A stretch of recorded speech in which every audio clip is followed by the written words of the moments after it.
In the heart of Nanjing City, a century-old Sihiyuan has been designated for demolition in the name of development.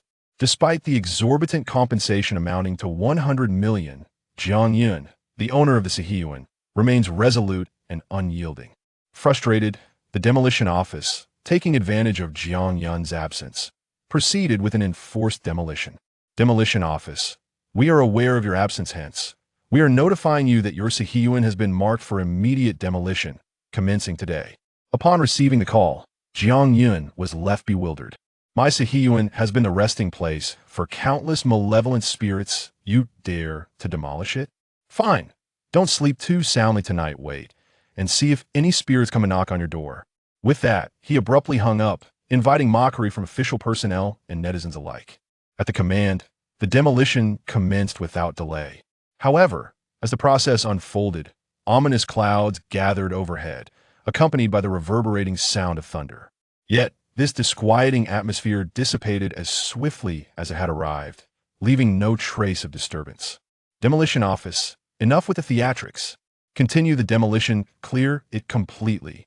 Thus, under the diligent efforts of hundreds of workers, the Sihiyuan was dismantled thoroughly. Just when they presumed the matter concluded, strange knocking sounds echoed throughout the night, unsettling the residents of Nanjing City. Nanjing City, at 10 o'clock in the morning, in the bustling city center.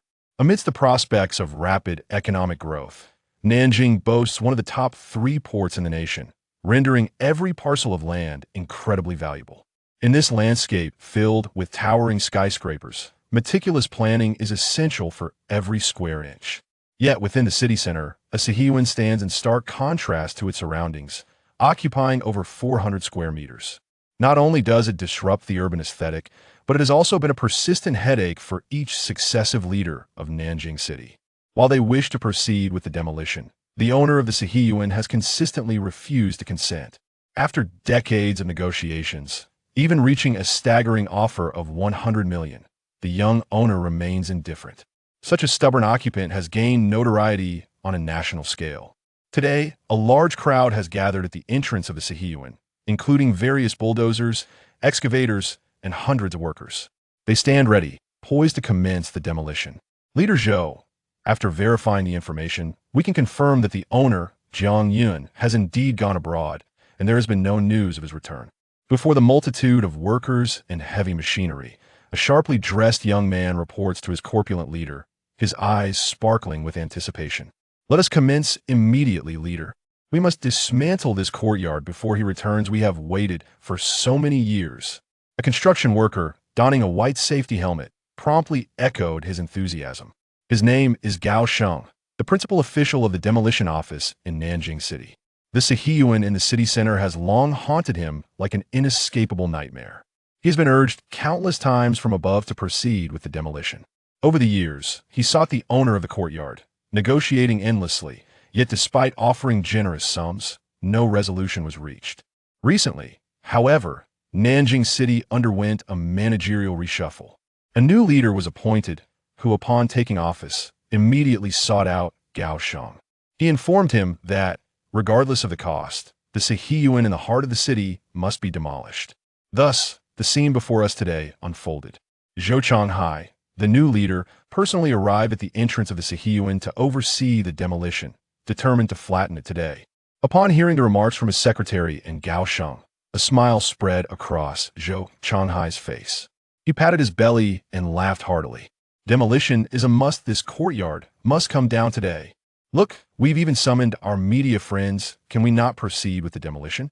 Zhou Changhai clapped Gao Sheng on the back and turned away.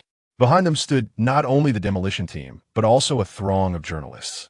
No one knows how long this Sihiyuan has existed. However, its notoriety in Nanjing City is well known, and nearly everyone could recount a tale or two. Now, the new leader, Zhou Changhai, was resolute in his intention to forcibly demolish the structure. The media, relying on viewership, would not let this opportunity slip by. Having concluded their negotiations, the reporters swiftly set up their cameras, initiating live coverage. Seeing that preparations were nearly complete, Zhou Changhai raised his hand, his expression grave, and addressed the crowd.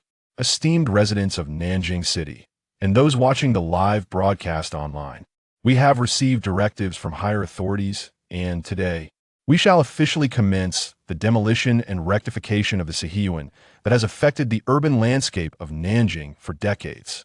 I see a great many media friends and citizens present on behalf of the leadership of Nanjing City. I welcome everyone to supervise the demolition work alongside me. Zhou Changhai spoke with righteous fervor, calmly fielding questions from the multitude of cameras and reporters. As he concluded his statement, applause erupted around him. The crowd, eager for the spectacle, voiced their approval almost unanimously. Bravo! It's about time for this demolition. We've waited so many years.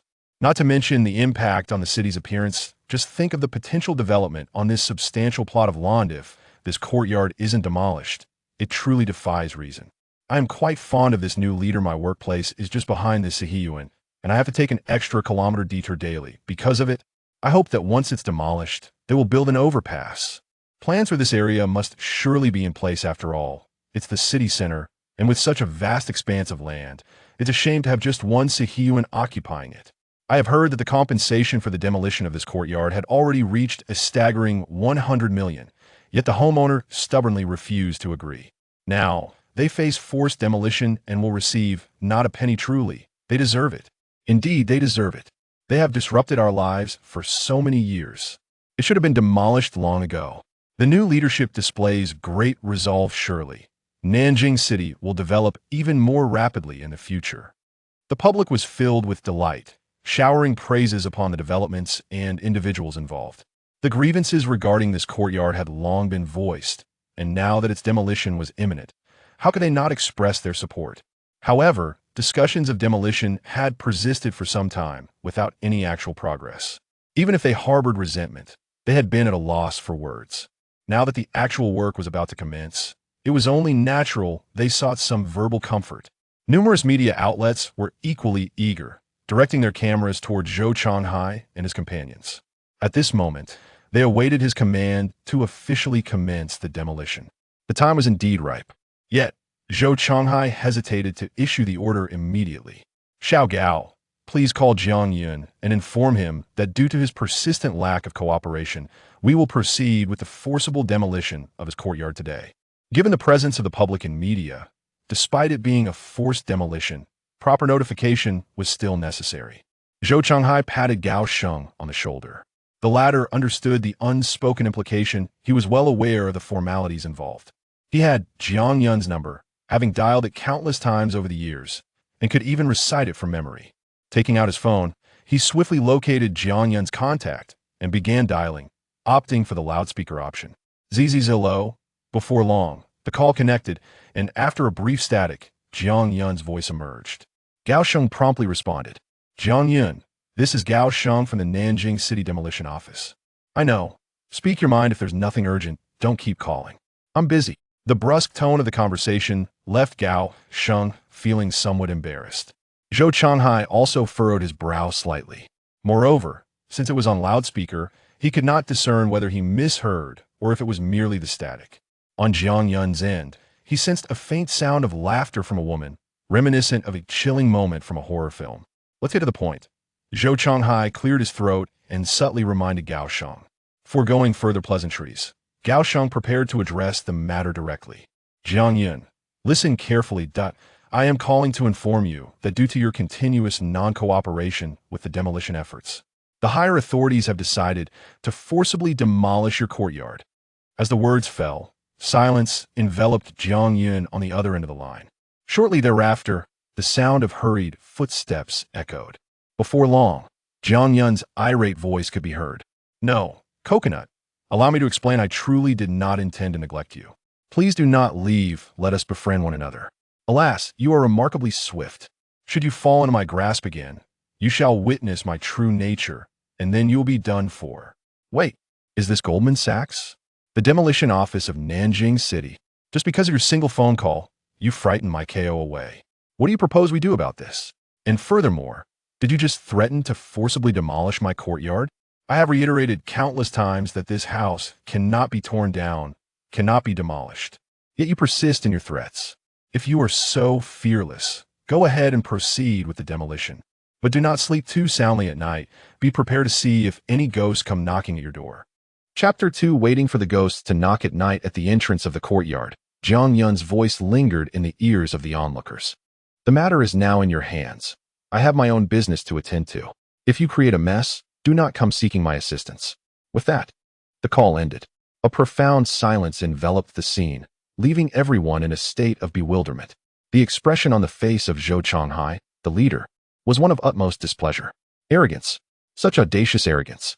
It was as if he held us in utter contempt. After a considerable pause, Zhou Changhai exclaimed in anger. Jiang Yun's words, spoken in front of so many media representatives and citizens, were nothing short of a slap in the face. Well then, what shall we do about the demolition? Gao Sheng, having put away his phone, also appeared somewhat flustered as he quietly inquired. There is something I neglected to mention earlier.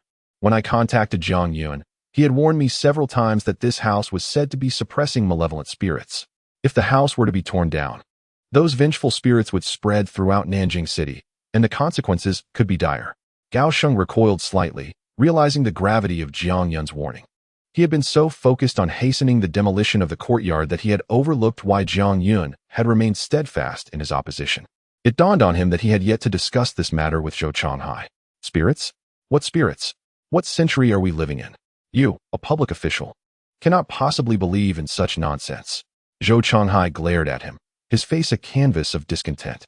Regardless of the reasons, this courtyard must be demolished today for the sake of the city's appearance. The conviction in his tone left no room for dissent. This scene was captured by the cameras of the media. As his words fell, applause erupted from the audience, and the live stream was filled with supportive voices. How absurd. Who still believes in ghosts in this day and age? Just moments ago, that individual was talking about some KOZ. How laughable. He's off living a good life abroad. Making films, ISNTE? Support. Suppressing spirits? It seems the owner of that courtyard simply desires a larger compensation for relocation. These are merely his excuses. I can only say that in this era, there are far too many eccentrics. Such nonsense. I stand in favor of demolishing this house. The comments flooded the live stream, with thousands of citizens from Nanjing expressing their indignation toward Jiang Yun. Such statements were nothing short of preposterous. With the situation having escalated to this point, retreat was no longer an option. Zhou Changhai sensed the moment was ripe, his expression resolute, and he declared, "The demolition of the courtyard in the center of Nanjing City is hereby commenced."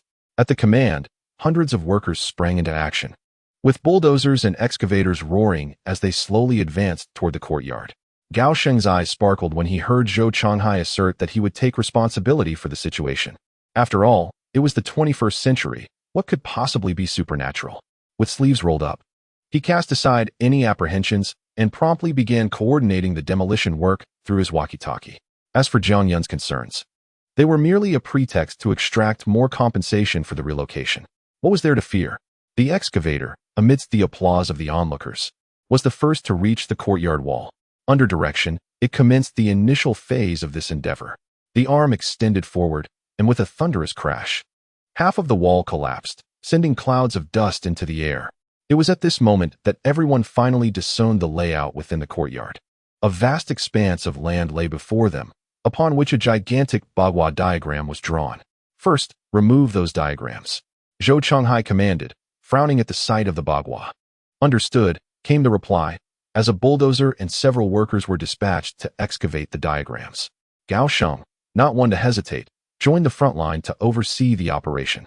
A bulldozer and a team of workers were quickly assembled to commence the removal. However, after laboring for more than half an hour, with steel cables straining and jackhammers employed, the bagua diagram remained unscathed, not even a fragment dislodged. They had worked up quite a sweat. What is going on? Is there some significance to this bagua? Why can't we break it? Confusion and unease crept in. Is it possible that something supernatural lies beneath? Could there be some reinforcement that strengthens this bagua diagram? Do not frighten me. I am a rational young person of the 21st century, firmly believing in science, he declared, though the situation felt increasingly peculiar. As time passed, the courtyard wall had been demolished to a significant extent, yet the bagua diagram remained unaffected. The crowd began to murmur, and the live stream was rife with speculation. This bizarre occurrence made it difficult not to believe that there was something more at play. Zhou Changhai, initially displeased by the sight of such superstitious symbols, now wore an even darker expression upon witnessing this anomaly.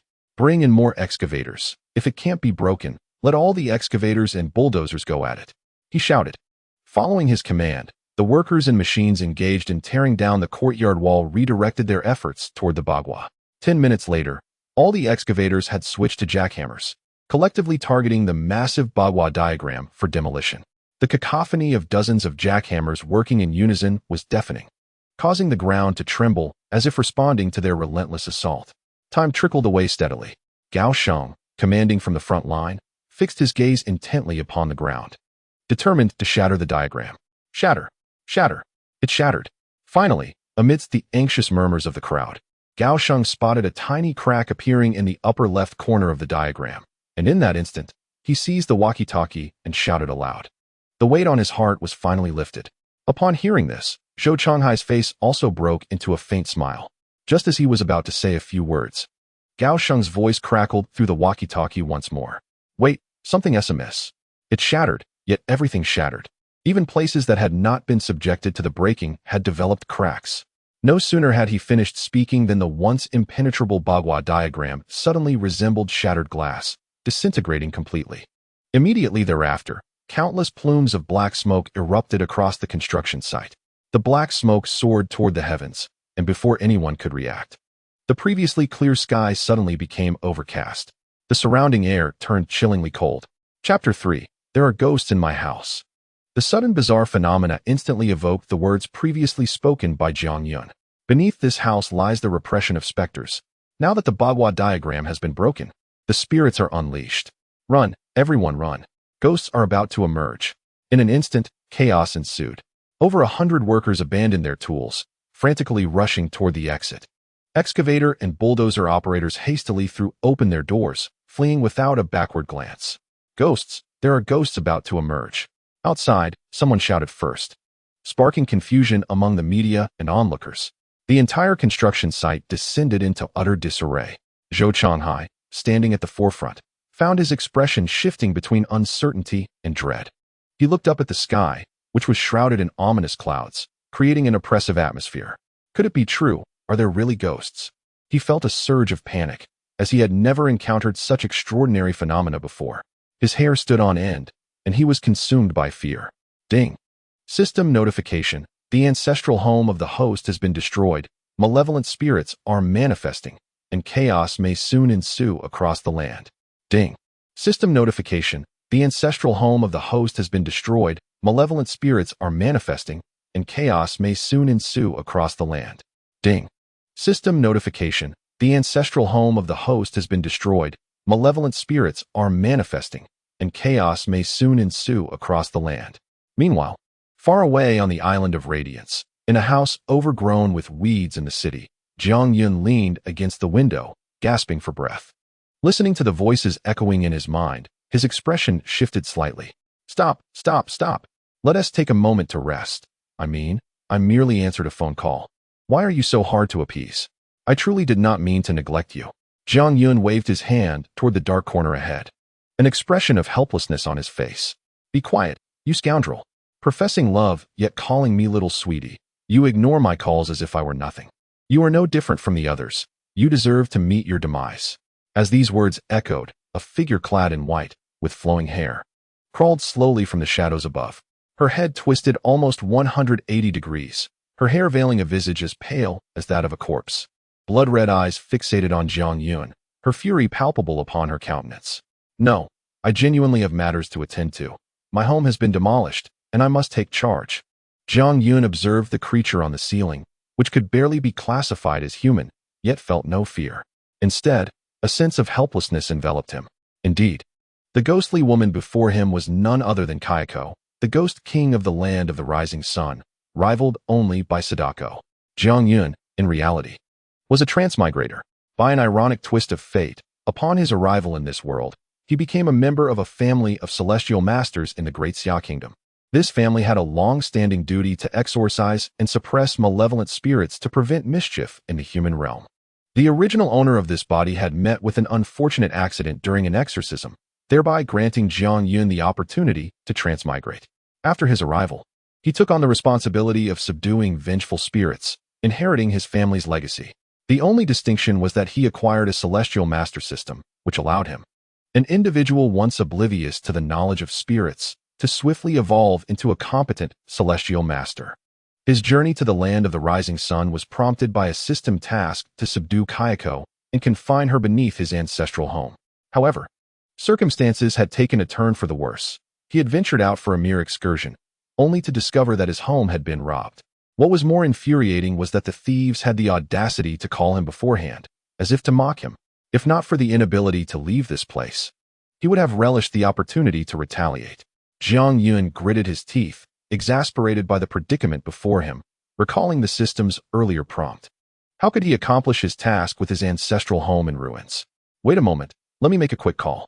I swear that once this call is complete, no one shall disturb us.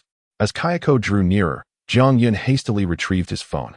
The spirits that his ancestors had contained for generations had been unleashed. He could not simply turn a blind eye. The mere thought of Gao Sheng's call about the forced demolition ignited a blaze of fury within him. Was this not simply inviting trouble? What? Are you a spirit of mischief? Seizing the moment before Kayako could strike, Jiang Yun swiftly dialed the number, and as the call connected, he began to speak. However, at that very instant, Kayako employed her teleportation ability and appeared directly before him, her hair seemingly animated, lunging toward his neck with ferocity. Jiang Yun widened his eyes and swiftly retreated, narrowly escaping as his neck was almost ensnared by hair. What on earth? Why do you attack without warning? He exclaimed. How audacious to launch a surprise assault. I was told to finish this phone call first. With that, he declared, prepare to face my technique, 5 Thunder Method. Having evaded the lethal strike, Jiang Yun wasted no time. One hand clutched the phone while the other swiftly formed the necessary incantation. Thunder rumbled, and in an instant, lightning flickered at his fingertips. Meanwhile, at the Longjiang City Police Station's Emergency Response Center, Operator Su Zhe was utterly bewildered. What in the world? What is happening? Today, for reasons unknown, the call center was exceptionally busy. Just moments ago, Su Zhe and his colleagues received hundreds of emergency calls, all reporting a singular issue in the heart of Nanjing City. A haunting had begun. The demolition team had disrupted the feng shui that kept the spirits at bay, causing a multitude of apparitions to emerge. The volume of calls was overwhelming, leading Su Zhe to dread picking up the receiver again. As he repeatedly explained to the public that they had dispatched detectives to investigate and reassured them of the rationality of science, dismissing the existence of ghosts and supernatural beings. Yet, this was his duty, and despite his reluctance, he had to persevere. Then, he received a call from Jiang Yun, who was far across the Pacific Islands. Sir, are you all right? Sir, can you hear me? Su Zhe listened as thunder crashed and terrified female screams echoed from the other end, leaving him utterly stunned. I can hear you. That's a good sign. Please hold on. He responded. Oh no, Kayako, if you keep this up, I'm going to lose my temper. Stand still. Jiang Yun shouted. Take this. 10,000 swords return to the heart. The line crackled with Jiang Yun's voice mixed with chaotic and chilling sound effects. What on earth was happening on the other end? 5 Thunder Method. 10,000 swords return to the heart. Am I experiencing a time warp? Why am I hearing this on an emergency call? Su Zhe felt overwhelmed, just as he was about to issue a final warning about the consequences of false alarms. He heard hurried footsteps on the line. After a brief pause, Jiang Yun's voice returned. All right, I finally dealt with that troublesome woman for now. Time is of the essence. So I'll be brief. There are ghosts in my home, and not just a few. There are nearly 1,000. They were well contained until someone disrupted the barrier. I ask you, will you take care of this? Chapter 4. Playing with the Supernatural, continuing the demolition at the Nanjing City Police Station. Su Zhe was once again at a loss as he listened to the voice on the line. Sir, we are extremely busy here. By occupying police resources in this manner, you could face serious consequences, he explained coldly, adhering to professional decorum and regulations. However, in his heart, he had already classified Jiang Yun as a nuisance caller. What do you mean by resource allocation? I am speaking to you with utmost seriousness about this matter. That courtyard in the city center, you know, my ancestral home. I had previously refused to allow its demolition precisely because there are over 1,000 malevolent spirits suppressed beneath it. Now, while I was away, that group from the demolition office has raised my residence. Let's not even discuss the nature of their actions. The powerful spirits that were once contained have all escaped. You might inquire whether there exists a governmental department that handles such incidents. That's all I have to say. Believe it or not, an incident has already occurred. How you choose to address it is your concern. Just do not involve me. Jiang Yun's irate voice echoed from the other end of the line. This lengthy tirade stirred a flicker of interest in Su Zhe, who had initially been indifferent to the call. Keywords emerged. Jiang Yun had just mentioned the courtyard in the city center. Su Zhe's heart began to waver. Prior to this call, he had received numerous emergency reports, nearly all concerning the demolition of that very courtyard and subsequent haunting incidents. And now, he had received a call from the owner of the house. Ladies and gentlemen, a sudden announcement. Just as Su Zhe was about to speak and inquire further with Jiang Yun, a superior entered the room. Half an hour ago, we received hundreds of reports stating that the demolition of the city center courtyard encountered supernatural occurrences. Following an on-site investigation by our detectives, the latest updates indicate that the anomalous phenomena were merely the result of normal weather changes, and no supernatural events have transpired. Should there be any further reports regarding this matter, detailed explanations can be provided. An electronic report has already been submitted to the system. Now, everyone, please resume your duties. The announcement was brief. Once the superior finished, he departed. For the operators present, this news was a relief. They finally had a concrete response rather than a vague answer for the callers. This was especially true for Su Zhe, who was still on the line with Jiang Yun. Just moments ago, he had momentarily taken Jiang Yun's words seriously. Now, with the notification having been issued, it was nearly certain that Jiang Yun's call was merely an attempt to cause trouble. He swiftly reverted to the protocol for handling false alarms. I apologize, sir, but we have received the latest information and the results of the detective's investigation are in. The anomalous phenomena were due to normal weather changes. Your actions may constitute a false alarm. Please provide your identification information and report to the police station within 24 hours to cooperate with the investigation. Should you resist the inquiry, we will be compelled to take necessary measures. Su Zhe lost his patience for further explanation and promptly took out paper and pen to record Jiang Yun's identification details. What? There's no issue with the on-site investigation? No. Wait, Kayako, don't come over yet.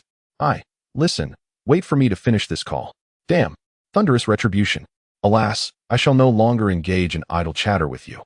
Do as you please, for I shall not concern myself. If you assert that there is nothing amiss, then so be it. Just do not sleep too soundly tonight, lest you await a spectral knock upon your door. By the heavens, Kayako, where do you think you're going? No, sweetie, return to me at once. If you remain disobedient, then receive my sunflower acupoint strike. Beep. With a cacophony of disarray, the call abruptly ended. It was evident that Jiang Yun had given no heed to Su Zhe's warning. The ancestral home has been razed, and you dare to accuse me of having issues? Instead of undergoing an investigation, it would be far more prudent to return home and manage matters myself. Since no one seems to care about this situation, why should I burden myself with it? After all, I am currently abroad. Any ghosts knocking on doors shall not reach me here. Let it be as it may. Meanwhile, Kayako had already freed herself from her confinement and was now charging towards me. The tasks at hand remained unresolved, and the police had already been notified. As for the remaining matters, they are of no concern to me. On the other side, Su Zhe, holding the disconnected phone, had yet to process the situation. Did he truly threaten me? And hang up. He looked incredulously at his detective attire. Have people become this audacious in these times? Such audacity could land one in a cell for several days. Setting down the phone, Su Zhe promptly began to document the matters Jiang Yun had mentioned, along with his phone number. This would be forwarded to colleagues who would undoubtedly take appropriate action when the time comes for regret.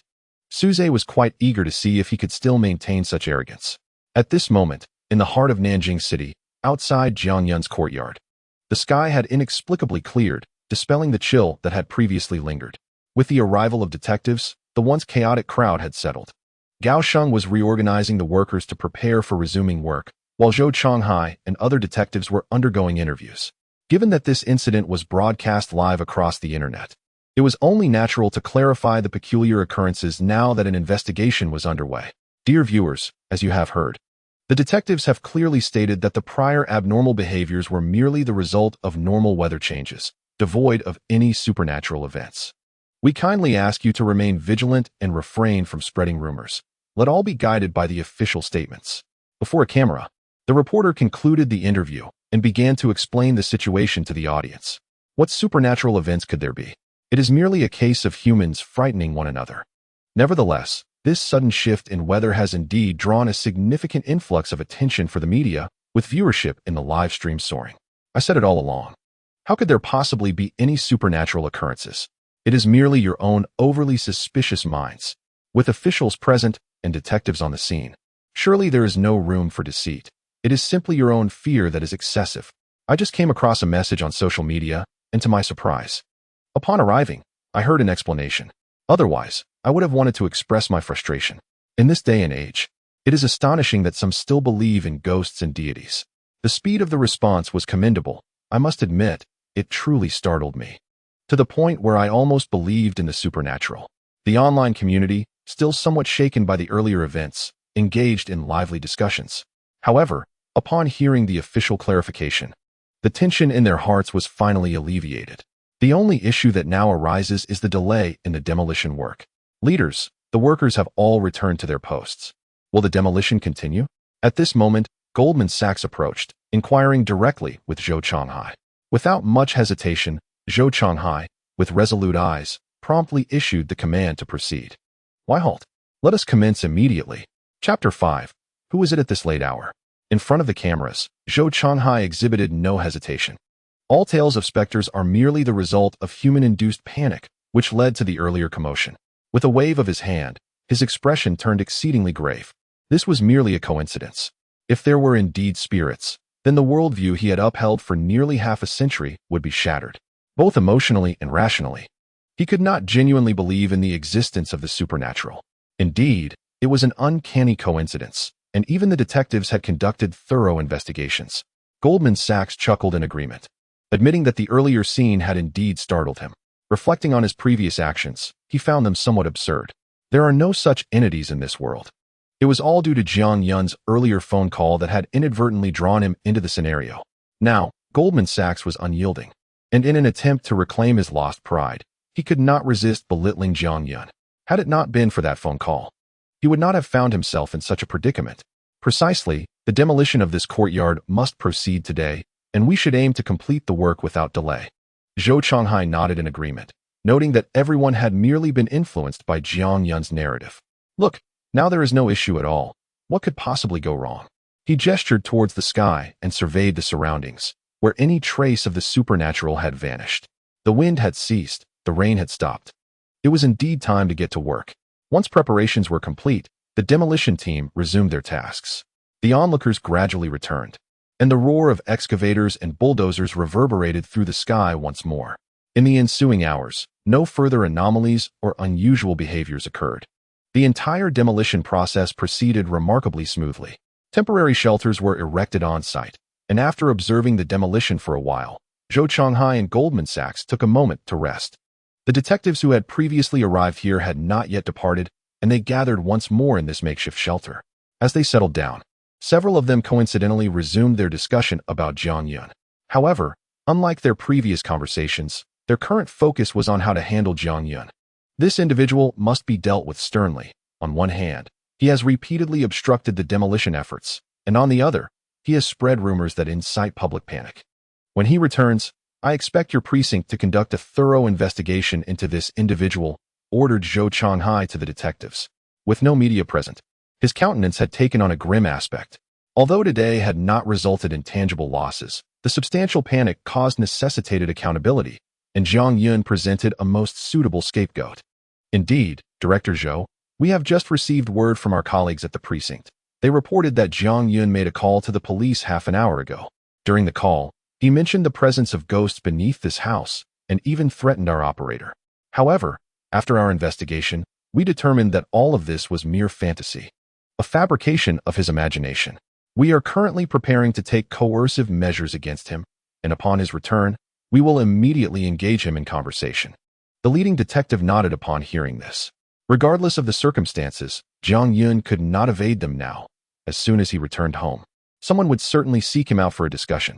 Zhou Chonghai felt relatively satisfied with this response, but was taken aback by the extent of Jiang Yun's delusions. Reporting that ghosts were suppressed beneath the courtyard suggested that he might be experiencing some mental issues. It would be prudent for your team to escort him to a hospital for a comprehensive examination when you locate him. Zhou Chonghai pondered this, observing the splendid weather outside, devoid of clouds. What ghost could possibly exist in broad daylight? It was utterly absurd. As such thoughts occupied his mind, time passed steadily. The crowd of onlookers outside had diminished significantly, and most of the media had also departed, returning to craft their news articles. A few remaining journalists lingered to finalize their reports. Thanks to the diligent efforts of the workers, the reporters were not left disappointed. By 8 o'clock in the evening, the entire demolition of the courtyard had been successfully completed. The remaining construction debris could simply be cleared away by a few dump trucks the following day, rendering the area entirely vacant. After overseeing the work throughout the day, Zhou Chonghai addressed the media with a few concluding remarks once all tasks had been wrapped up. Subsequently, the journalists gathered their materials and hurried back to edit videos, racing against time to produce their news reports. As for Gao Sheng, Zhou Chonghai, and several of the junior leaders among the workers, they went out to celebrate with a meal.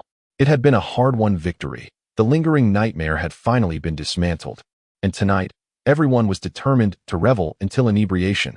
Even after a day filled with activity, Gao Sheng found himself devoid of any desire for slumber. Instead, he was brimming with exhilaration. How could he possibly sleep with the courtyard still standing? Now that the courtyard had been demolished, his restlessness intensified. The reason was simple. He was elated and excited. With the nightmare finally dispelled, a celebration was in order. At 10 o'clock that night, a few companions drove to a grand restaurant to indulge in a sumptuous feast. After satisfying their appetites and thirst, they returned to their respective homes. By this time, Gao Sheng had imbibed a bit too much. At 1 in the morning, upon arriving home, the scent of alcohol elicited his wife's discontent. What do you understand? I'm merely joyous. We've finally torn down that wretched courtyard. No more incessant reminders about it. Couldn't I have a couple of drinks?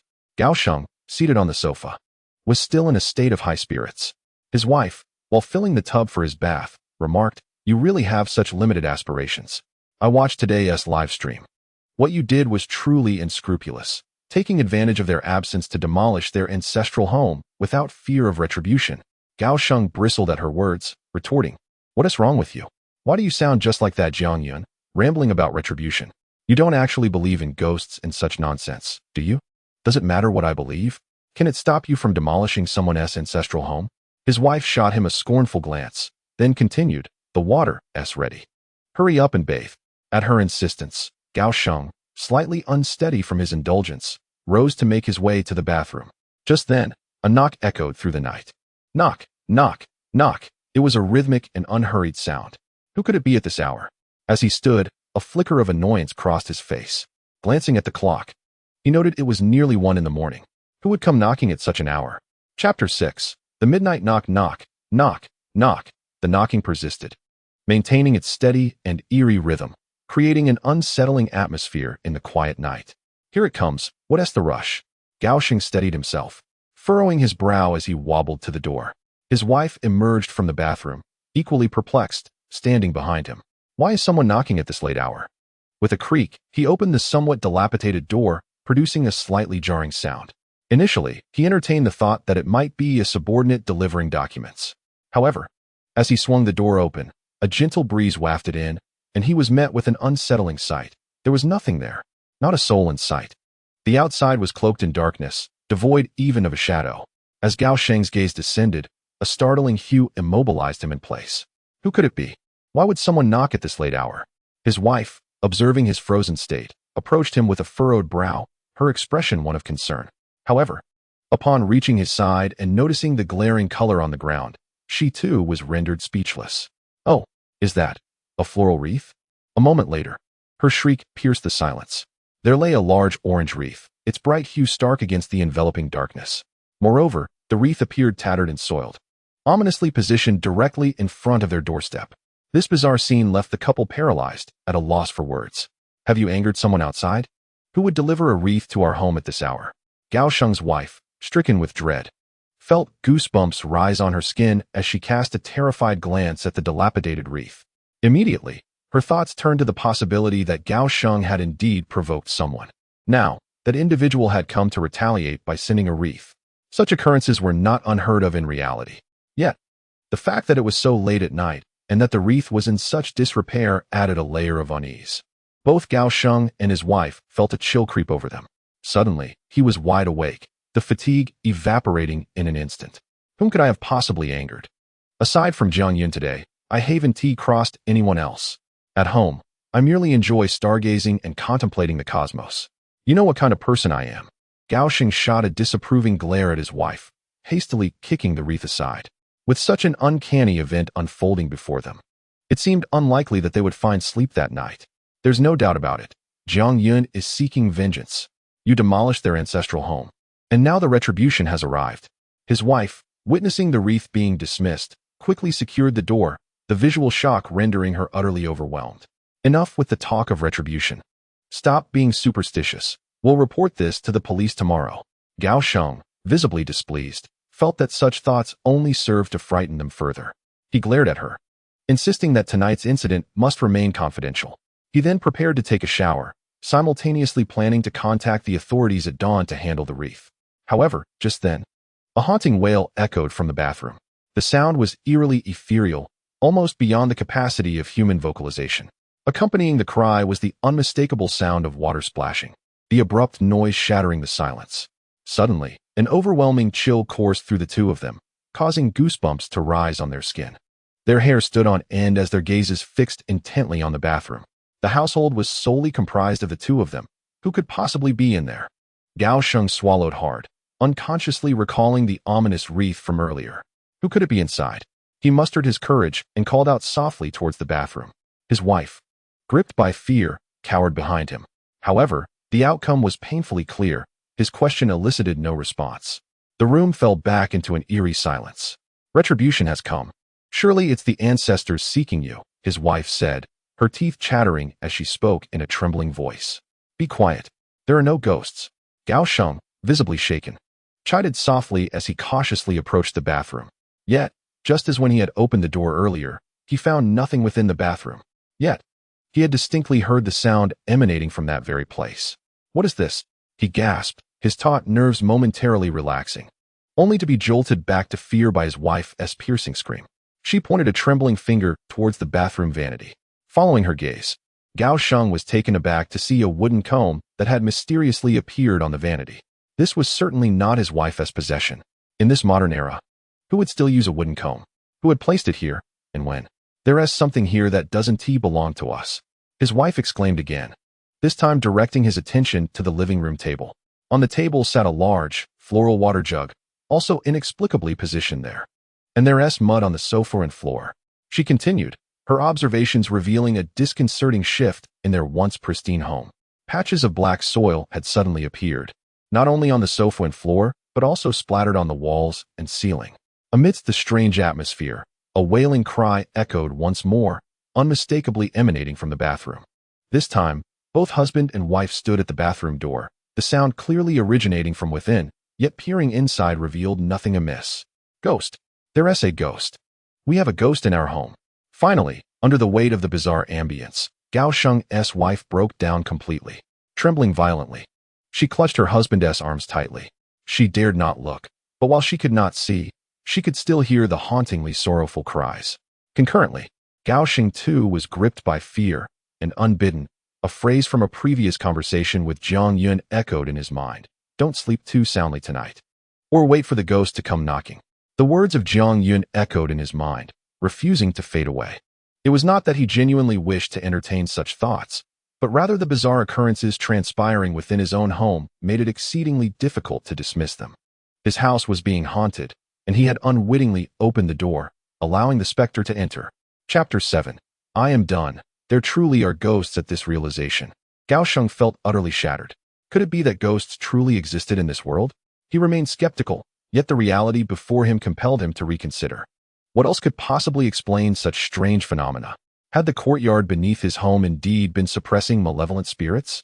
Jiang Yun had warned him numerous times, yet he had always dismissed it as mere superstition. Now, with the courtyard finally demolished, the source of his anxiety had seemingly been resolved.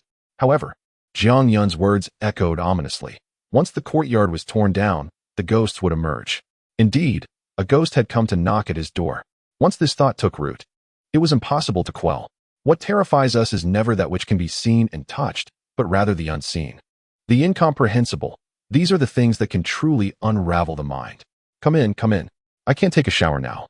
Gao Sheng's voice was hoarse, his words betraying his fear. Grabbing his wife, he abandoned the idea of bathing, even if he had the desire.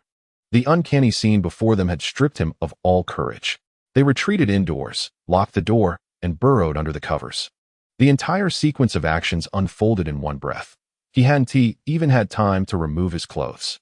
Knock, knock, knock, knock, once ensconced beneath the covers.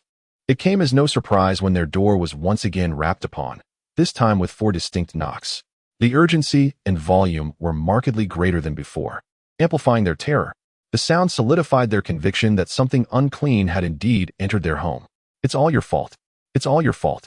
You insisted on demolishing our ancestral home. His wife was in a state of utter despair, paralyzed by fear, hiding beneath the blankets, too frightened to even peek out. And what do you expect me to do? They were pressing for it. Gao Sheng, equally terrified, realized that arguing was futile.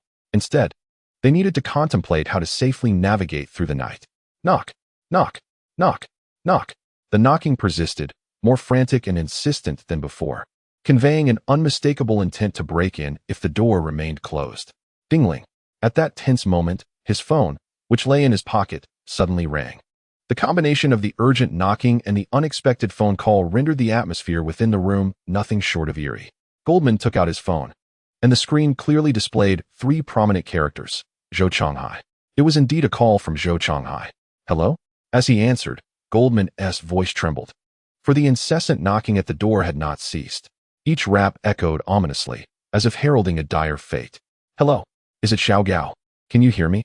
The familiar voice of Zhou Changhai soon broke through the line, and for some inexplicable reason, the urgency in his tone was palpable, as though he had encountered some distressing situation. Goldman merely acknowledged him, his mind preoccupied solely with the relentless knocking. Yet, the subsequent words from Zhou Changhai sent a chill coursing through him. Xiao Gao, speak frankly with me. Who on earth is Jiang Yun? You must tell me the truth. Upon returning home and lying down, someone has been incessantly knocking at my door. Relentlessly. You understand, it did not cease. When I finally opened the door, there was no one there, but at my doorstep lay a funeral garment. At this late hour, someone delivered a shroud to me. Zhou Changhai's tone was fervent, utterly devoid of the composure one would expect from a leader.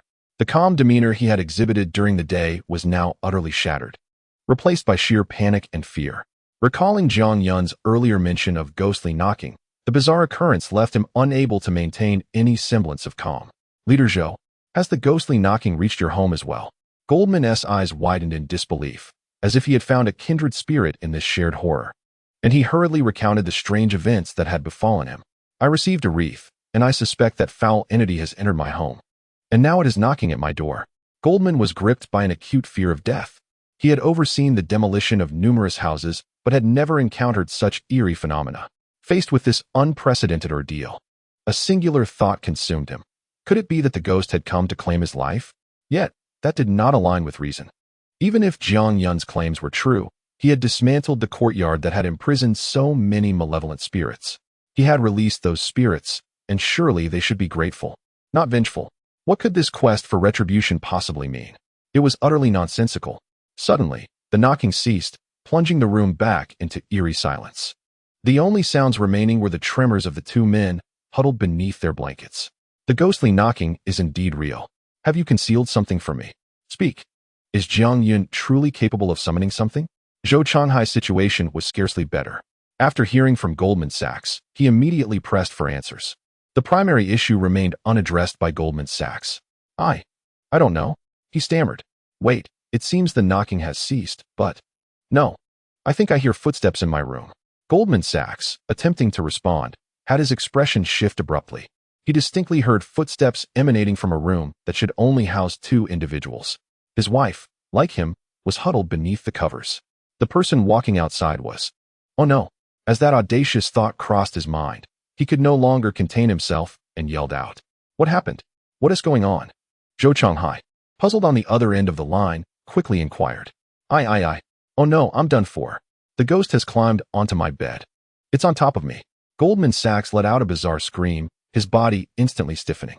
He was acutely aware of his surroundings, while he lay beneath the covers. He could distinctly feel someone creeping from his feet up to his body. The knocking had transformed into a weight pressing down upon him. I'm done. I can't take this anymore. There's a ghost.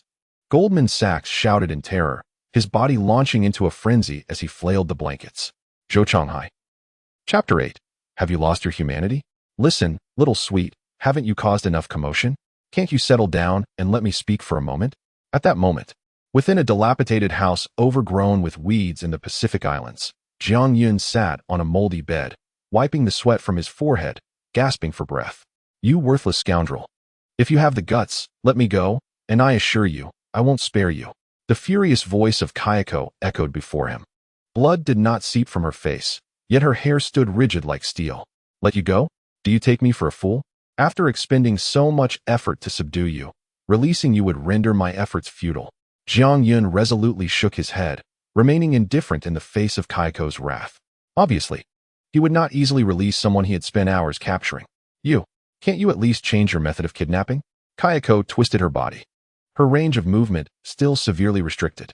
The reason was simple. Following a series of struggles, she had been securely bound to a chair by Jiang Yun. Binding her was one thing. What Kayako found most intolerable was Jiang Yun's method of binding, so impeccably executed that it stripped her, the ghost queen of the Pacific Islands, of all dignity. Moreover, what is truly absurd is that she remains utterly oblivious to the very rope that binds her, completely unaware of the materials from which it is crafted. Even though she possesses the formidable powers of a ghost king, capable of traversing walls, teleporting, and exerting mental control over others, she finds herself ensnared by a sudden ambush from Jiang Yun. All her abilities are rendered impotent, leaving her as defenseless as a lamb on the butcher's block, unable to resist. As a ghost king, such a fate is utterly unacceptable to her. Even spirits have their dignity.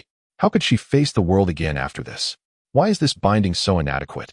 I think it's quite satisfactory and secure, after all. It's my first experience in restraining someone. If you truly find it lacking, there's little I can do. Just bear with it a little, Jiang Yun remarked, regaining his composure, as he scrutinized Kayako before him. Indeed, she was the ghost king of Japan. Ordinary spirits could be easily dealt with by his systematic prowess. Yet, it took considerable effort to subdue Kayako. All right, please be quiet for a moment. I need to submit a task. After offering some words of comfort to Kayako, Jiang Yun prepared to submit a system task. As for Kayako's fury, her anger was of no concern to him. System, submit the task regarding Ghost King Kayako. He softly called upon the system, awaiting its response. Ding. Detection confirms that Ghost King Kayako has been subdued. Host has used the binding rope for spirits. Task submission in progress. Ding. Task submission failed. Detection indicates that the host's residence has been demolished. This task cannot be submitted. Damn it. How could I forget this? Jiang Yun paused for a moment, then cursed under his breath. With the ancestral home destroyed, how could he possibly suppress the vengeful spirit? He couldn't keep Kayako bound forever, could he? And what of this trip? Was it all for naught? At that moment, countless frustrations surged through Jiang Yun's mind. In order to subdue Kayako, he had utilized the top-tier item, the binding rope for spirits, awarded to him after vanquishing 100 vengeful spirits. This item had always been reserved for emergencies. Today, however, it was the first time he had put it to use. Without resorting to brute force, he would have truly struggled to contend with a ghost king like Kayako. Let me go, you scoundrel. On one side, there was the vexation of an unsubmitted task. On the other, Kayako's furious outcry. Jiang Yun now felt a headache coming on. All right, could you perhaps be a little quieter? I was hoping to make a friend, but you were unwilling. Now we find ourselves in this predicament. What am I to do? With a sense of helplessness, Jiang Yun uttered a despondent remark, uncertain of how to proceed. After a moment of contemplation, he resolved to consult the system. After all, it seemed implausible that the system would simply abandon the task at hand. Ding. It has been detected that the host's ancestral home has been demolished, rendering them homeless. Consequently, the system task has been interrupted and cannot be completed. Isn't that a bit excessive? Jiang Yun exclaimed in frustration. What does it mean to be homeless? System. I suspect you are in collusion with the demolition office, deliberately diverting my attention to enable them to raise my home. He felt a torrent of expletives welling up within him, unsure of whether to voice them or not. Demolished it is. But why must you twist the knife in my wound? What is the meaning of this? Forget it, he muttered, eager to ascertain a solution. What about the Kayako situation? He impatiently inquired. The system, however, did not disappoint him and swiftly provided a response. Ding. The host is presented with two choices. Choice 1. The host may become a ghost trader, selling the wandering malevolent spirits to the underworld. Note, this option may involve risks, but the rewards are substantial. Choice 2. The host may become a capitalist exploiting the malevolent spirits. Gather the wandering spirits to work for the host, thereby earning corresponding rewards. Note, this choice carries equal risk, with relatively diminished rewards, but presents opportunities for exceptional bonuses. Ding. Regardless of the host selection, it will influence subsequent system task assignments and alter system functionalities. The host is advised to choose wisely. A profound silence ensued. Jiang Yun sat upon the dilapidated bed, disregarding everything around him, lost in thought. After a considerable interval, he grasped the essence of the system's message. I see now, no matter which option I choose. I cannot be regarded as human, can I? He scoffed. The apparent disparity between the two choices belied their fundamental similarity. Ultimately, both paths led away from humanity. The ghost trader option undoubtedly involved risks, a fact self-evident from the terminology itself. Is there any profession devoid of peril? As for the second choice, it was equally devoid of humanity, albeit less overtly violent in nature. If one cannot subdue the malevolent spirits, they must either sell them or capture them to serve one's own ends. Was this not the very message the system sought to convey? Jiang Yun gazed at the Kayako before him, once more ensnared in contemplation. The two options bore little distinction for him, as they both entailed dealings with the supernatural. However, the ramifications of his choice would be drastically different for the subdued malevolent spirits. Chapter 9. Have you heard of labor reform? System, I choose option 2. Within the confines of the dilapidated house, Jiang Yun made his decision. In the face of peril, he is drawn to challenges. What captivates him are those exquisite rewards at the end. Produced by the system, they are undoubtedly masterpieces. Even in gambling, it is essential to take a chance. Ding. The host has made a choice, updating System 1. The voice of the system reverberates through his mind once more, swift and decisive, albeit the progress is slow. For now, he must wait. The pressing concern is the current state of affairs back home.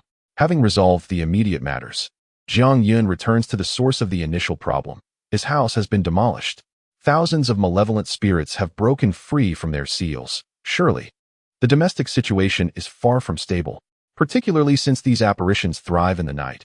Nanjing City this evening is likely to be tumultuous. Jiang Yun furrows his brow. Despite having emphasized over the phone that he should not be held accountable for the mess, it is impossible to ignore the threat posed by these vengeful spirits. As a citizen of Huaxia, it would be disingenuous to claim indifference. Thus, it is no surprise that he promptly dialed the domestic emergency services. Even in the distant islands, there are organizations that handle supernatural incidents. One can only hope that similar departments exist in his homeland, or else it would truly suffer grave consequences. Shaking his head, Jiang Yun resolves to set those thoughts aside for now. Before him stands a bound Ko, currently roaring in fury. Moreover, he has already made his choice with the system. His gaze shifts towards Ko. Jiang Yun, what a furious little spirit you are. What do you wish to accomplish? Observing the comical expression on Jiang Yun's face, Ko's rage morphs into a blend of fear and confusion. This man, despite being the king of evil spirits, remains an enigma. Just the rope binding her is incomprehensible, let alone Jiang Yun's own formidable power.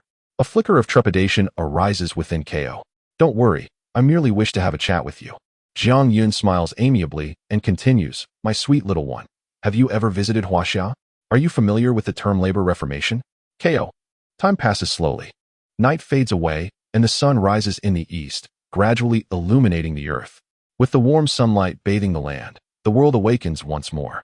At this moment, in Huaxia, Nanjing City, the blaring of sirens and ambulance horns echoes throughout the city. The citizens' reporting center is inundated with calls. The staff are nearly overwhelmed. Beads of sweat glistening on their foreheads. Ghosts, ghosts, ghosts. Are there still ghosts? What transpired last night that has resulted in over 300 reports of sightings by this morning? The detectives assigned to answer the calls are becoming increasingly exasperated. Today is even more bizarre than yesterday. While yesterday brought reports of unusual phenomena, today there are outright claims of sightings of supernatural entities. The flood of emergency calls began at 2 o'clock last night and has scarcely ceased until this morning at 9. The sheer volume of these reports is one thing. But the real issue lies in the fact that Su Zhe from their department has inexplicably gone missing. It's as if he has vanished from existence. And his phone remains unreachable. With one less person on the team, the workload has intensified significantly. In the past, they would have dispatched someone to investigate. But today is simply too hectic to spare any time for Su Zhe's disappearance. The entire police station is in disarray, and the detectives are severely understaffed. Despite the numerous reports of ghost sightings from the public, none of the officers have encountered any specters themselves. In moments of respite, the detectives voiced their bewilderment. Citizens claim to have seen ghosts, yet the detectives, who are also located in Nanjing City, have yet to witness any such occurrences. The police station is neither overly large nor particularly small, housing over 100 personnel, yet not a single officer has encountered a ghost. What could be the explanation? The volume of calls is indeed unsettling. One detective cautiously withdrew his neck, and the others nodded in agreement. It is certainly perplexing. When one person reports a sighting, it may simply be a case of mistaken perception, but when hundreds claim to have encountered apparitions, the situation transcends mere coincidence. Could it be that ghosts truly exist? A palpable sense of inexplicable fear loomed over everyone present, seemingly validating yesterday's reports regarding the demolition of that courtyard house, from which malevolent spirits have now escaped to wreak havoc upon the world. It is imperative to investigate thoroughly. I don't care what methods you employ. Just ensure that the investigation is conducted with utmost diligence. At this moment, in the office of the Nanjing City Police Station, an irate voice resonated, accompanied by the resounding thud of a hand striking the table. Yes. We have already dispatched additional personnel for the investigation. As for Jiang Yun, we have yet to make contact. His phone remains unanswered. The chief of the Nanjing City Police Station nodded furiously at the individual standing before him, his face etched with panic. The person before him was none other than Zhou Changhai, who had ordered the forceful demolition of the courtyard house the previous day. Zhou Changhai bore dark circles under his eyes, his hair a disheveled mess, and his demeanor lacked the authoritative presence expected of a leader. The events of last night had left him in a state of disarray. His experience mirrored that of others, having first heard a series of ghostly knocks at the door. Upon opening it, no one was there, only to find a ceremonial shroud laid out on the floor. After closing the door, his home seemed to be haunted, filled with inexplicable traces of the supernatural. There were even instances of apparitions crawling onto beds, though the reasons behind these eerie occurrences remain unclear. It seems the specters do not intend to cause harm. Nearly the entire population of Nanjing City encountered supernatural phenomena, yet miraculously, there were no casualties throughout the night. Most individuals were merely frightened, leading to various mental health issues. All of this lay beyond the comprehension of Zhou Changhai, who found himself bewildered by the state of the world. Why were these paranormal events occurring? Initially, he suspected it was the revenge of Jiang Yun. But upon arriving at the police station early that morning, he was horrified to realize that this was seemingly beyond the capabilities of Jiang Yun alone. The entire city, with its population exceeding 1 million, had witnessed supernatural occurrences, with at least tens of thousands experiencing such phenomena the previous night. Such events were enough to instill terror in him, particularly given his position as a leader in Nanjing City. The relentless cascade of events left him shivering in fear, his scalp prickling with unease. It seemed he had encountered a grave dilemma, one significant enough to resonate nationwide. Investigate immediately. I demand a reasonable explanation, Zhou Changhai commanded. Furrowing his brow, he was the orchestrator of this situation, and no matter how he contemplated it, there was no escaping its implications. Whether haunted by spirits or taken away by officials, the outcome would be the same. Sir, the reports of hauntings in our city are beginning to spread across the internet. At that moment, the door to the director's office was abruptly pushed open by a detective. The first words spoken left the two individuals still in the office utterly stunned. It was as if they had been struck by lightning. Disaster loomed. Chapter 10. Raise the profile. This day was destined to be extraordinary. A pall hung over the skies of Nanjing City, and I mean this in a literal sense. As the citizens awoke, they noticed something unusual about the sky. It appeared shrouded in darkness. Typically, this time of day would showcase a clear blue expanse, but today, the heavens seemed cloaked in ominous black clouds. These clouds twisted together like a colossal tornado, slowly rotating above. Beneath these layers, upon closer inspection, one could discern thousands of contorted human faces. Even on a sunny day, flashes of lightning occasionally flickered within the cloud cover, exuding an indescribable eeriness. Initially, the atmosphere was tolerable, but as time progressed, the black clouds gradually spread, threatening to envelop the entirety of Nanjing City.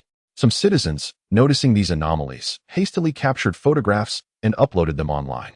As they shared their images, They discovered that a significant number of local residents had already reported encountering ghosts the previous night. Tales of knocking spirits, ghostly wall banging, and oppressive presences abounded. Coupled with the eerie photographs of the shrouded black clouds, the situation was spiraling into chaos. A wave has surged across the internet. Is a transformation truly imminent? The city of Nanjing is purportedly haunted. Could this be genuine or merely a fabrication? As a local resident of Nanjing, I can assure you, it is real. Just yesterday, I experienced a ghostly knock at my door. Fortunately, I refrained from opening it. However, my neighbor did, and I've heard that he was frightfully overwhelmed. Though I cannot ascertain the truth of this claim. Goodness, you upstairs, do not frighten me. What is truly happening? My friends in Nanjing have also informed me that police and ambulances have been stationed everywhere today. Surely, there can't be an actual haunting occurring? Abnormal occurrences began yesterday, attributed to the demolition office forcibly tearing down a courtyard that contained spirits, which has unleashed malevolent entities throughout the area. Yesterday, they attempted to quell the rumors, claiming all was well, only for chaos to ensue that very night. The ancestral home that contained the spirits?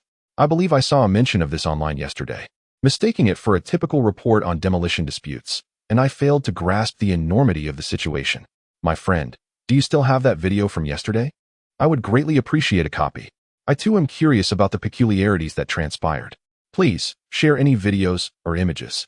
Across the internet, the attention of netizens nationwide has converged on this event. What began as a single post has burgeoned into hundreds, thousands, and even tens of thousands of posts. The haunting incident in Nanjing is rapidly ascending the trending topics with remarkable speed, firmly securing the top position on the trending charts. The viewership has reached an astonishing billion.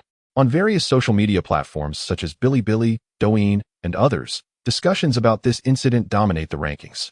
Group chats and forums are experiencing unprecedented activity, presenting a formidable challenge to server capacities as users passionately engage in discourse surrounding the haunting in Nanjing. This is a revelry, or perhaps a proclamation potent enough to send tremors throughout the world. The discussions continue to proliferate, drawing increasing attention to this supernatural event. Marketing accounts have collectively caught wind of the phenomenon, elevating this viral topic to an entirely new level. Shocking. Is the bizarre occurrence over Nanjing genuinely related to supernatural entities? Has the forced demolition of an ancestral home provoked these hauntings? Is there a deeper story behind this? As apparitions emerge, follow these simple tips from long good to effortlessly evade ghostly encounters. Local residents of Nanjing are stepping forth to share their experiences, asserting that the celestial anomalies are indeed the work of spirits. A myriad of posts, articles, videos, and more have flooded the Chinese internet. Fear and unease are gradually taking hold of the hearts of netizens across the nation. Yet, amidst this critical moment, some remain skeptical. They claim this is mere fabrication, a blatant spectacle that is all too apparent. Are you truly blind to it? On the streaming platform, a prominent host with millions of followers scoffed at the unfolding events. Known as General Yu, he is a top-tier streamer on the platform, reveling in spirited exchanges and banter with fellow hosts. Leveraging his fame, he has even established a substantial offline group, the Yu Family Army, comprising over 100 members. When the Yu Family Army sets out, not a blade of grass remains. Whenever there is a stir in the online world, General Yu is the first to rally his troops for a real-world engagement, often to ride the wave of trending topics. With the recent surge of supernatural occurrences in Nanjing City, he sensed an opportunity to capitalize on the hype. It was imperative to take the action offline. Thus, amidst widespread fear among the populace, he initiated a live broadcast, disdainfully addressing the thousands of viewers tuning in. What nonsense are these ghosts? Even I, a dropout halfway through elementary school, understand the importance of believing in science. Why are you all so frightened? He continued, my assessment is, what is there to fear? Just watch how I, General Yu, and the Yu Family Army tackle this situation. Chuckling, he aimed his phone's camera at himself, his excitement palpable as he engaged with his online audience. I'm currently en route to Nanjing City, brothers. In an hour, we shall arrive, and I, General Yu, will let you witness firsthand whether any ghosts truly exist. With that, he shifted the camera's focus, revealing he was inside a high-performance sports car, followed by a grand convoy on the highway. The spectacle was truly impressive, a sight to behold. Those familiar with General Yu recognized this as the full deployment of the Yu Family Army. Oh wow, General Yu is remarkable. He is taking such a grand entourage to confront the supernatural. Given the reports of paranormal activity, aren't you worried it might be a one-way trip? This is the might of the Yu family army, truly befitting their reputation. However, I must caution against venturing to Nanjing City. There are genuine hauntings occurring. Fear not. General Yu will take charge.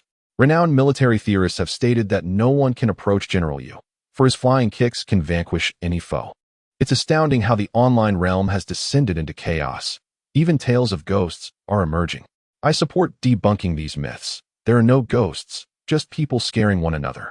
Upstairs, you assert that no one can approach General Yu. What about ghosts? Are they not considered beings? Uncertain, one might wonder, how could such words escape your lips? In the live chat, thousands of viewers flooded the comments. Some were mere spectators, while others urged him on or supported his endeavor to debunk the myths. The barrage of comments raced by at lightning speed, nearly overwhelming to behold. General Yu perched atop a high-performance sports car, gazing at the lively streaming room before him, a smile gracing his face. He paid no mind to the chatter within the live chat. As long as there was fervor, that sufficed. Chapter 11. Should we give it a try? General Yu, with a twinkle in his eye, observed the barrage of comments in the streaming room, his heart devoid of any trepidation. His rise to prominence as an internet sensation had been fueled by a keen ability to leverage trending topics. Now, the happenings in Nanjing City were ripe for the taking. To miss out on this opportunity would be a squander. Besides, what supernatural entities could possibly exist in this world?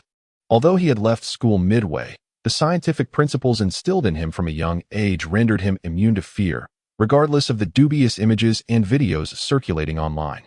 Even if ghosts were indeed real, it mattered not. He was confident in his abilities, for his flying kicks did not discriminate between specters and ordinary beings. None could approach him unscathed. In any case, the entire Yu family army was mobilized solely to debunk the sensationalism surrounding Nanjing City. Brothers, behold our convoy. Let the spectacle unfold. The more General Yu contemplated, the more exhilarated he became, for his popularity had shattered records. This indicated that his decision to ride the wave of attention was astutely made. With over 100 members in the Yu family army, what fear could they harbor of a mere ghost? Frog, young man, I have faith in you. Upon reaching Nanjing City, deliver a flying kick to vanquish that phantom. With invigorated spirits, General Yu and his army stood resolute. At this juncture, it was time to resolve everything with a flying kick, making those specters aware that a legendary figure was about to confront them. How audacious for a mere ghost to dare challenge General Yu. I can hardly contain my anticipation for the spectacle of General Yu's airborne clash with the supernatural. The comments surged with fervor, ignited by General Yu's words. The streaming room was ablaze with excitement. Observing the scene, General Yu's smile deepened. A mere ghost was hardly worthy of concern. They would soon witness the reality of his prowess. The vehicle's speed increased as they drew closer to Nanjing City, and the number of viewers watching the live stream grew exponentially. As they approached their destination, the online community buzzed with speculation. Was this merely a publicity stunt or an event of genuine occurrence? Discussions flourished, filled with eager anticipation. Meanwhile, within the police precinct of Nanjing City, a palpable sense of panic gripped the officers. Inside the station, the detective relayed the unfolding events from the internet to the two officials present. After absorbing the information, Zhou Changhai and the police chief exchanged glances, understanding that such a scenario was not unforeseen. However, the news of a major streamer en route to conduct a real investigation struck them like a thunderbolt. While public opinion could be managed, this situation was far more complex. However, the live broadcast was different. Thousands of eyes were fixated upon them, rendering any attempts at concealment nearly impossible. There was no time to dwell on trivial matters. The truth needed to be unearthed swiftly. Additionally, maintain contact with Jiang Yuan. The calls must not cease until he answers, Zhou Changhai declared, caught in a state of indecision, neither seated nor standing, unable to remain composed. He urged the chief, who in turn pressed the detectives. The entire police station was engulfed in a heightened sense of urgency, with officers scurrying about in every direction. Before long, the office door swung open once more. A pale and haggard Gao Sheng entered, sporting dark circles under his eyes and a disheveled appearance. The torment he endured the previous night had left him utterly exhausted. Upon surveying the room and locking eyes with Zhou Changhai, he collapsed to his knees. Leader, I beseech you, save me. I am nearing my end. Those entities are driving me to my demise. Please, I implore you, reach out to Jiang Yun for help. Gao Sheng cried, his voice trembling with desperation. The unseen specter relentlessly tormented him, creating disturbances that drove him to the brink of madness. This morning, his wife had succumbed to a mental breakdown and was rushed to the hospital. Though he himself had yet to completely unravel, he was perilously close. Do you think you're the only one haunted? Just because you can't reach him doesn't mean I can. The entire city of Nanjing is in turmoil, do you understand? Zhou Changhai, witnessing Gao Sheng's supplication, noted the trembling in his voice. The current predicament was beyond anyone's expectations. The elation from the demolition of the courtyard yesterday had transformed into sheer horror today. Finding Jiang Yun was paramount. Only he could rectify this situation. Zhou Changhai concluded with a decisive statement. The genesis of all this lies with Jiang Yun. Only by locating him can Nanjing return to a semblance of normalcy. After all, if there are indeed malevolent spirits at play, only Jiang Yun possesses the means to confront them. Otherwise, all efforts would be in vain. Yet, the pressing issue remained. Jiang Yun's whereabouts were a mystery. At a time when Nanjing's fate hung precariously in the balance, they could not reach him. This sense of despair was suffocating. Just as this hopelessness enveloped them, a junior officer, who had been present all along, suddenly spoke up. The chief's gaze swiftly turned towards the detective. Sensing the intensity of his scrutiny, the officer continued without hesitation. Yesterday, one of our detectives received a call from Jiang Yun. He mentioned that if something were to happen, we should not seek him out. The officer's words were abruptly cut off by the chief. Is this news even necessary to mention? If we could find him, would we be in such a passive situation right now? The director exclaimed in frustration. The young detective hurriedly interjected, No, Director, Jiang Yun did mention that we might try to reach out to the state. He suggested that the government might establish relevant departments. As his words lingered in the air, silence enveloped the office. The staff exchanged glances, contemplating the implications. Suddenly, Zhou Changhai recalled that a detective had indeed brought this matter up at the demolition site yesterday. Yet, he couldn't help but question whether the government would truly have a department dedicated to handling supernatural incidents. This thought was accompanied by a hint of skepticism. Nevertheless, this was the only lead they had at present. The atmosphere in the office returned to one of quiet contemplation. After a considerable pause, Gao Sheng, kneeling on the floor, turned to Zhou Changhai and implored, Leader, should we attempt to report this? The situation has escalated to this point. Even if we do not report it, authorities will inevitably intervene. His voice resonated with urgency. There was merit in his argument. After a lengthy period of reflection, Zhou Changhai finally lifted his head and proposed. Then let us give it a try. Chapter 12. The Arrival of State Officials. Soon, the direction of the police station's actions began to shift. The detectives swiftly compiled and organized all known information to date, presenting it to Zhou Changhai and his team. Once reviewed, this document was electronically dispatched to the National Security Department. Having completed these tasks, Zhou Changhai and the others found themselves in a state of anxious anticipation. During this time, they remained industrious, issuing a series of directives from Zhou Changhai. Orders were disseminated to the Nanjing City Police Station, the Nanjing Meteorological Bureau, and indeed, most relevant departments in Nanjing ceased external operations today. A collective focus was directed towards analyzing and deciphering the events of the previous night. Before long, news began to flow in. The Meteorological Bureau reported that they had convened all local experts for discussion, yet none could elucidate the phenomenon of the dark clouds overhead. The detectives responsible for investigations relayed that nearly all witnesses reported identical accounts, firmly believing they had encountered a ghostly knocking incident. From the demolition office, it was reported that the majority of the workers involved in the demolition efforts yesterday had vanished without a trace, and those who could be contacted were in a state of mental disarray, unable to provide coherent testimonies. Surveillance footage revealed no suspicious individuals engaged in any unusual behavior last night, leaving the possibility of human involvement undetermined. Ultimately, the answers remained suffocatingly elusive. Zhou Changhai's brow furrowed deeper with concern. At this juncture, their capabilities had reached a standstill. Should they continue to wait? It was already afternoon, and Zhou Changhai had spent the entire day at the police station. For reasons unknown, remaining here afforded him a modicum of security. Beside him, Gao Sheng reminded him of the time. A glance at the clock revealed it was precisely 2 o'clock. Several hours had elapsed since the email was sent, and still, there had been no response. Just as he was contemplating a reply, The door to the chief's office swung open abruptly, and a multitude of figures surged in. The occupants of the office were momentarily taken aback, their expressions betraying a hint of astonishment. The attire of these newcomers was exceedingly peculiar.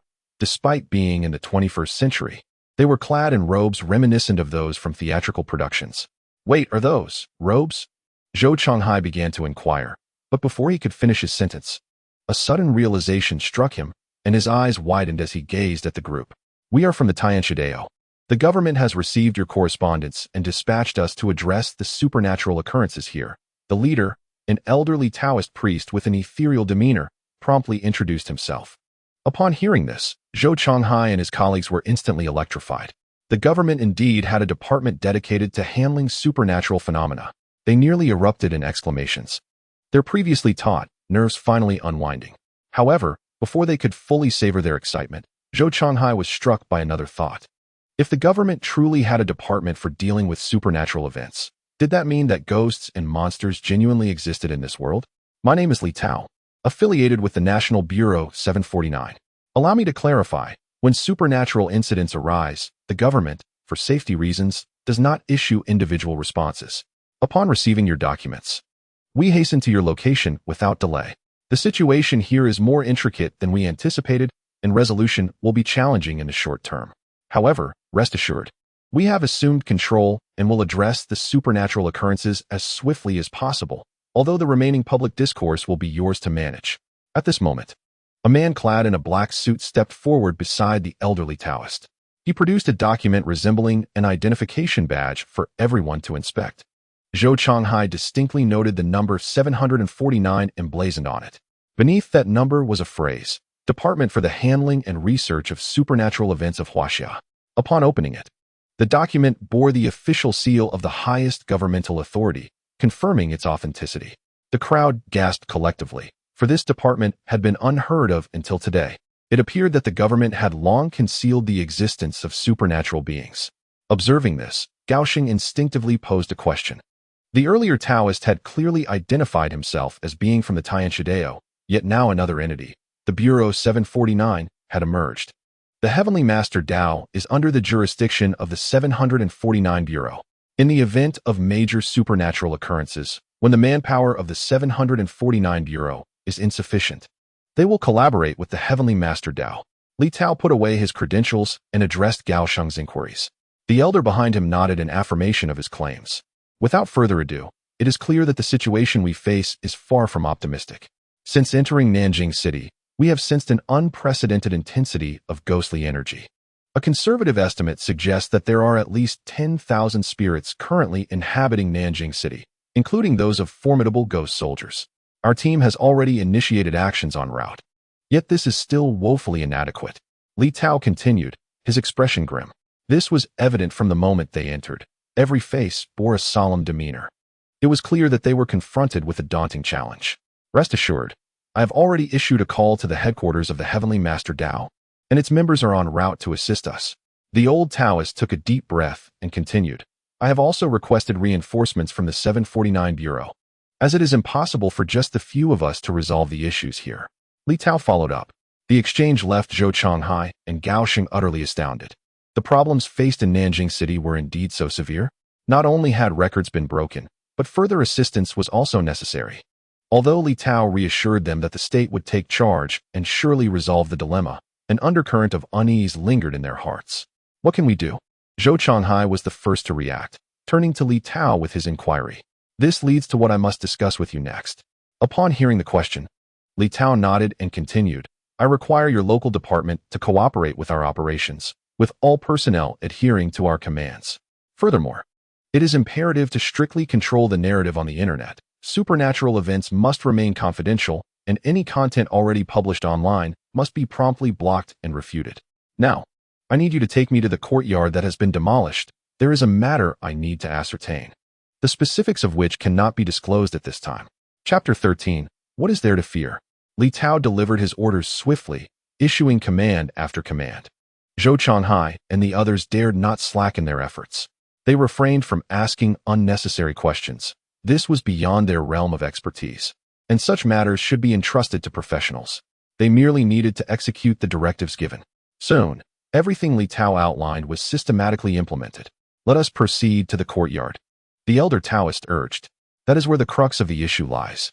Now, the malevolent spirits have dispersed throughout various locations in Nanjing City.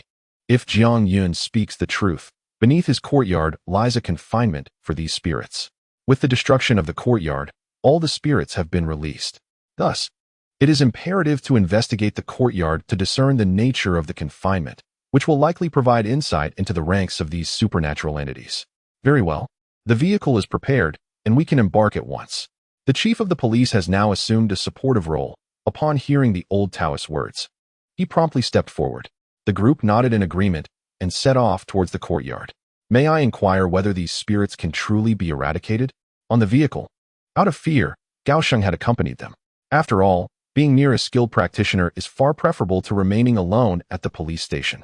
He timidly asked the old Taoist beside him, trembling. Humph, they are merely a bunch of wretched souls. Since their identities are already known, revealing it to you poses no harm. The old Taoist responded with a dismissive snort. As a master of the Tianshi sect, I have captured hundreds of spirits across the nation, if not more than 90. These so-called spirits are merely the remnants of human resentment that arise after death. They utilize this resentment to manipulate objects or create phenomena beyond ordinary comprehension, luring individuals into their traps to claim lives. To subdue these malevolent spirits, one must forcibly disperse their resentment. Thus, they shall be condemned to eternal suffering, leading to their ultimate resolution. The Tianshi sect was established over a millennium ago, existing since the Han Dynasty. Though it may not possess the grandeur of yore, with the support of the state and the 749 Bureau, its strength has notably increased in recent years. My young friend, I observe that your 3 flames have diminished by 1. You must have been beset by spirits last night. Fear not, for this is of no great consequence. Once we resolve the issues in Nanjing City, I shall ensure that the flame you have lost is restored. The old Taoist stroked his beard, speaking with calm assurance. What may seem inconceivable to ordinary people flows from his lips as easily as the act of eating or drinking. His words served as a calming balm for Zhou Changhai and Gao Sheng, seated in the front. The prowess of Zhang Tianshi and the Tianshi sect is formidable. With their intervention, Nanjing City will undoubtedly emerge unscathed, instilling considerable confidence in them. Furthermore, the state will not permit supernatural occurrences to persist unchecked, regardless of the cost. It will endeavor to ensure the safety of its citizens. Li Tao added, his statement bolstering their sense of security. He represents the nation, after all. Indeed, the state cannot afford to ignore supernatural events. If the state intervenes, what issue remains insurmountable? Thus, Zhou Changhai and Gao Sheng were completely reassured. They could harbor doubts about everything else, but they would never question the state. The nation has no reason to jest in matters of such gravity. Upon contemplating this, Zhou Changhai felt a wave of relief wash over him. He had merely fulfilled his obligations. The South River Police Station was not far from the courtyard, and within a few minutes, the group arrived at their destination. A dense aura of malevolence permeated the air, so potent it was almost visible. Indeed, Jiang Yun's words rang true. This place had undoubtedly been a site of significant supernatural activity. As soon as they disembarked, Master Zhang and Li Tao exchanged concerned glances, recognizing the gravity of the situation reflected in each other's eyes. This location was far from ordinary, a harbinger of great peril. It seemed that not all malevolent spirits had departed. You 3 should remain here. Do not venture further, Master Zhang instructed, turning to Zhou Changhai and the others. Before them lay not a desolate wasteland but a space that had transformed overnight, now enveloped in a thick shroud of dark energy. The nature of what lay within was utterly obscured. The sinister miasma lingered, intertwining with the ominous clouds above, creating an eerie connection between earth and sky. No, we certainly will not approach that. Zhou Changhai and the others vehemently shook their heads. Given the current circumstances, Master Zhang needed not say more. The peril was evident. Especially now that they had confirmed the existence of supernatural entities, they were even more reluctant to proceed. For an ordinary person to step into that realm would be tantamount to courting death. Captain Li, let us venture inside to assess the situation, Master Zhang suggested. Upon hearing this, he wasted no time, shifting his gaze to Li Tao. The latter nodded in agreement, and as if by magic, a firearm appeared in his hand, distinctly modified from the ordinary. Master Zhang took a more direct approach. After a brief incantation, a wooden sword manifested in his grasp. The other team members swiftly produced their respective specialized weapons as well. This spectacle left Zhou Changhai and Gao Xing momentarily astonished. Was this the power of the state? Was this the essence of cultivation? Witnessing this, their excitement grew. They felt as though they were uncovering some of the world's hidden truths. Everyone be vigilant. This place is far more treacherous than the ancient ruins we previously explored. Maintain utmost alertness. Li Tao instructed, clutching his weapon as he addressed the other team members and those from the Taoist sect. After sharing a knowing glance with Master Zhang, the two nodded in silent agreement and stepped boldly into the swirling black mist. Observing this, the remaining team members followed suit, moving in unison without uttering a word. Thus, the supernatural events in our city of Nanjing can be resolved completely. Did you all witness it? They conjured weapons from thin air. As people entered, Gao Sheng was the first to express his excitement. Such feats are undoubtedly beyond the capabilities of ordinary individuals. In his understanding, these are the cultivators who only exist in online novels. It was indeed a revelation to learn that the nation possesses such an organization. Zhou Changhai gazed at their departing figures, unable to extricate himself from the tumult of emotions within, as waves of astonishment surged in his heart. Chapter 14. My cabinet moved upon learning that the government had taken over the handling of supernatural incidents. Zhou Changhai and his companions displayed faint smiles of relief. Even if there truly were ghosts and monsters, what of it? With the state intervening, mere specters posed no threat. The one most elated was undoubtedly Gao Sheng. Fear had dissipated from his heart. Especially upon hearing that Master Zhang would personally resolve his troubles, he felt an overwhelming sense of relief, and his demeanor lightened considerably. What was Zhang Yun, after all? No matter how arrogant he was, could he rival the might of the nation? The group exchanged glances, a subtle smile gracing their faces. In the end, he was merely a minor figure, hardly capable of stirring any significant turmoil. The power of the state was beyond his comprehension. While Zhang Yun might possess the ability to subdue malevolent spirits, before the nation, experts were plentiful, easily capable of resolving his trivial issues. Zhou Changhai nodded in agreement.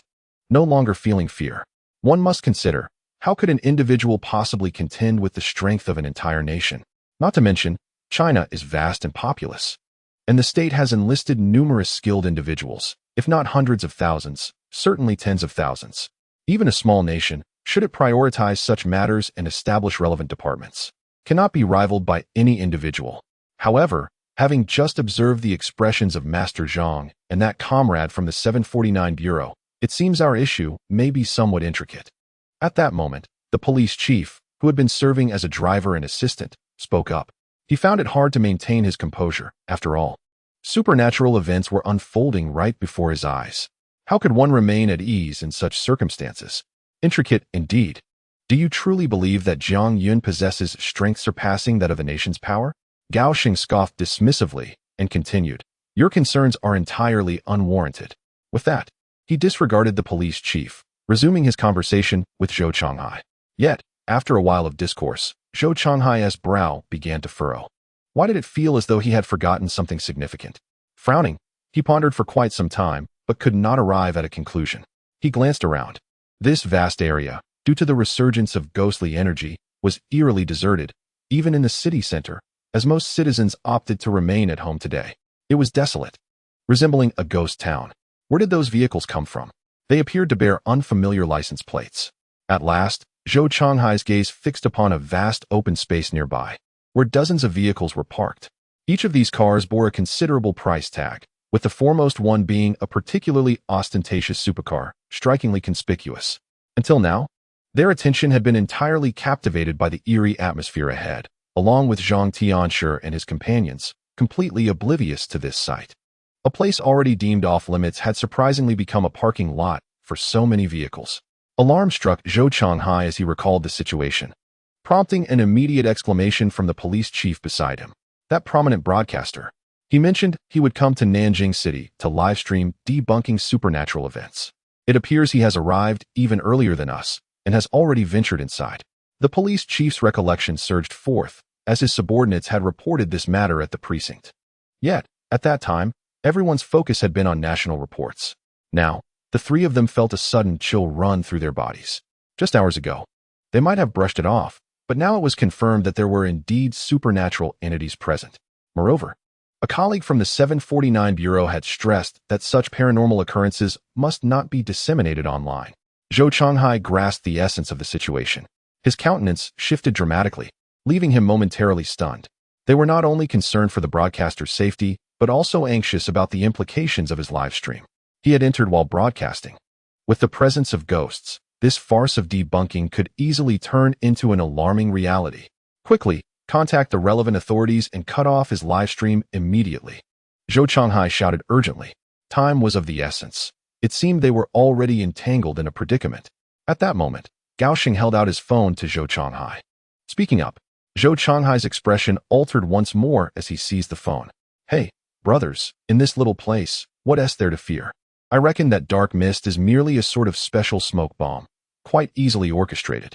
Meanwhile, within the black fog, General Yu, a paragon of audacity, held his phone high, nonchalantly strolling about with a throng of followers in tow.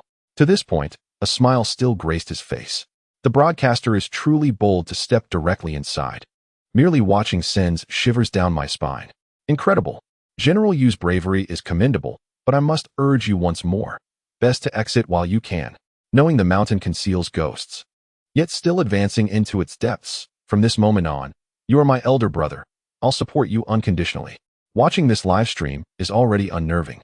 Yet you remain unfazed, truly impressive. Mom asks why I kneel on the ground to watch the live stream. The comments scrolled rapidly in the chat. Viewers, observing General Yu maintaining his composure, found their own nerves beginning to fray. It was evident to even the most discerning eyes that something was amiss in this place. However, General Yu boldly ventured further inside. Your timidity is unfounded. What could possibly go wrong? There is merely a hint of darkness and some chill in the air. Aside from that, there are no issues whatsoever. With a smile, General Yu remained unfazed as he pressed deeper, all the while voicing his critiques. I must say, those demolition teams are far from diligent. They claim to have completely razed the courtyard. Yet look at this. Does this truly qualify as demolition? There is hardly any evidence of destruction. Before General Yu stood a remarkably intact courtyard. The doors and windows were preserved exquisitely, devoid of any signs of dismantling. Observing this, General Yu scoffed. Brothers, we've successfully debunked this. The courtyard remains untouched, and as for ghosts, it's all just a performance, you see. He shrugged and continued his exploration. The grand entrance of the courtyard was unlatched. With a gentle push, it swung open. As he stepped inside, his attention was captivated by the scene before him. Completely oblivious to the uproar unfolding in the live stream as he aimed his camera at the courtyard. Goodness gracious, host, run. There is still time. This is undoubtedly a haunted house. I witnessed the live stream yesterday. The courtyard was left in ruins. Exclaimed the viewers in panic. Is this a ruse? Did I just watch a fake live stream? I distinctly saw the courtyard demolished, and now it has returned to its former glory? What on earth is happening? The courtyard must have been destroyed. Can someone please explain this? Where did the experts go? My cabinet just moved. I'm done with this. This must be a haunted house, and I can think of no other explanation. The host is in danger. Chapter 15. Brothers, save me. The courtyard has reverted to its original state. Meanwhile, beyond the veil of darkness, Zhou Chonghai and his companions were transfixed by the images streaming back from the broadcast. Their eyes wide with disbelief. Impossible, absolutely impossible. Hai Sheng was the first to speak, having personally overseen the demolition of the courtyard just yesterday. How could such a bizarre occurrence be possible? It could only mean it was indeed a haunted house. The police chief swallowed hard, his face reflecting sheer horror as he remarked, overnight, those specters have entirely rebuilt the house. Questions arose once more. The two men felt fear creeping in again. The powers of these apparitions were indeed formidable. What is there to fear? With the state involved, nothing can go awry. Ultimately, it was Zhou Chonghai who first managed to regain his composure. He shot a glare at the others, reassuring them that Li Tao and Zhang Tianshi had entered, and they would likely face no significant danger. Now, it was prudent to ponder how to address the rampant speculation online. Zhou Chonghai furrowed his brow, not overly concerned about the situation inside, but rather apprehensive about the potential management of public opinion online, which he feared could become unmanageable. His remarks brought Goldman Sachs and the police chief back to reality. After a moment of contemplation, both understood the logic in his words. With Li Tao and Zhang Tianshi already inside, there was no doubt that no issues would arise. However, controlling the narrative would prove challenging. He decided to continue monitoring the live broadcast while urging relevant departments to swiftly sever the transmission. Zhou Changhai commanded with unwavering composure. As he spoke, attention returned to the live feed, where an even chillier atmosphere prevailed. At that moment, General Yu had stepped into the courtyard, a chilling gust of wind sweeping through, exacerbating his discomfort due to his sparse attire. The courtyard was desolate and devoid of any anomalies.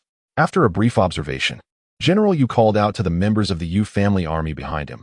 Brothers, come inside. There's nothing here. It's perfectly safe. The surroundings were eerily silent. So quiet that General Yu could hear the rhythm of his own heartbeat. 1 second, 2 seconds, 3 seconds. The anticipated responses did not materialize. Where is everyone? Why are they not answering me? Feeling a loss of face, a flicker of displeasure crossed his features. He turned to scold them, only to find that the once formidable battalion had vanished without a trace. Everyone had disappeared. His entire Yu family army had silently evaporated. In an instant, an inexplicable sense of unease surged within General Yu. Could it be that they were truly haunted? His eyes widened, the earlier calmness replaced by a wave of panic. Brothers, if you can hear me, respond. General Yu, now flustered, began to shout. Yet, the silence persisted. It was as if the supernatural had claimed them. What the hell? How could this happen so suddenly? There were 20 to 30 of us here, and now we all vanished. He exclaimed in desperation, someone, call the police. This could turn deadly. I warned you not to go in, but you wouldn't listen, and now look what has happened. Forget calling the police. This is beyond that. We need a Taoist. In the live broadcast room, the comments section erupted in chaos. No one could accept this reality. The sudden, silent disappearance of living, breathing individuals would send chills down anyone's spine. Viewers were now in a panic, having tuned into the broadcast to alleviate their fears. This is not intended to instill fear. Is this what they call a realistic offline simulation? This is becoming increasingly real. I can't continue. What on earth is this place? Brothers, help me. At this moment, General Yu found himself utterly helpless. He began to wander aimlessly, seeking an exit from the courtyard. Yet, he discovered that the door, which had been pushed open, seemed to be obstructed by an invisible force, preventing him from escaping. Fear enveloped him. He was genuinely terrified. Who would have thought that ghosts actually exist? He felt utterly overwhelmed, tears streaming down his face in despair. His attempt to gain attention had drawn the attention of a ghost. Now, retribution had truly arrived, and he had become the target of a specter. His mental state shattered. Suddenly, a child's voice echoed in General Yu's ear. This voice startled him into a frantic jump. I can't take this anymore. There's a ghost. There's really a ghost. It has come to claim my life. The screen of his phone trembled as he reacted like a frightened monkey, flailing about in a panic. Don't come for me. Don't come for me. He chanted, and in his desperation, he even wet his pants. However, none of that mattered. All that was important was to preserve his life. Look, there's a show to watch, he thought, but to his astonishment, despite employing all his skills, that child's voice rang out once more, accompanied by fits of laughter that seemed to penetrate his very soul. Oh my God, a ghost! The laughter horrified General Yu even more, prompting him to abandon the live stream entirely. He tossed aside his phone, clutching his head, and fled in a frenzy. Meanwhile, the live stream stabilized, allowing the audience to finally comprehend the unfolding situation. The courtyard was vast and impeccably clean, yet General Yu's frantic antics were undeniably comical. However, not a single voice in the chat mocked him. This was because behind General Yu, a child had inexplicably appeared. The child's cheeks were adorned with 2 red dots, and their pallid complexion was chilling. Most disturbingly, the child was not walking but floating. They drifted behind General Yu, clapping their hands and giggling. The laughter reverberated throughout the live stream. In a haunted residence, with a ghostly child present, who could possibly find humor in such a situation? The only reaction left was sheer terror. Ghosts were indeed real, and this ghost was witnessed by thousands within the live stream. Jiang sang, your destination has been reached. Is there anything else you require assistance with? At this moment, at Nanjing City Airport, the entire area is nearly sealed off due to haunting incidents. However, amidst this chaos, an international private jet managed to land through various connections. Presently, aboard this international private jet, Jiang Yun, adorned with sunglasses and holding an enormous suitcase, slowly descends the aircraft stairs. Upon hearing a remark from a diminutive figure nearby, Jiang Yun pauses on the expansive tarmac, removes her sunglasses, and offers a warm, amiable smile. This suitcase is rather heavy. Would you mind helping me carry it? Chapter 16. A return to her parental home. Coughing slightly, the small man responds, "Well, Jiang sang. Anything but that." His face betrays a flicker of fear. As for the rest, there is nothing more. Jiang Yun shrugs in response. The man, feeling awkward, continues to guide Jiang Yun towards the exit. However, after only a few steps, the small man's brow furrows deeply.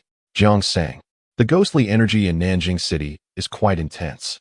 There must be something sinister lurking here. He furrows his brow and scans the surroundings with piercing eyes. His alertness heightened to the maximum. In contrast, Jiang Yun appears utterly relaxed.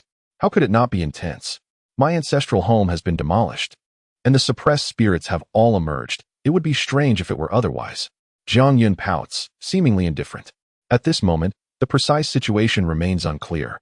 However, based on her observations and sensations, the circumstances in Nanjing City are far from optimistic. The overwhelming, ghostly presence signifies that the issues have yet to be resolved. Are these vengeful spirits all emerging from beneath Jiang Sang's residence? The small man gasps in shock, his eyes wide with disbelief. Truly, you are a master invited by our country to collaborate. This dense, ghostly energy indicates the presence of at least 1,000 vengeful spirits, all previously suppressed by Jiang Sang. I am in awe. With that, the small man bows deeply. Jiang Yun, however, remains nonchalant. The individual escorting her back to her homeland is a member of the Sakura Group from the Radiant Nation. This Sakura Group was formally established a few years ago to address supernatural occurrences within the Radiant Nation. Jiang Yun's recent visit involved subduing Kayako, reputed as one of the ghost kings of the Radiant Nation. Naturally, the Sakura Group could not overlook this. It can be said that Jiang Yun's arrival is intended to assist them with a particularly challenging issue, thereby elevating her status to that of a distinguished guest. Utilizing special connections, they arranged for a private jet to swiftly escort Jiang Yun back to Huaxia, accompanied by Kayako. Throughout the journey, there was not a moment of pause, for there existed a palpable fear that Jiang Yun might be unable to restrain Kayako, potentially allowing this malevolent entity to wreak havoc upon the people of the Island of Radiance. Jiang Yun, too, maintained an unwavering resolve, racing ahead without a backward glance. Kayako, renowned as one of the formidable spirits of the Island of Radiance, possessed remarkable power. Thus, Jiang Yun was determined to bring her back to Huaxia for thorough training, believing she would become an invaluable asset. With this thought in mind, Jiang Yun hastily packed Kayako and set off for the mainland, anxious that the Sakura Group might have second thoughts. "All right, Jiang-san, this is where I must leave you," said a member of the Sakura Group, bowing deeply. They lifted their heads, preparing to bid farewell to Jiang Yun. "Jiang-san, you have resolved a significant issue for our Island of Radiance. From this day forth, you shall forever be our esteemed guest. You are always welcome here whenever you wish to visit." Furthermore, they expressed hope that Jiang-san would assist with our other spirit, Sadako, in the future, promising great rewards for such aid. The sincerity of their demeanor was unmistakable. Seeing this, Jiang Yun smiled and nodded. "Rest assured, I shall return. Next time I have the opportunity, I will bring Kayako back to visit her family." As he spoke, he patted the large suitcase in his possession. No. This single gesture terrified the members of the Sakura Group, causing them to lose their composure and hastily wave their hands in refusal. "It is sufficient for you to come alone. It is best if Kayako remains in Huaxia." Jiang Yun, upon hearing this, shook his head vehemently. "How can that be? Kayako has been away from home for too long. She will surely miss her family. I must take her back to visit them." The members of the Sakura Group were rendered speechless, their fear palpable. Thank heavens they had managed to send one spirit away. How could they wish for her return? Faced with Jiang Yun's earnest expression, they struggled to maintain composure, hastily reiterating their plea for him not to bring Kayako to the Island of Radiance again, lest they find themselves in a precarious situation. As Jiang Yun watched them depart, a hint of disdain crossed his features. Truly, the people of the Island of Radiance enjoyed a comfortable existence, their words sweet yet insincere. With a scoff, he grasped the suitcase containing Kayako and strolled leisurely towards the exit.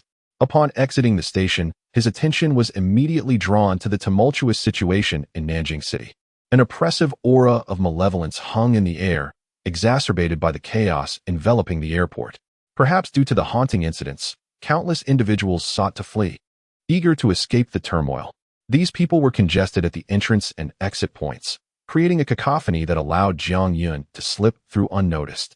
Yet, this was fortuitous, as it spared him considerable trouble. Goodness, Jiang Ji, you've returned. I could sense your presence from afar and rushed over to welcome you. Upon departing from the airport and taking only a few steps, a mischievous little spirit suddenly emerged from a shadowy corner. This spirit was toying with a small knife and flashed a row of pearly whites at Jiang Yun. Brother Jiang, what treasures have you brought back from your ventures? Let me have a glimpse. If you fail to return with something worthwhile, we shall be at a great loss. Our family will be in dire straits. The little spirit chuckled, sheathing the knife before instantly appearing before Jiang Yun. Without a moment's hesitation, it clambered onto Jiang Yun's shoulders, rummaging through his pockets and sleeves with unabashed curiosity. Although it called out Brother Jiang repeatedly, its demeanor betrayed no hint of fear. With a swift motion, Jiang Yun delivered a resounding slap, sending the spirit tumbling to the ground. You little rascal, I see you've grown a bit cheeky since your escape. Jiang Yun glared at the spirit. I merely got a bit too excited after breaking free. It's so dreary being cooped up in that courtyard all day. Despite the slap, the spirit remained unfazed, still wearing a broad grin. Jiang Yun couldn't help but twitch the corners of his mouth at the response.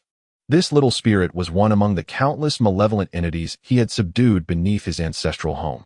It was also the very first spirit he had tamed after awakening his abilities, making it particularly significant to him. Although it had been confined under the ancestral residence, Jiang Yun occasionally allowed it to roam free, enlisting it as a helper to maintain his courtyard. To his surprise, upon returning to his homeland, the spirit had sought him out immediately, despite the ancestral home having been demolished and the ceiling array broken. Chapter 17. Those who understand will understand, Brother Jiang. What treasures lie within this box? The little spirit inquired eagerly, bouncing along the path home, its eyes darting excitedly towards the large chest. Jiang Yun chose not to answer its question, but instead posed one of his own. What is the current situation here? Have the other spirits fled, or what has transpired?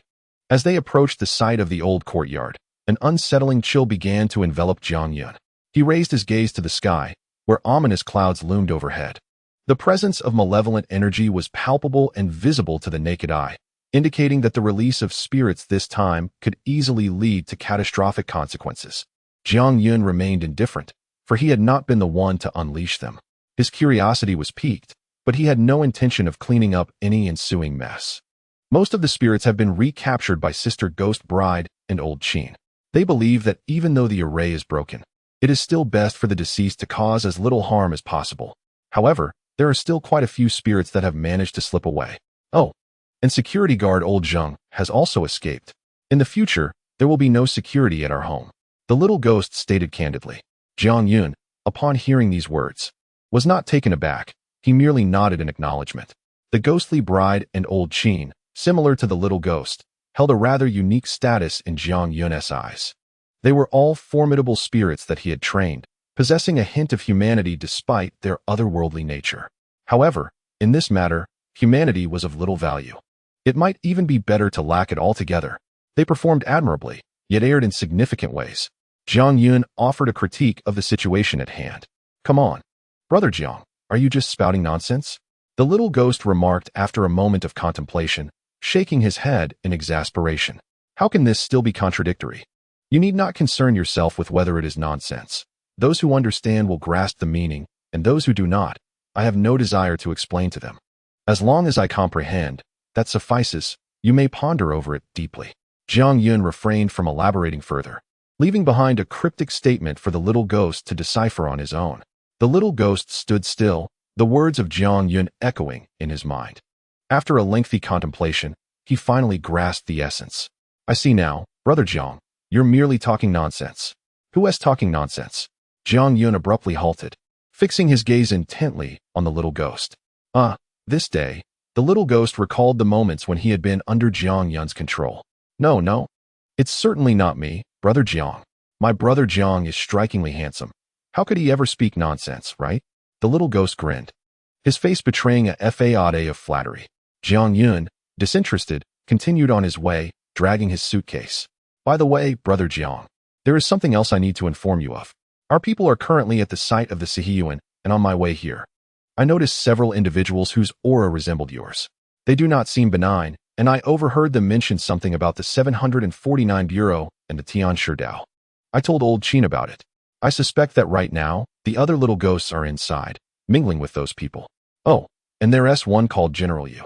I tried to scare him, but he was so timid that he wet his pants in no time. It wasn't amusing at all. The little ghost resumed his playful antics, bouncing along behind Jiang Yun, suddenly conjuring a small knife to play with.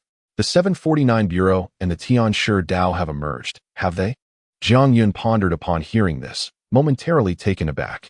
It appeared that the 749 Bureau was a governmental entity within the country. As for the Tianshi Dao, Jiang Yun speculated it was likely a grassroots organization. However, according to the little ghost, the esteemed general had been so frightened that he lost control of himself, which was somewhat perplexing. Could it be that the general was merely an ordinary figure? Jiang Yun mused aloud, somewhat bewildered. Nonetheless, this indicated that the higher authorities were indeed taking the matter seriously, albeit with a skewed perception. Conventional weaponry held no lethal power against spirits. Even deploying troops and generals would be futile. Now, only those 749 matches and the Taoist priests remain, and their strength is still unknown. This is Jiang Yun's first encounter with the nation's capacity and organization in handling supernatural events. To be honest, he is quite eager to witness their fascinating expressions. Ding!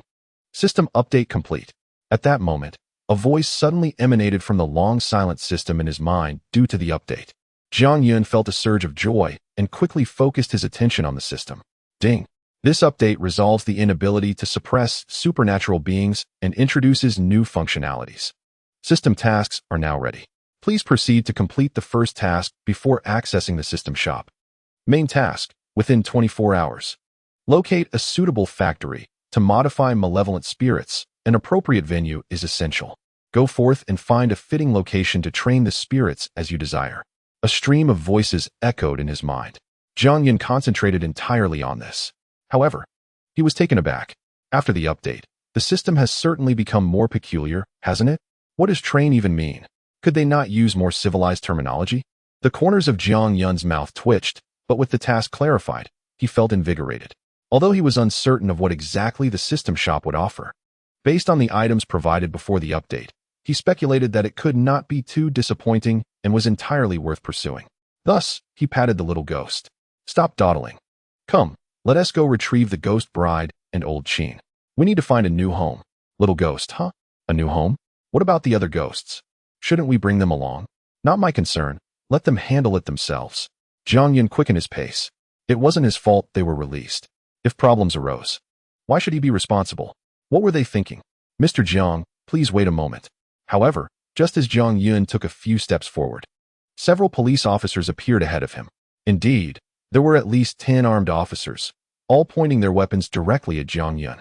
Upon seeing this scene, the little ghost immediately fled, leaving Jiang Yun standing there, confronted by the intimidating array of firearms. Mr. Jiang, we request that you come with us.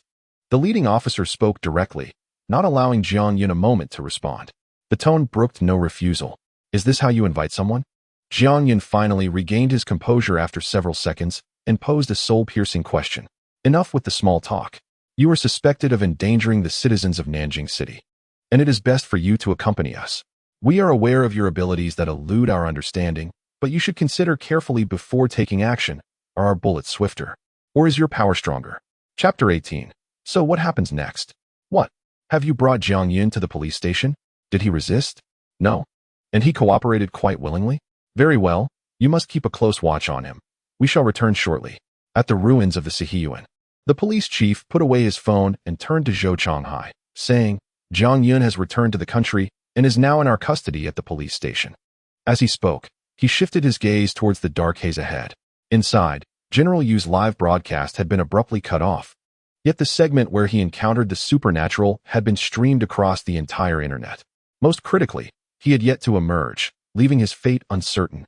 Li Tao and Zhang Tianshi had been inside for quite some time now, and thus far, there was still no news.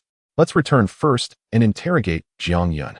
After a moment's contemplation, Zhou Chonghai made his decision swiftly. This was not a difficult conclusion to reach. General Yu had brought this upon himself. Even if they wished to save him, they lacked the means to do so. His survival was purely a matter of luck, depending on whether he encountered Li Tao and Zhang Tianshi within. If he did not, they would have to prepare for the worst. and there might not even be a body left to recover. After all, he was facing malevolent spirits. Who could know what his ultimate fate would be? Returning to interrogate Jiang Yun might yield some information or lead to a breakthrough. With the plan set, the group left the police chief to await the return of Li Tao and the others. Zhou Changhai and Gao Sheng got into the car and departed first. A few minutes later, at the Nanjing City Police Station, in the interrogation room, Jiang Yun sat in the chair of regret, unshackled by handcuffs. The box brought back with him was placed aside. Across from Jiang Yun sat an investigator specializing in interrogations. After a brief inquiry into his identity, the questioning quickly turned to the matter at hand. We require an accurate figure.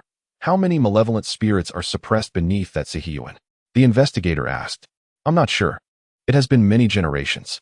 I estimate perhaps around 10,000? No. It should be closer to 100,000. In any case, it's quite a lot.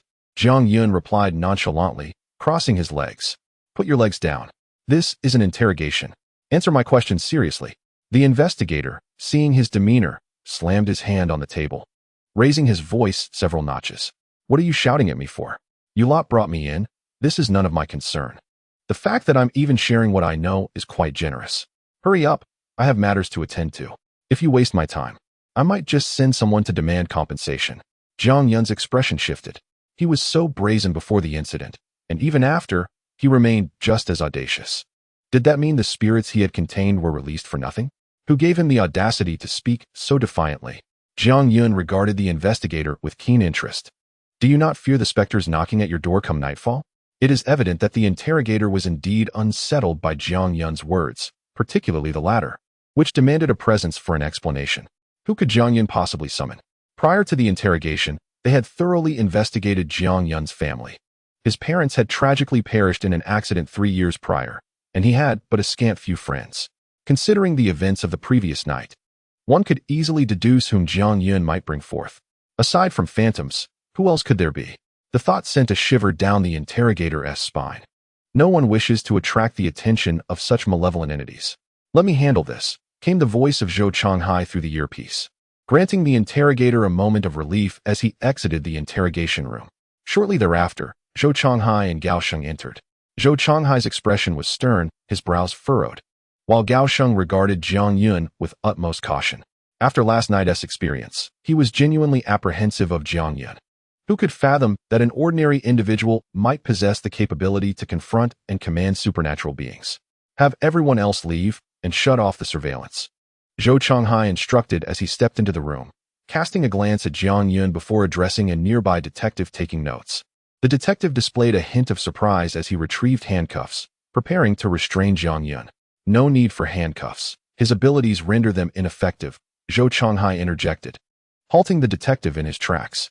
The officer was momentarily taken aback, but said nothing further, nodding in compliance before deactivating the surveillance and exiting the interrogation room. Zhou Changhai then took a seat opposite Jiang Yun. How about we converse now? Allow me to introduce myself. I am Zhou Changhai, and it was I who ordered the demolition of your courtyard.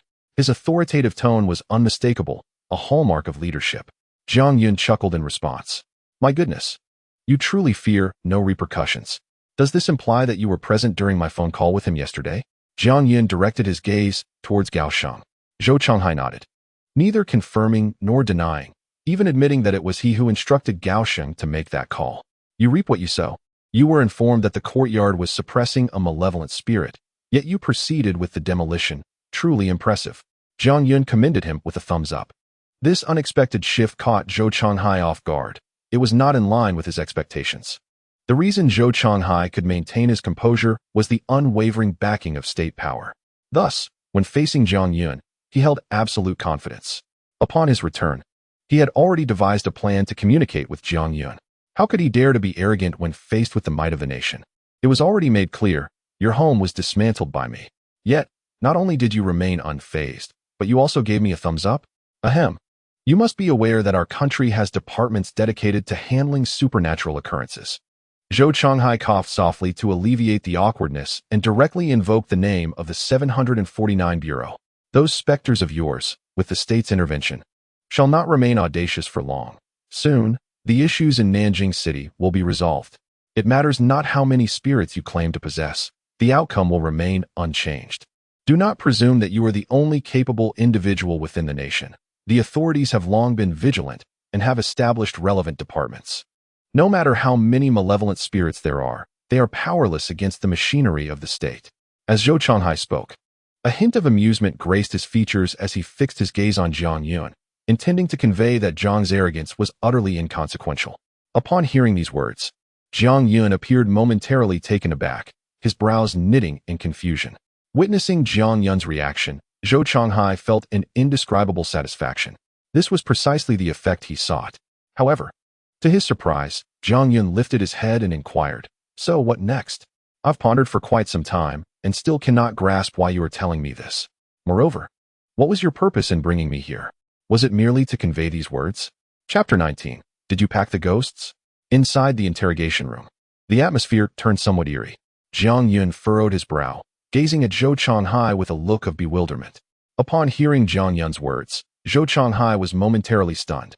In an instant, he felt a surge of frustration threatening to erupt. "What do you mean? So what next?" Zhou Changhai believed he had elucidated his point with clarity. He aimed to convey that the assets Jiang prided himself on were, in his eyes, utterly worthless.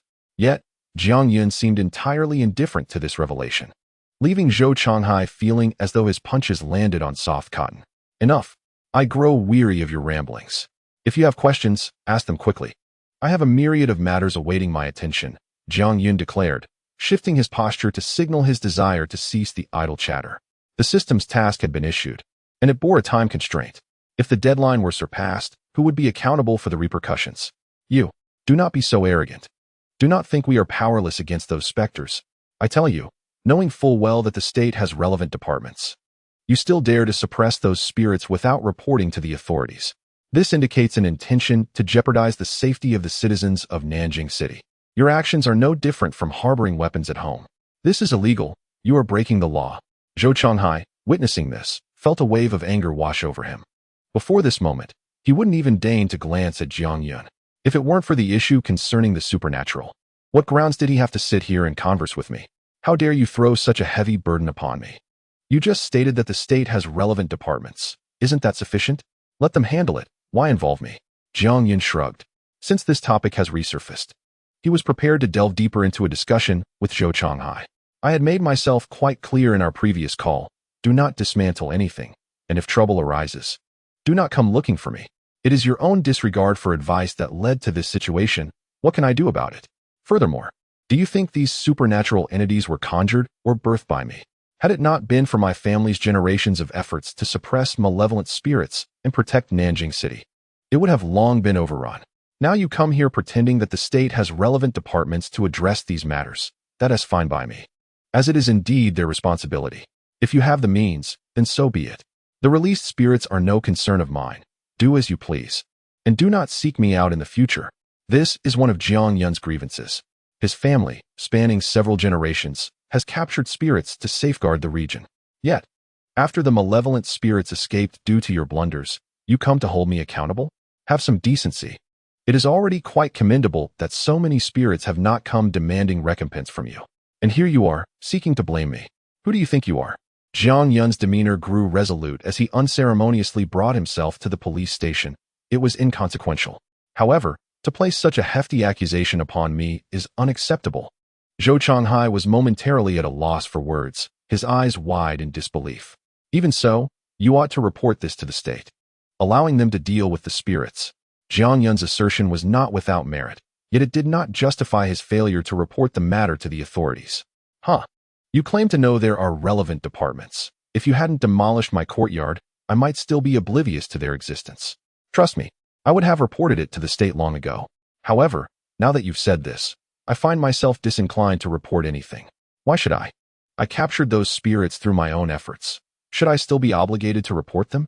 Jiang Yun chuckled, finding Zhou Changhai's words somewhat humorous.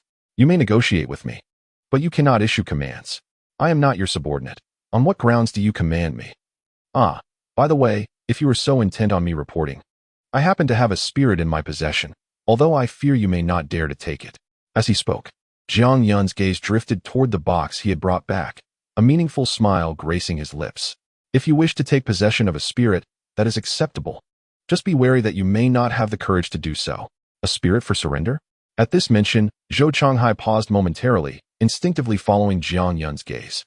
That seems to be something Jiang Yun brought back from abroad, inquired Zhou Changhai tentatively. A ghost, of course, something entirely from the east. The demon king of the island nation, which their local authorities dare not claim, as they cannot defeat it, so it was sent back here. Jiang Yun remarked nonchalantly. Zhou Changhai's eyes widened in disbelief. You brought a foreign ghost back to the country, and you just left it in the interrogation room. At that moment, Zhou Changhai sprang from his chair like a mouse encountering a cat, retreating several steps. Reflecting on his earlier demeanor, a cold sweat trickled down his forehead. He had been dancing on the edge of a knife. Though he did not fully comprehend what Jiang Yun meant by Demon King, he grasped the implication. A creature that the authorities of the island nation dared not confront had been brought here by Jiang Yun. How formidable must its power be? If he inadvertently displeased Jiang Yun and the ghost was released, would he not meet his demise on the spot? What is the matter? Are you afraid now? Jiang Yun chuckled at his reaction. Seeing your state, it appears you dare not accept it. Well, you've had your say, now it's my turn. Jiang Yun rose and approached the box containing Kayako. After a moment of contemplation, he spoke. Firstly, regarding the matter we just discussed. You said our family has captured numerous demons in Nanjing over generations. Now that I seek some recompense, is that too much to ask? Moreover, you've demolished my courtyard, leaving me homeless. It surely wouldn't be reasonable to have me living on the streets, would it? With that, Jiang Yun cast a meaningful smile at Zhou Changhai. Having entered, it would not be so simple for him to leave. Zhou Changhai seemed to grasp Jiang Yun's intentions. His gaze darted back and forth between Jiang Yun and the large box. If he were to utter a single no, would Jiang Yun unleash the ghost right then and there? In that moment, Zhou Changhai had to admit he felt a twinge of regret. As an ordinary person, what right did he have to negotiate with Jiang Yun? Had he known, he would have waited for Li Tao and Master Zhang to emerge from the black mist before returning together. You just need to ensure that ghost doesn't come out. Zhou Changhai spoke with trepidation, already aware of the multitude of spirits roaming outside. Adding a demon king to the mix would surely herald the fall of Nanjing. After all, this was a creature that even an entire nation could not defeat. Chapter 20. Say it again, you're quite perceptive. Don't worry, this box is very secure. Without my permission, she cannot escape. Jiang Yun kicked the large box, chuckling as he spoke. This scene caused Zhou Changhai's brows to furrow with trepidation, fearing that at any moment, a specter might emerge from the box. Enough of the jesting. Let me clarify that I have divulged all that I know. It is not my obligation to subdue the malevolent spirits. Do not employ moral coercion against me. Regarding this matter, I shall not intervene further. Moreover, concerning compensation, my demands are modest. Jiang Yun felt it necessary to articulate his thoughts clearly. After a moment of contemplation, he continued. First, I require a residence. It should not be too small and must be situated within a reasonable distance from the city center. Second, I need a factory, and it must be arranged as swiftly as possible, ideally before nightfall. The factory must be sufficiently spacious, approximately 700 or 800 square meters, and similarly, it should not be too far from both the city and my residence. It seems there is little else to discuss for now. In any case, this transaction is undeniably profitable for you. Consider it akin to the demolition of my courtyard and simply convert it into fixed assets for me.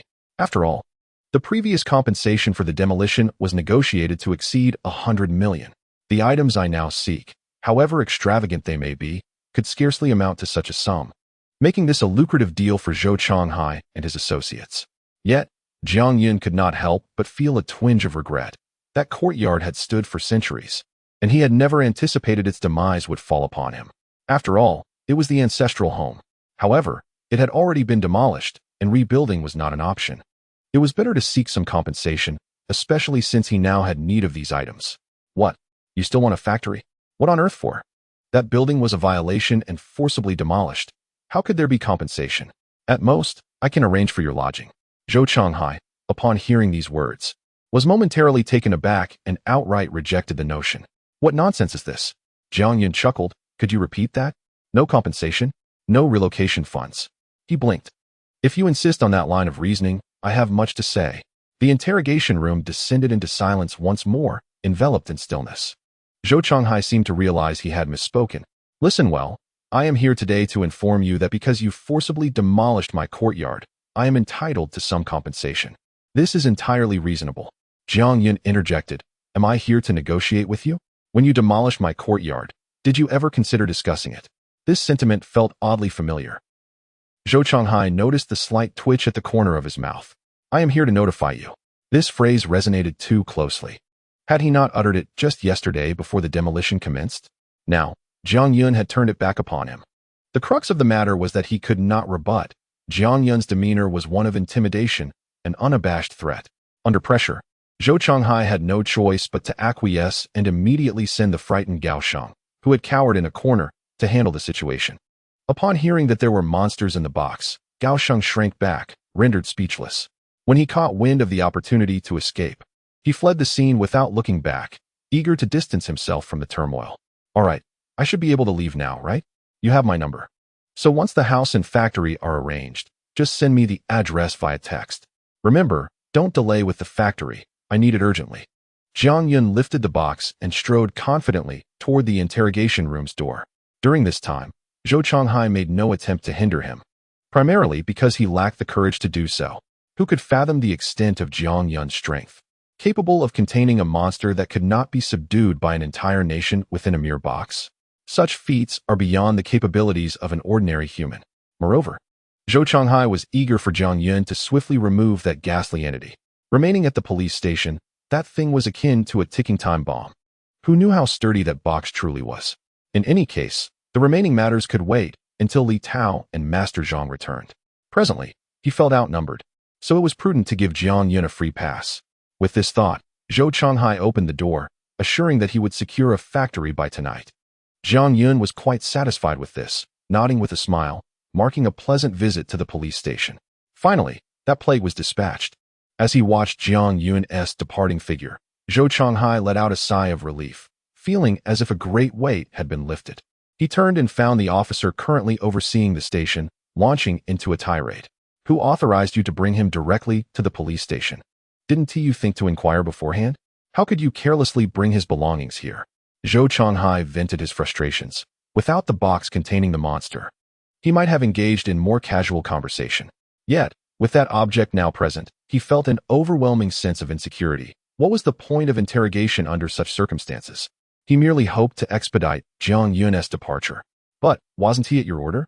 As soon as Jiang Yun returned to the country, we were to bring him in for questioning. The detective squad leader, unaware of the unfolding events, responded defensively to Zhou Changhai's outburst. Previously, there had been constant pressure to apprehend Jiang Yun, deemed highly dangerous, and preparations had been made to ensure his swift return to the station for interrogation. How did it come to this? Did I ever say such things? Zhou Changhai paused, furrowing his brow in contemplation. It seemed he indeed had uttered those words. Never mind. Prepare a car immediately. Take me to the Sihiyuan. He chose not to delve further into the matter, dismissively waving his hand. Still yearning to visit the Sihiyuan. It has been quite some time. Li Tao and Master Zhang should have emerged by now. I ought to make my way there promptly to share what I have gleaned with Li Tao. The rest can be entrusted to the professionals. As for Jiang Yun, Zhou Changhai pondered for a moment before continuing to instruct the detective. Jiang Yun must still be monitored. Remember, he remains an exceedingly perilous individual, one of extreme danger. Exercise utmost caution to avoid alarming him. Dispatch a few capable brothers to discreetly shadow him, should he exhibit any unusual behavior. Contact us immediately. Do not take matters into your own hands.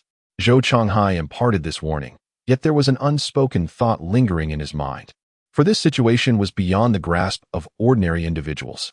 However, neglecting it could lead to unforeseen complications. Who knows what Jiang Yun might concoct next? After further contemplation, he spoke again, urging them to pay special attention to the large box Jiang Yun brought back today, for it may contain something exceedingly terrifying. The moment Jiang Yun opens that box, let us be informed without delay. Chapter 21. Is it as you wish? One cannot deny that during such extraordinary times, those in authority act with remarkable swiftness. Shortly after leaving the police station, Jiang Yun received a call from Gao Sheng, informing him that they had located the factory. Although the premises required further time to finalize, it would certainly be secured by tonight. Jiang Yun offered no further commentary, as long as arrangements were made to his satisfaction. Time was of little consequence. Following the address provided by Gao Sheng, Jiang Yun hailed a taxi and arrived at the factory's location. The site was not particularly remote. Quite close to the city center, Externally, it appeared remarkably new, far from the dilapidated, abandoned factories one might expect to deceive him. Clearly, the events of last night had left a significant impression on them. In this area, securing a property like this would typically demand several million. After surveying the factory, Jiang Yun felt quite pleased. Setting down the large box containing Kayako, he decided to submit a system task. Beep. Detected that the host has found a suitable factory. Main quest 1 is complete, and rewards are being dispensed. Congratulations, host. You have received 1,000 exchange points, 1 burial garment crafting blueprint, and 10 sewing machines. Beep. System notification. The store is now open. The host may exchange points for any goods in the store. Note. Points can be acquired by completing system tasks. New tasks are being initiated. The system tasks are ready. Please check promptly. A cascade of system notifications echoed in Jiang Yun's mind, leaving him momentarily dazed. He opened the system backpack to find the rewards quietly resting within. As for the points, that could wait. Jiang Yun's gaze was drawn to the 2 items behind him, a blueprint for funeral garments and a sewing machine. He found himself momentarily bewildered. Was he truly being tasked with establishing a factory? Moreover, this factory would be producing such peculiar items? System, extract the funeral garment blueprint and sewing machine. Ding. Extraction in progress. Extraction complete. As the system's voice echoed, the once empty workshop was suddenly filled with 10 sewing machines. Additionally, his mind was flooded with knowledge regarding the methods of crafting funeral garments. The system even generously provided some fabric. Level 1 funeral garment. Consumable. When worn by an ordinary person, it can withstand 1 attack from ghost soldiers or lower-level specters. Accompanying this was a description of the garment's functions, which instantly piqued Jiang Yun's interest. Initially, he assumed the funeral garment was merely ordinary, yet he was astonished to discover its ability to repel spectral attacks. This garment could indeed be deemed a magical artifact. Alas, it was a consumable. Each garment could only withstand a single attack.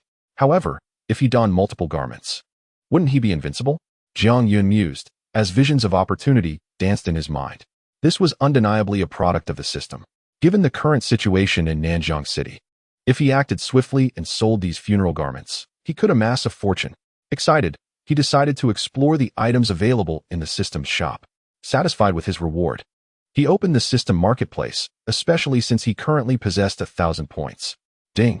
The system marketplace has been activated. With a soft chime, a semi-transparent panel appeared before Jiang Yun, visible only to him. This panel displayed a plethora of goods, reminiscent of a game shop. After a cursory glance, he summarized that while the marketplace was open, it was not fully accessible. Most items were grayed out, their specific details obscured, revealing only their prices, which often soared into the thousands, rendering his 1,000 points insufficient. The initial offerings were the only ones he could redeem, and their prices were not negligible. Starting at 100 points, these items consisted of materials for crafting funeral garments, such as fabric and thread. To create a garment capable of withstanding ghostly attacks, one could only procure the necessary materials from the marketplace. Ordinary fabrics found outside would not suffice. Jiang Yun understood this well. For garments that could protect ordinary individuals from spectral assaults were hardly commonplace. Without hesitation, Jiang Yun exchanged all 1,000 of his points for the fabric and thread necessary to craft funeral garments. After all, there was nothing else of value he could acquire with his current points. Retaining them seemed futile at this stage. It was far more prudent to redeem the materials promptly, enabling the factory to commence operations. With the ghostly turmoil in Nanjing still at its peak, there lay a golden opportunity to reap significant rewards. Lastly, there was the new task awaiting him. Let him see what it entailed. Shutting down the marketplace interface, Jiang Yun shifted his focus to the new assignment. He needed to amass wealth swiftly. More points would allow him to exchange for items of greater value in the marketplace. Ding. Main quest 2. Please name your factory and fulfill an order of selling 1,000 funeral garments. Establish your brand. Sound the first trumpet of your enterprise, and instill a sense of dread in those specters as they undergo labor reform. Heroic minds think alike. A slight smile graced Jiang Yun's lips upon hearing the system's task. It perfectly aligned with his thoughts. If he did not prosper now, when would he? With the factory set up and materials ready, it was high time to commence work. Goodness, how did you end up here? Just as Jiang Yun was engrossed in envisioning his commercial empire, a familiar voice broke through. He had encountered a detective on the road. But fortunately, he had cleverly slipped away early. Otherwise, he would have faced dire consequences. Jianggu, they didn't take you in, did they? The figure of the little ghost appeared, scrutinizing Jiang Yun with a cheeky grin. By the way, while you were with the detective, I summoned Sister Ghost Bride and Old Qin as well. As soon as the little ghost finished speaking, a crimson figure gradually emerged behind him. Clad in a striking red wedding gown, the ghost bride unveiled herself, her face obscured by a red veil. Beside her stood an elderly man in a long black robe, his long hair cascading down, also materializing before them. These were indeed the ghost bride and Old Qin, the capable aged Jiang Yun had trained before the courtyard's demolition, tasked with managing and suppressing other specters. Upon witnessing the trio, Jiang Yun's gaze flickered slightly. Was this not a manifestation of his desires? Chapter 22. The scoundrel's unfortunate fate, my lord. You have finally returned. I have missed you dearly. In the factory, upon seeing Jiang Yun, the ghost bride floated gently before him. She lifted her crimson veil, revealing a breathtakingly beautiful face. Accompanied by her flawless, elongated right hand, she tenderly caressed Jiang Yun's face, her dulcet voice dripping with allure. The only blemish upon her beauty was the faint mark around her neck. Had she not been a ghostly bride, Jiang Yun might have believed that, with her enchanting presence, she could certainly carve out a significant position in the entertainment industry. Alas, the ghostly bride has been a specter of the past century. Pressured by her family into marriage, she refused to become a concubine to a man far her senior, leading to her tragic demise on her wedding night by hanging. Her restless spirit transformed into a vengeful specter, ultimately bringing ruin upon her family, only to be subdued and imprisoned by her own ancestor. Returned? How was the harvest this time? In contrast to the mischievousness of the little ghost and the allure of the ghostly bride, Old Qin seemed more akin to a steward of this large family. Jiang Yun had long forgotten the circumstances under which Old Qin was subdued by his ancestor, as well as the era he hailed from, the manner of his death, and his identity. Yet, his demeanor and attire exuded an undeniable aura of authority. Old Qin was undoubtedly a figure of significance, which was precisely why Jiang Yun had chosen him as a capable aide in the past. Well, it seems we have brought back a new companion from our journey to the island nation. In response to Old Qin's inquiry and the ghostly bride's eagerness, Jiang Yun smiled faintly and nodded. He took the ghostly bride's hand and gently embraced her, addressing Old Qin's question. It's rather unfortunate, though, that we could not prevent the demolition of the Sihiyuan. Old Qin nodded thoughtfully, letting out a soft sigh. After so many years, it was indeed a pity to see the Sihiyuan dismantled. It matters not. It has been torn down, and you must not blame yourselves. It is the ordinary citizens of Nanjing who suffer. With the Sihiyuan's destruction, the suppressed spirits have all emerged, and the night is fraught with danger. Jiang Yun concurred, adding, however, this is not solely our fault. Little Knife must have conveyed my stance to you all, right? Little Knife was the name Jiang Yun had given to the mischievous little ghost. This fellow had once brought a butterfly knife to school to perform tricks, but the performance ended in a mishap that left him mortally wounded. Shortly after becoming a restless spirit, he was discovered by Jiang Yun and swiftly subdued, becoming his first trial after his journey into this new realm. Initially, Jiang Yun had considered casting Little Knife into a formation, but the little ghost's spirited demeanor intrigued him, prompting him to keep him around. Hey, I must relay your words exactly as you spoke them, Brother Jiang. Little Knife exclaimed cheerfully while perched atop a box containing Kayako, playing with his knife. My dear husband, I had intended for the spirits to gather in anticipation of your return.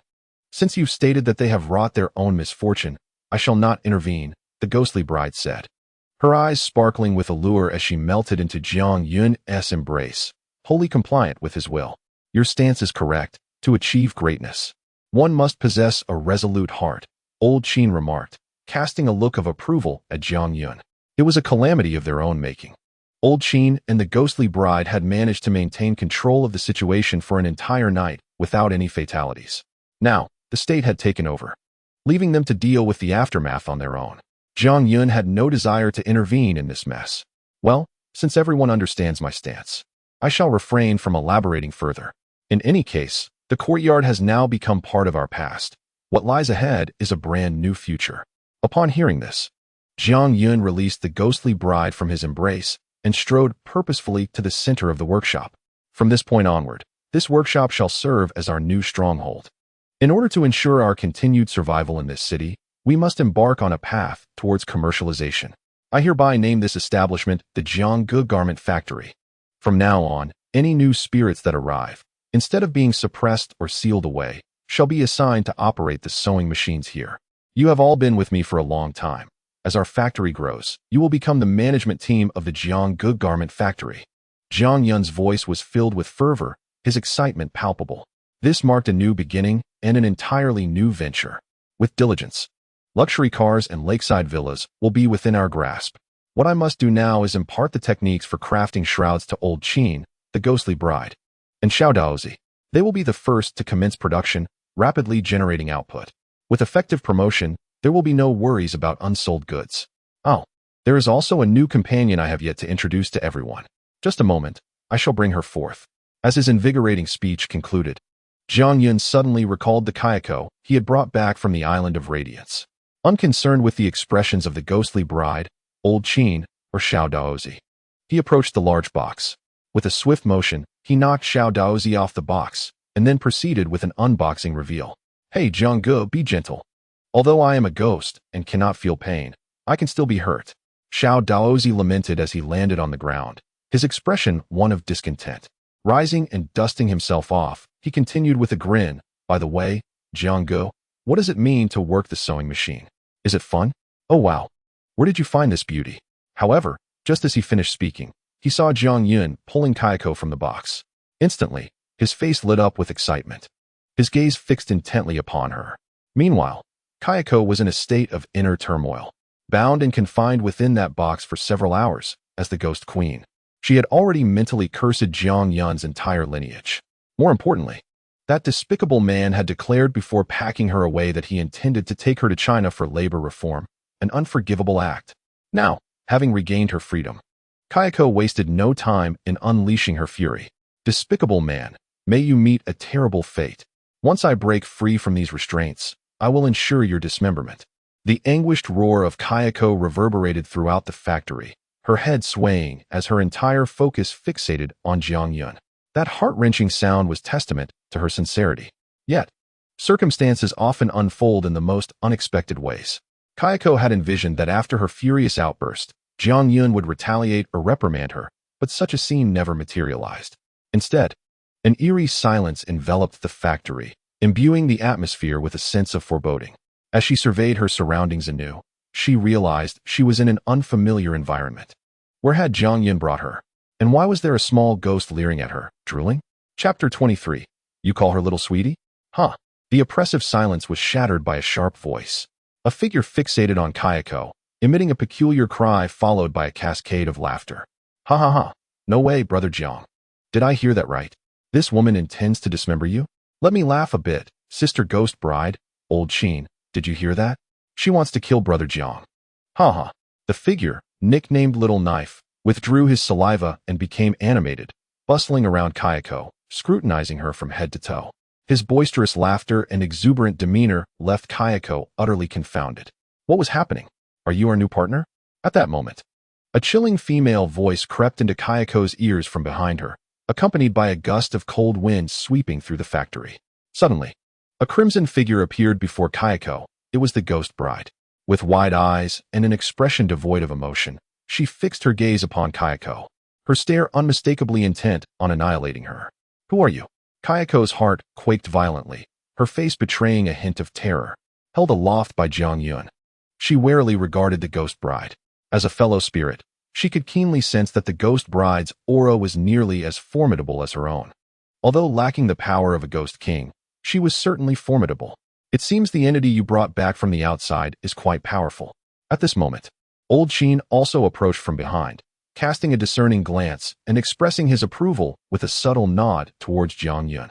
However, Old Qin's presence only intensified Kayako's sense of dread, for she could not fathom his true strength. Moreover, the aura emanating from him left her feeling breathless. In an instant, Kayako's expression mirrored that of someone who had encountered a specter. No, wait, she was a ghost. Thus, all was well. Excuse me, could you please repeat what you just said? Jiang Yun, upon encountering the ghostly bride and the Old Qin, cast a curious glance at Kayako. In the land of the rising sun, where he stood isolated and defenseless, there might have been some trepidation. Yet, In his own stronghold, what was there to fear? A faint smile played on his lips as he regarded Kayako, as if challenging her to speak again. Should she not cause the sewing machine to smoke, it would be a testament to my mercy. I assure you. I said nothing of consequence. You must have misheard. Instantly, Kayako felt a wave of fear wash over her.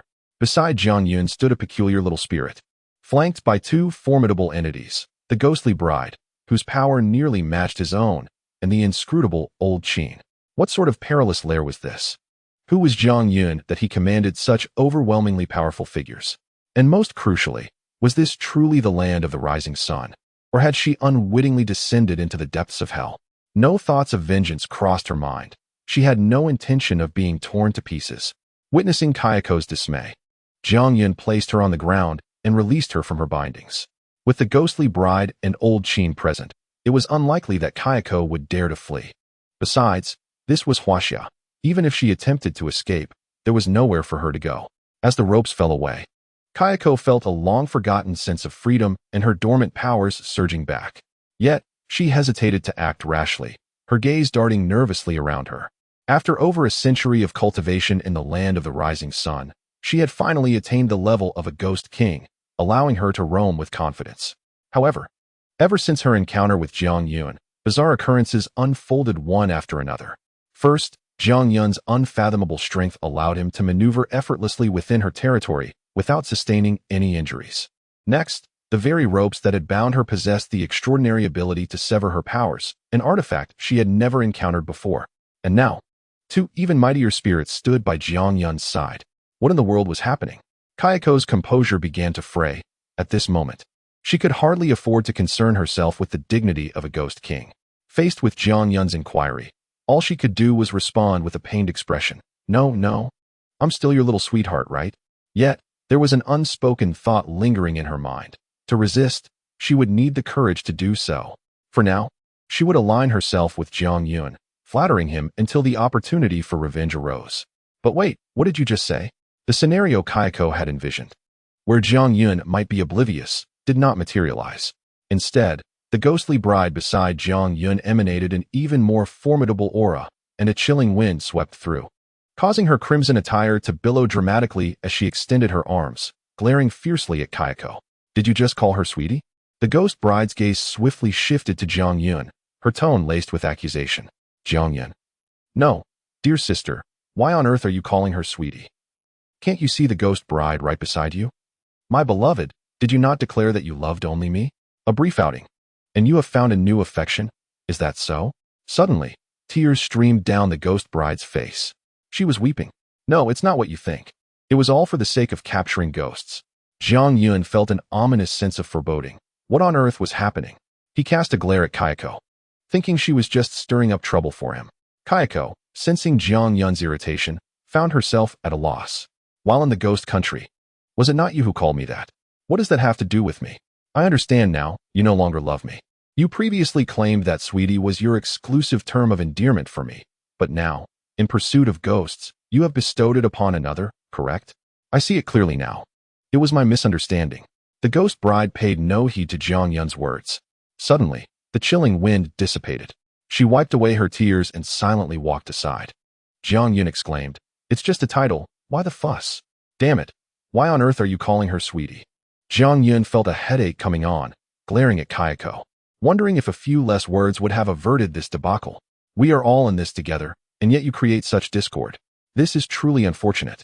As punishment, starting today, you will go straight to work. No breaks until the sewing machine is smoking. Xiao Dao, you come here too. Damn it. You will also learn to operate the sewing machine and keep an eye on her. If that machine doesn't tease smoke, I will have words with you. Jiang Yun rubbed his temples, grabbing the still snacking Xiao Dao and Kayako without further ado, pressing them both before the sewing machine. He had initially considered a gentle approach, but that was clearly out the window. It was now a lesson in sheer force. Chapter 24, The Ghost Bride's Targeting. No, Brother Jiang. What does this have to do with me? I'm merely an onlooker. Xiao Dao, pressed against the sewing machine, wore an innocent expression. The look on her face nearly screamed of her grievance. After finally witnessing an argument between Jiang Yun and the ghost bride, how had she become entangled in this herself? Operate a sewing machine? Kayako was equally bewildered. Even now, She had yet to grasp the extent of Jiang Yun's actions in bringing her to this place. However, judging by the current situation, it was highly likely she was no longer in the ghost country, but had been taken directly to Huaxia by Jiang Yun. Before she could even register her thoughts, she was thrust into labor. Was this what labor reform entailed? She looked utterly incredulous. Brother, you can't be serious? I thought you were merely jesting about labor reform.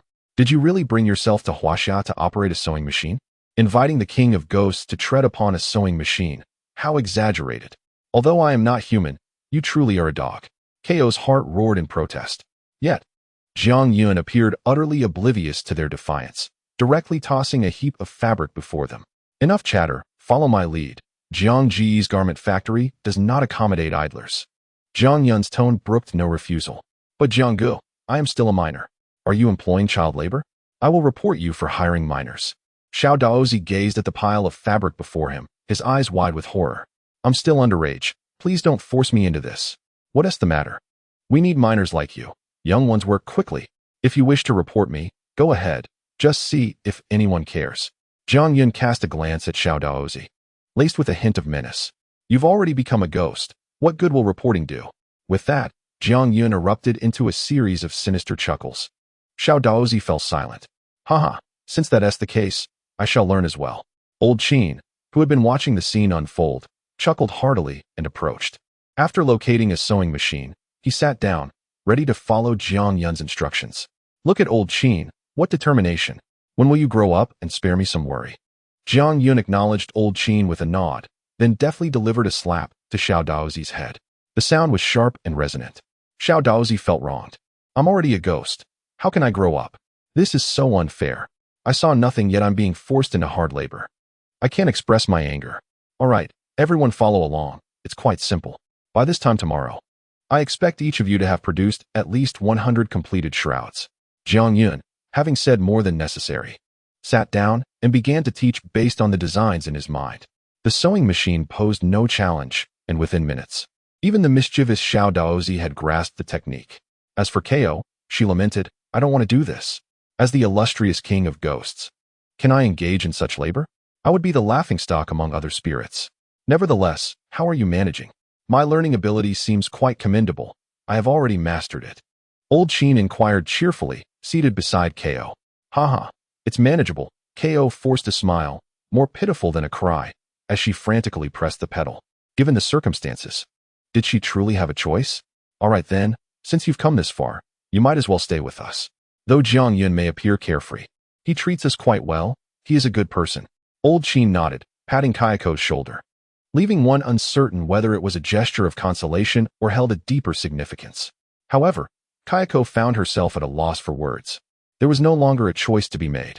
Moreover, Jiang Yun a good person? If he were indeed virtuous, he wouldn't have traveled such a great distance to be trafficked from the land of the rising sun to Huaxia. I must learn as well. Meanwhile, the ghostly bride, who had just retreated to wallow in sorrow, suddenly returned. She called out to Jiang Yun, catching him off guard. Initially, he had intended to teach Xiao Daozi first before comforting the ghostly bride, believing that as comrades, they should not allow discord to fester. Yet, unexpectedly, she had returned on her own accord. All right, I shall teach you, Jiang Yun said with a smile, offering her a spot right next to Xiao Daozi. The ghostly bride sat down, shooting a glare at Kayako, who felt the weight of her gaze and froze. What the hell? I'm merely operating this sewing machine. What does this have to do with me? This is all your fault, you scoundrel Jiang Yun. Thinking this, Kayako fell silent, feeling powerless to retaliate. The only course of action was to hasten her work, as if the fabric itself were Jiang Yun. One stitch followed another, as if to pierce Jiang Yun himself. I shall stab you, you worthless scoundrel.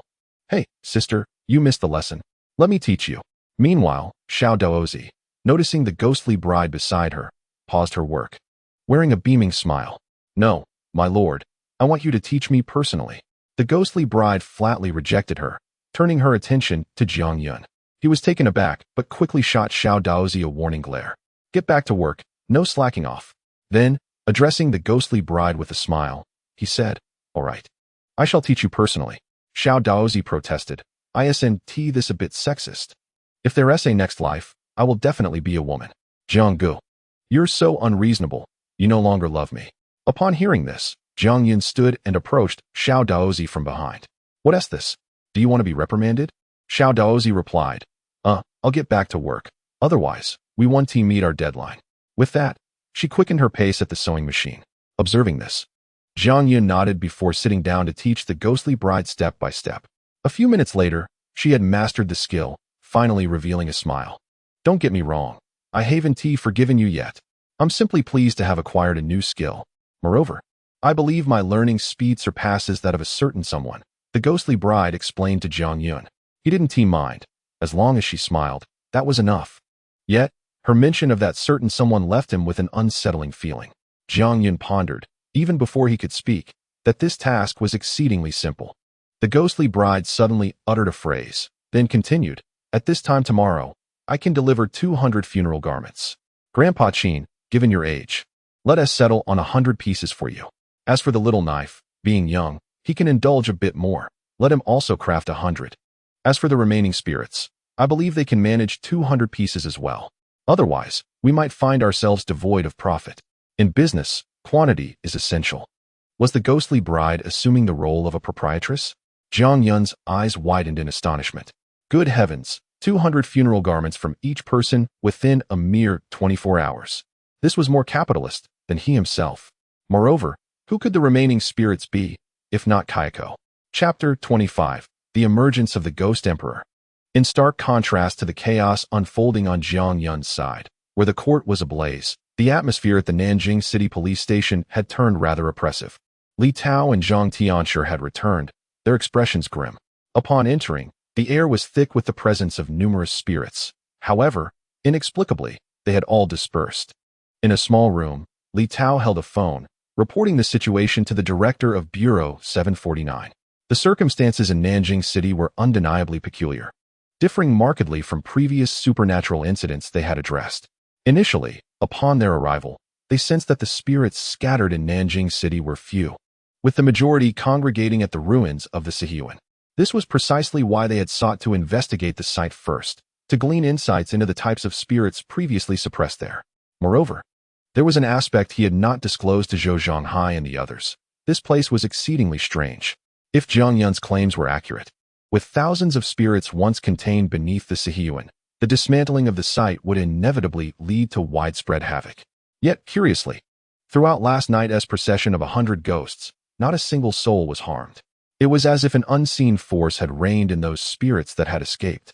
All these developments coincided with Jiang Yun's return, after which the invisible hand withdrew, allowing the spirits to emerge once more. In their encounters with the apparitions, some team members had already sustained injuries. We now suspect that all of this is being orchestrated by Jiang Yun. Perhaps he has harnessed some incomprehensible ability to control those spirits. However, we currently lack sufficient evidence to confirm that the spirits obey his command. Li Tao furrowed his brow as he meticulously articulated his thoughts and potential conclusions. He speculated that his proactive measures stemmed from dissatisfaction over the demolition of the Sihuan, possibly seeking revenge. This was the only outcome he could envision. This speculation was also acknowledged by Zhang Tianshi during their previous communication. The main force must have already arrived in Nanjing City, right? After a brief silence on the other end of the line, a question was posed. To his surprise, the voice belonged to a woman. It was none other than Su Jiyan, the current director of the 749 Bureau. The highest authority in the Huaxiao Paranormal Incident Handling and Investigation Department was indeed a woman. We have already met prior to your call. Given the complex circumstances in Nanjing City, I have dispatched most of the personnel ahead, replied Li Tao candidly to Su Jiyan's inquiry. This time, the number of personnel sent down from above was considerable. Essentially, the supernatural forces from several surrounding provinces had all been dispatched. As for Tianshi Dao, Zhang Tianshi had anticipated the worst from the outset and had summoned half of their strength. A small portion had already arrived, and the remaining forces would likely reach by tomorrow. It can be said that Nanjing City was truly about to become bustling with activity. Li Tao had been with the 749 Bureau for several years, and such a large-scale operation was unprecedented in his memory. However, his brow remained furrowed. Director Su, there is another piece of information I must report to you. Li Tao pondered for a moment before continuing. Go ahead, Su Jiyan replied coldly from the other end. Following the site investigation, we detected the presence of a ghost king-level entity. The number of ghost soldier-level presences is unprecedented, Li Tao stated. Director Su, the situation in Nanjing City is more complex than we had imagined, and we require additional support. Upon hearing this, a prolonged silence ensued on the phone. Ghost King-level entities were recorded in the 749 Bureau's archives, with only about 10 known. Yet, in Nanjing City, there were not only numerous ghosts roaming the streets, but also the existence of Ghost King-level entities. Even with ample reinforcements, the presence of Ghost Kings rendered it insufficient. This was the reason Li Tao remained troubled to this day. We need the support of the 4 prominent families. Li Tao emphasized once more. He thought of Zhou Chonghai, who was waiting for him to finish the call. Zhou Chonghai and the others had no idea that their actions had provoked an extraordinarily terrifying presence. They would never comprehend the dreadful entity sealed behind Jiang Yun. Li Tao was acutely aware of the gravity of the situation. Merely speaking of it made him feel breathless. I understand. I will make a decision promptly. Within 3 days, I will personally lead a team over. In the meantime, I entrust Nanjing City to you. Su Jian's voice on the other end seemed to carry a hint of hesitation. Li Tao's expression subtly changed at her words. 3 days is far too long, Director Su. We need immediate assistance, at most, within a day. We have no idea where that Ghost King is currently located. In 3 days, the casualty figures in Nanjing City will undoubtedly reach a terrifying number. We can wait, but the citizens of Nanjing cannot afford to. Li Tao is still negotiating. He cannot fathom why Su Jian, who usually makes decisions with such decisiveness, is hesitating in the face of such a grave situation involving the Ghost King. As time extends, the casualties will rise exponentially. Yet, at that moment, Su Jian's voice on the other end of the line abruptly halted his words. 4 hours ago, a ghost emperor appeared in the western region. Su Jian's voice was somber, and her response to Li Tao's inquiries was exceedingly brief. A ghost emperor? Li Tao's complexion changed abruptly, and his breath quickened. He stood frozen, everything suddenly clicking into place. He finally understood the source of Su Jian's hesitation. In Bureau 749, there are 7 classifications of spirits: ordinary ghosts, malevolent spirits, ghost soldiers, ghost generals, ghost kings, ghost emperors, and ghost saints. Typically, they deal primarily with malevolent spirits and ghost soldiers. Encountering a ghost general is already a significant event. Li Tao had assumed that the spirits in this area would only reach the level of ghost soldiers, perhaps a ghost general at most. However, the emergence of the Ghost King's aura had already instilled a sense of pressure in him. Normally, this would be a matter of great concern for Bureau 749. Yet, unexpectedly, at such a critical juncture, a ghost emperor, a being recorded only in lore, has appeared. I will expedite the arrangement of the United Front plan. As for the 4 major families, please forgive my inability to bring them to Nanjing City. The impact of the Ghost Emperor's emergence is too significant. We require absolute strength to contain him. Once I have everything arranged, I will personally come over. After dealing with the Ghost King, you will accompany me to the west. Su Jian's voice remained icy, yet her words carried the weight of mountains. I understand. I will keep a close watch on Jiang Yun and do my utmost to defend Nanjing City. Li Tao understood. At this point, this was the most optimal solution Su Jian could devise. The simultaneous emergence of both the Ghost King and the Ghost Emperor, along with the chaos of 100 spirits roaming at night, heralds a monumental shift in this world. Chapter 26. The 4 Major Families. What did Director Su say? When will the 4 major families arrive? After hanging up the call with Su Jian, Li Tao stepped out of the small room with a gloomy expression. Upon seeing him, Master Zhang approached to inquire. The significance of the Ghost King is immense. With only the forces currently on the way to Nanjing City, it will be challenging to fully confront and suppress the Ghost King. The situation is dire. Li Tao initially intended to directly reveal the truth to Master Zhang. However, upon noticing the presence of Zhou Chonghai and Gao Sheng, the words lingered on the tip of his tongue, only to be swallowed back.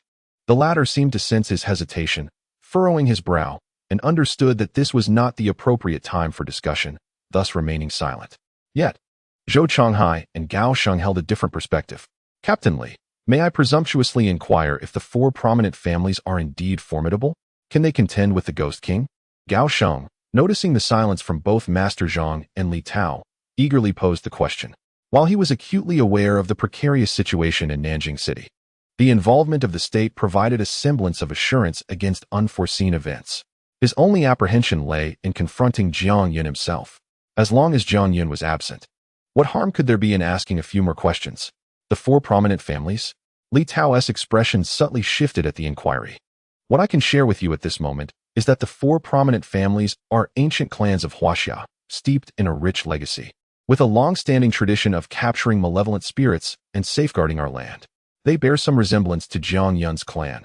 However, Jiang Yun's family is a minor lineage, incomparable to the four prominent families. The current director of the 749 Bureau is one of these families, and their strength is undeniably formidable. Li Tao contemplated briefly, offering this succinct introduction. Given his current state of mind, he had no desire for extended conversation. With time on his hands, it would be far more prudent to engage Master Zhang in a detailed discussion on how to withstand the impending threat in Nanjing City for 3 days. This was the Ghost King, a level of malevolence he had never encountered before. The existence of the four prominent families predated the Taoist priests, and should they choose to intervene, vanquishing the Ghost King would be a matter of course. Rest assured, focus on mitigating the online repercussions, and we shall handle the remainder, Master Zhang interjected, discerning Li Tao's preoccupation and seeking to dismiss Zhou Changhai and Gao Sheng. After all, the implications of malevolent spirits were profound, and discussing such matters in front of ordinary individuals was ill-advised. It was feasible to inform them of the existence of malevolent entities, as concealing such circumstances was untenable. However, just as Master Zhang was about to further divert Zhou Changhai and the others, his gaze suddenly sharpened, fixating intensely on Gao Sheng. Reflecting on Gao Sheng's words, he questioned, "How do you know of the Ghost King?" His tone turned icy, for he had no recollection of ever discussing the Ghost King with either Li Tao or their companions. Even during their previous encounter at the Sihiyuan ruins, they had merely alluded to ghost soldiers. The entirety of their discourse regarding the Ghost King's existence had transpired in the absence of Zhou Changhai and Gao Sheng. Thus, from where had they acquired such knowledge of the Ghost King? Upon hearing this, Li Tao's expression instantly shifted. Like Master Zhang, both pairs of eyes fixated intensely on Gao Sheng and Zhou Changhai. "May I inquire, esteemed masters, what troubles you?" The penetrating gaze from the two left Gao Sheng's heart racing. Is the Ghost King truly formidable? Meanwhile, Zhou Changhai felt a flicker of unease, a premonition gnawing at him. However, recalling the formidable backing of the state that the two masters possessed, he managed to quell his rising anxiety. After all, he was merely acquainted with the term, having not eavesdropped, but rather heard it directly from Jiang Yun. With this thought, his confidence surged. If the four prominent families were indeed to intervene, surely the Ghost King would merely prove to be a difficult adversary, yet one that could ultimately be vanquished. Zhou Changhai pondered, his response somewhat evasive. Indeed, what of Jiang Yun possessing the Ghost King? He has bested the Ghost King, so surely the four families can handle him. Gao Sheng chimed in. With the four great families, the 749 Bureau, and the Tao of Masters at their disposal, how could they fear a mere Jiang Yun? You know Jiang Yun possesses the Ghost King? Wait, what did you just say? However, upon hearing their words, Li Tao and Master Zhang could no longer maintain their composure. They were unaware that Zhou Changhai and Gao Sheng had entered the courtyard ruins. How did they come to know that Jiang Yun could suppress the Ghost King? Answer me, what else are you concealing? Li Tao's foreboding grew stronger, his already frayed nerves pushed to the brink as he shouted. His hawk-like eyes seemed poised to send Zhou Changhai and Gao Sheng to meet the King of Hell at any moment. At that moment, Zhou Changhai and his companion finally realized that the situation was far more serious than they had envisioned. It was nowhere near as straightforward as they had thought. They dared not conceal the truth any longer and hurriedly recounted Jiang Yun's return to the country and the subsequent interrogation at the police station, leaving no detail unspoken. Why did you not inform me that you had already interrogated him? Why reveal this now? Upon receiving this information, Li Tao felt overwhelmed. He confronted them angrily. You returned with furrowed brows and merely mentioned that Jiang Yun had come back, telling me to wait for your call. We had no opportunity to discuss further. Gao Sheng felt unjustly accused. They had every intention of resolving matters that threatened their safety promptly. Yet, they needed the opportunity to do so. Li Tao found himself at a loss for words, realizing he had been too hasty. Never mind. You just mentioned that Jiang Yun returned with a Ghost King and even brought him to the police station? Li Tao waved his hand, unwilling to dwell on this point further, and pressed on with his inquiries. Indeed, he explicitly stated that within his box lies a Ghost King, which was abandoned by the Paranormal Investigation Department of the island nation due to their fear. They allowed him to bring it back to our homeland. In response to Li Tao's inquiry, both nodded repeatedly. Upon hearing this, Li Tao and Master Zhang's brows furrowed even deeper. The atmosphere became suffocatingly silent, as the four of them refrained from uttering a word. It was only after being reminded by Zhou Chonghai and Gao Sheng that Li Tao realized he had been neglecting a crucial issue from the very beginning. Jiang Yun went to the island nation to capture ghosts, and that particular ghost was none other than Kaiko. Chapter 27. Secrets must be revealed. Outside the small room in the police station, the four could hear the sound of their own breaths. The tension in the atmosphere escalated. In the reports submitted to the state, we mentioned that prior to the demolition of the Sihiyuan, we had contacted Jiang Yun, who claimed to have fought with Kaiko for an extended period in the island nation. Gao Sheng, mustering his courage, spoke up. He recalled that Jiang Yun indeed mentioned this. Therefore, with Jiang Yun's return, could it not directly imply that he had subdued Kaiko and brought her back to Huaxia, to their police station? At that moment, he realized he was but a layer of a box away from death. Kaiko, I know, is one of the two ghost kings of the island nation. There are only two ghost kings in the entire island nation. One is Sadako, and the other is Kaiko. Kaiko's power is unfathomable, her abilities unpredictable. To this day, the Sakura group has yet to fully comprehend what powers Kaiko possesses. Now, she has inexplicably been brought to Huaxia. Li Tao instinctively gasped in shock. Being part of the department that handles paranormal events for the state, he was well aware of the Sakura group and the situation in the island nation. He just never anticipated that due to a moment of negligence, the ghost king that once plagued the Sakura group had now arrived on his territory. If this is the case, does that mean Nanjing City now has two ghost kings? One is the one originally suppressed beneath the Sihiyuan, and the other is the one Jiang Yun brought back from abroad today. Master Zhang summarized the information known thus far. However, upon doing so, he too gasped in surprise. Ghost soldiers and generals did not frighten him. He could indeed fight against a ghost king with his life on the line, though the outcome remained uncertain. At the very least, there would be an opportunity for confrontation. But two ghost kings. What was happening to Nanjing City? Master Zhang's words trailed off. Nonetheless, Li Tao understood all too well. If this continued, wouldn't Nanjing City be directly doomed? Such a scenario had never before seen two ghost kings appearing in the same place. Zhou Chonghai and the others also recognized the gravity of the situation. However, constrained by the expressions of Li Tao and the others, I found myself at a loss as to how to broach the subject. It appears that Jiang Yun's prowess surpasses our previous estimations by a considerable margin. The ghost king subdued within the courtyard may not have been vanquished by him. Yet, the mere fact that he has managed to subdue Kaiko is a testament to his capabilities that far exceeds our own. An unprecedented sense of crisis etched itself upon the weathered visage of Master Zhang. It is imperative to re-evaluate Jiang Yun's strength at this juncture. You too. Promptly eliminate the influence online. Furthermore, attend to that group of youngsters outside. We can no longer delay. The situation has vastly exceeded our expectations. Li Tao deemed it essential to re-establish contact with Su Jian to report on the current circumstances. The emergence of the Ghost Emperor might indeed trigger seismic unrest. Yet the simultaneous presence of two Ghost Kings in the same locale poses a threat that is no less significant than that of the Ghost Emperor. Those youngsters outside, are they the streamers? Upon hearing Li Tao's words, Zhou Chonghai and Gao Sheng, despite their usual simplicity, grasped the gravity of the situation. They could no longer remain here. The matters that Li Tao and Master Zhang were about to discuss were undoubtedly of utmost confidentiality. Nonetheless, upon hearing Li Tao's final remark, a question escaped Zhou Chonghai's lips.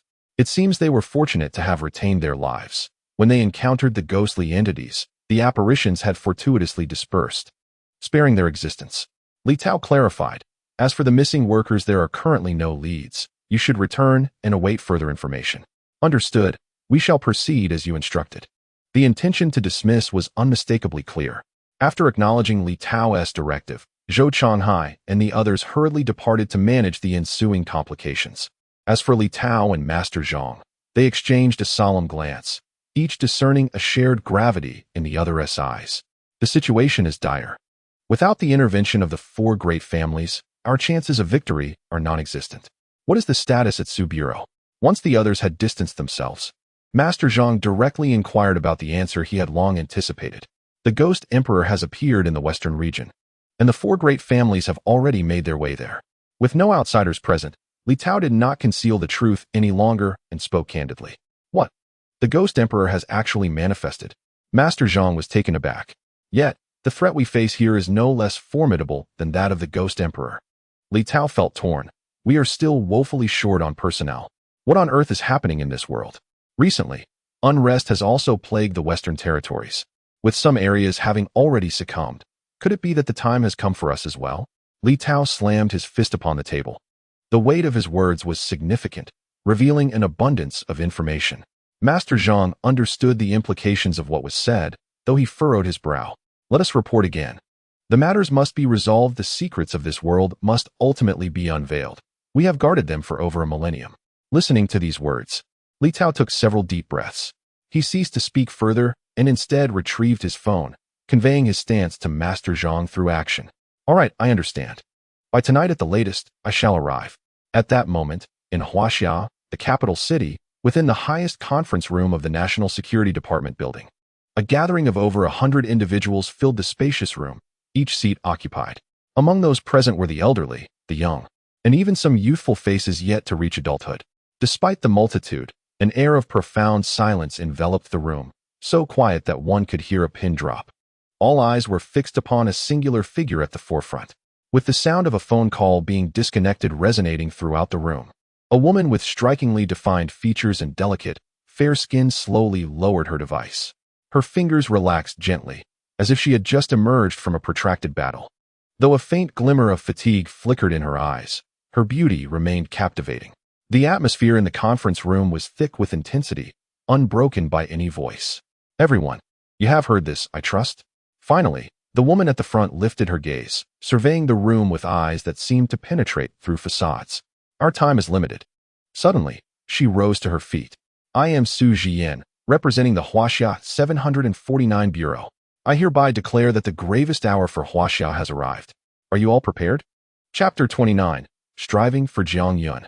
Within the conference room, as Su Jian's words echoed, the previously silent assembly remained utterly still, absorbing the weight of the moment. The emergence of two ghost kings in Nanjing could not be overlooked, nor could the discovery of a ghost emperor in the western region. At last, an elder spoke up, his voice breaking the silence. Clad in a deep brown Taoist robe, his age appeared to be in the 50s or 60s. Young lady from the Su family. You cannot be unaware that, currently, whether it be the four great families or your 749 Bureau, there exists no one capable of contending with the Ghost Kings and Ghost Emperor aside from those gathered here. If we cannot concentrate our efforts against the Ghost Emperor, how long do you think we can withstand, relying solely on our aging bodies? The elder's tone was solemn, his gaze sharp and unwavering, reminiscent of a hawk fixated on its prey. Su Jian's assertions held undeniable truth.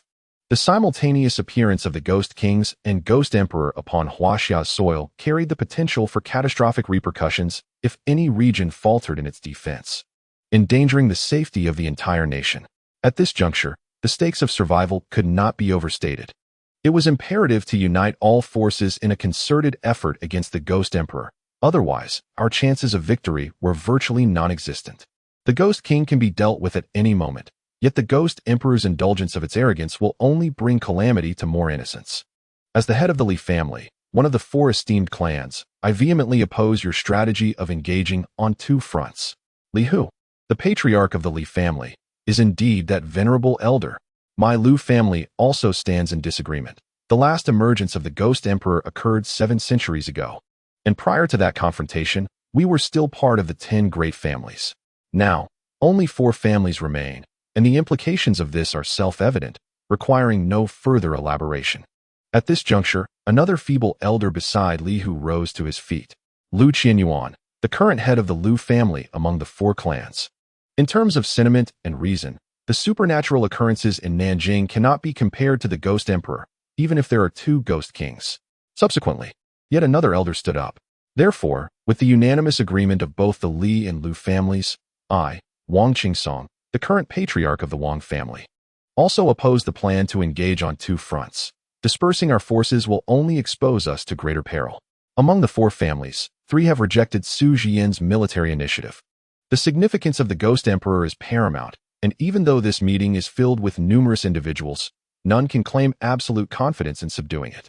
Presently, Su Jian, as the incumbent head of the 749 Bureau, has chosen a military strategy that is unacceptable to all, one that disperses our strength. Esteemed clan leaders, I understand your concerns. In response to the three families' inquiries, Su Jian's expression slightly shifted. However, her enchanting visage retained its composure. The coldly beautiful woman spoke no more than this.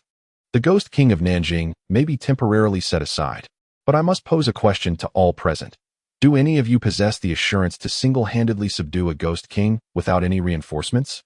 As the words fell, Su Jian surveyed the conference room, her gaze finally resting on the three patriarchs. Confronting merely a Ghost King, it may not be impossible to exert every effort. You are diverting the topic. Even if capable, who among you cannot do so? Jian, I have watched you grow, and I hope you can make the right choice in this critical moment. Our time is limited. Do not squander it on such futile discussions. The three patriarchs voiced their opinions. The other attendees in the conference room began to engage in fervent discourse upon hearing these words. Today, those who have arrived here are all formidable individuals of high standing. The Ghost King, though powerful, is not invincible. No, what I mean is, can any of you ensure your own safety while attempting to subdue the Ghost King and subsequently confine it within a box to bring it back to the homeland? Su Jian remained composed. As she spoke, she opened a document on her computer. Below, the expressions of the gathered assembly finally began to shift. All eyes once again converged upon her. Ladies and gentlemen, my choice to first visit Nanjing City is not driven by the Ghost King, but rather by the individual who has subdued and suppressed the Ghost King, and has even brought back the Ghost King Kayako from the Land of Radiance. Soon, behind her, the open dossier was projected onto the white cloth. This information was sent from the Nanjing City Police Department. Jiang Yun, a local of Nanjing City, is the progenitor of both Ghost Kings in the area. One has been suppressed beneath his ancestral home, while the other, according to the latest intelligence, is Kayako, whom he brought back from the Land of Radiance. From what Li Tao understands, Jiang Yun not only subdued Kayako, but also bore no injuries himself. As a Ghost King, Kayako was confined within a box and returned to China aboard the Sakura Group's private aircraft with great pomp. Ladies and gentlemen, is such a person not worth our visit? Su Jian's tone was calm as she succinctly introduced Jiang Yun. The crisis in Nanjing City is not solely the Ghost King, but also Jiang Yun. Let us not forget that those Ghost Kings they hold in high regard are all inextricably linked to Jiang Yun. If Jiang Yun were truly inclined, he could single-handedly resolve the crisis in Nanjing City. However, the current predicament is that he lacks such intent. On the contrary, following these events, he seems to relish the prospect of chaos in Nanjing City. As the director of 749, Su Jian could not simply turn a blind eye. With the emergence of the Ghost Emperor, the situation is of great significance and urgently requires the mobilization of personnel for eradication. Yet, Jiang Yun's significance is equally formidable, rivaling that of the Ghost Emperor. He is a being capable of directly subduing and suppressing Ghost Kings. If there is a possibility to garner his support and unite against the Ghost Emperor, this time investment is worthwhile. His strength, if not enough to confront the Ghost Emperor head-on, surpasses that of all present here, save for a few clan leaders, including myself. What Su Jian values is not merely Jiang Yun as an individual, but rather his extraordinary capabilities. Esteemed clan leaders, while we must attend to the Ghost Emperor, we must also consider our odds if we charge in recklessly. We need assistance. We require more skilled individuals. I wish to negotiate with Jiang Yun, while he is not yet fully turned against us, and before the Ghost Emperor wreaks widespread havoc. I believe this is still feasible. I do not require companions, as my presence alone suffices. Prior to this, I have instructed Li Tao to engage with him, so the time wasted will not be excessive. Chapter 29. Attitude towards Jiang Yun Imperial Capital, National Security Department Building. On the top floor, within the conference room. After Su Jian concluded her remarks, her gaze swept over the assembly. She had articulated all that she intended to convey. Regardless of others' opinions, she was resolute in her decision to proceed with the journey. She is willing to recount this tale. Firstly, as the current director of the 749 Bureau, she feels the need to provide an explanation to the public. Secondly, she has made her decision, and no one, apart from herself, can sway her thoughts. This is merely a notification. To think that Li Tao could single-handedly subdue the Ghost King. What a laugh. In all my years, I, Li Zixing, have never heard of anyone capable of confronting the Ghost King alone. At that moment, a young man suddenly stood up. Aside from the leaders of the four great families, who else could have subdued the Ghost King in scathe, particularly when we had no prior knowledge of him? Su Jian, ask yourself if you believe your own words. Li Zixing glared fiercely, slamming his hand on the table to voice his skepticism. Indeed, there are many gifted individuals in this vast world, but in recent years, with the government's growing focus on supernatural occurrences and the establishment of the 749 Bureau, it is inconceivable that no one would have noticed such a formidable expert in Nanjing. And now, it is precisely under these circumstances that Jiang Yun has suddenly emerged. This alone speaks volumes, doesn't it? Zixing, sit down. With Li Zixing's challenge, Li Hu, the patriarch of the Li family, barked an admonition. Father, allow me to speak. Why should Su Jian be capable of this? Li Zixing retorted immediately. Is this a place for you to voice your opinions? Silence yourself. Li Hu shot a glare at him. Li Zixing wanted to say more. But upon noticing that piercing gaze, he could only huff in frustration and take his seat with a sullen expression. He remained oblivious to the fact that the expressions of the three patriarchs had turned increasingly grave. Jian. It was Lu Qianyuan, the patriarch of the Lu family, who broke the tense atmosphere, taking a deep breath with a complex look in his eyes. Since you have stated it so, then go ahead. Remember, our time is limited. He has actually changed his stance. This unexpected shift left Su Jian somewhat bewildered. She had initially believed that her argument alone would not be sufficient to persuade this group of elders. She had even considered utilizing her authority as the director of the 749 Bureau to issue a compulsory order to leave. However, this turn of events genuinely caught her off guard. Old Lu Yu. Hearing Lu Qianyuan's words, the other patriarchs were momentarily stunned, yet they did not voice any further objections. In an instant, the meeting room buzzed with activity.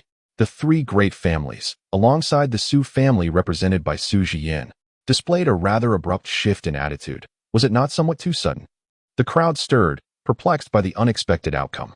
Indeed, Su Jian's reasoning held merit. But surely it was not enough to prompt such a swift change of heart among the three patriarchs. Could it be that Jiang Yun truly possesses something extraordinary? Since there are no objections, then, Senior Lu, Senior Li, and Senior Wang, I entrust you with the matter concerning the Ghost Emperor. Su Jian, pressed for time, decided to set this matter aside for now, intending to inquire further once the crisis had passed. Very well, proceed. I shall only say this. If this individual can be won over, it would be ideal. Should there be any ulterior motives? And if they truly ally with the ghostly beings, send us word, and we shall eliminate them without hesitation. Lu Qianyuan nodded in agreement, and the other two clan leaders similarly expressed their assent. If there are hidden intentions, we shall eradicate them. Su Jian was momentarily taken aback by their words, which only solidified her resolve. The sudden shift in attitude from the three clan leaders undoubtedly stemmed from other reasons, yet now was not the time for inquiries. She acquiesced to their request and then stood tall, addressing the assembly. Everyone, we shall set forth immediately. Led by the three clan leaders, we shall confront the Ghost Emperor. Here, I speak on behalf of the 749 Bureau, wishing you all a safe return. At this moment, deep in the night, it was 8 o'clock in Nanjing City. As expected, upon Jiang Yun's return, all the spirits went into a frenzy. Our manpower was woefully insufficient, and thus far, over 10 comrades had sustained injuries. The Ghost King had yet to be spotted, but we were in dire need of reinforcements, as the number of spirits was overwhelming. Brothers, we are barely holding on. Captain Li, when will the support arrive? The onslaught of these spirits is too fierce. We are on the verge of losing our ground. In a vehicle speeding along the elevated highway, Li Tao sat in the back seat, gripping the walkie-talkie, his expression grave as he listened to the continuous stream of voices coming through. Everyone, hold on a little longer. Director Su is en route with reinforcements and will soon arrive in Nanjing City.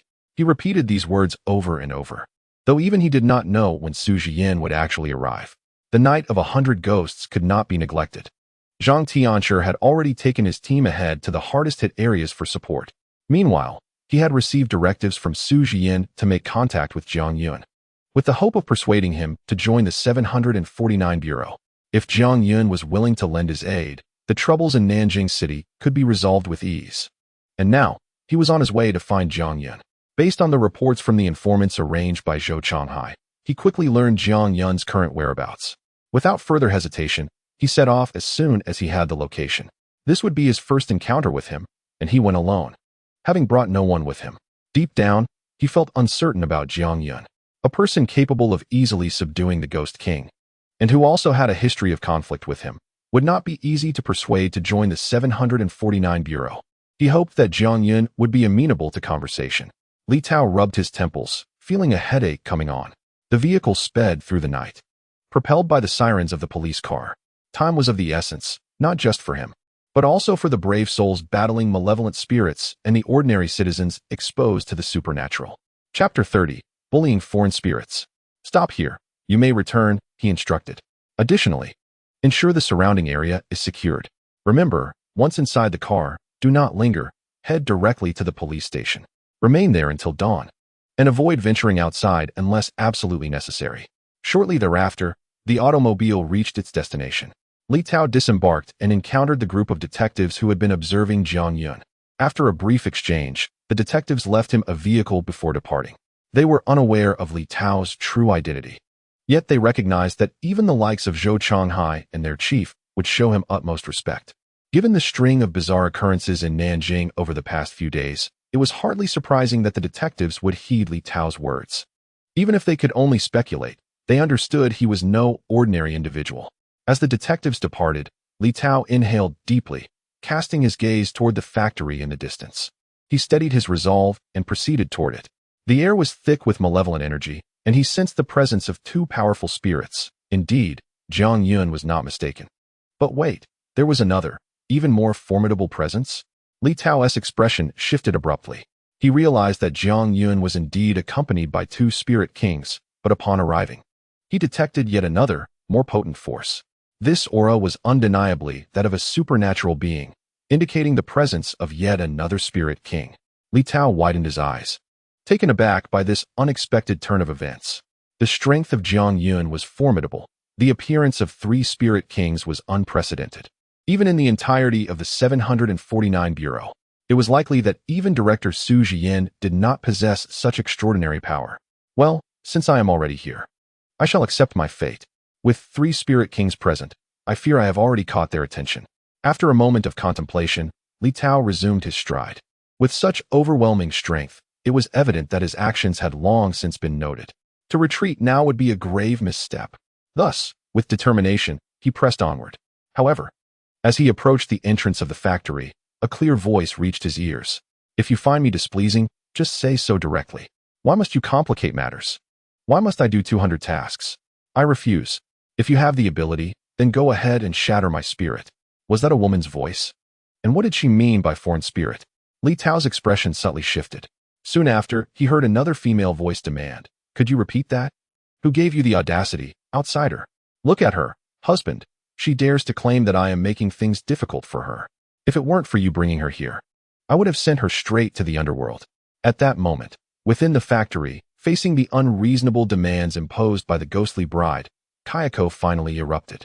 She flung the fabric she held aside and prepared to confront the ghostly bride. She could not accept being inexplicably brought to Huaxiao under the guise of labor reform, which was merely a guise for forcing her to work. She could tolerate it to a degree, considering the formidable company she was in, but the ghostly bride's relentless encroachment was utterly intolerable for Kayako, one of the demon queens from the islands of the east. Old Qin, unable to hold his own against the situation, had resigned himself to Jiang Yun's unfathomable strength. But why should someone of comparable power command her? Enough already. Let us not quarrel. Since we can meet again after death, it must be fate. Now that we are gathered, let us coexist harmoniously, Old Qin cheerfully interjected. As the tension between the ghostly bride and Kayako escalated, he set aside his work to mediate. Meanwhile, the little knife shouted enthusiastically, "This is thrilling. I have the energy to keep pedaling the sewing machine. Go, sister ghostly bride. I support you." He energetically pedaled the sewing machine, occasionally waving a piece of fabric intended for a shroud, reveling in the chaos. The factory buzzed with excitement due to the antics of the two female spirits. Jiang Yun, observing the scene, felt overwhelmed. Just as he was about to vent his frustration, he heard the little knife's raucous cheers and swiftly approached, delivering a firm slap to the little knife's face. "Shut your mouth. Just focus on your sewing machine." Jiang Yun was exasperated. Within less than an hour of starting work, they were on the verge of a brawl. How could the Jiang brother clothing factory possibly thrive under these circumstances? How could they aspire to expand beyond Nanjing, beyond Huaxia, and into the world? Both of you, quiet down. If there are grievances, let us address them. I am not unreasonable, he asserted, positioning himself between the two spirits. The ongoing argument jeopardized his goods, and he hoped to earn some money. What are you doing, husband? Why should we accommodate this outsider? The ghostly bride retorted. Hearing Jiang Yun's words, she bristled. What do you mean? What is wrong with me? If you have issues, just say it. What era are we in? Jiang Yun even calls me little sweetheart. I am his little sweetheart, and what of it? At first, Kaiko was somewhat moved by Jiang Yun's assertion that change was possible. Despite being sold by him, she thought at least he cared to some extent, not completely neglecting her. However, upon hearing the bride of Ghost's words, her temper flared once more. You claim not to enjoy Xiao Tian? I shall speak of it even more. Come and fight me if you dare. What did you say again? What is your relation to him? The bride of Ghost, predictably incensed, seemed ready to charge forward, prepared for a confrontation. On my count to 3, cease this at once. 1, 2, 3. Jiang Yun shouted, interposing himself between the two furious ladies, his expression grave, nearly reaching for the binding rope. Fortunately, the two spirits were somewhat obedient. Can you both allow me to speak for a moment? Can't we just focus on our tasks peacefully? Bride of Ghost, I previously explained that the reference to Xiao Tian was necessary. Can you not be so sensitive? And you, Kaiko, since you claim the bride of Ghost holds no authority over you, is it fair for you to disregard my command? Answer me. Will you heed my words? Can you listen? Good. My words have weight. Then let us not target anyone specifically. Everyone shall complete 200 tasks. Fair enough, wouldn't you say? Chapter 31. Shall we discuss this indoors? After hearing Jiang Yun's pronouncement, Kaiko stood frozen, her mind bombarded with a flurry of questions. Yet, before she could respond, the bride of Ghost spoke first. Very well, my lord, I shall comply. Everyone will complete 200 tasks. Humph. The bride of Ghost, who had been on the verge of a brawl just moments ago, now appeared utterly submissive. Kaiko was left bewildered. Wait, what? Jianggu, how am I involved in this? Even if you killed me, I couldn't possibly manage 200 tasks. Meanwhile, the little knife, still reeling from a slap, was indignant. How did their workload suddenly increase? Was there no sense of justice or morality left? Little knife, do you have objections to my lord's arrangement? The bride of Ghost turned to him upon hearing his discontent. The little knife instinctively recoiled, opting for silence as he hastily resumed his sewing. Kaiko thought, why couldn't it have been like this from the start? The factory returned to a state of quietude. Since there were no further objections, Jiang Yun finally nodded in satisfaction, a smile returning to his face. Kaiko exploded. Satisfaction? What a joke. I'm busting my chops here. And you expect us all to do 200 tasks? Is that the crux of this situation? Initially, Kaguya was somewhat moved by Jiang Yun standing up for her. But now, that fleeting emotion had completely evaporated. So, you brought me here from my homeland just to exploit me. Is that it? All of you seem to be mentally disturbed. Her anger swelled within her. Today, I swear I will dismantle you piece by piece. The more she contemplated, the more infuriated she became. Was this even human discourse? They clearly had no regard for her as a spirit. Just as she had begun to familiarize herself with the sewing machine, they demanded a workload of 200 pieces a day, showing no intention of allowing her even a moment's respite. Was this what they called labor reform? This was nothing more than the exploitation of spirits. When had Kaguya ever endured such indignities in her homeland? She glared at Jiang Yun, challenging him. If you have the guts, come out and fight me. You think you can rebel? You want a one-on-one? Lao Qin, keep an eye on me.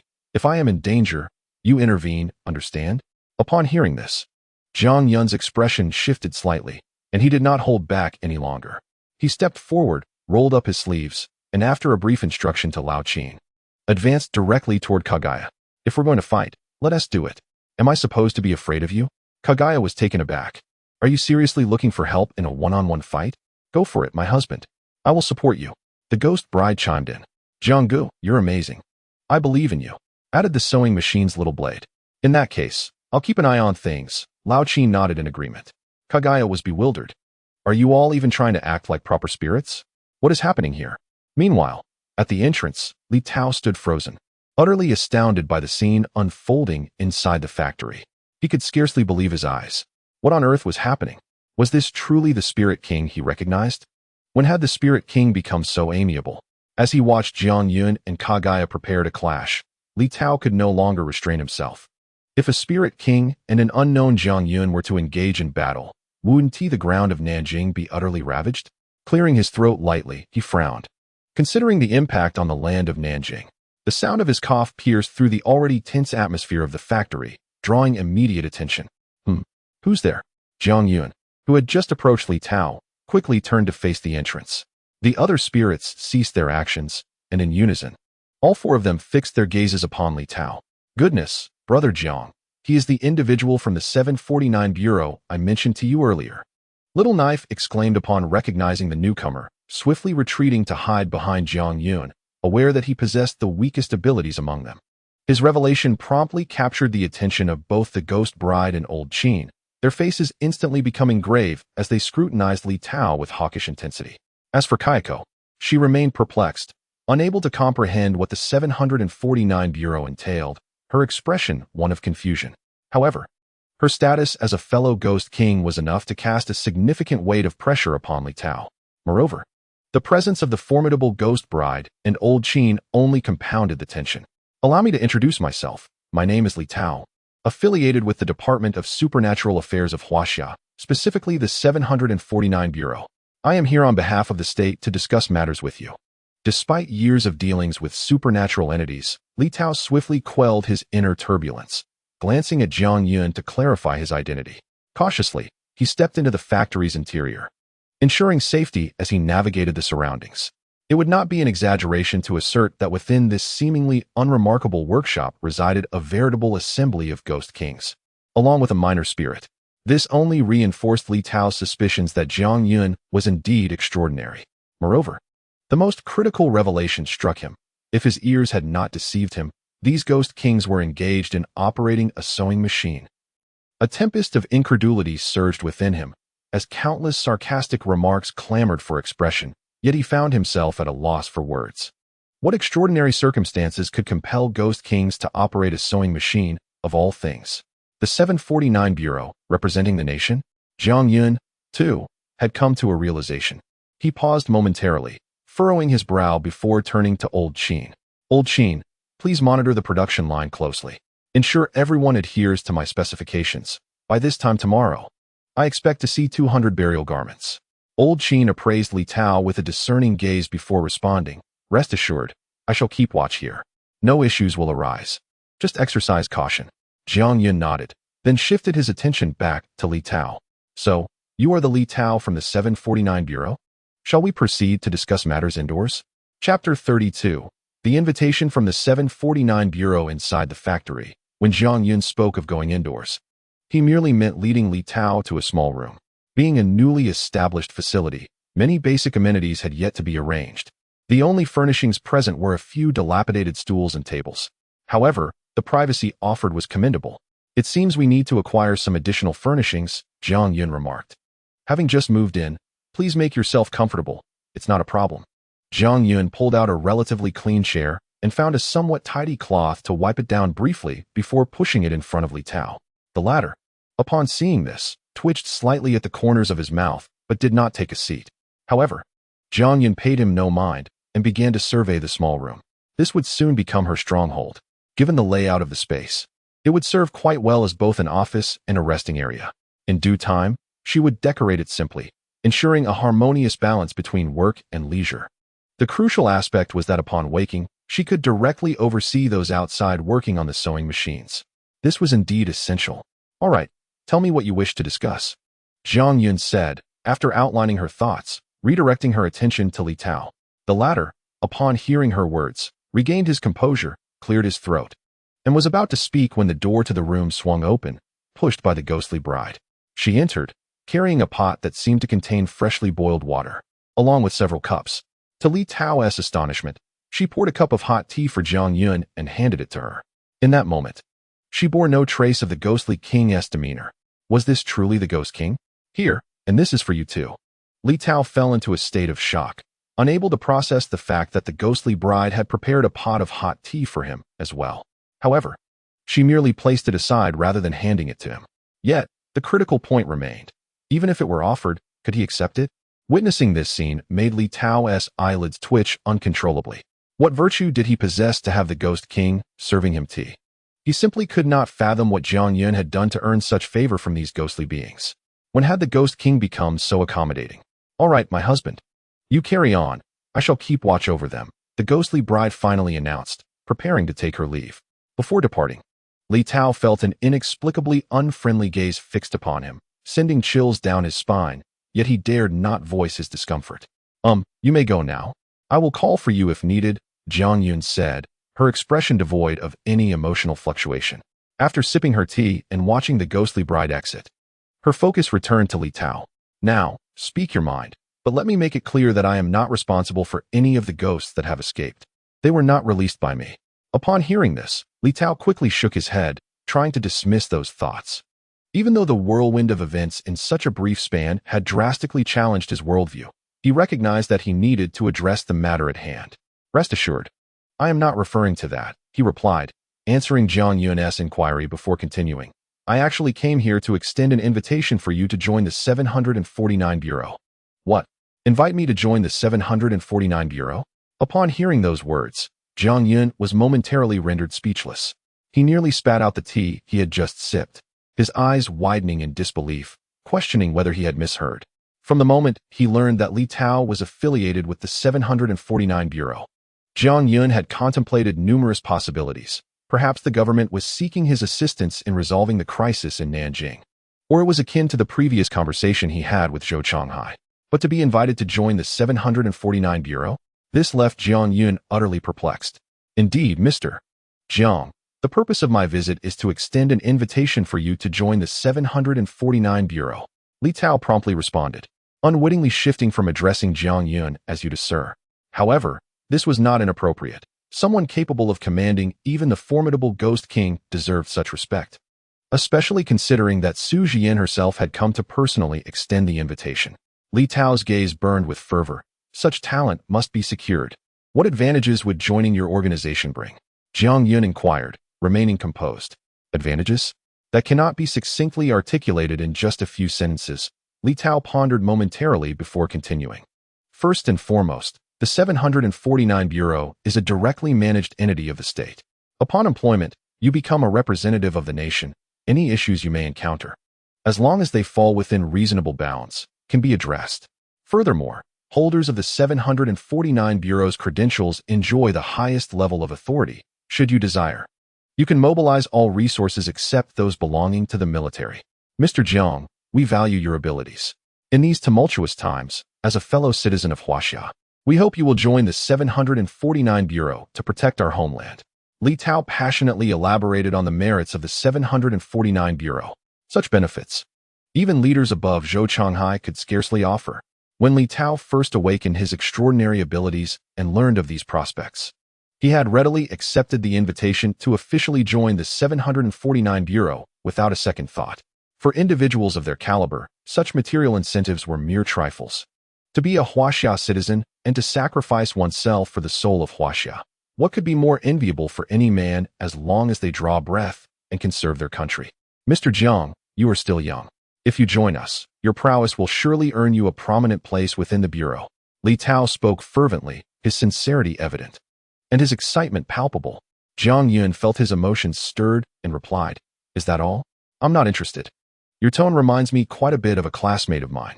Jiang Yun rolled his eyes, recalling a former classmate who had embarked on a business venture and used a similar tone to invite him to join.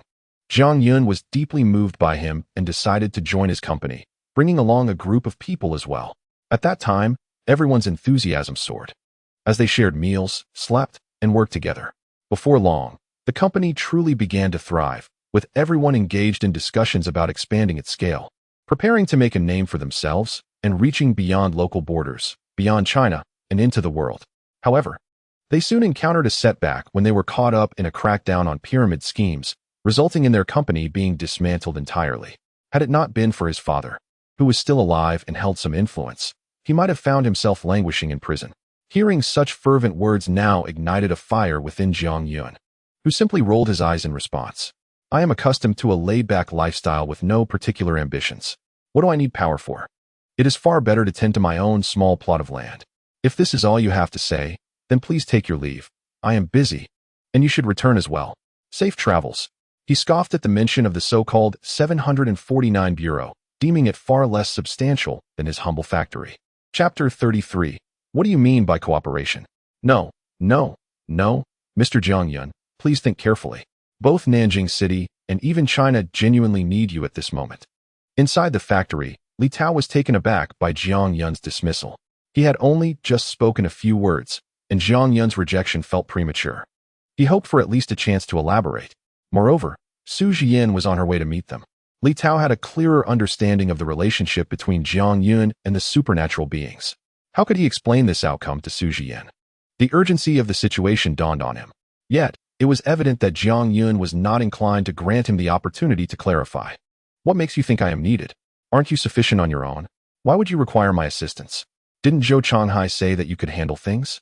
I am merely a small business owner. What help can I provide? Even my ancestral home was taken with a mere phone call, as if it were nothing. You dismantled my family home without a second thought, offering no courtesy whatsoever. At that time, you did not step forward. Now that trouble has arisen, you expect me to assist you? What are you thinking? It seems all the good fortune must be claimed by you. Initially, Jiang Yun had refrained from anger due to Li Tao's affiliation with the 749 Bureau. However, upon hearing such remarks, he felt compelled to speak out. Where in the world does such good fortune exist? Before the crisis, everything was fine. Now that trouble has struck, you begin to weave grand visions in hopes of a resolution. Past events cannot simply be dismissed. They occurred just yesterday. Can yesterday's events be so easily brushed aside? A factory, outright bought and dismissed? If that is the case, then let the factory go. What Jiang Yun truly sought was a change in attitude, but at present, it seemed unattainable. Meanwhile, Li Tao, upon hearing these words, recognized his own shortcomings. Yet, the reality was that China was simply too vast. Had it not been for this incident, who could have fathomed that in the modest city of Nanjing, there existed a prodigy like Jiang Yun?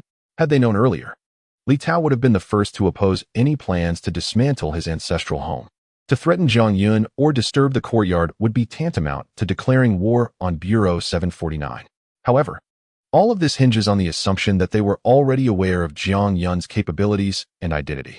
Now, in the absence of such knowledge, it is too late for any words to matter. Yet, reflecting on the current circumstances and the subsequent call from Su Jian, a flicker of conflict appeared on Li Tao's face. He fell silent for a moment before finally raising his gaze towards Jiang Yun and inquiring, Mr. Jiang, are you familiar with the Ghost Emperor? The Ghost Emperor? Jiang Yun was momentarily taken aback. This was the first time he had encountered such a term. He was aware of the Ghost King, but what exactly was the Ghost Emperor? Li Tao's statement piqued his interest. Indeed, the Ghost Emperor. To speak candidly, after a century, he has emerged this very afternoon in the western regions of Huaxia. Mr. Jiang, you have the ability to subdue the Ghost King, and not just one, but multiple. The nation truly requires your strength to assist us in capturing the Ghost Emperor. If the Ghost Emperor is not eliminated, chaos will ensue, not only in Nanjing, but throughout all of Huaxia. Should you be willing to act, the state will adequately compensate you for your losses in Nanjing. Li Tao clenched his teeth, abandoning all pretense. Ordinary pleasantries would not intrigue Jiang Yun. Only the mention of the Ghost Emperor could open a dialogue. However, Jiang Yun's response was evidently destined to disappoint Li Tao. Why should I need to work for you just to receive compensation? If I agree, wouldn't that make me a fool? No, I will not go. Please leave. With you here to protect my home, I feel quite secure. Jiang Yun issued his dismissal once more. Li Tao hesitated. All right, let's leave it at that. My factory has just commenced operations, and I must oversee it. By the way, speaking of which, how many personnel does your Bureau 749 currently have? Jiang Yun suddenly shifted the topic. Li Tao's eyes brightened. Was there an opportunity here? Jiang Yun had shown interest in Bureau 749. This was promising. Thinking quickly, Li Tao responded, approximately over 10,000 registered nationwide. Upon hearing this, Jiang Yun's expression shifted slightly. That's decent, not too many. Yet, before he could finish speaking, Li Tao waved his hand dismissively. No, over 10,000 refers only to those registered under Bureau 749. Beneath Bureau 749, we also oversee the four great families, the Celestial Masters, the Buddhists, along with various individuals like yourself who are unaffiliated yet associated with Bureau 749. When all these personnel are accounted for, The total exceeds 80,000. As Jiang Yun heard this, he instinctively inhaled sharply. The magnitude of this matter was rather significant. He fell into contemplation before speaking again. I have a collaboration I wish to discuss with you. Do you have any thoughts on it? What? Collaboration? Li Tao was momentarily taken aback, his initial excitement swiftly morphing into confusion. Yes, precisely. Collaboration. Please, take a seat, Captain Li, Xiao Daozi. Prepare another pot of tea for me, using the finest leaves. Jiang Yun nodded repeatedly, then called out toward the doorway. Moments later, Xiao Daozi's voice echoed back. All right, Brother Jiang, but wait a moment. Our tea leaves are all at the courtyard, and it seems they've been buried. Jiang Yun exclaimed, What on earth? What do you think I keep you around for? I spent tens of thousands on those tea leaves. He sighed, Forget it, just brew some tea for our guest. If we neglect the customer, I will hold you accountable. He grimaced at the thought of losing such expensive tea. However, Li Tao was left utterly bewildered by this exchange. What is going on here? Why have I suddenly become the client? I came to invite you to join the 749 Bureau, not to discuss any business collaboration. He grew anxious, but it was evident that Jiang Yun had either misunderstood him or was intentionally feigning ignorance. Approaching him with a jovial demeanor, Jiang Yun reassured, No worries. No worries. The youth speaks without thought. Rest assured, I have other fine teas, and our esteemed guest shall not be neglected. Li Tao retorted, Is this about tea? What I value is not merely good tea. Nonetheless, Jiang Yun's words piqued his interest. What kind of business could they possibly engage in with the 749 Bureau? With curiosity, he cautiously inquired, What exactly do you mean by collaboration? Chapter 34. The fierce and alluring beauty inside the room. Jiang Yun meticulously wiped down the table and chairs, presenting a stark contrast to the earlier chaos. Before long, Xiao Daozi and the ghost bride entered, carrying a teapot. After pouring the tea, they exited the room with impeccable decorum. In an unexpected turn of events, formidable spirits had transformed into mere servants, serving tea. This was something Li Tao could scarcely have imagined in the past, yet now it unfolded before his very eyes. His emotions were tumultuous. Filled with words he struggled to articulate. Please, make yourself comfortable. Feel free to sit, Jiang Yun said warmly, displaying a familiarity that put Li Tao at ease. Only then did he leisurely transition into the main topic at hand. Business. Well, that's a topic easily discussed. You must be aware that the Ghost King is indeed a formidable adversary, correct? Jiang Yun cast his gaze upon Li Tao, inquiring with a smile. Naturally. While there are numerous specters, they are distinguished by hierarchy. The Ghost King, by virtue of its title, possesses undeniable power, and Li Tao nodded in acknowledgement. This statement, however, was rather superfluous. If it weren't for some level of prowess, could it rightfully bear the title of king? He initially intended to elaborate on the significant threat posed by the appearance of a Ghost King in a region, but considering Jiang Yun's circumstances, he relinquished the notion. He sensed that no matter how extensively he elaborated, Jiang Yun would remain oblivious to the profound implications of the Ghost King's existence for them. Those external Ghost Kings were not akin to the ones present here. The others were far less accommodating. Not only did they wreak havoc, but they also possessed formidable strength.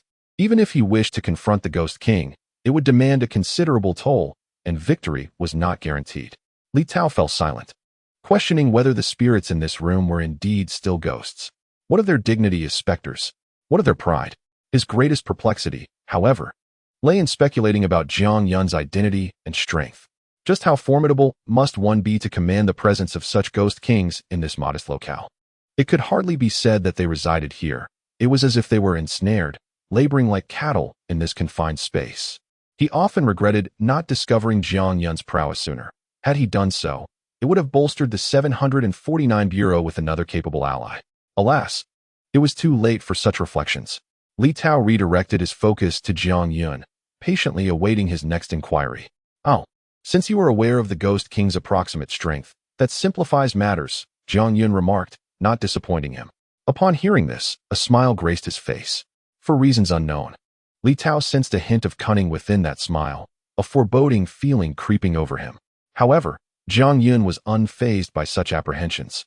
He fixed his gaze on Li Tao, as though fearing he might flee, and proceeded to promote his offering. I wish to inquire if you are interested in a remarkable item I possess. With this exceptional artifact, you can withstand any attack from specters, even those of Ghost Kings. This item serves as a protective talisman, providing a safeguard against any assault. So long as it isn't a lethal strike, it will prove equally effective. I assure you, this is a life-saving treasure. As you go, guarantee its efficacy, and if it fails, I shall compensate you. Jiang Yun's intentions were quite straightforward. His factory was now operational, and naturally, he aimed to cultivate his business. Initially, I envisioned distributing these ceremonial garments to the general populace. Furthermore, given that we are currently amidst the season of the Night of 100 Ghosts, the demand for such items undoubtedly surpasses supply. However, the arrival of Li Tao sparked a plethora of alternative thoughts. Firstly, the 749 Bureau is the sole official organization in Huaxia dedicated to addressing supernatural occurrences, and its personnel are certainly not few in number. This point was corroborated by Jiang Yun through recent inquiries. Moreover, collaborating with the authorities is considerably less burdensome. A single transaction could yield a demand that exceeds supply, thereby ensuring a profit that meets aspirations without the need for extensive calculations. Such a lucrative venture is one Jiang Yun cannot afford to overlook. Securing an order from the 749 Bureau would mean that his factory could essentially operate on autopilot, counting profits with ease.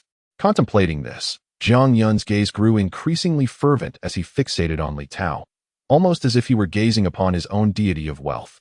Yet, the assertions he had just made seemed somewhat too advanced for Li Tao to comprehend. What did you just say? You possess something that can withstand an attack from a ghost. Li Tao's eyes widened, his face a canvas of disbelief. What on earth? Am I still dreaming? Or is there truly such a thing in this world? He was aware that modern technology has produced numerous advanced weapons designed to combat supernatural entities, many of which are utilized by the 749 Bureau. The weapon he owned, a specially modified firearm, was among them, developed at immense cost and effort over a decade, specifically engineered to confront spectral threats. Now, observing Jiang Yun, who appeared relatively young and did not seem to hail from a prestigious lineage, otherwise, the courtyard would not have been so hastily dismantled. Li Tao found it difficult to reconcile the notion that this individual possessed something capable of directly countering an attack from a ghost king. This revelation was astonishing to him. Indeed, it can certainly withstand the onslaught of malevolent spirits, and the efficacy is exceptional. Jiang Yun patiently reiterated, embellishing his claims further.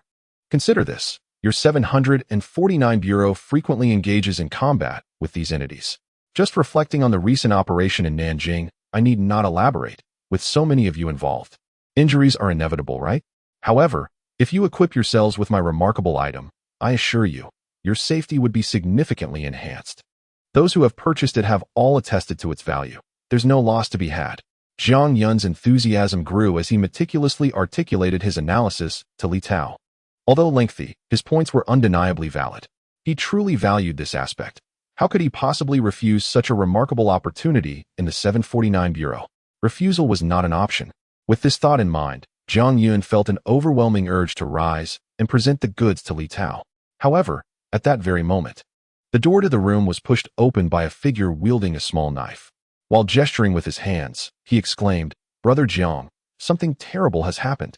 A fierce beauty has arrived outside, dressed in black stockings with long, straight hair and voluminous waves. She appears to be at least a size 36, with exceptionally long legs and a curvaceous figure, and she says she intends to demolish our place." Chapter 35. The beauty submits to the nation inside the room. Jiang Yun was fervently promoting his products while Li Tao, who had just shown an interest in them, stood by. Jiang Yun had intended to step outside and bring in a ceremonial robe for a direct demonstration to Li Tao. Yet, upon hearing the alarm from the figure with the knife, both men froze in place. A beauty had arrived? Jiang Yun quickly grasped the key information. She intends to demolish our place? His tone began to betray his composure. Having just relocated to a new area after the demolition of their previous quarters, they had barely settled in before facing this new threat. Wasn't this an affront to the honest folk? "Captain Li, please wait a moment. Let me assess the situation," Jiang Yun said, furrowing his brow. "Isn't it the same principle? When I was absent, you dared to tear down my home, and now that I have returned, you still wish to do so? What purpose does my return serve if not to be bullied?" Just then, as Jiang Yun prepared to exit, Li Tao quickly called out to him, pausing to reflect before continuing, "If I am not mistaken, that person outside should be our Director Su, right?" Upon hearing this, Jiang Yun's pupils widened in shock. "Director Su? This meant that the leader of the 749 Bureau was a woman. Without further contemplation, both men followed the figure with the knife outside. As they reached the doorway, a commanding voice echoed, "Indeed, there are ghostly kings here, gathered in this place. This simplifies matters. I advise you to comply and come with me quietly. Otherwise, do not blame me for being impolite." The voice was unmistakably feminine and melodious. Though Jiang Yun had yet to see her, he could already sense that the owner of this voice was undoubtedly a beauty. Matching the description provided by the figure with the knife, the tone was undeniably fierce. This voice belonged to our director Su, without a doubt.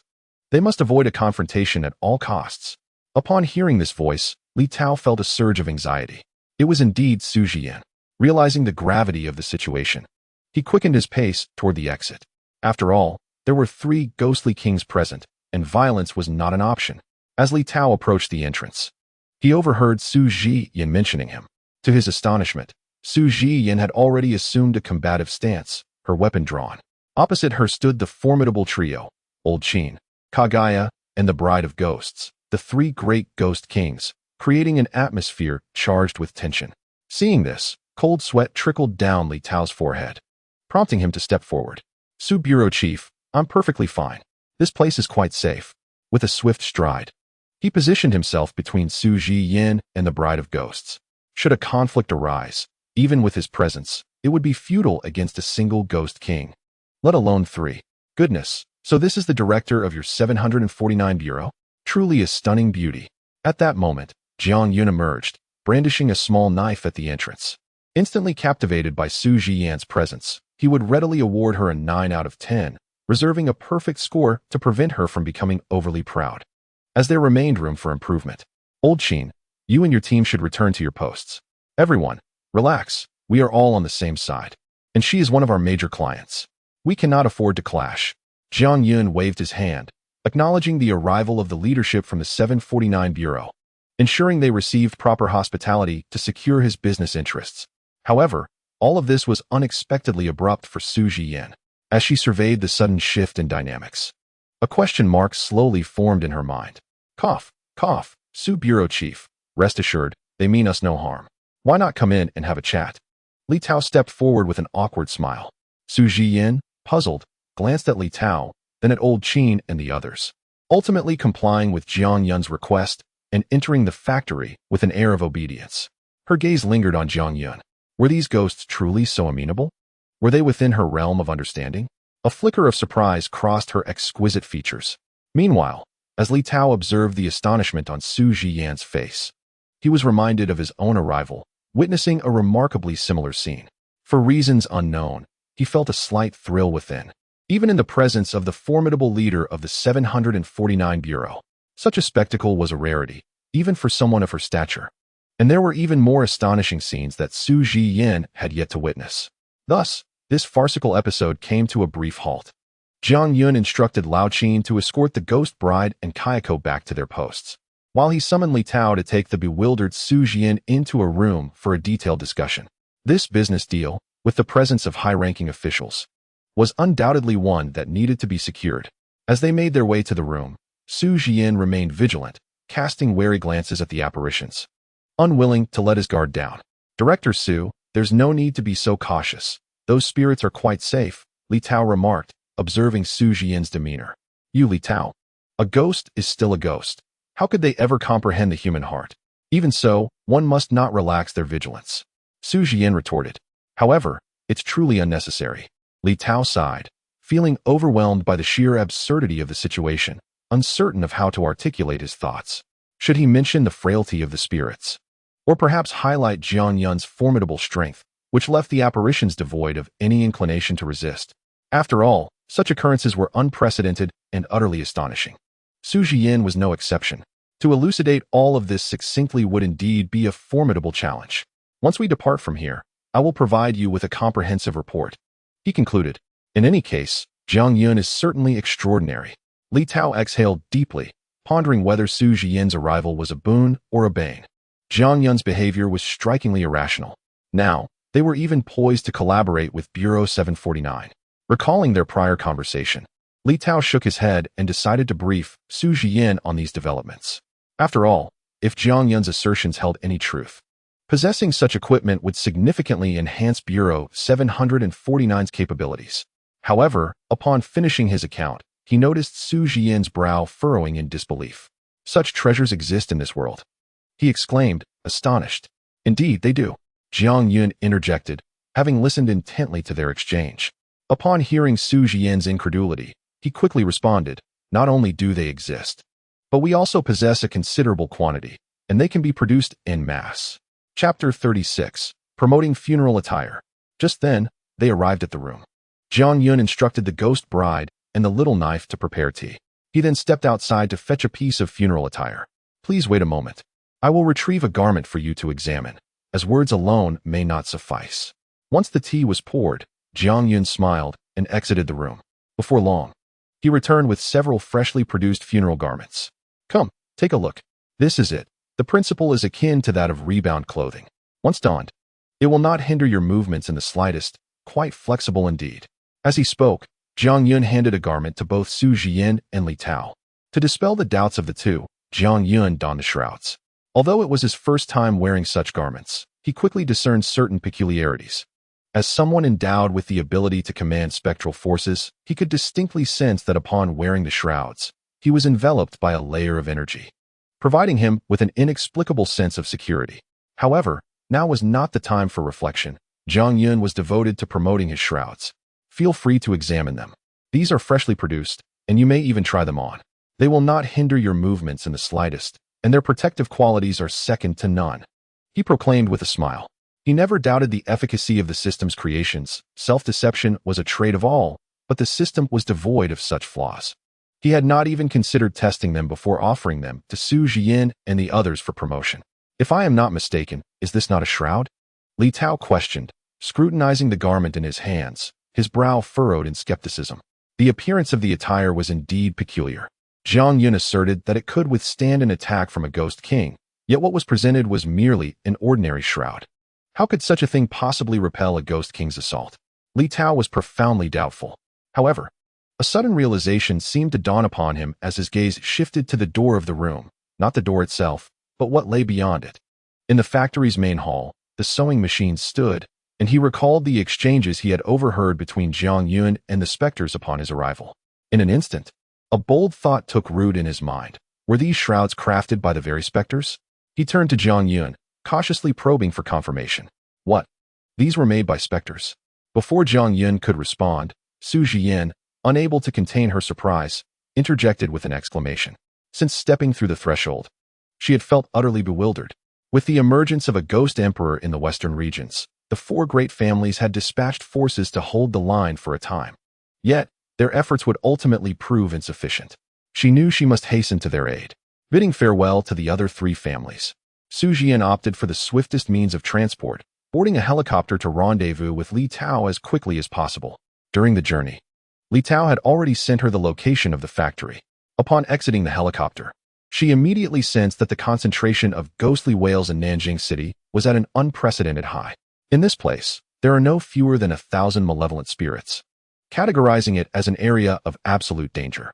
The individual who came to receive her was Zhang Tianshi, who briefly reported that the situation here was rather grim, with numerous comrades injured and unable to proceed. This heightened her urgency. She needed to negotiate with Jiang Yun without delay. Su Jian did not engage in lengthy conversation with Zhang Tianshi. She promptly requested a vehicle and hastened her way over. Since Li Tao had gone to meet Jiang Yun, he had completely lost contact. Fearful of potential mishaps, she pressed the accelerator to the floor and sped along the route. However, upon her arrival, instead of reuniting with Li Tao, she encountered three ghost kings, which sent her emotions spiraling to a peak of tension. Her initial thought was that Li Tao and Jiang Yun had failed to reach an agreement, and that Li Tao might have been directly subjugated by Jiang Yun.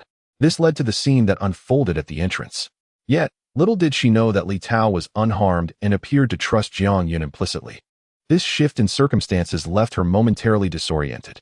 Shortly thereafter, Li Tao informed her that Jiang Yun intended to collaborate with Bureau 749, offering equipment. To her astonishment, this equipment was crafted by the very spirits she feared.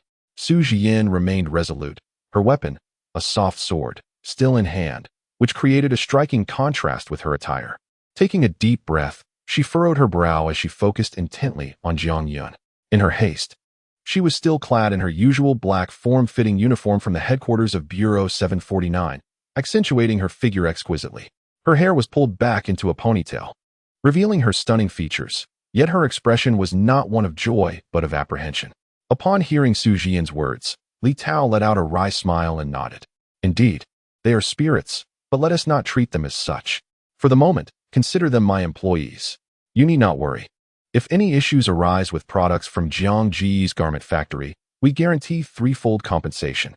Jiang Yun, overhearing this exchange, smiled in agreement. He too had not anticipated that the leader of the largest official supernatural incident handling department in Huaxia, Bureau 749, would be a woman, and a strikingly beautiful one at that. Indeed, beauty seems to be a national treasure. However, his admiration was fleeting. He had little interest in Su Jian at the moment. His focus lay squarely on securing orders, for he had his own system tasks to attend to. As long as she could place an order, everything else would be negotiable. He was prepared to inform Su Jian that he had enlisted the spirits to work for him, which was a calculated decision on his part. The ghostly bride Kayako is merely stepping on the sewing machine outside, visible to all. There is nothing to conceal. No, it should be stated that even if one wishes to hide, it is impossible. Chapter 37. Why should I take action? After listening to Jiang Yun's explanation, silence once again enveloped the room. Su Jian's gaze was somewhat intricate. At this moment, she finally comprehended why Li Tao remarked that Jiang Yun was extraordinary. Indeed, this individual is quite remarkable. Even the four prominent families pale in comparison. Which family possesses such audacity as to summon spirits to work for them? Unless one is weary of life itself. However, Jiang Yun not only dares to conceive such thoughts, but also takes action, a distinctive trait of his. Do the other three families regard Jiang Yun's actions as an acceptance of their invitation, or do they still consider it a refusal? Suddenly, Su Jian recalled something. Prior to their departure, Elder Lu, Elder Wang, and Elder Li had instructed her that if they could not win Jiang Yun over, they should seek their assistance if necessary. Yet, the circumstances here far exceeded everyone's expectations. It seems Jiang Yun indeed declined the invitation from the 749 Bureau, but he harbored no animosity toward them. What do you think? Should we consider placing an order? I heard from Li Tao that the Ghost Emperor has emerged. You must subdue him, right?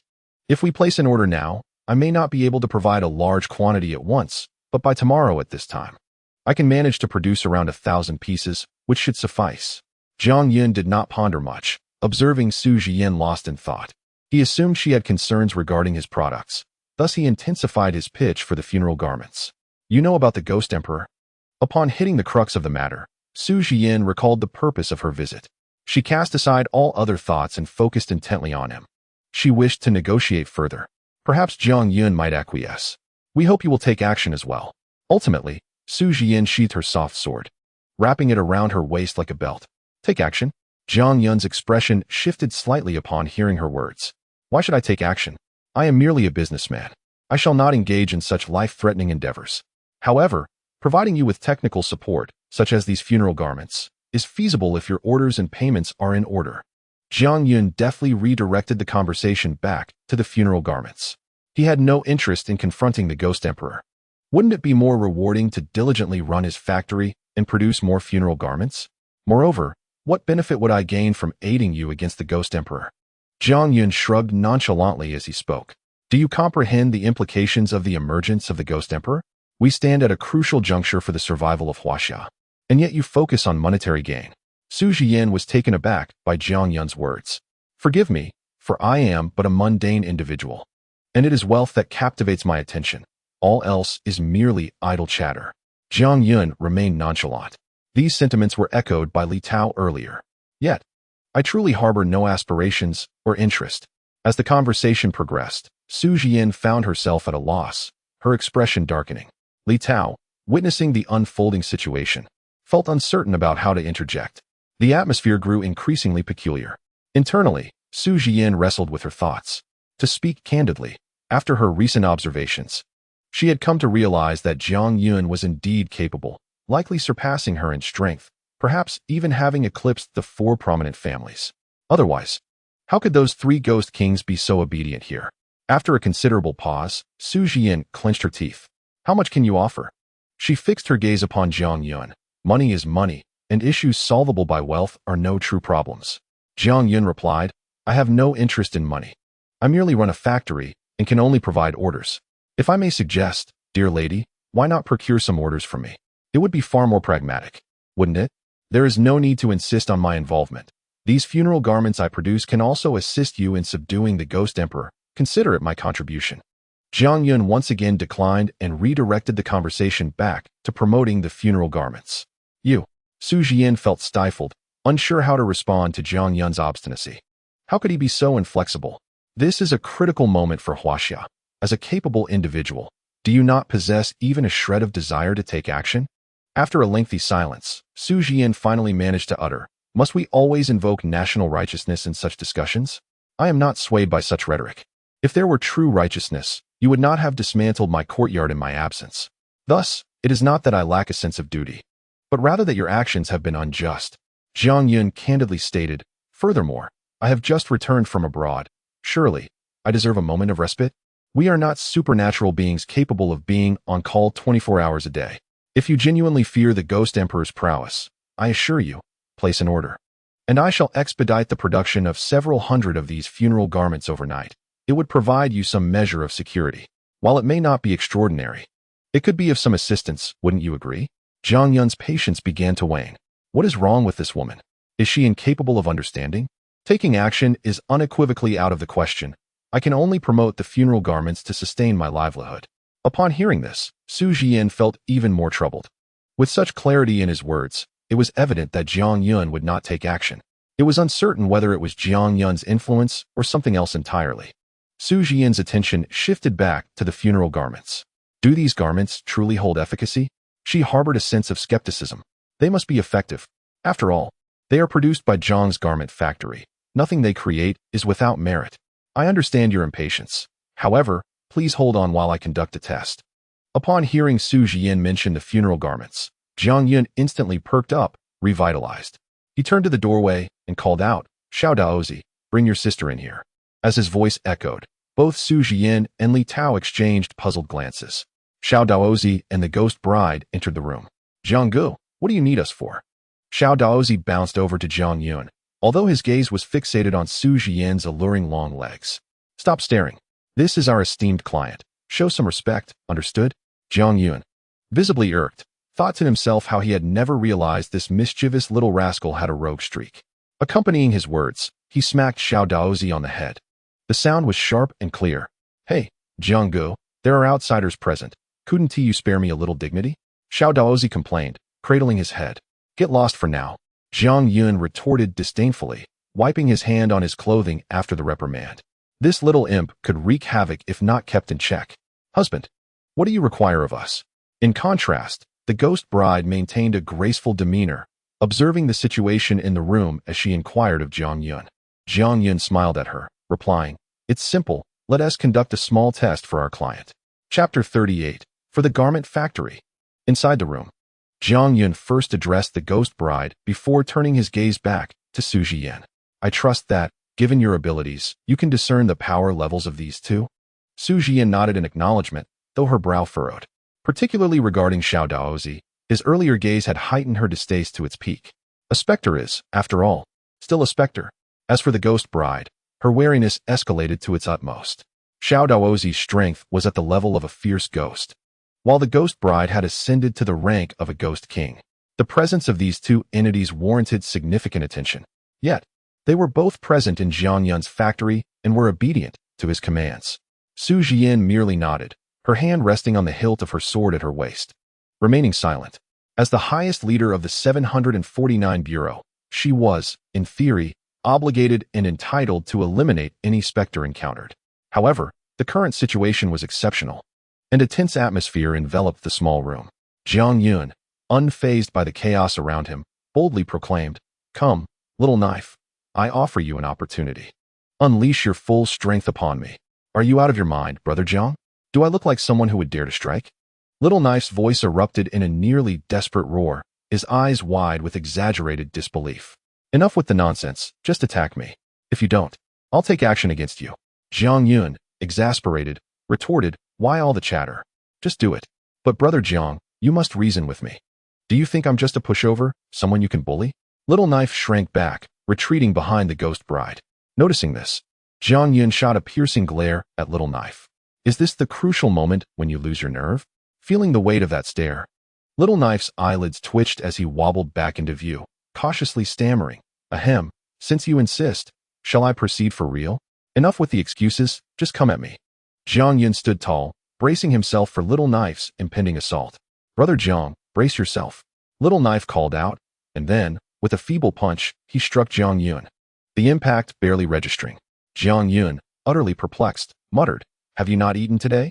I'm a ghost. I don't require sustenance." Little Knife lamented, feeling utterly defeated. Jiang Yun could only helplessly glance at the ghost bride. "Your turn. My dear husband, I cannot bear to strike you. Come on, it's just a simple test. Please." "I cannot bring myself to do it."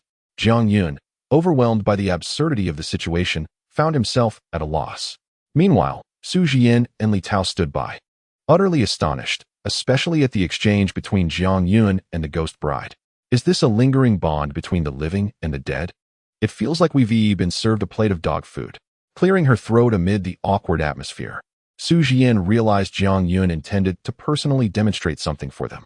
Frankly, if the effects he mentioned were genuine, she would be interested in placing another order. However, she also recognized the necessity of ensuring quality. "Testing is essential. I shall take on the task," Su Jian declared, donning the shroud.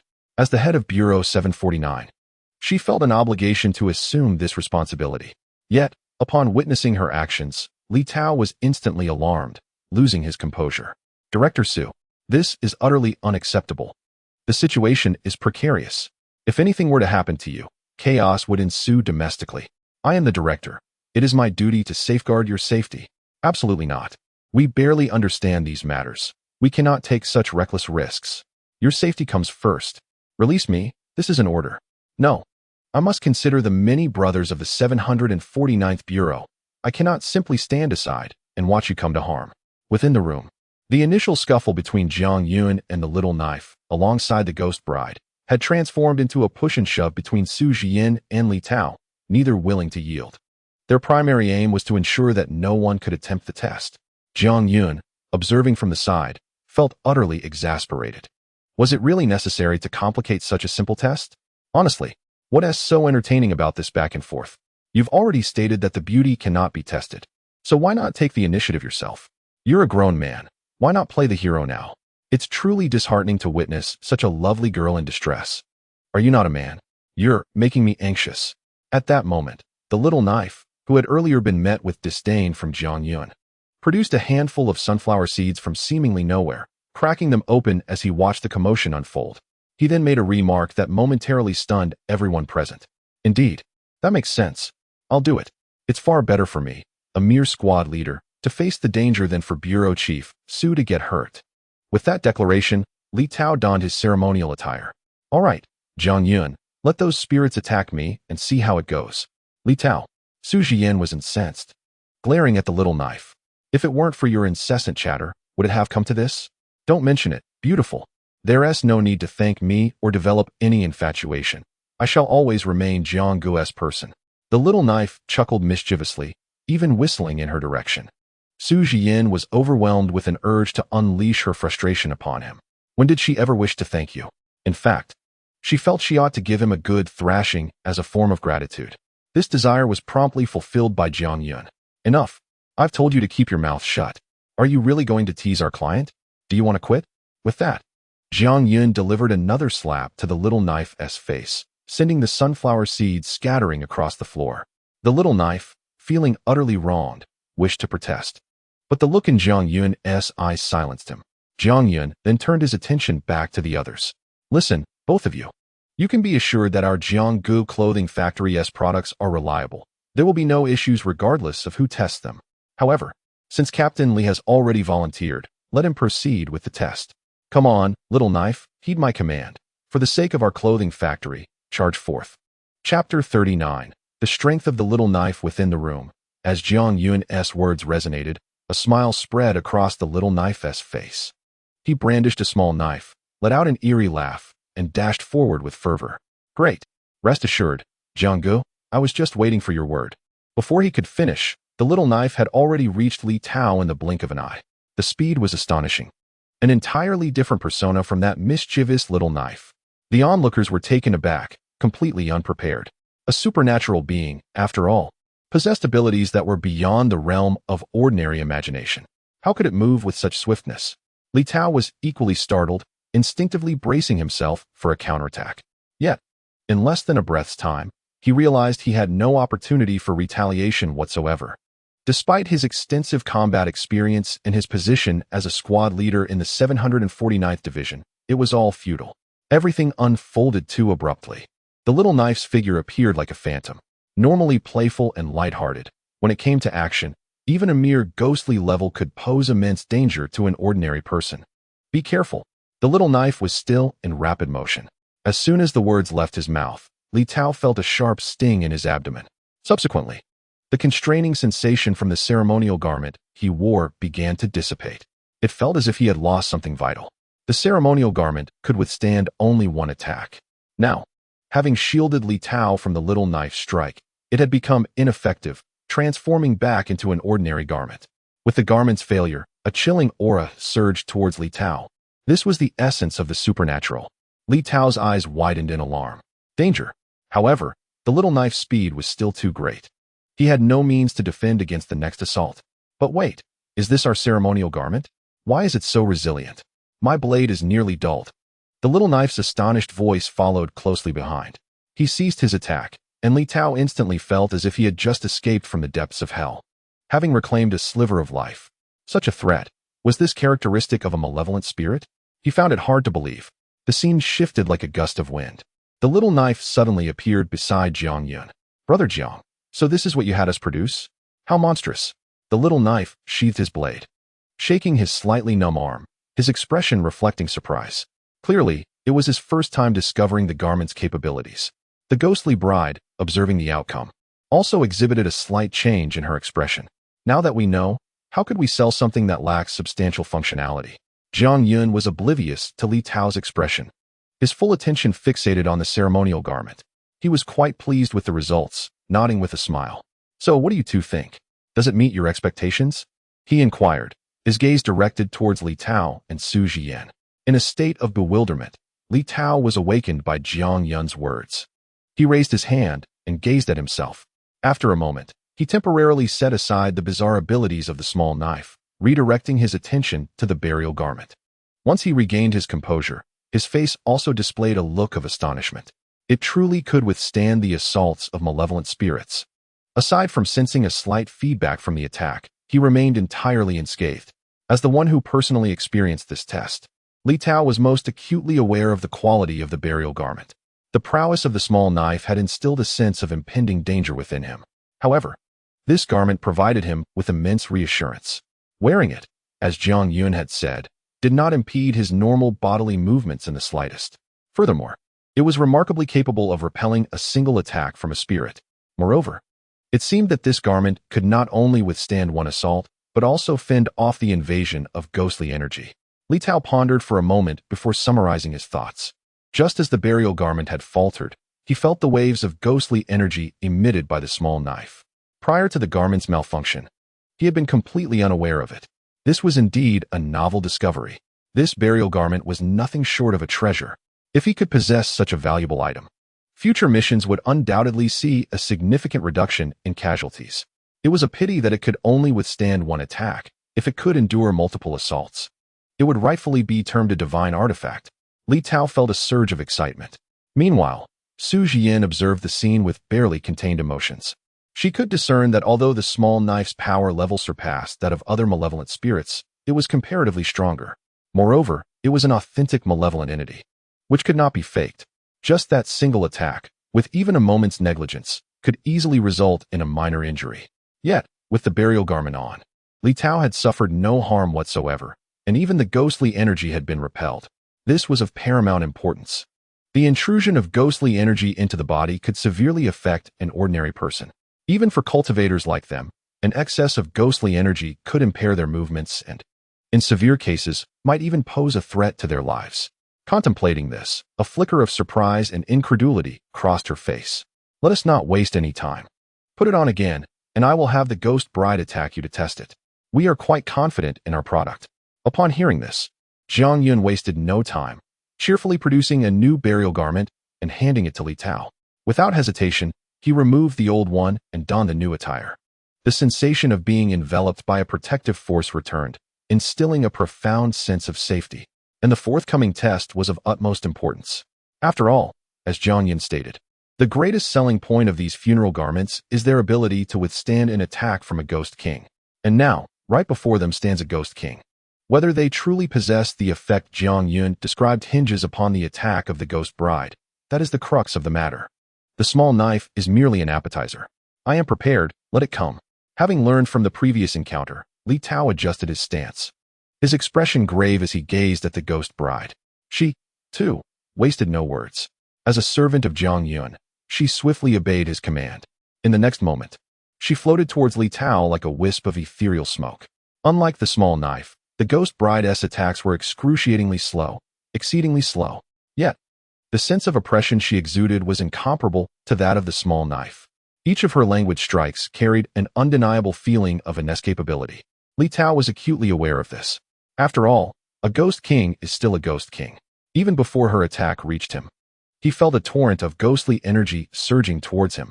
Accompanying this energy were what seemed to be dozens, if not hundreds, of grotesque faces, snarling and howling at him.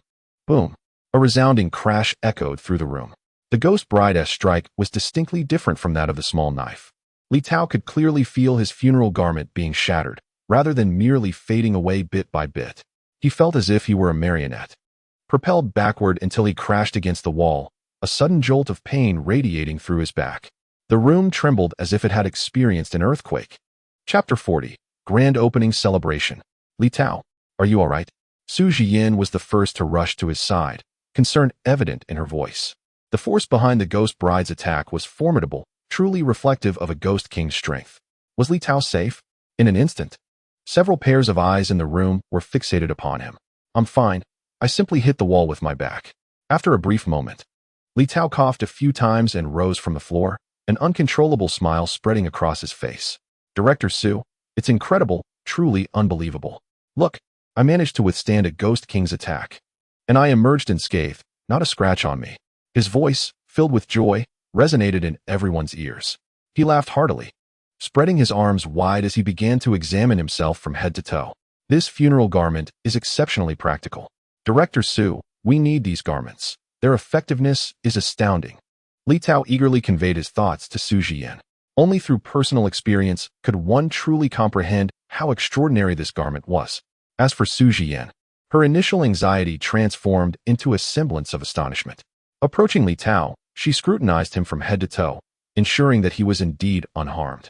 An involuntary gasp escaped her lips. This was genuine. The existence of these burial garments truly possessed such remarkable efficacy. What Jiang Yun had asserted was, astonishingly, all true. Su Jiyin couldn't help but feel a twinge of disbelief. The quality was indeed commendable. Had she not known about the garment's capabilities, she might have doubted herself. At that moment, the ghostly bride glanced at her own hands and then at Li Tao, murmuring to herself, "My husband, the burial garments we crafted. Will those individuals truly don them to confront us?" The ghostly bride turned to Jiang Yun, seeking clarification. After a brief examination, she quickly discerned the crux of the issue. The existence of these burial garments posed a tangible threat to their safety. The ghostly bride immediately considered this aspect. Her brow furrowed as she inquired, "This is difficult to ascertain, but I trust you would not, correct? After all, we are partners." Upon hearing this query, Jiang Yun fell into contemplation before directing his gaze towards Su Jiyin and the others. If there are indeed those lacking in prudence, I suppose it matters little. I will intervene. Our Jianggu garment factory is certainly not a pushover. However, he soon returned to his seat, lifting the teacup from the table and taking a delicate sip, casually remarking, while casting a knowing smile towards Su Jiyin and her companions, "As you said, we are partners. If you can genuinely ensure that the specters here pose no harm, this factory shall be under the protection of our Bureau 749. Upon hearing this, Su Jiyin took a deep breath, coming to a realization. Listening to the dialogue between Jiang Yun and the ghostly bride, she understood that certain remarks were likely directed toward her. Witnessing the effects of these burial garments, Su Jiyin resolved in her heart, this order could indeed be signed. Moreover, it would not be the only one. In the future, Bureau 749 could source supplies from here. With such extraordinary capabilities, these burial garments were akin to protective talismans for Bureau 749. As the sole supplier, Zhang Yun was undoubtedly someone to be safeguarded, and not just for protection, but also to be monitored closely. Of course, considering safety, as the director of Bureau 749, there were matters she had to contemplate. For instance, the spirits within Zhang Yun's factory. You must guarantee that these spirits will not harm anyone. In terms of safety, Bureau 749 can assume full responsibility. Su Jian reiterated her stance. Zhang Yun's abilities were inscrutable to her. She could not fathom what methods he employed to have ghostly beings of such caliber working for him. However, since Zhang Yun is capable of subduing and accommodating the spirits, this represents a novel endeavor for the 749 Bureau. These spirits are merely entities burdened with lingering grievances, unable to transition into reincarnation. Ultimately, every spirit was once a pitiable soul in their former life. If these spirits could be settled in the mortal realm first, opportunities could later arise to guide them into reincarnation, rather than resorting to the previous methods of scattering their souls or imprisoning them, which only exacerbated their resentment and led to new challenges. Zhang Yun's current approach may indeed be a commendable option for both the spirits and for Huaxia. The 749 Bureau could wholly endorse this. Upon hearing this, Zhang Yun took a deep breath, feeling that this proposition was indeed quite appealing. After all, having someone to shield him for free, especially with the backing of the state, was an opportunity too good to decline. Rising once more, a smile graced his face as he pondered for a moment. Well then, since you all are so generous, it would be rather impolite of me not to reciprocate. Come, let me show you around our factory. With that, he opened the door to the room. The group proceeded to the factory's working area, where Lao Qingtu and Kayako were diligently operating the sewing machines. Upon hearing the commotion behind them, they turned curiously to Zhang Yun and the others. What does this mean? Li Tao inquired, holding a few ceremonial garments he had brought into the room. Feeling the gaze of Kayako and Lao Qingtu upon him, he grew somewhat apprehensive and turned to Zhang Yun for clarification. Indeed, that is precisely the implication. Zhang Yun replied with a smile. Li Tao, I still do not comprehend your meaning. Su Jian, equally perplexed, chimed in. I too fail to understand. What does this signify? It is exactly that. Zhang Yun exclaimed, tapping his forehead. What I mean is, if you place an order, I can offer a discount. Since you are showing us such goodwill, I must express my appreciation in return. Upon hearing this, Su Jian and Li Tao finally grasped his intention, their faces lighting up with delight. Now we understand. The ceremonial garments are indeed impressive, and after thorough consideration, we are inclined to make a purchase. Zhang Yun smiled, recognizing that the first order was now forthcoming. Meanwhile, Kayako, who had just been brought back from the island nation, pondered. What are they discussing? Why can I not comprehend their meaning? Is this some sort of riddle? Why are they conversing about this? Her eyes widened, and her already tumultuous emotions surged with anger upon hearing their exchange. Why did you come here to sell yourself? What does that even mean? Yet, it was evident that no one was inclined to pay her any mind at that moment. Zhang Yun promptly quoted a price. After all, this was the first order, and setting it too high or too low would not be prudent. After much contemplation, he finally spoke. Since this is the inaugural order since the opening of our factory, I shall offer a slight discount, coupled with an additional reduction I am providing, making it 5,000 per piece. How does that sound? Chapter 41. No middleman markup 5,000 per piece? Inside the factory, when Su Jian heard this price, her expression subtly shifted. She cast a discreet glance at Li Tao, seemingly hesitating. What's wrong? Is the price still too high? Zhang Yun was momentarily taken aback. After all, this was his first venture into such business, and he believed this price to be reasonable. Yet, observing Su Jian's reaction, he began to wonder if he had set the price too high. No, Mr. Zhang Yun. She quickly shook her head. What I mean is, this price is very reasonable, exceedingly so. To be candid, before Zhang Yun set the price, Su Jian had envisioned this kind of funeral garment having the capability to withstand the attacks of a ghost king. Although it could be used only once, this was a substantial difference from having no protection at all. In a sudden crisis, this could truly be a lifesaver. To say 5,000 is buying a life would not be an exaggeration. This price is quite fair, even surprisingly low. Mr. Zhang Yun, if that is the case, we would like to order 1,000 pieces to start. If everything goes well, I will communicate with the higher-ups to increase the quantity. Su Jian returned to her professional demeanor and, after some contemplation, stated a figure. 1,000 pieces to begin with. Although they had tested it before, it was not in a genuine environment. Better to be cautious. If it proves effective, we could order another 10,000 or even 100,000 as reserves. This would not pose a significant challenge for the nation. 1,000 pieces? Jiang Yan pondered for a moment. Naturally, that was no issue. However, I currently do not have the stock available. For 1,000 pieces, I can deliver by the day after tomorrow at the latest. With the deal struck, a smile graced Jiang Yan's face. A simple calculation revealed that at 5,000 per piece, 1,000 funeral garments would yield a net profit of 5 million. For him, money was merely a material possession, yet lacking it was out of the question. To secure 5 million effortlessly from this transaction was indeed a profitable venture. The day after tomorrow? Resolving matters here will require some time. Upon hearing this, Su Jian contemplated briefly before readily agreeing. Quality goods are worth the wait. As long as they arrive, time is not an issue. Very well, await my good news. When the time comes, you may come directly to collect your goods, eliminating any middlemen to avoid inflated prices. Jiang Yan nodded in agreement. With that settled, there was little more to discuss. I shall first make a phone call to request funding. Once the transaction is complete, and if the results are satisfactory, we shall continue to place orders. Su Jian concurred without hesitation.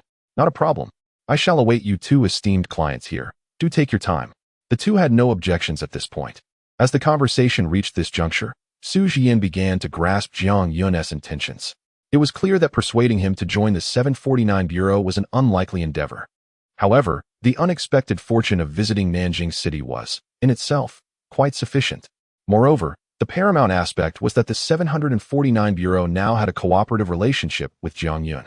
This connection would undoubtedly facilitate future communications.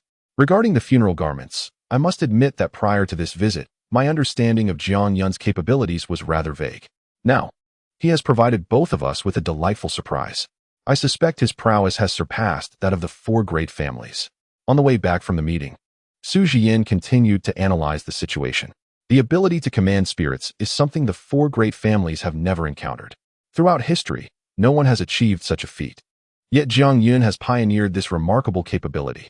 Without delving into the significance, it is clear from this alone that Jiang Yan's strength has reached a level entirely beyond their current experience. Not to mention, he possesses the skill to create funeral garments that can withstand an attack from the Ghost King. My interest in him has begun to grow. Su Jian's eyes gradually brightened. This visit to Nanjing City has yielded significant gains. Once the matter concerning the Ghost Emperor is resolved and I return to the imperial capital, I must inform the 4 great families about Jiang Yan's circumstances. Such a talent must not be overlooked. Lead the way to the area in Nanjing City where the spirits are most densely gathered. We need to resolve the issues here. The aura of ghosts is overwhelming, and it is conservatively estimated that there are thousands of spirits present. Our time is limited.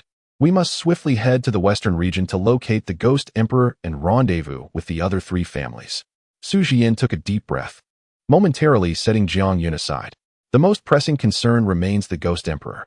It has been over a century since he last appeared, and now that he has manifested, as the current director of the 749 Bureau, the pressure is immense.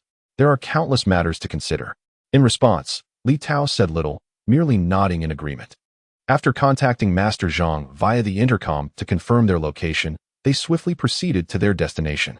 This night was destined to be extraordinary. Throughout the streets and alleys of Nanjing City, wherever spirits appeared, a battle was sure to ensue. A total of 749 members from various regions, along with practitioners from the Heavenly Master sect, have been engaged in a fierce battle against malevolent spirits throughout the night. After all, behind them lies a multitude of flickering lights. As the night deepens, the entire city of Nanjing appears eerily silent, resembling a ghost town. In light of the haunting incidents, the populace has dutifully confined themselves within their homes, hoping that this nightmare is merely an illusion. Yet, through their windows, they can hear the mournful howls of wolves and the anguished cries of ghosts, accompanied by the sounds of gunfire and the unsheathing of swords. The citizens dare not utter a sound, let alone venture outside to witness the chaos, for the online realm still buzzes with reports of hauntings. No one is willing to gamble their life on mere curiosity. Brothers of Nanjing, hold firm. General Yu's live stream aimed at debunking the myths has resulted in his mysterious disappearance after truly encountering a ghost. It is terrifying. Many posts have already been deleted or banned today, yet this only serves to reinforce the belief in the supernatural. You must endure. This world is undergoing a transformation. Firstly, I am not a resident of Nanjing. My home is in a small county in the western region, thousands of kilometers away. However, it seems we too are experiencing unrest. By the heavens, I am also from a small county in the west, and I've noticed that in recent days, numerous ghostly legends have circulated here, particularly tales of hauntings on Heavenly Pool Mountain, which is now under police control. I fear that a great upheaval is upon us, brothers. It would be wise to remain awake tonight, for something significant is approaching. My home is near Heavenly Pool Mountain, and recently, many visitors have arrived, most of whom bear license plates from the capital. Chapter 42. A perfect hit even in the dead of night. The internet remains abuzz. Despite the official efforts to regulate public opinion, various posts continue to thrive across numerous community forums. The haunting in Nanjing, initially dismissed as mere farce, has transformed into a credible encounter with the supernatural, further solidifying the conviction of internet users. In an instant, not only in Nanjing but across the nation, a sense of unease prevails. Brothers, do not venture to Heavenly Pool Mountain. It is far better to go to Nanjing than to set foot on that cursed mountain. The place is teeming with spirits. Amidst this climate of fear, a newly published post in the forum has captivated a wide audience. What is this? It seems there were whispers during the day about hauntings at Heavenly Pool Mountain, but Nanjing is where the true malevolent spirits roam. Is it possible that Heavenly Pool Mountain is even more perilous than Nanjing? Such a title has drawn a crowd eager to investigate. The poster is evidently a new account, and initially, many dismissed the news with skepticism. However, just a few minutes later, the post was updated with several photographs. Perhaps due to the nocturnal timing of the shots, the entire scene appears profoundly oppressive. However, upon closer inspection, the scene remains crystal clear. In this photograph, a multitude of heads can be seen densely packed together, their positioning resembling that of a great throng gathered beneath a towering mountain. Several additional images, captured from different angles, depict the same scenario. A vast assembly of individuals congregated at the base of the mountain. In the distance, one can discern military forces, tanks, and artillery displayed prominently. The entire tableau is undeniably striking. Once the photographs were updated and released, they instantly captivated a fresh wave of online spectators. The mobilization of the military, including the deployment of tanks and artillery, has created a commotion that far exceeds that of Nanjing City, and this is no exaggeration. What on earth is happening? Given the intensity of the situation, could it be that they intend to obliterate the mountain? What has become of this world? First it was Nanjing City, and now it is that mysterious Tianqi Mountain, with the military mobilizing. Are we truly on the brink of something monumental? Confusion reigns as people gather to observe, urging for a reset of the world. The comments below are abuzz with excitement, a cacophony of opinions. Yet, the predominant sentiment remains one of unease regarding these inexplicable phenomena that defy verbal explanation. Does this world truly harbor secrets? Are there indeed supernatural entities? Has the government known all along, perpetually concealing the truth from the populace?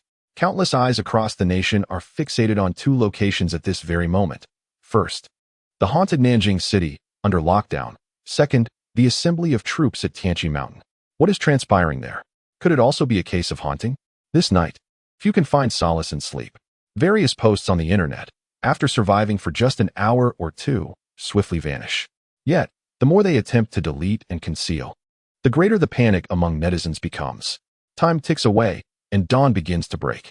In contrast to the online frenzy, those remaining in Nanjing City, such as Su Jian and Li Tao, are more fatigued than anything else. They have endured an entire night without respite. The number of malevolent spirits suppressed in Jiangyun's courtyard has been overwhelming, although the majority are merely ordinary apparitions, with a smaller fraction being formidable spirits and ghostly soldiers that are easier to handle. Their sheer numbers and the vast area they occupy are daunting. The unchecked spirits have even spread to the surrounding urban districts. Just after resolving the disturbances in the first area, they must hastily proceed to the next. After a night of relentless effort, the casualties in Nanjing City have been managed to a bearable extent. However, the toll of an entire night's labor has left the team utterly drained, desperately in need of rest. Yet, despite this exhaustion, The spirits have not been entirely eradicated and continue to engage in frontline skirmishes. The specters shall not be vanquished, and thus, the city of Nanjing shall know no peace. Su Jian, as the leader of the 749 Bureau, has been tirelessly engaged since bidding farewell to Jiang Yun yesterday, making her way to the most perilous and haunted locales. Although the Ghost King has been subdued by Jiang Yun, her journey cannot be in vain. She must contribute to swiftly resolving the crisis at hand. It would be advantageous to bring more personnel to the western regions when the time comes. Meanwhile, at the Jiang Brother Garment Factory, Jiang Yun did not return home last night. Around 11 o'clock, Gao Sheng sent over the residential location. However, given the late hour, it seemed more prudent to address matters at the factory instead. Additionally, Li Tao and Su Jian had visited the previous evening, momentarily alleviating the discord between the ghostly bride and Kayako. The two spirits ceased their quarrel, yet both remained obstinately proud, a natural disposition for beings of their stature. Jiang Yun chose not to intervene further. As long as the sewing machines continued to churn out funeral garments for him, that sufficed. However, he noted the workforce was rather scant. Rising early, he performed a brief morning routine, stretching and yawning. Having just completed the first order, he realized he could not keep the customers waiting, which was far from satisfactory. He understood that if the factory were to be filled with more spirits, such awkward situations would be mitigated. Moreover, he had secured a 1,000-piece order with the 749 Bureau yesterday, and it appeared the system task had been fulfilled. Stepping out of his room, he found the spirits diligently toiling at their sewing machines, a sight he greatly cherished. After pouring himself a cup of hot water, he re-entered his room, ready to submit the task to the system, silently reciting his intentions. Ding! Detected that the host has completed the order of 1,000 funeral garments. Main task 2 accomplished. Rewards are being dispensed. Congratulations, host. You have received 10,000 exchange points, 10 sewing machines, 1 sniper rifle, and 50 sniper bullets. A new task is being initiated. The system is prepared. Please check promptly. What is this? A sniper rifle. Jiang Yun was momentarily taken aback by the system's announcement. His team-making paused as his mind struggled to comprehend the situation. Wasn't his system designed for spirits? How could it possibly include a modern technological weapon such as a sniper rifle? System, retrieve the sniper rifle. He decided to momentarily disregard the other rewards. Setting down his teacup, he accessed the detailed description of the sniper rifle. Sniper rifle, 100 accuracy against enemies within 1,000 meters. Since its inception, no foe has ever escaped the barrel of my gun. Chapter 43. Expanding scale. Is this device truly so formidable? Within the confines of his room, Jiang Yun pondered the system's explanation. Jiang Yun furrowed his brow. Within 1,000 meters, 100% accuracy. What a concept. Even a sharpshooter would pale in comparison. If this were truly the case, then the firearm in question was somewhat extraordinary. In the face of future dangers, it might indeed prove invaluable. Such a prospect was worthy of anticipation. However, upon extracting the sniper rifle, its weight was decidedly substantial in his hands. Yet, upon mere observation, it appeared rather unremarkable, no different from an ordinary sniper rifle. Could it be that the bullets possessed tracking capabilities? Jiang Yun mused to himself. That was the only plausible explanation he could conceive. Well, such a cumbersome item would be inconvenient to carry around. It would be best to leave it at the factory. When the opportunity arises, he could find a suitable location to test it. His points had increased by a remarkable 10,000, and it seemed the system had unlocked numerous new items in the shop. For the time being, he set the sniper rifle aside, primarily because he lacked a suitable testing ground. Next time, he could venture to a more open area to conduct his tests. At present, he turned his attention to the updates in the system shop. Jiang Yun began to navigate the interface of the system shop. With the completion of the second task, the system had been quite generous, rewarding him with a substantial 10,000 points. Upon opening the shop interface, the first item that caught his eye was fabric. Jiang Yun promptly exchanged 5,000 points for more fabric. This item was a consumable, and having an abundance would certainly not be a loss. Roughly 1 point could create a single garment, so it was prudent to stockpile, avoiding any delays for customers in the future. Scrolling further down, he discovered 3 newly unlocked items in the shop. One was sniper rifle ammunition, priced at 1 point per round. Although somewhat expensive, considering the nature of the sniper rifle, the total number of rounds would not be excessive. The 50 rounds provided complimentary would likely take a long time to exhaust. The higher price was tolerable. The other newly unlocked item was a spatial storage bag. Similar to those found in fantasy novels, this particular bag was not mystical in nature. Instead, it utilized spatial wormholes and intricate algorithms to store items in an alternate dimension. When there was a need to retrieve or deposit items, the system would automatically calculate the wormhole, allowing Jiang Yun to extract weapons from it. Priced at 3,000 points, it offered infinite storage. This was intriguing. As he accumulated more items, he could conveniently place them all in this bag. Jiang Yun stroked his chin, contemplating the worthiness of this exchange. One exchange granted permanent use. The final newly unlocked item was somewhat peculiar. There were no accompanying descriptions. Jiang Yun felt a twinge of confusion. Although it had been unlocked, the system provided no information about this item. It appeared entirely black, resembling some sort of seal. The text at the bottom has become exceedingly blurred, rendering it utterly illegible. Jiang Yun furrowed his brow. The pitch-black exterior, coupled with the absence of any information, piqued Jiang Yun's curiosity about this object. However, its price was a staggering 10,000 points. A moment of silence ensued. Initially contemplating redeeming it for research purposes, he ultimately decided against it. Perhaps next time. Jiang Yun relinquished the thought, recognizing that his current points were already scarce. Although this item ignited his curiosity, he was still unaware of its true nature. Redeeming it would serve no purpose, especially at such a steep cost. It would be prudent to wait until a more opportune moment arose. With this in mind, Jiang Yun utilized 3,000 points to acquire a spatial storage bag, reserving 2,000 points for future use. Upon completing the exchange, he reflected briefly and decided to store the sniper rifle he had intended to place in the factory. After all, within 7 steps, a gun is swift and precise. Keeping it on hand would be a wise precaution. The system then announced the initiation of a new task. After tallying his gains, Jiang Yun began to anticipate what the new mission might entail. Ding! Main Quest 3 has been activated. Your factory has completed its first order. Now you must capture more specters and sign labor contracts with them to expand your factory and fulfill additional orders. Please recruit to fill all vacant positions in the factory in the shortest time possible. Ding! You have triggered a special task. Side quest, a new monster. The Ghost Emperor has been detected in your world. Please read the Heavenly Master's scroll promptly to enhance your strength and further bolster your factory. Oh, 2 tasks? Jiang Yun was momentarily taken aback. This was indeed intriguing. Since his arrival in this world, it was the first time he encountered 2 tasks issued simultaneously. Moreover, what was this special task regarding the Heavenly Master's scroll? The Ghost Emperor had also been mentioned by Li Tao in relation to its emergence in the western regions. Taking a deep breath, Jiang Yun noted that this was the second time he had heard of the Ghost Emperor. The first was from Li Tao and Su Jiyan, and now it resonated from the system. Clearly, the Ghost Emperor was quite extraordinary. As for the Heavenly Master's scroll, this term was entirely new to Jiang Yun. However, given that it was referenced by the system, it undoubtedly held significance. He silently committed this matter to memory, intending to inquire with Su Jiyan or Li Tao when an opportunity arose. Regarding the main quest, Jiang Yun smiled faintly, his eyes shimmering with excitement. Filling all remaining positions in the factory aligned perfectly with his current aspirations.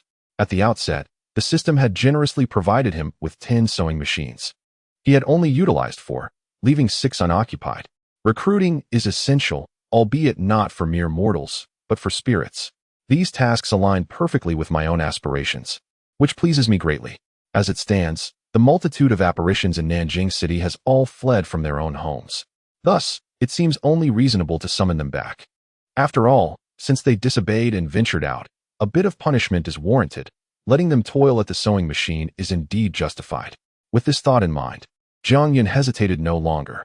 He promptly set forth to seek out the spirits. You shall remain to guard the home, while I procure a few companions for you, to alleviate your burdens.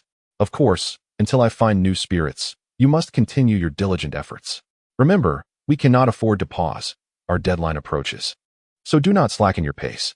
Upon reaching the factory hall, Jiang Yun set aside the fabric he had just exchanged. After issuing a brief admonition to the gathered spirits, he paid no heed to their expressions. Whistling cheerfully with his hands clasped behind his back, he set out with a joyful heart. Chapter 44. Speaking of behind my back? At this moment, within the Nanjing City Police Station, Zhou Chonghai sat slumped in his chair, weariness etched on his face. Beside him, Gao Sheng appeared equally fatigued. Director Zhou, It's the third day now. Don't you think those spirits should have been apprehended by Captain Li and his team? Gao Sheng ventured cautiously. I heard that the higher-ups personally descended last night to confer with Jiang Yun. Doesn't that indicate we are in the clear? Since Li Tao and his team set out yesterday, they had not returned. They had explicitly instructed the officers to remain at the police station, ensuring their safety. Otherwise, even divine intervention could not guarantee their security. Zhou Chonghai and Gao Sheng had never encountered such a dire situation and readily acquiesced, harboring no dissent. After all, the whereabouts of the over 100 missing workers remained a mystery. No one knew their fate, nor did anyone know where they had vanished. This unsettling anxiety lingered heavily upon them, leaving no room for dissent. I'm uncertain, but since the state has intervened, I believe a resolution is imminent, Zhou Chonghai replied, shaking his head. Their absence from home was not solely an act of evasion. They were also tasked with executing orders from Li Tao and Master Zhang. Their mission was to eradicate all online discourse regarding the spirits. This seemed straightforward, as it was not the first occurrence of such an affair. Dismantling posts that perpetuated superstitions had become second nature. However, yesterday proved to be a monumental struggle. The posts were endless, and the population of Nanjing was vast, with each individual contributing a post, while their team for deletion comprised only a handful of personnel. Where can one delete posts? Even Zhou Chonghai himself sought permission to personally intervene in the management of public sentiment. By the end of a long night, while he had managed to control the situation to some extent, numerous posts continued to proliferate. The task assigned to them by Li Tao and Zhang Tianshi was far from complete. Logically, Jiang Yun should have restrained himself by now. The chaos he has wrought in Nanjing City, compelling the entire nation to join his folly, is utterly inhumane. Gao Sheng, however, did not ponder Zhou Chonghai's concerns as deeply. After a night of deleting posts, he was not only filled with fear, but also seething with anger. If it weren't for Jiang Yun, would they have descended into this predicament? Would Nanjing City have been reduced to such a state? The root of all this turmoil lies with Jiang Yun. Let us not say too much. We've rested enough and still need to delete more posts. Zhou Chonghai lit a cigarette, the weight of various pressures and worries compelling him to seek solace in smoke.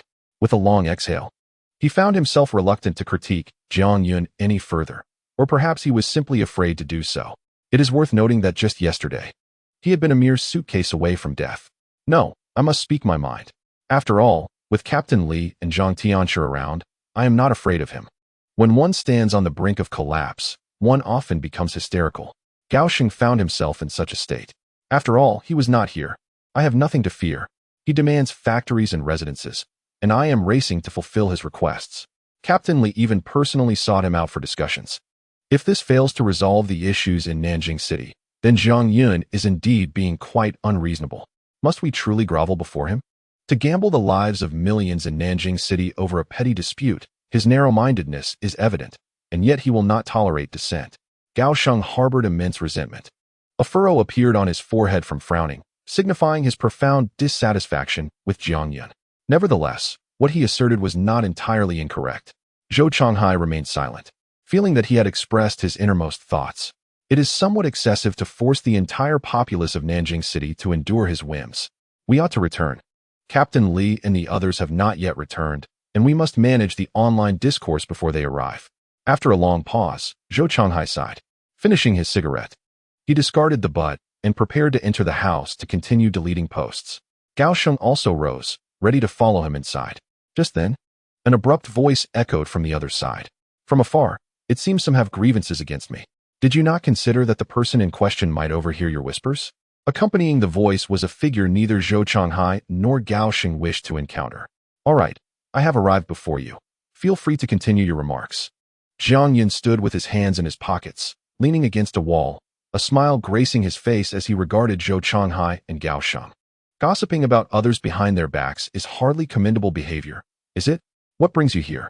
The sudden appearance of Jiang Yun caught both Zhou Chonghai and Gao Sheng off guard. Gao Sheng's expression mirrored that of someone who had seen a ghost, causing him to instinctively retreat several steps, his eyes filled with trepidation, fearful of what Jiang Yun might do next. Why shouldn't I come? There wasn't a soul outside, so I simply walked in.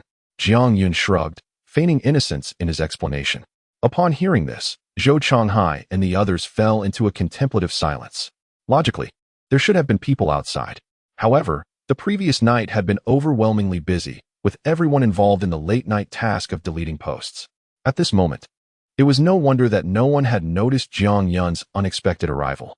Enough with the banter. Where are Li Tao and the others? Jiang Yun continued. After inquiring for quite a while, I finally discovered that your base was right here.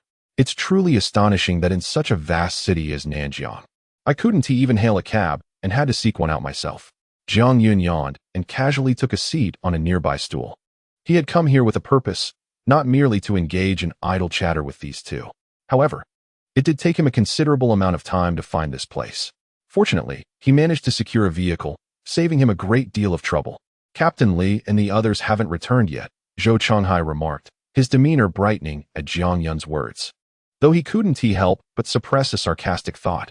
Why was it that no taxis were available? Surely Jiang Yun was aware of the reason. The entire city of Nanjiang was in turmoil. Who would dare venture out at this hour? Earning money was trivial compared to the imperative of survival. Nevertheless, since Jiang Yun had arrived, it seemed he had matters to discuss with Li Tao and the others. After a moment of thought, Zhou Chonghai posed a question. We're uncertain when Captain Li will return, but if you have urgent matters, please share with us, and I will relay your message to him upon his arrival. Upon hearing that Li Tao and the others had yet to return, Jiang Yun's face fell slightly. However, Zhou Chonghai's subsequent statement brought about a subtle shift in his expression. Indeed, I do have a few matters to discuss with you. However, they are rather trivial. I simply require some manpower. If you could spare a few individuals, I would take them to collect the bodies. Chapter 45. Why do I recall you trying to slip away? The moment these words left his lips, the atmosphere in the room fell into a profound silence. Zhou Chonghai's eyes widened in disbelief, his face a canvas of incredulity. Did Jiang Yun just say collect the bodies? My apologies, they might still be alive. Either way, there are quite a few of them. Regardless of whether they are deceased or alive, I need your assistance in handling this. Perhaps sensing the astonishment etched on Zhou Chonghai's face, Jiang Yun then added, I'm having a bit of trouble comprehending. Who exactly are you referring to? Zhou Chonghai's brow furrowed even deeper, still perplexed by Jiang Yun's statements. The workers. Haven't you lost over 100 of them? I've found them. They are over there. The information is absolutely reliable. Just tell me whether you will accompany me to retrieve them. Do not expect me to deal with those who demolished my home. Jiang Yun continued to yawn, unfazed by the missing individuals. The urgency lay with them, not him. His purpose for coming here was merely to inform them. If no one took charge, it mattered little to him, as he had suffered no loss. All right, let's end this discussion. I have many matters to attend to. If you wish to take responsibility for those workers, then come along. With that, Jiang Yun stood up, dusted off his trousers, and turned to leave. However, just a few steps away, he suddenly turned back to glance at the already concealed Gao Sheng. By the way, I've heard a saying, gossiping behind someone's back may invite ghosts to whisper in your ear at night. With a smile, Jiang Yun departed, leaving the room in silence once more. After Jiang Yun exited the police station, Gao Sheng's demeanor changed dramatically upon hearing those words. He trembled all over, his eyes reflecting a hint of dread. Boss, did you hear that? He threatened me again. After several seconds, Gao Sheng finally reacted, shouting in panic. Just as he thought he was about to be free of Jiang Yun, he found himself entangled in a new dilemma, which filled him with terror. Stop complaining. This is the mess you created. Zhou Chonghai shot him a disdainful glare before retreating into the room to gather his belongings. He then summoned a few individuals to swiftly follow in Jiang Yun's footsteps. The disappearance of those hundreds of workers was a matter he was certain and obliged to address. Although he was unclear about their circumstances, now that they had been located and he was aware of it, as a leader, he bore the responsibility for this incident. Let's move quickly. Zhou Chonghai glared at Gao Sheng before pulling out his phone to notify Li Tao and the others. After all, it was Jiang Yun who was leading the search for the workers. They could not afford to be entirely unprepared. A large group set off, with Gao Sheng among them. He was terrified at the thought of being left behind. Moreover, the warnings Jiang Yun had given him loomed large in his mind. By following along, he could seize the opportunity to apologize to Jiang Yun. Perhaps there was still a chance for redemption. Yes, there must be a chance, Gao Sheng thought to himself, quickening his pace. In retrospect, Jiang Yun seemed quite reasonable. If he sincerely apologized, Jiang Yun might truly forgive him. However, once he stepped outside, he spotted Jiang Yun and immediately felt a pang of regret. Oh, I thought you all wouldn't dare to come. Since you have, just follow along but don't hinder me. Jiang Yun stood at the doorway, initially believing they would not show up. To his surprise, they had indeed followed him, which altered his perception of Zhou Changhai, revealing him to be not entirely a coward. As for Gao Sheng, he appeared to be having a fit. "Your legs are shaking uncontrollably," Jiang Yun remarked casually as he opened the car door and settled into the passenger seat. No, it's you." Gao Sheng shook his head fervently, completely bewildered. His gaze was not fixed on Jiang Yun himself, but rather on the vehicle Jiang Yun had arrived in. A ghostly car. This was indeed a ghostly vehicle. After a moment, Zhou Changhai also noticed the car, his eyes widening in disbelief. Indeed, the car Jiang Yun was in was nothing less than a paper-crafted ghost car. This revelation caused Gao Sheng to instinctively recoil from approaching Jiang Yun. To apologize sincerely, he would have to approach Jiang Yun directly, which would demonstrate his earnestness and potentially earn Jiang Yun's forgiveness. However, who could have anticipated that Jiang Yun would arrive in a ghost car? Who would dare to board such a vehicle? Who would dare to approach? If it was a ghost car, then naturally, the driver must be a spirit as well. From Gao Sheng's vantage point, he could clearly see the driver's seat occupied by a figure clad in a funeral garment, its tongue grotesquely elongated, eyes bulging in an eerie grin. The sight was terrifying beyond measure. In broad daylight, how could one encounter a ghost? Gao Sheng's mind raced with a torrent of expletives, leaving him utterly discombobulated. "Enough of this. I can't be bothered with you all. I'm leaving now. Just follow along," Jiang Yun proclaimed, seemingly unfazed by the commotion. He then turned to the ghostly driver and called out, "Let us head to that cinema you mentioned. I've heard my friends are there. How could I miss out?" As his words faded, the ghostly driver nodded and promptly started the car, setting off into the distance. This scene left Zhou Changhai and the others in a state of shock, frozen in place for a moment before hastily boarding their own vehicles to follow the ghostly car from a distance. "I say, Lao Zhao, I treated you quite well back at the Sihiyuan, didn't I?" Jiang Yun inquired, glancing back at the procession of vehicles behind him, his hands resting behind his head as he tilted it back. Lao Zhao referred to the ghostly figure at the wheel, one of the spirits that had escaped from his courtyard, classified as a ghost soldier. For now, it had not been discovered by the agents of Bureau 749, which was a stroke of good fortune. This morning, Jiang Yun ventured out, struggling to hail a cab. By chance, he encountered old Zhao, who was drifting around in a ghostly vehicle. Thus began old Zhao's role as Jiang Yun's personal driver. "Hee, brother Jiang, you say that as if I've been driving for years. It's just that I've recently acquired a car and am quite thrilled about it. I was planning to race around for a few more days before returning to you." Old Zhao, while driving, panted heavily, his tongue lolling out as he spoke indistinctly. Despite the generational gap, Jiang Yun being several decades younger, he now embodied a ghostly presence, and Jiang Yun was unconcerned with such trivialities. In the past, within the courtyard, he had established a strict rule. Anyone who encountered him must address him as brother. After all, how could he maintain his dignity if a group of ghosts, some a century his senior, referred to him as grandson? Upon hearing old Zhao's response, Jiang Yun's expression shifted. A benevolent smile graced his face. "Is that so? I distinctly recall seeing you just now, and you appeared quite intent on fleeing." No, brother Jiang, you must have misseen. The driver at that moment was certainly not me. You have to believe me. Old Zhao has lived long enough to know better than to run from you." Old Zhao hastily clarified. "I was indeed possessed by a ghost, yes, but the one you saw wanting to escape was not me." Jiang Yun couldn't help but chuckle at old Zhao's frantic explanations. "You, a ghost, being possessed by another ghost? Perhaps it is more apt to say that you simply misidentified me. However, it mattered little now, having retrieved a ghost." Jiang Yun was not inclined to dwell on the issue. "No need to elaborate further. Once we finish here, come back with me. My factory is in need of personnel. Leave the driving and the gas pedal behind. Let us focus on the sewing machine together." Jiang Yun waved his hand dismissively. Now that old Zhao had been discovered, there was no escaping. Nevertheless, old Zhao's presence prompted Jiang Yun to recognize a significant concern. The ghosts that had fled from the courtyard were far too familiar with his appearance. After years of suppression, these specters had grown accustomed to him. When they encountered him, they either fled in terror or retaliated in vengeance for their previous subjugation.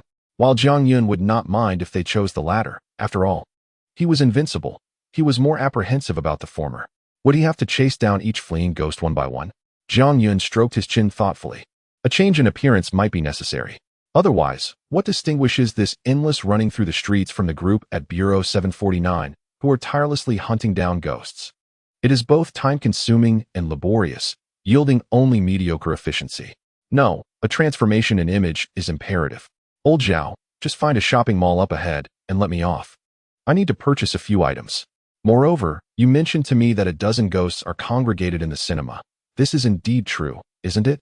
You know, if you dare to deceive me, the consequences will be dire. Jiang Yun turned his head, his expression grave as he regarded old Zhao. The latter, upon hearing this, nodded vigorously, not daring to equivocate. Rest assured, old Zhao has been roaming the city these past few days, and I am well aware of where my brothers are. They have merely succumbed to their theatrical inclinations, all gathered there to perform. As for those workers who demolished our courtyard, my brothers insist on expressing their gratitude. They have all gone over there to watch the show. Old Zhao pounded his chest in assurance, even to the point of nearly dislodging his eyeball in the process. After retrieving it and reattaching it, he continued to beam at Jiang Yun. Brother Jiang, what do you mean by stepping on a sewing machine? Are you going to take us to earn some money? Do we have insurance, a housing fund, and weekends off? And what about Social Security? Jiang Yun was taken aback. He began to scrutinize old Zhao closely, the latter's words echoing in his mind. For quite some time, Jiang Yun remained silent. How should he respond to these inquiries? After a considerable pause, he finally replied, just focus on driving. Refrain from asking unnecessary questions. With that, he closed his eyes, beginning to meditate. Old Zhao, stymied by his words, could only continue driving. Along the way, as Jiang Yun had instructed, they stopped in front of a large shopping mall. After Jiang Yun exited to purchase some items, he returned to the car, and they then proceeded directly to their destination. He went to the mall. It seems he bought quite a few things. Following the hearse, both Zhou Changhai and Gao Sheng observed Jiang Yun's actions with clarity. What should we do? Should we send a few brothers to inquire about what he purchased? Gao Sheng, seated in the passenger seat, cautiously inquired. At this juncture, Jiang Yun still had the leisure to browse a shopping mall. No need.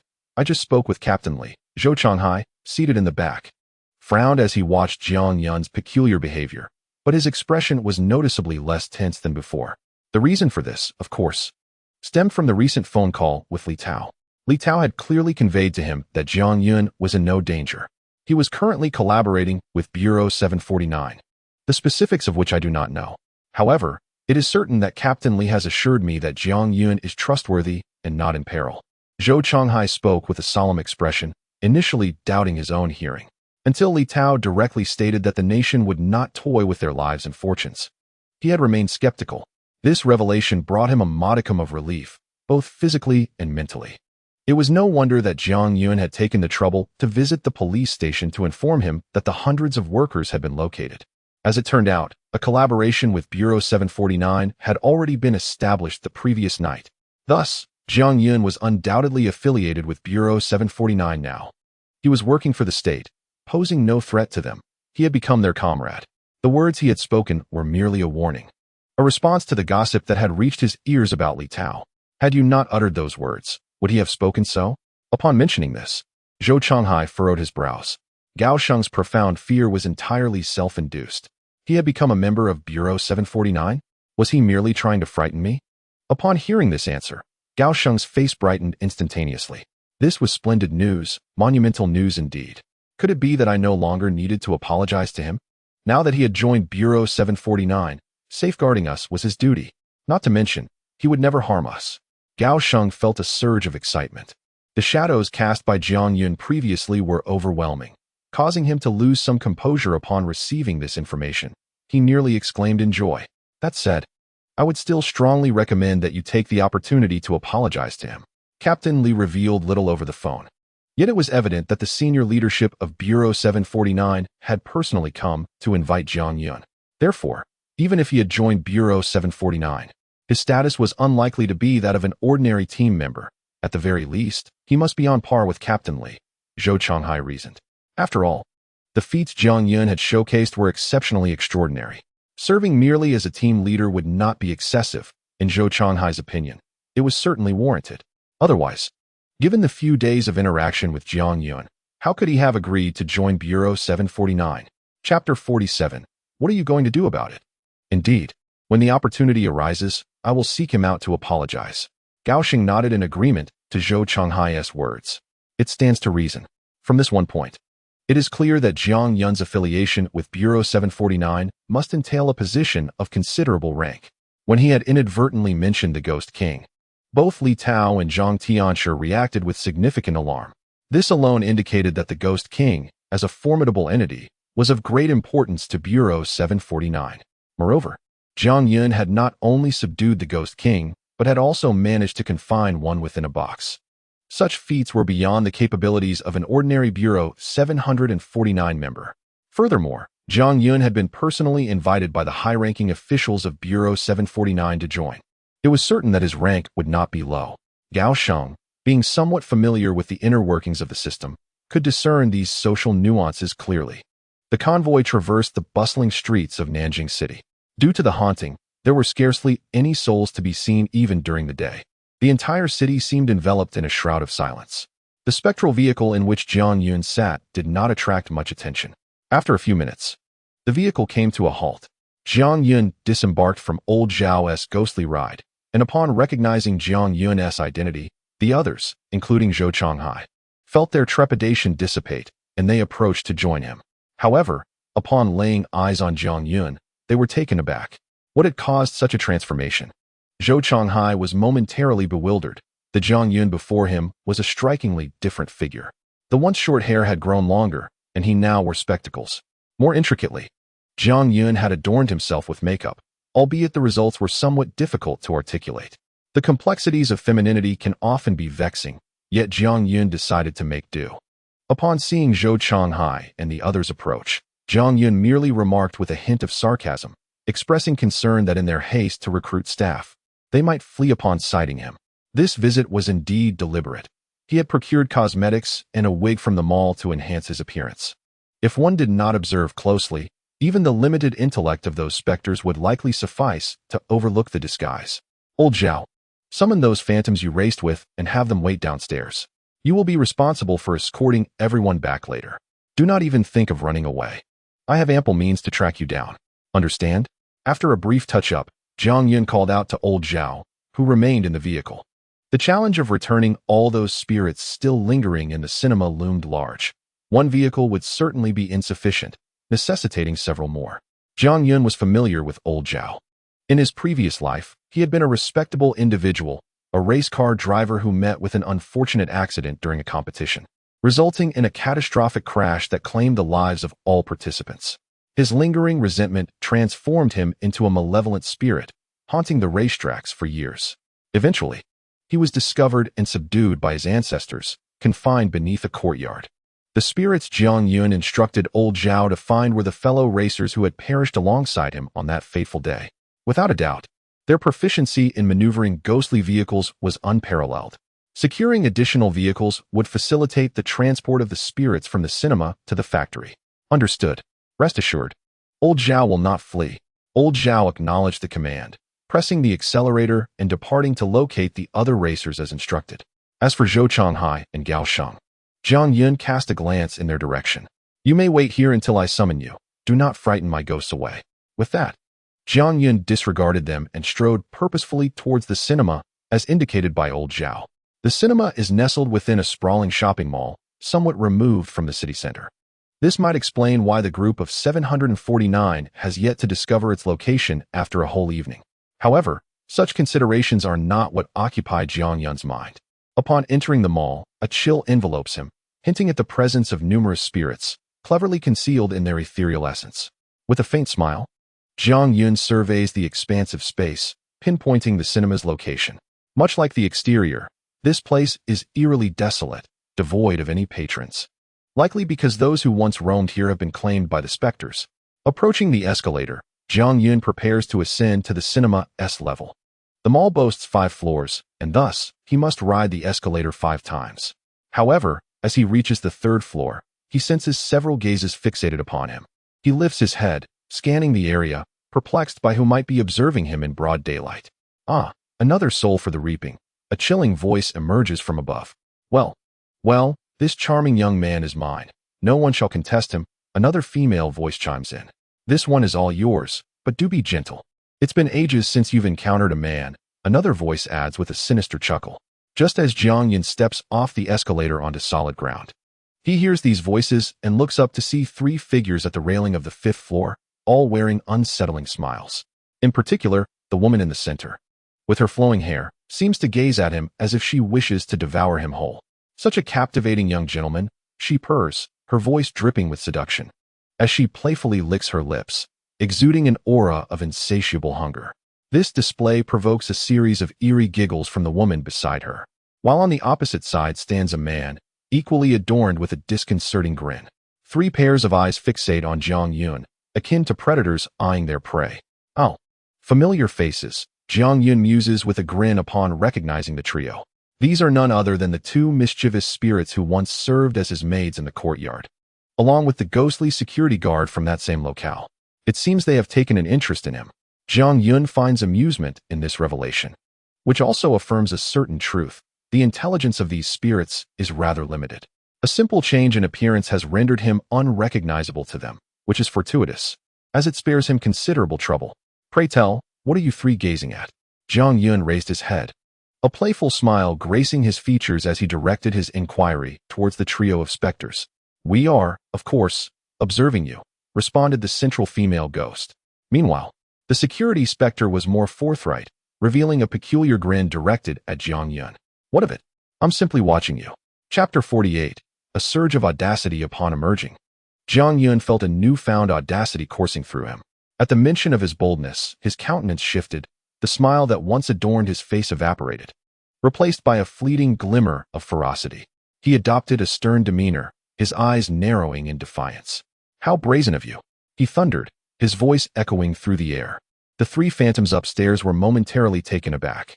They had already displayed the expected demeanor of a ghost, yet the individual below dared to confront them with such audacity? Was he unafraid, or perhaps mentally unhinged? Under ordinary circumstances, would not one in his position hastily flee in terror? How bold you are, young man, the security specter declared, casting aside any pretense as an overwhelming aura of ghostly energy enveloped him, surging forth towards Jiang Yun. The two maid specters followed suit, their garments billowing as if stirred by an unseen wind, casting eerie smiles in his direction. What a unique young man you are. Alas, soon you shall be my meal. The central maid specter giggled, her laughter resonating in sync with the flickering lights of the mall. Ghostly entities revel in witnessing the fright and horror etched upon the faces of ordinary humans upon encountering them. They anticipated that Jiang Yun would react with fear, sparking a game of cat and mouse within the confines of the mall. However, the unfolding events surpassed their wildest imaginings. As they unveiled their ghostly visages, Jiang Yun sprang into action. In the blink of an eye, he leaped upward, soaring nearly 10 meters into the air, leaving the trio momentarily dumbfounded. But that was not the end. Upon reaching the apex of his jump, he grasped the railing of the 5th floor with one hand, executing a graceful flip to stand before them. What makes you all so formidable? Jiang Yun steadied himself, glaring fiercely at the three specters. Now that I am unrestrained, you presume you can act with impunity after only 3 days? Should I expect that you will soon seek revenge upon me? Why aren't you using the stairs? No. Why are you not afraid upon seeing us? The central maid specter stammered, bewildered by Jiang Yun's unexpected bravado. Do you not realize that we are ghosts? Moreover, these are specters of the ghost soldier caliber. Even individuals from the 749 Bureau would need to tread carefully in their presence. What more? There are 3 of them here, all of the ghost soldier classification. Is this person truly unafraid? Slap, slap, slap. Jiang Yun's response to the inquiries of the ghost maid was punctuated by 3 resounding slaps. Each of the 3 specters received a sharp and clear strike across their left cheeks. Flee? What nonsense! In broad daylight, are you trying to intimidate your father?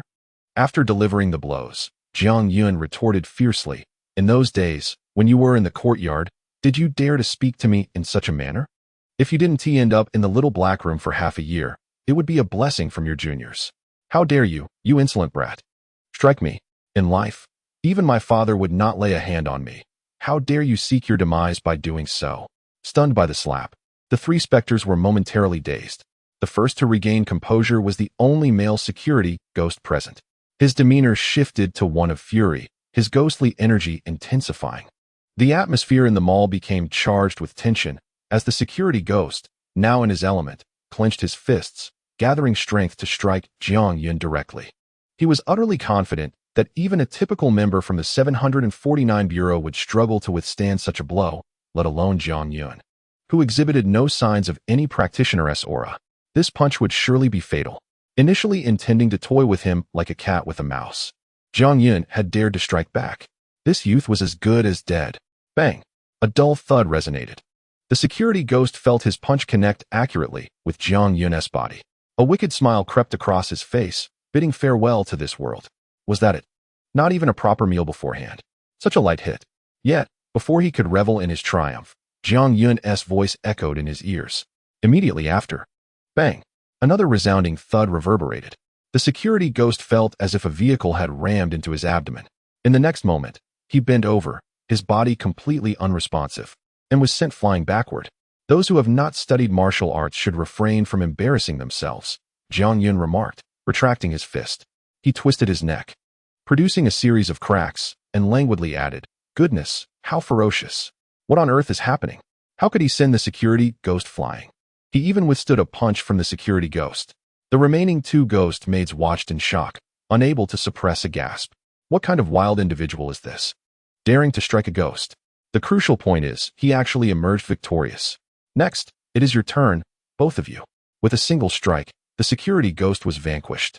And Jiang Yun's attention turned to the two maid ghosts. The two maid ghosts had never encountered such a scene and were at a loss for words. "You little brat. You're seeking death." At that moment, the security ghost, who had been sent flying, rose once more. As Jiang Yun was about to strike the maid ghosts, the security ghost, in a fit of rage, charged towards him, shouting, "Daya, area, attack together. This kid is a bit off." With a surge of fury, he rushed toward Jiang Yun. Just as he was about to reach Jiang Yun, the latter's figure flickered, and a whip appeared in his hand, seemingly out of nowhere. The security ghost thought, "This whip looks somewhat familiar." Crack! Before he could ponder further, the sharp sound of the whip echoed throughout the mall.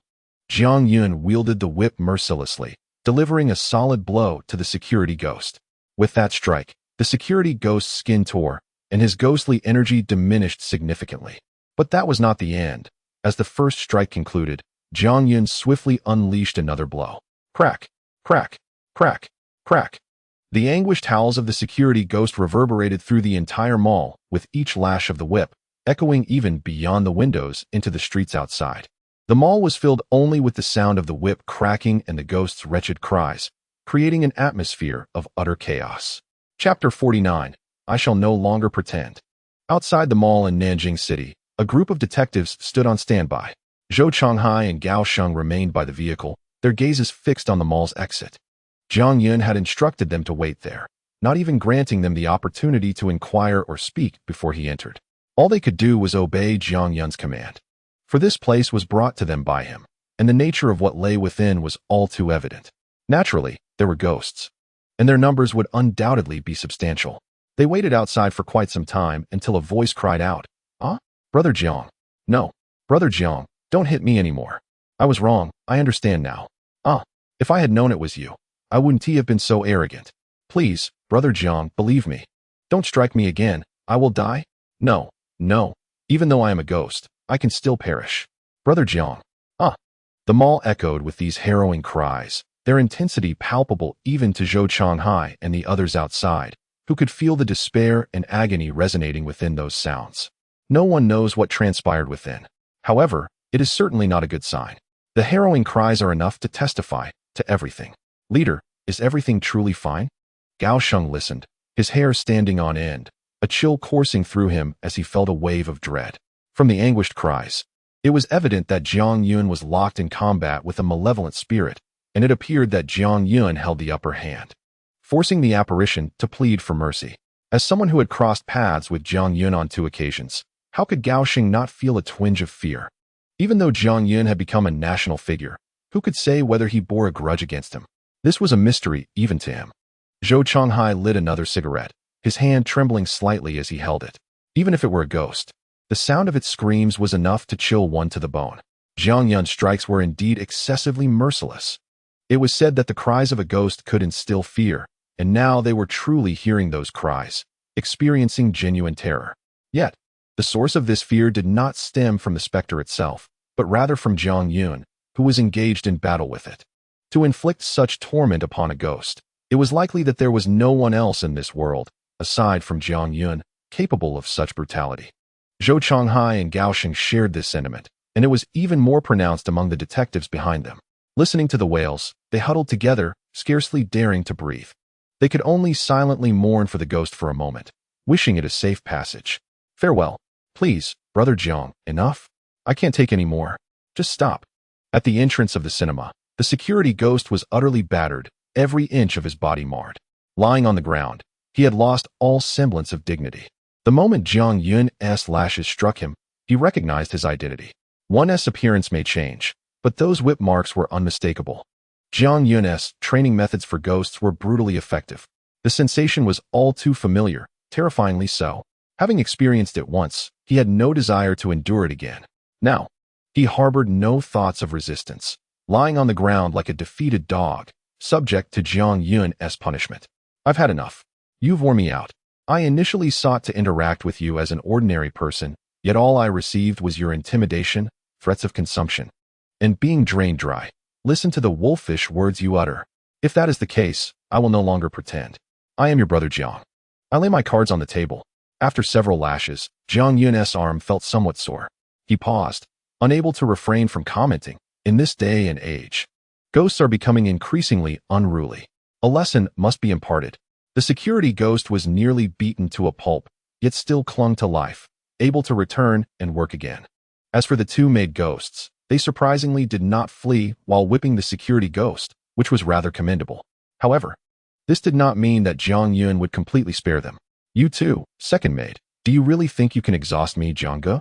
Jiang Yun turned around, tightening his grip on the whip, his eyes widening with fury as he glared at the second maid. I am sorry, Jiangge. I won't dare again. If I had known it was you, I would never have spoken up. Please spare me. The second maid, upon seeing his wrath, dropped to her knees and began to weep. Her tear-filled eyes nearly swayed Jiang Yun. Observing this, the first maid dropped her pretense and also knelt down with a resounding thud, immediately bowing her head to Jiang Yun without hesitation. I was wrong, Jiangge. I was wrong. Both women fervently begged for mercy, showing no signs of reluctance. This sudden display left Jiang Yun momentarily stunned. He had intended to administer a few lashes as punishment, but seeing the two ghosts desperately bowing, he found the whip difficult to wield. Enough, enough. Stop bowing. You'll be shortening my life. He exclaimed. Get up. No more bowing. The emperor is gone, and there is no one worthy of your reverence. Jiang Yun put away the whip. Considering their fierce desire to survive, he decided to spare their lives for the time being. However, he resolved that their punishment would not be light. He had already formulated a plan in his mind. Both the security ghost and the maid ghosts would be taken back to operate the sewing machine. The workload would be at least double that of the ghost brides. They wouldn't be allowed to rest until the machine was smoking. Of course, this was a secret intention of Jiang Yun. The two maid ghosts, unaware of his schemes, quickly rose from the ground after hearing he would let them off, eagerly promising to serve him well in the future with sweet words that almost convinced him. Enough of your nonsense. Tell me, how many ghosts are here? What about the over 100 missing workers? Are they here? Jiang Yun, growing impatient, redirected the conversation to the primary purpose of his visit. If there were only the security ghost and the two maid ghosts, it would be a significant loss. This would imply that old Zhao had lied to him. After all, the security ghost had cried out in agony, and yet no new ghosts had appeared for quite some time. This left Jiang Yun with an unsettling feeling. Alas, it seems that this journey may end in loss. Chapter 50. The Announcement of Defeat. At the cinema entrance, upon hearing Jiang Yun's words, the expressions of Diya and Arya shifted slightly. Brother Jiang, how did you know that there are other siblings here as well? Diya inquired, her brow furrowed with curiosity. This response illuminated Jiang Yun's eyes. So, this trip has not been in vain. Do not concern yourself with that. It is of no benefit for you to comprehend. Simply answer my question, understood? How many spirits remain here? Jiang Yun deftly redirected the conversation back to the matter at hand. To be frank, Brother Jiang, last night there were still over 100 spirits present. However, some celestial masters and an exceedingly fierce woman arrived, Arya stammered in reply. In short, a great number of individuals came, and most of the brothers ventured out to draw the fire away from this place, and have yet to return, their fates uncertain. The only reason we remain here is due to the sacrifices made by those brave brothers and sisters. Currently, there are merely 30 or so spirits left, still engaged in their performances. The security spirit's cries are so heart-wrenching, yet he has not emerged, likely due to the soundproofing inside, compounded by the noise. It is probable he did not hear. As Arya spoke, her voice began to tremble with tears.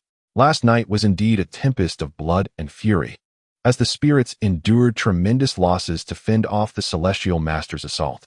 That battle, a memory etched in Arya's mind, remains vivid, despite only a few hours having passed. Hearing these words, Jiang Yun fell into contemplation. It appears that the group from Bureau 749 is not entirely inept.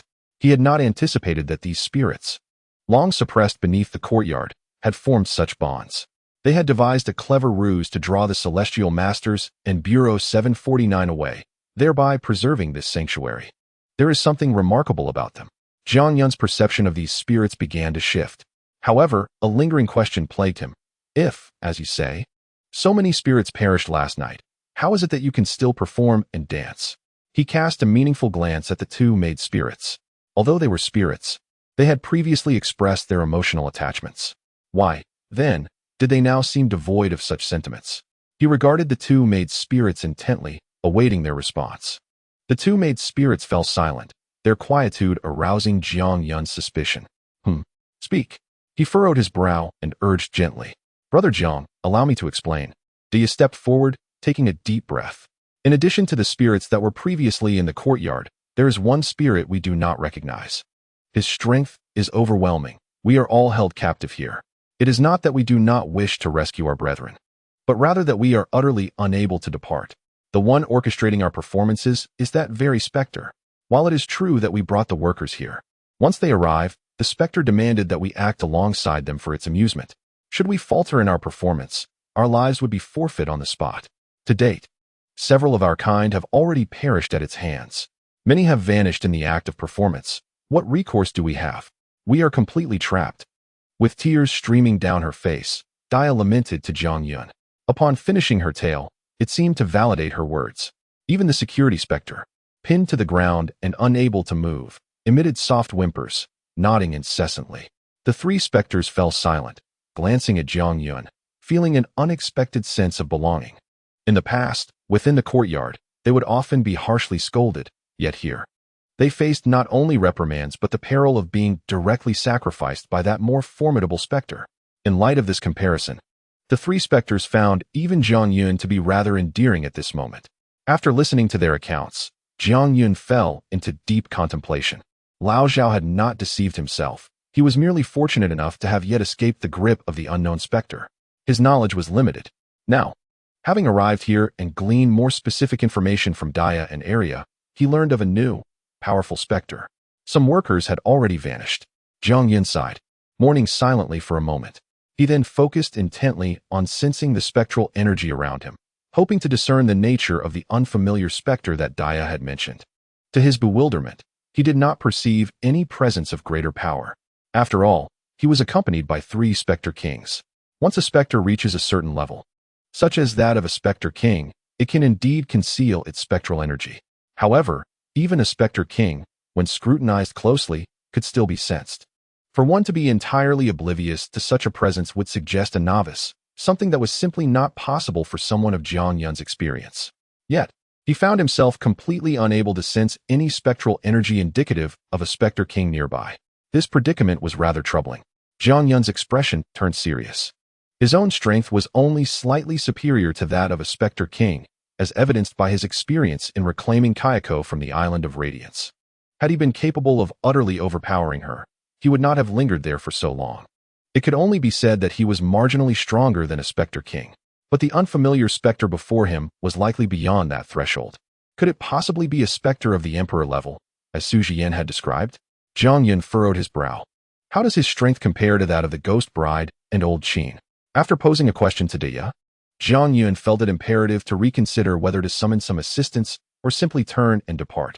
While one can indulge in playfulness, one's own life is not a matter to be trifled with. A true man knows when to be flexible and when to stand firm. This is the key to longevity.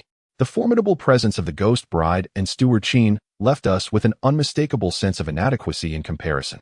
However, this particular ghost gave off an aura that suggested no intention to engage in combat, much akin to the sentiment we hold towards you, Brother Jiang, devoid of any desire to strike. Daya and Arya contemplated this and provided Jiang Yun with a response. Is it truly that remarkable? Can it even be compared to me? Upon hearing this, Jiang Yun felt an overwhelming sense of unease. Indeed, this was proving to be quite daunting.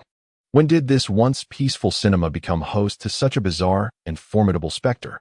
Previously, he had been completely unaware of such an extraordinary presence in Nanjing City. Arriving alone today, he pondered whether he could withstand this challenge. Habitually stroking his chin, he began to reflect. Describing it in this manner, this ghost was undeniably impressive. Having not brought the ghost bride and old Qin along, he realized that acting impulsively could lead to dire consequences, especially without a clear understanding of the ghost's true abilities. One misstep could easily ensnare him in peril. Moreover, there were over 100 workers held as hostages. While he might wish to remain uninvolved, he could not entirely disregard their plight. It would be preferable to minimize casualties. After all, these workers had committed no transgressions. They were merely following the orders of Gao Sheng and Zhou Chonghai. Meanwhile, Gao and Zhou were outside, enjoying themselves, while the true victims were these workers. Another layer of contemplation for Jiang Yun revolved around the motives of the ghost. Why would it wish to harm others? On one hand, it could stem from lingering resentment, a desire for vengeance. On the other, the act of killing and consuming vital essence could enhance a ghost's power. If this ghost was already so formidable, offering up 100 living souls would only bolster its strength further, rendering any resistance futile. Nanjing City might as well declare itself fallen.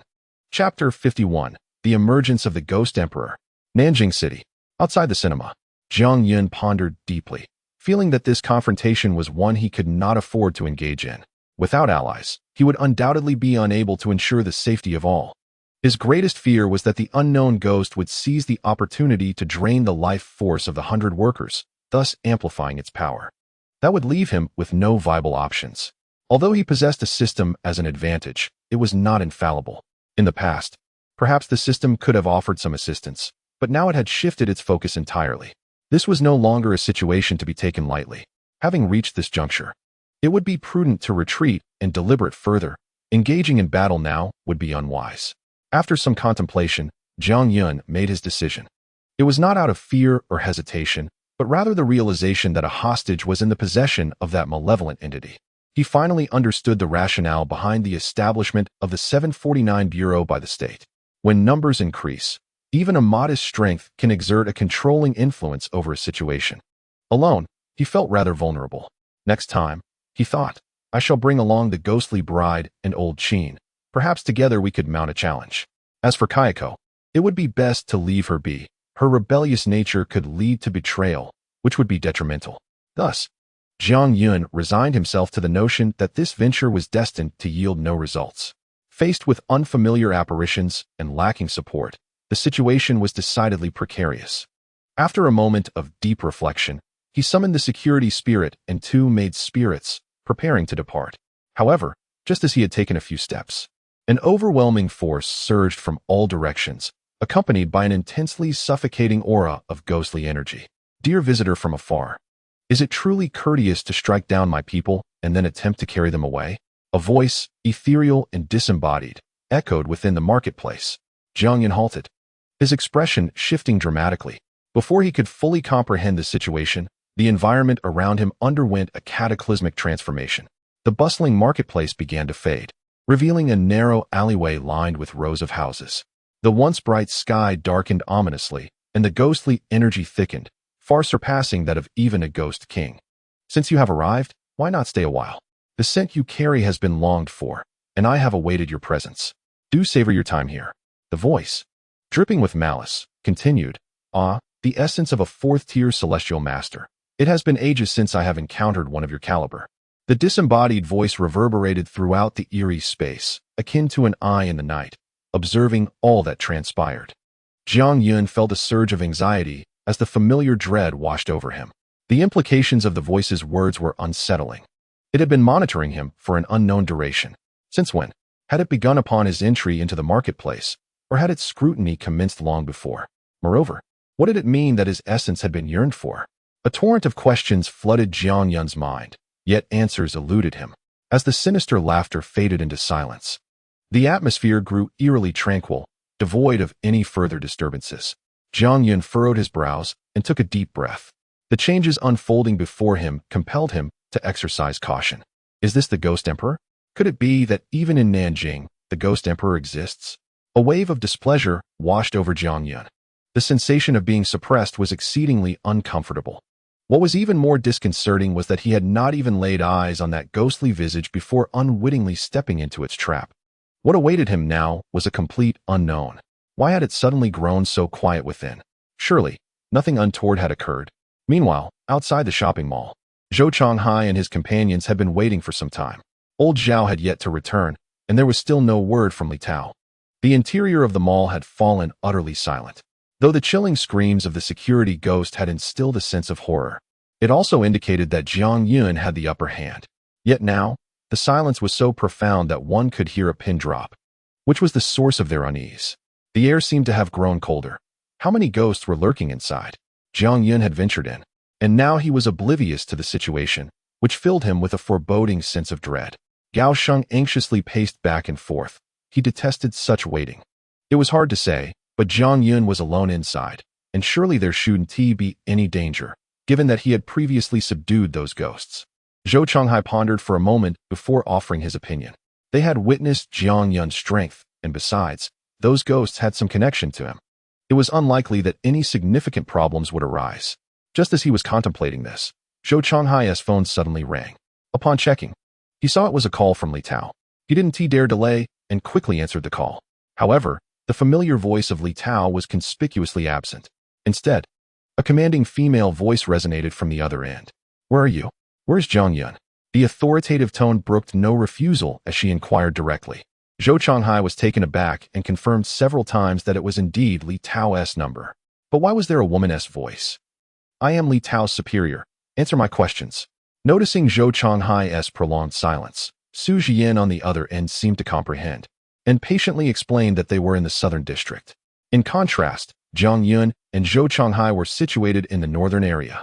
Su Jian, along with Li Tao and their team, were engaged in capturing a group of vengeful spirits and ghostly soldiers. However, at that moment, an overwhelming aura of ghostly energy suddenly enveloped the entirety of Nanjing, darkening the very sky. Witnessing this, Su Jian immediately ordered a halt to all operations. The commotion was palpable. There exists but a singular possibility, one that she most fervently wishes to avoid. The Ghost Emperor has emerged. Such a transformation can only be orchestrated by supernatural beings. In the entirety of Nanjing City, the only individual capable of inciting the Ghost Emperor's intervention, aside from Jiang Yun, eludes her thoughts. Even the efforts of Master Zhang from the Heavenly Master sect, acting independently, do not possess the merit to evoke such a terrifying presence from the Ghost Emperor. Damn it! Why has the Ghost Emperor appeared in Nanjing City? A pall of sorrow has settled upon Su Jian's exquisite visage. She cannot fathom why the Ghost Emperor has manifested in Nanjing City. Why must another Ghost Emperor emerge at this very moment? Chapter 52. Ghost King? What is this?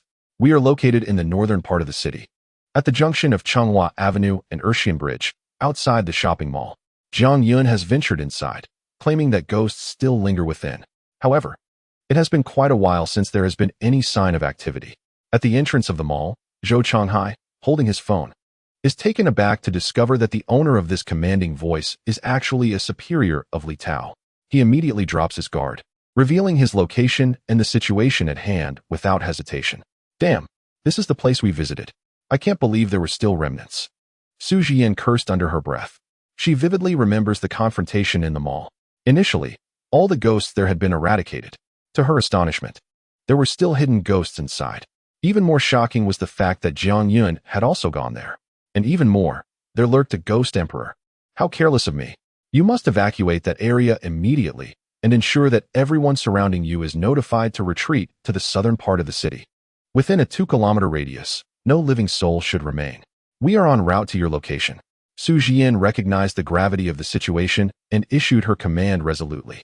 As the current director of Bureau 749, she could never allow the innocent citizens of Nanjing City to fall victim to malevolent spirits. 2 kilometers? But we lack sufficient manpower.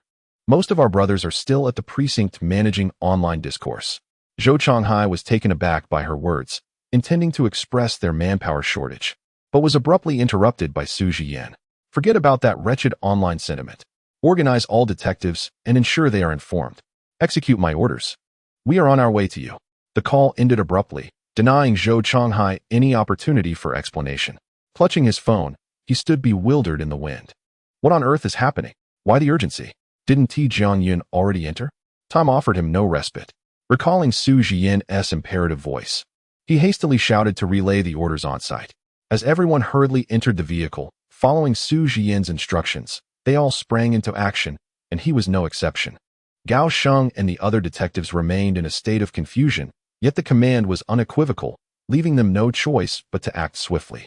Meanwhile, not far from the city center, within the confines of Jiangji's garment factory, an unsettling presence lingered in the air. Lao Qin, operating a sewing machine, abruptly ceased his movements, his brow furrowing in concern. The aura was potent, surpassing their own, but it vanished in an instant. It was peculiar. He felt an inexplicable urge to move. The Ghost Queen, as a powerful entity herself, sensed the disturbance as well. She paused, murmuring to herself in contemplation. Similarly, Kayako, also a Ghost Queen, detected this anomaly. It was a force unlike any she had encountered, far surpassing her own. A flicker of excitement illuminated her gaze as the energy stirred a restlessness within her. For reasons unknown, she now craved confrontation and sought to absorb vitality. Resolutely, she fought against the allure of this ominous energy, recognizing its inherent danger. Lao Qin noticed Kayako's unusual behavior and placed a reassuring hand on her shoulder. Almost immediately, a dense black mist emanated from him, enveloping Kayako. Gradually, the tumult within her subsided. This black mist was not a malevolent spirit. It was something innate to her. Surprised, she glanced at Lao Qin, contemplating its nature. Lao Qin shook his head, and soon the black mist began to encircle the ghost bride and the little knife as well. Once they too found their composure, Lao Qin retracted the mist. Worry creased the ghost bride's thoughts as she pondered Jiang Yun's absence. It had been some time since he had left without a word, causing her unease. Jiang Gu is resilient. Surely, he is safe, reassured the little knife, attempting to lighten the atmosphere amid the strange tension in the factory. With all the treasures Jiang Gu possesses, how could those fledgling ghost brothers pose a threat to him? It's simply implausible. We should finish our work promptly to avoid his ire upon his return. We wouldn't want to be confined in the little black room. One might wonder whether the little knife's boldness stemmed from his audacity or his lack of awareness, for he seemed entirely unfazed by the frowns of Lao Qin and the ghost bride. The hands never ceased their activity, revealing the fear instilled by Jiang Yun. Indeed, that lad had not encountered any trouble for quite some time, so there should be no cause for concern. After a while, Old Qin also regained his smile, seemingly brimming with confidence in Jiang Yun, and resumed his tasks with renewed vigor.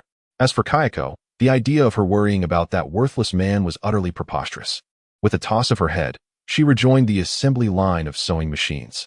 Only the ghostly bride remained, her visage marked by worry as she gazed out the door, akin to a wife awaiting her husband's return. As everyone busied themselves, she could not merely stand by. After casting a glance toward the entrance, she resumed her work at the sewing machine, yet her gaze still lingered, reluctant to part from the doorway. In stark contrast to the carefree atmosphere at Jiangji's garment factory, on the other side, Su Zhiyan found herself in quite a predicament. They were hastily making their way to Jiang Yun's location, but she was uncertain if it was due to the influence of the Ghost Emperor's aura. The very spirits they had been chasing were now charging at them with renewed vigor, as if fueled by adrenaline. Despite their swift pace, the onslaught of malevolent entities impeded their progress. Zhang Tianshi sensed the unusual occurrences and promptly called to report the situation. However, Su Zhiyan had little time to explain. She could only utter a hurried instruction to hold the line before disconnecting. While dealing with the troublesome spirits, she reached out to the 3 prominent families in the western region to share the unfolding events. Initially, she had hoped to swiftly resolve the issues in Nanjing City before collaborating with them to confront the Ghost Emperor. Yet, given the current circumstances, it seemed unlikely she would ever make it there. The Ghost Kings were no longer of concern. The simultaneous emergence of 2 Ghost Emperors overshadowed any threat posed by the kings. Chapter 53. The Red and White Duo. In Nanjing City, shrouded in ghostly energy, even as the authorities made repeated efforts to eradicate the spread of panic online, the citizens were not oblivious to the peculiarities unfolding around them. They recognized the existence of supernatural beings that posed a threat to public safety, much like the harrowing tales depicted in films. The bizarre occurrences of the past few days were enough to confirm their fears. Thus, even without an official decree, the populace collectively adopted a defensive stance, preferring to remain indoors whenever possible.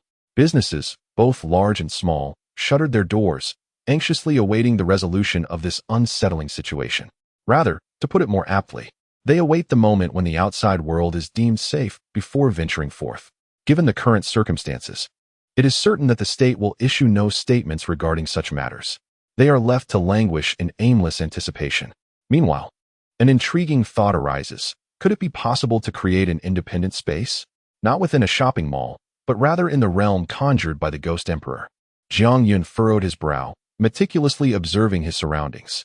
This marked his inaugural encounter with the Ghost Emperor's power and his first meeting with the entity itself. The existence of this independent space piqued his immense curiosity. Escape was certainly not an option at this moment. He could only ponder how to navigate his way out of this enigmatic realm. Do you possess any knowledge about this phenomenon? Jiang Yun inquired, turning to the nearby ghostly maid and the security ghost still sprawled on the ground. For reasons unknown, the Ghost Emperor had not isolated them. Was this not akin to unwittingly granting oneself a few companions? Although their assistance might prove negligible, we are equally in the dark. This is our first foray into this space, responded the two maid ghosts and the security ghost, echoing Jiang Yun's thoughts. The realm conjured by the Ghost Emperor was equally unfamiliar to ordinary spirits. This realization heightened Jiang Yun's vigilance. An alien environment, inhabited by unfamiliar entities. This was indeed a daunting prospect. Let us explore cautiously, taking one step at a time.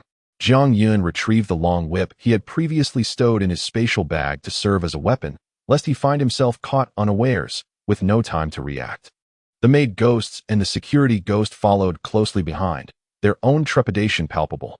After all, they were about to confront entities whose strength eclipsed their own by several tiers. The alley stretched endlessly before them, yet the path was relatively broad. Jiang Yun and his companions tread carefully through this strange space, the air thick with swirling white mist. The weather was overcast, reminiscent of a scene from a horror film, complete with gray bricks and white-tiled roofs, evoking the foreboding atmosphere of an impending haunting. Initially, Jiang Yun walked cautiously along the cobblestone path, but as he discerned that the roads were indeed solid and devoid of immediate peril, his courage gradually swelled. With each hastened step, his gaze darted about, remaining vigilant in all directions. He was acutely aware that his adversary was the Ghost Emperor, and thus, caution was imperative. Tap, tap, tap. One human and three ghosts continued their journey. Suddenly, Jiang Yun, at the forefront, heard an eerie sound emanating from ahead. The noise grew increasingly close, revealing a chaotic cacophony of drums and gongs. Simultaneously, footsteps echoed from behind. The fog thickened, and the source of the sound remained elusive, a specter concealed from view. The atmosphere was somewhat unnerving. Jiang Yun's brow furrowed deeper. He had encountered peculiar incidents before, yet none had ever left him gasping for breath, as this one did. He despised this sensation, profoundly so. Brother Jiang, it seems we are surrounded. Two ghostly maidservants huddled together behind Jiang Yun, their quivering voices betraying their fear. Come on. What are you afraid of? Jiang Yun rolled his eyes at the sight. You are ghosts, just like me. What is there to fear? With a sardonic remark, he redirected his focus to the surrounding environment. They were, indeed, encircled. Sounds resonated from both the front and back, while towering walls flanked their sides, leaving no avenue for escape. Enough of this charade.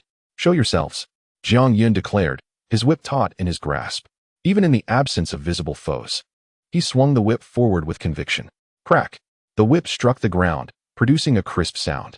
To his surprise, shortly after, a cacophony of voices erupted before him, revealing a throng of figures clad in red robes, brandishing swana and waist drums, merrily advancing towards them.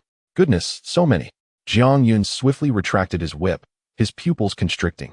An instinctive urge to retreat surged within him.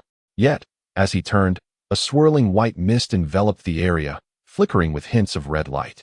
Moments later, A large group emerged from the mist, all donned in white garments, each wielding a long swana, emitting piercing sounds towards the sky.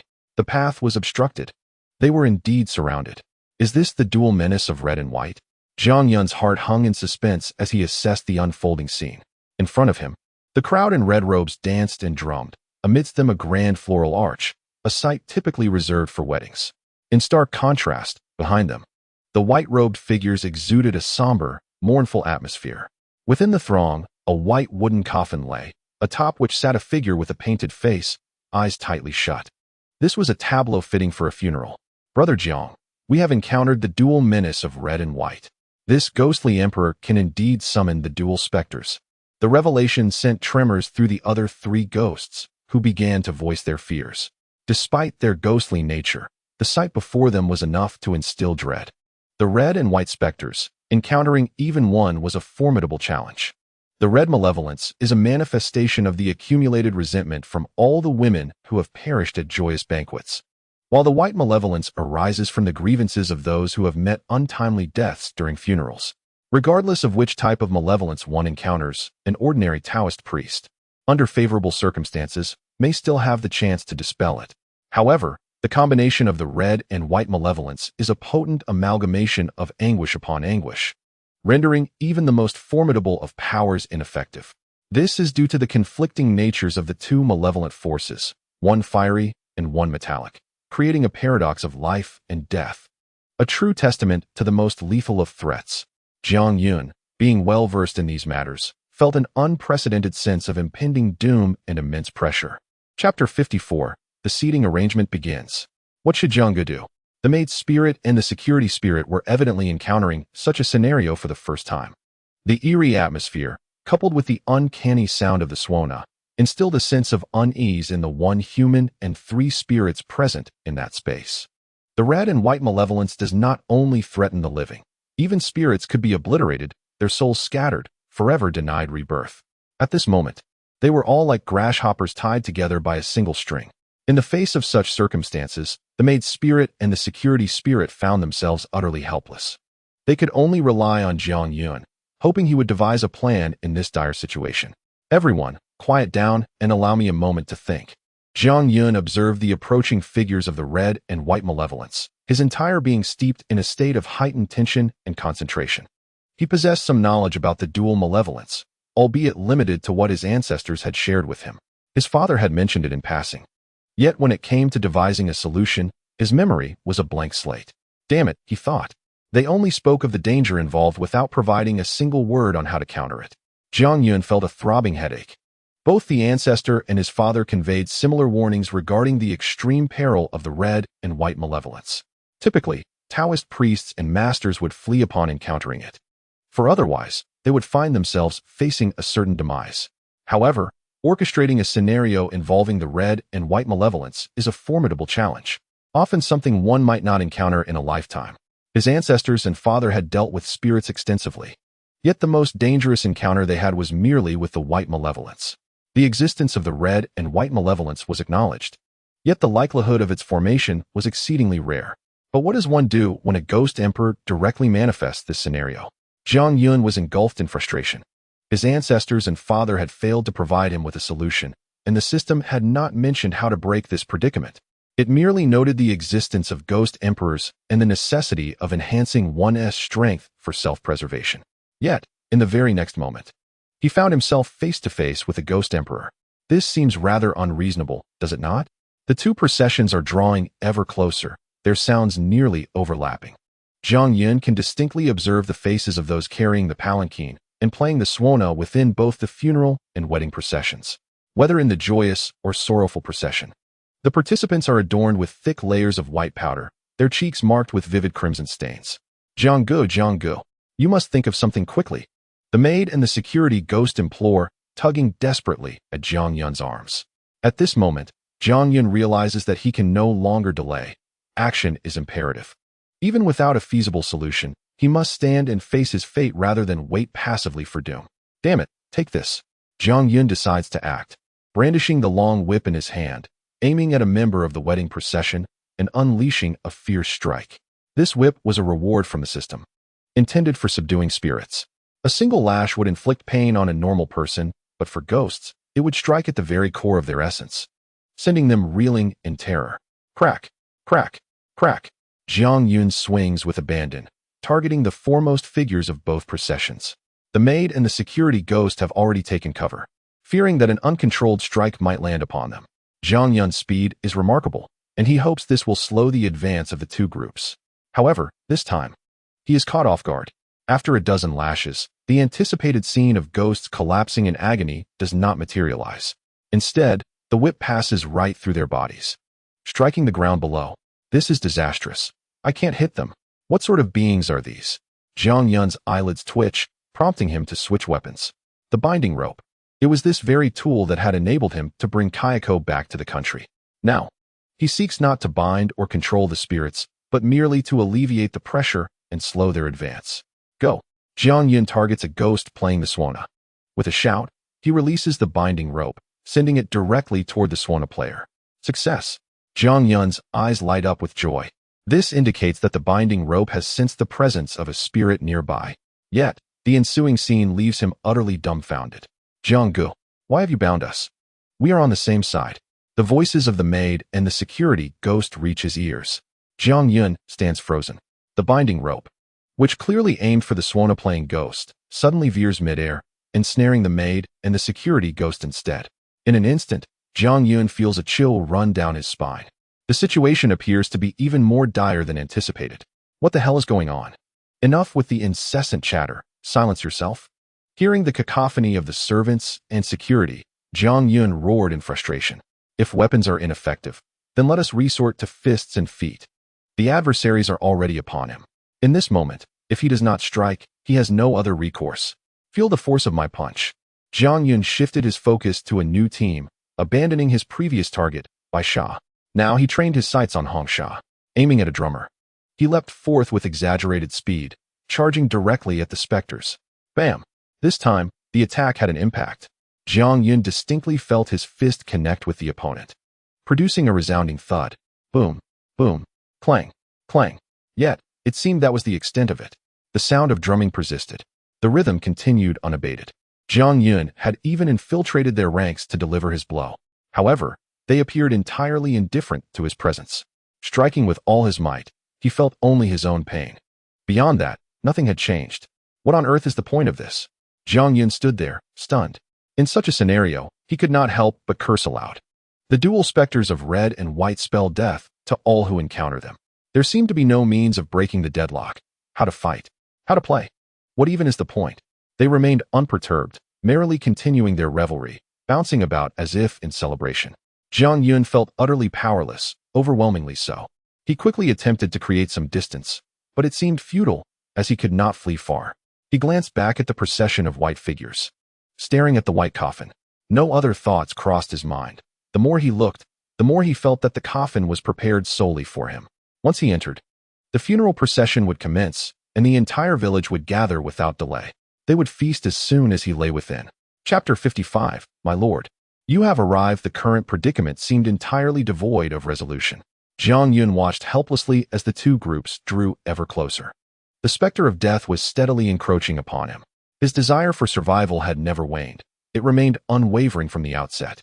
Yet, these two teams collectively numbered over 30 malevolent spirits, not to mention the more formidable entity seated in the crimson bridal sedan, alongside the ghost perched atop the coffin. This space seemed to sever the connection of ghostly energy, rendering it impossible to gauge the strength of these specters as one might outside. Must he truly await his demise? Jiang Yun furrowed his brow deeply. What malevolent intentions could he possibly harbor? He was merely a proprietor who personally ventured out to recruit workers for his factory. If he were to perish here, what would become of his factory? What fate awaited his employees? The incessant clang of the gong and the mournful sounds of the Swana still echoed in his ears. Before him stood the grand red bridal sedan and the ominous white coffin, encircling him on both sides. As for the two ghostly maidservants and the spectral guard, they seemed to have been compelled by some unseen force to join this morbid procession, moving silently at the forefront, their heads bowed as if possessed. Jiang Yun's mind raced frantically. This situation could not persist. Remaining in this predicament would only lead him down a path of certain doom. Thus far, The only tool provided by the system that remained was the sniper rifle, now rendered useless. Gritting his teeth, he resolved to draw the weapon. Yet, just as he prepared to fire, a familiar voice emanated from the bridal sedan. "My dear husband, you have finally arrived." In an instant, the two opposing factions surged forward. And before Jiang Yun could react, he was forcibly ushered into the red bridal sedan. Inside, a woman with long hair was draped in a sheer red veil, clad in a flowing crimson gown. "Husband, I knew you would come to rescue me," echoed the voice he knew all too well. Belonging to the very woman seated within the sedan, Jiang Yun stood frozen, momentarily stunned. The veil, seemingly lifted by an unseen breeze, revealed a face that caused his expression to shift abruptly. Was it the ghostly bride? Meanwhile, outside the marketplace, Zhou Changhai and his companions had heeded Su Zhiyan's directives, successfully persuading all unrelated individuals to vacate the area. The operation unfolded remarkably smoothly, with not a single dissenting voice to disrupt the proceedings. Given the recent events in Nanjing, where countless occurrences had been intertwined with the supernatural, it was no surprise. Although online posts had been systematically purged, the truth of the matter was apparent to all. When it came to life and death, and the enigmatic realm of spirits that remained wholly unfamiliar, the onlookers, even before Zhou Changhai could elaborate further, instinctively gathered their belongings and departed. There are indeed inquiries about whether Nanjing City has developed train and airplane routes for travel beyond the province. These scenes are bound to become indelibly etched in Zhou Changhai's memory. The silence within has become profound. Jiang Yun, who is inside, may have encountered some misfortune. If even Jiang Yun cannot handle the malevolent forces, one can only imagine their formidable strength. Is Nanjing City on the brink of destruction? Gao Sheng sat in the back seat of the car, peering through the window into the shopping mall. His heart raced once more. It is difficult to say. Captain Li and the others should be arriving soon. The city's fall seems unlikely. Zhou Changhai, also seated in the back, listened to Gao Sheng's words, inhaled deeply, and spoke slowly. Yet, to be candid, he remained uncertain. He no longer doubted Jiang Yun's capabilities. But the current predicament was that Jiang Yun had entered and lost all communication. It is feared that the malevolent entities within possess an extraordinarily terrifying power. As an ordinary person, he felt powerless and lacked understanding of the implications of this situation. However, Gao Sheng's words struck a chord within him. Should Nanjing City fall, the world would undoubtedly undergo monumental changes. Zhou Changhai shook his head. If this were true, it would signify a catastrophe of apocalyptic proportions. All they could do now was wait here. Everything depended on the arrival of Li Tao and his team to grasp the specifics. Time dragged on painfully. The journey from South City to North City is not particularly long, yet several hours had elapsed without any sign of them. Each passing second felt like an eternity. No one knew what troubles Li Tao and Su Zhiyan faced on their journey. Even less did anyone comprehend the magnitude of chaos that Jiang Yun's disappearance would unleash. Finally, after an indeterminate period, a sudden knock echoed on the car window. The two inside instinctively glanced outside. That familiar face they had been waiting for hours to see finally appeared. Captain Li, Gao Sheng, as if seeing his pillar of strength, hurriedly opened the car door and stepped out. Zhou Changhai followed closely behind. Yet, upon their exit, the scene before them left them utterly astonished. The once desolate plaza in front of the shopping mall was now nearly filled with people. A dense crowd of at least 100 individuals stood ready. All were clad in black uniforms, wielding either firearms or long swords. Some donned the robes of Taoist priests. The formation was strikingly dramatic, and even Zhou Changhai, accustomed to grand spectacles, felt momentarily lost in the sight before him.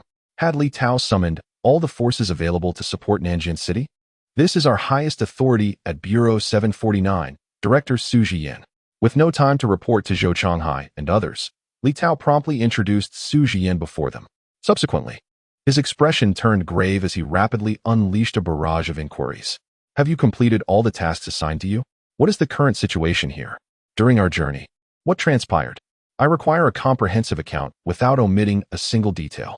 This is of utmost importance. The entity Jiang Yun is currently confronting is unlike any other specter. Should your descriptions lack completeness, you will jeopardize the lives of the entire populace of Nanjing City. Chapter 56. Has Jiang Yun perished? Upon Li Tao's conclusion, the atmosphere in the square grew palpably tense. A gathering of over 100 individuals, all capable of battling supernatural beings, created an unprecedented scene. Zhou Changhai, upon hearing Li Tao's inquiries, Tu felt a surge of anxiety, his own multitude of questions momentarily forgotten. He endeavored to leave no detail unaddressed, swiftly briefing Li Tao and Su Jian on the circumstances at hand. We checked the time. It has been 5 hours since Jiang Yun entered without any sign of movement. Zhou Changhai spoke quickly, his eyes furtively glancing toward Su Jian. It must be said that while Su Jian's beauty may not be of the earth-shattering kind, she possesses an allure that captivates the gaze of anyone who beholds her. Coupled with her status as the current head of Bureau 749, she exudes a particularly distinctive aura. Zhou Changhai was drawn to her charm, but more so by her esteemed rank. He was aware that a leader from Bureau 749 had personally come to invite Jiang Yun the previous night. Yet he had not anticipated that this individual would be the serving director. A position of such authority eclipsed his own as the highest official of Nanjing City by an unfathomable margin, placing her among the celestial elite.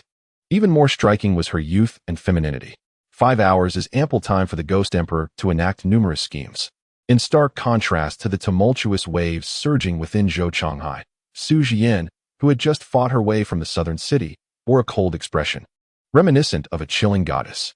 Taking a deep breath, she furrowed her brow as she gazed at the shopping mall.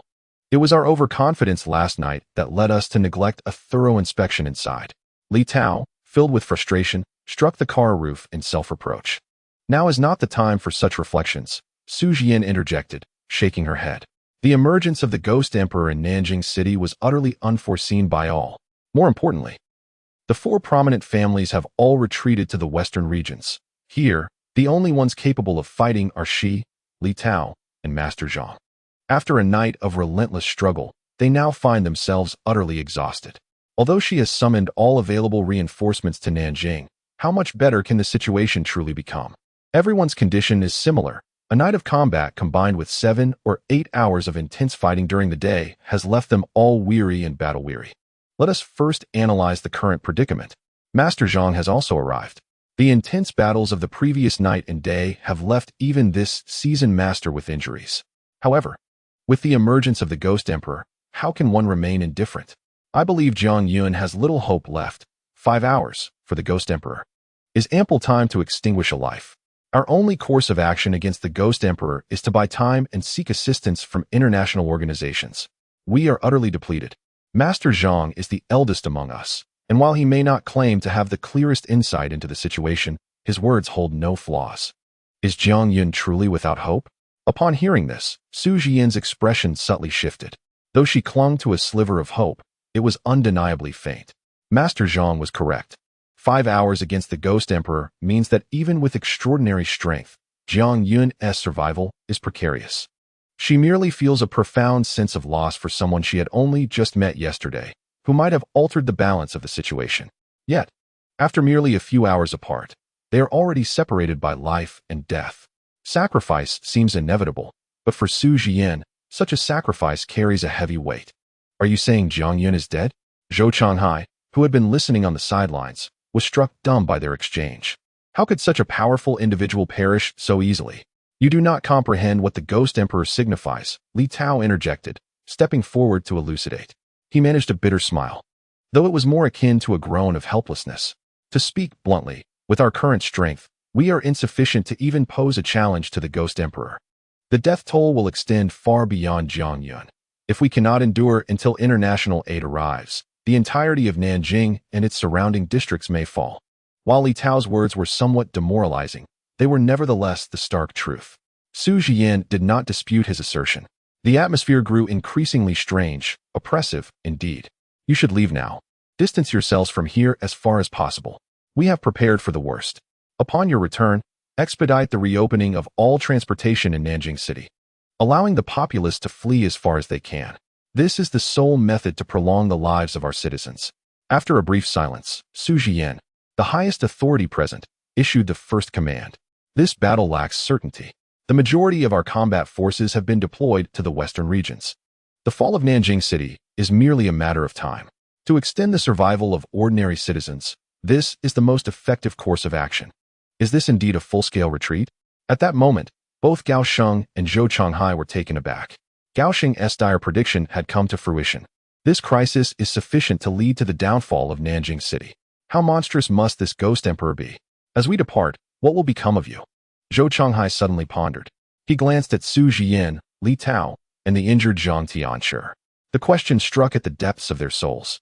Upon hearing this, a faint smile graced Su Jian's cold, striking visage. She looked towards Li Tao and Zhang Tianshi, only to find the latter gazing back at her. The three exchanged glances, each wearing a subtle smile. We shall remain here, steadfast until the last person. Su Jian spoke slowly. With that, she turned, her gaze fixed on the hundreds behind her. Comrades, she called out, her voice resonating clearly without a megaphone, reaching every ear present. Upon hearing her voice, everyone stood tall, their expressions devoid of emotion. Yet their gazes resolute. Observing this, Su Jian nodded. Comrades, I understand that you are all weary, depleted, and in dire need of rest. However, I regret to inform you that this is merely the beginning of our battle. This time, we face foes of the Ghost Emperor's caliber. We shall no longer have support. There may be assistance on the horizon, but I cannot assure you when it will arrive. We must fight to the last, for the sake of Nanjing City. For the sake of Huaxia, against the Ghost Emperor. There is no retreat.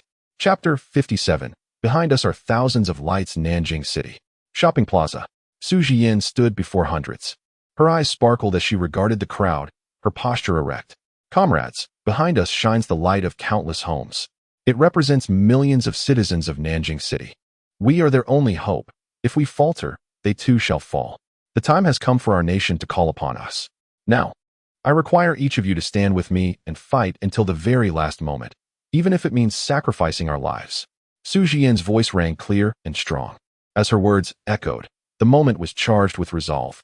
The formidable assembly of hundreds responded with fervor, shouting in unison, "Battle! Battle! Battle! Battle! Battle!" Their voices soared to the heavens. Without a moment's hesitation, they surged forward, even oblivious to the intricacies of their battle strategy. Yet, nothing could quell their indomitable spirit for combat. Zhou Chonghai and Gao Shang, witnessing this extraordinary scene, found their minds momentarily blank, suspended in awe. Such a spectacle was nothing short of breathtaking. These individuals, prior to this moment, might have been entirely unaware of the existence of Nanjing City, its population, its notable landmarks, or its geographical expanse. They may not have even known of Nanjing City's very name. Yet now, as Nanjing City faced calamity, they rushed to provide aid, undeterred by the potential cost of their own lives.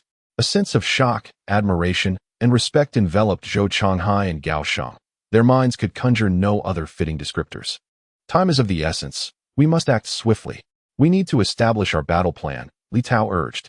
The two men, recovering from their astonishment, nodded in silence and hastened to execute the tasks assigned by Su Jian.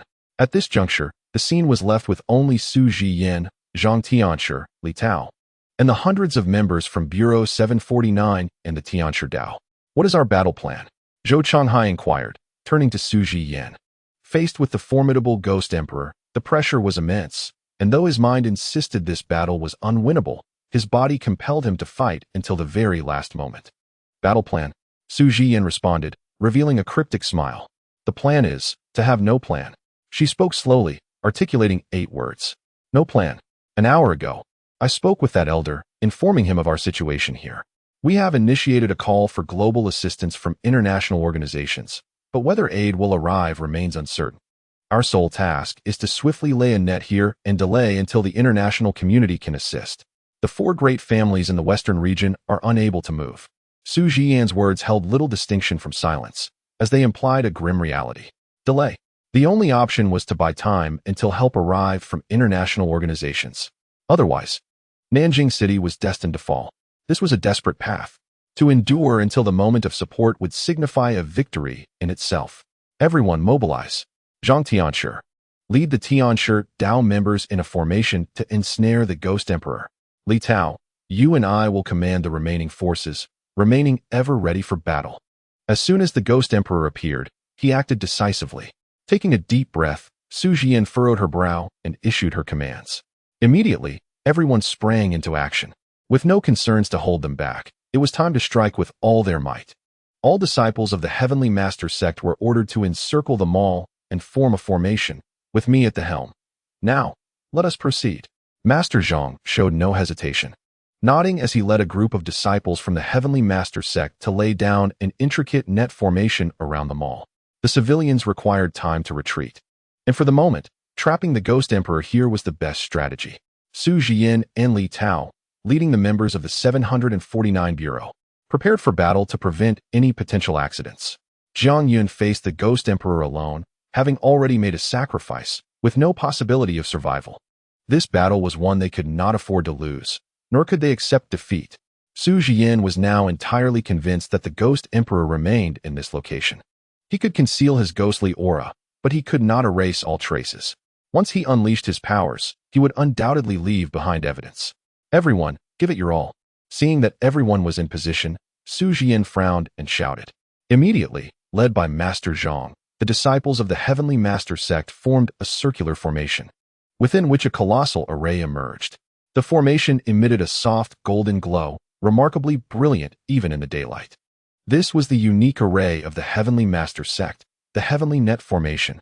This formation required multiple disciples to channel their energy simultaneously to completely trap all beings within a designated area. It was perfectly suited for dealing with the Ghost Emperor. How dare a mere insect attempt to slay an emperor? As the formation activated, a slightly hoarse voice echoed from within, accompanied by a surge of ghostly energy. The formation was effective. This presence was undoubtedly that of the Ghost Emperor. Everyone charge. Su Jian was indifferent to what the Ghost Emperor might utter. However, since he had revealed himself, there was no outcome that could not be confronted. With a fierce roar, she drew her soft sword from her waist and rushed into the depths of the mall. Fight! Fight! Fight! Li Tao followed closely behind, and behind them were hundreds of other members of the 749 Bureau.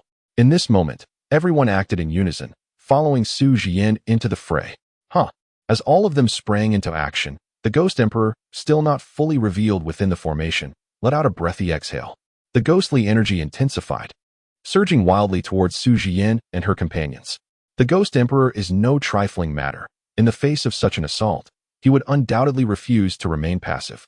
You all deserve to perish. You should not have come. You truly should not have come. The voice of the Ghost Emperor resonated throughout the space. Suddenly, the heavens dimmed. What had been a bright sky transformed into a pitch-black night, devoid of moonlight and stars. Within that shrouded sky, a colossal shadow gradually emerged, ultimately coalescing into the shape of a vast human visage. No, to be precise, it was the upper half of a person. That figure floated in midair, as though a celestial being were gazing down upon all living souls. Alas, this was not a deity. It was a Ghost Emperor. He would not bestow salvation upon the masses, nor would he heed the sufferings of humanity. Instead, he brought forth even greater anguish and calamity. Chapter 58. I know where Jianggu as the heavens and earth became one in color, the Ghost Emperor had emerged.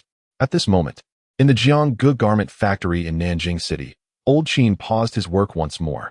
Rising, he made his way to the factory entrance, where the sky was darkening at an astonishing pace, and the air was thick with the presence of malevolent forces. The Ghost Emperor has actually appeared? Little Knife leapt from the sewing machine and hurried to the factory entrance, gazing up at this bizarre sight. The mischievous spirit within him had turned to cold dread. Surely, this must be related to my husband? The one most anxious was the ghost bride, who stood up, her face etched with concern. As for Kayako, she remained seated, her head bowed in silence. I too suspect a connection to Jianggu. Only he could stir such commotion, mused Little Knife seriously. He approached the ghost bride, gently tugging at the hem of her long dress. That rascal Jiang Yun. Old Qin did not refute this notion, as it seemed the only plausible explanation. In the past, whenever Jiang Yun encountered ghosts, he often created quite a stir, though it usually resulted in mere chaos. Such matters did not concern Old Qin and the others, for Jiang Yun had his own methods to resolve them. However, this time was different. The preceding aura was likely emanating from the Ghost Emperor. I believe that even if Jiang Yun did not instigate this, he must have sensed that presence. It is uncertain whether Jiang Yun is currently engaged in battle with the Ghost Emperor, but the situation is far from optimistic. For the first time, Old Qin exhibited a hint of worry. To assure him completely was evidently beyond reach. Should we not go and see? My husband is certainly no match for the Ghost Emperor. How can we stand idly by and allow him to walk into death? The ghost bride implored, her eagerness palpable as she prepared to set forth. Though she possessed the formidable strength of a ghost king, she was acutely aware that even against the Ghost Emperor, she might inflict no damage. However, the prospect of remaining here, waiting indefinitely, was simply unbearable for her. She could not bear to witness Jiang Yun embark on his solitary battle. "Hold on, allow me to ascertain the situation," Old Qin swiftly interjected, grasping the ghost bride as she made to leave. Their adversary was far too powerful. Acting recklessly could hinder Jiang Yun rather than help him. To comprehend the circumstances, Old Qin employed a method to amplify his perception several dozen times, striving to encompass the entirety of Nanjing City. The ghost bride awaited anxiously at the side, while the little knife stood silently, and Kayako maintained her stoic silence. After a brief moment, Old Qin raised his head. The citizens of Nanjing City were beginning their retreat, yet he could not sense Jiang Yun's presence. It appeared he had vanished. Old Qin's words ignited a spark within the ghost bride, akin to a fuse lighting a powder keg. "My husband is missing. How can that be?" she exclaimed, disbelief etched across her face. Countless possibilities raced through her mind, yet she had never considered that Jiang Yun could simply disappear. "It's strange. I have extended my consciousness over the entirety of Nanjing City, even detecting the auras of those who visited the factory last night. Yet, Jiang Yun's trace eludes me," Old Qin remarked, recognizing the peculiarity of the situation. Such an outcome was indeed rather eerie. Where could Jiang Yun have gone? Could it be that he has ventured to another district, leaving Nanjing City behind? What do we do now? We don't even know where Jiang Gu is. The little knife looked up at the adults in the factory, yearning to assist. Yet without knowing Jiang Yun's whereabouts, how could they offer help? Old Qin's abilities were shrouded in mystery to them. But the ghost bride and the little knife harbored no doubts regarding his talent for locating individuals. In the past, whenever Jiang Yun sought out a ghost, or any person, Old Qin had never faltered. Even the deceased, provided there existed evidence of their once-living presence, could be found. Yet, in Jiang Yun's current predicament, his aura was utterly undetectable. To claim he had vanished suddenly would be an understatement. The atmosphere within the factory had grown palpably strange. Everyone was anxious. But what could they do when they could not locate him? "I know where Jiang Gu is." At that moment, an abrupt sound of a car drifting echoed from outside the factory, accompanied by a somewhat familiar voice. The crowd turned in unison toward the entrance, where they beheld a ghostly vehicle that, after a series of deft maneuvers, came to a steady halt directly at the entrance. From the car emerged a figure clad in racing attire, donning a helmet, a spectral entity ready to make an entrance. "It is I, your old Zhao." That specter has removed its helmet. That visage, who else could it be but old Zhao? "I was informed by the brothers outside that they had seen Jiang Gu here, so I surmised you would also be present. Upon my arrival, you were indeed all gathered here." Zhao approached the assembly of spirits and swiftly uttered a few words. Just as he intended to continue, his gaze suddenly fell upon the figure seated at the back, Kaya. "What is this? Another new spirit? And so formidable?" Instantly, Zhao's face was etched with vigilance. "All are our kin. Let's set that aside for now. Zhao, you just mentioned that you know where the husband is." The ghostly bride reacted first, rushing to Zhao's side. After a brief clarification, she began to inquire about Jiang Yun's whereabouts. Upon hearing this, Zhao hesitated momentarily before finally responding. He succinctly recounted the events of that morning before delving into the crux of the matter. "After delivering Jiang Gu to that shopping mall, I followed Jiang Ji's instructions to seek out our overseas brethren to arrange transportation for him. At that moment, I truly had no idea a powerful presence lurked within. I had only heard from the brothers still outside that an emperor of ghosts had arrived." Zhao's accent was quite pronounced, and his discourse was almost comical. Yet he managed to convey the essential information. He provided the ghostly bride and the others with a precise location, revealing to them who Jiang Yun's current adversary was. "I intended to rush here with this news, but who could have known? Once the ghost emperor appeared, the previous brothers went mad. I had to make quite a detour to find my way here. I said, 'Brothers, should we not hasten our escape? With Jiang Gu gone, our good days are at an end. While the situation remains chaotic, let us flee to a safer place and bide our time. I suspect Jiang Gu has been ensnared by that ghost emperor. One can never tell when disaster may befall us. We must run." Chapter 59, We Are All Family. In Jiang Ji's clothing factory in Nanjing City, as Zhao's words fell, silence enveloped the room. Little Knife and the ghostly bride regarded him with peculiar expressions. "What sort of expressions are those?" "I speak the truth. That is the ghost emperor. No matter how formidable Jiang Gu may be, he cannot contend with the ghost emperor." Seeing their reactions, Zhao added a further explanation. He acknowledged Jiang Yun's strength, for otherwise, he would not have followed Jiang Yun's orders so obediently. Otherwise, he would have faced a severe beating. Not to mention, the ghostly bride and her companions possessed the strength of ghost kings and still chose to associate with Jiang Yun. One can easily surmise just how powerful the latter must be. However, humanity remains, after all, merely human. The Ghost Emperor symbolizes something profound, as you might well understand. Lao Zhao's tone diminished slightly as he cast a doubtful glance at the ghost bride and the others. Could it be that they genuinely intended to seek out Jiang Yun? His fate remained uncertain. Cursing under his breath, Lao Zhao thought to himself that he had misjudged them.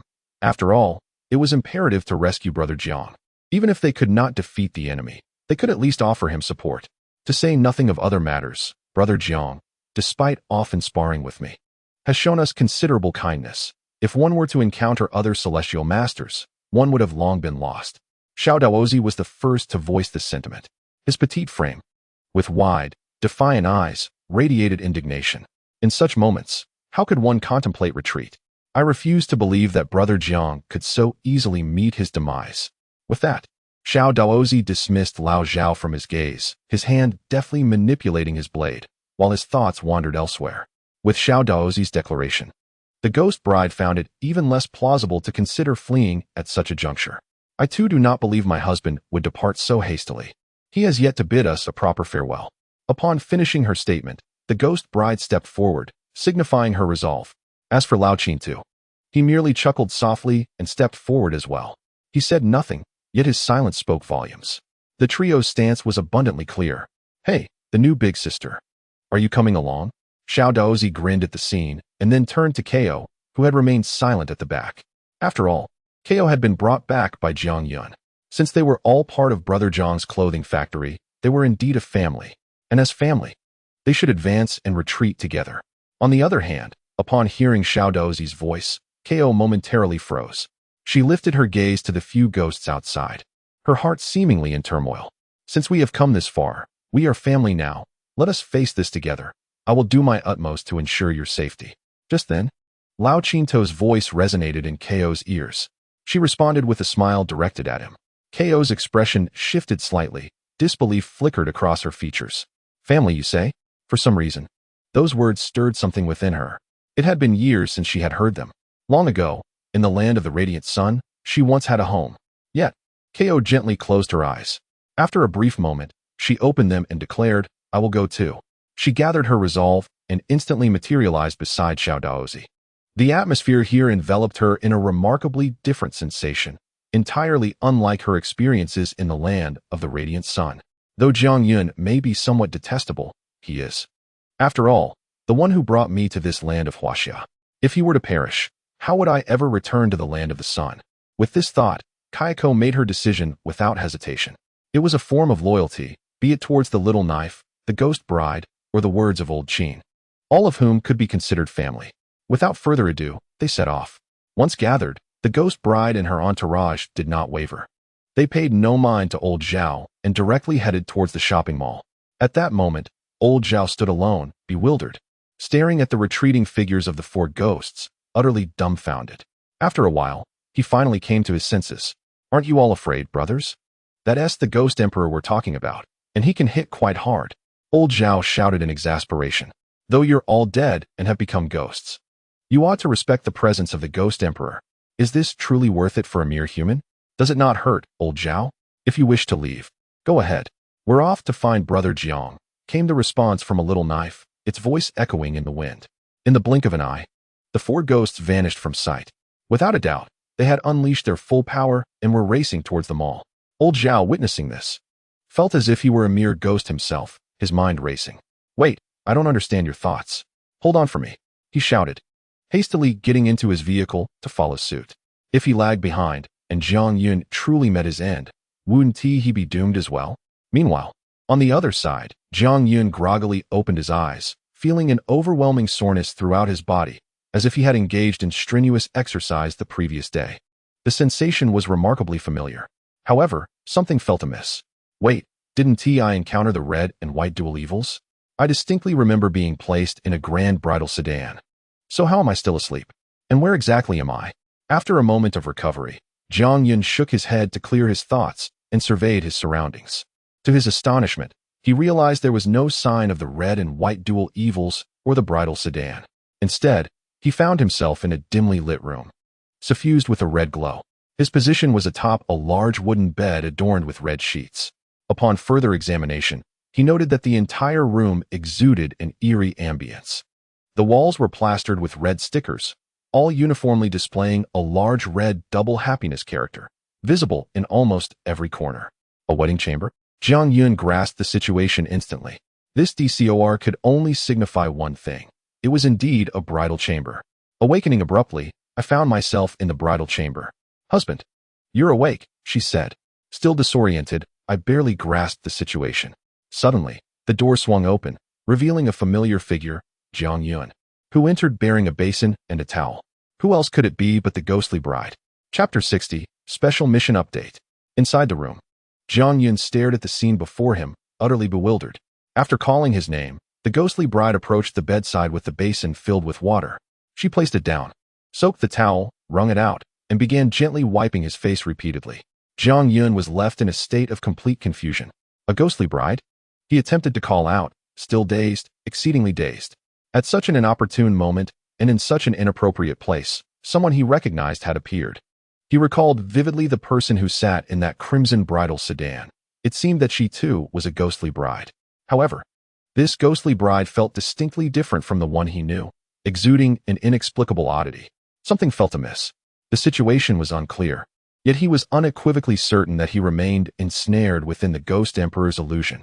No, that wasn't he right. The encounter he had once faced involved both the red and white specters, and he had boarded the red specter's sedan. What of the white specter?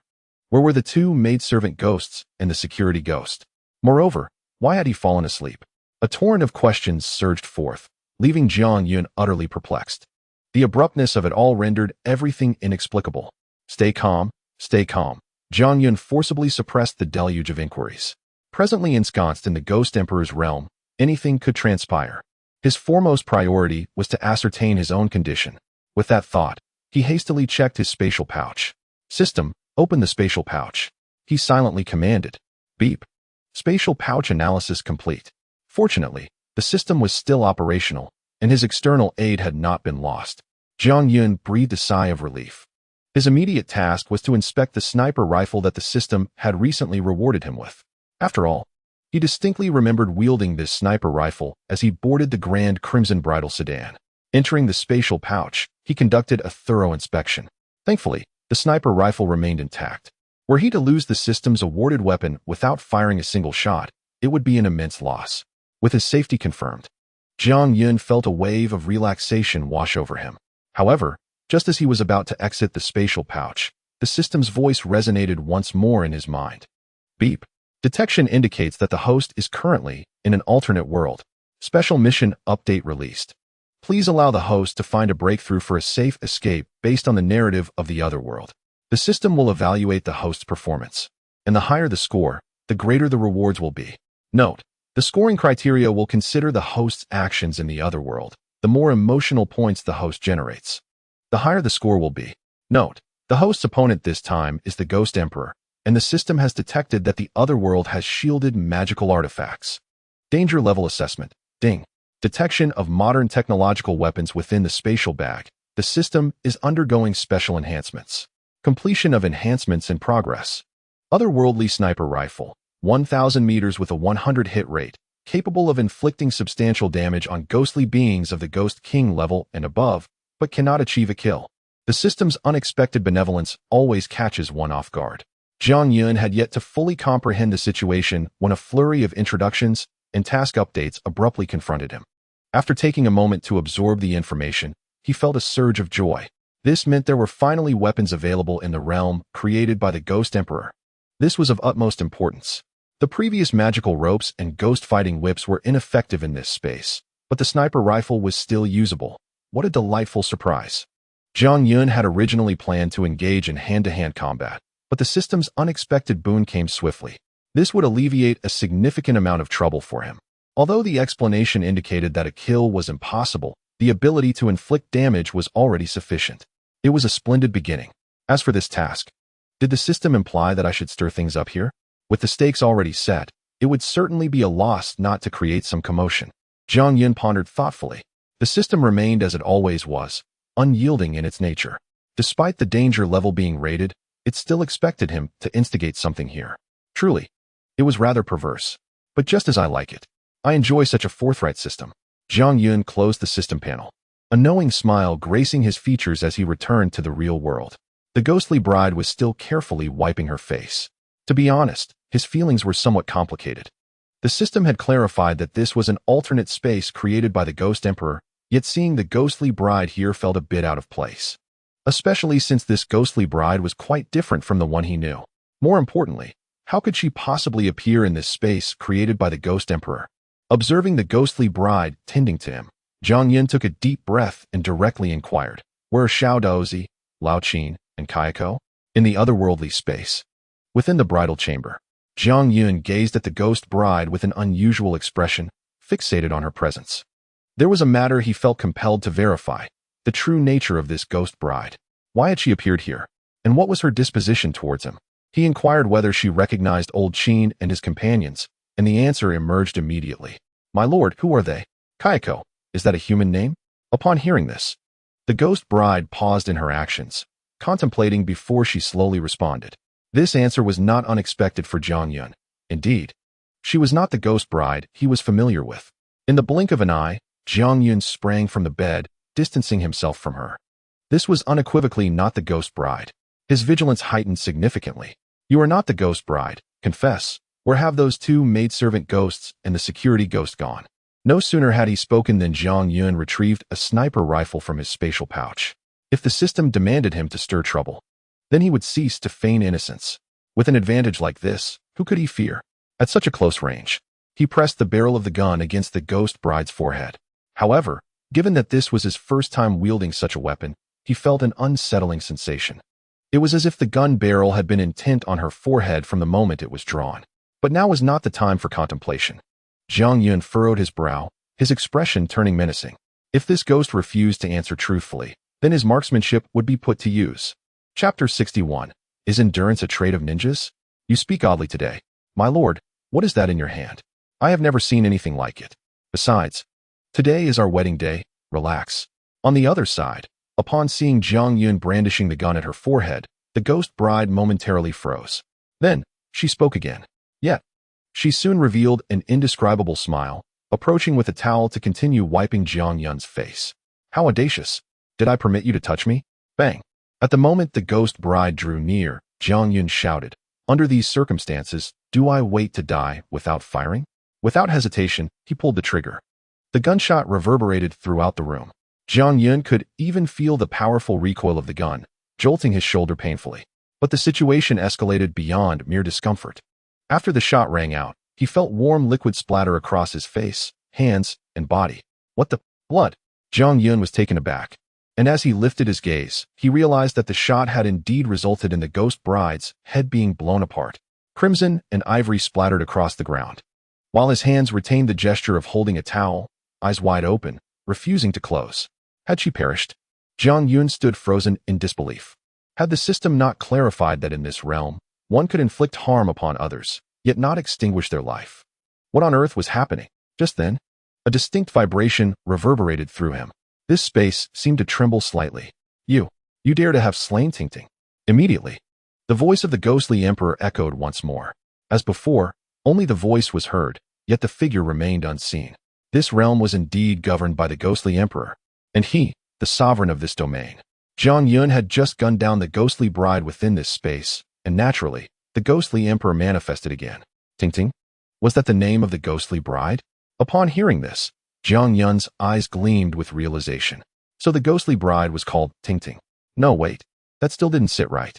How could the ghostly emperor know the name of the ghostly bride? However, given the circumstances, it hardly mattered anymore. I shall slay her. What of it? If you possess the courage, step forth and speak. Trying to intimidate me, are you? With a weapon in hand, Jiang Yun felt emboldened. The audacity of his external bravado resurfaced as he raised his gun and shouted into the void.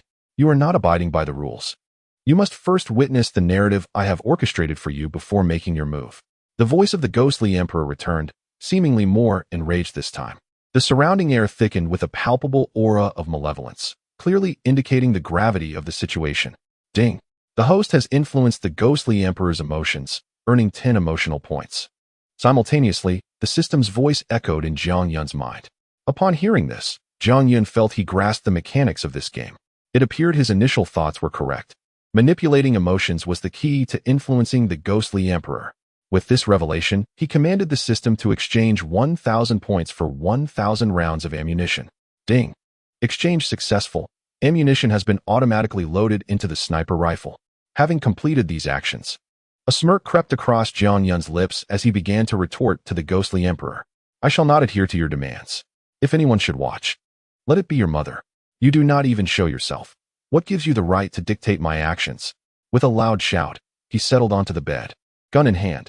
As for the ghostly bride, she was merely a creation of the ghostly emperor. Her demise mattered not. The priority now was to gather some emotional points first. Unreasonable. Those of the Jiang lineage are utterly unreasonable. According to the procedure, you must follow the narrative I have laid out for you. In the end, you will discover that this plot leads to a dead end, and you shall perish at my hands.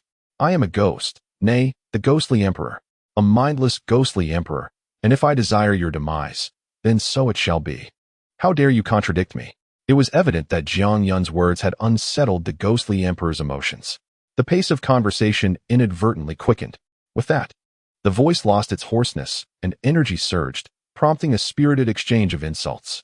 Upon hearing this, Jiang Yun remained undaunted and retorted boldly, questioning the intelligence of his adversaries, asserting that if he were truly clever, he would not be entangled with such fiends. With a shrug, he declared, Enough? I shall grant you one more opportunity. Surprisingly, the ghost emperor refrained from responding in kind, instead exhibiting an unusual calmness. Relish the grand gift I have prepared for you, he proclaimed, struggle as you will. But within this realm, I am the sovereign, capable of controlling all. With the ghost emperor's voice fading into silence, Jiang Yun suddenly perceived subtle shifts in his surroundings. For instance, the blood on his face began to vanish, and the filth on the ground slowly dissipated. Until, at last, the deceased ghost bride's wounds healed. And she opened her eyes. Husband, what just happened to me? She inquired, rising from the ground and blinking in bewilderment at Jiang Yun. Jiang Yun, equally astonished, gazed at the ghostly bride in disbelief. Is this truly the ghost emperor, capable of resurrecting the dead? No worries, nothing is amiss. You may continue your slumber. Jiang Yun was momentarily taken aback.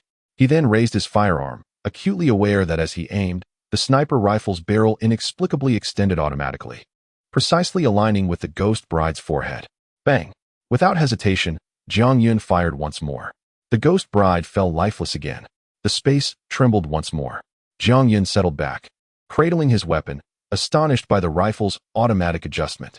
No wonder it achieved 100% accuracy, with the barrel pressed against her forehead. How could it not? However, there was no time to ponder the new toy's capabilities. The ghost bride had resurrected, only to be shot down by him again. Would the ghost emperor tolerate this? Surely, he would have to make an appearance. Though Jiang Yun felt a twinge of trepidation about confronting the ghost emperor, it was better to have seen a ghost than not at all. Thus, he sat quietly on the bed, awaiting the ghost emperor's arrival. Husband, what do you mean by continue sleeping? Today is our wedding day. Will you not join me in slumber? However, Jiang Yun soon realized that the ghost emperor indeed refrained from manifesting or speaking, instead resurrecting the ghost bride once more. Such restraint. Are you a ninja? Jiang Yun remarked with a frown, raising his gun once again, aiming at the ghost bride's forehead, and firing yet again. The shot rang out, and the ghost bride collapsed once more. Chapter 62. Are you insane? After a brief interval, a humming sound resonated, and the space trembled once more. My lord, what are you doing? The ghostly bride has resurrected again. Bang! Without hesitation, Jiang Yun fired once more. The space quaked again. Before long, this phenomenon indicated a descent into a repetitive cycle. The ghostly bride resurrected time and again, while Jiang Yun continued to fire shot after shot. The space shuddered in rhythmic waves. My lord. Bang. Humming. My lord. Bang. Humming. Bang. Humming. Bang. Huh. No resurrection? This endless cycle began to bore Jiang Yun, who nearly calculated the resurrection time and shooting rhythm. However, shortly after firing a few rounds, he noticed that the ghostly bride had ceased to revive. Humming. Then, a series of spatial tremors followed, increasingly rapid, fierce, and intense. This abrupt change invigorated Jiang Yun. Gripping his gun, he quickly stood up, vigilantly scanning his surroundings. What is wrong with you? Finally, after the space had trembled for a considerable duration, the familiar voice of the Ghost Emperor resonated again. This time, his fury was palpable as he erupted in curses. Once more, resurrection, death, resurrection. Aren't you tired, my friend? Can't you, as a young person, possess a modicum of patience to follow the plot? The Ghost Emperor's wrath transformed into a chilling aura, saturating the entire room. Who would willingly indulge in such games? By the way, why are you so insistent on having me follow the storyline? Jiang Yun gleaned the Ghost Emperor's anger from his tone. Amused, he inquired, what if I choose not to follow the plot? Why not simply engage in a direct conflict? Who wins or loses is a straightforward matter. Why make it so complicated? Embracing his sniper rifle, Jiang Yun responded cheerfully. The more furious the Ghost Emperor became, the more emotional energy he amassed, simultaneously ensuring his own safety. Not to mention, Jiang Yun discerned that the Ghost Emperor seemed intent on presenting him with a particular narrative. By refraining from advancing the plot, in a sense, he felt invincible. You do not understand. You comprehend nothing. I have no time to play with you. The Ghost Emperor's roar filled the entire space. Jiang Yun's unreasonable questions were entirely disregarded. This time, the Ghost Emperor did not immediately resurrect the ghostly bride. Instead, he enveloped a vast area in ghostly energy, wrapping Jiang Yun in its embrace. This is Tingting's story. You must watch it. You must. The Ghost Emperor bellowed. I refuse. I will not watch. Let anyone else do as they please. If you have the capability, come out and bite me. Jiang Yun resolutely declined, asserting that in her own narrative, she was invincible. Why should she follow your plot to her demise? You must watch.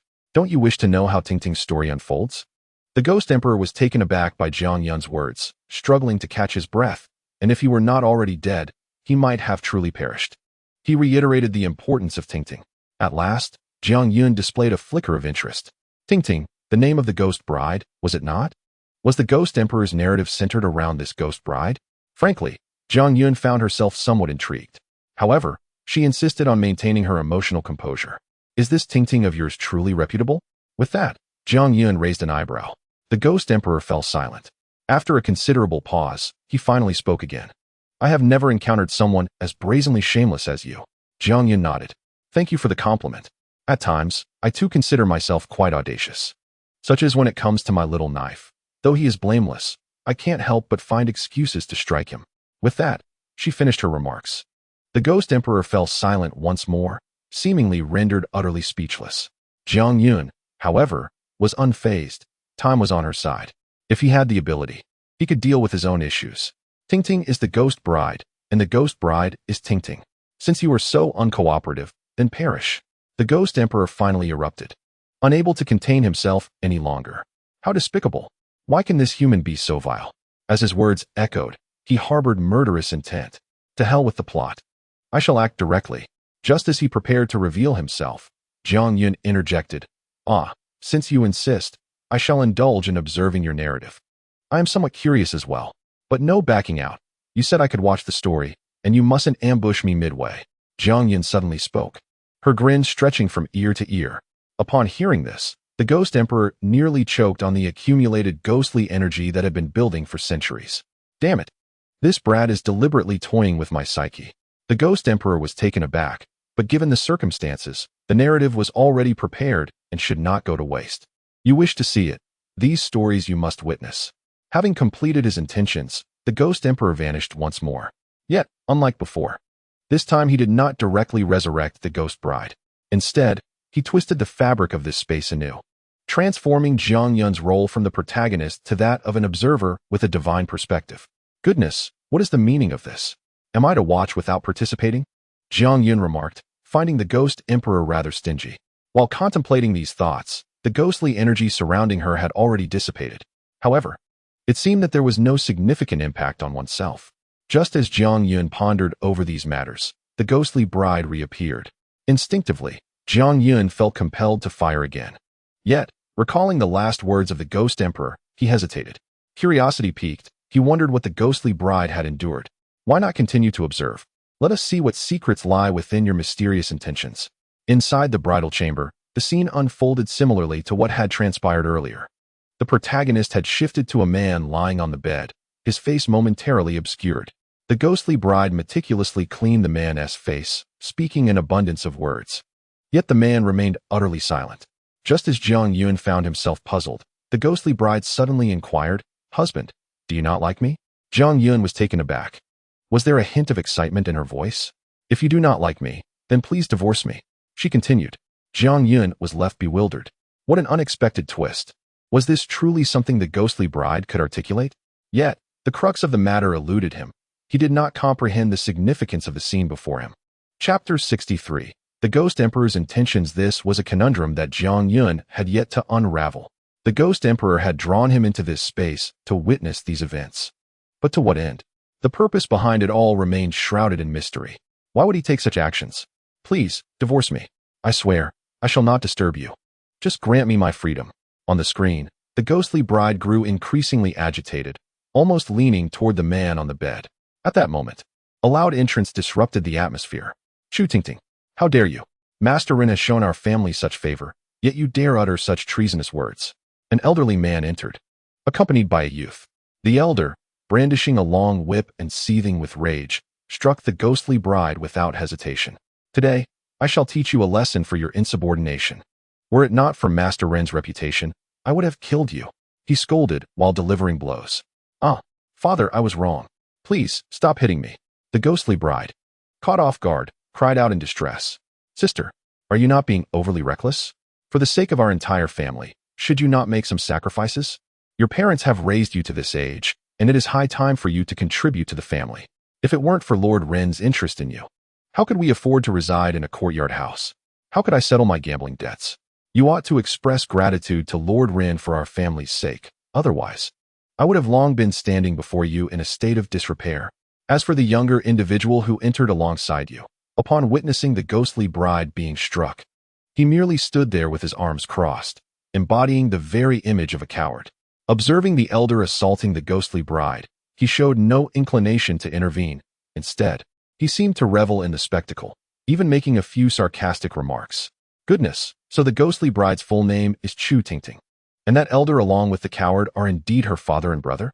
Jiang Yun stood aside, piecing together the relationships among these individuals through their conversation. Witnessing this scene, he comprehended a bit more. Good heavens, he couldn't help but exclaim an expletive. Is this a marriage or a business transaction? Inside the room, Jiang Yun found it increasingly unbearable. Although all of this was merely an illusion conjured by the Ghost Emperor, could any normal person endure such a sight? A father striking his daughter, and a brother doing nothing to assist but instead throwing salt in the wound. This was enough to raise anyone's blood pressure. Jiang Yun could hardly contain himself. Just as he was about to draw his gun to conclude this narrative, a buzzing sound interrupted him. The Ghost Emperor seemed to sense his emotional turmoil and promptly quivered the space around them. Soon after, the man who had appeared lifeless on the bed finally stirred and spoke. "Old man, I believe it is time. Tingting is such a kind soul. How could she utter such words?" The voice. Upon hearing it, Jiang Yun's brow furrowed in confusion. To his astonishment, the husband the ghostly bride had been calling out to was none other than an elderly man, frail like a melted candle, easily extinguished by a gust of wind. Jiang Yun was left dumbfounded. Where did this old fool come from? He was taken aback by the sight of this elderly man. Could it be that the ghostly bride referred to this old man as her husband? Was her father truly marrying her off to such an ancient figure as a concubine? Jiang Yun's intention to draw his weapon came to an abrupt halt. It seemed this was indeed the Lord Ren they had mentioned. Goodness! He was practically on the verge of the grave. Was he even capable in that regard? Jiang Yun's mind was flooded with countless sarcastic thoughts. Anger, perhaps? Just then, the scene suddenly froze. The voice of the Ghost Emperor echoed in Jiang Yun's ears, still elusive, as he maintained his facade of superiority without revealing himself. Upon hearing it, Jiang Yun simply nodded in acknowledgement, offering a remark in passing, "Your tastes are rather peculiar." Although the ghostly bride is but a figment of imagination, the scene evokes a sense of discomfort. This is a reality that Tingting has truly endured. You, having never experienced it, how dare you pass judgment? The Ghost Emperor seems willing to engage with Jiang Yun. Prepare to witness the unfolding narrative. As these words were spoken, the Ghost Emperor vanished once more, and the scene resumed its playback. However, Jiang Yun was momentarily taken aback. He furrowed his brow, pondering how the Ghost Emperor could possibly know that this was a genuine occurrence. What message could the Ghost Emperor be attempting to convey through the spectacle before him? After all, The Ghost Emperor had explicitly stated that he had been awaiting Jiang Yun's arrival and insisted that he must observe this tale. Hiss. This is beginning to make sense. Jiang Yun sensed that the Ghost Emperor might have an inexplicable connection to the ghostly bride. It is highly probable that his fixation on Jiang Yun stems from the ghostly bride's influence. Since the Ghost Emperor wishes for him to witness certain events, it would be prudent to observe for a while. He holstered his weapon and quietly watched the performance of the individuals before him.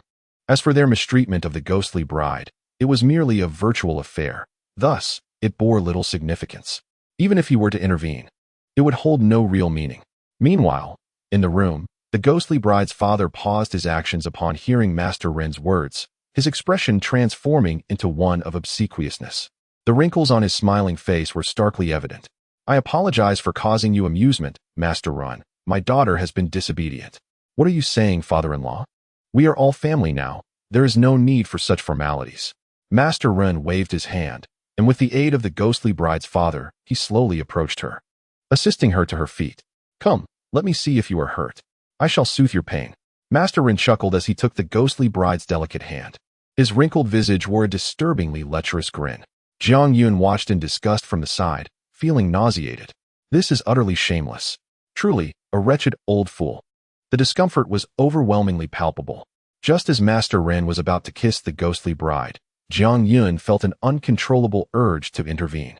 Despite the virtual nature of the scene, witnessing such a grotesque old man about to lay lips upon the ghostly bride was psychologically unbearable. You wretched old man. Take this. As Jiang Yun raised his weapon, poised to fire, a youthful voice, tinged with innocence, rang out. Stop. His actions came to an abrupt halt. This voice sounds remarkably familiar. Chapter 64. The Essence of a Sycophant. Jiang Yun turned towards the door, where he beheld a disheveled young man brandishing a kitchen knife. His face alight with fury as he stood at the threshold. His face bore several conspicuous bloodstains. You old fool, let go of my ting-ting. I'll fight you. As soon as the words left his mouth, the young man wielding a kitchen knife charged directly at old Master Ren. Everything transpired too swiftly for the frail old Master Ren to react. Just as the blade was about to descend upon him, the younger brother of the ghost bride was the first to respond. Where did this sycophant come from? Get lost.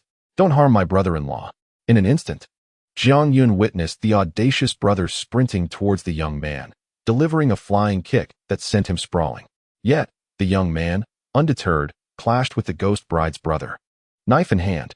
At that moment, old Master Ren and the ghost bride's father finally grasped the situation. They gasped and hastily abandoned the ghost bride, fleeing for their lives. Could they afford to linger? Armed with a knife, the ghost bride's brother was no match for his opponent. In just a few exchanges, he was injured. From his vantage point, Jiang Yun observed everything with clarity. Seeing old Master Ren attempting to escape, the young man desperately broke free from his binds and pursued the two elderly men. Ergu, if you dare touch my brother-in-law, I'll fight you to the death. He is my fortune. Despite being wounded, the ghost bride's brother remained valiant. Noticing his adversary's pursuit, he shouted, scanned the room, and hastily grabbed a pair of scissors from the bedside before rushing out. Help! Help! An assassin is attacking old Master Ren. In an instant, the atmosphere became chaotic. Those who had ventured outside were shouting, some calling for help. Meanwhile, old Master Ren truly embodied his title, as after a series of shouts, a throng of individuals armed with long sticks rushed in. Upon witnessing the scene, they immediately joined the fray, and the outside became a cacophony of turmoil. Jiang Yun could feel the intensity of the situation. However, he thought, what kind of absurd plot is this? A hero rescuing a damsel in distress? The young man wielding the knife is the Ghost Emperor. Jiang Yun watched with keen interest as the events unfolded. The figure known as Ergu, who came to rescue the Ghost Bride, had a voice Jiang Yun found all too familiar. Indeed, it was the Ghost Emperor. So, this was his true identity. This added a layer of intrigue. Ting-Ting is mine and mine alone. No one can take her from me. The Ghost Emperor re-emerged. Suddenly, the air thickened with ghostly energy, enveloping the entire sky. Concurrently, the Ghost Emperor's hoarse voice resonated once more. They all shall perish. Every man who dares to lay a hand on Ting-Ting must die. The atmosphere thickened with an oppressive aura, a palpable tension that filled the air. He shouted, his fury unmistakable. Jiang Yun finally grasped the underlying reason for this turmoil. The Ghost Emperor was undeniably linked to the Ghost Bride, explaining his extensive knowledge about her. Yet, Jiang Yun found the titles used intriguing. After much contemplation, it became apparent that he was merely a devoted admirer of Chu Tingting, driven by love to rescue her from her dire predicament. Jiang Yun succinctly remarked, "The essence of a sycophant is laid bare." After all these years, he still clung to this sentiment, a testament to his unwavering spirit. "I am not a sycophant. I love Tingting." With Jiang Yun's sardonic comment, the Ghost Emperor was incensed, vehemently rebutting, "That old man Chu dared to marry my Tingting off to that decrepit Lord Ren. As her beloved, how could I possibly endure this?" His rage intensified the ghostly energy surrounding them, and Jiang Yun sensed that the very fabric of this space had become precarious, threatening to shatter under the Ghost Emperor's emotional upheaval. The depth of his love for Tingting was profound, mingled with a fierce resentment. Jiang Yun furrowed his brow. In a certain light, the Ghost Emperor was indeed a man of resolve. In those times, one like Lord Run, capable of supporting numerous retainers, was a powerful landlord. To challenge such an influential figure required immense courage. The Ghost Emperor's choice to confront the wedding head-on, single-handedly storming the Rin residence, solely for the sake of the Ghost Bride, spoke volumes of his character. In this regard, Jiang Yun held a measure of respect for him. Yet, how had he become a ghost? And the Ghost Bride had hung herself, hadn't she? A new question arose. Jiang Yun could not recall his ancestor ever mentioning such a tale about the Ghost Bride, nor had he elaborated on the Ghost Emperor's existence. He voiced his doubts, but received no reply from the Ghost Emperor. The scene continued to unfold. As Lord Ren's retainers joined the fray, the young Ghost Emperor clearly found himself at a disadvantage. One man against many was no easy feat, yet the moment of transformation was imminent. "Ah, return my Tingting," Ergo shouted fervently. Immediately, the ghostly energy surged towards him with fervor. Enveloped in this spectral force, Ergo underwent a remarkable metamorphosis. His once diminutive frame swelled immensely, resulting in a dramatic rupture of his attire. But that was not all. As he grew, Jiang Yun observed with astonishment that silver-gray fur began to sprout across Ergo's body. Simultaneously, his fingernails elongated rapidly, and his head gradually morphed into that of a wolf. What on earth, a werewolf? Jiang Yun was the first to react, his eyes widening as he gazed at the scene before him. Were they transforming into werewolves? How astonishing! Was this the result of the Ghost Emperor's manipulation, or did it stem from a reality that had existed centuries ago? Jiang Yun furrowed his brows. He was aware that Ergo had become a werewolf, yet the individuals in the scene, Master Ren, those servants, and the Ghost Bride's father and brother, were utterly oblivious. The sudden transformation before their eyes left them petrified. Ghost. There's a ghost. The ghost is here. Ergo has turned into a ghost. Everyone run. In an instant, chaos erupted in the courtyard. Fear gripped the hearts of all present, prompting them to abandon their weapons in a frantic bid for survival. However, Ergo would not let them escape easily. Having transformed into a werewolf, he lunged at the servants with a powerful swipe. They stood no chance of evasion, and with a single strike, they met their demise, their bodies crushed. Witnessing this horrifying spectacle, the others turned pale with terror. A massacre had begun. From his vantage point, Jiang Yun observed the scene with a sense of dread, his scalp prickling and his eyelids twitching. The bloody tableau was nauseating. "No, Tingting, don't do anything rash. For you, I would willingly become a werewolf. You cannot abandon me like this." As Jiang Yun was lost in thought, the voice of the Ghost Emperor echoed once more. He paused, pondering the mention of the Ghost Bride. Indeed, amidst the ruckus, what had become of her? Chapter 65. You all deserve to die? Quickly, Jiang Yun shifted his gaze to the Ghost Bride, who had been tossed into a room. She was now at the threshold, her face pale as she beheld the gruesome scene outside. Why? Why is this happening? Why must it be like this? The Ghost Bride stood frozen, covering her mouth, tears welling in her eyes as she shook her head in disbelief. She was utterly shattered.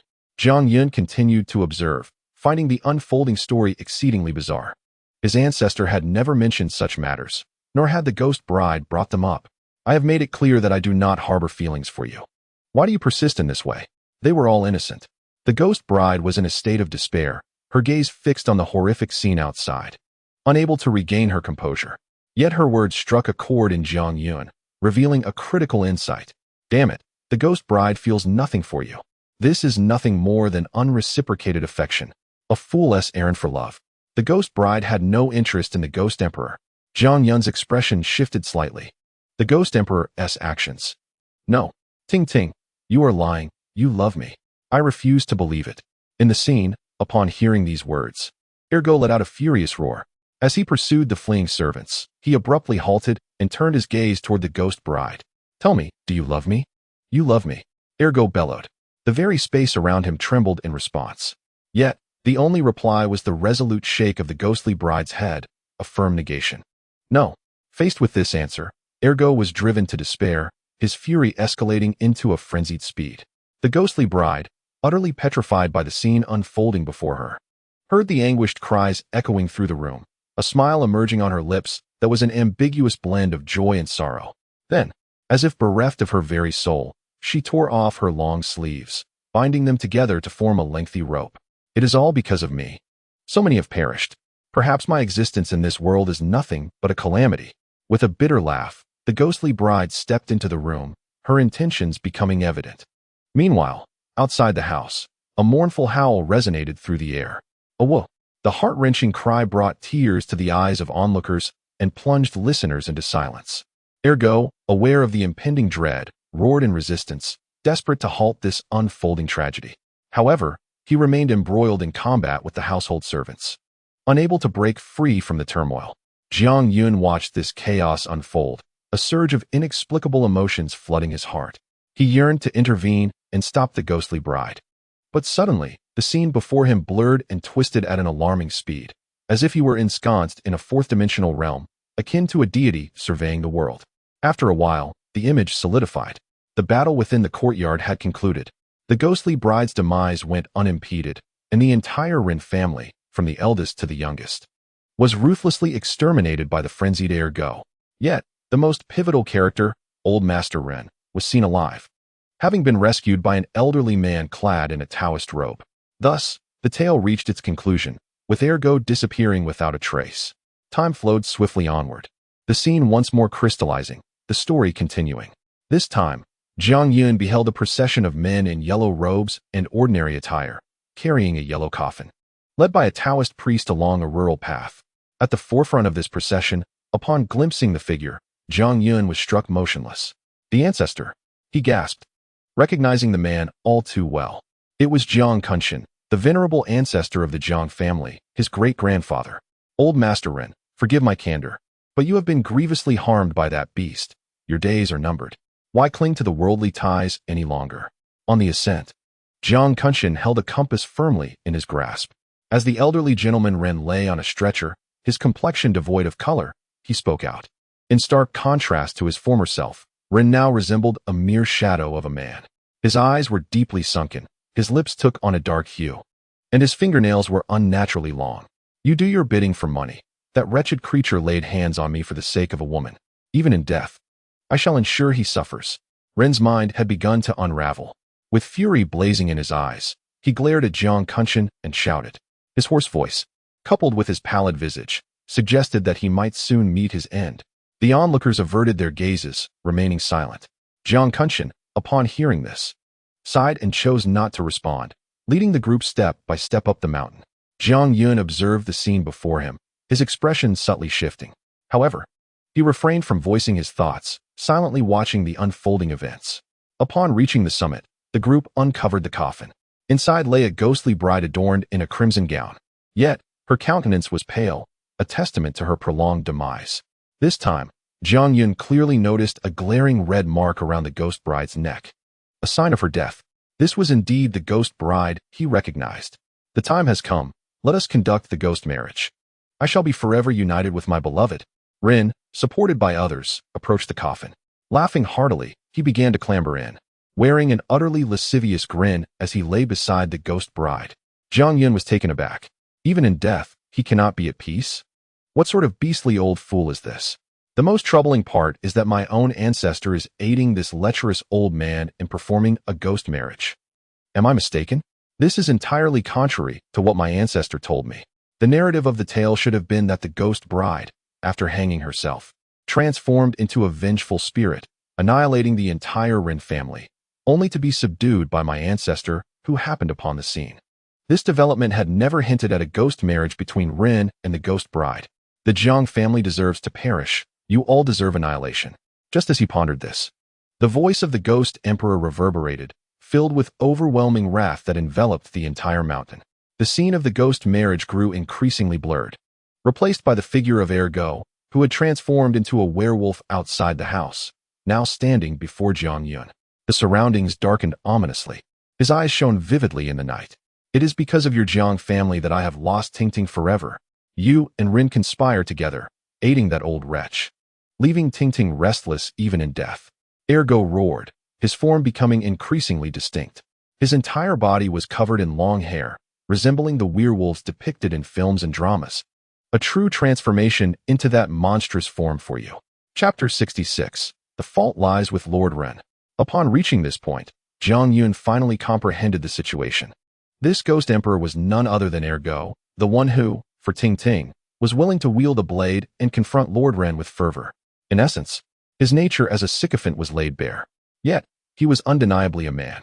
As for Jiang Yun, it was due to ancestral influences, whether direct or indirect, that he found himself entangled in this narrative filled with contradictions. It was no wonder that Ergo harbored such animosity towards him, leading him to take an interest in Jiang Yun long ago. It seemed that the entire marketplace was a scheme orchestrated by Ergo, patiently awaiting Jiang Yun's entrance into his trap. Now, as he observed these scenes, it provided a clearer understanding of his impending demise. Was it that the Ghost Emperor clung to certain obsessions, or did he retain a vestige of humanity? Jiang Yun let out a bitter laugh. In simpler terms, he was merely Tingting's sycophant, seeking revenge in her name. With this realization, he couldn't help but scoff. The death of the ghost bride was not solely attributed to Lord Ren and his family. Ergo's nature as a sycophant placed immense pressure on the ghost bride, ultimately leading her to contemplate a tragic end. To put it plainly, all parties bore some culpability, including his own ancestor. However, one thing puzzled Jiang Yun. Since the scene conjured by Ergo depicted the ancestor assisting Lord Ren in arranging the ghostly marriage, logically, both the ghost bride and Lord Ren should have been sealed within that coffin, rather than being suppressed beneath his own courtyard. The progression of this story became increasingly perplexing. Furthermore, the fact that the ancestor, aware of Ergo's existence, did not eliminate or seal him was also curious.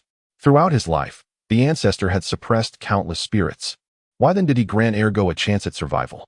After centuries, Ergo had wandered aimlessly, and upon reaching the level of Ghost Emperor, sought vengeance against Jiang Yun. Was this not a self-imposed predicament? Even if I am a sycophant, my love for Tingting is unwavering. What fault lies with me? The wrongdoers are you all, especially Lord Ren. Therefore, you all deserve to perish. Yet, it seemed that now was not the time for such contemplations. The Ghost Emperor glared at Jiang Yun and roared, then revealed a sinister smile. Those outside might be here to rescue you, but they are far too weak. Today, having learned the whole truth, you can meet your end with clarity. Prepare to embark on your final journey. The Ghost Emperor let out a cackling laugh. Transformed into a wolf-like figure, his combat prowess was evident, as Jiang Yun had already witnessed in the earlier scene. Moreover, he now possessed the formidable strength of a Ghost Emperor. If a series of attacks were unleashed, it was likely that Jiang Yun would be unable to withstand them. This could indeed be quite painful. However, upon hearing this, Jiang Yun couldn't help but smile. Understanding everything had alleviated his previous tension. He had entered this realm to grasp the truth, to comprehend the events of the past. This was the obsession of Ergo, whose relentless desire for vengeance had propelled his power to unprecedented heights, evolving him into his current form. Yet, in reality, what reason does a ghost need to kill? It was truly lamentable. Such a reasonable ghost would be difficult to find, even with a lantern. And yet, he had encountered one. In light of this, I shall not waste words. You may flee. Considering your feelings for Tingting, I grant you a head start of 100 meters. Jiang Yun retrieved his sniper rifle. With the system's enhancement, he felt capable of engaging in battle. Whether he could slay the Ghost Emperor was debatable, but the outcome of the confrontation remained uncertain. The system's recent boost had instilled Jiang Yun with immense confidence. Run as you please. Let us see whose speed prevails, your agility or my bullets. Even if I cannot kill you, I will certainly create some trouble. Flee. The one who should run is you. The Ghost Emperor was taken aback by Jiang Yun's words, letting out a menacing laugh as he charged toward him. Jiang Yun wasted no time, raising his weapon. The moment he aimed at the Ghost Emperor, the barrel elongated, pressing against Ergo's wolfish head. Farewell, Jiang Yun smiled slightly, his index finger gradually squeezing the trigger. Bang! In the next instant, a thunderous gunshot reverberated through the dark space. The Ghost Emperor sensed danger in that fleeting moment. Despite being within a realm of his own making, his magical artifacts should have been rendered ineffective. Why did he still perceive an ominous threat? Furthermore, the image of Jiang Yun repeatedly shooting the ghost bride remained vivid in his mind. This gun was perilous. At least, that was how it appeared to the Ghost Emperor. However, being a Ghost Emperor, his reflexes were unparalleled compared to other spirits. At the moment the gun fired, he twisted his head in an astonishing manner. Yet, in that very instant, he felt a piercing pain radiating from his shoulder throughout his entire body.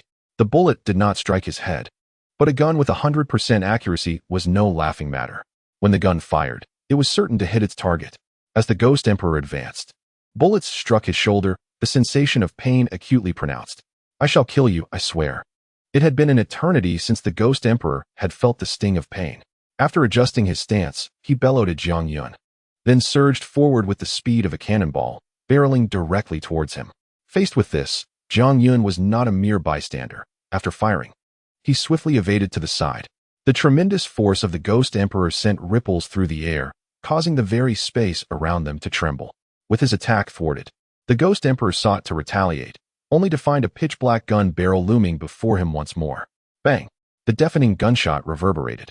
This time, the Ghost Emperor had no opportunity to react, the bullet striking precisely at his forehead. Goodness, such a hard head, and yet he lives? Jiang Yun remarked with a frown. A howl escaped the Ghost Emperor as he realized he had been provoked. Now, he was furious, exceedingly enraged. Though he had survived, Jiang Yun's words ignited a deeper ire within him. How could the esteemed Ghost Emperor, a werewolf, sustain injuries at the hands of a mere human, not once but twice? This was already unfathomable, and now Jiang Yun dared to express disappointment for not being killed outright. "You seek death." The Ghost Emperor readied himself for another assault. Without a moment's hesitation, Jiang Yun aimed for his forehead once more and pulled the trigger. Bang! The shot rang out, the bullet once again striking the Ghost Emperor's brow.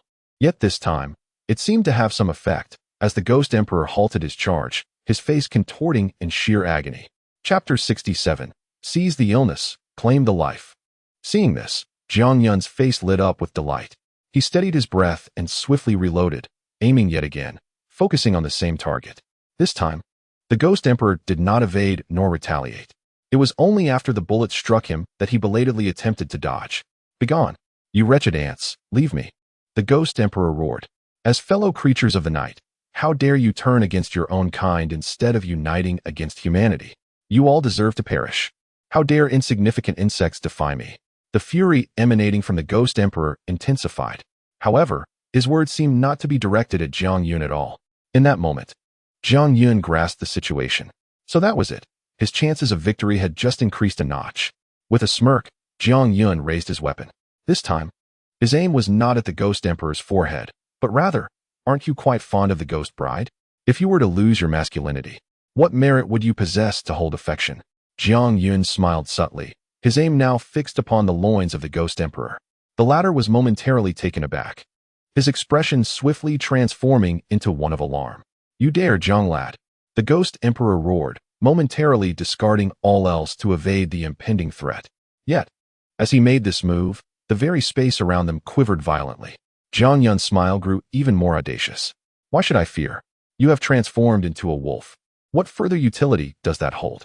Besides, the Ghost Bride has already called me her husband. As her spouse, how could I allow others to harbor feelings for her? Alas, I am a man who cannot tolerate any grains of sand in my eyes." As his words fell, Jiang Yun fired his weapon. Bang! The resounding gunshot echoed through the space, followed by the Ghost Emperor's anguished howl. A piercing cry erupted from him, so grating to the ears. Jiang Yun could clearly observe that this time, it was not just the space that trembled. Even the now wolf-and Ghost Emperor shuddered violently. It appeared he had discovered the creature's vulnerability. Whether man, ghost, or wolf, all males in this world dread this tactic. Jiang Yun swiftly reloaded, aiming again, and took another shot at the Ghost Emperor's loins. A howl followed, louder than before, as the Ghost Emperor's body quaked in heightened frequency, his visage growing increasingly grotesque. Though obscured by fur, Jiang Yun, as a man, comprehended the depths of such agony.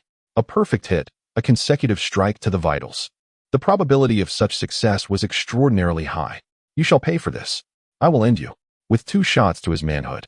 The Ghost Emperor's face contorted with rage as he charged at Jiang Yun with reckless abandon. However, the latter's combat prowess was not in question. His escape was assured. Upon witnessing the Ghost Emperor's advance, Jiang Yun took flight, deftly reloading as he ran, turning to fire once more. Another precise strike to the loins. I say, my good sir, if you wish to kill, then do so. I fail to understand why you villains feel compelled to spew such drivel before committing murder. Does trash talk provide some sort of advantage?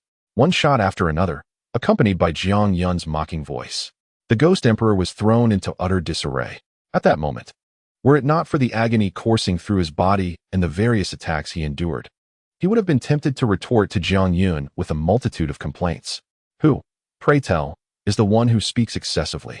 From the moment he revealed himself to Jiang Yun until the onset of battle, who was truly verbose, and who was not? From beginning to end, he hardly uttered a word. In contrast, Jiang Yun was certainly verbose. It was evident that the Ghost Emperor was growing anxious. Primarily, he had no choice but to be. The frequency of spatial tremors was escalating. Jiang Yun's occasional lewd antics only fueled his myriad of complaints. The pace quickened once more. Simultaneously, the space under his control was rapidly constricting. You find it difficult to escape, do you? By shrinking the area, let us see how you will manage to flee. Goodness! Did I provoke you with just a few words? As Jiang Yun switched out his ammunition, he noticed that the space was indeed diminishing. At the same time, the distance between him and the Ghost Emperor was swiftly narrowing. If this continued, he would inevitably be caught. This situation was decidedly unfavorable for him.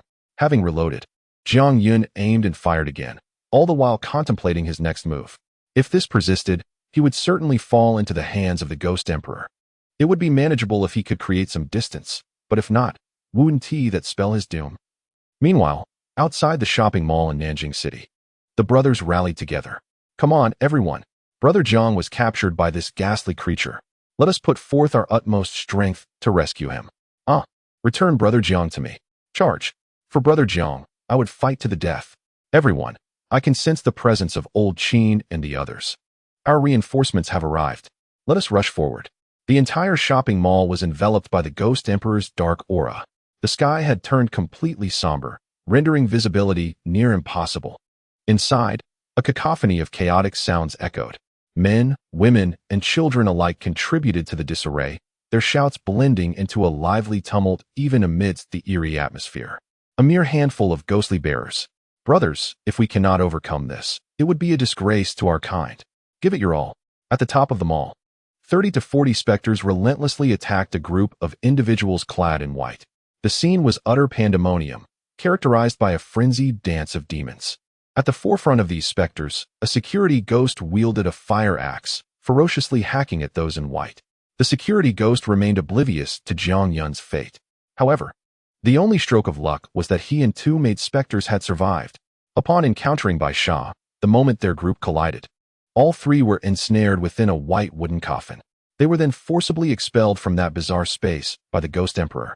Perhaps the Ghost Emperor had overlooked them as fellow spirits, or perhaps he simply deemed them unworthy of his attention.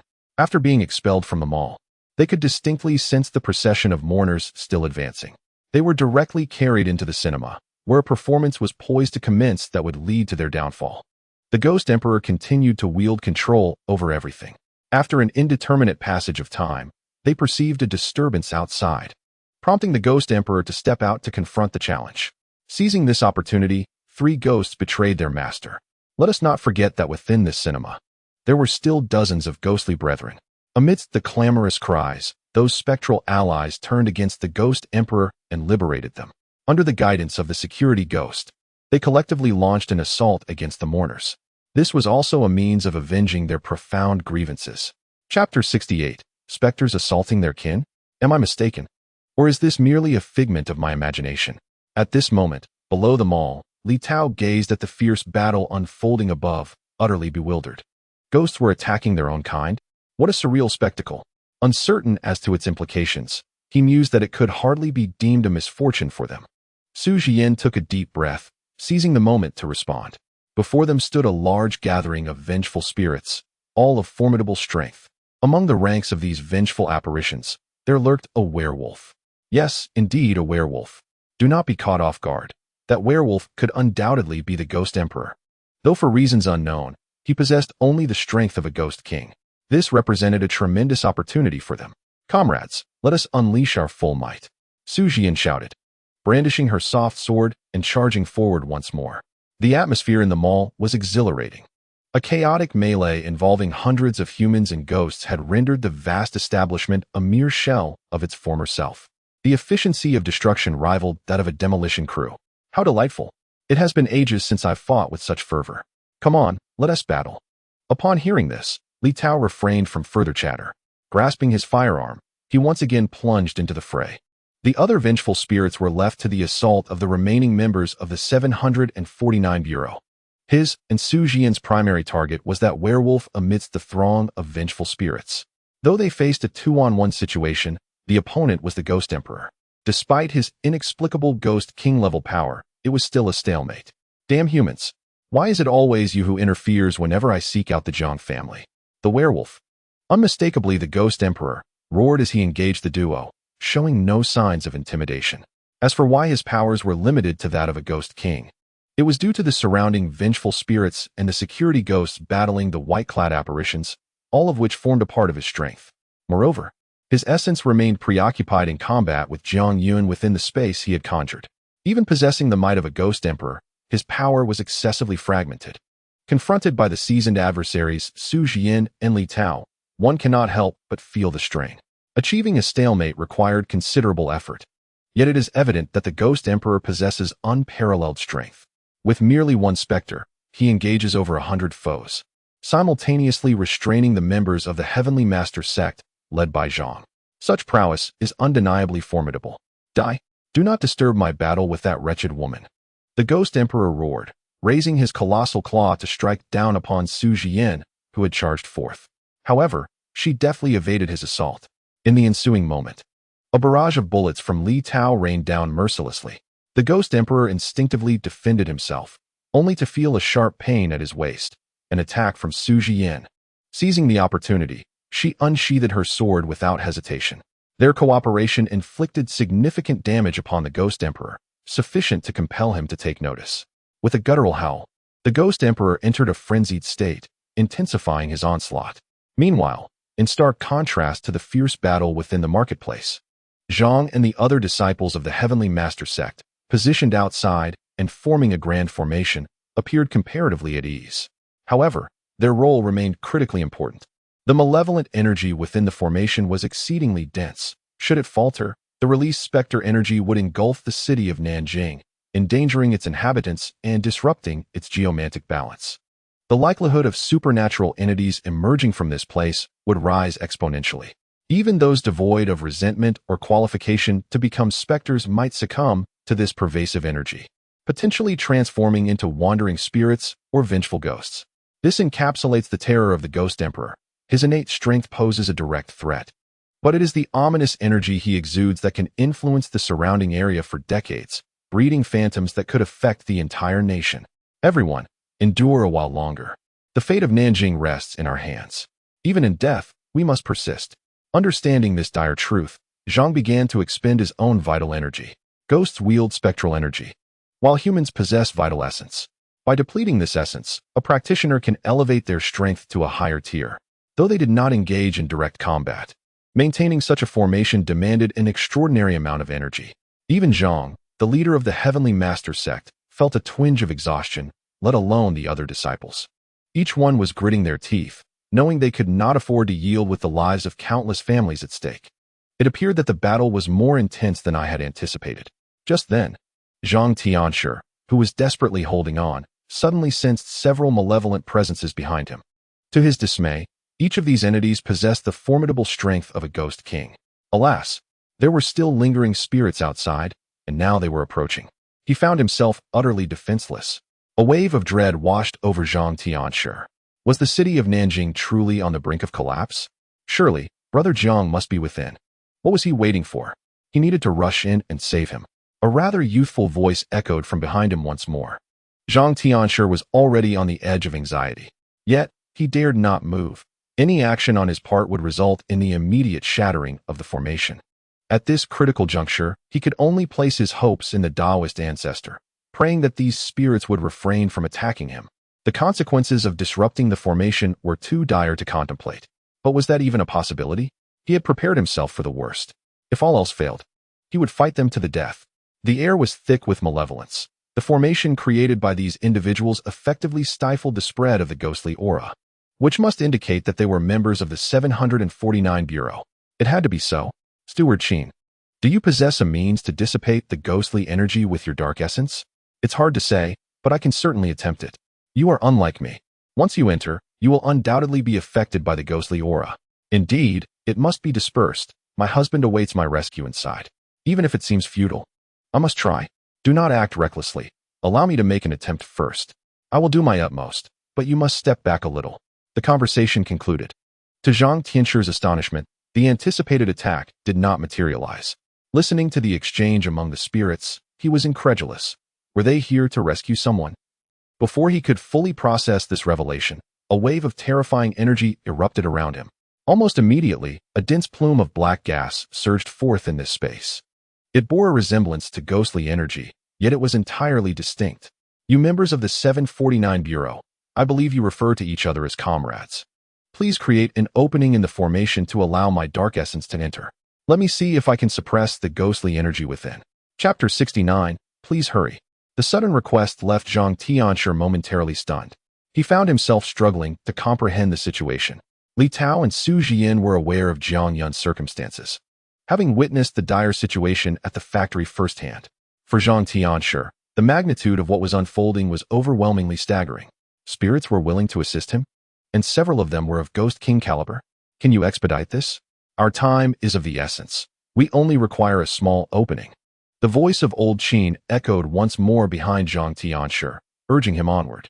Jiang Yun's fate remains uncertain. Every second of delay is potentially fatal for him. Time is of the essence, and there is no room for explanation. What manner of beings are you? Why do you wish to assist us?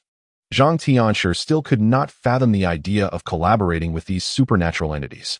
Were it not for his unwavering focus on the grand formation, he would have eagerly sought clarification regarding the bizarre circumstances unfolding before him. Why did such an absurd scene come to pass? You may inquire about this later with your Director Su. Yes, Director Su. Seek him out, and all will be revealed. Rest assured, we are benevolent and pose no threat to you. Honestly, we need to act swiftly. Jiang Gu is waiting for our intervention. Xiao Dao, growing impatient, dashed towards Zhang Tianshur, a barrage of words spilling forth as she threatened to disrupt his control over the formation. If you continue to disregard our pleas and hinder my efforts to rescue my husband, I swear, I will take your life. The ghost bride also stepped forward, her eyes radiating unrestrained menace. Locking her gaze on Lao Qin, she prepared herself for battle, fully intent on striking should delays persist. I wouldn't mind eliminating another soul. Kayako furrowed her brow and approached, her intentions unmistakably direct. She extended her hair like a weapon, poised menacingly at the opponent's throat. This was a blatant threat. What was utterly astounding was that their rationale for such intimidation was to unite against the Ghost Emperor. It was preposterous. Count me in. I have a stake in rescuing Jiang Gu. With the others already asserting their positions, Lao Zhao, who had just arrived, was not about to lag behind. With a stylish drift, he parked himself firmly behind Zhang Tianshur, brandishing a wrench as a weapon aimed at him. Zhang Shushu. The situation had escalated to one where combat seemed imminent. Other disciples of the Tianshur Dao, witnessing the unfolding chaos, shouted in alarm. Yet, despite their eagerness to engage, they found themselves powerless, tethered to the control of the grand formation. You are simply. At this moment, Zhang Tianshur was rendered speechless. Faced with such circumstances, he had no alternative. What choice did he have but to acquiesce to their demands? Everyone, heed my command. Open a breach in the formation to allow them entry. After a moment of contemplation, Zhang Tianshur gritted his teeth and issued the order, swiftly adjusting the formation with his hands. There was no other recourse. If these malevolent spirits were to launch an assault on myself or any of the disciples of the Celestial Master sect, the entire formation would shatter in an instant. The repercussions would be felt throughout the entire city of Nanjing. Moreover, judging by their words and demeanor, it is evident that they merely seek to create an opening for their entry, nothing more. If they were truly allied with the Ghost Emperor, they could easily strike now, without the need for any dialogue or threats directed at me. Allowing their entry is a perilous gamble. Celestial Master, they are indeed malevolent spirits. It must not be allowed. Indeed, Master Uncle, we must not fall into the traps set by these apparitions. Should we permit their entrance, Su Ju and his companions would surely suffer. These are 3 ghost kings. Spirits are spirits. They are all of one accord. How could they possibly stand with us? Master Uncle, please proceed with caution. If it comes to it, we shall fight them. Yes, we shall confront them. Su Ju and his team are already weary. And allowing Ghost King-level spirits to enter would be akin to releasing a tiger back into the mountains, endangering Su Ju and the brothers of the 749 Bureau. It must not happen.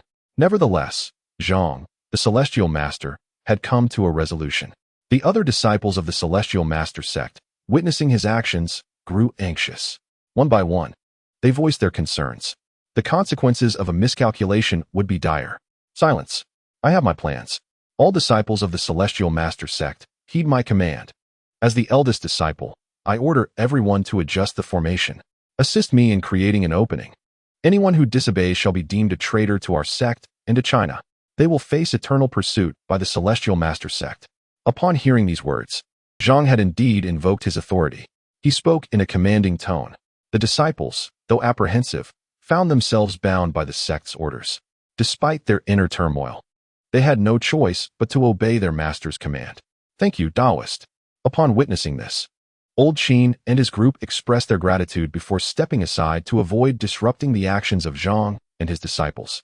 In that very moment, as their voices faded, a radiant golden light emanated from the entire formation.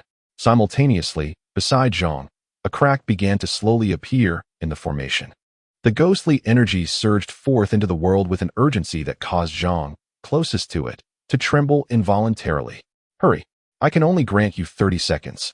Zhang, enduring the pain, shouted fervently. That should be ample time. Old Qin, following closely, unleashed the gathered dark energy with a commanding shout, colliding it with the ghostly essence. The 2 streams of dark energy clashed, creating a small whirlwind at the scene. Zhang observed all of this with astonishment. Yet, this was merely the beginning. As he was further astonished, the dark energy emanating from Old Qin's head surprisingly stood firm against the ghostly aura of the Ghost Emperor.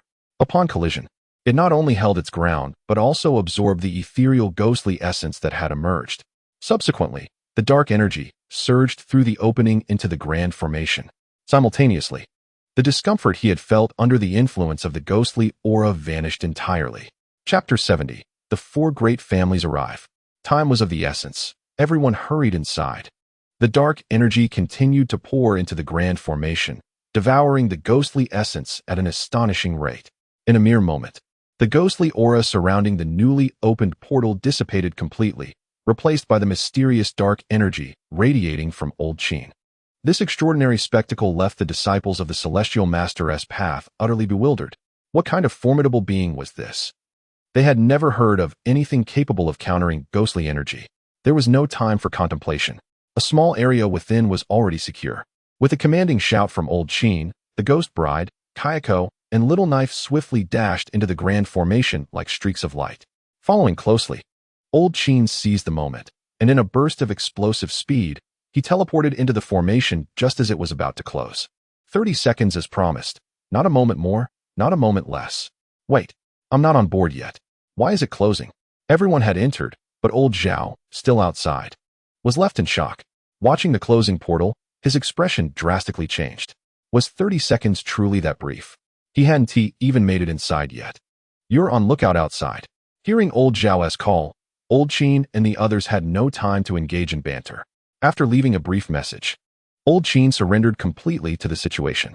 His ghostly form floated into the air, and around him, the dark energy erupted, enveloping the entire grand formation. As he soared above, in a moment of clarity, Master Zhang even perceived Old Qin as a sovereign, gazing down upon all beings. The atmosphere itself seemed to respond to Old Qin's power, gradually regaining a hint of brightness. Amidst the originally pitch-black sky, there appeared to be an enormous shadow flashing by, accompanied by a faint, eerie howl. The ghostly essence is dispelled. Quickly save Jiang Yun. Before anyone could react, Old Qin shouted decisively. Thereafter, the Ghost Bride and the others nodded in agreement and swiftly darted into the marketplace. As for Old Qin, after fulfilling his purpose, He landed without hesitation and followed closely behind. As Zhang Tianshi beheld the scene before him, an unsettling chill crept over him. What manner of specter had I unleashed? Is this the power of a ghost king? Perhaps it would not be an exaggeration to deem it that of an emperor of ghosts. The aura is utterly terrifying. He swallowed hard. Not only he, but the other disciples of the Tianshi Dao were similarly left in a state of shock upon witnessing the recent spectacle. When did the Ghost King acquire such formidable abilities? Did a dragon not just soar across the sky? A black dragon. And the sound of its roar, did you hear it? No, it cannot be. This ghost is far too fearsome. Its strength is certainly beyond that of a Ghost King. Could it also be an emperor of ghosts? What kind of formidable entity have we inadvertently unleashed? The crowd murmured in agitation, each one gripped by fear. This scene was far more terrifying than facing an emperor of ghosts. Zhang Tianshi overheard the disciples' discussions, and a veil of confusion settled over him regarding Lao Qinto's identity. Why would a being of such power seek collaboration with him? What could their true intentions be? Moreover, they had mentioned Jiang Yun. Could it be that these were the specters nurtured by Jiang Yun? A chilling possibility dawned upon Zhang Tianshi. If these formidable ghosts were indeed all fostered by Jiang Yun, how terrifying would Jiang Yun's own strength be? Just as he pondered these thoughts, he suddenly sensed something amiss. The formation required a continuous influx of energy to sustain it. The more concentrated the ghostly aura, the greater the energy consumed. Yet, upon Lao Qinto's entry and his dispersing of the black mist into every corner of the formation, the energy required dipped to an astonishingly negligible level. What on earth is this black mist? He was not jesting. He had truly managed to devour and counteract the ghostly essence. Zhang Tianshi's eyes widened in disbelief, and he felt an involuntary tremor course through him. As a Tianshi of the Tao, he comprehended all too well what the presence of ghostly energy signified. He was acutely aware that once ghostly energy manifested, substantial resources were necessary to eradicate it. Yet, Lao Qinto's black mist had instantaneously purified such a vast expanse of ghostly energy. He inhaled sharply, a wave of dread washing over him. If the four great families were to arrive, they would surely be left astounded. This was utterly irrational. It exceeded their comprehension. Zhang Tianshi, where is Su Jian? Where is she? Just as Zhang Tianshi was lost in thought, a voice called out from behind him, followed by the cacophony of helicopters and the roar of automobiles. Moreover, there was a cacophony of disordered footsteps. Upon hearing this sound, Master Zhang was momentarily taken aback. The four prominent families had arrived. Our allies are here. The main combat forces of the 749 Bureau have also come to our aid. It is indeed true. The leaders of the four great families have all assembled. Yet, shouldn't they be engaged in battle in the western region? Indeed, the four families should be confronting the Ghost Emperor in the west. Why have they all come to Nanjing City?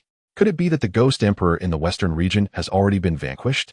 With the main combat forces of the four families mobilized, it is certain that they have eliminated the Ghost Emperor in the west. This is splendid news. Our Nanjing City has been saved. We need not perish. Indeed, how wonderful it is. I never imagined I could hold on until reinforcements arrived. It seems that the Ghost Emperor is not as formidable as anticipated. With the four families stepping in, how could there be any complications? Upon hearing those sounds, before Master Zhang could fully react, the other disciples of the Tao of Heaven erupted in cheers. As they celebrated, tears of joy unexpectedly welled up in their eyes. The overwhelming sensation of awaiting a savior in a dire situation stirred their emotions profoundly. The crowd rejoiced, overwhelmed with joy to the point of tears. In contrast to the disciples' elation, Master Zhang took a moment to turn and glance behind him, confirming that indeed the four great families and the main combat forces of the 749 Bureau had arrived. However, his expression underwent a subtle shift. Chapter 71, Allies. Do not fire. What is the situation here? Is the Ghost Emperor still inside? Outside the shopping mall in Nanjing City, a throng of people, accompanied by the roar of helicopters and the clamor of hurried footsteps, approached. Leading the charge were the heads of the four great families, who directly inquired of Master Zhang. At that moment, Master Zhang's complexion was less than favorable. The arrival of these individuals had sparked a series of possibilities in his mind. Everyone is present.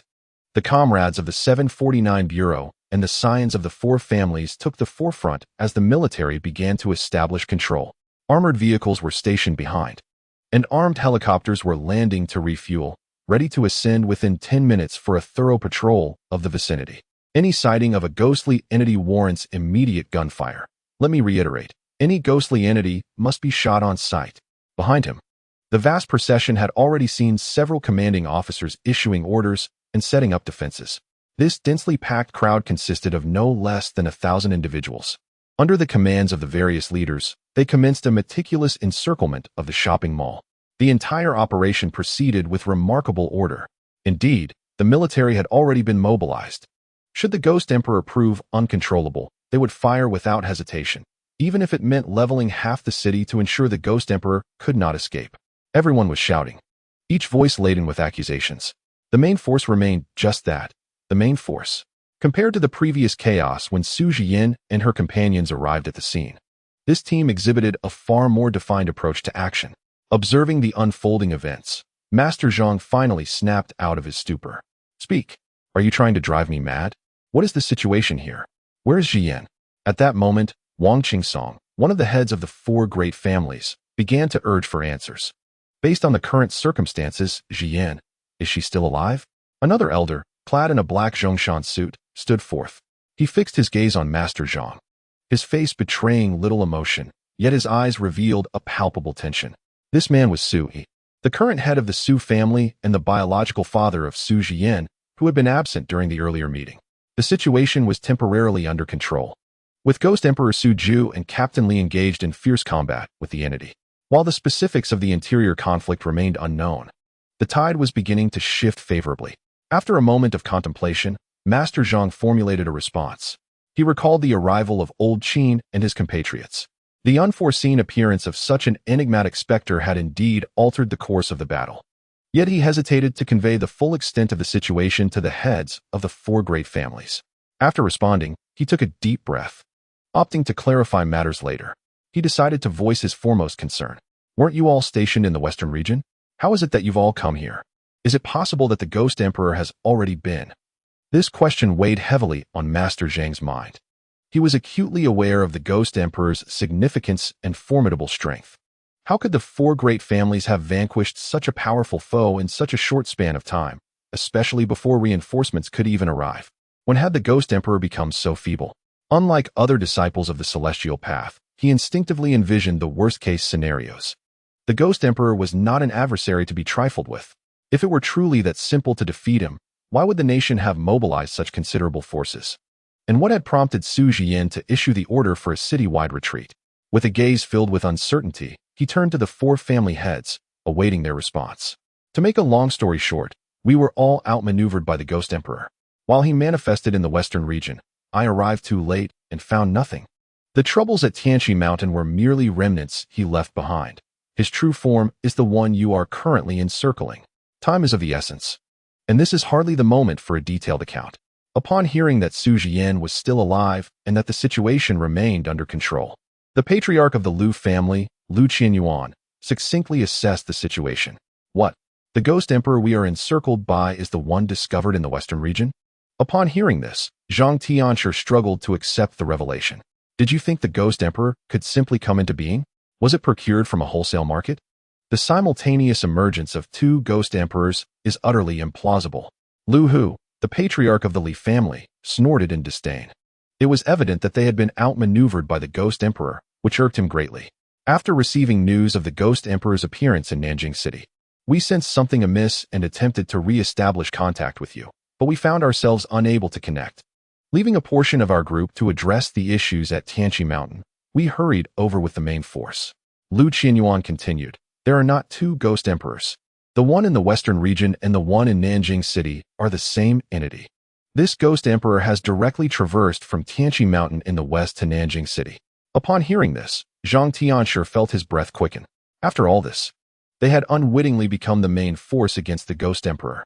The crucial point was that their manpower was barely a fraction of that of the four major families. Adding the four patriarchs into the equation only amplified the disparity. Yet, despite such unequal combat power, they had managed to restrain the Ghost Emperor. This left Zhang Tianshi with an overwhelming sense of unreality. Enough of this. We shall discuss the remaining matters after the battle. Release the formation. I must teach him a proper lesson. Lu Hu, being impulsive, urged Zhang Tianshi without delay. The ghostly energy here is so dense, the sooner we resolve this, the fewer sacrifices we shall incur. However, wait, why is the aura of this ghost emperor so weak? As Lu Hu spoke, he prepared to charge into battle. Yet, after only a few steps, he halted. He was well aware of the purpose of the formation Zhang Tianshi had deployed. The surrounding ghostly energy was palpable. It was reasonable that the formation could not entirely repel the ghost emperor's aura. However, why was the ghostly energy drifting here so feeble? It bore no resemblance to that emitted by a ghost emperor, but rather resembled the emanations of a malevolent spirit. Report: a malevolent spirit has been discovered here. Brothers, prepare to fire. At that moment, some members of the 749 Bureau exclaimed in alarm. The four patriarchs, along with Zhang Tianshi, turned to gaze in that direction. Following the shout from the team member, several others swiftly drew their specialized firearms, loaded them, and aimed at a creature lounging in a vehicle, nonchalantly listening to music. The individual in the vehicle, Old Zhao, was taken aback. Huh, what the hell? Chapter 72. Coexistence of Humans and Spirits. Old Zhao was utterly bewildered. He was enjoying music and singing in his vehicle when, without warning, a gun was thrust in his direction. Should a good person truly be threatened in such a manner?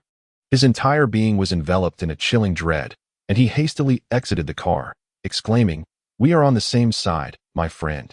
Old Zhao's eyes widened in alarm. Yet his appearance was so disheveled that it was nearly impossible to discern whether his eyes were open or closed. The moment his words fell silent, the air resonated with the unmistakable sound of gunfire. A multitude of bullets surged toward him like a deluge, each one a fiery serpent heralding the very call of hell. These were specially crafted firearms from the 749 Bureau, designed explicitly to combat supernatural entities.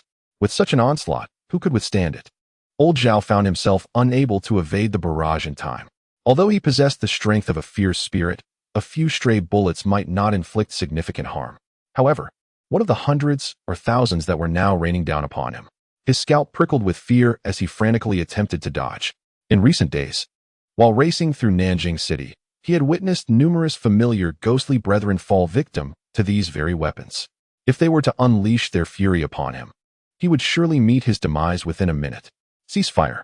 Cease fire! We are on the same side. Meanwhile, after the gunshots rang out, Master Zhang quickly grasped the gravity of the situation. He called out to his team to halt their firing. At this point, he was still unaware of Old Zhao's true identity. Yet, he sensed no malice from him. Most importantly, there seemed to be an inexplicable connection between him and Jiang Yun. Should they inadvertently slay this spirit, and if Jiang Yun survived the clutches of the Ghost Emperor, how could he justify such an act? Furthermore, what would he say to Old Qin?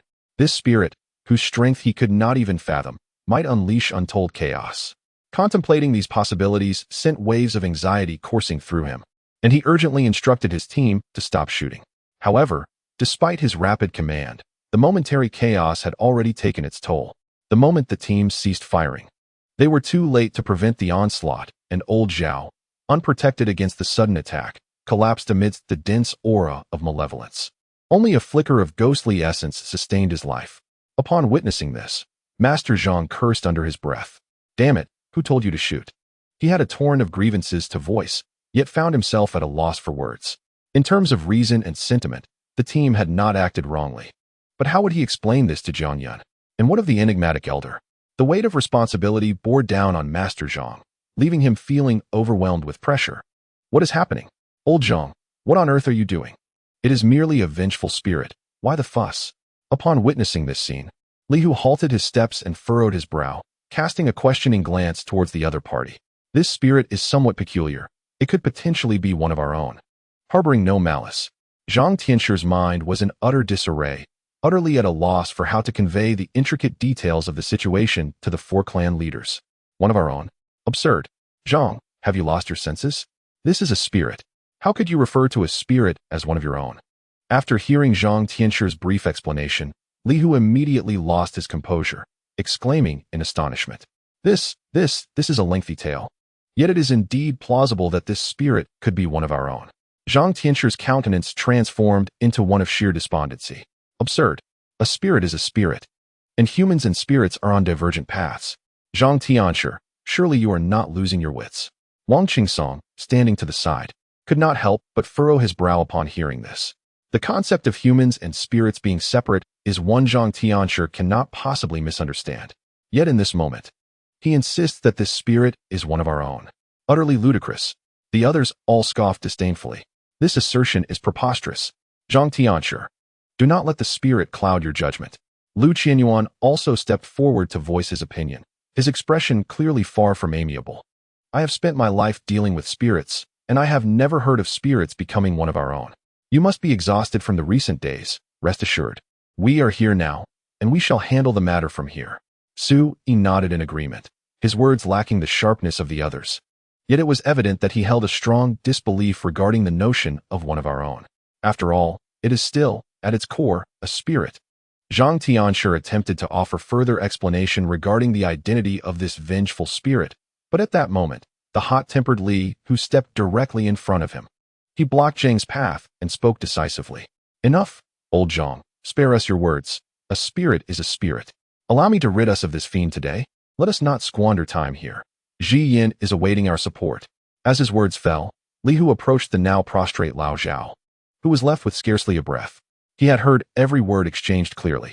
At this moment, he could feel in overwhelming pressure, the breath of death. Please. I am a ghost under Jianggo. Lao Zhao's face bore a look of terror. In the face of absolute strength, all he had left was to plead for mercy. After all, he was one of the clan leaders of the 4 great families. How could one of such stature be anything but formidable? Old Zhao contemplated the grim possibility of meeting his demise at the hands of the Ghost Emperor, yet he never envisioned that his end would come from a human. Were they not professing a close bond with Brother Zhang? Were they not advocating for the coexistence of humans and spirits? As despair washed over him, his face turned ashen.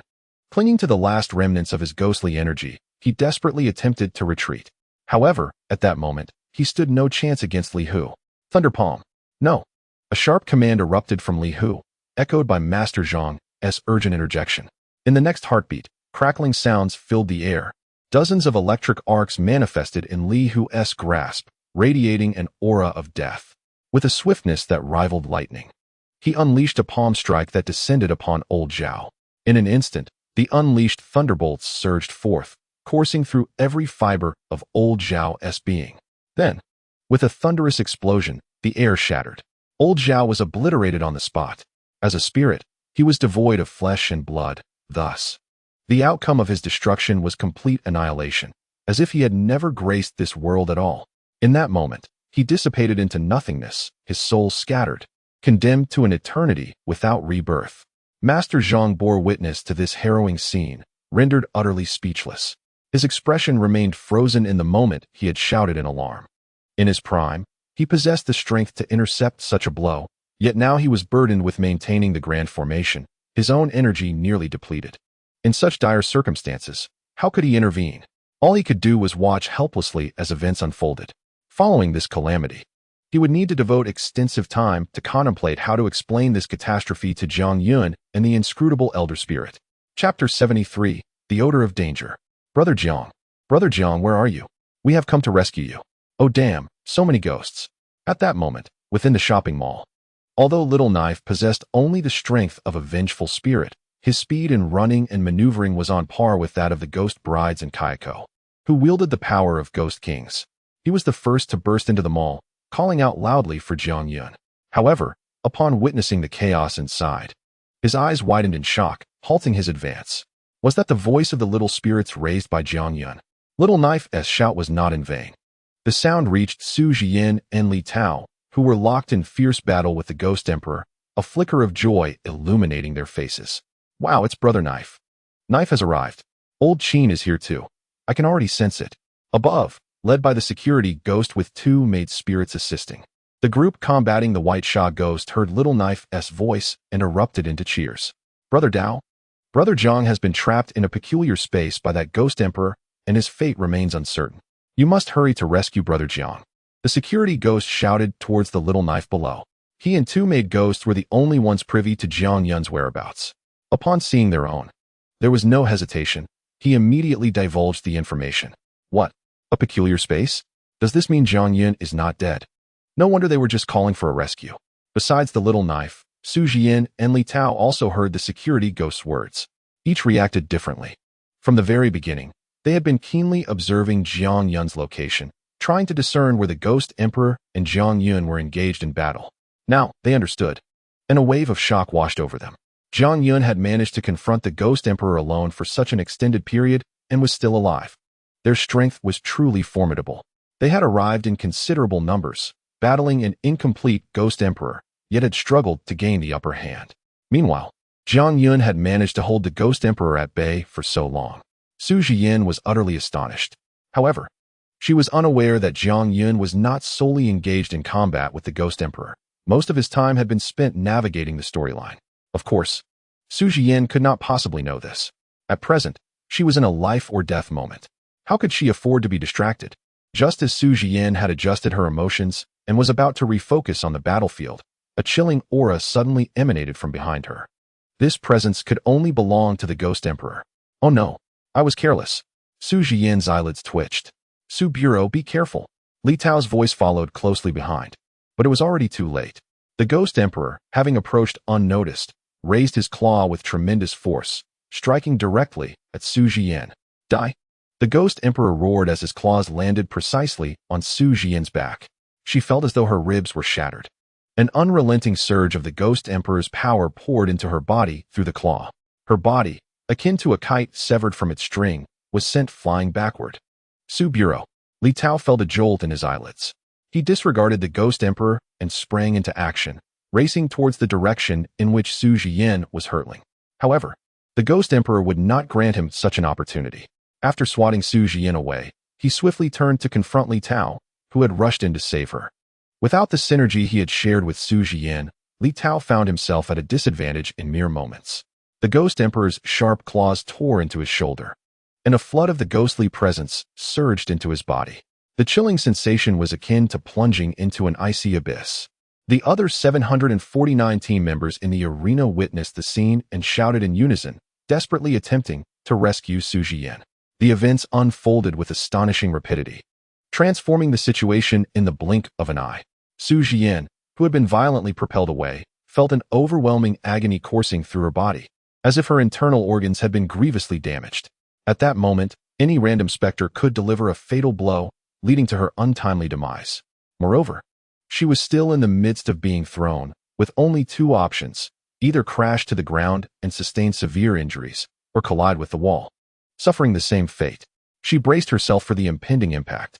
Yet, at that very instant, she sensed that she had collided with someone's chest. This individual, whether due to the malevolent energy invading their being or for other reasons, emanated an eerily cold presence, albeit with a surprising softness. You are our client. Should you perish, the payment will be lost. Shortly thereafter, Su Jian heard a familiar feminine voice. Lifting her gaze, she beheld a visage she recognized. The Ghost Bride. She had arrived as well. Leave this to us. I demand the return of my husband. While Su Jian was momentarily stunned, the Ghost Bride had already placed her against the wall, then dashed toward the Ghost Emperor with a speed imperceptible to the naked eye. The Ghost King confronted the Ghost Emperor, and it was not just one Ghost King. Following the Ghost Bride's lead, Kayako surged forward at a dazzling velocity. Her long hair slicing through the air like a sharp blade, aimed directly at the Ghost Emperor's throat. Old Qin did not attack the Ghost Emperor directly, but continued to unleash more dark energy.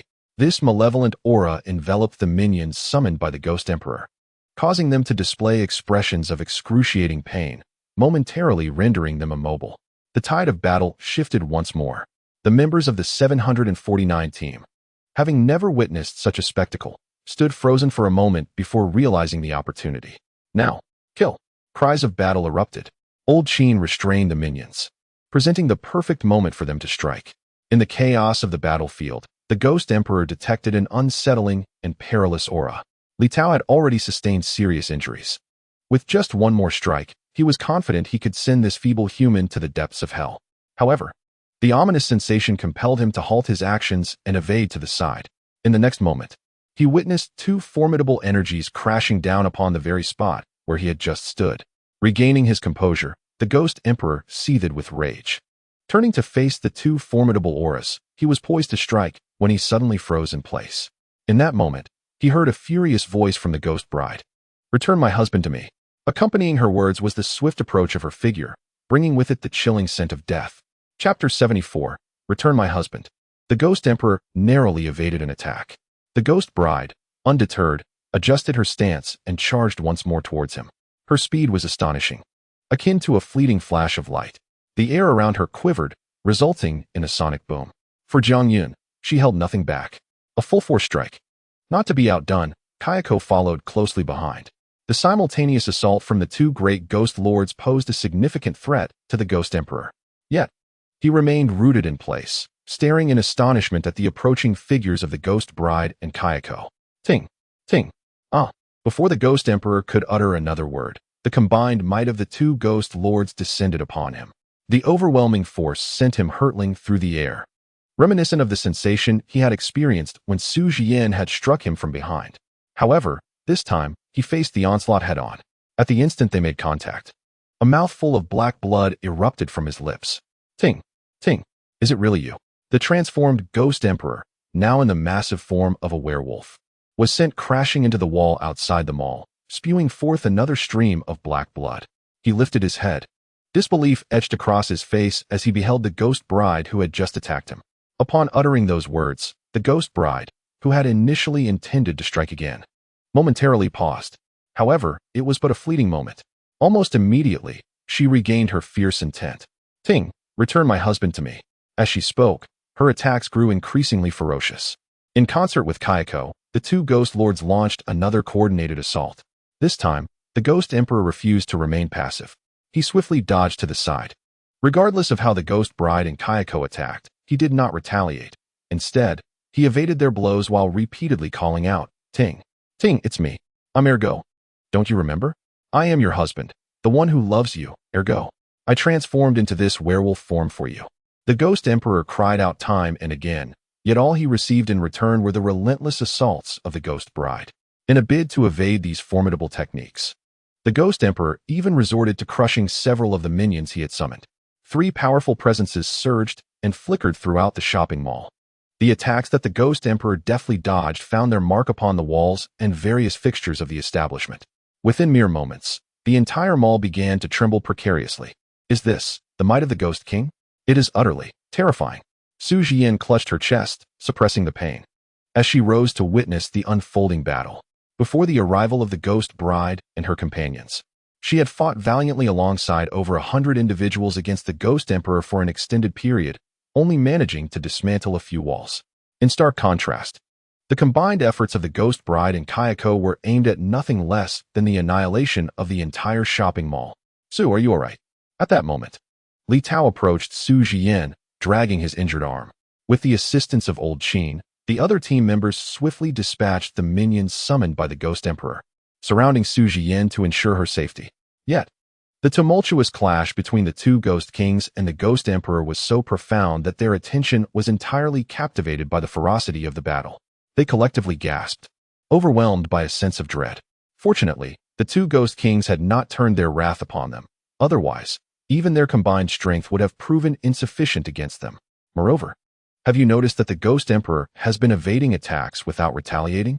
In response to Li Tao's inquiry, Su Jian shook her head, her brow furrowed as she spoke. Upon her observation, the others also recognized this peculiar phenomenon. It seemed as though something was being communicated. Ting Ting. Upon hearing that Su Jian was relatively unscathed, Li Tao sighed in relief and began to scrutinize the battle. However, his brows soon knitted in concern. Their speed was so extraordinary that it was impossible to discern what was being said. Su Jian nodded, acknowledging that she too had heard it. Yet, amidst the cacophony of combat, even the Ghost Emperor's words remained indecipherable. As they gazed upon the surreal scene, anxiety gripped the hearts of all present. Could the two Ghost Kings truly prevail against the Ghost Emperor? I warn you once more, return my husband to me. At that moment, the Ghost Bride had fully succumbed to a frenzied state. Her once black eyes had transformed into a blood-red hue, and an overwhelming aura of resentment enveloped the entire mall.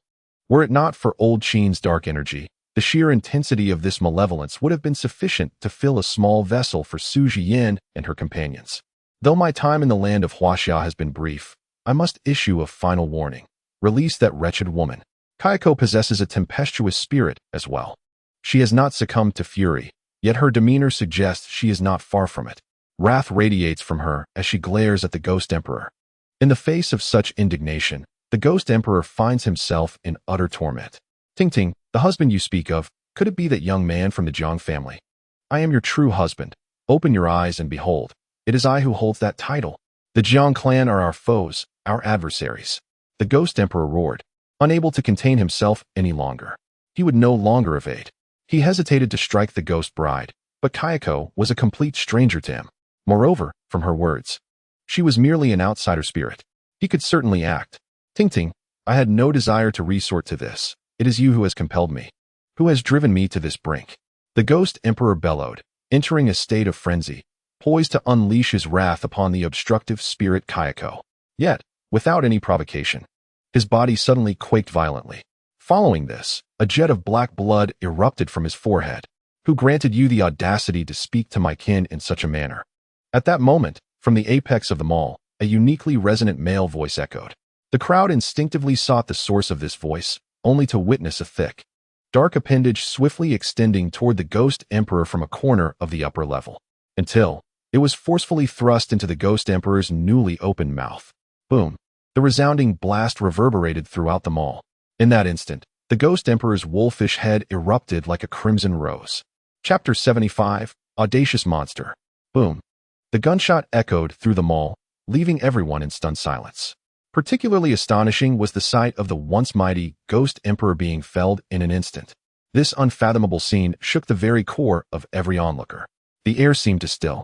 The entire mall fell into a hushed silence, where even the drop of a pin could be heard. Day by day, love and affection exchanged, the essence of a sycophant laid bare. The very notion of such obsequiousness vexes me to no end. I offer you 4 words. A sycophant is destined to perish. Breaking this eerie stillness was Jiang Yun's irate proclamation. He holstered his weapon and leisurely descended the elevator from the upper floor, though the elevator abruptly stalled midway, somewhat dampening his grand entrance. Overall, his arrival retained an air of charisma. Jiang Yun approached the ghost bride with a smile, resting the sniper rifle upon his shoulder, and continued, So, do you recognize this fellow? Your sycophant. Having spoken, he furrowed his brow at the ghost bride. To be frank, were it not for the ghost bride and her companions diverting the Ghost Emperor's attention, the prospect of defeating him within the realm he created was nothing short of a delusion, particularly as the space began to collapse rapidly, restricting his movements. In close combat, he possessed no advantage whatsoever. Fortunately, the arrival of the ghost bride and her allies distracted the Ghost Emperor, and the initial powerful strike rendered the space exceedingly unstable. Seizing this opportunity, Jiang Yun aimed at the Ghost Emperor's forehead and unleashed a barrage of over 100 shots. At last, at this critical juncture, one bullet found its mark, striking the Ghost Emperor in the head. Severely wounded, the Ghost Emperor's realm shattered, allowing for escape. Yet, this was far from the conclusion. Upon emerging from the collapsing space, he immediately noticed the standoff between the Ghost Bride and her companions against the Ghost Emperor. He also discerned something peculiar. According to the narrative he had observed, the Ghost Bride held a profound impression of the Ghost Emperor regarding Ergo. Yet in reality, it seemed as if the Ghost Bride had completely forgotten, bearing no memory of the Ghost Emperor whatsoever. This prompted Jiang Yun to approach her with inquiries. Of course, this was merely one of his many questions. Regarding the tale between the Ghost Bride and the Ghost Emperor, Jiang Yun was beset by a plethora of doubts and queries. For instance, after the Ghost Bride's demise, why was she not directly paired with Lord Yin for a ghostly marriage? She should not have appeared beside him. How did the Ghost Bride manage to escape? Furthermore, if his ancestor was fully aware of Ergo's existence, why did he not eliminate him at that moment? Could it be that Ergo posed no threat at the time, or were there other reasons? Additionally, Ergo's surprise at encountering the Ghost Bride here was evident. Did he remain unaware of her presence? Jiang Yun was inundated with questions. Yet, he refrained from pressing for answers, for the Ghost Emperor was not to be vanquished. Roar! The Ghost Bride offered no responses to Jiang Yun's inquiries. Instead, it was the terrifying roar of the Ghost Emperor that answered him. Revived after a bullet to the head, he bellowed, I shall kill you all. The Ghost Emperor's revival was alarmingly swift, his eyes turning a menacing red as they fixated on the group, particularly on Jiang Yun. His gaze was already laden with murderous intent. With the Ghost Emperor back in action, everyone braced themselves for battle. Cough, cough. Witnessing this scene, Su Jiyin quickly regained her composure. Even though she harbored numerous questions for Jiang Yun, it was evident that this was not the opportune moment. She shouted, preparing to take a combat stance. But the pain coursing through her body, coupled with her shout, caused her to cough up a pool of blood. Su Bureau. Upon witnessing the scene, Li Tao was instantly alarmed. He shouted and hurriedly supported Su Jian, who had been afflicted by malevolent energy and, compounded by her internal injuries, could not be moved. Meanwhile, Old Qin swiftly maneuvered around a throng of agents from the 749 Bureau, directly appearing before Su Jian. Having spoken, he unleashed a dark energy that began to flow into her wounds. Simultaneously, for those agents from the 749 Bureau who bore injuries, the dark energy seemed to navigate towards them, slowly seeping in. My dark energy can only expel the malevolent force from your bodies. The remaining wounds must be tended to by you, Old Qin declared. After completing this task, he vanished and reappeared beside Jiang Yun. He nodded towards Jiang before turning his gaze to the recently resurrected Ghost Emperor, whose aged visage bore no expression, though his demeanor was unmistakably clear. And I am here. The previously passive figure, the little knife, also approached, standing at the feet of the ghost bride. He brandished his small blade, his youthful face reflecting a resolute determination. You are all specters. Why do you align yourselves with humanity? Moreover, Ting Ting, do you truly not remember me? The Ghost Emperor, witnessing this spectacle, became even more enraged. With his fury, the concentration of malevolent energy in the surroundings escalated dramatically. However, under the suppression of Old Qin's dark energy, no harm was inflicted. Enough with the prattle. Your avatars should no longer exist. This is your full strength, is it not? This will be resolved in one stroke. Jiang Yun's confidence surged as the support of Old Qin and the numerous agents from the 749 Bureau bolstered their resolve. Confronting a Ghost Emperor was an undertaking well within their capabilities. You dare to act presumptuously before me. I do not recognize who this Ting Ting is. The Ghost Bride responded with her usual audacity. I only acknowledge my husband. You have harmed him. Thus, you are my enemy. Jiang Yun felt reassured. Now, it was time to settle the score. The Ghost Emperor, upon hearing this, was utterly enraged. I will kill you all, he roared, raising his massive claw and charging directly at Jiang Yun. Jiang Yun, undeterred, continued to draw his sniper rifle. Old Qin and the others also readied themselves for battle. Just as this fierce confrontation was on the verge of erupting, a booming voice reverberated through the small space. Bold demon. How dare you wreak havoc on my homeland of Huaxia? You seek death. Thunder Palm. The sound roared like a tempest. Suddenly, several massive bolts of lightning appeared in the sky, descending directly upon the Ghost Emperor. Boom. Crackle. Before anyone could comprehend the unfolding events, a shadow dashed towards the Ghost Emperor, and in that moment of contact, in this confined space, the sudden sound of thunderous explosions reverberated. Caught off guard, the Ghost Emperor was hurled backward. Chapter 76. You are but insects. Heavenly Thunderslash. But this was not the end. After sending the Ghost Emperor flying, the shadowy figure unexpectedly wielded a long sword that had materialized in its hand. With another fierce shout, the sword emanated a brilliant glow, conjuring a multitude of flickering lightning bolts seemingly from thin air. The resplendent lightning in this dark realm was strikingly vivid, evoking a sensation of suffocation. Enough, pitiful humans. Do you comprehend what you are facing? Yet, just as the sword was about to cleave down upon the Ghost Emperor, he abruptly stabilized himself after being flung away. Accompanied by a wolfish howl, his form expanded once more. In an instant, the gathered ghostly energy coalesced into a colossal hand. This massive hand enveloped the flickering lightning in the darkness, then clenched tightly.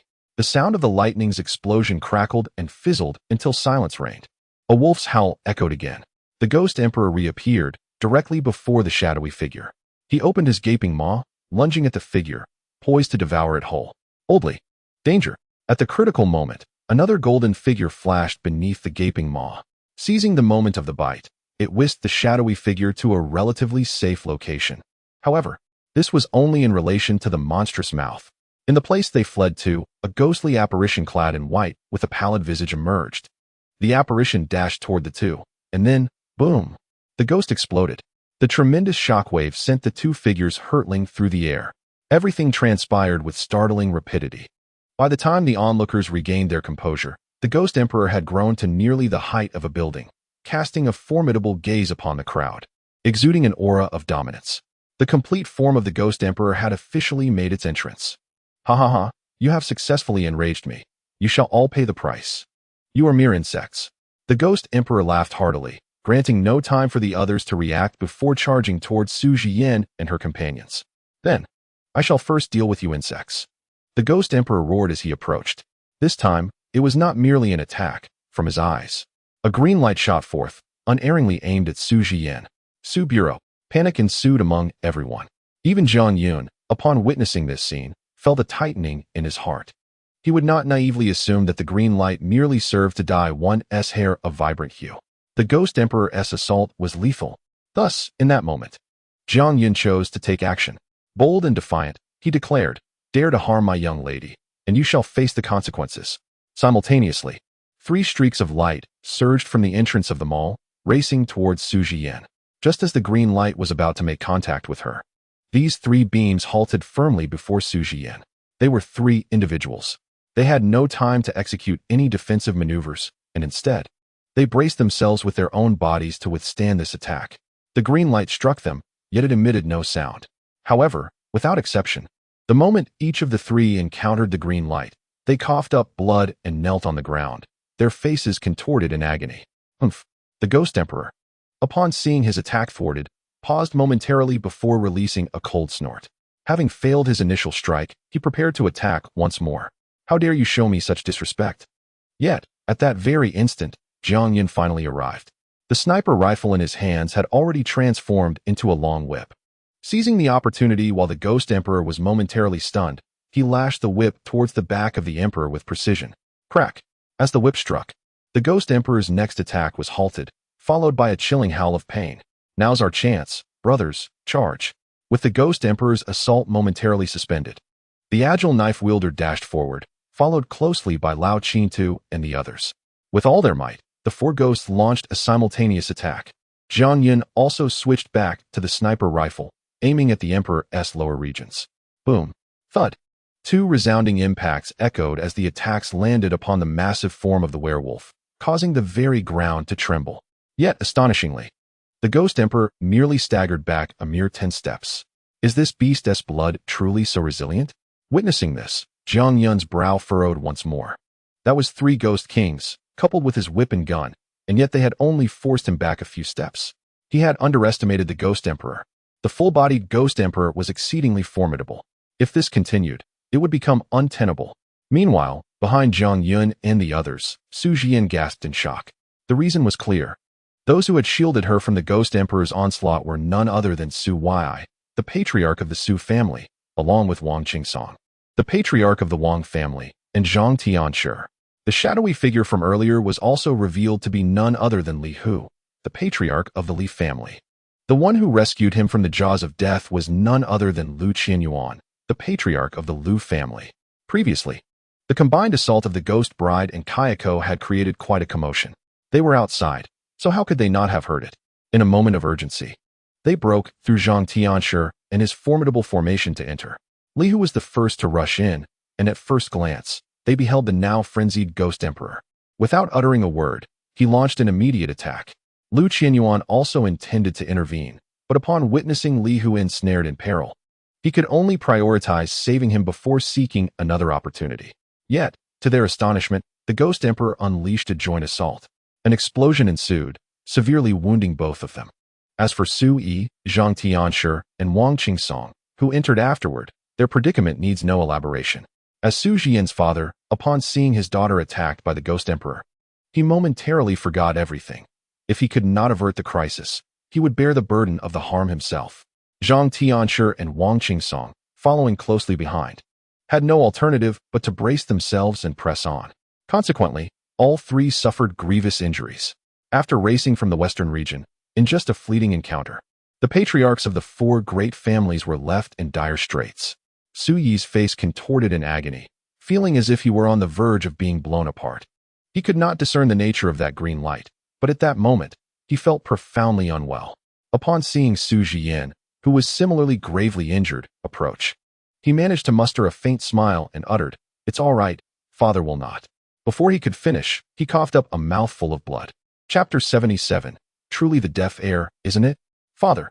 Upon witnessing Su Yi spitting blood, Su Jian immediately grew anxious. Ignoring her own myriad pains, she hurried over to support him. The sight of that large spurt of blood was truly shocking. Cough. Don't mind us. The Ghost Emperor is still. Su Yi's face turned pale, clearly indicating the extent of the damage inflicted by that attack from the Ghost Emperor. No, it was not just him. The patriarchs of the four great families, along with Zhang Tianshi, had all faced the same fate. In a mere encounter. Aside from Li Hu's direct confrontation with the Ghost Emperor, the others had scarcely been afforded the opportunity to retaliate. In an instant, their forces were decimated. Damn ants. Always ruining my plans at critical moments. Meanwhile, in the arena, after the Ghost Emperor had been momentarily distracted by Jiang Yun and his group, it let out a howl and launched another assault towards Su Jian and her companions. Attack, attack, everyone attack. The only one among them capable of mounting a defense and still in decent condition, Li Tao, shouted urgently at the sight of the unfolding chaos. The other team members had long been in a state of distress. Upon hearing the command to fire, all weaponry was swiftly directed towards the Demon Emperor. Hundreds of guns. Hundreds of fiery dragons. In this dimly lit environment, an inexplicable beauty emerged. Everyone opened fire to support the leaders of various clans. At this moment, the main force had also arrived, led by Li Hu, the eldest son of the Li clan. Thousands of individuals surged into this confined space. Everyone drew their weapons, joining the fray. The spectacle was magnificent and grand. This is the might of the nation. Old Lu, hold on, I shall avenge you. The battle had commenced. Li Hu, protected by Lu Qianyuan, suffered relatively minor injuries from the blast, allowing him to continue fighting. Compared to the other clan leaders, his wounds were less severe, enabling him to participate in the battle. After placing the severely injured Lu Qianyuan aside, he dashed into the battlefield. Whether intentional or not, after the explosions, Lu Qianyuan bore the brunt of the damage. The two collapsed, with Lu Qianyuan lying atop Li Hu. As Li Hu rose to join the fray, he forcefully pushed Lu Qianyuan aside, an action that caused the already wounded Lu Qianyuan to spit out blood. Yet, Li Hu had no time to consider this. After leaning Lu Qianyuan against the wall, he erupted into the fight. Well, if that is the case, we shall also spring into action. Jiang Yun, witnessing the scene, felt a surge of excitement. Damn it, let us ignite the flames, he shouted, changing his sniper rifle for a whip, eager to join the battle. However, just as Old Qin and the others were about to act, several Ghost Kings remained unscathed, and the command to fire was issued. Leading the main force, Li Zixing shouted loudly, then took the lead, charging explosively towards the weaker opponent, the little blade. His weapon was a katana, drawing the long blade. He aimed for the little blade's neck, sprinting at an astonishing speed. Behind him, the other members of the 749 Bureau also took aim at Old Qin and the Ghost Bride. Damn! The little blade sensed the impending danger. With a loud cry, he turned to flee. Meanwhile, the Ghost Bride and Kayako found their movements restricted, emanating ghostly energy to fend off the incoming bullets. The assault on the Demon Emperor was directly thwarted. Ha ha ha, humans, do you see your true nature? You are forever so ignorant. The Demon Emperor laughed heartily at this scene. The onslaught of thousands certainly affected the Demon Emperor. The plan to eliminate Su Jian and her companions is temporarily unattainable. However, this does not impede his actions. As he effortlessly dispatched several members of the 749 Bureau and disciples of the Heavenly Master sect, the power of the Ghost Emperor is truly terrifying. Before expressing concern for us, it would be prudent to first consider your own predicament. Extreme Electric Thousand Birds. Li Hu charged to the feet of the Ghost Emperor. With his thunderous shout, he seemed to transform into a colossal bird imbued with the might of lightning. Accompanying this was a piercing cry of the avian creature. The crackling of thunder drowned out the gunfire and the shouts of other team members. Boom! Li Hu once again collided with the Ghost Emperor. Thousands of birds composed of electricity surged forth, relentlessly assaulting the Ghost Emperor. The results were palpable. The Ghost Emperor staggered back a step. Continue. Li Hu refused to relent and prepared for another assault. Yet, the Ghost Emperor was not to be trifled with, retaliating with a green energy attack.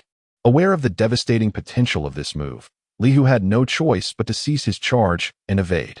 The battle was fierce, with thousands engaged in combat, and neither side gaining the upper hand. The bullets seemed to inflict negligible harm on the Ghost Emperor, merely hindering his movements. The only significant damage was dealt by Li Hu and, initially, by Li Tao in conjunction with Su Jian. Remarkably, Jiang Yun had fortuitously managed to strike the Ghost Emperor once, thus far enjoying the best luck on the battlefield. Furthermore, The highest damage inflicted on the Ghost Emperor came from the combined efforts of Ghost Bride and Kayako. Yet, at this moment, these two most formidable adversaries found themselves besieged by their own allies. No, this is a mistake. They are our comrades. Li Tao recognized the issue, as did the other members of the 749 Bureau who had been stationed in the marketplace from the beginning. While attacking the Ghost Emperor, they communicated to the newly arriving team members that they were allies. Li Tao was certain that the leader of this formidable force, Li Zixing, had undoubtedly heard his cries. Yet, his advance showed no signs of abating. He relentlessly pursued like a rabid predator. "Help me, Brother Jiang. I'm about to be taken out by your own men." The agile little knife sprinted away, occasionally glancing back at the menacing figure of Li Zixing, who was hot on his heels. "Are you deaf? I'm on your side." Little Knife's mind was in turmoil. It wasn't that he lacked the will to retaliate. Rather, Li Zixing was far from a solitary combatant. In his holy presence, there were at least a couple of hundred guns aimed directly at him. The little knife lacked the prowess of the Demon King, and those bullets could indeed inflict genuine harm upon him. If he were to pause, within mere seconds, he could easily be transformed into a sieve. He held no doubt about this. Upon witnessing this, Jiang Yun's expression turned icy. "How dare you lay a hand on my people? Are you truly deaf?" Chapter 78. One must consider the master when beating a dog. With those words, Jiang Yun sprang into action. The ghostly bride, Kayako, and the others were beyond his concern. Those guns posed no threat to them, endowed as they were with the strength of the Demon King. But the little knife was a different story. "Damn it. All I need is to be able to strike. Who do you think you are, daring to touch my people?" His weapon remained unchanged. It was still that whip. He dashed towards Li Zixing, the whip already charged with power, and without hesitation, he swung it down. "No, on the other side." Su Jian shouted desperately in an attempt to intervene. Yet, the pain coursing through her body prompted another fit of violent coughing. "This Demon King is one of our own. Cease the assault. Target the Demon Emperor instead. The rest are our allies." Coughing, she grit her teeth in a futile effort to halt the chaos. But it was too late. Jiang Yun's whip had already descended upon Li Zixing. The latter, quick as lightning, executed a sudden stop and sidestepped the attack. The whip narrowly missed his vital areas, grazing his head before landing on his shoulder. A surge of excruciating pain coursed through his entire being. Blood sprayed from the side of his ear, which had been brutally severed by the lash. The whip had struck his shoulder with such force that he could no longer maintain his hold on the katana, which clattered to the ground. "Oh!" Li Zixing screamed in agony, clutching the wound where his ear had been, his face contorting in immense suffering. "You are human too. Why do you aid the demons?" Blood continued to flow uncontrollably from his severed ear, soon covering his entire face. Li Zixing roared at Jiang Yun, his expression wrought with fury. "Is your ear gone?" Jiang Yun responded with a cold snort. "Perfect. With so many screaming that they are my people, you must be deaf, right? Since you're all deaf, consider this a lesson. My people, only I can act upon them. As the saying goes, one must consider the master when beating a dog, especially since I am right here. What you have done is rather unethical. Previously, your lack of understanding was excusable, but after so many have spoken, your actions leave me no choice but to respond." Jiang Yun is unconcerned with the multitude of opinions. He must uphold the words spoken by himself, Old Qin, the Ghost Bride, and Little Knife, one family. Witnessing the mistreatment of family is unacceptable. To refrain from action would invite divine retribution. As I always say, those who belong to me can only be wronged by me. "Well said, Brother Jiang," Little Knife remarked, even as he continued to evade the relentless barrage of bullets aimed at him. However, upon hearing Jiang Yun's fervent declaration, he could not restrain his thoughts. "Young man, you've landed yourself in quite a predicament. Even the Ghost Emperor has ceased his pursuits, fixating solely on Li Zixing, with debts owed and grievances to settle. How can this matter simply conclude? They are ghosts, all of them. How dare you speak to me in such a manner?" Li Zixing glared furiously at Jiang Yun. Meanwhile, on the other side, Li Hu, embroiled in a struggle with the Ghost Emperor, felt a pang in his heart. His son had suffered an ear severance. As a father, how could he remain calm, especially after hearing Jiang Yun's words? Anger surged through him. "Old thief, dare you lay hands on my son?" Humans and ghosts are worlds apart. Associating with such fiends reveals your true nature. "Thief, take this!" Li Hu roared, abandoning the Ghost Emperor to charge at Jiang Yun. But in the next moment, a resounding bang echoed as the Ghost Emperor positioned himself between them, summoning a self-destructive specter to charge at Li Hu. Aware of the creature's dreadfulness, Li Hu prioritized his own safety, swiftly dispatching the explosive ghost before resuming his battle with the Ghost Emperor. You truly are in league with them. Li Hu's veins throbbed with fury, further solidifying his resolve to eliminate Jiang Yun. Humans and ghosts must never coexist. Those who dwell among ghosts are traitors to humanity and deserve death. In league? No, no, no. I am not allied with this wretch, Jiang Yun retorted, incensed by Li Hu's allegations. From your words, this man is your son, and indeed, you both are cut from the same cloth. Hurling baseless accusations at others, hardly the mark of a good person. Jiang Yun shrugged and spoke, igniting the flames of their emotions further. Li Hu found himself ensnared by the Ghost Emperor, yet Li Zixing made no effort to impede him. I shall kill you, Li Zixing bellowed, enraged, seizing a katana with his other hand and charging at Jiang Yun. At that moment, the Ghost Bride and Kayako made their move. Two demon lords materialized right before Jiang Yun. If you dare to touch my husband, you must first consult me. The Ghost Bride exuded a terrifying aura, and Kayako's presence was equally formidable. She relished the words spoken by Jiang Yun and was fond of his protective demeanor.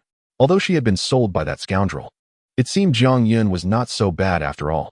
She too was prepared to take action. Son, upon seeing Li Zixing surrounded by the two demon lords, Li Hu, who was engaged in combat with the Ghost Emperor, shouted out. However, the Ghost Emperor was not one to easily let him off the hook. His relentless attacks left Li Hu no opportunity to assist Li Zixing. I do enjoy such grand spectacles, old man. Perhaps you should focus on your own well-being first. The Ghost Emperor cackled knowingly. He deliberately refrained from disrupting the battle between Jiang Yun and Li Zixing, choosing instead to entangle himself with Li Hu, preventing him from rushing to provide aid. Though his true intentions remained unclear, perhaps he genuinely possessed such twisted preferences or had other motives. One thing was certain, Li Zixing was in grave danger. Facing even one demon lord would be a formidable challenge for him. It was no wonder he had initially targeted the weaker adversaries. Now, he had to contend with two demon lords. Moreover, there was an ancient figure, Old Qin, whose strength surpassed even that of the demon lords, observing the scene. The Ghost Emperor continuously emanated a chilling aura, as he meticulously regulated the density of the ghostly energy in the arena, effectively providing support from the sidelines while keeping a watchful eye on Li Zixing. In summary, the situation for Li Zixing was dire. Chapter 79, This I Cannot Tolerate. No, Jiang Yun, cease immediately. The Ghost Emperor is our true enemy. At such a critical juncture, we must not turn against each other. Li Tao was attacking the Ghost Emperor alongside Li Hu, determined not to remain a mere spectator in this monumental battle. As he watched the conflict unfold, with Li Zixing being pushed back relentlessly, he grew anxious. Everyone, cease fire. Do not engage those demon lords any further. This is an order. Everyone stop. Li Tao shouted. Do not cease fire. Attack. Eliminate them. However, at that moment, Li Zixing would not allow his support to halt. Before Li Tao could finish speaking, he issued his counter-command. This is also an order. Li Zixing, retreating under pressure, turned to his team with fervor, shouting, Do not fire. Hearing this, Li Tao became flustered and hastily issued an opposing command. Alongside Li Tao, Su Jian was equally frantic, sharing in the urgency of the moment. Su Jian was utterly perplexed. Why? Why had events escalated to this point? The Ghost Emperor was the true enemy. Stop! Stop! She implored, but her voice could no longer rise above a whisper. Her injuries were worsening. Yet how could she find solace to tend to her wounds amidst the chaos unfolding around her? A grave situation had arisen. Meanwhile, the other members of the 749 Bureau, who had entered the fray against the Ghost Bride and Kayako, found themselves in a quandary. Whose orders were they to follow? Li Zixing had led them here, and he was their superior, backed by the four prominent families. They had to heed his command. On the other hand, Li Tao, the squad leader of the 749 Bureau, was also well known among them. Behind him stood Su Jian, the current director of the Bureau, and her orders were equally binding. What were they to do? Should they continue firing? Should they engage in battle? Jian, what are you and Li Tao discussing? Those are all spirits. Why halt the shooting? The conflict intensified and grew increasingly chaotic. Upon hearing Su Jian and Li Tao's exchange, Su Yi and Wang Qingsong cast bewildered glances at them. How could one conflate humans with ghosts? Wang Qingsong shook his head in disbelief. In their eyes, spirits were spirits. The notion of them being allies was utterly absurd. Zhang Tianshi, though severely injured, had regained his composure enough to speak. Witnessing Jiang Yun and Li Zixing clashing, his heart was filled with a complex and desperate turmoil. Where was the Ghost Emperor? Who would attend to the Ghost Emperor? Their mission was to confront him. If the Ghost Emperor remained unchecked, Nanjing City would fall, and everyone would perish. Though his hatred for Jiang Yun had solidified the moment old Zhao met his demise, at least Jiang Yun and his companions were still unaware of it. There remained a chance to unite against the Ghost Emperor. Why was Li Zixing attacking the Ghost Bride and her ilk? Was he not intentionally leading Nanjing City to ruin? He wondered how Zhou Changhai and the others were faring in organizing the evacuation of the citizens. As for the battle at hand, Zhang Tianshi believed that hope had all but vanished. How could one confuse spirits with humans? Once I vanquish the Ghost Emperor, the remaining lesser spirits shall meet their end. In the heat of battle, Li Hu managed to interject. The conflict had taken a toll on him, and his expression grew increasingly grim. By this point, he bore several new wounds, all inflicted by the Ghost Emperor. Yet, despite the pain, he grit his teeth and persevered. Ji Yan, as the director of the 749 Bureau, you must not be muddled. Do not allow yourself to be blinded by the supernatural. Su Yi has been earnestly advising caution. These words gnawed at Su Jian's heart like a swarm of ants, urging her to act swiftly. The situation was intricate, and it was impossible to elucidate it in a moment. Given her current predicament, by the time she clarified matters, Li Zixing would have long met his demise at the hands of the Ghost Bride.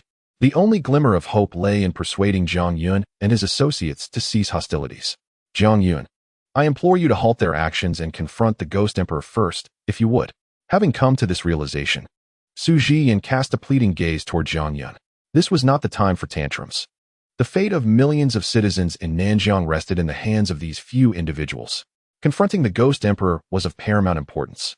Yet, to her dismay, despite Su Jiyan's earnest entreaty, Jiang Yun's response was stark and unequivocal. Not only did he refuse to stop the Ghost Bride, but his demeanor also grew icy. While you are a valued client of my garment factory, you have no authority to command me, he stated. I am not one to easily tolerate disrespect.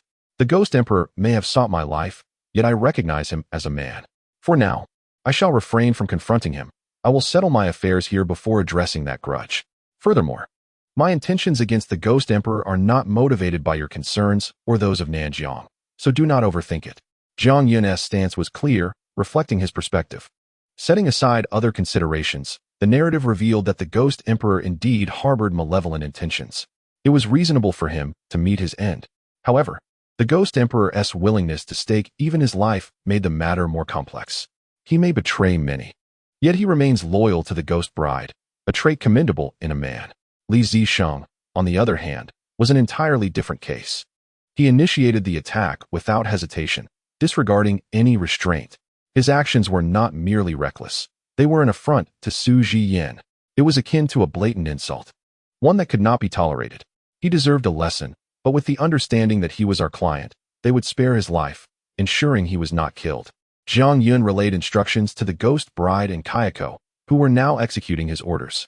With the formidable power of the Ghost Kings, they overwhelmingly overpowered Li Zixing, who was utterly devoid of resistance. Su Jiyan's face turned ashen.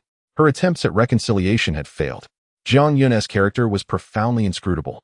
Since you have acknowledged us as your clients, it is inconceivable to mistreat them. Otherwise, how would your factory sustain its business? Jiang Yun, for the sake of the millions of citizens of Nanjing, could you prioritize resolving the issue with the Ghost Emperor first? We can address the remaining matters later. Is that acceptable? At this moment, Li Tao also stepped forward to mediate. However, his situation was rather unique. In his eagerness to reconcile, he unwittingly gave the Ghost Emperor an opportunity, leaving him no chance to react. A claw, larger than his own, descended upon him.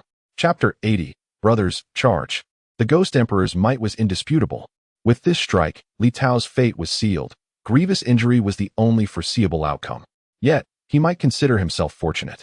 For this assault was physical in nature, unlike the previous attack on Su Jiyan, which had been infused with ghostly energy. Had it been so, the consequence would have been immediate death. This fact had been corroborated by the four clan leaders and Zhang Tianshi, whose formidable strength and superior constitution allowed them to barely cling to life in the face of such an assault. Li Tao, however, fell far short of their prowess. This exemplifies the qualitative difference. Human, you speak too much. With a sinister chuckle, The Ghost Emperor aimed to eliminate Li Tao in one fell swoop, but chose instead to pivot and confront Li Hu's onslaught. At this juncture, Li Hu had fallen into a frenzied state, undeterred by an opponent hundreds of times more powerful than himself. His attacks grew increasingly fierce and rapid. After all, Li Zixing was still awaiting his rescue. Jiang Yun ceased this commotion. At this moment, Old Qin, who had been serving as the strongest support, interjected. The battlefield was in utter disarray. It would not be an exaggeration to say that everyone was engaged in their own battles. Jiang Yun had intended to toy with Li Zixing further, but upon hearing Old Qin's words, he glanced over and noted that Old Qin's expression had soured considerably, displaying evident distress. That should suffice. This lad has learned his lesson. You all return now. Jiang Yun, sensing something amiss, furrowed his brow and immediately called back the ghost bride and the others. Upon hearing Jiang Yun's command, they hesitated for a moment, but ultimately seized the opportunity to launch one last attack on Li Zixing. He was utterly incapable of defending himself. With a single strike, he was sent flying like a lifeless fish, losing all combat ability. Witnessing this scene, Li Hu's fury intensified. Zixing, he bellowed, battling the Ghost Emperor while keeping a watchful eye on Li Zixing's condition. I shall slay you all. This statement was directed at Jiang Yun and the Ghost Bride. Yet, given the current circumstances, he found himself with no opportunity to strike.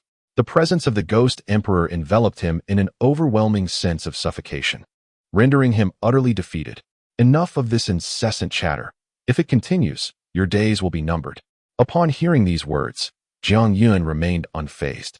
The Ghost Emperor had previously vowed to end his life, and even during the subjugation of Kayako, similar threats had been uttered. Yet, ironically, he was still very much alive. Were it not for the peculiar phenomenon surrounding Old Qin, he would not have halted so swiftly. Now, it was time to settle our accounts, my dear sycophant. Jiang Yun grasped the whip firmly in hand, accompanied by the two formidable Ghost Kings and the diminutive blade, as they approached the Ghost Emperor with deliberate intent. You once proclaimed your intention to kill me, did you not? You locked me away in that dark chamber and tormented me for what felt like an eternity. This score remains unsettled, and I harbor a lingering discontent. At that moment, the Ghost Emperor was engaged in combat with Li Hu. Upon hearing Jiang Yun's declaration, his eyes narrowed slightly. However, as the Ghost Emperor, he did not flinch. Just as he prepared to respond, Jiang Yun interjected, asserting, no need for further words, my brothers. Charge. With those words, Jiang Yun led the charge, wielding his whip as his weapon. The Ghost Bride, Kayako, and the relatively weaker blade followed closely behind, unleashing a wave of terrifying energy, surging towards the Ghost Emperor to initiate their assault. Witnessing this scene, Su Jiyan finally exhaled in relief. Jiang Yun still possessed his reason. The threat posed by the Ghost Emperor was far too significant. Allowing him to remain unchecked would undoubtedly lead to even greater peril. Yet, while Jiang Yun had taken action, the outcome of the battle remained uncertain. This confrontation was monumental for the 749 Bureau. He bore grievous wounds, and Li Tao, Zhang Tianshi, and the four clan leaders, aside from Li Hu, were also severely injured. Compared to himself, their conditions were likely more dire. They had truly begun to resist the Ghost Emperor. However, in contrast to Su Jiyan's concerns, the other three clan leaders were momentarily dumbfounded by the sudden shift in the battle. Just moments ago, Jiang Yun and the Ghost Bride had been locked in a deadly struggle with Li Zixing. Yet now, the tide had turned dramatically, with Jiang Yun leading the charge against the Ghost Emperor. What on earth was happening? Wang Qingsong gazed at the bizarre scene before him, his mind struggling to comprehend the situation. As a fellow supernatural being, why would they heed the commands of a mere human? Su Yi shared the same confusion. In that instant, the pain that coursed through their bodies was forgotten, leaving only bewilderment and astonishment. This was entirely beyond their comprehension. It is quite natural for conflicts to arise among supernatural beings. However, once humanity enters the fray, even the most profound grudges can be set aside. These entities can unite harmoniously against external threats. Yet, what we witness now is a surreal scenario where humans lead the charge, and other supernatural beings join forces to assault the Demon Emperor. What a fantastical scene this is. These spirits are all under Jiang Yun's command. They are comrades. It was truly unwise to have opened fire just moments ago. Jiang Yun's eccentric nature has led to this outcome. Su Jiyan displayed a bitter expression. Noticing the confusion on their faces, she felt compelled to elucidate further. If Li Zixing had maintained his composure, perhaps none of this would have transpired. Alas, there are no ifs in life. Su Jian's explanation left the two clan leaders at a loss for words. Their gazes fell upon Zhang Yun, who was engaged in combat with the Demon Emperor, their expressions laden with complexity. Meanwhile, Zhang Tianshi, observing this spectacle, felt an even deeper sense of bitterness. Su Jian remained unaware that prior to their entry, Li Hu and his son had directly slain a spirit that had been loyal to Zhang Yun. Should this information be revealed now, it would surely escalate the situation beyond Li Zixing's severe injuries. He needed to contemplate how to explain this to Zhang Yun. After all, Li Zixing was merely pursuing a minor adversary, yet he faced such ferocious retaliation. If Zhang Yun were to learn of the events unfolding outside, would he not seek retribution with his very life? With this thought, Zhang Tianshi disregarded his own injuries. In comparison to these matters, what were his wounds worth? If the explanation faltered, Zhang Yun's wrath would be incited. How could this situation possibly be resolved? Chapter 81. Still stubborn? Brother Jiang has taken action. Everyone, rally to support Brother Jiang. Brother Jiang is magnificent. Let us join in to assist. Brother Jiang, I am here. Even if I must perish again today, what of it? You are but a demon emperor. Come and slay me if you can. I seek vengeance. I have endured your torment for far too long. I will have my revenge. Thus, Zhang Yun, accompanied by his ghostly bride and others, charged forth. Initially, the security spirits atop the rooftop and various other supernatural beings saw the unfolding events and rushed down to join the fray. Dozens of spirits, alongside the ghostly bride and the two ghost kings, launched an offensive against the demon emperor. Zhang Yun, mingling among the spirits, wielded a whip and seized the opportunity to strike repeatedly. It became evident that numbers lend strength, particularly since these entities possessed formidable power. No matter how strong the demon emperor was, he now found himself at a slight disadvantage, continually retreating in search of new opportunities to counterattack. Anyone who dares to harm my husband, be they human or ghost, must perish. The ghostly bride's assaults were the fiercest of all. A relentless barrage of attacks struck the ghost emperor without reservation. It remains uncertain whether the ghost emperor was still harboring feelings for the ghost bride or simply lacked the opportunity to retaliate. Faced with the ghost bride's fierce onslaught, he was forced to sustain injuries. Prior to this, Li Hu had failed to inflict even a scratch upon the ghost emperor. Witnessing this scene left not only the leaders of the four great families in shock, but also the members of the 749 Bureau who arrived later, all of whom wore expressions of utter astonishment. Particularly striking was the moment when the security personnel, led by ghosts, rushed down from the upper levels, shouting their intention to assist Zhang Yun, leaving everyone utterly bewildered. What was the meaning of this peculiar alliance among these specters? For a brief moment, they forgot to fire upon the ghost emperor.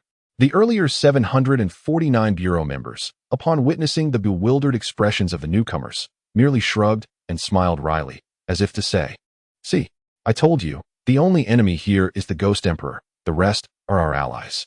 Those expressions of resignation indicated that their trust had come too late, resulting in a devastating outcome. Stop dawdling. Attack the ghost emperor.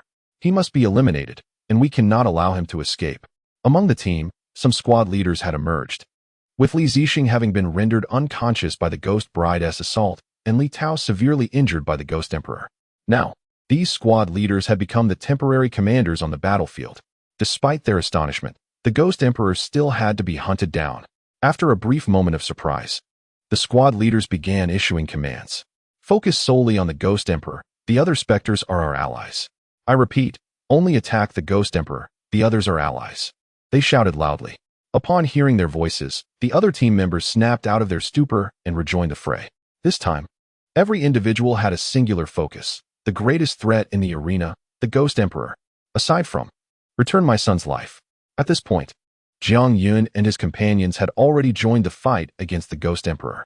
Li Hu, having found an opening, seized the opportunity to unleash his skills upon the ghost bride, charging towards her. However, just as he was about to strike, the ghost emperor let out a terrifying howl. Ignoring the attacks from others, he charged directly at Li Hu. The latter, fixated solely on the ghost bride, had no time to react. The collision sent him hurtling away, leaving him in a state of utter disarray. It is evident that you possess a profound sentiment. However, this depth of feeling has brought you nothing but our wrath. Zhang Yun is the only individual present, aside from the ghost emperor himself, who is privy to the underlying circumstances. Witnessing this scene, he expressed his sentiments. His strikes were relentless, each attack on the Ghost Emperor precise and impactful, inflicting wave after wave of damage. Yet, the latter appeared as if he had forgotten to retaliate, leaving Jiang Yun utterly perplexed. Even the Ghost Bride seemed to have slipped from the Ghost Emperor's memory. Nevertheless, he remained steadfast in his protection of her, ensuring she suffered no harm. This devotion is indeed extraordinary. Yet, my dear sir, the times have changed. That profound sentiment has long since lost its value. You fail to comprehend the bond between Tingting and me. You simply do not understand. The Ghost Emperor bears numerous wounds, yet he refrains from striking at the one he loves. In the face of Jiang Yun and his companions' assaults, he merely defends himself, deflecting their attacks. After sending Li Hu flying, his gaze fell upon Jiang Yun. You truly deserve to perish, but after what has transpired, I have decided to spare your life. Jiang family scion, you are fortunate, he declared. At that moment, he had been driven into a corner by the combined onslaught of various specters and Jiang Yun. His prowess was not to be underestimated. Even so, he maintained an air of composure as he spoke. Were it any other ghost king, they might have knelt in surrender by now. However, upon hearing these words, Jiang Yun merely scoffed. In such dire circumstances, how could one still exhibit such bravado? What does it mean to show oneself mercy? In this situation, does the Ghost Emperor have any choices left? Can he still retaliate? Although they spoke the same language. You must elucidate for me. What in the world does it mean to show oneself mercy? It appears your understanding of the Ghost Emperor is rather limited. Upon hearing Jiang Yun's words, the Ghost Emperor did not roar as he had before, but instead offered Jiang Yun a knowing smile. While enduring attacks from all sides, his gaze slowly shifted towards the elderly figure in the corner, Old Qin. The Ghost Emperor remained silent, merely observing him intently. The dark energy consumed all of his ghostly essence. As the Ghost Emperor, it would be quite abnormal for him not to notice. From the moment Old Qin appeared before him, he had been acutely aware of this taciturn elder. You know, if not for Tingting, you would have perished long ago. After a moment, the Ghost Emperor withdrew his gaze and turned back to Jiang Yun. The latter was taken aback, choosing not to respond this time. Were it not for Tingting, I could easily incite conflict between you and those humans, eliminate you without even lifting a finger. However, from Tingting's recent reaction, it seems that if you were to perish, she would harbor even greater resentment towards me. For Tingting's sake, I shall spare your life until she fully remembers that I am her true husband. The words of the Ghost Emperor carry profound implications. Observing Jiang Yun, a smile crept upon his lips, revealing a row of pristine wolf-like fangs. Chapter 82. Difficult to bear. Alas, the Ghost Emperor is about to flee. Within the confines of the shopping mall, Su Yi's voice suddenly resonated in everyone's ears. It was as if he had forgotten his injuries entirely. His eyes widened, and despite the absence of assistance, he rose to his feet. He must not be allowed to escape. If the Ghost Emperor is not eliminated, the entire Huaxiao will plunge into immense peril. Cough, cough. He must not get away. The excruciating pain coursing through his body forced him into a painful fit of coughing, distorting his facial expression. Yet, the conviction to protect the ordinary citizens drove him to prepare for battle. Su Jian also sensed the gravity of the situation. Enduring tremendous pain, she stood tall and shouted towards Jiang Yun. Jiang Yun quickly restrained the Ghost Emperor. He must not be allowed to escape. Su Jian cried out with all her might. The existence of the Ghost Emperor is far too unique. This time, the country has invested excessive resources to encircle the Ghost Emperor. They have even nearly confessed to the entire populace about the existence of supernatural beings. The grand migration of the entire city and other remarkable feats have taken place. Should Jiang Yun falter and allow the Ghost Emperor to flee, this battle would be an utter failure. The entire nation, and indeed the world, would descend into profound panic. Such a scenario must not occur.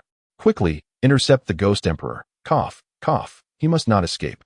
Wang Qingsong suddenly regained clarity, clutching his chest, lamenting his current inability to act. As the protagonist in this scene, Jiang Yun also reacted. A glimmer of determination sparkled in his eyes. You wish to flee? Jiang Yun's expression darkened. Do not allow him to escape.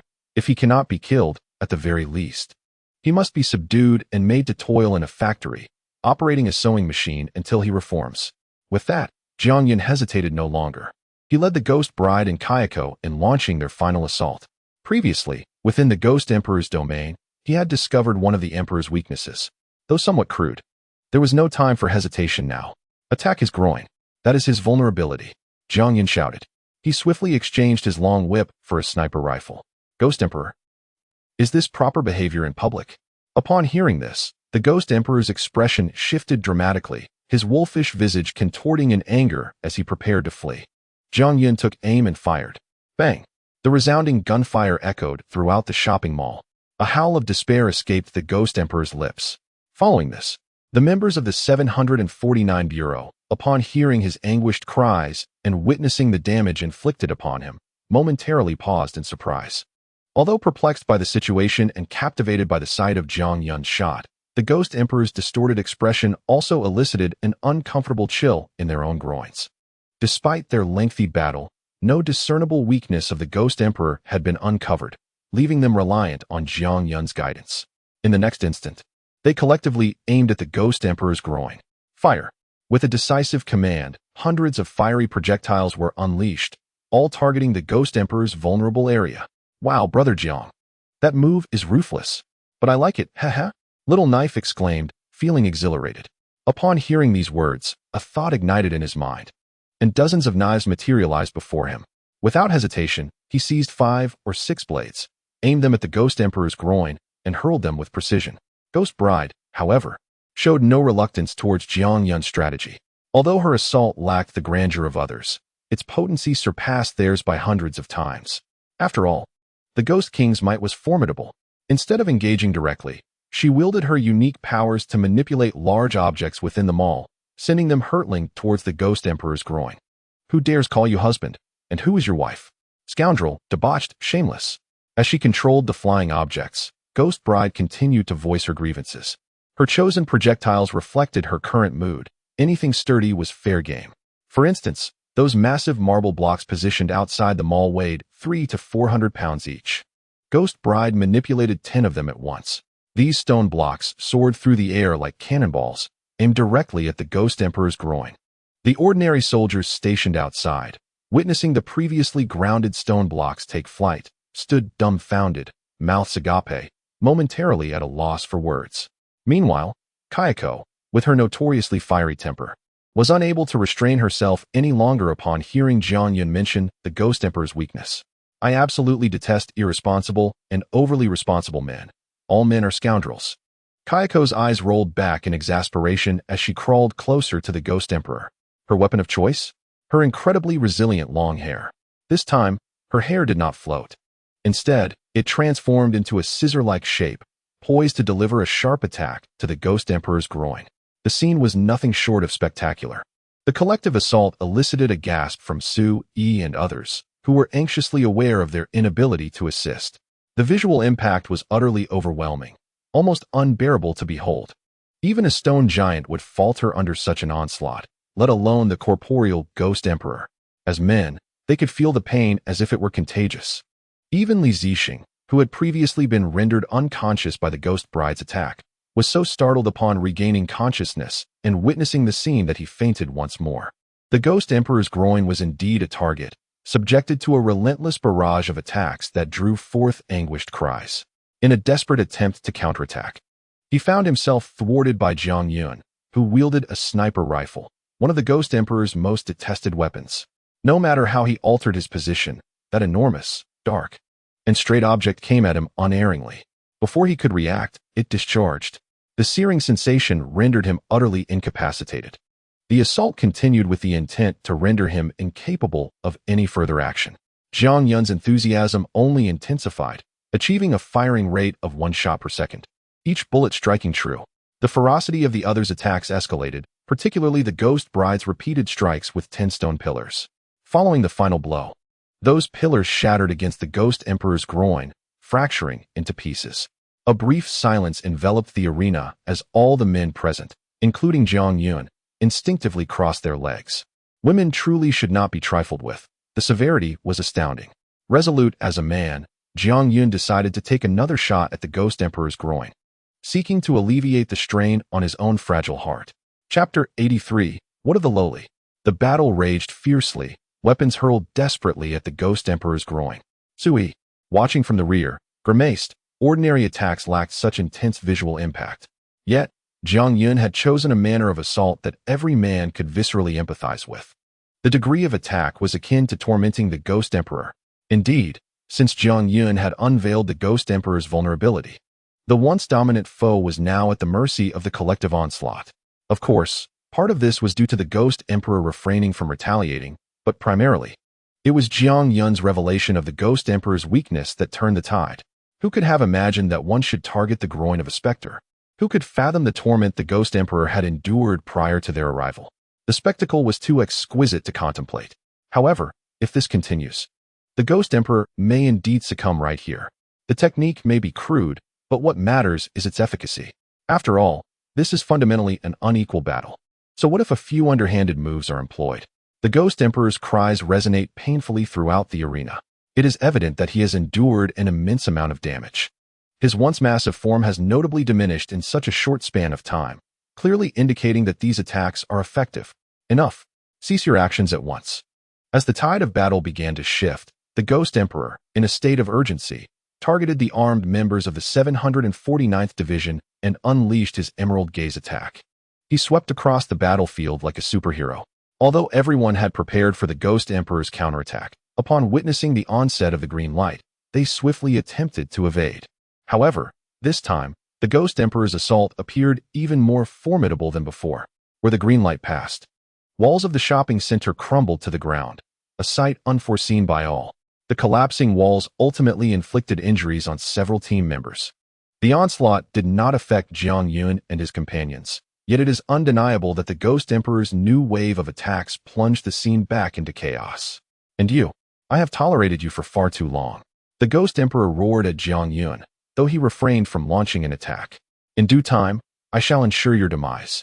With a furious bellow, the Ghost Emperor declared. At that moment, Jiang Yun, upon hearing those words, drew forth his whip.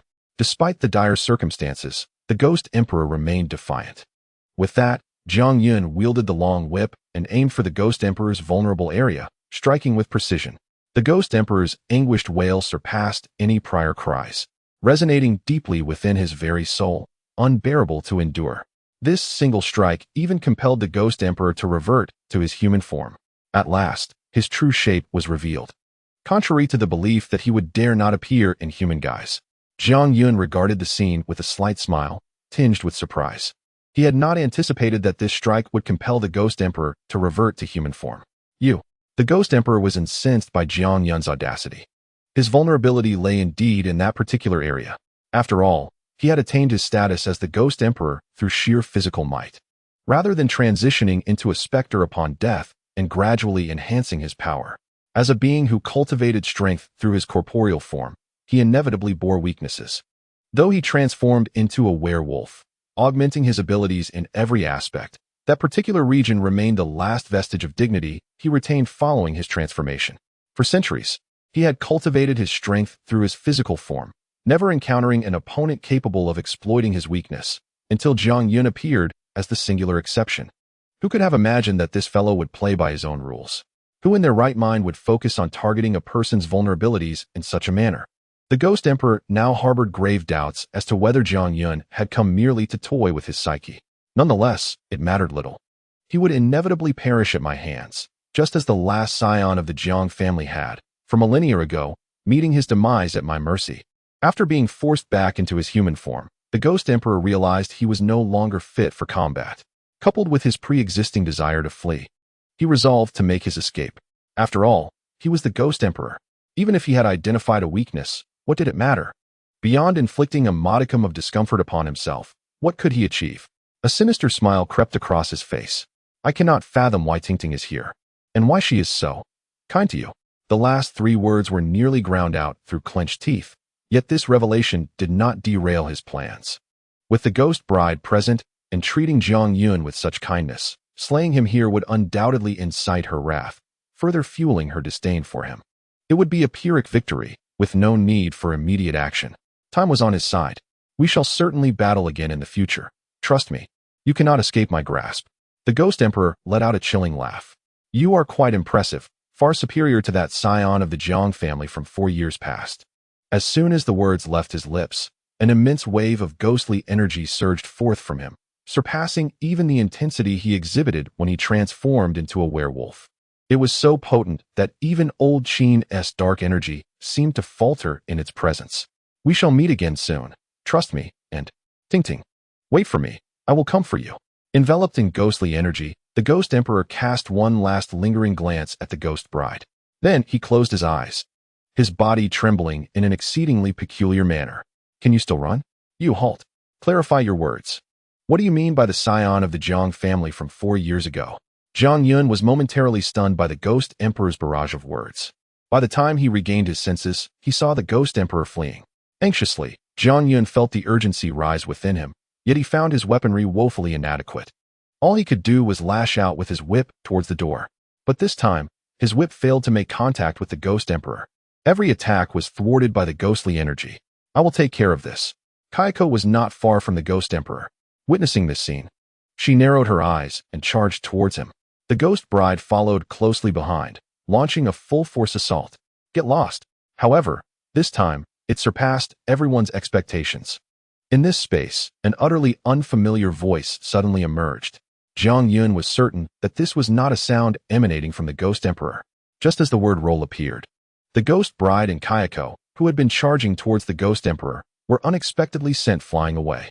The Ghost Bride was no exception. They were all hurled against the wall, leaving behind large cracks.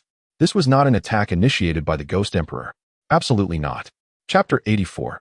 You are not qualified enough. This aura, a more formidable power, is approaching. It is a ghost tamer.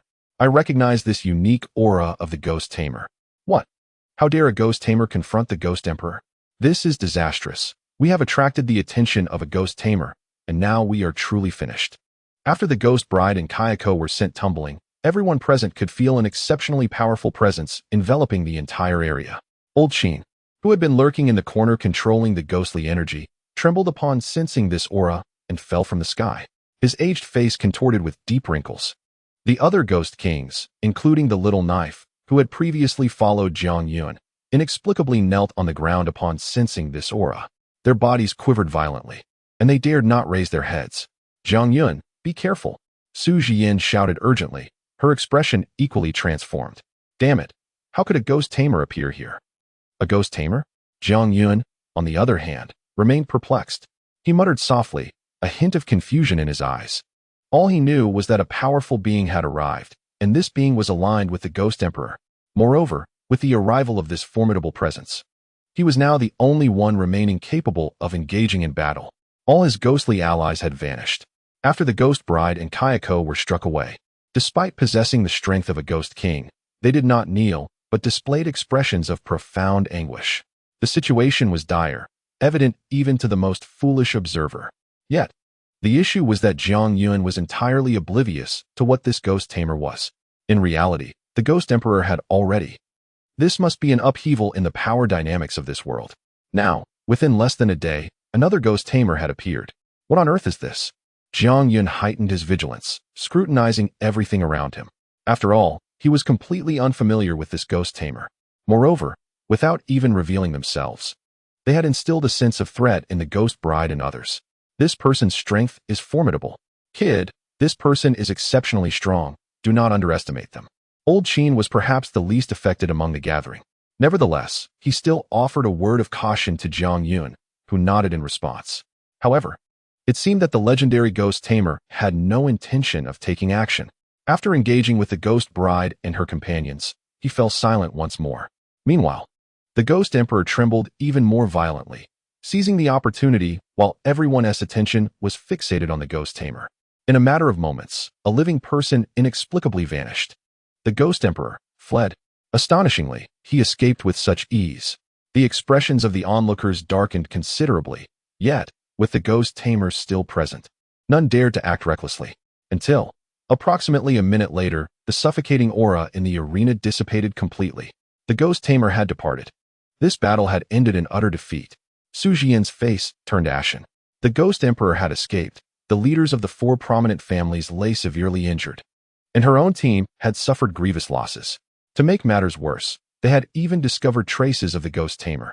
At that moment, her head spun, feeling as though her body was weightless, and then darkness enveloped her as she fainted. The others fared no better. each adorned with expressions of grave concern. Jiang Yun remained in the center of the arena. With the ghost tamer gone, the malevolent spirits returned to their normal state, gravitating back towards Jiang Yun. "Are you all right?" The ghost bride inquired with a concerned glance. He shook his head, remaining silent. "Let us head home." After a long pause, Jiang Yun finally spoke, his expression equally grave. "What about the Ghost Emperor?" Kayako glanced at the spot where the Ghost Emperor had just been, softly questioning. "It doesn't concern us," Jiang Yun replied tersely. After a day filled with overwhelming information, he realized that, with the battle concluded, he was still surrounded by numerous enigmas. Regarding the Ghost Bride, his ancestor had clearly instructed him to conduct a ghost marriage with Old Master Ren for burial. Yet now, Jiang Yun furrowed his brow, pondering this perplexity. Another mystery arose from the Ghost Emperor's words.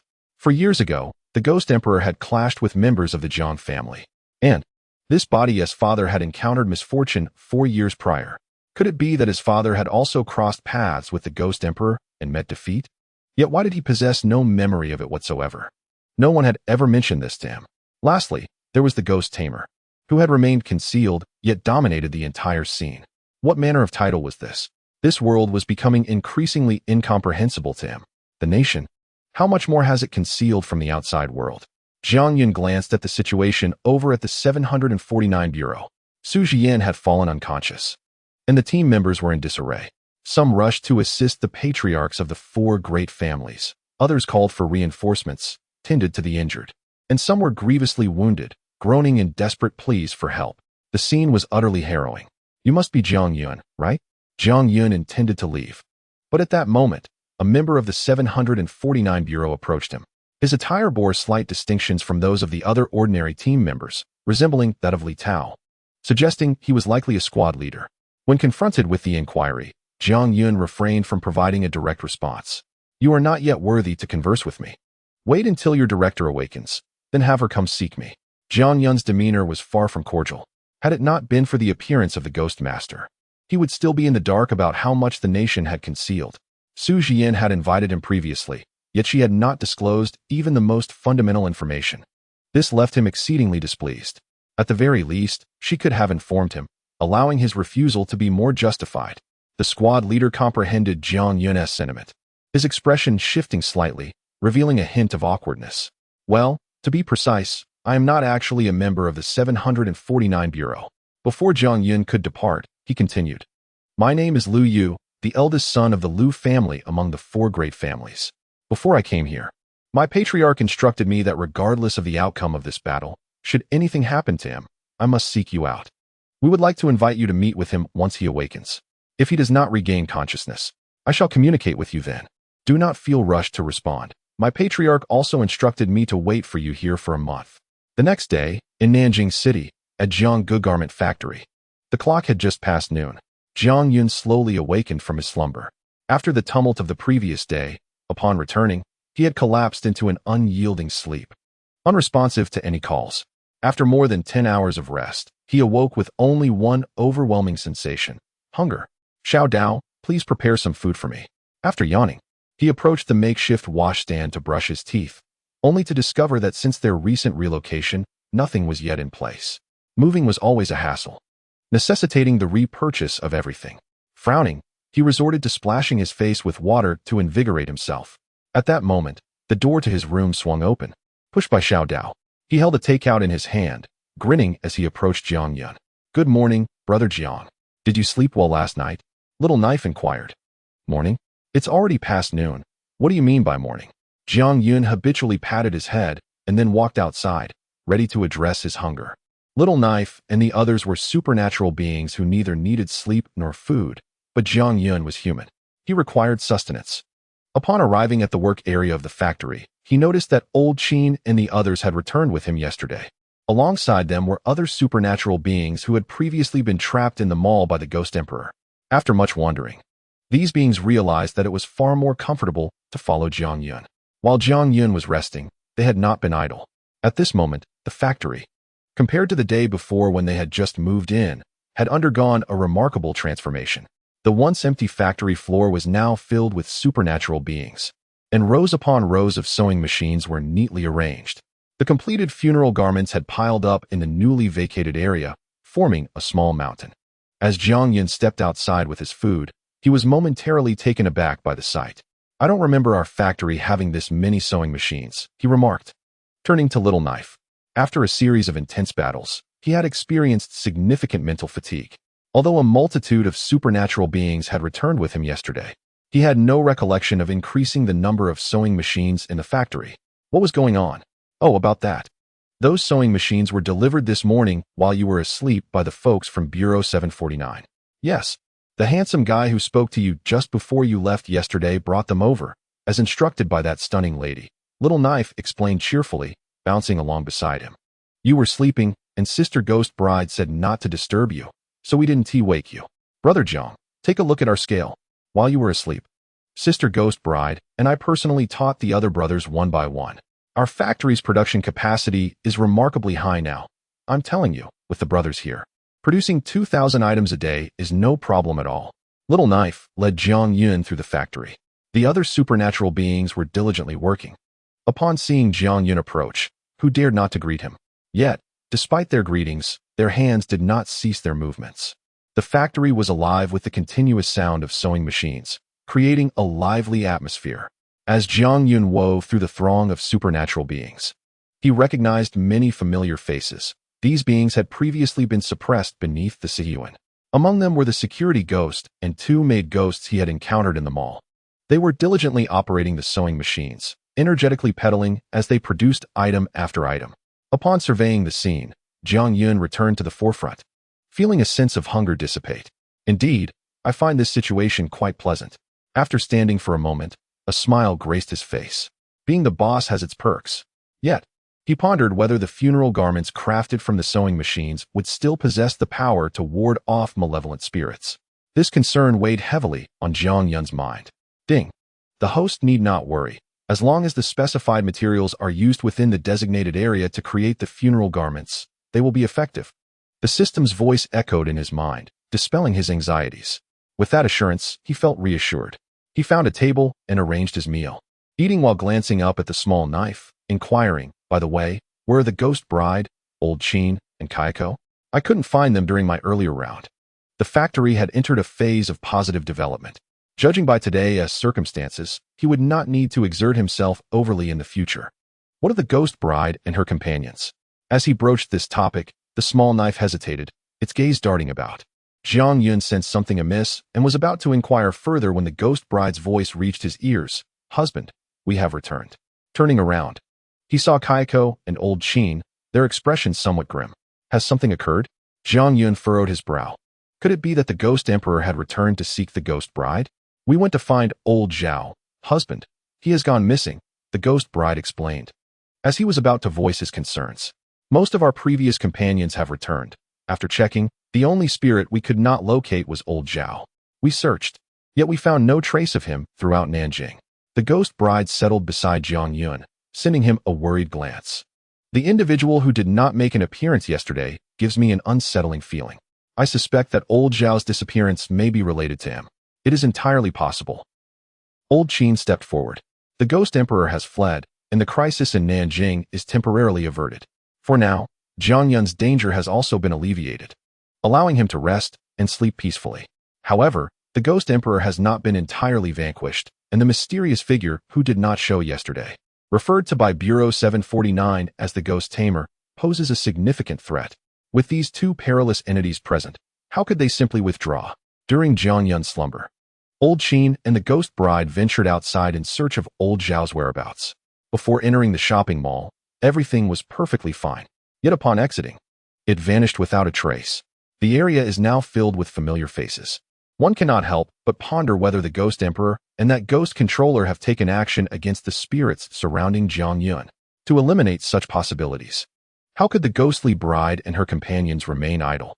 Jiang Yun is still resting, so they shall investigate. Even the slightest clue would suffice. However, with Old Chin's capabilities, he has practically scoured the entirety of Nanjing City and found not a shred of evidence. This raises significant concerns. Chapter 86. This reward is exceedingly brutal. "So, you searched throughout the night?" Jiang Yun, having finished his meal, tossed the box into the trash can, frowning as he inquired. "Old Zhao, The ghost who previously served as his personal driver possesses moderate strength, but is by no means weak. Such a formidable ghost has simply disappeared?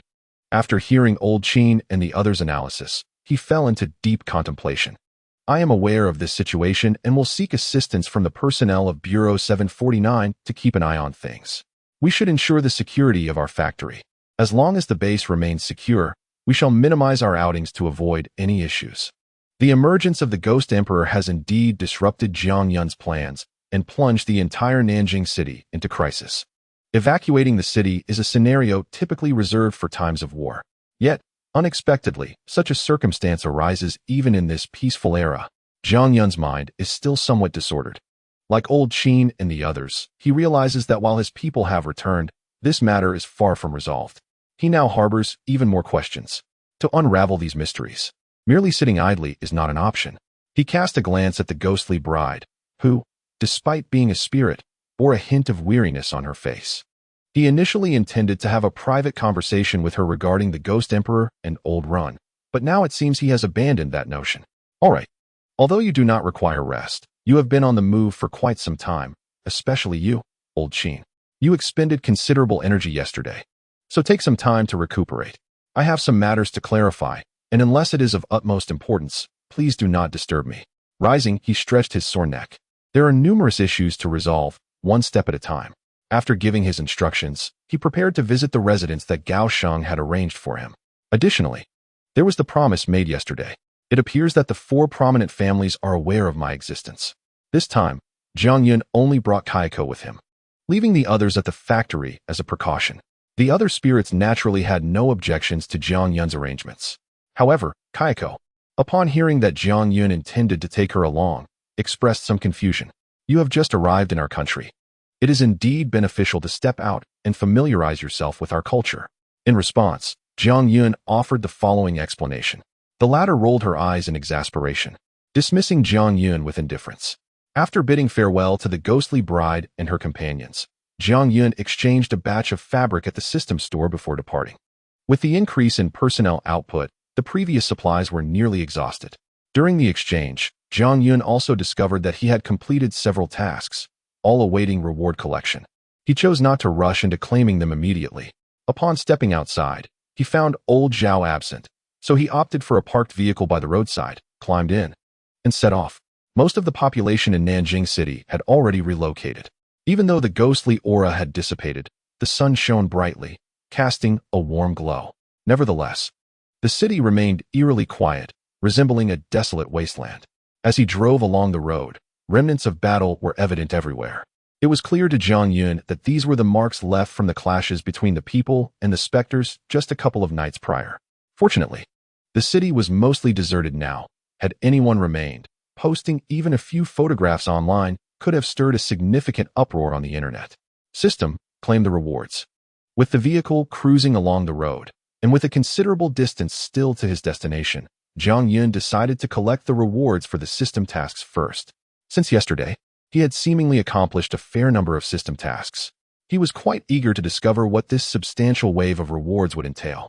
The rapid changes in the world around him made Jiang Yun acutely aware of his own inadequacies. The mere presence of a ghost emperor had instilled a sense of pressure within him. If not for the unique identity of the ghostly bride affecting matters, he wondered how long he might survive under the ghost emperor's influence. Strengthening his abilities had become an urgent necessity. Ding. Claiming rewards. Detected that the host has completed main quest 3, expand factory scale and recruit factory employees. Assessment. Exceeded task completion. The factory has grown significantly and is poised for international expansion. Distributing rewards. Ding. Congratulations, host. You have received 10 exchange points, 1 blueprint for a specialized firearm, 1 blueprint for the development of specialized ammunition, flame, and 1 production line for firearms and ammunition. New tasks are being initiated. System tasks are ready for your review. A series of system notifications echoed in Jiang Yun's mind. As he drove, his eyelids twitched in surprise at the keywords. Exceeded completion. 10 points. This wave of rewards could be deemed quite substantial in comparison to the previous 1,000 points. This wave of rewards has undoubtedly transformed Jiang Yun into a modest tycoon within the system's marketplace. However, is this firearm akin to the ones wielded by the individuals from the 749 Bureau? The subsequent 2 rewards have piqued his interest as well. During his skirmish with the Ghost Emperor yesterday, he observed the weaponry brandished by those from the 749 Bureau. The ability to combat malevolent spirits with such force is undeniably impressive. Ding. Description of the specialty firearm, a weapon crafted in the Jianggu factory, equipped with specialty ammunition. Depending on the nature of the bullets, it can inflict enchanted damage upon spirits. Specialty bullet, flame-dedicated ammunition for the specialty firearm, upon striking a target. It can inflict a brief burning effect that may spread to other targets, thereby causing a collective conflagration. The system provided an explanation for the newly acquired weaponry. Initially, Zhang Yun presumed that this specialty firearm was comparable to that of the 749 Bureau's arsenal. Yet, upon hearing the system's elucidation, his eyes gleamed with excitement. It can even deal enchanted damage. This is rather extraordinary. Were it not for the capacity for mass production, Zhang Yun might have even deemed his individually acquired sniper rifle inferior to this weapon. The potency of magical damage is, without a doubt, formidable. Delighted, he resolved to establish a production line upon his return. This weapon is astonishing, and he is thoroughly enamored with it. Calming his excitement, he recalled that there were additional task rewards yet to be claimed. Moreover, the remaining unclaimed reward appeared to possess a unique quality. Having recently experienced a bounty of rewards, Zhang Yun now found himself eagerly anticipating this special task reward. Should it yield a magical wand or something of the sort, he would not be the least bit surprised. The updated system is indeed ruthlessly impressive. Chapter 87, Epic Enhancement. With such thoughts, Zhang Yun could hardly contain his anticipation. His previous reluctance to claim rewards stemmed from ignorance of their potential bounty. It seems that confronting the Ghost Emperor, dealing with the Ghost Emperor, is indeed a rewarding endeavor. Without hesitation, he resolved to claim the rewards once more. Ding. Congratulations, host, on completing the task. Your rating has reached a level. However, amidst perfection, a flaw remains. As the Ghost Emperor was not entirely vanquished, 1 point is deducted, resulting in a comprehensive rating of level. What is this? Zhang Yun was momentarily taken aback. It was somewhat disheartening to receive a deduction in points. Yet, there was little he could do.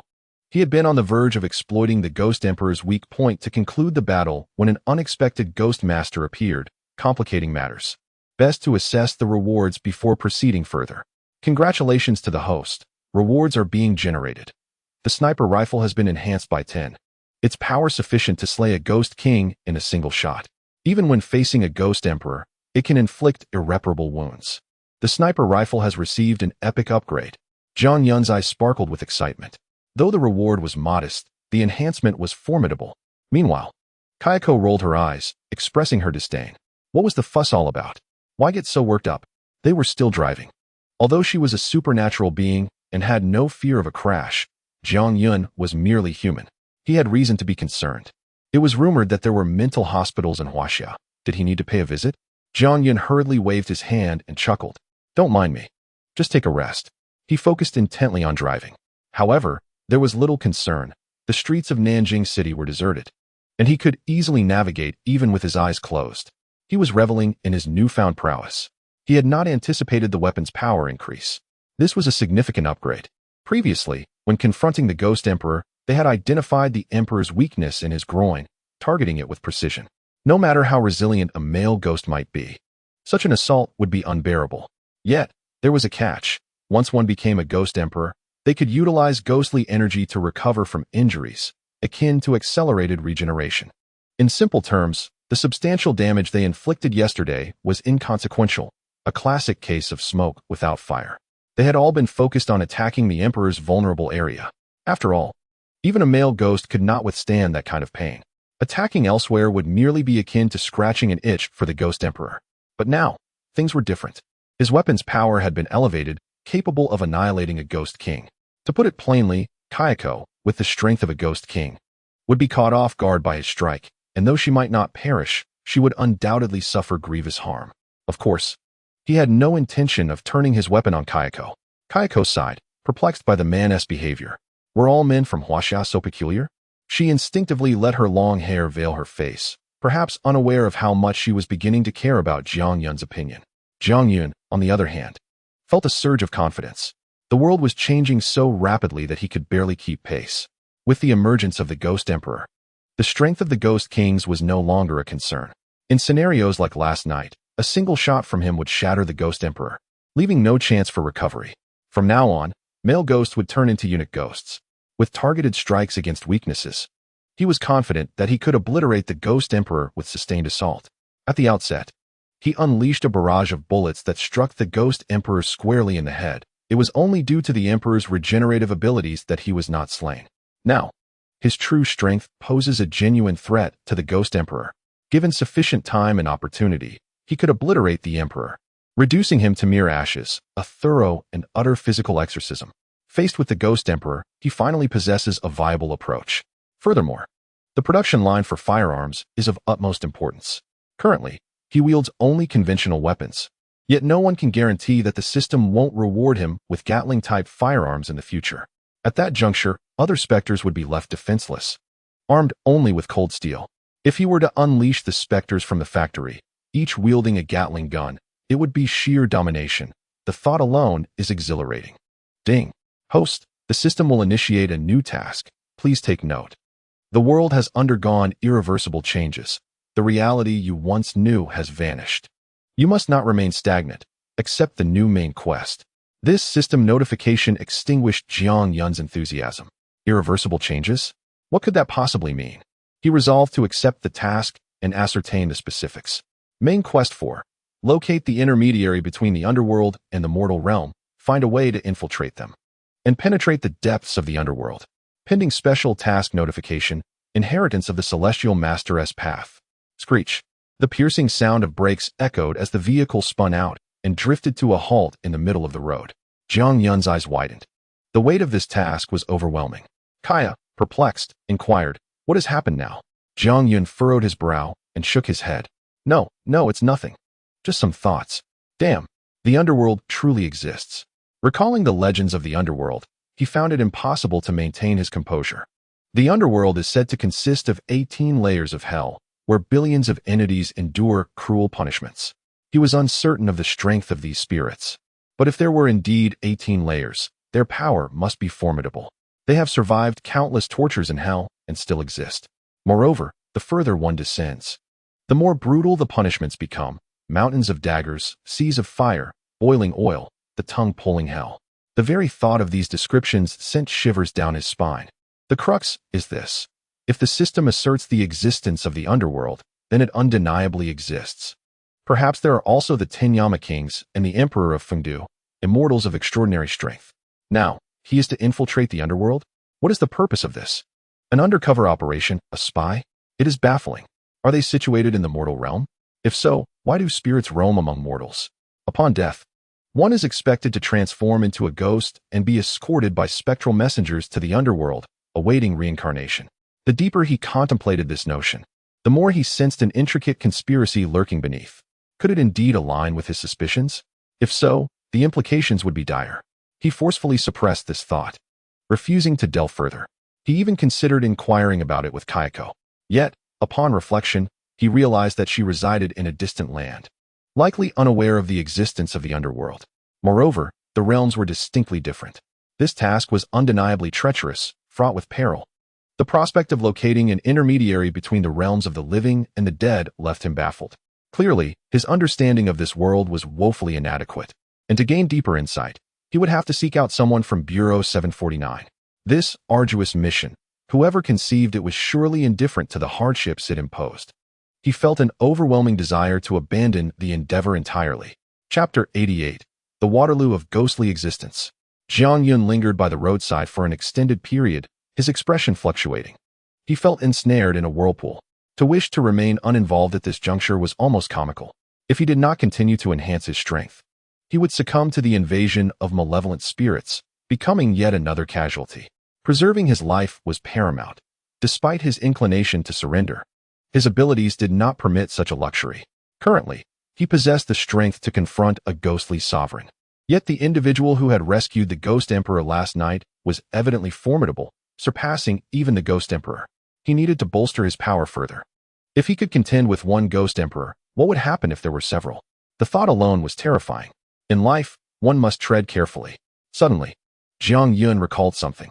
When Lu Yu approached him yesterday, He mentioned that he was not technically affiliated with Bureau 749.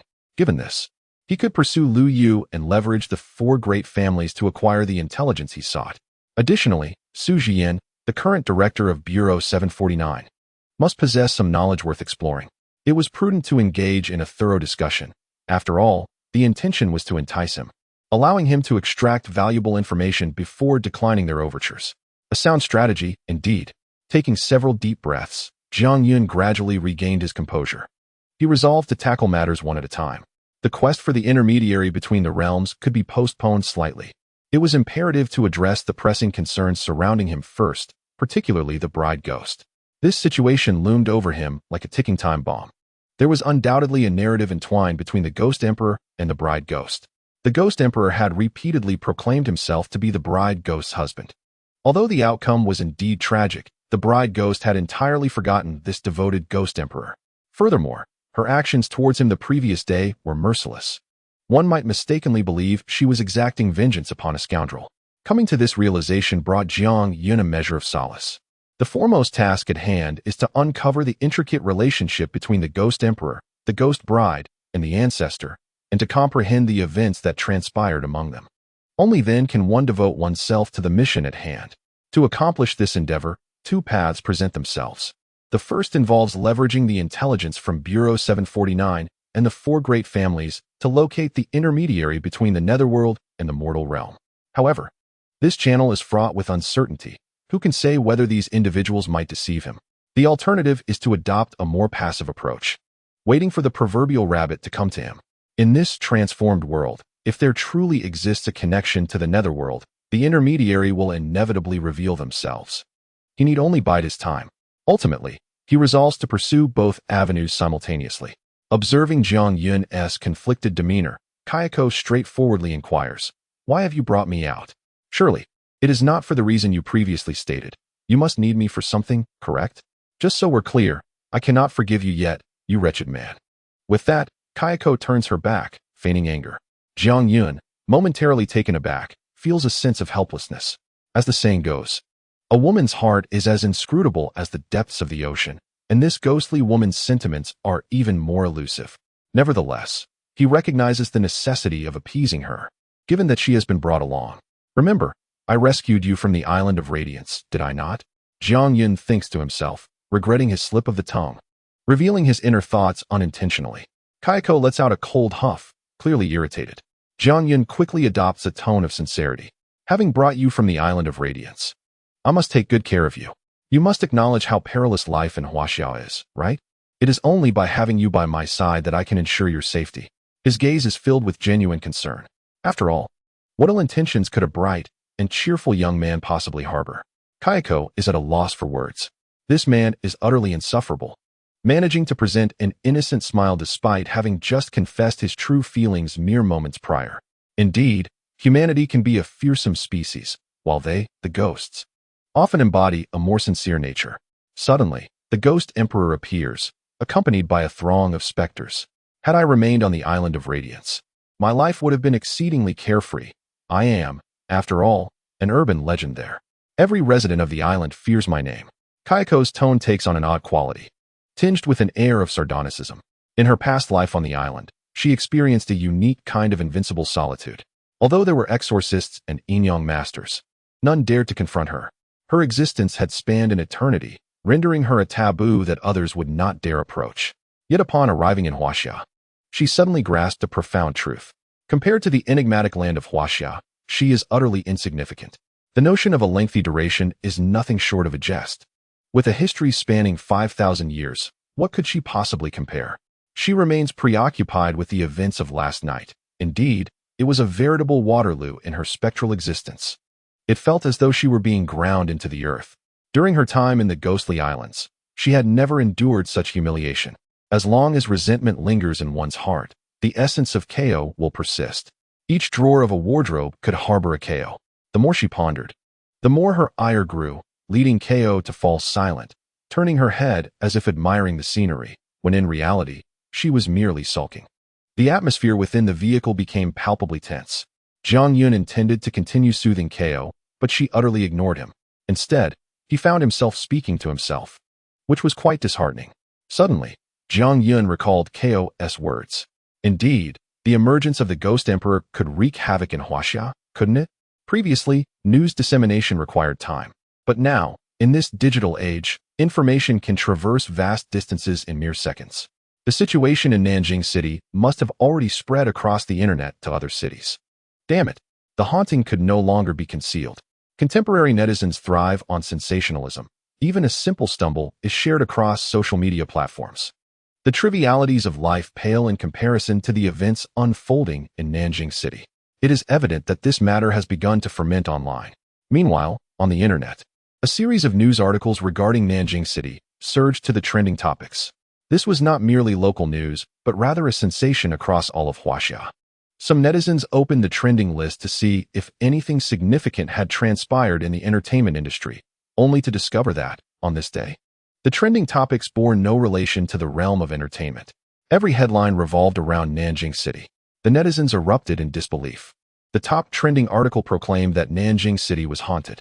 Some users dismissed it as clickbait, approaching the news with skepticism and derision as they clicked on the headline. Little did they know, this time, the marketing accounts were not engaging in any sensationalism whatsoever. Chapter 89. Are there ghosts? Mom, save me. Such a momentous event hardly required contemplation. Since yesterday, the online discourse had exploded. Posts that had not been adequately deleted before were now flooding the internet. Upon opening the trending platform, eager to peruse the comments, the system crashed, leaving only a few popular remarks visible. My goodness, is there really a ghost in Nanjing City? Mom, help me. What is this? It must all be fabricated. Come on, brothers, believe in science. I must admit, I spoke too soon. What on earth are those things? They don't resemble special effects at all, suggesting the presence of something truly otherworldly, and it frightens me to my core. Dear friends, who else experiences a chill running down their spine while watching the news in broad daylight? I shall refrain from further comment and take a shower. To those above, exercise caution. The bathroom mirror may harbor dangers. These are merely some straightforward hot takes. The online community yearns to uncover the truth, but it feels as if they can only catch a whiff of something tantalizing, unable to discern where the actual event lies. The platform has collapsed, rendering everything invisible. Whether this is a genuine breakdown or a deliberate attempt by the authorities to regulate the information remains uncertain. Videos and images abound, yet all that is visible are the captions, while the media spins in an endless loop. Nevertheless, the current crop of internet users shares a common trait. Weighing over 100 pounds, they possess a rebellious spirit that grows increasingly restless with the lack of information. Thus, they have begun to migrate to smaller platforms and marketing accounts. Ironically, they once despised these marketing channels, dismissing them as sensationalist.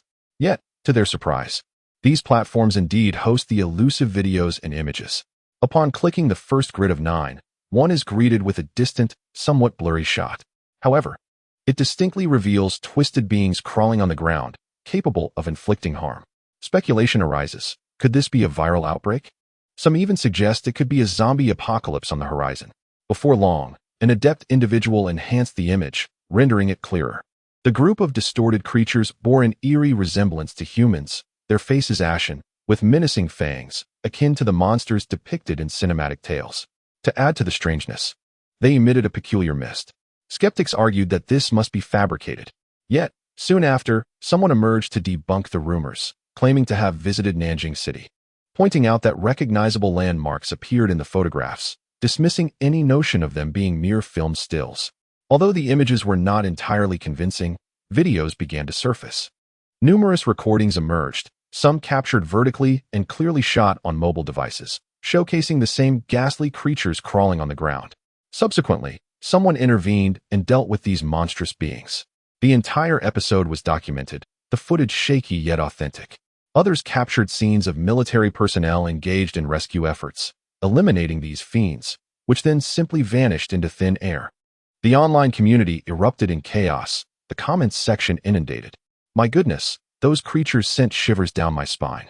Initially, I believed it to be mere special effects. Yet the realism is astonishing. Friends, I can no longer bear to stay home alone, fearing that something might emerge from the mirror or beneath my bed. Fellow compatriots, as someone hailing from Nanjing City, I will share a link with you. Peruse it, and you shall comprehend the gravity of the situation. The comment rapidly garnered an impressive number of likes, swiftly ascending to the top of the rankings. As netizens ventured into the comment section, they were immediately greeted by this trending remark and its accompanying link. Upon clicking the link, the viewers were once again astounded. The video was lengthy, commencing with the protagonist seemingly preparing for a live broadcast at home, with all the necessary equipment in place. Unexpectedly, a loud knocking interrupted, escalating in intensity. Without much thought, the protagonist, camera in hand, approached the door. Upon opening it, he was met with an enveloping darkness, devoid of any presence. Venturing outside, he stood in the corridor, vociferously expressing his frustration, seemingly oblivious to the indistinct silhouette lurking in the shadows. Astute viewers quickly discerned the anomaly. The knocking persisted until the very moment he opened the door, yet, upon doing so, no one was there. Surely, no one could have vanished in the brief instant it took to open the door. Subsequently, the protagonist received an official notification, which he displayed to the camera, informing them of the evacuation order for Nanjing City. It was only with the reminders from his online friends that he recognized the gravity of the situation. He truly felt as though he had encountered the supernatural. What followed was a protracted escape, accompanied by faint, eerie sounds of footsteps within the video. Watching this segment was akin to experiencing a genuine ghost documentary, evoking a palpable sense of dread. As the video drew to a close, the protagonist fled onto the streets, driving away. However, to his dismay, he found himself ensnared in a traffic jam on the highway out of Nanjing City, with thousands of vehicles stalled. The cacophony of anguished cries and furious shouts melded into a singular tumult. The barrage of comments completely overwhelmed the video. My goodness. There were numerous troops gathering near Tianqi Mountain, but now I see there is not a soul left. Brother, you're a bit late to the realization. I saw their forces heading towards Nanjing City. This is undeniable. The government must have intervened. This means everything is indeed true. Only a governmental action could prompt the entire populace of Nanjing City to evacuate. What a farce, if this were mere rumors. The trending topics would have been deleted long ago. Numerous netizens began to recognize this fact, flooding forums and message boards with their posts. As time ticked by, they were astonished to discover that their comments, even those embellished with exaggeration, remained untouched. Typically, any inappropriate remarks would have been swiftly deleted. The absence of deletions now served as proof that this incident had truly transpired. Suddenly, the crowd grasped the reality. This was not a case of the government neglecting to delete posts. There had indeed been an initial intent to remove them. However, as public discourse intensified without governmental clarification, it seemed the authorities had grown indifferent to the continued deletions. All of this, in a roundabout way, served to validate the unfolding events. Everything about Nanjing City appears to be true. This is undoubtedly a sensational revelation that has rapidly disseminated through the digital age. The public has been left in a state of profound shock, inciting widespread panic. Some individuals have even congregated in the streets, expressing their fears of returning home and forming mutual aid groups. They are reluctant to attend work or school. In the intervals of tea and meals, groups of people gather to discuss this matter, engaging in fervent debates. The police station has received an overwhelming number of emergency reports, nearly all pertaining to supernatural phenomena. Netizens have become so terrified that even the slightest disturbance is perceived as connected to the supernatural. Subsequently, the trending platforms returned to normalcy. Yet videos and photos resurfaced before the eyes of internet users. Unlike minor marketing accounts and public WeChat accounts, the information on trending platforms even reached overseas. The entire world has now become aware that China is experiencing hauntings. This matter has escalated significantly. Chapter 90. Isolating China. Meanwhile, in the land of the rising sun, within a clandestine estate adorned with cherry blossom emblems, the Cherry Blossom Group, a paranormal investigation organization in the land of the rising sun. This is the very group that previously chartered a private plane to return Jiang Yun to his homeland. At this moment, within a secret chamber beneath the estate, a group of individuals kneels around a small table. Before them, a projection displays news concerning Nanjing City. This information has already reached international shores. Given its ties to the supernatural, the Cherry Blossom Group was promptly informed and convened in response. Remarkably, a ghost emperor has emerged in China. Taro Kojima squinted his eyes, grinning like a radiant chrysanthemum. The higher-ups of the Cherry Blossom Group beside him also laughed heartily. Just then, one of the executives clapped his hands. capturing the attention of several senior members. Everyone, pause for a moment. Just yesterday, we received a message from China. Let us see.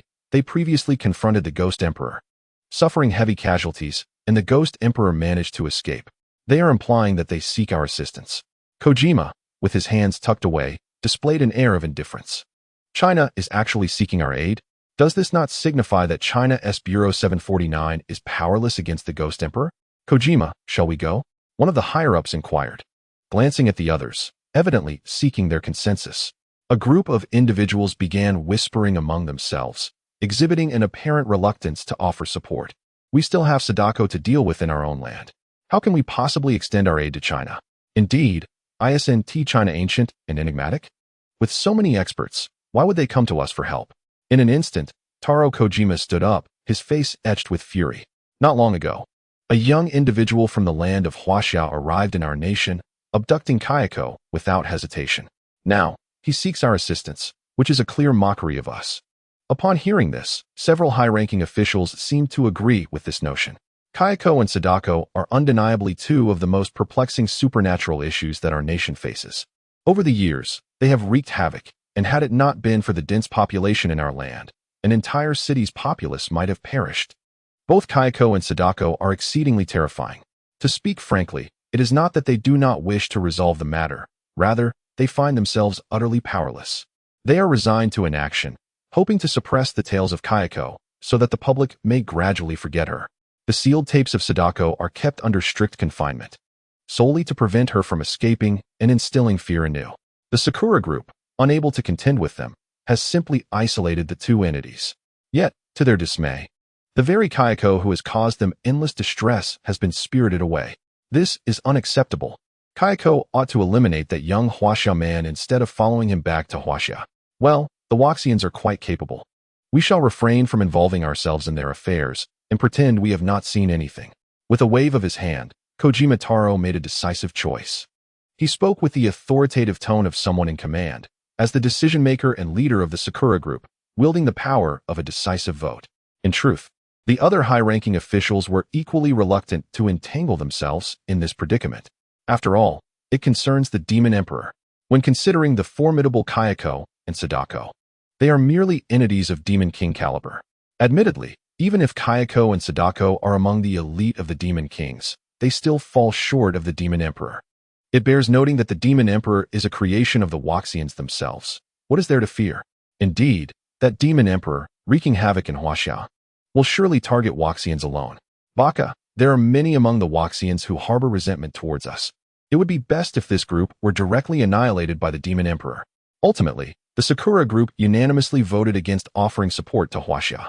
The demons of Huaxia shall slay the Waxians. What is there to be concerned about? After all, there are so many Waxians, they cannot possibly kill them all. While discussions ensued, they began to incessantly belittle Huaxia. Kojima Taro's eyes darted around, undoubtedly plotting something sinister. Huaxia possesses numerous capable individuals who could certainly vanquish the Demon Emperor, so we need not worry. Should we receive any further requests for assistance from Huaxia, we shall simply block and ignore them, resolutely refraining from intervening. Deep down, he contemplated that it would be advantageous for the Waxians to be completely eradicated by the Demon Emperor. In that scenario, Huaxia would be rendered desolate. Our nation, being in close proximity to Huaxia, might even seize the opportunity to claim a portion of its land. After all, our nation has the backing of a powerful ally. Observing the conflict from a distance, we might yet extract some benefit from the situation. The high-ranking officials nodded in agreement. Indeed, they have subdued Kayako, exhibiting remarkable prowess. Such is the capability of a young individual from Huaxia. It is said that the esteemed elders of Huaxia possess hidden depths of talent, perhaps even surpassing that young man. Support from abroad brings us no advantage, while the absence of such assistance is indeed beneficial. Simultaneously, it is not only the island nation that is embroiled in this situation. The Western world has convened secret meetings as well. Upon the emergence of the Demon Emperor, the 749 Bureau of Huaxia sought their aid. Yet their initial reaction mirrored that of the island nation. The Demon Emperor has manifested within the territory of Huaxia, and they feel no obligation to intervene. The notion of mutual aid in times of hardship is rendered impossible. Huaxia has risen in stature in recent years, attaining a significant position on the global stage. It would be best if the demon emperor were to obliterate them. They might even applaud from the sidelines. Huaxia, shrouded in mystery and antiquity, possesses the strength to confront the demon emperor, I believe. Indeed, when the time comes, we shall respond that it is not due to unwillingness to assist, but rather an inability to do so. A demon of the emperor's caliber, supporting Huaxia would be quite the folly. All paranormal organizations from the Western nations convened in unison, ultimately passing a resolution to disregard Huaxia and allow it to fend for itself. However, diplomacy must still be maintained. While they may refuse to assist Huaxia, should any misfortune befall them, they would inevitably seek help from the people of Huaxia. Thus, they cannot afford to be too resolute in their refusal. Their excuses for declining are as varied as they are absurd. What is happening? Is Huaxia enveloped by some mysterious domain, rendering their signals unclear and their messages inaudible? Poor signal. Do they possess any more ludicrous justifications? As for the eminent figures of Huaxia, it is not that we are unwilling to lend support, but rather that our nation's experts have fallen ill. How peculiar that they should fall ill now, and not at any other time. Brothers of Huaxia, hold firm. We shall develop our capabilities for a brief period, and in just a few months, we will come to your aid. The notion of development is amusing by then. The opportunity may have long passed. Despite the global refusal of Huaxia's calls for assistance, they are acutely aware of the escalating tension. It must be acknowledged that Huaxia possesses formidable mystical powers. Faced with the demon emperor, they seem utterly powerless. One cannot help but wonder just how formidable this demon emperor truly is. This realization has reverberated across the globe. Though no aid is forthcoming, an air of anxiety permeates the atmosphere. At this juncture, overseas networks have begun to circulate what was once confined to Huaxia's narrative, with numerous individuals sharing it on Twitter and YouTube, thus spreading it far and wide. International netizens have been left astounded. They had presumed that the tales of ghosts and zombies in Huaxia were mere fabrications. The horror depicted in films seemed merely a manifestation of delusional insanity. They never anticipated that the realm of Huaxia could indeed be plagued by supernatural occurrences. A segment of netizens seems to have noticed discrepancies and have taken to the internet to voice their concerns. My God, could it be that the land of Huaxia is truly haunted? Here, we are also encountering werewolves and vampires, which is utterly terrifying. One user shared a video depicting an individual cloaked in a robe suddenly levitating and hanging upside down on a wall, with blood dripping ominously. In another video, a seemingly ordinary person, illuminated by moonlight, transforms into a monstrous creature covered in thick black fur, revealing a gaping maw dripping with blood, truly frightening. Our city has been sealed off.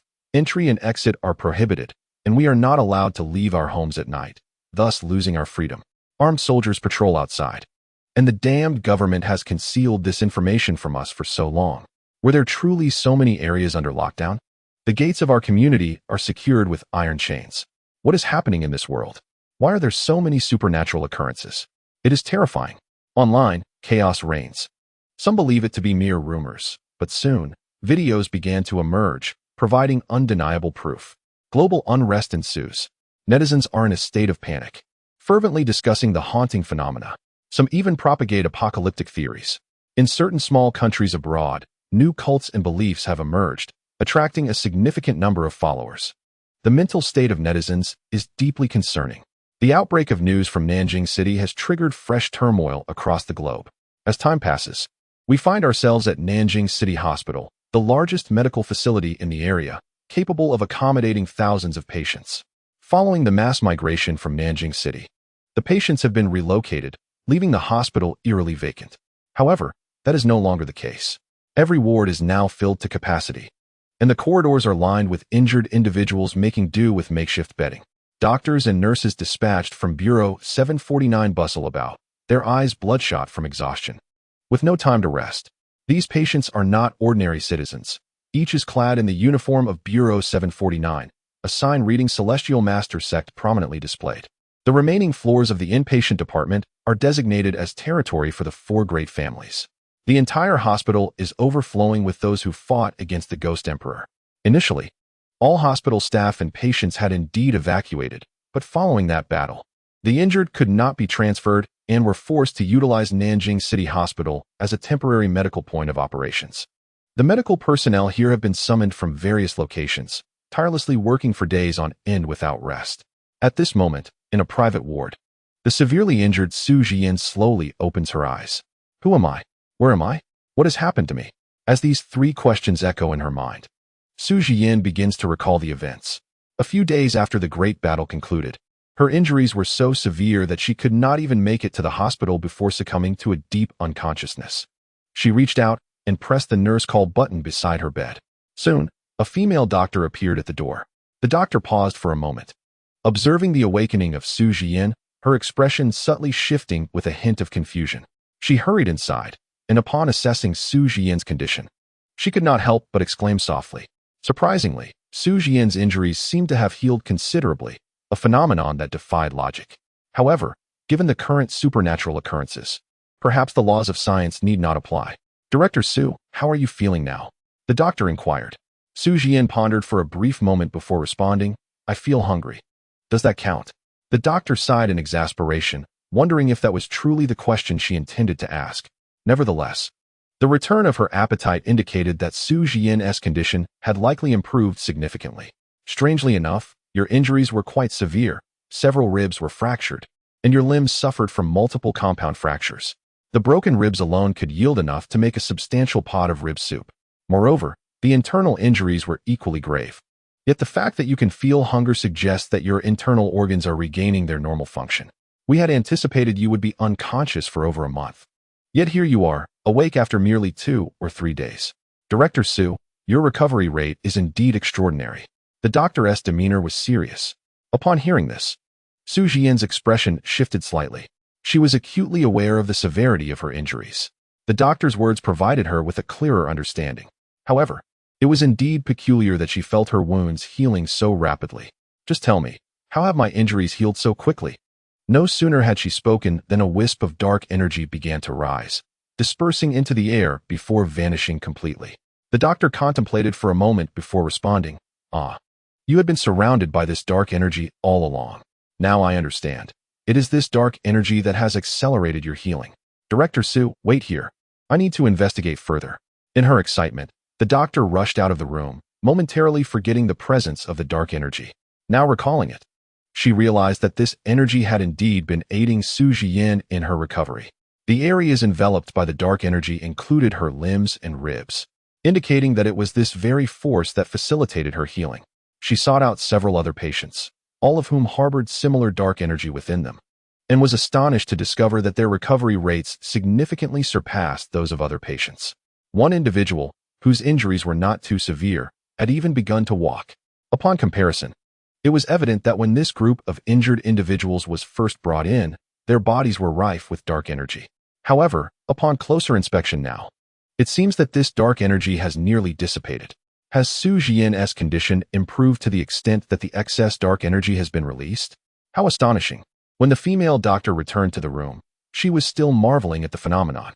As she examined the medical records, she murmured to herself, previously, I did not conduct a thorough examination, but now, upon reviewing the records, it appears that those of you who harbored dark energy seem to be absorbing it. Particularly at the sites of your injuries, the absorption of dark energy has led to a remarkable recovery, almost visibly so. Su Jian was momentarily taken aback. This dark energy appeared to be the very essence that old Qin had provided to them. How peculiar! They had previously been invaded by malevolent spirits. Yet upon the infusion of dark energy, the malevolent forces receded. Initially, she did not ponder this deeply, merely attributing it to old Qin's unique supernatural abilities. It was quite normal for various supernatural forces to repel one another. However, she had not anticipated that this dark energy could be absorbed, facilitating their healing. Chapter 93. Can dark energy heal? Su Jian was utterly astonished. She could not fathom the true nature of this dark energy. It was simply too extraordinary. Can you tally how many individuals possess this dark energy? The female doctor perused the data, her astonishment growing with every glance. Over 100 individuals were affected, predominantly those who were gravely injured. Without the assistance of this dark energy, they would likely have faced perilous circumstances, with their fates hanging in the balance. Su Jian was left speechless, momentarily at a loss for words. Having experienced the effects of this dark energy firsthand, her understanding was more profound. This force had dispelled the malevolent spirits within them, an exceedingly dangerous presence. Even in their unscathed states, they had to remain vigilant against the invasion of these spirits. The slightest incursion of malevolent energy into their bodies required careful management. Yet, the dark energy had forcefully expelled these spirits, quite literally saving their lives under such critical conditions. In the midst of their severe injuries, the malevolent energy unleashed by the Ghost Emperor enveloped the area, dense and potent, undoubtedly affecting many. Particularly, their group at the forefront numbered precisely in the hundreds. It was evident that Old Qin had targeted their rescue. Let me ask you this. If we were severely injured while the malevolent energy continued to ravage our bodies, what would occur? The female doctor paused, seemingly taken aback by the obviousness of the question. It's clear you wouldn't all perish, but at least 80 to 90% would likely succumb. Su Jian, upon hearing this, recalled that the list of over 100 individuals comprised frontline members, yet curiously, none of them exhibited even a trace of malevolent energy. In comparison to the female doctor's remarks, Su Jian absorbed only half of the information. That confirms it. The hundreds of individuals at the front line were all saved by Old Qin. The dark energy has undoubtedly saved the lives of over 100 individuals. By the way, is there anything else you would like to convey? The female doctor presented the data directly before Su Jian. Observe, the recovery speed of the others is remarkably swift, even faster than that of the combat team stationed outside. Yet, there are two exceptions, Chief Li and Li Zixing, whose bodies are devoid of dark energy and are currently lying inside. It is indeed peculiar. How is it that only they appear on the verge of death despite fighting on the front lines? Su Jian was momentarily taken aback, but quickly comprehended the situation. Peculiar? Not at all. The plight of Li Hu and Li Zixing is entirely self-inflicted. The dark energy originated from Old Qin, who is an underling of Jiang Yun. The father and son of the Li family chose the wrong target to provoke, Jiang Yun, of all people. It would indeed be strange if they possessed dark energy. In her opinion, during such chaotic moments, most individuals were injured, and the number of fallen comrades was staggering.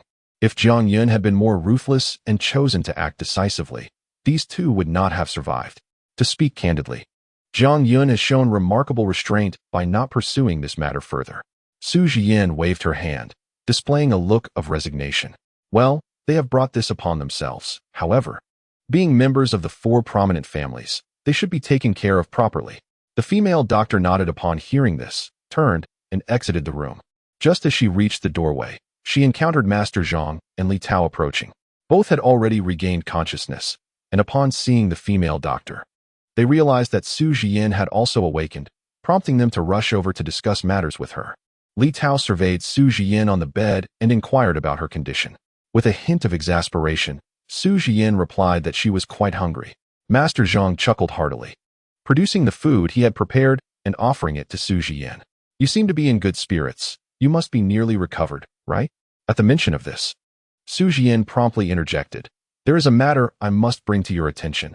Our lives are essentially saved by Jiang Yun.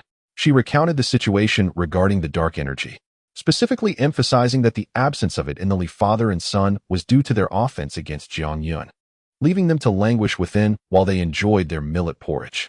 Li Tao suddenly grasped the situation. No wonder, given the severity of his injuries. He could have easily succumbed on the spot, yet he was nearly fully recovered within a few days. At that time, the ghostly energy had invaded his body, causing excruciating pain. Fortunately, Old Qin had assisted by infusing that dark energy, which brought him considerable relief. Who would have thought that dark energy could also aid in healing? It was truly a stroke of luck. The three fell into a contemplative silence. Li Tao abruptly broke the silence with a realization. We have been rather slow to catch on. The Liu family delivered sewing machines to Jiang Yun's factory this morning. I thought it peculiar, given the pride of the four prominent families, who usually disregard others' efforts to curry favor, that they would proactively seek to ingratiate themselves with Jiang Yun. The actions of the Liu family are indeed rather underhanded. One cannot simply rush to ingratiate oneself with Jiang Yun without prior notice. Had it not been for Su Jian's remark, he would have remained oblivious to the situation. Su Jian's gaze grew threefold in seriousness. It was evident that Jiang Yun held substantial importance, as evidenced by the Liu family's intervention. We must also prepare ourselves accordingly. She briefly articulated her thoughts. In the current scenario, the emergence of the Ghost Emperor in Huaxia has led to considerable casualties, yet they have failed to eliminate him, based on the previous battle's dynamics. Had it not been for Jiang Yun's assistance from numerous spirits, Members of the 749 Bureau and the four prominent families would have faced complete annihilation at the hands of the Ghost Emperor. Furthermore, it was Jiang Yun who first identified the Ghost Emperor's vulnerabilities. The outcome, however, remains somewhat unsatisfactory. The Ghost Emperor has escaped and will undoubtedly return in due time. Our relentless attacks on his vulnerabilities will surely breed resentment, prompting him to seek retribution against us. Moreover, the Ghost Emperor is backed by spirit tamers. As this analysis unfolded, the atmosphere grew increasingly tense. Undoubtedly, securing Jiang Yun's friendship is of paramount importance. He possesses the strength to confront the Ghost Emperor directly, an asset that we currently lack. Additionally, there is Old Qin's dark energy, a remarkable phenomenon akin to a mobile blood spring that can expedite our recovery from injuries. Su Jian spoke with resolution, her demeanor grave. The Ghost Emperor's presence is a calamity for Huaxia. If not managed adeptly, it could result in significant loss of life. This incident occurred in Nanjing, precisely where Jiang Yun resides. What about the next time? To enlist Jiang Yun's aid, we must first earn his goodwill. Once we become good friends, mutual assistance between friends would be entirely natural, would it not? At that point, regardless of where the Ghost Emperor manifests, we could count on Jiang Yun's presence. Just then, Master Zhang opened his mouth, his expression betraying a struggle between speech and silence, his countenance shifting dramatically, an oddity indeed.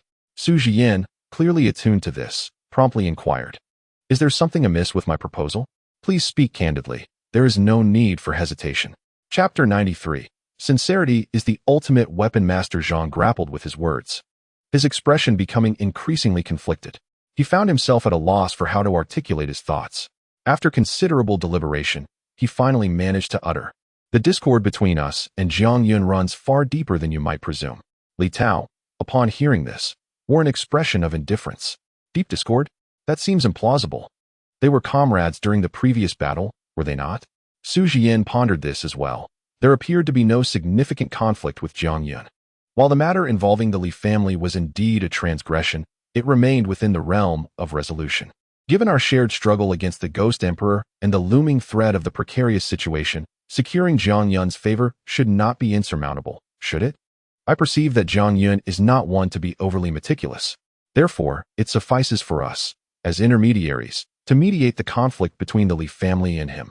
Should Jiang Yun find himself lacking in some regard, we could offer a reasonable compensation. However, Zhang Tianshi shook his head and sighed once more. If only this matter were so straightforward.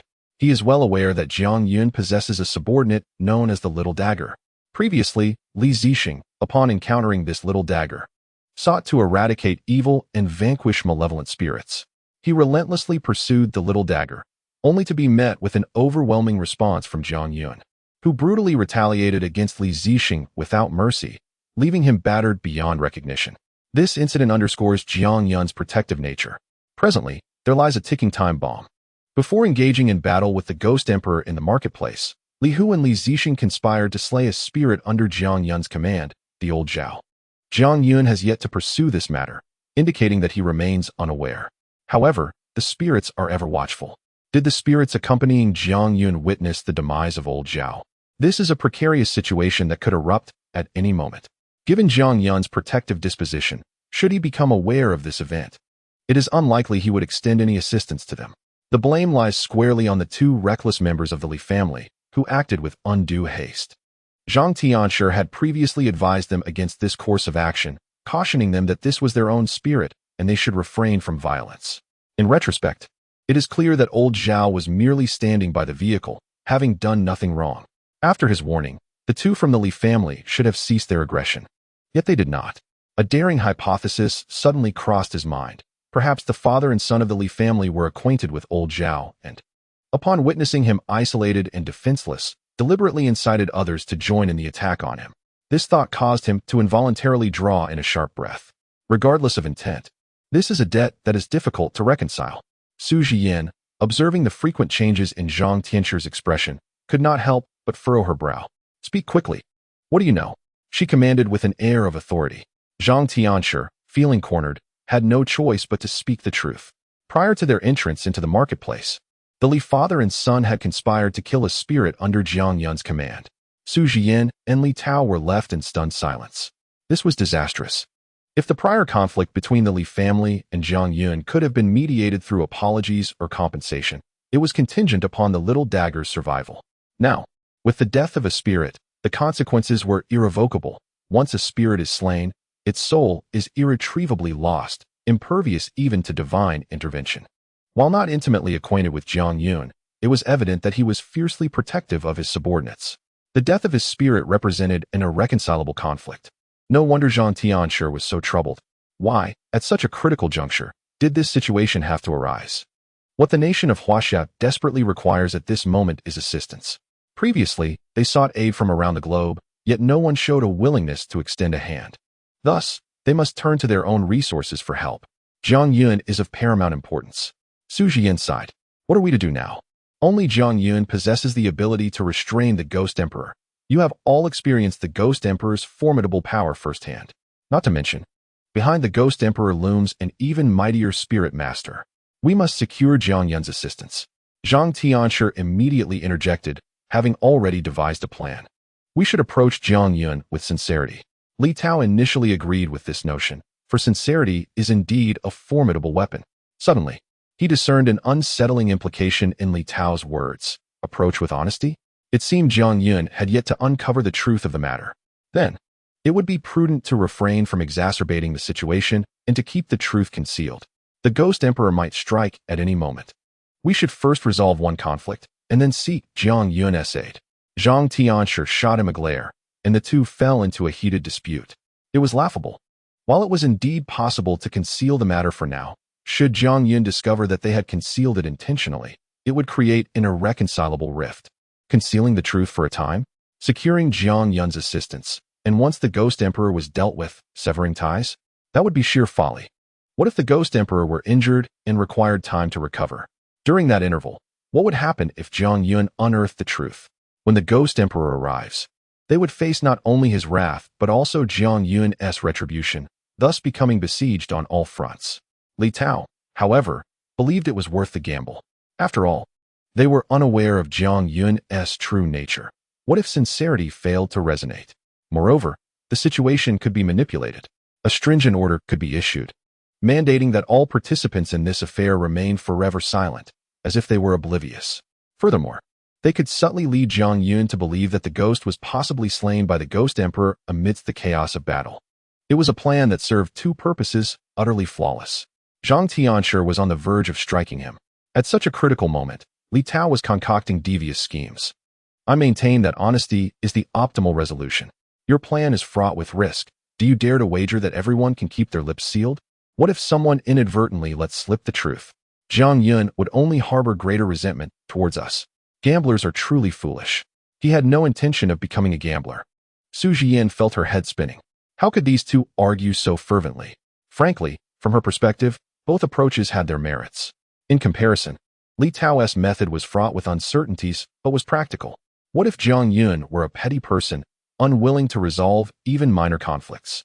If they mentioned the death of old Zhao, wouldn't they be courting disaster? Yet, upon reflection, this plan truly left no room for retreat. Su Jian ultimately resolved to trust her instincts. The current situation in Huaxia is perilous, and this is not a time for deceit and treachery. Thus, she outright dismissed Li Tao's proposal. To weave a single falsehood requires an entanglement of countless others, and she had no desire to navigate her future interactions with Zhang Yun amidst a web of lies. They would confess to Zhang Yun and seek his forgiveness. This was their resolution. Chapter 94. Zhang Yun must die. Meanwhile, within the confines of the hospital room, the doctor and nurses were diligently attending to Li Hu and Li Zixing, having meticulously wrapped their wounds in fresh bandages. Even now, blood seeped through the bindings, and a faint, ominous aura encroached upon their injuries. They resembled mummies, lying motionless upon the bed, yet they still possessed the ability to speak. Moments earlier, a female doctor had burst into the room, her astonishment evident upon discovering that both were awake. Her surprise deepened upon noticing the absence of dark energy surrounding them. Li Hu, filled with a desire to unleash his fury, found his body uncooperative. He was on the verge of succumbing to unconsciousness. However, with his body racked with pain from numerous injuries, sleep was a distant luxury. Ironically, he could not even reach the point of fainting. Conscious yet tormented, he endured his suffering. Li Zixing could no longer contain a cry of anguish, his voice laced with indignation. Why does Jiang Yun feel the need to target us? The other members of the four great families have all recovered. The 749 Bureau and the Celestial Masters have also regained their strength, yet we remain incapacitated. He found it utterly unacceptable. As members of the four great families, they were expected to excel. Their prowess should surpass others, and in times of injury, they ought to recover more swiftly than anyone else. This was the pride of their lineage. In truth, he was still haunted by the memory of the brutal beating he had received from Jiang Yun. Each blow had struck with excruciating force, leaving him in tears. Father, when has our Li family ever endured such humiliation? He struck me because my own strength was lacking. I bear no resentment. However, once he recognized my lineage, he showed no restraint. Was he merely attacking me? No, he was delivering a slap to the face of the entire Li family. Li Hu, upon hearing this, was equally incensed. They were, after all, one of the four great families, an illustrious lineage. Li Zixing, the son of the clan leader, had been reduced to a grotesque figure, and the word of his disgrace had spread far and wide. This indeed tarnished the reputation of the Li family. Having laid the groundwork, Li Zixing clenched his fists, gritting his teeth as he declared, Father, this humiliation can only be washed away with blood. We must eliminate Jiang Yun to restore the honor of the Li family. Li Hu remained silent, his brow furrowed beneath the bandages. He felt a surge of impulsiveness, yet he also sensed the indescribable threat posed by Jiang Yun. However, there were complexities that Li Zixing remained oblivious to. Given their current strength, they lacked the certainty to kill Jiang Yun, who was, after all, still very young. At such a tender age, possessing formidable strength capable of contending with the Ghost Emperor for an extended period, it is evident that Jiang Yun is no ordinary individual. There is no need for haste in this matter. To eliminate Jiang Yun, one must succeed in a single strike, necessitating the involvement of the ancestor. Li Zixing was taken aback. Surely, this matter does not require the ancestor's intervention? After all, he and Jiang Yun are of the same generation. It would be an egregious display of might for his father to take action. Should the ancestor intervene, the news would undoubtedly tarnish the Li family's reputation. Father, why must we involve the ancestor? Li Hu remained silent for a moment before deciding to disclose the circumstances to Li Zixing. Centuries ago, a being of the Ghost Emperor's caliber emerged on the land of Huaxia. At that time, our 10 prominent families united to confront the Ghost Emperor. However, the Ghost Emperor proved overwhelmingly powerful. Although he was ultimately vanquished, 6 of the 10 families were utterly decimated, leaving only 4 families to carry on their legacy to this day. Upon learning this historical account, he too was astounded by the Ghost Emperor's might. With the reemergence of the Ghost Emperor, he feared that their 4 families might face annihilation, potentially heralding disaster for all of Huaxia. Unexpectedly, Jiang Yun emerged as a beacon of hope. He suddenly realized that Jiang Yun was a descendant of one of the 6 sacrificed families, the Jiang lineage. Although he only had fragments of information, he could piece together the narrative. The 4 surviving families were not the mightiest, they merely possessed the best fortune. The Jiang family, being exceptionally strong, faced the Ghost Emperor head-on, resulting in their complete destruction. It was only after the demise of those 6 families that a bloodline survived. Jiang Yun, still quite young, already exhibited the prowess to confront the Ghost Emperor directly, with methods that were both cunning and unpredictable. Surprised by Jiang Yun's uniqueness, Li Zixing pondered whether they should indeed seek to eliminate him. His eyes were filled with confusion and reluctance. Was he to simply accept being bested without retaliation? However, Li Hu shook his head, holding firm to his convictions. The paramount concern now was to secure the position of director of the 749 Bureau for his son. If there were no conflicts with Jiang Yun, this matter could be set aside. Yet, my son, I must impart a crucial lesson. We have already offended Jiang Yun, creating a rift that, if left unresolved, mandates that our actions be decisive and ruthless to prevent future repercussions. He understood that they could not rely on the friendships forged centuries ago to mend their grievances.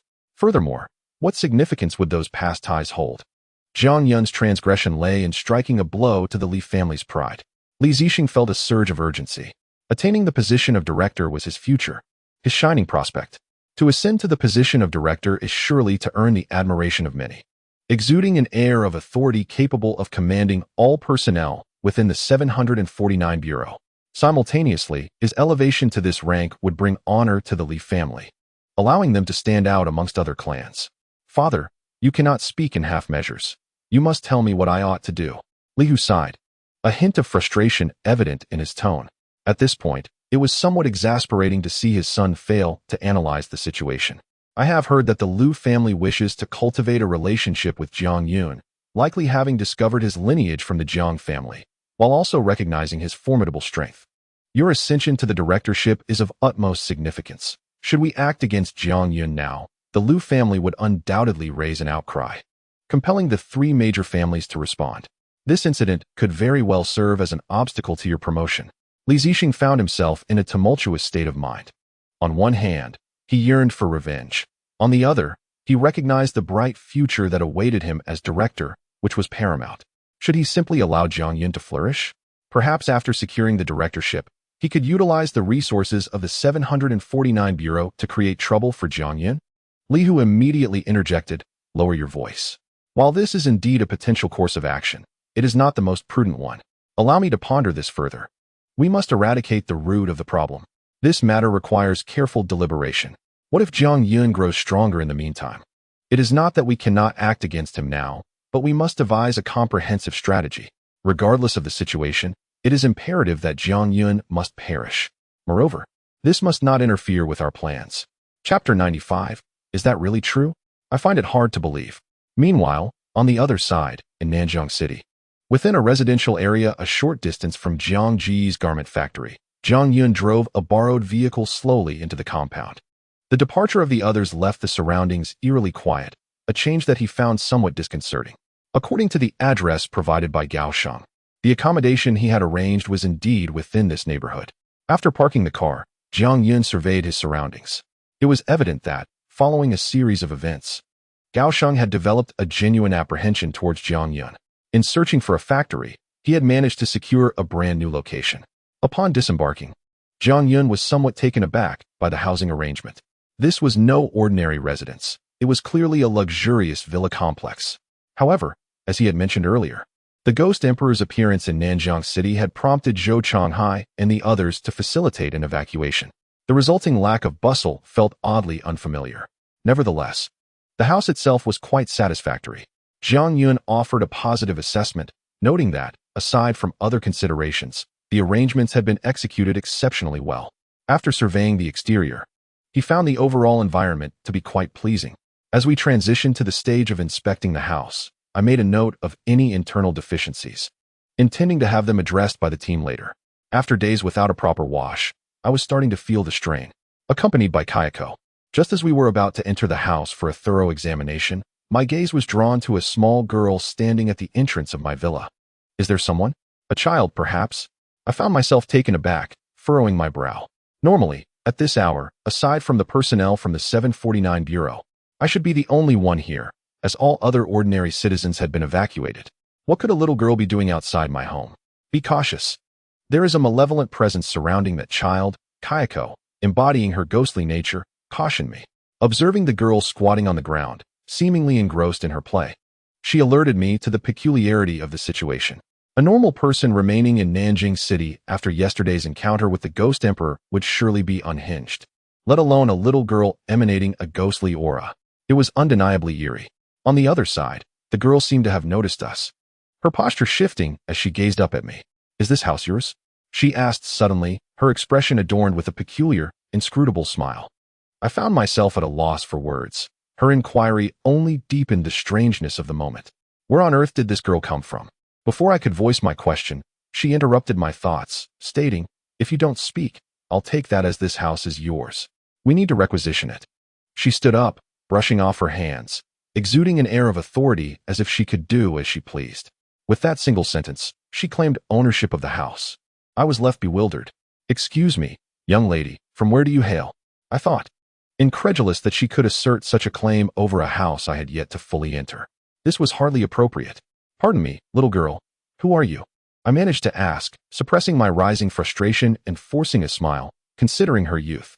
"Just don't let me find out who your parents are." Such a brazen child. I might have to teach them a lesson if I catch them. However, the girl appeared oblivious to my words. "Little girl? Who are you calling little girl?" she retorted, her indignation palpable. "Your sister has turned 18, stepping into adulthood. While I am in a good mood, I implore you not to meddle. Just leave quickly. This young girl exhibits not a trace of fear. Upon hearing this, Jiang Yun was taken aback, utterly incredulous. 18. Is that truly what they call 18? With such a demeanor, isn't she a tad behind? Sister, the boss asked me to come and check on things. Has the owner of this house returned? Didn't we ascertain that everyone from Nanjing City had evacuated? At that moment, within the villa that Gao Sheng had arranged for Jiang Yun, a residence he had yet to step foot in, the door suddenly swung open. Out strode a man, flamboyantly carrying an enormous, exaggerated cannon. This man was truly remarkable. Jiang Yun vowed that the impact of his presence far surpassed that of the Ghost Emperor. He even found himself questioning whether this individual was, in fact, human. This physique bore an uncanny resemblance to a giantized Ghost Emperor, with a protruding belly and disheveled hair. Jiang Yun was reminded of a peculiar phrase, a uniquely exquisite presence. Were it not for the semblance of humanity, one could easily mistake this fellow for a ghost, without an ounce of doubt. Moreover, what was even more astonishing was that this colossal figure addressed a young girl as sister. Jiang Yun's eyes widened, his mind racing with 1,000 exclamations. This was simply too absurd. I have already turned 18. If you dare call me little sister again, I swear I shall tear your mouth apart. Jiang Yun's retort was overheard by the young girl, who, with a lollipop in her mouth, glared fiercely at him after removing the candy. The contrast was utterly remarkable. Jiang Yun felt his eyelids twitch. Where on earth did such eccentricities emerge from? Sister, is this the owner of the house? Oh, and he has a ghost king with him? Goodness, this fellow is extraordinary. If the boss sees this, our team may need to expand. However, no one seemed to care about Jiang Yun's feelings, even if this individual had taken over his residence. TCH, what's a ghost king to me? During my 3 years with the boss in the tomb, I became desensitized to killing ghost kings. Bringing out a single ghost king for display? The boss would never pay heed to such a character. The young girl and the burly man appeared to disregard Jiang Yun entirely, engaging in their own conversation. The topic they discussed left Jiang Yun astounded. What on earth? Did these two know about ghost kings? And they had even killed them to the point of exhaustion. What on earth are you two? This little girl. Can she truly defeat the ghost king? Is it possible? I refuse to believe it. Chapter 96. You are merely insulting me. Outside the villa in Nanjing City, Jiang Yun stood in bewilderment before these two strikingly contrasting new beings. Just yesterday, he had spoken with the Ghost Emperor, and now his capacity for acceptance had expanded significantly. Even the formidable Ghost Emperor could exhibit servility. He found himself somewhat amenable to the peculiar performance art of these two new entities, yet their words still captivated him. Little girl, can your frail frame truly conquer the Ghost King? Is that really the case? I find it hard to believe. From the current situation, it was evident that these two could recognize that Kayako was not human and even discern her specific strength. This alone spoke volumes. They were certainly no ordinary individuals. Given their extraordinary nature, Jiang Yun began to formulate hypotheses about their identities. Perhaps they were extraneous personnel from the 749 Bureau, akin to the invitation Su Jian had extended to him previously. Alternatively, they could be disciples of the celestial master Dao, or perhaps scions from one of the 4 prominent families. Since they were evidently allies, Jiang Yun felt no hesitation. No more pretense. It was time to unveil the truth. The Ghost Emperor would have subdued Nanjing City in my absence. So I ask you, are you frightened? Is this a challenge?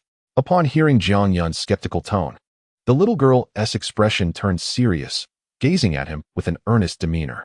How should I articulate this? Jiang Yun attempted to respond, but the other party offered him no opportunity to speak. Very well, I accept your challenge, the little girl declared, undaunted. Within 10 minutes, the Ghost King by your side shall bow before me. If I lose, I shall endure your ridicule. If you lose, well, I haven't quite thought that through. Dunzi, do you have any ideas? She tilted her head towards the burly man beside her. He scratched the back of his head, struggling to find words, ultimately resorting to a sheepish grin and a shake of his head. I don't know, but I will certainly support you. His wholesome demeanor seemed harmless, leaving Jiang Yun utterly flabbergasted. Can it truly be played this way? Why do people nowadays so readily issue challenges and wagers? This is rather concerning. Oh, enough of this. I shan't toy with you any longer. You must belong to the 749 Bureau, right? What was it that you called her, Su Bureau Chief? Yes, Su Bureau Chief. She sent you here, didn't she? Jiang Yun, losing his inclination for playful banter with the little girl, dove directly into the matter at hand. Let us dispense with the pleasantries. Speak plainly of your intentions. The residence was procured by Goldman Sachs for its own purposes, and they maintained connections with individuals from the 749 Bureau. It stands to reason that Su Jian was aware of her impending arrival here. Furthermore, it elucidates why these individuals have congregated in this vicinity. Could it be that they are attempting once more to invite her to join the 749 Bureau? Absolutely not. The challenge has been issued. There is no opportunity for retraction. Yet, to her astonishment, Jiang Yun laid all cards on the table. The petite girl, surprisingly, remained unwilling, crossing her arms defiantly and regarding Jiang Yun with her bright, expressive eyes. Additionally, she displayed a rather fierce demeanor, gritting her teeth. As for that specter by your side, do you believe she will be kneeling before me within 10 minutes? The little girl, filled with indignation, spoke up, seemingly eager to take action. Her expression conveyed a resolute seriousness, making it clear to all that she was not jesting. Witnessing this scene, Jiang Yun was utterly flabbergasted. The accompanying Kayako was equally perplexed. What does your provocation have to do with me? She mused. How could a wounded ghost transform into her former self? Is this reasonable? It defies logic. Am I to be bullied as the Ghost King? Is there no justice left? Is there no law? Xiaoyu, cease this nonsense. Just as the little girl appeared on the verge of losing her temper and preparing to strike, a melodious voice resonated within the room, shattering the slightly bizarre atmosphere. Following this, Jiang Yun beheld the emergence of a figure from within the house, gracefully stepping forth with a pair of immaculate, elongated legs. As her gaze traveled upward, she noted a woman clad in a leather ensemble and a white top. The woman possessed a strikingly neat and distinctive head of short white hair. Beneath the short hair, her exquisite visage momentarily stunned Jiang Yun. Most captivating were her eyes, a pale blue hue. Regrettably, the expression etched upon her face was excessively cold. She truly embodied the archetype of a cold goddess. Jiang Yun blinked in awe. This woman was breathtaking. The last individual who had evoked such a sense of wonder in her was Su Jian, adorned in uniform. However, in comparison, the current woman was no less than a few tiers superior. In summary, they represented entirely different styles, each possessing their own allure. Both were striking and captivating in their own right. Boss, what brings you out here? It's fortuitous, as I need you to arbitrate. This odious man has dared to insult me. After the woman stepped out, the little girl named Xiaoyu bounced over to her with exuberance.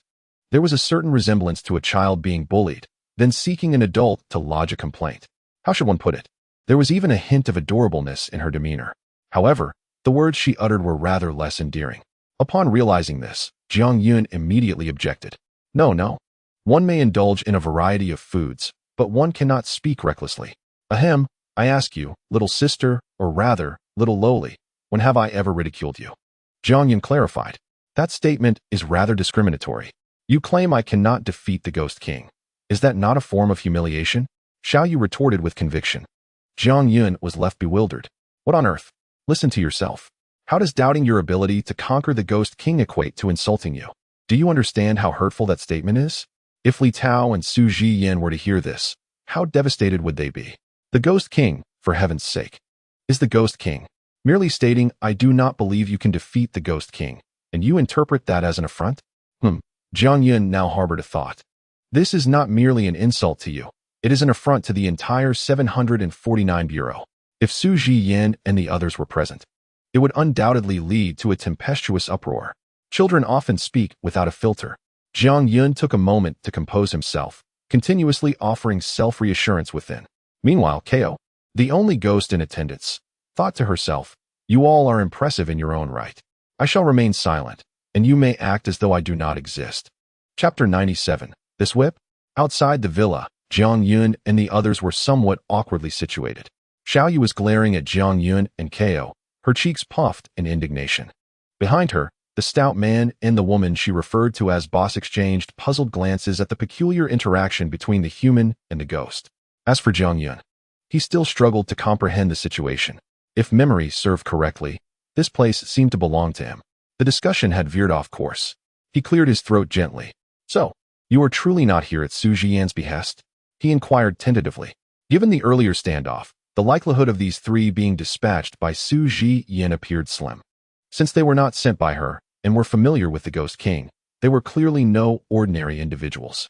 Jiang Yun's expression grew slightly more serious. Su Jian, are you referring to that woman from the 749 Bureau? The silver-haired woman pondered his question momentarily before responding. Indeed, we are not affiliated with the 749 Bureau. Jiang Yun heightened his vigilance. Rest assured, we bear no ill intentions. There is no need to be so tense. It seemed they had noticed the shift in Jiang Yun's demeanor. The woman continued to speak. Although we are not affiliated with the 749 Bureau, the name Su Jian should be well known among those in this circle within Huaxia. Therefore, I am aware of her, and you need not be surprised, she explained. However, this clarification seemed trivial to Jiang Yun. The crux of the matter lies elsewhere. If these individuals are not from the 749 Bureau, why are they in my house? If that is the case, then please elucidate why you are in my residence. Even in the presence of a beautiful woman, Jiang Yun adhered to his principles. Moreover, the world has indeed changed, and the identities of these people seem rather extraordinary. It is prudent to remain vigilant. Despite your beauty, forcibly entering my home unannounced is rather inappropriate, is it not? Jiang Yun spoke with a hint of reproach. Given the current situation, a physical confrontation seemed unlikely. Nonetheless, one must always be cautious. He was prepared to retrieve a weapon from his spatial pouch at any moment. So, you must be the owner of this house, correct? Yet, after Jiang Yun's inquiry, the three individuals showed no signs of embarrassment. The woman remained expressionless, merely nodding thoughtfully, as if all of this were entirely justified. Come on, boss. Why waste so much breath on him? Just look at his small stature.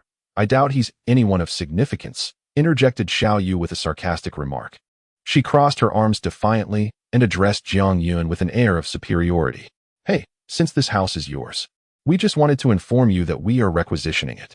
You should find another place to live. Don't ask why. Knowing too much won't benefit you. Now, you may leave and not hinder our work. Jiang Yun. What kind of nonsense is this? Another one of those tactics? You're telling me my house is requisitioned just like that? Goodness. Jiang Yun's blood pressure surged. Hold on, what do you mean? You just claim my house as yours. What is this madness? The courtyard is gone. I had Gao Sheng arrange for a new place, and before I even moved in, I'm being told this house no longer belongs to me. Is this how one bullies another? You still have the audacity to be displeased? I see you have a ghost king by your side, someone from our circle. Are you genuinely oblivious, or merely pretending not to understand? Xiao Yu retorted, her temper flaring.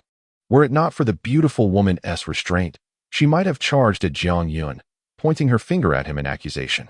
Xiao Yu, do not act recklessly. After all, we are the intruders in this esteemed residence, and we are indeed in the wrong. The coldly beautiful woman admonished Xiao Yu in a hushed tone. Jiang Yun's temper had already flared, but upon hearing her words, his anger subsided somewhat. This is how it should be. You are the ones at fault. What audacity do you possess to dictate your own terms? Jiang Yun still wished to voice a few words, yet the cold beauty interjected, interrupting him. However, Xiao Yu had a point. We are requisitioning your property, and you have no grounds to refuse, she asserted with unwavering conviction. Her words rendered Jiang Yun speechless. Just as he felt a slight decrease in his blood pressure, it surged back to its previous height. What on earth? What kind of bizarre individuals are you? Are you suggesting that having seized my home, I should be grateful to you? Are your minds filled with nonsense? What kind of logic is this? At that moment, a light laugh emanated from beside Jiang Yun. Turning his head, he discovered that the one laughing was Kayako. I remarked, your endeavors in Huaxiao seem to have been rather unsuccessful. Kayako, who had been listening with amusement, cast a smirk at Jiang Yun, her eyes brimming with mockery. The phrase unsuccessful endeavors echoed relentlessly in Jiang Yun's mind. Damn it, this is too much. Enough of this nonsense. Jiang Yun's blood pressure peaked. He had never experienced such frustration even when confronting the Ghost Emperor. Typically, he was the one to unsettle others' composure. Today, he was being bullied by these two women. Considering their beauty, he decided to grant them one final chance. Vacate my residence at once. I am not to be trifled with in Nanjing City. Provoke me, and you shall face dire consequences. Do you understand? I must restore my dignity. Jiang Yun issued his ultimatum with unwavering resolve. Who do you think you are? Demanding to requisition my property and claiming I have no grounds to refuse? Are you living in a fantasy? Listen to yourselves. Is this even rational discourse? A tiger does not roar, and yet you presume me to be a mere sickly cat? With those words, Jiang Yun even drew his whip. Should you fail to vacate my premises, I would not hesitate to take action. The two parties stood in a standoff. Yet the situation seemed to deviate from Jiang Yun's expectations. He was prepared to strike, his weapon at the ready, but the three individuals showed no signs of aggression. Instead, they regarded him with puzzled expressions. They remained locked in place for several seconds. The air seemed to have solidified, permeated by a hint of awkwardness. Moments later, Xiaoyu tilted her head and gazed at Jiang Yun, posing a question that resonated deeply within the soul. Uncle, are you planning to play with that whip? Chapter 99. Where the hell is my knife? With a lollipop still in her mouth, Xiaoyu tilted her head, directing a soul-stirring inquiry at Jiang Yun. Upon hearing her words, Jiang Yun remained momentarily unresponsive. However, beside him, Jia could no longer contain herself and burst into laughter. It seems you are indeed failing miserably. Jia, reveling in the spectacle, had her eyes crinkled into crescent moons, revealing that her laughter stemmed from a place deep within. For Jiang Yun, upon hearing those words, a multitude of wild frustrations surged within him. Should I even say what I'm thinking? How dare you see me as an uncle? You imply I'm playing with a whip, which I can tolerate, but calling me uncle? That is simply unacceptable. You, an 18-year-old, calling someone in their early 20s an uncle. Is that appropriate? Jiang Yun's expression darkened significantly. Matters of pride demanded a response. Oh, so now you acknowledge my 18 years. Calling you uncle was spot on. You truly lack wit. Xiaoyu shrugged nonchalantly, returning to the side of the stunning beauty, before adding, if you need anything, consult our boss. I no longer wish to converse with you, uncle. It's dull. Tension escalated. Jiang Yun's fists clenched, and the veins on his forehead were prominently visible. You certainly know how to toy with people's emotions. How can such words provoke such a reaction? Unbelievable. Determined to reclaim his dignity, he contemplated teaching the little girl a lesson. Just then, the alluring beauty stepped forward, accompanied by a burly figure resembling a rocket launcher. Xiaoyu has a peculiar personality. Please do not take it to heart. I apologize on her behalf. The striking beauty shielded Xiaoyu protectively, casting an apologetic glance toward Jiang Yun. The burly figure remained silent. Yet the weapon in his hand conveyed his stance unmistakably. Jiang Yun was well aware that if the alluring beauty uttered a word, this giant would undoubtedly spring into action without hesitation. However, he was infuriated. Today he had not brought enough backup. Otherwise, with my temperament, I would undoubtedly engage in a confrontation with these three peculiar individuals. A duel of 2 against 3 is hardly a sagacious choice. A man must possess the wisdom to retreat when faced with challenges. Yes, that is the essence of the matter. Jiang Yun persuaded himself and then retracted his whip. Very well, let us cease the commotion and promptly address what you intend to do in my abode. His impatience was palpable as he questioned them. What a day filled with absurdities. Are you truly unaware? The strikingly beautiful woman, upon hearing Jiang Yun's inquiry, exhibited a fleeting look of perplexity. Unaware of what? Jiang Yun remained bewildered. What was it that he was supposed to know? Was it possible that beneath this house lay supernatural entities? He tentatively posed the question. The mere fact that these individuals were drawn here indicated that this residence was likely far from ordinary. Jiang Yun contemplated various possibilities, and the only one that came to mind was that this house, like his own courtyard, might be concealing a multitude of spirits. I must be quite foolish. He continued to speculate, when suddenly, Xiaoyu's sarcastic voice interjected. Damn it, this girl is infuriating. Where's my knife? Bring me my knife. However, Jiang Yun's movements were halted by the woman's words. She first cast a glance at Xiaoyu, signaling her to refrain from speaking further, then turned her gaze back to Jiang Yun and spoke. It seems you are genuinely oblivious. Allow me to clarify. What lies beneath your house is far more terrifying than mere spirits. Her revelation caused Jiang Yun to cease his intended aggression. More fearsome than spirits? He blinked in disbelief. Could it be that a ghost emperor was sealed below? If that were the case, things could indeed become complicated. He was well aware of the ghost emperor's formidable power. If it truly was the ghost emperor, then this house was better left uninhabited. Nonetheless, in response to Jiang Yun's conjecture, the beautiful woman shook her head. This left Jiang Yun utterly confounded. Surely, it could not be an entity more dreadful than the ghost emperor? Goodness. Perhaps it would be prudent for him to exit post-haste. If that is the case, then you may use this house for now. It matters not to me. I harbor no objections. A man of virtue, born of heaven and earth, must possess the flexibility to endure and adapt to thrive. The thought that something more terrifying than the ghost emperor lurked beneath made Jiang Yun resolve to take his leave with Kayako. This place holds no fate for me. Perhaps we shall meet again in another life. Not never to meet again. Departing is the wisest course. Having uttered these words, Jiang Yun had already turned and taken several steps away. Immediately behind him, the voice of the enchanting beauty resonated once more. Beneath this house, we suspect there exists a passage connecting to the underworld. With a resounding thud, Jiang Yun's footsteps struck the ground, echoing through the air. He slowly turned around. His brow furrowed slightly. Key information. A connection to the underworld. It seemed you were aware of its existence. The alluring beauty observed Jiang Yun's reaction, revealing a hint of an intriguing smile. Are you the intermediaries between the underworld and the mortal realm? Jiang Yun took a deep breath, contemplating for a moment before responding, his tone becoming increasingly earnest. The system had mentioned this term during his journey, yet he had not anticipated encountering it so swiftly. Intermediaries between the underworld and the mortal realm? He chuckled softly. Upon hearing this description, the beauty's smile became even more pronounced. This characterization was rather apartment. She did not deny it. Then it is settled. Jiang Yun's eyes sparkled with realization. To think there truly existed such a group in this world. This revelation was somewhat transformative for his understanding. Hearing about it from the system was one thing, but encountering it firsthand was an entirely different experience. The emotions were profoundly distinct. Allow me to introduce ourselves. We have a name. We are all ghost hunters. How about it, old man? Is this the first time you've heard this term? At that moment, Xiaoyu stepped forward, proudly making the introduction. Ghost hunters. This must be the name of their organization. This title resonates more aptly than the 749 Bureau, which sounds less like a group dealing with spirits. The term ghost hunters immediately conveys that these individuals engage with the supernatural. Jiang Yun quietly noted this terminology in his mind. Moreover, he might have the opportunity to inquire with Su Jian about the peculiar name of the 749 Bureau. Chapter 99. Every grievance has a source. Every debt has an owner. Meanwhile, in the neighboring district of Tianjiang City, adjacent to Nanjing City, the highways leading to Nanjing were teeming with a throng of people. Few vehicles were visible on the road, most of which were large buses or vans capable of carrying many passengers.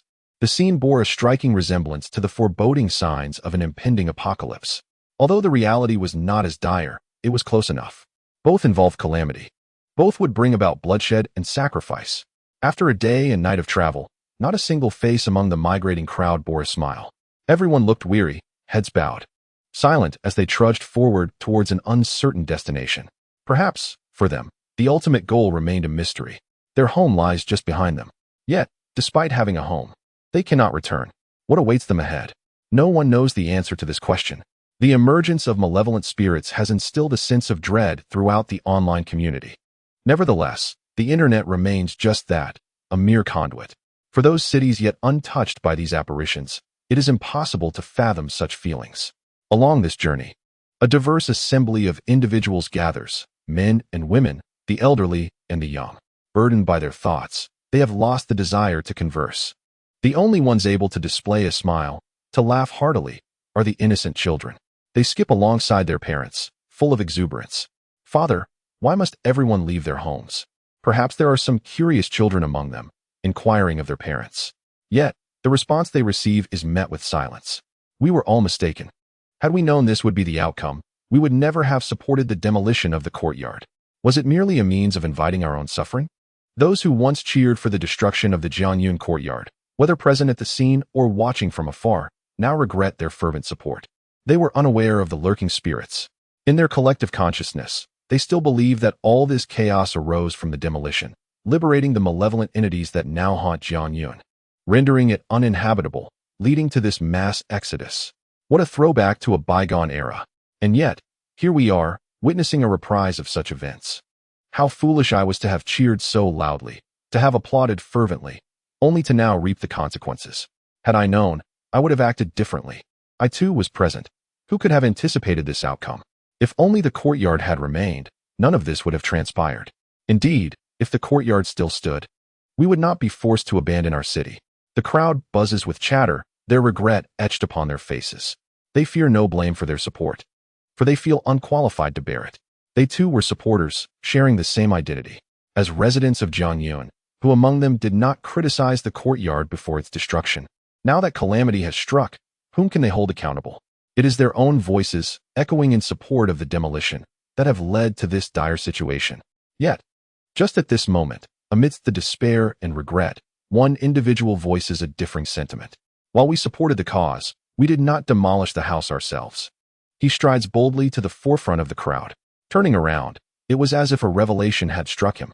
Consider this. We have long lamented our meager wages and advocated for an increase in the minimum wage, yet our pleas have gone unanswered. When we called for the demolition of the Sihiyuan, did they comply? In my view, it is not our support that precipitated the dismantling of the Sihiyuan. The truth is, those in power had already intended to demolish it. We had fallen into a misconception. Why must we bear the blame? We did not take action ourselves. He spoke passionately. It was not we who took action. Why should we shoulder the consequences? Is this not a form of self-reproach? Upon hearing his words, the crowd's expressions subtly shifted. Suddenly, the entire procession came to a halt. Everyone paused for a moment. After a few seconds, the crowd erupted into discussion once more. Indeed, there seems to be some merit in what he said. We demanded the demolition, and it was carried out. Yet, when I call for a raise, nothing has changed. His reasoning was sound and persuasive. How can it be that they are so eager to act on this matter? Is this not contemptible? Absolutely. We should not bear this burden. I recall that the individuals orchestrating the demolition were named Zhou Changhai, and what was that other fellow's name? Gao Sheng. I remember now. It was those two who insisted on the demolition of the Sihiyuan, particularly Gao Sheng, who had long desired its destruction. I suspect he aimed to bring us to ruin. Well said. What is the meaning of this? They seem to be right here. Let us confront them for an explanation. For it is they who have left us without a home. Someone took the lead, and the crowd soon became agitated. Word spread rapidly, and before long, the entire migrating group began to stir restlessly. Upon reflection, there is no denying it. If it were not for Gao Sheng and Zhou Changhai orchestrating the forcible demolition, would we be in this predicament, without a place to return to? The root of this situation lies with them. Realizing this, no one could maintain their composure any longer. An explanation must be sought. They must bear full responsibility for this matter. Thus, under the leadership of a few, the crowd either set down their belongings or entrusted them to nearby relatives, joining the throng as they marched purposefully to demand accountability from Zhou Changhai and Gao Sheng. The movement was truly spectacular, with an ever-growing number of participants. Meanwhile, at the forefront of the procession, a vehicle contained Zhou Changhai and Gao Sheng, their faces reflecting considerable distress. Su Jian had instructed them to organize the evacuation of the entire city. The words may seem simple, yet the execution is decidedly arduous. With so many people, where shall they retreat? To what destination? These are all pressing inquiries. Just moments ago, they had a conversation with the leaders of Tianjiang City, securing a measure of assistance, permitting the citizens of Nanjing City to seek refuge temporarily. However, this merely addresses a fraction of the dilemma. Nanjing City is home to over 1 million inhabitants. What about the remainder? Where shall they go? To this day, he remains troubled by this enormity. This is indeed a monumental issue. Chapter 100, a demand for clarification. In the vehicle, Zhou Changhai rubbed his aching temples. Since the day the courtyard was dismantled, he had scarcely enjoyed a restful night. On the first day, they encountered the ghostly knocking incident, leaving them too frightened to sleep. Alternatively, one might say they were reluctant to close their eyes. On the second day, Li Tao and Zhang Tianshi arrived, engrossed in managing the public sentiment online. They were exceedingly busy, with no time to rest. And last night, a mass relocation of the entire city. How could one possibly sleep? It is fair to say he is utterly exhausted, both physically and mentally. His hair is disheveled, and he bears none of the dignified appearance expected of a leader. The authorities are already aware of our situation and are actively cooperating with our relocation efforts. However, resolving such a vast issue all at once remains quite challenging. Having dwelled in an era of peace for too long, we find ourselves ill-equipped to address sudden crises swiftly. Seated in the passenger seat is another leader from Nanjing City. Although he did not participate directly in the demolition, he approved the necessary procedures and is well informed about the situation. With a furrowed brow and a grim expression, he spoke. We cannot say that the response has been slow. Addressing the refuge of over 1 million people at once, this pace is commendable. Zhou Changhai forced a semblance of a smile. Despite the complexity of the issue, he gleaned from this incident that the strength of the nation surpasses his expectations. The ability to organize everyone during such tumultuous times is indeed remarkable, considering the abruptness of the events. I concur with this perspective. After all, we are dealing with hundreds of thousands of individuals, and such an outcome is relatively favorable. Gao Sheng nodded in agreement. The leader in the passenger seat fell silent, uncertain whether the progress was indeed swift or slow, as there was no basis for comparison. Who can say? In any case, upon reaching Tianjiang City, we are nearly safe. Zhou Changhai exhaled a long sigh of relief. This can be considered a stroke of luck amidst misfortune. In the recent supernatural incident, the casualties among the general populace were not extensive. Moreover, those who have evacuated from Nanjiang City now possess a certain degree of safety assurance. This can certainly be regarded as good news. Indeed, one can breathe a sigh of relief. Gao Sheng also found himself momentarily relaxing his taut nerves. Yet, uncertainty looms regarding the current situation in Nanjiang City. How are Jiang Yun, Captain Li, and Director Su faring? He shook his head. Let us not forget the brave individuals who safeguarded our retreat, Zhou Changhai added. The scene remains vividly etched in his mind. Without them, how could he, along with millions of citizens in Nanjiang City, have managed to escape so safely? It is they who, with their very lives, ensured our security. Witnessing that scene yesterday was the catalyst for his earlier remark about the swift efficiency of the state in handling such matters. The current safety we enjoy is due to the silent sacrifices made behind the scenes, though many remain oblivious to this fact. Let us hope they all survive and resolve these issues safely, even if it means receiving another scolding from Jiang Yun. Gao Sheng expressed. Having experienced the events of yesterday, his perspective on Jiang Yun had transformed entirely. That individual is a hero. Another scolding? What grounds would he have to reprimand you? Nevertheless, your words do hold merit. I too hope they can safely resolve the supernatural threats. Zhou Changhai cast a puzzled glance at Gao Sheng. What do you mean by reprimanding? Indeed, there is something I owe Jiang Yun an apology for. At this point, all Gao Sheng could do was offer a wry smile. You still dare to provoke Jiang Yun? Zhou Changhai was taken aback. Who gave you the audacity to upset Jiang Yun? After all, he is a figure personally invited by the director of the 749 Bureau. Persistently inciting his displeasure, do you not value your existence? Zhou Changhai's expression reflected sheer disbelief as he looked at Gao Sheng. What on earth are you doing? I did not intend for this to happen. But the message has already been sent. What can I do? Gao Sheng forced a pained smile. Earlier, Jiang Yun had asked us to find him a factory and accommodation, and he began to recount the unfolding events. Zhou Changhai was prepared to hear how this fellow had managed to dig his own grave. What transpired then? Did you not arrange everything as required? He gestured for Gao Sheng to continue. The latter nodded, gathered his thoughts, and resumed speaking.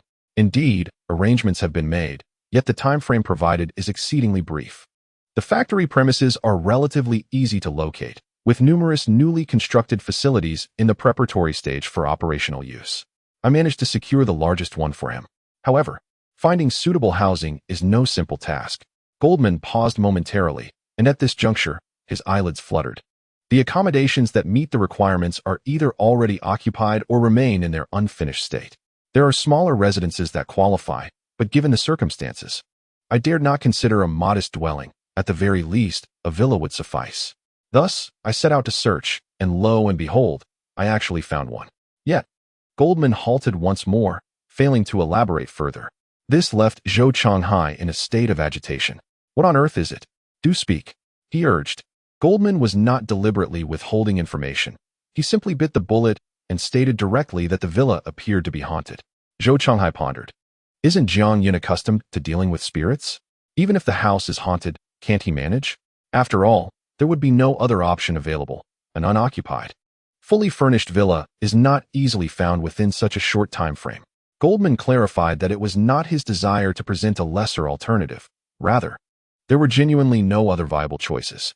Upon hearing this, Zhou Changhai fell silent, instead offering Goldman a thumbs up. You're impressive. Truly remarkable. When asked to find housing, you present a haunted house. In the past, he might have remarked on the absurdity of such superstitions in this day and age. But now it is a different matter altogether. If it is said to be haunted, it must indeed be so. Goldman knowingly led Jiang Yun into a house with spirits. Beyond commendation, all he could utter was, "My friend, you truly possess courage." Zhou Changhai held a deep admiration for Goldman's audacious maneuver. I did not intend for this to occur. Who could foresee it? Goldman attempted to provide an explanation. However, just as he began to speak, a phone call interrupted Zhou Changhai's elucidation.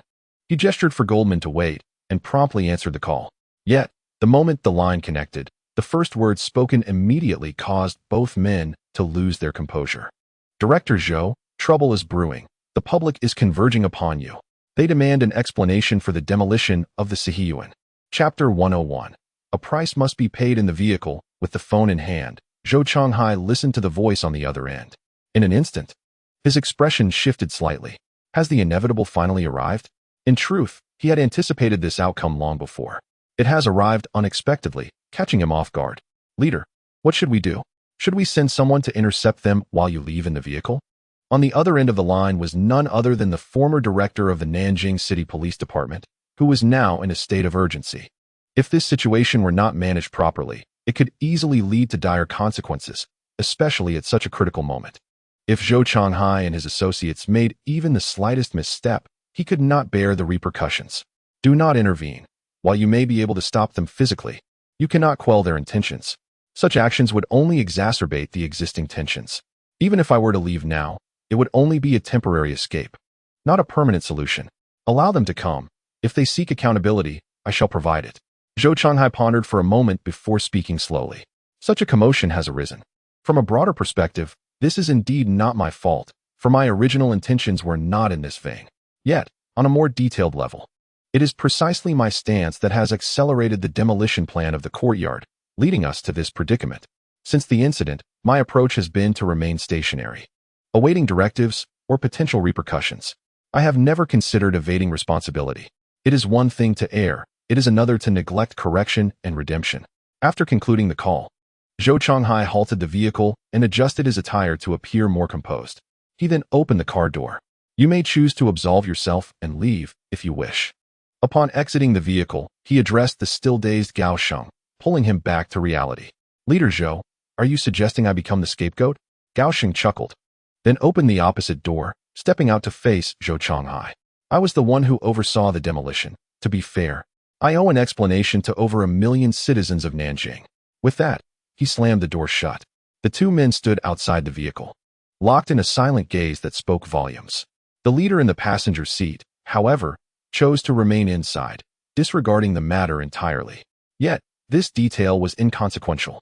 What truly mattered was that they had made their choice, and now they needed to contemplate how to communicate their rationale to the citizens of Nanjing. At that very moment, a crowd began to surge behind them. The vehicle itself was not particularly swift, and the distance to the main contingent behind was not extensive. After a brief stop, a multitude of citizens surged forward, surrounding Zhou Changhai and his companions within a minute. The ringleader brandished a long stick, accompanied by the police chief and a cadre of detectives who had retreated alongside him.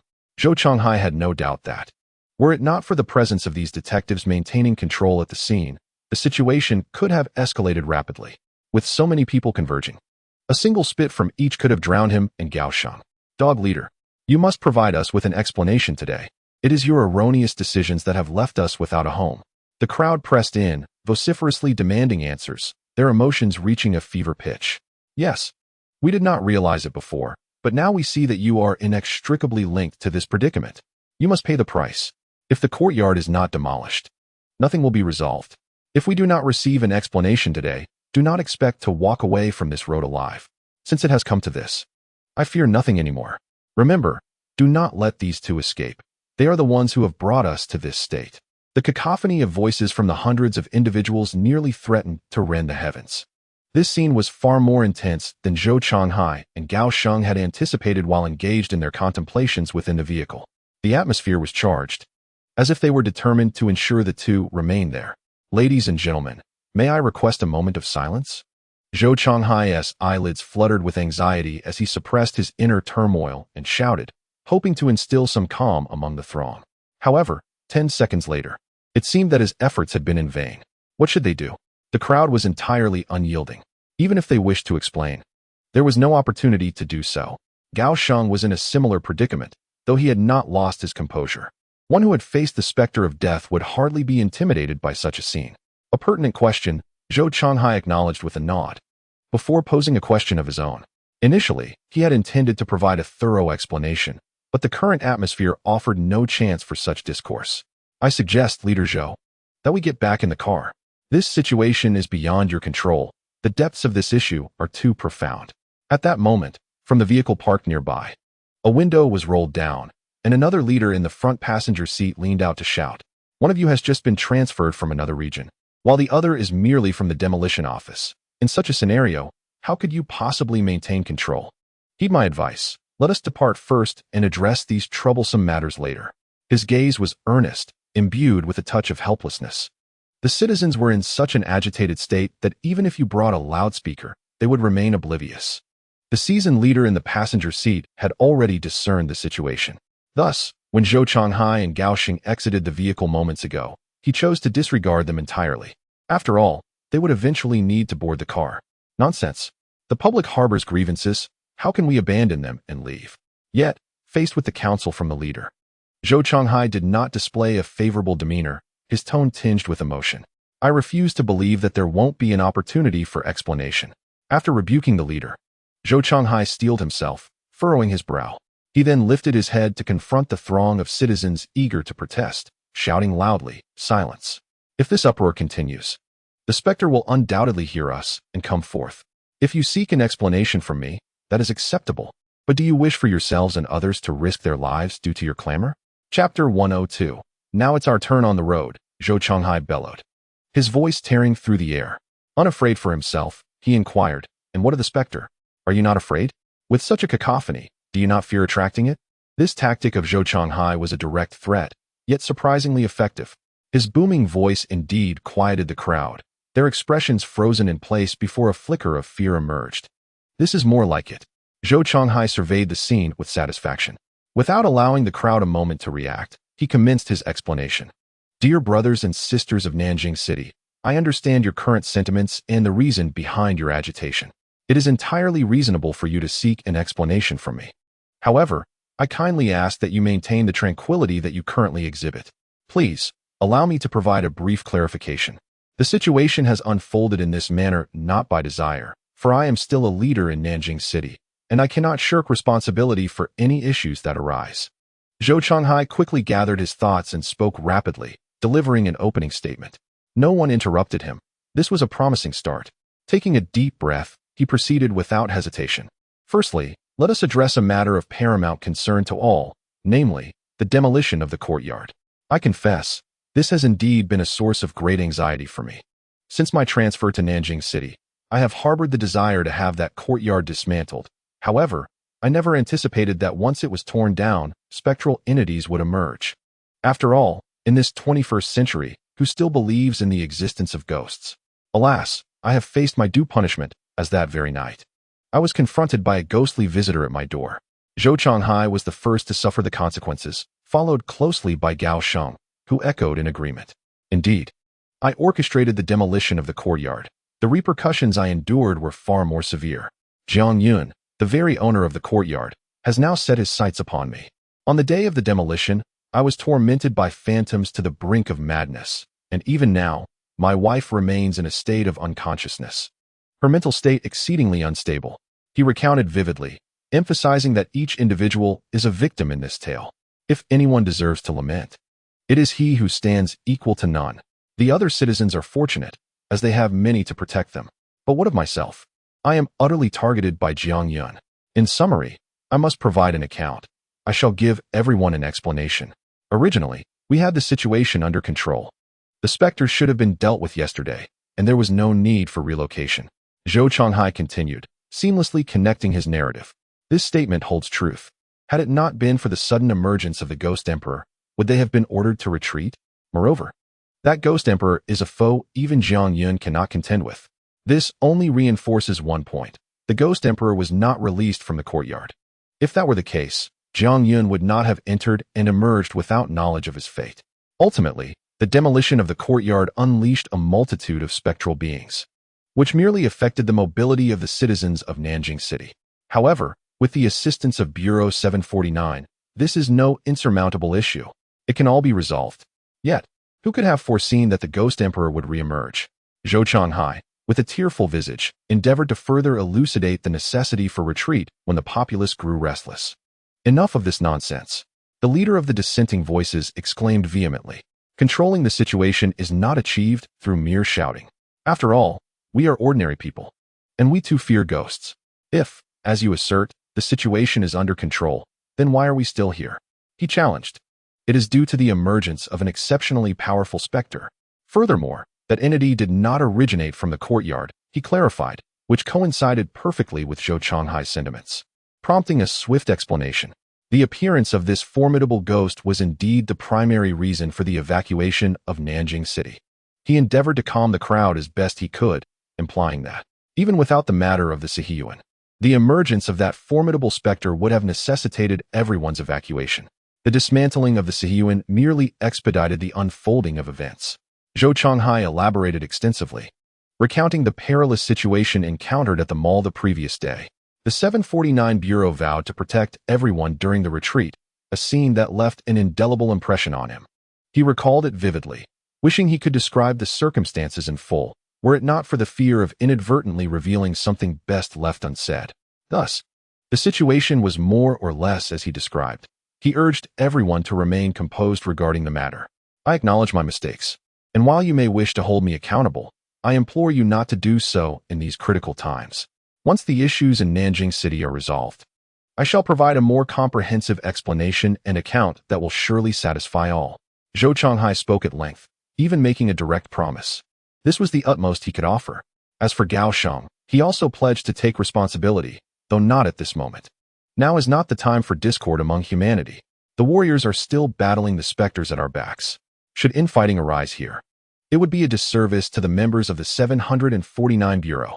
Having concluded their statements, Zhou Changhai and the others received the audience's rapt attention. The leader among the crowd raised his head slightly and inquired. Zhou, without dissent, nodded in agreement. All right, we've spoken. Now it is our turn, isn't it? He sneered. Immediately, as Zhou Changhai and Gao Sheng appeared momentarily taken aback, the words flowed from him as if propelled by a Gatling gun, unleashing a barrage of accusations. Another, even more powerful specter has appeared. Can't you come up with a better excuse? Do you take us for fools? If you wish to shirk responsibility, just say so outright. Perhaps then I might regard you as men. Let me tell you, don't use the excuse of settling accounts later. You must provide us with answers today, not some future explanation or responsibility. I know not where you will be then. Who knows if you truly intend to take responsibility? A torrent of words ensued, and no further calls were necessary. The previously subdued crowd erupted in a chorus of indignation and outrage. The atmosphere spiraled once more into chaos. Such explanations and accounts failed to satisfy the people. Chapter 103. A call from Li Tao. Well said. Do not heed the words of those officials. They are all full of lies. Today, we must not let them off the hook. Support. We demand not future explanations, but answers for today. My job has vanished. How will you compensate me? My suggestion is to send him straight back to Nanjing City. What is this 749 Bureau nonsense? I have never heard of such an organization. And you dare to claim it is a secret state department? Why not say it's Sun Wukong instead? It is difficult not to support the notion. You assert that the 749 Bureau has even more formidable demons. Then present your evidence. Or make a call to that so-called 749 Bureau and have them speak on your behalf. I can attest that everything he claims is utterly false. My residence is near that shopping mall. The 749 Bureau indeed exists, but there are certainly no more powerful demons. For I witnessed firsthand last night as the agents of the 749 Bureau cleared the mall of all such entities. The crowd was in a state of considerable agitation. Zhou Changhai's remarks were akin to an empty wind. You assert that there are more powerful demons simply because you say so? Is the underworld your personal domain? Do you summon a more formidable demon merely by uttering its name? Just prior to the demolition of the courtyard, you claimed that demons did not exist at all. And yet, here we are amidst a parade of spirits.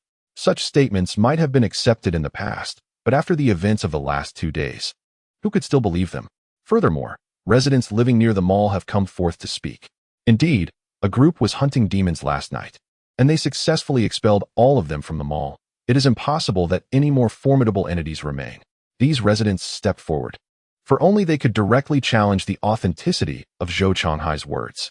In contrast to his unfounded claims, the crowd preferred to trust their fellow citizens standing in solidarity with them. If you wish for us to believe you, then provide evidence. Present your proof, and we can settle this matter later. The residents who had been pushed to the forefront expressed their stance, gaining the support of other citizens behind them. All that is needed is evidence. If you have the ability, bring it forth. How am I to procure evidence for you? I didn't take any photographs. Hearing such emotionally charged words, Zhou Changhai felt somewhat dispirited. If what he said were true, why did no one believe him? Suddenly, he appeared to have a revelation. Those detectives who were present could testify. They witnessed Jiang Yun entering the mall and the subsequent arrival of the 749 Bureau's large contingent. He spoke with a hint of excitement. They are in league with you. Who knows if you didn't conspire together beforehand? Initially, the police chief had intended to speak up when Zhou Changhai mentioned him, but ultimately, the citizens paid no heed. With a single remark, they silenced him, quelling all his thoughts. What further evidence do you require? Goldman exclaimed in despair. Staying here, who knows if those creatures will appear? We currently enjoy only a fleeting sense of security. It is not absolute. The priority must be to hasten our retreat. Zhou Changhai's sentiments echoed this urgency. What more do you seek? Who knows if Su Jian and the others are still engaged in battle with the Ghost Emperor? If they are, and I make a call for this so-called evidence, jeopardizing their fight, would that not be a grave sin? You claim there is no evidence. Therefore, it must be false. No one will concern themselves with such nuances. If you cannot produce proof, you are merely fabricating lies and must bear the wrath of the crowd. It is as simple as that. Allow me to propose a notion. If you can truly achieve what you claim, I will place my trust in your words. At this moment, one of the earlier leaders, who had taken the forefront, began to speak. Zhou Changhai's eyes brightened with interest. It is quite straightforward. You should reach out to the so-called 749 Bureau. If they corroborate your statement, then I will believe you.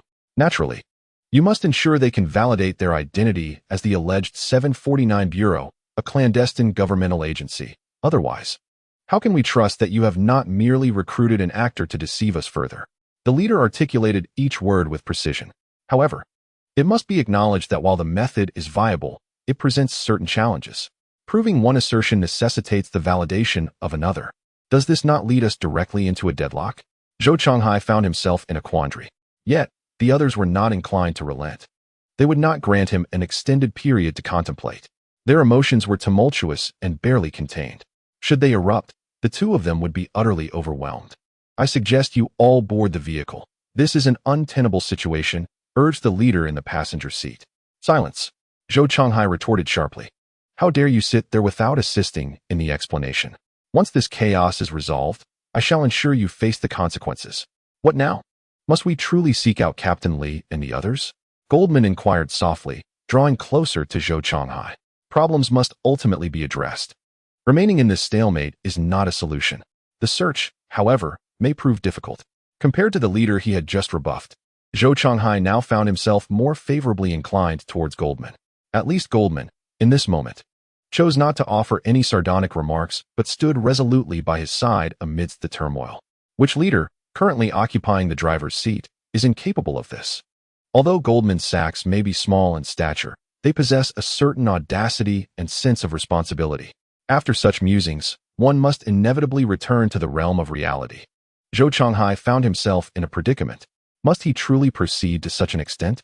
He hesitated, contemplating whether to reach out to Su Jian and her associates with a sense of validation. The thought of delaying the battle was unbearable for Zhou Changhai. Ringing. At that most vexatious moment, an unexpected ring from his mobile phone abruptly shattered the silence. Instinctively, Zhou Changhai reached for his phone, only to discover it was not his. It's mine, came the voice of Gao Sheng, who raised his phone in a subtle gesture towards him. What followed was a surprising smile gracing Gao Sheng's face as he addressed Zhou Changhai. This call is from Captain Li. Chapter 104, A Fortuitous Discovery. At this juncture, in Nanjing City, outside a villa, Jiang Yun stood in confrontation with a strikingly beautiful woman. Moments earlier, this enchanting figure, alongside Xiao Yu, had provided him with an overview of the current situation. Essentially, they had arrived at this location and uncovered the high probability of a passage connecting the mortal realm to the underworld beneath the house. This passage was highly unstable, with the potential to break its seal imminently, thus unleashing catastrophic consequences. A calamity far surpassing anything the Ghost Emperor could conjure. With all this said, you should hasten your departure and refrain from disrupting our work. Xiao Yu, having grown weary, even retrieved a ladder from within the villa to sit upon while conversing with Jiang Yun, treating the place as if it were her own home. The captivating woman was less brazen, yet like Xiaoyu, she urged Jiang Yun to leave promptly, at least until they resolved the issues at hand. As for Dunzi, he stood idly by, engaged in the mundane task of picking at his fingernails. Jiang Yun felt a headache brewing. He was unable to accept the reality of the situation. The organization, certified by the system and tasked with his involvement, was populated entirely by eccentrics. I recognize you possess some capabilities, otherwise, the Ghost King by your side would not be so compliant. However, the matters at hand are beyond your capacity to manage and are not within your reach. The cold beauty's voice was quite melodious, yet her words lacked a similar charm. Jiang Yun sighed, not wishing to delve deeper into this topic. Their intentions were exceedingly clear. Even if he were to propose alternative discussions, would they truly agree to allow him to remain? It is evidently impossible.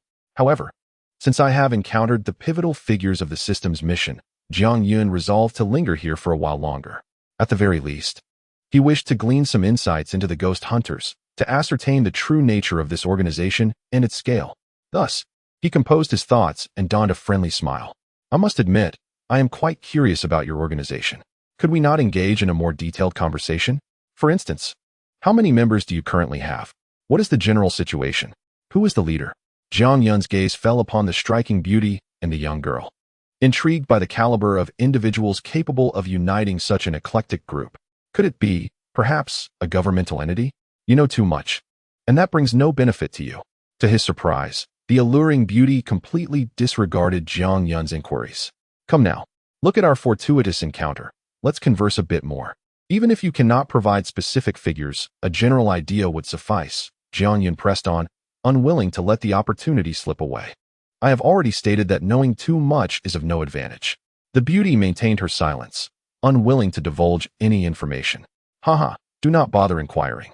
The boss would never share such details, Xiaoyu chimed in, adding her own taunt. Seated comfortably, she cast a sidelong glance at Jiang Yun, refusing even to meet his gaze directly. Jiang Yun's lips twitched slightly. Well, in that case, I shall refrain from further questioning. However, could you enlighten me on how one joins the ghost hunters? Please understand, my curiosity is rather piqued. He shifted his query, determined to extract whatever information he could. Upon hearing this, the striking beauty remained unresponsive, while Xiaoyu, perched on her seat, seemed intrigued. She removed the lollipop from her mouth, squinting playfully. Are you asking this because you wish to join us? Her whimsical demeanor suggested she could see through all pretenses. Jiang Yun's smile immediately froze. What?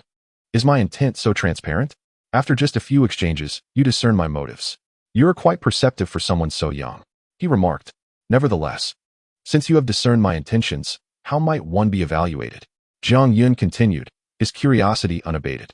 I advise you to abandon such thoughts. In the next moment, Xiaoyu reverted to her previous posture, continuing to regard Jiang Yun with a sidelong glance. I suggest you do not advise me, Jiang Yun retorted, nearly choking on his breath. Originally, I hoped to glean some information. Instead, you come out with this? No, you've taken over my house. Where am I supposed to reside? As a form of exchange. At least satisfy my curiosity a little. Jiang Yun remained undeterred. If he were to leave now, that would truly be foolish. Not only would he lose his home, but he would also miss out on the task. Wouldn't that be akin to becoming a mere beast of burden? Having sacrificed his residence, he deserved at least some information in return. What you said does seem to hold some merit. Upon hearing Jiang Yun's words, the alluring beauty finally began to take action. Noticing this, Jiang Yun's face brightened with hope. Was useful information finally on its way? He was eagerly anticipating it. In the next moment, he saw the captivating beauty produce an object resembling a tassel from seemingly nowhere. Without hesitation, she tossed it towards him. Acting on instinct, Jiang Yun reached out and caught it. Upon examination, he discovered that what had been thrown to him was indeed a tassel. A white one, no less. However, unlike the $9 tassels available on the market, this one was strung with a series of black beads made of an unknown material. These beads varied in shape. Some were square, some round, and a few even triangular, creating a striking contrast against the white tassel.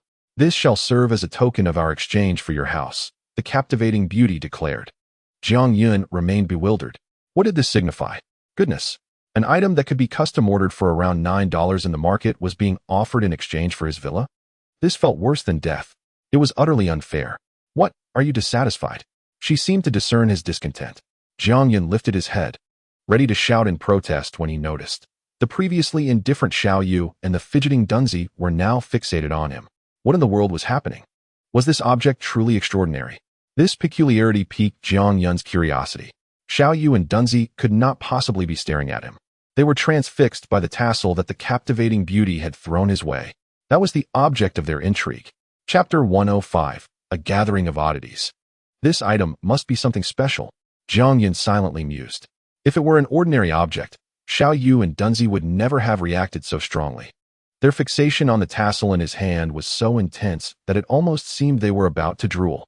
If you are dissatisfied, I can reach out to someone and arrange a direct transfer for you. Just return the tassel. The enchanting beauty has also spoken and extended her right hand, seemingly wanting to reclaim that tassel. Upon witnessing this, Jiang Yun was resolute. There was no way he would return what had already been given away.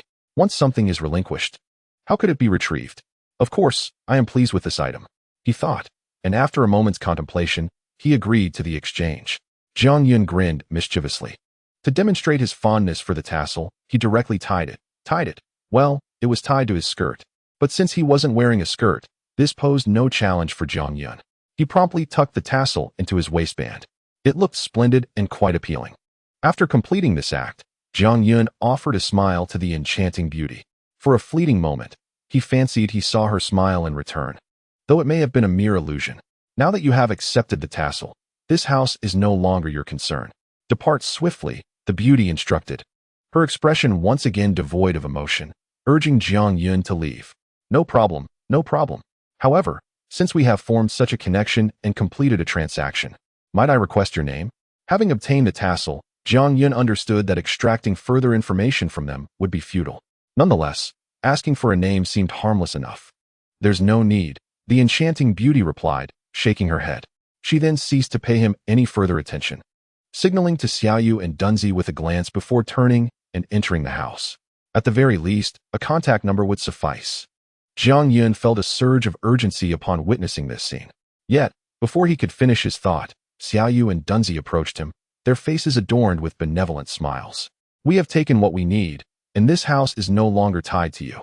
You should leave at once, if you linger any longer. Don't blame us for taking action, Xiao Yu said with a smile.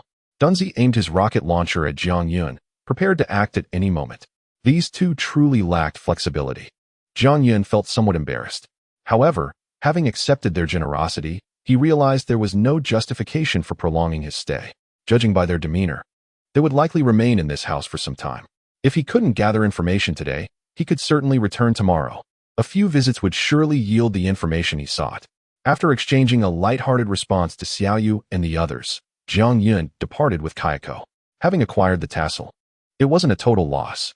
After all, judging by Xiao Yu and Dunzi's expressions, this item was indeed a treasure worthy of investigation. At last, the peculiar gentleman has departed, allowing me to resume my work alongside the boss. Meanwhile, upon witnessing Jiang Yun and Kayako drive away, Xiao Yu clapped her hands, exhaling a sigh of relief, and playfully patted Dunzi on the shoulder. Dunzi, they're gone. Let us report to the boss. Oh, and please bring that stool inside for me. With that, Xiao Yu skipped gleefully through the villa's grand entrance, stepping into the opulent interior. The lavish layout of the villa was evident. It was clear that Gao Sheng had an eye for real estate. The decor and arrangement suggested that each detail cost no less than 70 or 80,000. Had it not been for the haunting, the previous owner would never have left such a property unoccupied. Have they left? A strikingly beautiful woman in the center of the living room inquired, her expression remaining inscrutable. They have. Boss, you truly are remarkable. Managing to send him off with just a tassel. Xiao Yu responded with a grin. Yes, it's for his own good. After all, we won't linger here for long. By the time he realizes, we will have nearly accomplished our tasks. The beautiful woman nodded, a faint smile gracing her lips. Haha, indeed. If I recall correctly, he is the second fool to be dismissed with a mere 9 yuan tassel, right? The last one was a stunning older sister, but alas, her intellect was lacking. Did you know, boss, when I saw you hand him that tassel, I was astonished. I never imagined someone would consider it a treasure, huh? Xiao Yu laughed heartily. It turned out that she and Dunzi had been fixated on Jiang Yun not because of the tassel's uniqueness, but rather due to its sheer absurdity. All right, let us return to work. How did your inspection outside go? Did you uncover any focal points? The beautiful woman, now serious, inquired as Xiaoyu's laughter subsided. Yes, work it is. Xiaoyu nodded, her demeanor shifting to one of earnestness. I didn't find any focal points outside, but I did observe a significant amount of malevolent energy seeping up from the ground. Boss, I suspect this formation might be larger than we anticipated. It's unlikely that such a vast amount of malevolence would permeate through an ordinary door. Upon hearing Xiaoyu's account, the beautiful woman furrowed her brow slightly, but refrained from comment. That aligns with my own observations. Dunzi and I inspected the interior and made similar findings. But the focal point. She paused momentarily. It does not appear to be within the house.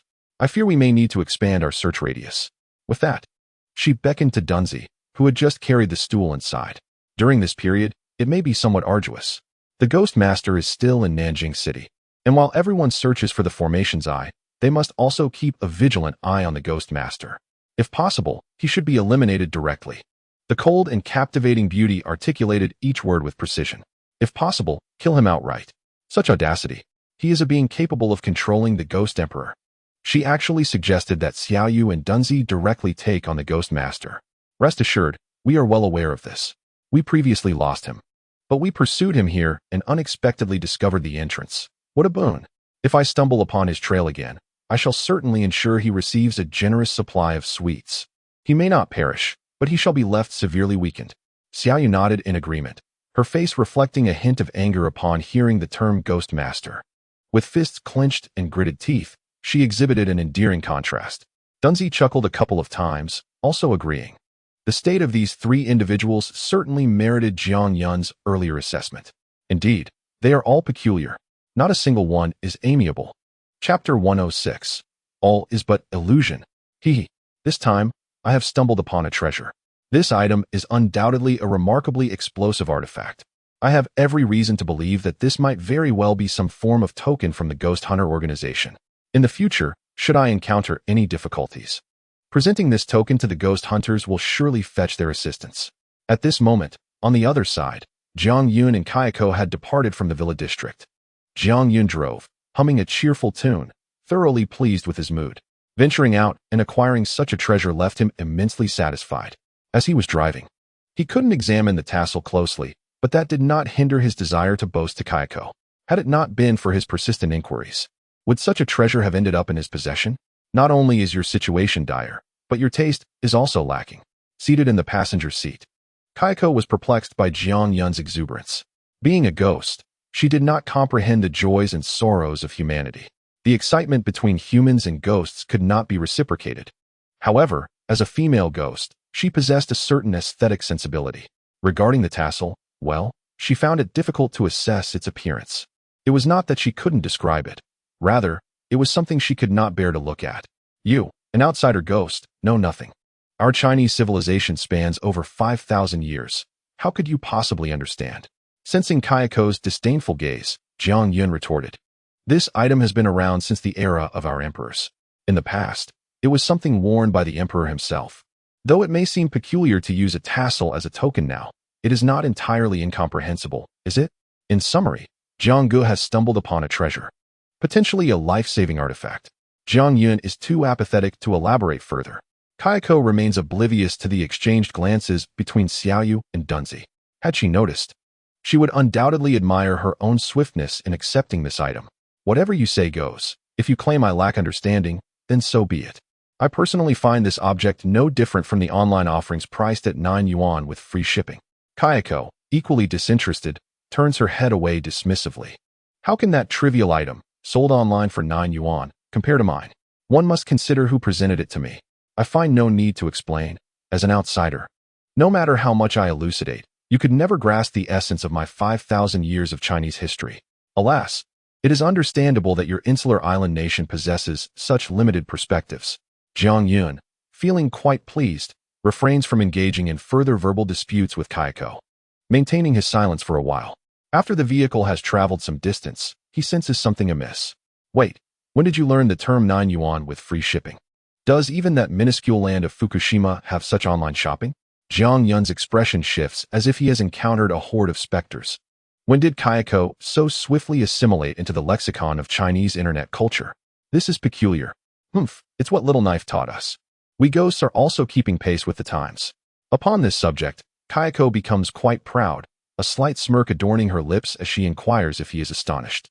Jiang Yun's lips twitch in irritation. So, it's Little Knife corrupting the newcomers, is it? Truly vexing.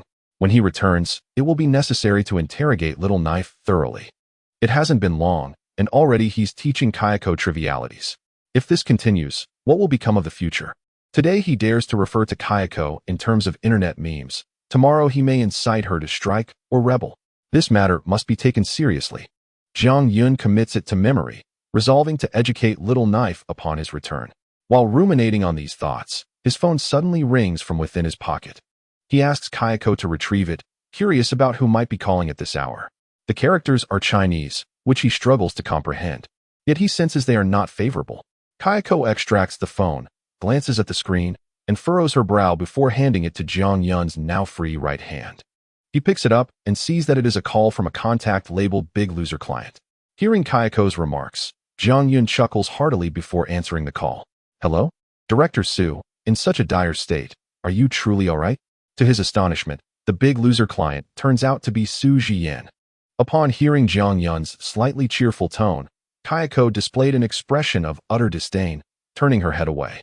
Thank you for your concern, Mr. Jiang. I assure you, my injuries are not severe. On the other end of the line, Su Jian responded with a polite smile. Well, that is reassuring. As the saying goes, it takes 100 days to heal from serious injuries. Fortunately, the Ghost Emperor has fled, so please take your time to recuperate. Additionally, the order you placed with us has been completed. Please let me know when you are available to collect the goods, and we can settle the payment promptly. Jiang Yun certainly did not forget that he owned a factory. Previously, Su Jian had placed an order worth $1 million with him. Given the Ghost Emperor's interference, he had yet to receive the payment. When it comes to finances, one cannot afford to be careless. Ahem. Rest assured, Mr. Jiang. Our Bureau 749 has always conducted business with integrity. We will send someone to collect the goods shortly, and the payment will be transferred to your account within the day. Su Jian explained with an awkward cough. Considering the time, it was indeed about time to retrieve the goods from Jiang Yun. However, this was not the primary purpose of Su Jian's call. There were other matters to discuss. To prevent Jiang Yun from diverting the conversation, Su Jian assured him that the payment would be completed today and swiftly continued. Mr. Jiang, are you currently at the factory or elsewhere? She gave him no opportunity to interject. We have some matters to discuss with you and hope to converse face to face. Su Jian's tone was exceedingly sincere. Something to discuss? However, I am not at the factory. I am on my way to the Central Hospital in Nanjing City. I have an appointment with someone. What is it? Is there something that cannot be conveyed over the phone? Are you perhaps looking to place another order for burial garments? If that is the case, I could certainly come to see you. After all, the appointment can be postponed. Business takes precedence. Jiang Yun replied with a cheerful tone. As long as you mention business and additional orders, I can easily turn around and meet you. Chapter 107. How to compensate Jiang Yun in the car. Jiang Yun's attitude remained very clear. Once Su Jian mentioned having matters to discuss, he could ascertain that it was certainly not good news. Although they had limited dealings. This was Su Jian after all, the current director of Bureau 749. What good news could possibly come from her at such a time? Surely, it was not to bestow an award upon him. He would prefer to receive more orders instead. What do you think, Director Su? Should we consider purchasing additional burial garments? Our factory has seen a significant increase in staff, and I assure you, our output will undoubtedly meet your expectations. To be candid, Jiang Yun is merely attempting to divert the conversation. Complicated matters should not be directed at oneself, even if one must reflect inwardly, at the very least. Some benefits ought to be forthcoming. As for this, let us deliberate further. Su Jian discerned the underlying implications in Jiang Yun's words and managed an awkward smile. No, don't. Right now, I can come over immediately. Where are you? Jiang Yun, of course, would not let such an opportunity slip away. He continued to apply pressure. How about this? You mentioned you were heading to the South River City Hospital, correct? Conveniently, we are in the vicinity as well. Once you arrive, we can meet downstairs and discuss the specifics in person. What do you say? Su Jian contemplated playing along, intending to deliver a light-hearted quip. Upon meeting Jiang Yun, she would steer the conversation directly into the matter at hand, preventing him from broaching the topic of burial garments. After all, they had just endured a fierce battle. Moreover, She had previously arranged for a batch of goods with Jiang Yun. While the 749 Bureau operates under national management and most expenditures are covered by state funds, it is imperative to manage those resources judiciously. Even if Su Jian is somewhat extravagant, she must keep a close eye on spending. Otherwise, should today's budget be entirely exhausted, she would inevitably have to seek additional funds from higher-ups come the second half of the year. How embarrassing that would be. So, you are also at the South River City Hospital? Upon hearing Su Jian's remark, Jiang Yun was momentarily taken aback, surprised. However, upon regaining his composure, he deemed it entirely reasonable. Su Jian and her team were injured. It was inconceivable they would not be at the hospital, rather lounging by the seaside. That was simply impossible. Nonetheless, I should arrive in about 10 minutes. Rest assured, I am coming with sincerity. We are comrades after all. I will certainly offer you a price that reflects our understanding for this batch of goods. A most agreeable price. Wait for me. I'll be there shortly. With that, Jiang Yun abruptly hung up, offering Su Jian no chance to respond or explain. Buckle up. I'm about to accelerate. He tossed his phone aside, gripping the steering wheel with both hands, and without hesitation, pressed the accelerator to the floor. Then, he discovered that the vehicle seemed to be running low on fuel. He still insisted on us continuing with the purchase, completely denying me the opportunity to elucidate. At this moment, within the South River City Hospital, Su Jian held her phone with a look of helplessness, revealing a wry smile. Jiang Yun remained true to form, offering no chances whatsoever. If I may say, the fault lies with us. Perhaps we should indeed procure some additional burial garments? After all, they will be needed. If the conversation does not go well, and I inadvertently provoke his ire, I shudder to think of what South River City might become. Li Tao chuckled bitterly. The primary purpose of summoning Jiang Yun for a face-to-face discussion today was to candidly address the matter concerning old Zhao. The Li family had erred, and they had indeed faced repercussions. However, it was imperative to clarify the situation. If Jiang Yun were to uncover the truth later, especially at such a critical juncture, it could easily lead to complications. Being forthright and expressing sufficient remorse might mitigate the damage. Perhaps there was even a chance for Jiang Yun's forgiveness. Although the likelihood seemed slim, it would prevent a complete deterioration of their relationship. Indeed, I share this sentiment. Having made our choice, we must navigate this relationship with tact. At the very least, we could avoid internal discord during this exceptional moment. Master Zhang also expressed his thoughts. Jiang Yun was already en route, and it was essential that they make a decision promptly. They needed to consider how to alleviate Jiang Yun's anger. Otherwise, the costs could outweigh the benefits. Well, at this point, there was no other option. I hope his intentions are genuinely considerate. Our funds are nearly depleted, and expenditures will only increase in the coming period. After this matter, we would still need to seek financial support from above. Su Jian pondered briefly, then sighed, ultimately choosing to compromise. After all, there seemed to be no superior method of resolution. They would wait outside for him, ensuring their sincerity was visible. If necessary, they would exhaust the entire budget to procure his ceremonial garments during this period. The plan was set. Next, they awaited Jiang Yun's arrival. When action was called for, they would act decisively. The three of them prepared accordingly. Su Jian rose from her hospital bed, summoned a nurse to assist her in changing into a proper outfit, and then proceeded to the restroom to shed her patient attire. Afterwards, she joined Li Tao and the others downstairs to welcome Jiang Yun. During the process of changing, Su Jian experienced a mixture of surprise and astonishment. The mysterious force within her was undeniably extraordinary. Despite her severe injuries, she was now able to walk. Although certain wounds still throbbed painfully, they did not impede her daily life. This realization solidified her inner resolve. It further validated the notion that Jiang Yun was indeed exceptional. The supernatural beings surrounding him were equally remarkable, particularly old Qin.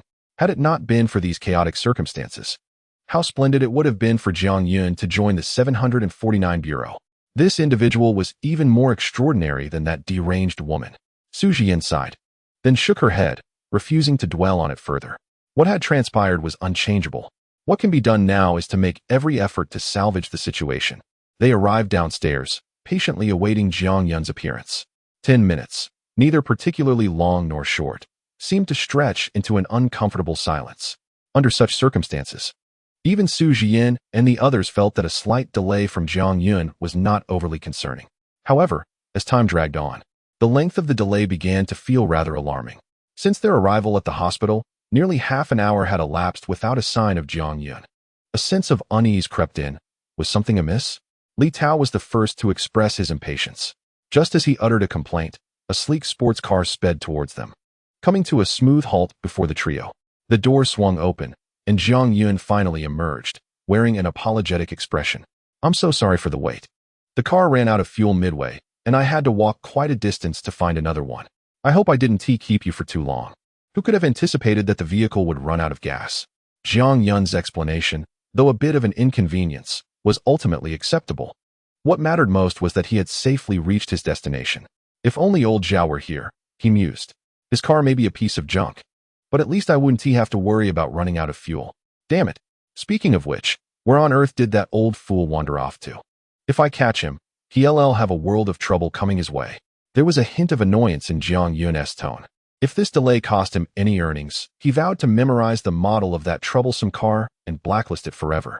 Meanwhile, upon seeing Jiang Yun, who appeared rather disheveled, Su Jian and the others could hardly suppress their bemusement.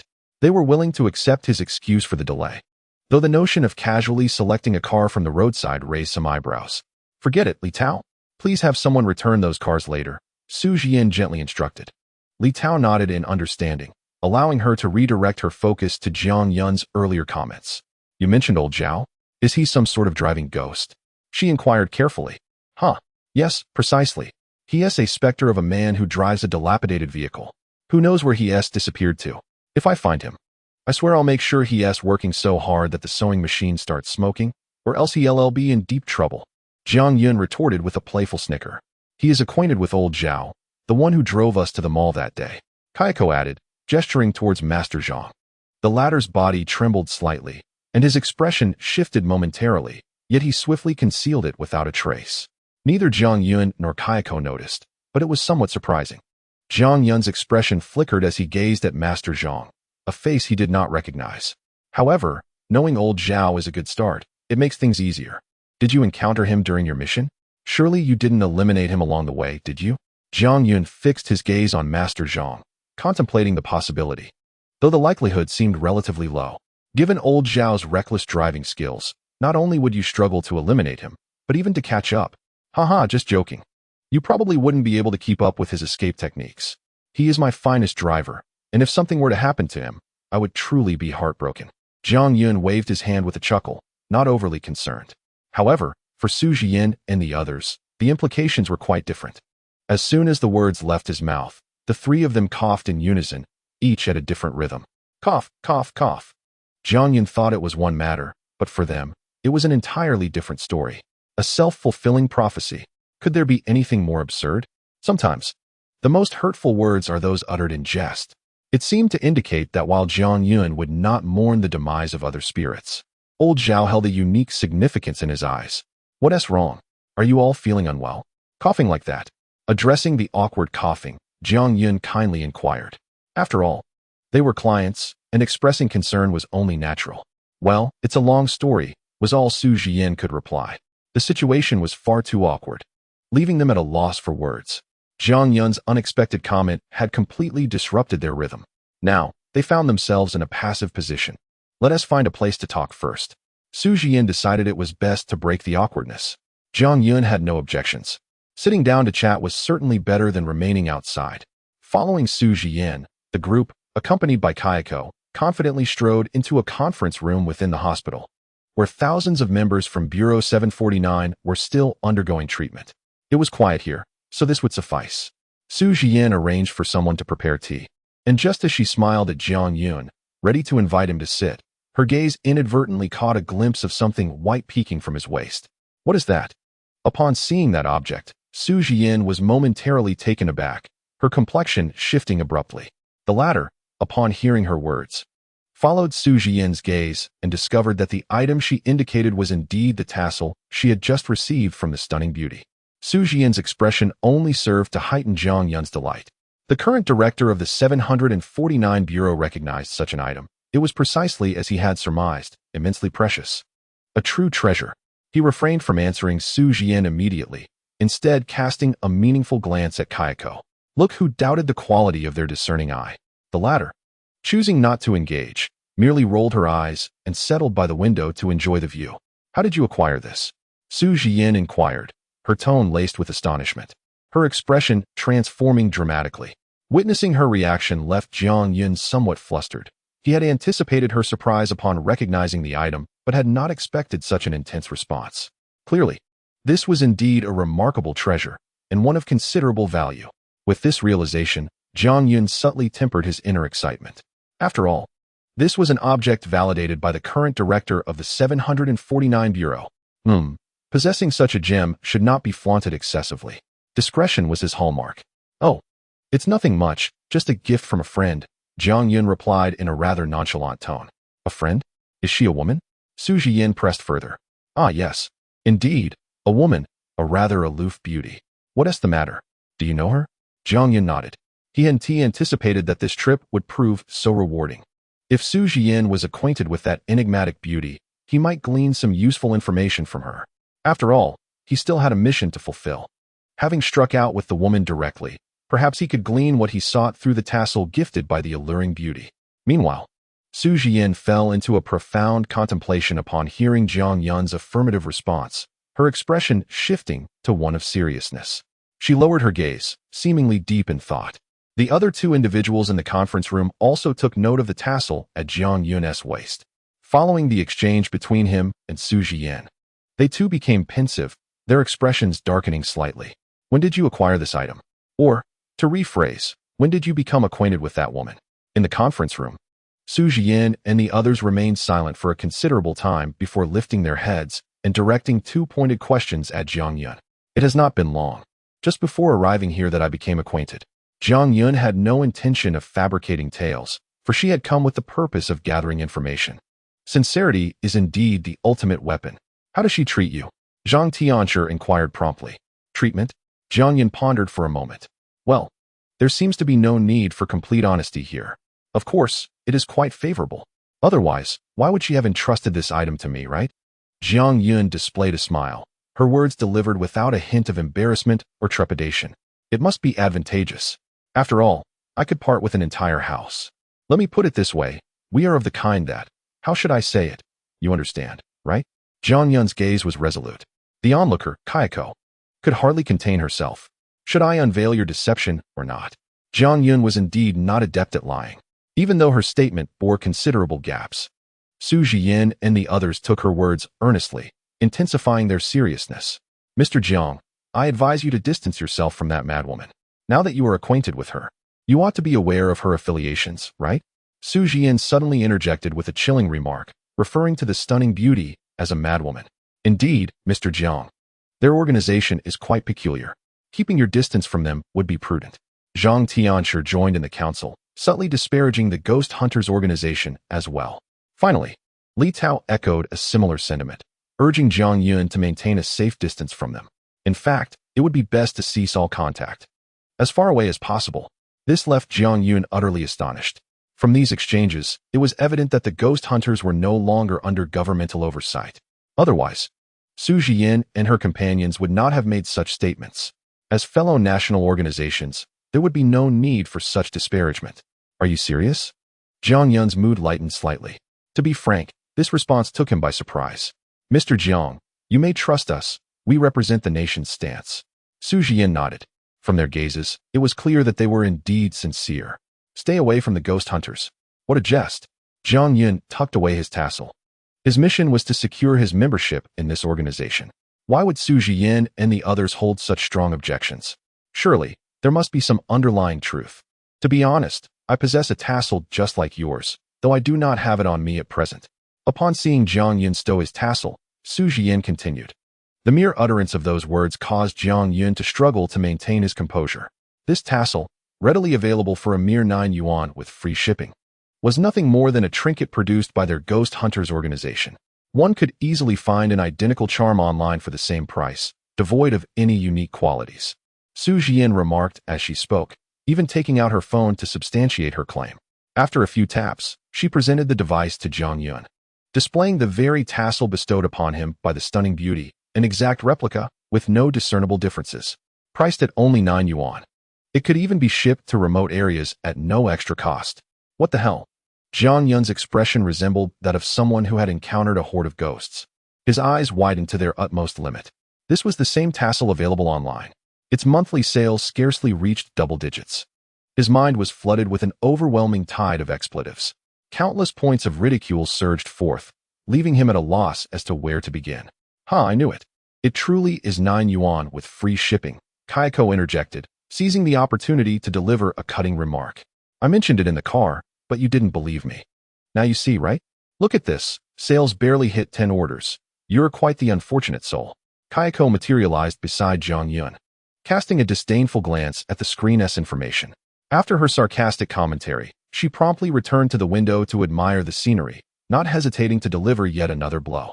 Without turning back, she coldly added, now you have another point to ponder. Not only are you struggling, but your intelligence also leaves much to be desired. Only you could trade a luxury villa for a 9 yuan online trinket. With that, Kayako completely disengaged from any further discussion in the conference room, even shutting her ears to the ongoing conversation. As a result of this revelation, Jiang Yun's blood pressure skyrocketed. You exchanged a villa for this tassel? Su Jian and Master Zhang were equally astonished, their faces reflecting sheer shock as they turned to Jiang Yun. Damn it! His mindset was shattered. Jiang Yun was left utterly dumbfounded. He had thought this item was a treasure. Little did he know, the disparity was utterly staggering. And as for Kayako, her silence did not render her invisible. Did she need the world to know of her misfortune? The intense contrast was so striking that it sparked an impulse to curse aloud. Who could possibly withstand such a revelation? In truth, I too initially believed this was a treasure, only later to learn that it was merely merchandise produced by the Ghost Hunters organization. Su Jian approached Jiang Yun to offer him some comfort. The sacrifice was far too great, and she feared he might not be able to bear the weight of it. The organization in question comprises an eccentric assembly of individuals, and it is undoubtedly wise to maintain a distance from them. Su Jian continued to express her thoughts, while Zhang Tianshi and Li Tao approached to convey similar sentiments. In essence, they urged Jiang Yun to take things lightly. Within the confines of their understanding and their knowledge of the Demon Hunters organization, it was clear that Jiang Yun had incurred an irrevocable loss, with no chance of redemption in sight. At that moment, Jiang Yun felt completely petrified, rooted to the spot. This was no consolation. It was a barrage of merciless blows. He gritted his teeth, his heart bleeding profusely. Such treachery was beyond comprehension. Having only just met, he found himself at a loss, having already forfeited an entire villa. And now, the system insisted on having him join that very villa? Was there no sense of justice in this world? Throughout his life, he had never suffered such a significant setback. No, enough. Jiang Yun interrupted Su Jian and the others, unable to bear their well-meaning reassurances any longer. If they continued, he might well burst into tears. This indignation was unbearable. There was no need for further persuasion.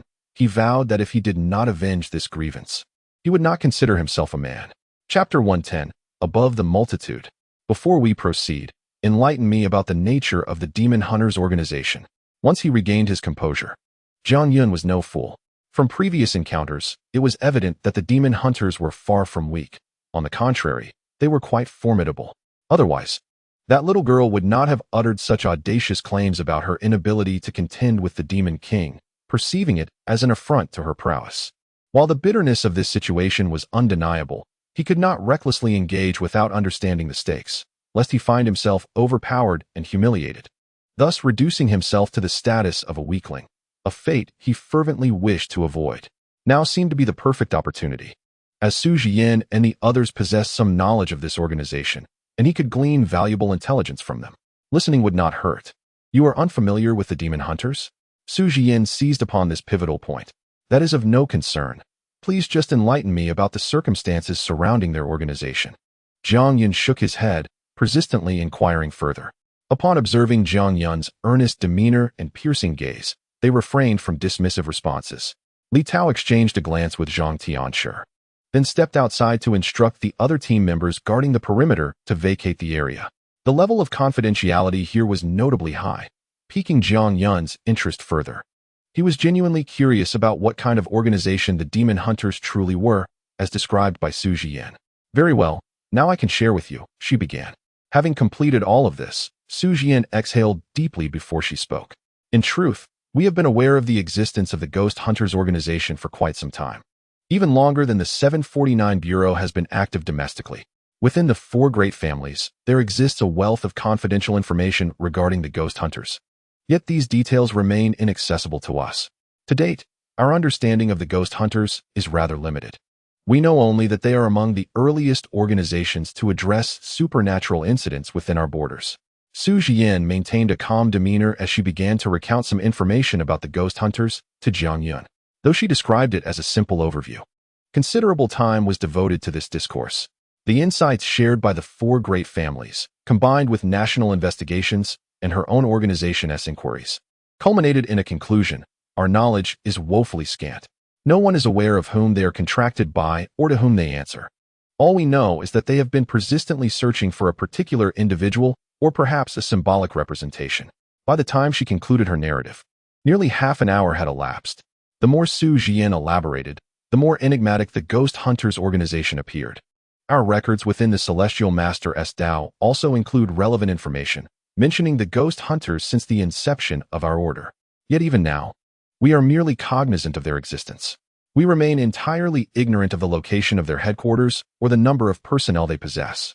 Master Zhang nodded in agreement and began to recount what he knew about the ghost hunters within the context of the Celestial Master's Dao. From these discussions, Jiang Yun gleaned some insights over the course of a half hour. In summary, this organization is shrouded in mystery, immensely so. And then, there was silence. What of the other information? Was there truly nothing of value? After all this talk, it seems the only conclusion is the organization's profound enigma. Jiang Yun spread his hands in exasperation. No, it appears there is indeed a useful piece of information. Su Jian had previously mentioned that this organization has been in pursuit of a certain individual or symbol throughout history. If I recall correctly, your Celestial Master's Dao is reputed to be the finest supernatural incident handling organization in Huaxia. How is it that such a formidable entity as the Ghost Hunters has emerged, surpassing even your esteemed Dao? Jiang Yun turned his gaze toward Master Zhang. According to official records, the Celestial Master's Dao is considered the most ancient Taoist school in Huaxia. Yet Master Zhang revealed that the Ghost Hunters' existence predates even the Celestial Master's Dao. What astonishing revelations have I just encountered? This matter is quite extensive. Master Zhang sighed with a wry smile. According to official records, we are indeed the most ancient sect of Taoism in Huaxia. However, all high-ranking members of the Tianshi Dao are acutely aware that prior to the Tianshi Dao, there existed an organization of ghost hunters, which is far more ancient than we are. This information has been tightly sealed until now and remains undisclosed. Due to certain circumstances, we share some intelligence with the 749 Bureau, as the nation is in the process of resource consolidation. Otherwise, I would not divulge such information so readily. Zhang Tianshi revealed a bitter smile. From his serious demeanor, it was evident that he spoke with conviction. The existence of the Ghost Hunter organization predates anyone's imagination by a considerable margin. Is there any mention in the records of the Tianshi Dao regarding the dynasty in which they were established? Jiang Yun pondered for a moment and inquired. Surely, such a profoundly ancient organization would warrant some mention? Yet, the answer was disappointingly clear. Zhang Tianshi shook his head, expressing his helplessness. There are no records whatsoever. Perhaps there were, but those accounts vanished along with our ancient Tianshi. The old Tianshi was the founder of the Tianshi Dao. Among the Tianshi, only this singular figure bears such a title. Jiang Yun had heard some whispers about this esteemed old Tianshi, albeit not in detail, only aware that he was immensely powerful. At least in his dynasty, he was regarded as the pinnacle of existence, truly, beneath the sun of heaven, above all others. Moreover, there are rumors that the old Tianshi could stand on equal footing with the emperor, for he was the only one capable of communicating with the celestial beings. Speaking of the old Tianshi, there are some unofficial historical accounts within the Tianshi Dao that suggest a mysterious connection between him and the Ghost Hunter organization. However, these are mere legends. The authenticity and age of such tales are beyond our scrutiny. Zhang Tianshi added, as an ancient organization of Huaxia, much of this information has decayed or been lost. To acquire any news is already quite challenging, considering the vast expanse of time that has elapsed. In summary, our advisement to you is to refrain from engaging with this organization, as the state has yet to determine how to define it. Our understanding of them is so limited that we are entirely unaware of the true significance of their existence. Such an organization is equally difficult to categorize as either good or evil. No one can predict what actions they may take that could overturn our understanding as time progresses. Chapter 111. Side Information. In the conference room, Su Jian cast a worried glance at Jiang Yun, aware that he possessed scant information. The nature of such an organization remains obscure, and who knows what dangers may lurk within. What if they are a group intent on subverting humanity? I have a rough understanding now. Upon hearing these words, Jiang Yun fell into deep contemplation. How shall I put it? His mood grew somewhat heavy. The news was too stimulating. He needed time to digest it. By the way, you previously mentioned that madwoman. Why do you refer to that beauty in such a manner? Could it be that they have already engaged in some extraordinary operations? After a considerable pause, Jiang Yun meticulously reflected on the dialogue that had just transpired. He felt as though he had uncovered a flaw in their conversation. He lifted his gaze towards Su Jian. Was that coldly alluring beauty a lunatic? Or was it merely jealousy that drove her? I regret to inform you that I cannot divulge this matter at present. It is classified information of the highest order belonging to Bureau 749. Unless you are a senior member of Bureau 749, I am not entitled to share these details with you. In this regard, Su Jian maintained her silence. Her reticence conveyed an air of peculiarity. She certainly had a plethora of reasons to decline answering Jiang Yun's inquiries, yet she chose to proclaim it as the highest secret of Bureau 749. Perhaps if you were to join Bureau 749, you would gain access to more of this knowledge, she continued, attempting to win Jiang Yun over. After all, a person capable of controlling supernatural beings is exceedingly precious. Bureau 749 needs a talent like Jiang Yun. Let us not dwell on it. Jiang Yun was not oblivious to Su Jian's intentions. Nonetheless, his decision remained resolute. He would decline. Apologies, but through your discourse, my interest in that demon hunter has only intensified. Now I comprehend why the system tasked me with joining the demon hunter organization rather than the official state organization. Bureau 749. The enigma surrounding this lost history, this missing record, is compelling enough.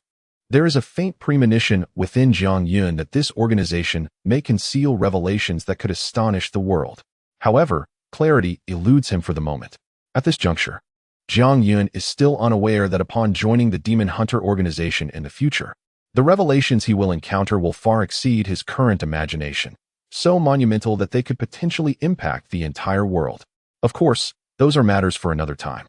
Setting aside the information regarding that organization, today, when I encountered individuals from that organization, they mentioned a term that I wonder if you are familiar with, some sort of passage between the mortal realm and the underworld.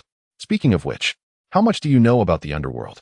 This inquiry is also pertinent to the demon hunters. However, strictly speaking, if the underworld does exist, it would be related to Bureau 749 as well. The underworld? Upon hearing Jiang Yun utter this phrase, Su Jian's expression shifted noticeably, her brows furrowing in perplexity. Does the underworld truly exist?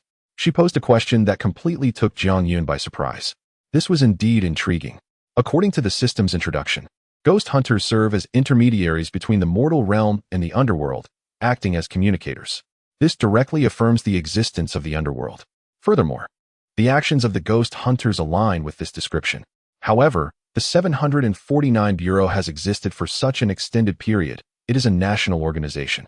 Not to mention the Tianshidao, an ancient sect. After so long, over a millennium, could they truly remain ignorant of the underworld?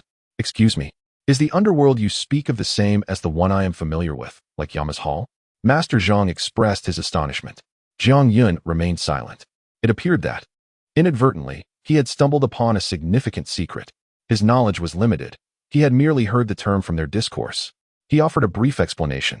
Nevertheless, it was not entirely untrue. Aside from the information provided by the system, he might even possess less knowledge than Su Jian and the others. This illustrated the disparity in information. It was disheartening, yet utterly unavoidable. Knowing that there are numerous secrets in this world, yet being unable to obtain answers. Perhaps this is an answer in itself.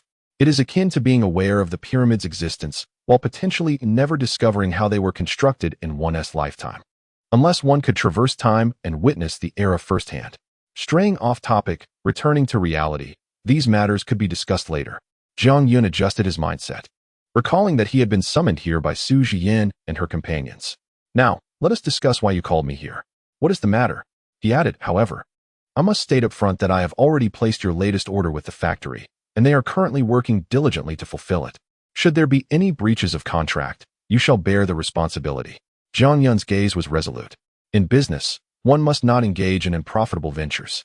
If he were to incur losses, how could he sustain such a large factory? He had reverted to his usual demeanor. Yet, Su Jian and the others had not returned to their original selves. The mention of the Ghost Hunter organization by Jiang Yun had left them in a state of unease. Initially, they had been the ones speaking while Jiang Yun listened.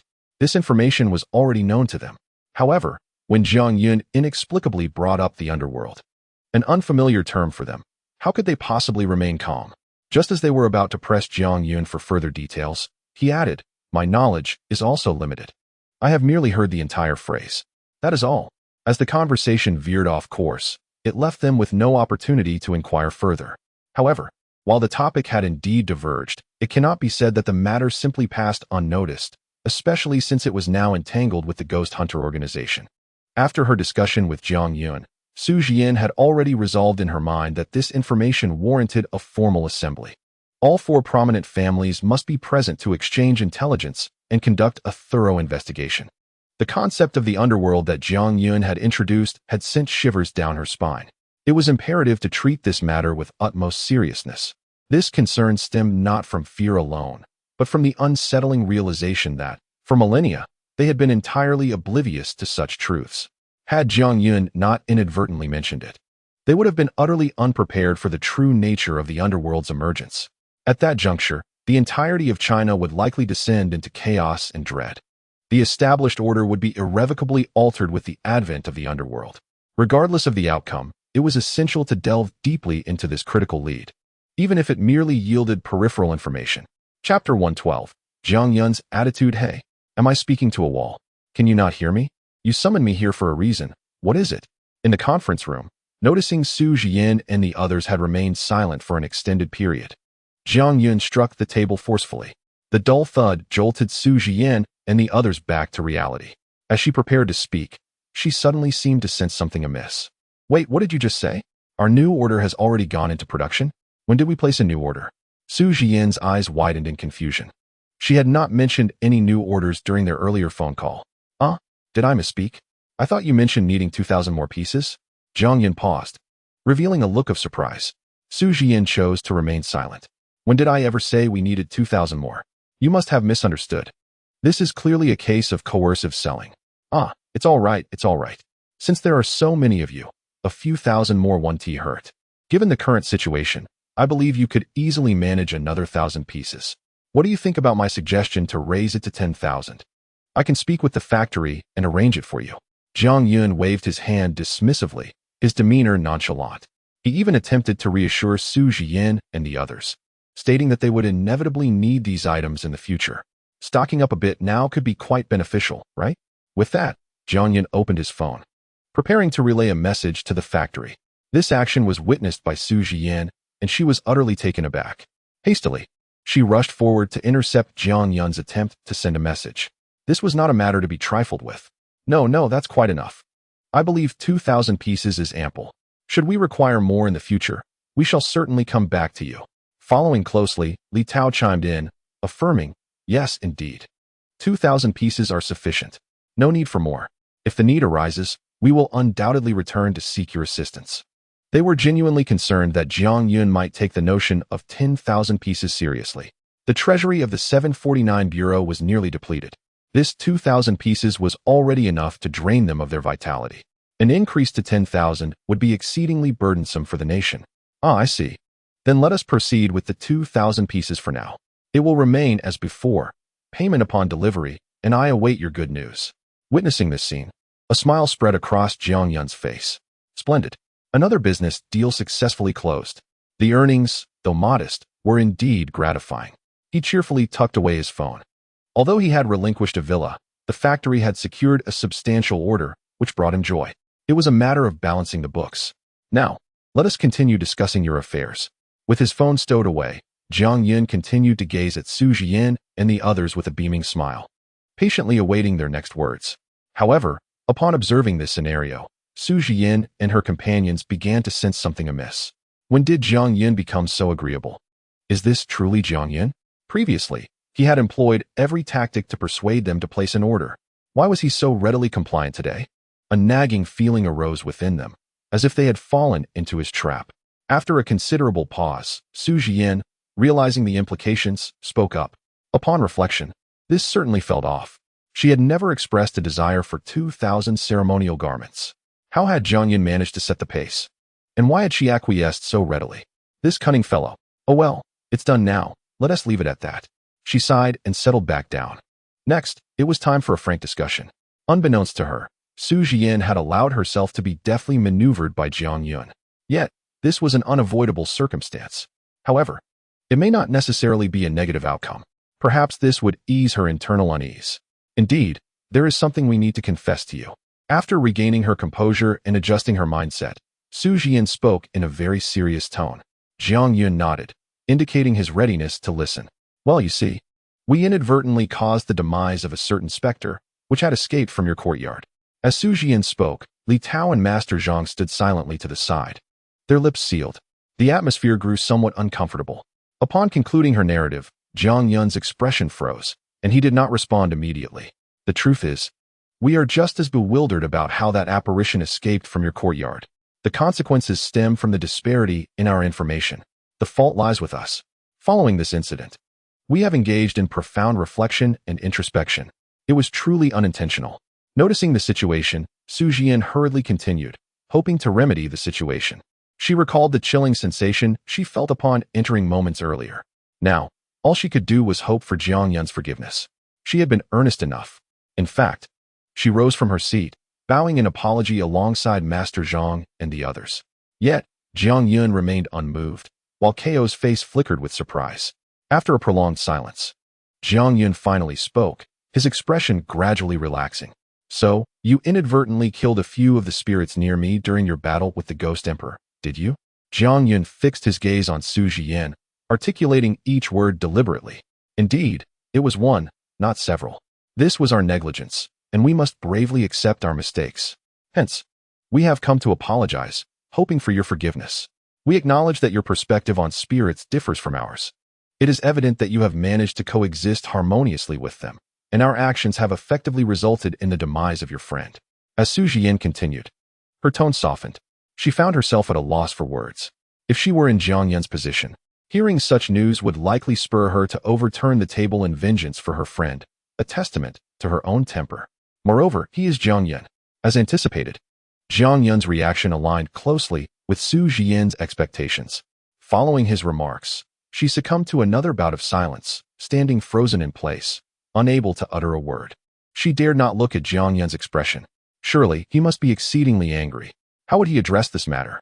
What would be his opinion of the 749 Bureau? Would their previously cordial relationship endure? All of this remained uncertain, and only Jiang Yun's words could shed light on the situation. Chapter 113. We need more money. In the conference room, the atmosphere turned slightly awkward. Su Jian and Master Zhang remained bowing, their heads bowed for an extended period. They were uncertain whether Jiang Yun would become enraged over this matter. If he did lose his temper, what could they possibly do? Meanwhile, Jiang Yun took a deep breath. The silence in the room palpable. Finally, he spoke. You call me all the way here to discuss this? His tone was flat, devoid of any discernible emotion. The three of them nodded, affirming the seriousness of the issue. Now, they had laid everything bare, awaiting Jiang Yun's response. Their fate hinged on his next words. I thought it was something significant. Is it merely a spirit? He mused. You've dealt with so many spirits recently. There's no need to bring this to me unless you've engaged in something more substantial. Be honest, this elaborate setup, is there not something else you wish to disclose? Jiang Yun's voice rose. Was there an incongruity in the narrative? Had Jiang Yun misread the script? Su Jian and the others were taken aback. When had he become so magnanimous? No, we have nothing else. It's just this matter we wanted to discuss, Su Jian quickly replied, albeit feeling a touch perplexed. Yet, Jiang Yun's current demeanor was precisely what she had hoped for. What did it matter if things seemed odd, as long as the matter was resolved? Really? Jiang Yun appeared somewhat skeptical. Of course, we wanted to apologize in person, fearing your anger, Su Jian assured him with a nod. I see, Jiang Yun contemplated. He had initially thought it was a grave issue. With so many spirits beneath his courtyard, losing a few was hardly impactful. The truth was, he couldn't even recall their names, as they were not spirits he had personally captured. Their relationships were tenuous. He merely kept them suppressed beneath his courtyard. Aside from those like the ghostly bride, whom he had summoned and shared a closer bond with, the rest were insignificant. Sometimes, he found himself troubled by how to manage these spirits.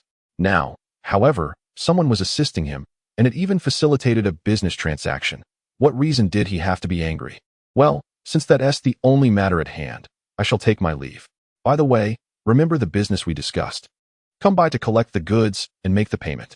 Given our factory's current production speed, you should be able to come by soon.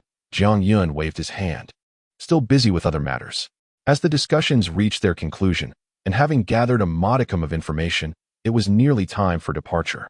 Very well. Let us arrange a driver for you, suggested Su Jian, who nodded in acknowledgement without objection. With the negotiations complete, there was indeed no reason to retain Jiang Yun any longer. I sincerely apologize. We inadvertently caused the demise of your ghostly driver. As compensation, allow us to provide you with another vehicle. Of course, the expenses will be borne by us. Su Jian added, feeling a twinge of discomfort at Jiang Yun's weary appearance. The sight stirred a sense of unease within her, primarily due to her internal conflict. Business is business. When mistakes are made, reparations must be rendered. Otherwise, the relationship with Jiang Yun could falter indefinitely. Sending a car, you say? Very well.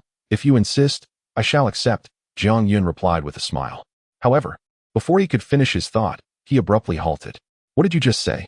You killed my ghostly driver? The spirit you dispatched was old Zhao. His mind raced as clarity dawned upon him. The others nodded in confirmation, revealing that the ghost they had slain was indeed old Zhao, the very one that Lao Qin's group had been seeking. An unsettling silence enveloped the room once more. But Su Jian remained oblivious to the gradual hardening of Jiang Yun's expression.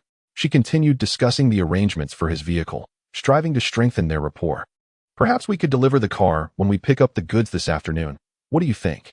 Su Jian proposed, lifting her gaze to offer a gentle smile in search of Jiang Yun's approval. At that moment, she finally noticed the fluctuating emotions etched across his face. You killed my old Zhao? Jiang Yun's voice emerged hoarse, while Ko, frowning, positioned herself beside him. Although unfamiliar with old Zhao, she had spent the morning alongside Lao Qin's group searching for him. In Jiang Yun's expansive family, this ghost held a significant place, distinct from the others. Despite her penchant for teasing Jiang Yun, she recognized the gravity of the situation. You speak, and I shall avenge old Zhao, Ko declared resolutely, already preparing for a confrontation. The sudden shift caught Su Jian and the others off guard. This is absurd. We were just having a pleasant discussion, and now everything has changed.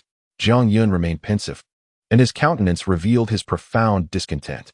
Do you understand what old Zhao meant to me? Do you realize how long Lao Zhao has been with me? Finally, after a considerable pause, Jiang Yun lifted his head and questioned in a deep tone. He is not merely my driver.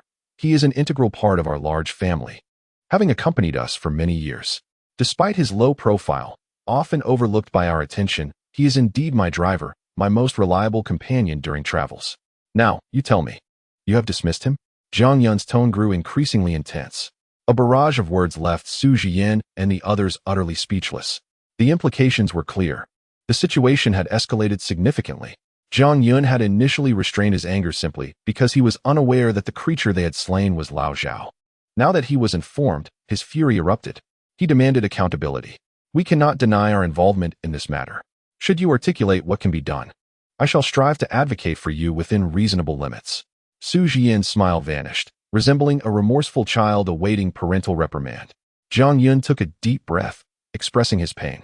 Acknowledging wrongdoing is commendable. You all know Lao Zhao is my beloved kin, a member of our family. In light of this situation, you must offer additional compensation. Chapter 114. The Revelation of the Creature. In Nanjing City, within a nearly new vehicle, Jiang Yun drove in silence. Kayako sat in the passenger seat, her expression increasingly difficult to articulate, as she realized she could not comprehend the man beside her. Throughout the journey, neither spoke a word. Jiang Yun focused intently on driving while Kayako remained lost in thought. Eventually, as they neared the factory, Kayako could no longer contain herself and turned to Jiang Yun, inquiring, They killed Lao Zhao, and you merely respond with the need for more money? Is that all? Her voice was icy, tinged with anger. She had presumed Jiang Yun to be a person of deep loyalty, as evidenced by his protection of the others. Yet, his attitude towards Lao Zhao was entirely different. A mere mention of additional funds left her utterly bewildered. What else should I say? Jiang Yun shrugged in response to Kayako's inquiry. Lao Zhao has already died once and turned into a ghost. To die again would mean his spirit would be irrevocably lost, unable to return. Since the event has transpired, why not adopt a calmer perspective? Otherwise, do you intend to confront them on their territory? You may disregard your life, but I value mine. As he spoke, Jiang Yun mimicked Kayako's previous gesture, rolling his eyes at her. You are heartless and ungrateful. Ko, caught in the gaze, found herself at a loss for words. She had once believed she had aligned herself with a commendable individual, yet it now seemed that all men were fundamentally the same. One day, I shall return to the island of the radiant sun, without a doubt. Indeed, it appears that all men are cast from the same mold. With a disdainful huff, Ko turned her head aside, choosing silence. Jiang Yun, indifferent, continued driving home. He opted against meeting with the Liu family. After sending a brief message to them, he procured a vehicle from Su Jian and headed straight home. Choices need not be justified to anyone. It appeared that matters were more easily resolved than anticipated. Meanwhile, in another part of the building, the same conference room bore witness to a collective sigh of relief from 3 individuals after Jiang Yun's departure. The price they paid was rather steep. Su Jian rubbed her temples. As compensation, Jiang Yun had not taken any drastic actions against them. Instead, he had ruthlessly capitalized on their latest order, inflating the price significantly. The cost of a single burial garment was calculated at 10,000, leading to a staggering total for 2,000 garments, an order soaring into the millions. He had doubled the price. It should be noted that the previous order had been merely 5,000 per item. The crucial point was, this order could not be declined. They were compelled to comply with this forced sale. Spending a bit of money was not a significant issue. Matters that could be resolved with finances were hardly catastrophic. Master Zhang stepped forward to offer consolation. It was merely a matter of a little expenditure, a vehicle. Such compensation was manageable. In comparison to Jiang Yun, who could command spirits and forge alliances with ghost kings, this was trivial. There was merit in this reasoning. Hearing such, Su Jian let out a sigh. It was indeed true. The battle against the Ghost Emperor had made it abundantly clear how monumental a shift it would be if humanity could stand united with the supernatural. Had it not been for Jiang Yun and the support of those ghost kings, they might very well have found themselves in the cremation furnace by now. Master Zhang was correct. In light of Jiang Yun, these tribulations were negligible. Thus, they decided to put Jiang Yun's matters aside for the moment. It appeared that everyone's health was on the mend, and it was an opportune moment to convene a brief meeting. Su Jian shook her head, choosing not to dwell on the chaotic circumstances. After all, there remained an array of far more pressing and dire issues awaiting her attention. I will arrange for the members of the 4 great families and the leaders of other teams to gather, Li Tao responded, stepping out to organize the meeting. Meanwhile, Master Zhang began notifying the core disciples of the Taoist order. Approximately 10 minutes later, the conference room, with Su Jian at the helm, was filled to capacity with attendees. Among the 4 prominent families, the Li family is the only one absent, having sent only a non-core member. Su Jian glanced over and refrained from making any comments. One could understand this, as amidst the multitude present, only Li Hu and Li Zixing had not received the dark energy treatment from Old Qin. The others, to varying degrees, were visibly recovering at an astonishing pace, thanks to the infusion of dark energy into their bodies. Director Su, how has your interaction with Jiang Yun been? Inquired Lu Qianyuan, the patriarch of the Liu family. His injuries had been quite severe. He had lost consciousness at the scene and had to be carried to the hospital. However, now he was able to sit in a wheelchair, fully conscious, and he believed it would not be long before he returned to normalcy.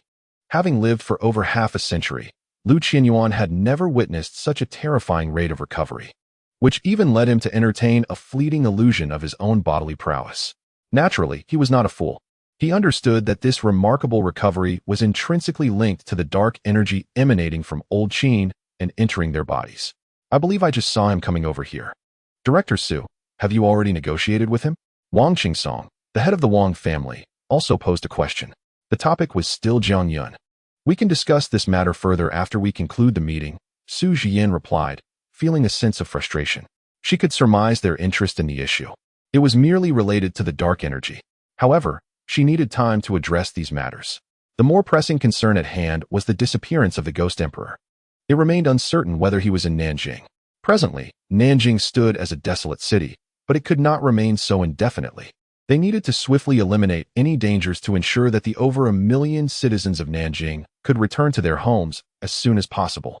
With the Ghost Emperor missing, it was troubling that ghost tamers had also appeared in Nanjing. By the way, I just received the latest intelligence regarding the presence of ghost hunters in Nanjing. I am uncertain of their intentions, but it is certain that their arrival seldom heralds anything good. Ladies and gentlemen, the battle is not yet over. Su Jian resumed her professional demeanor, her expression darkening. Her tone was calm, albeit not hurried. Yet, the gravity of her words was profound. And this was merely the current predicament in Nanjing. There was more to discuss. A primary concern that Su Jian aimed to address in this meeting. She gathered her composure and surveyed the assembly. Esteemed colleagues, we now face a question that has not been posed in over a millennium. Should we publicly acknowledge the existence of supernatural beings in our world following this incident? Chapter 116. I represent the Leaf family. The Internet, which began its inception in the last world, has significantly accelerated the progression of society and facilitated the expansion of various enterprises. It has indeed transformed the manner in which individuals communicate with one another. From its invention to the present day, centuries have elapsed. Its contributions extend beyond mere advantages. They have also instigated a myriad of conflicts. This is akin to the predicament currently faced by Su Jian and her companions. The turmoil in Nanjing City has escalated to such an extent that it is nearly impossible to completely isolate ourselves from the Internet's reach. While awaiting your arrival, I perused the web and discovered that the entire online community has descended into a state of panic due to our predicament. We are confronted with an unprecedented and colossal challenge. It is imperative that we provide an explanation. We have two choices. Either continue fabricating falsehoods to obscure the existence of the supernatural, or seize this opportunity to be utterly candid. Su Jian spoke, and the room fell into a profound silence.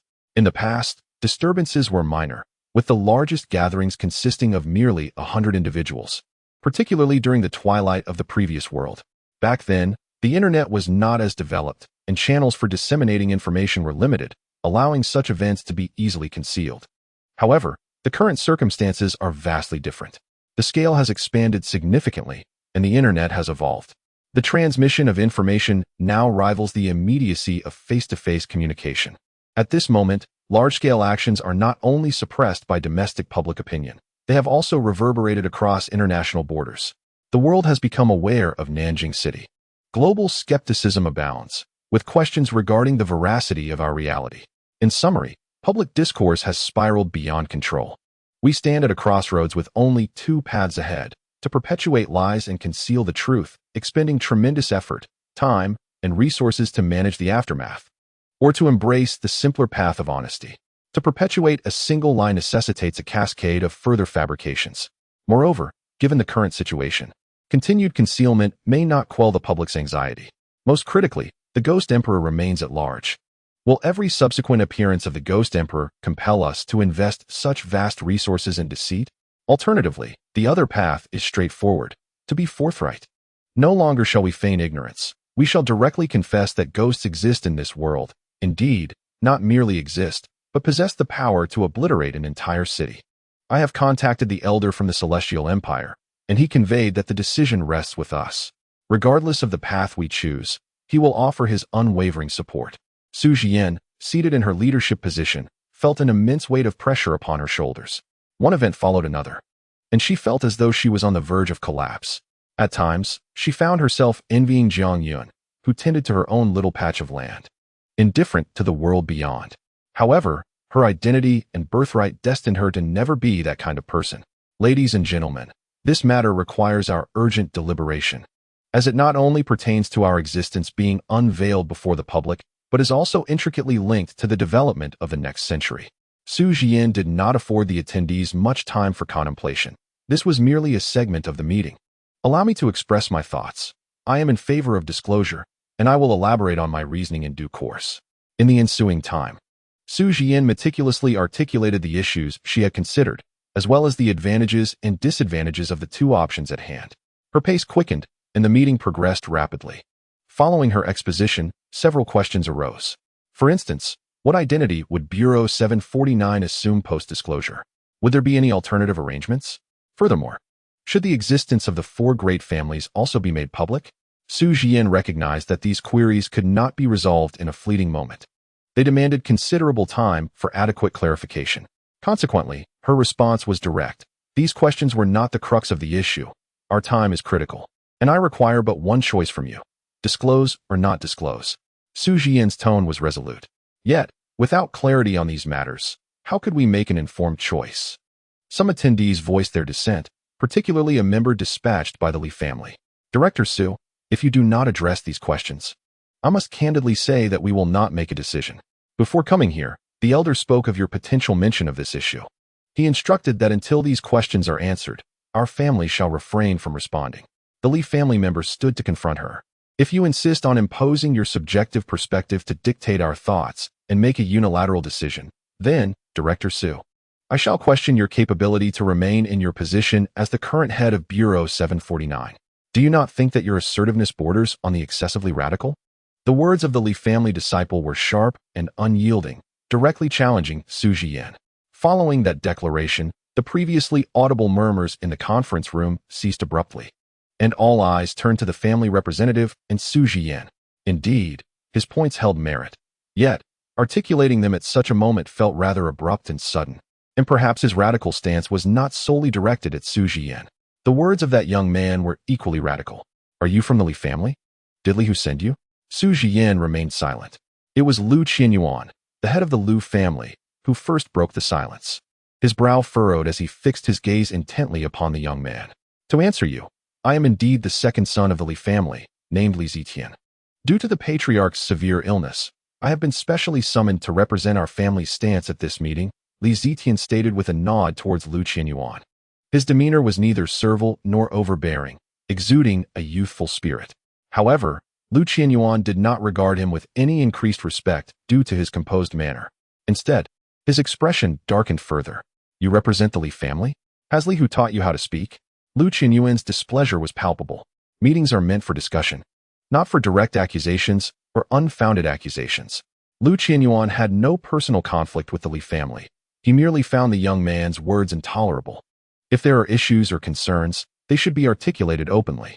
The purpose of a meeting is precisely that, not to hurl baseless accusations. What do you mean by such words? Chapter 116. The sole abstention within the conference room. Lu Qianyuan's remarks rendered the attendees speechless. The atmosphere was so tense that one could hear a pin drop. Initially, it was Li Zitian's discordant statements that silenced the room. But now it was the palpable tension between the two prominent families that stifled any potential interruptions. Everyone was acutely aware that a misstep in words or an alignment with the wrong faction could spell disaster. I have long maintained that meetings of this nature should not involve the younger generation. Lu Qianyuan continued with a cold huff. The expression of the head of the Wang family was similarly grim. Though he remained silent, his demeanor spoke volumes. Li Zitian's countenance was equally darkened, visibly twisted by Lu Qianyuan's rebuke. Yet, he lacked the courage to retort. Ultimately, despite representing the Li family, he was confronted by Lu Qianyuan, the esteemed head of the Lu family, a name that stood alongside his own. In the hierarchy, he was merely a junior, and by that measure, he had already lost. Suppressing his frustration, he resumed his seat with a scowl. The meeting continued. Su Jian took it upon herself to temper the atmosphere before speaking. In truth, he is not entirely wrong. The decisions made here will impact many, including our Bureau 749, the four great families, and the Tianshi Dao. The citizens of our nation, as well as individuals from other countries, will inevitably have their perspectives altered by this choice. Indeed, we face numerous challenges ahead. Su Jian affirmed the concerns previously raised by Li Zitian, before proceeding to articulate her own responses. However, she expressed her regret that these inquiries could not be answered immediately, nor could she guarantee satisfaction for all. The situation we face is unprecedentedly severe, leaving us little time to deliberate a resolution. The public discourse online has become rampant, necessitating an urgent explanation. Otherwise, the populace may lose trust in us and in the nation, a consequence neither you nor I can bear. I implore everyone to momentarily set aside personal interests and consider matters from the perspective of the country and its people. Our nation and its citizens await our accountability. Su Jian had no prepared script, yet she eloquently conveyed her thoughts. She was acutely aware of the origins of these issues, rooted in personal and familial interests. However, now is not the time for such entanglements. Further explanations may plunge the entire nation into chaos. After days of escalation, a resolution must be reached, even if it entails fabricating another narrative. I shall not elaborate further. Let us proceed to a vote. Those in favor of transparency, please raise your hands. Su Jian was unwilling to squander any more time. Considering the time, a meeting on the matter should already be underway across the sea. This concerns significant national and global affairs, demanding our utmost diligence. The choices made here will serve as an essential reference for the country. In the interest of providing the public with a response, Su Jian felt compelled to expedite the discussion. With her words concluded, she raised her right hand, followed promptly by Li Tao, Zhang Tianshi, and others. I do not oppose transparency, Lu Qinyuan proclaimed, also lifting his hand. Whether public or not, it bears little difference to us. I trust the state will manage these issues effectively. After a moment of contemplation, Wang Qingsong raised his right hand as well. There was no need for further discussion. Su Jian's decision, as a member of the Su family, represented the family's stance. Thus Su Yi also cast a supportive vote. After a brief pause for reflection, other members of the assembly followed suit, raising their hands in agreement. At this point, the only remaining individual who had not expressed a stance was Li Zitian. One abstention, with all others in favor. Su Jian did not allow much time for Li Zitian to voice his queries. Scanning the meeting room, she promptly announced the results. However, seeing this, Li Zitian became anxious and was about to rise to speak when Lu Qinyuan, Wang Qingsong, and Zhang Tianshi all turned to regard him. In that moment, he hesitated to utter a word. Returning to her seat with a sense of resignation, Su Jian contemplated the gravity of the situation. Each individual present was formidable in their own right, and she felt the weight of their collective choices. Li Tao, she commanded, immediately prepare a document and send it to me post-haste. I shall ensure it is reported to the Celestial Empire without delay. This declaration will be issued directly by the Empire to the public, and it must be treated with utmost seriousness. Do you understand? Upon hearing her call, Li Tao promptly rose and nodded. Understood, I will have it arranged at once. He was about to take his leave when Su Jian halted him. Wait a moment. Before you proceed, contact the leaders in Nanjing City to inquire about the progress of resident evacuations. Should any issues arise, such as citizens lacking shelter, this must be included in the statement for the Celestial Empire to address, requesting assistance for the relocation of these individuals. Given the current circumstances, returning to Nanjing City is not advisable in the near term. Su Jian was acutely aware of the myriad considerations at hand. Before Li Tao could act on his orders, she reflected on the challenges facing Nanjing City. They would soon embark on a quest to find the Ghost Emperor. Yet the plight of the evacuated citizens could not be ignored. Li Tao paused, momentarily taken aback, before a look of realization crossed his face. He hurriedly exited to manage these matters. Had Su Jian not mentioned it, he might have completely overlooked this crucial aspect, his mind solely focused on the Ghost Emperor. The evacuation of over 1 million citizens from Nanjing City indeed posed a significant dilemma. Having received his instructions, he set about addressing the situation, first seeking to understand the status of Zhou Chonghai and Gao Sheng. Without hesitation, he retrieved his phone, located Gao Sheng's contact details, and dialed. Meanwhile, in the conference room, after concluding a topic, Su Jian swiftly brought forth the next issue for discussion. With the Ghost Emperor missing and the Ghost Tamers emerging, not to mention the involvement of the Ghost Hunters, the complexity of the situation demanded a strategic response. How should they proceed in their search for the Ghost Emperor within such a vast city? What approach should be adopted towards the Ghost Hunters and Ghost Tamers? What measures should be implemented? Chapter 117. Fake News? Rest assured, we have just convened to discuss this matter.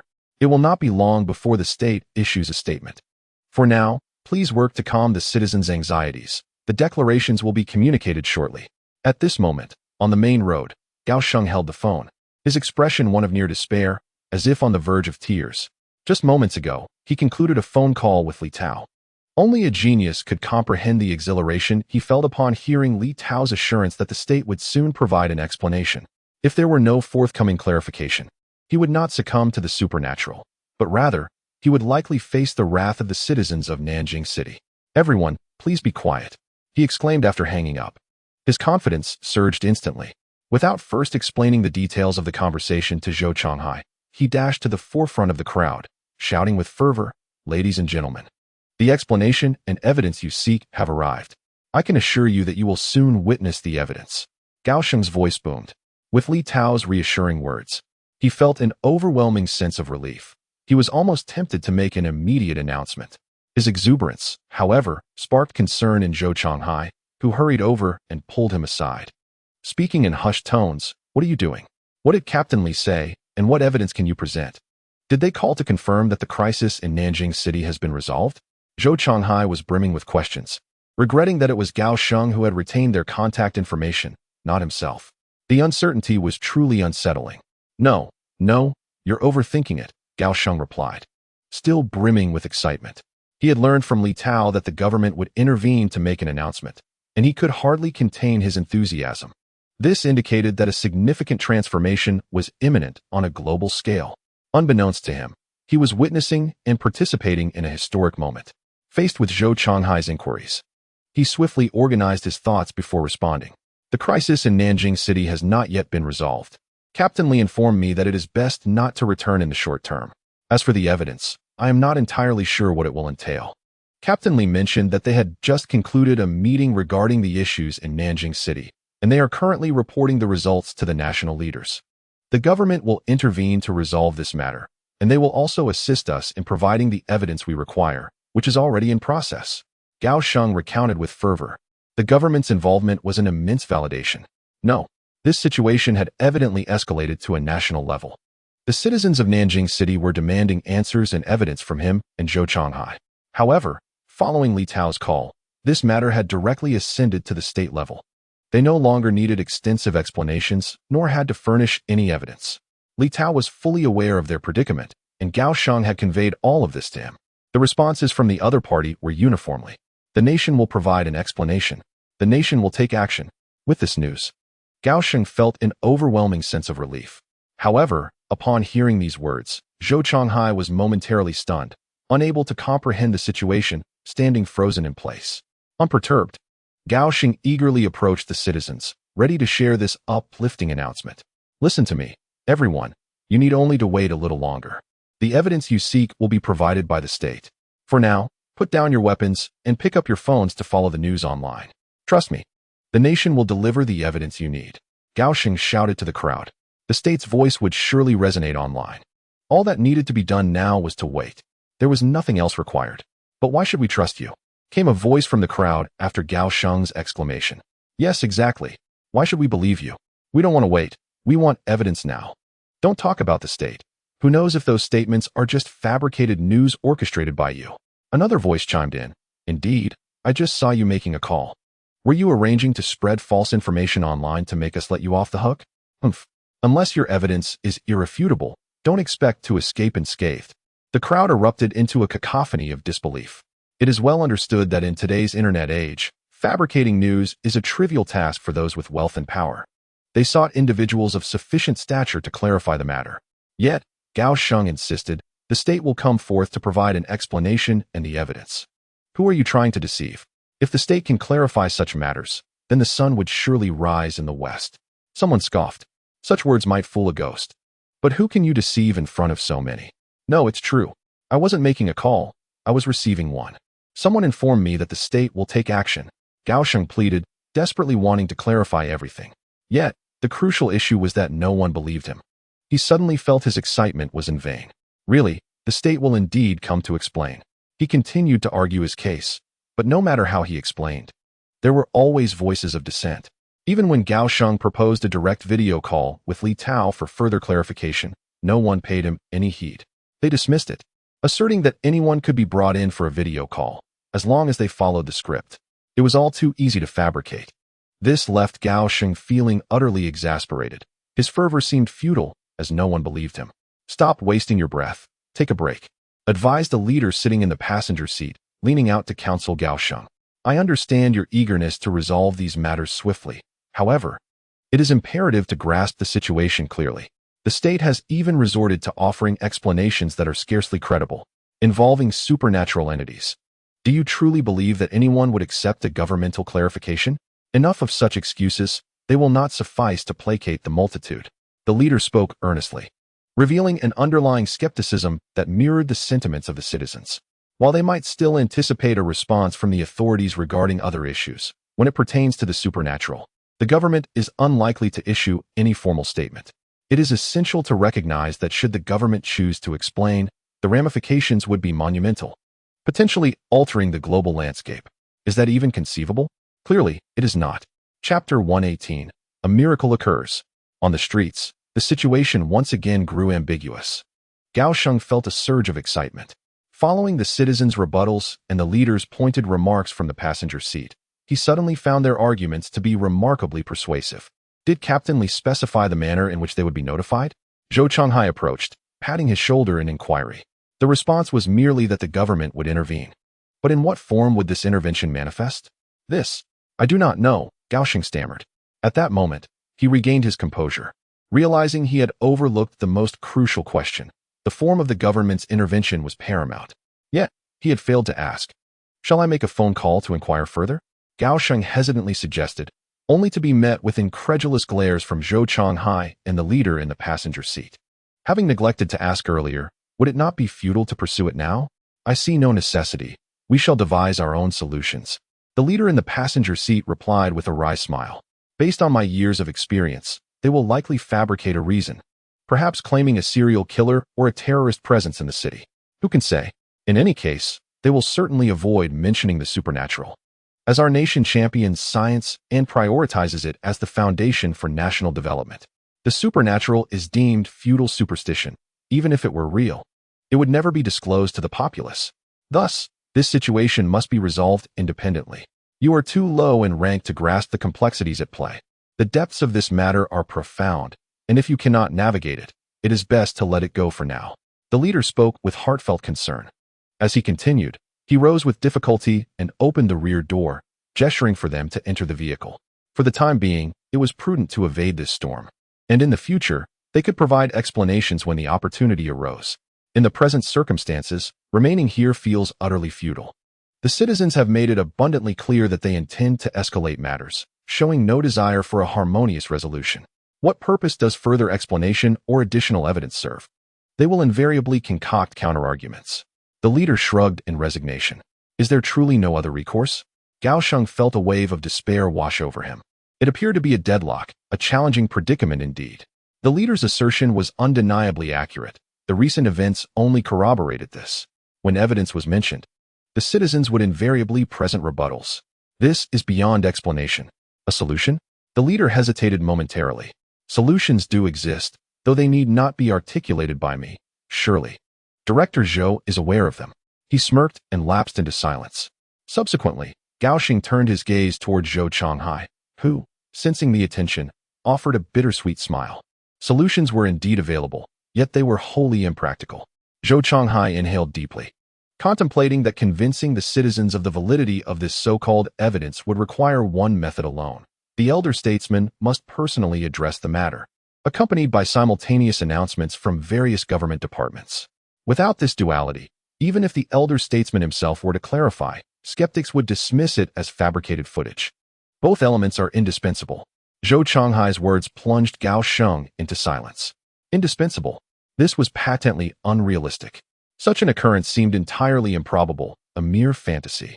Even with his limited perspective, he understood the monumental upheaval that would ensue for both China and the world should such actions be taken. The likelihood of this scenario unfolding is lower than that of money falling from the sky. It is simply unattainable. Let us depart, the leader affirmed this sentiment. Could a mere incident in Nanjing City possibly trigger a global earthquake? What a delusion! Gao Sheng hesitated, glancing back at the agitated citizens. His heart sank considerably. Each word struck with precision, leaving no room for criticism.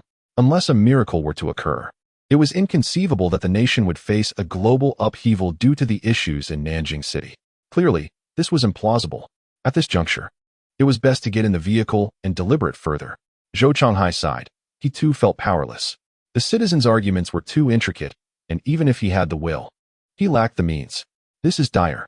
Brothers and sisters, they are making their move. Just as Zhou Changhai spoke, preparing to enter the vehicle, amidst the crowd, an unknown voice erupted with a shout. Instantly, the entire throng became restless. Quick! Stop them! We cannot let them flee without an explanation. They are guilty, and it is their actions that have left us with nowhere to return. The atmosphere surged with urgency. Charge forth.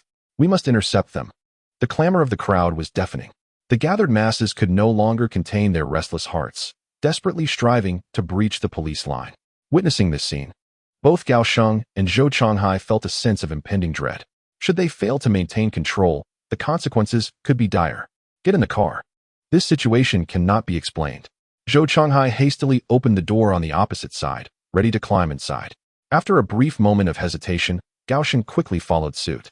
However, just as he was about to fully enter the vehicle, a text notification chimed from his phone. Having previously retrieved his phone, it remained in his grasp. Reacting instinctively to the sound, he illuminated the screen to check the message. This habitual action left him utterly frozen in place, as if paralyzed by an unseen force. What are you hesitating for? Hurry and get in, urged the leader in the passenger seat.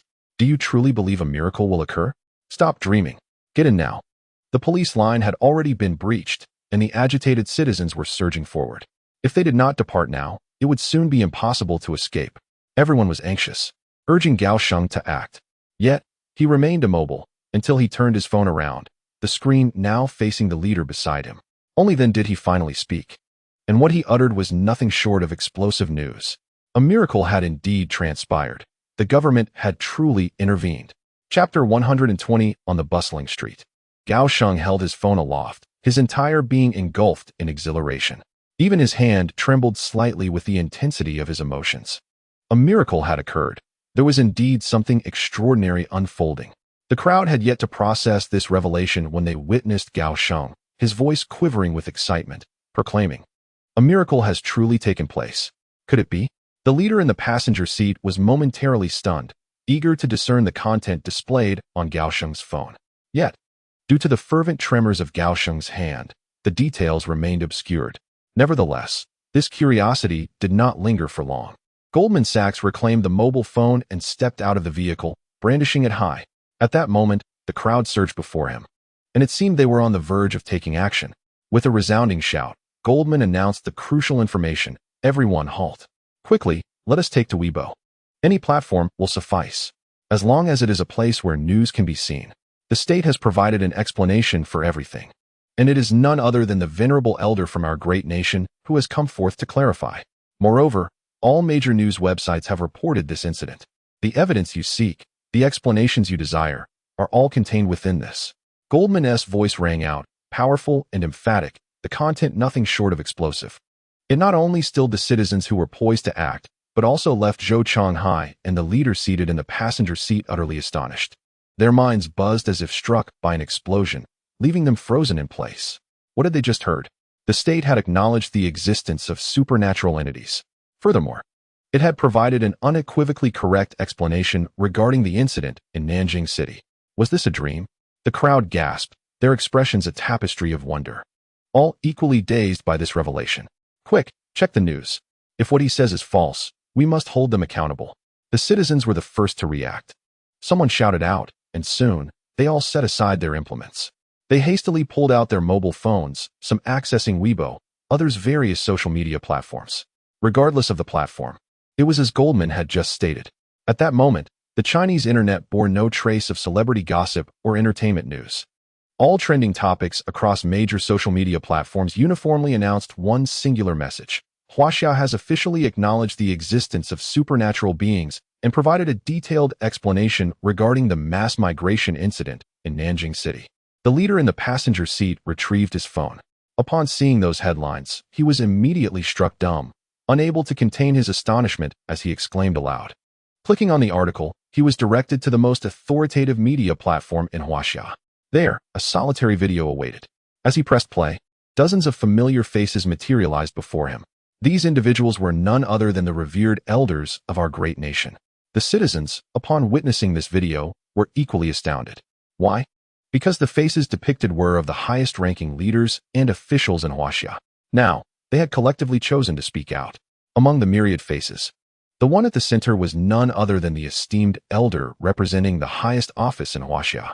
It is indeed true, I am aware of their background. Originating from the Huaxia Grand Hall.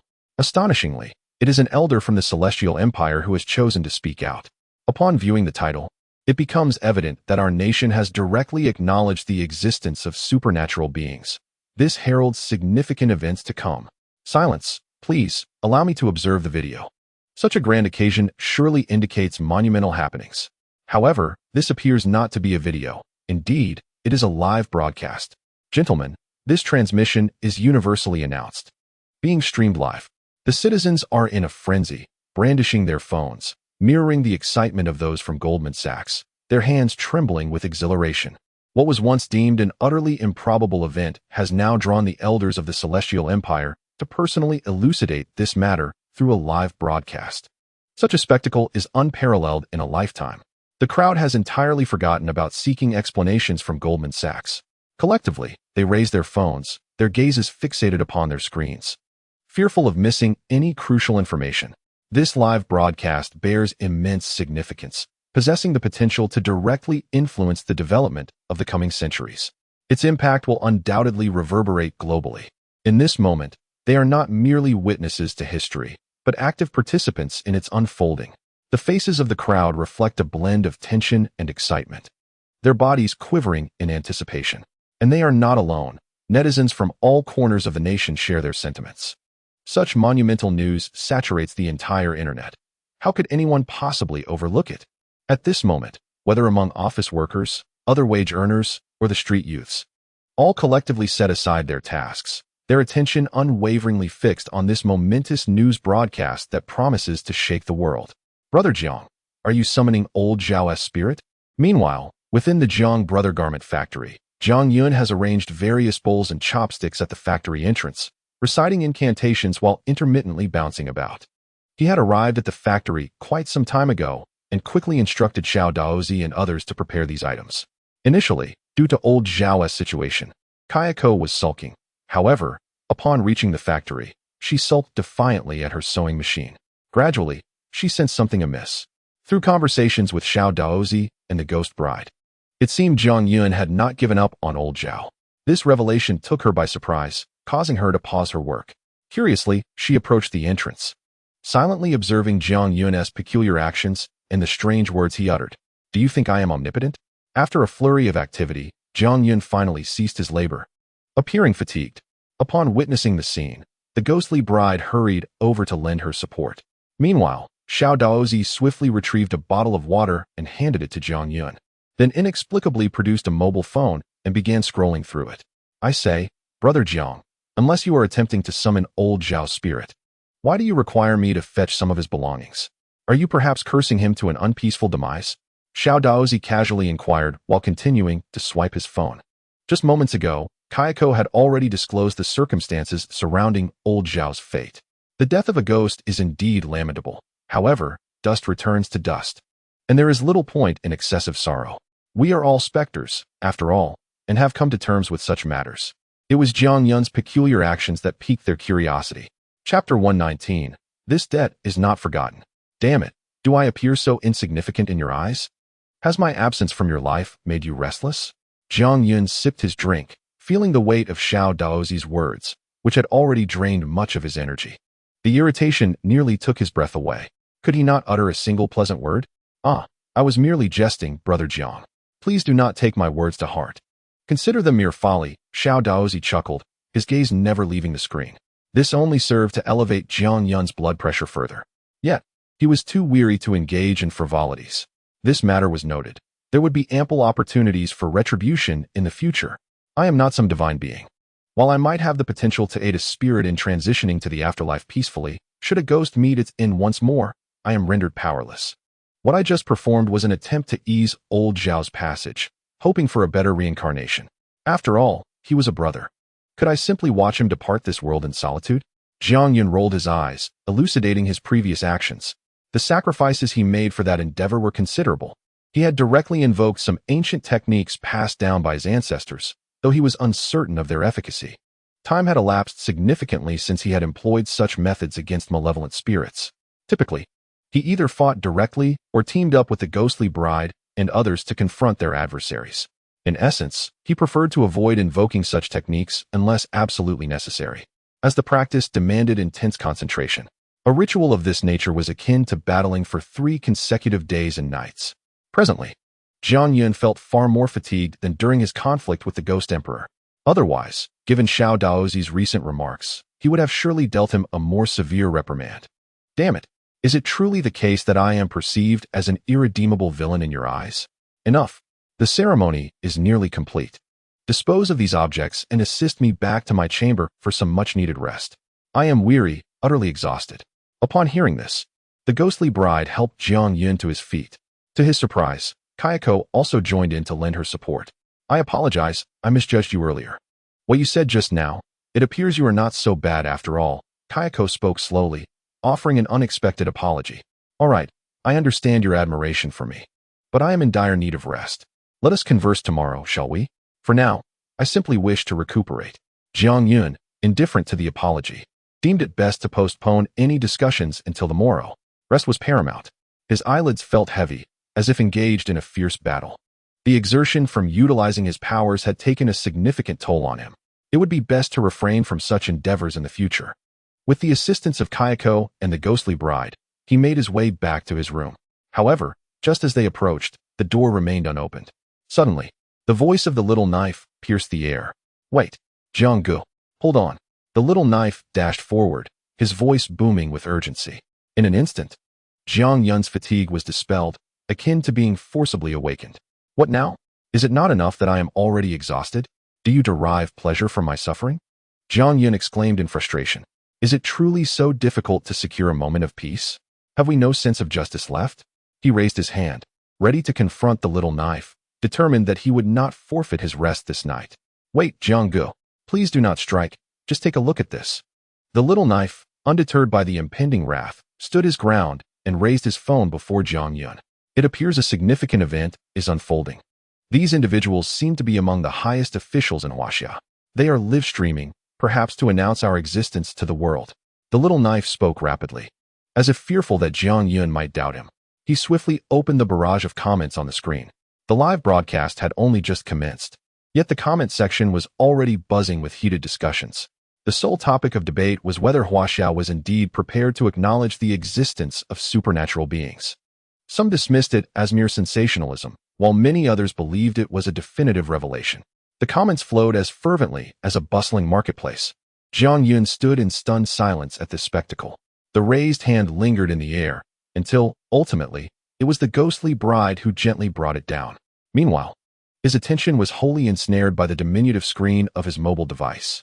Could it be that Huaxia was about to announce the acknowledgement of the existence of supernatural entities? In a matter of seconds, his overwhelming fatigue dissipated, and he felt revitalized. This was indeed a monumental event, one that would send ripples across the globe. Oh, how fortunate I am to have stumbled upon this. Had I not been engrossed in my phone, I might have missed this live broadcast. The entire internet buzzed with the promotion of this event. No matter where one clicked, it inevitably led to this live room. I had just observed the barrage of comments, and there were even a few in foreign tongues, suggesting that this news had indeed spread beyond our borders. Little Knife wore an expression of gleeful anticipation, proudly elevating his head as if seeking acknowledgement from Jiang Yun. However, accolades were not forthcoming. Instead, he was met with Jiang Yun snatching his phone away, finding a place to sit, and immersing himself in the broadcast. Hey Jiang-gu, that's my phone. I just acquired it this morning. Little Knife exclaimed, urgency rising as he lunged to reclaim his beloved device. But Jiang Yun shot him a glare, silencing him with a curt command to be quiet. Little Knife stood awkwardly behind Jiang Yun, watching the unfolding live stream. Other supernatural beings, having sensed the commotion, gradually gathered around. Announcing the existence of ghosts was indeed a significant matter, one that warranted their attention, as it would profoundly impact their lives.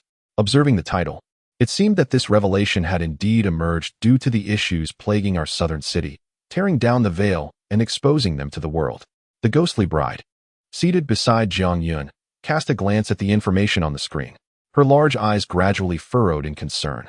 The forthcoming changes in their lives may very well be seismic, brought on by this broadcast. Chapter 120.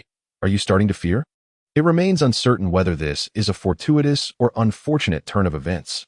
Alas, being a ghost is no simple feat at the Jiang-gu garment factory. Upon witnessing the ghostly bride's worry, Little Knife feigned wisdom, slowly shaking his head.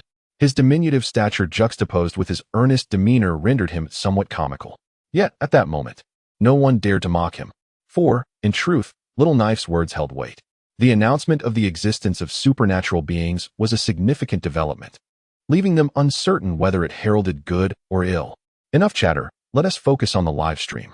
Jiang Yun interrupted their concerns, redirecting their attention entirely to the broadcast. By now, the live stream had been underway for some time, and all preparations had been completed. All personnel have taken their positions. And thus begins the pivotal content of this live broadcast.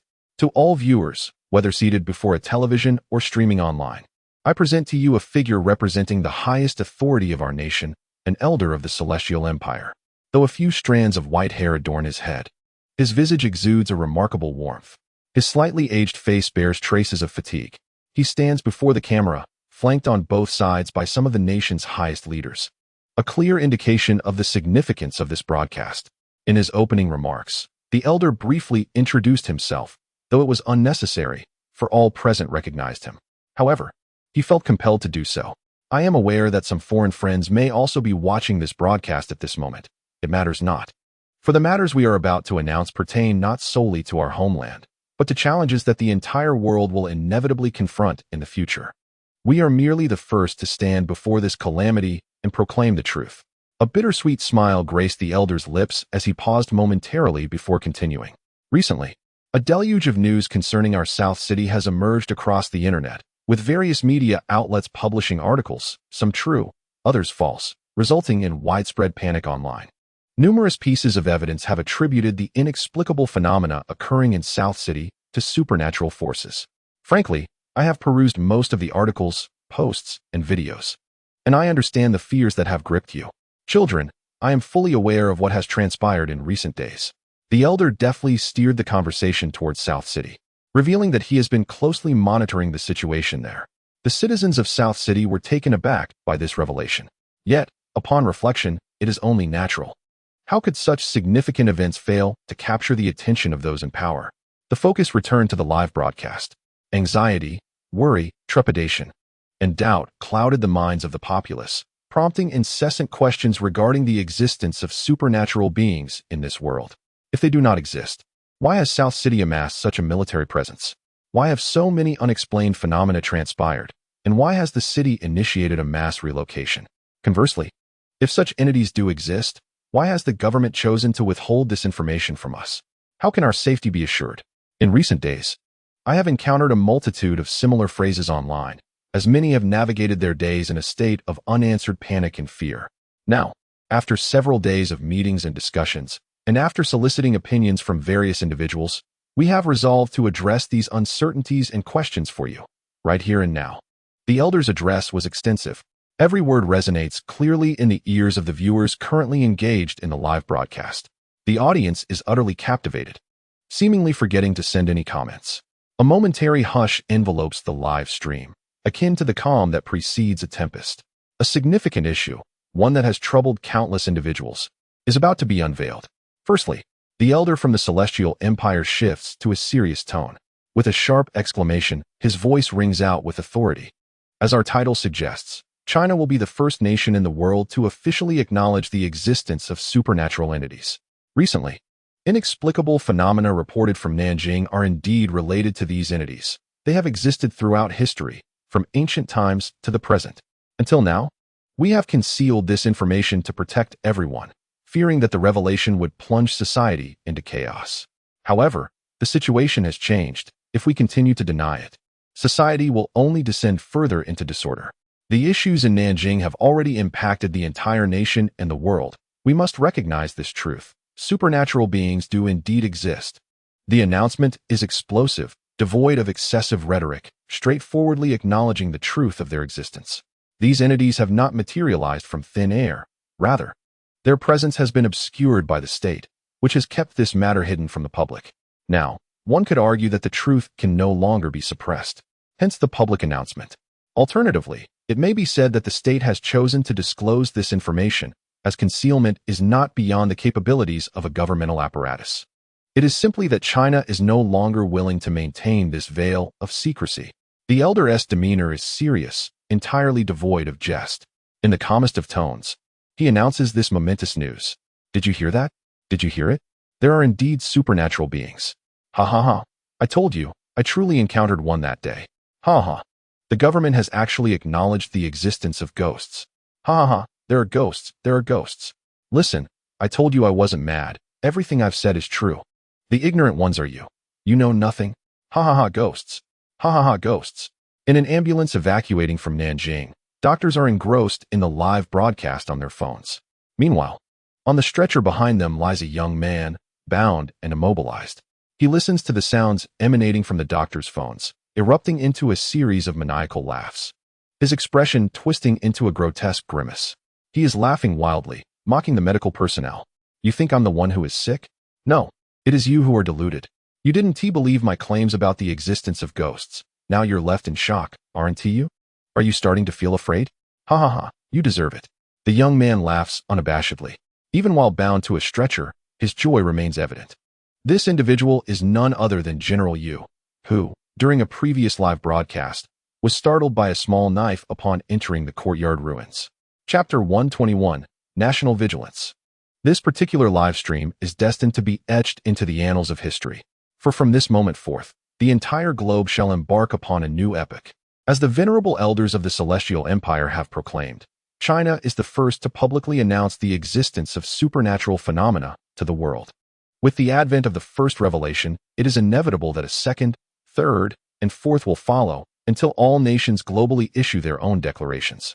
The geopolitical landscape shall undergo a profound transformation, irrevocably altering the current state of affairs. At this moment, this singular announcement has already sparked a monumental wave of reactions throughout China. Countless individuals, whose worldviews were firmly rooted in the belief that science was the paramount force for progress, now find themselves utterly bewildered.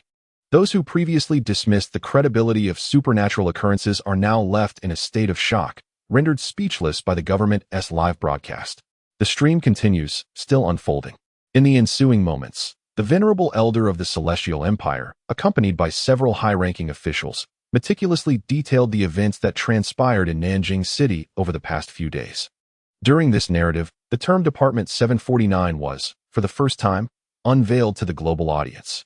Department 749 is a specialized division within our nation dedicated to addressing paranormal incidents, previously operating under the auspices of direct governmental oversight, responding solely to our commands.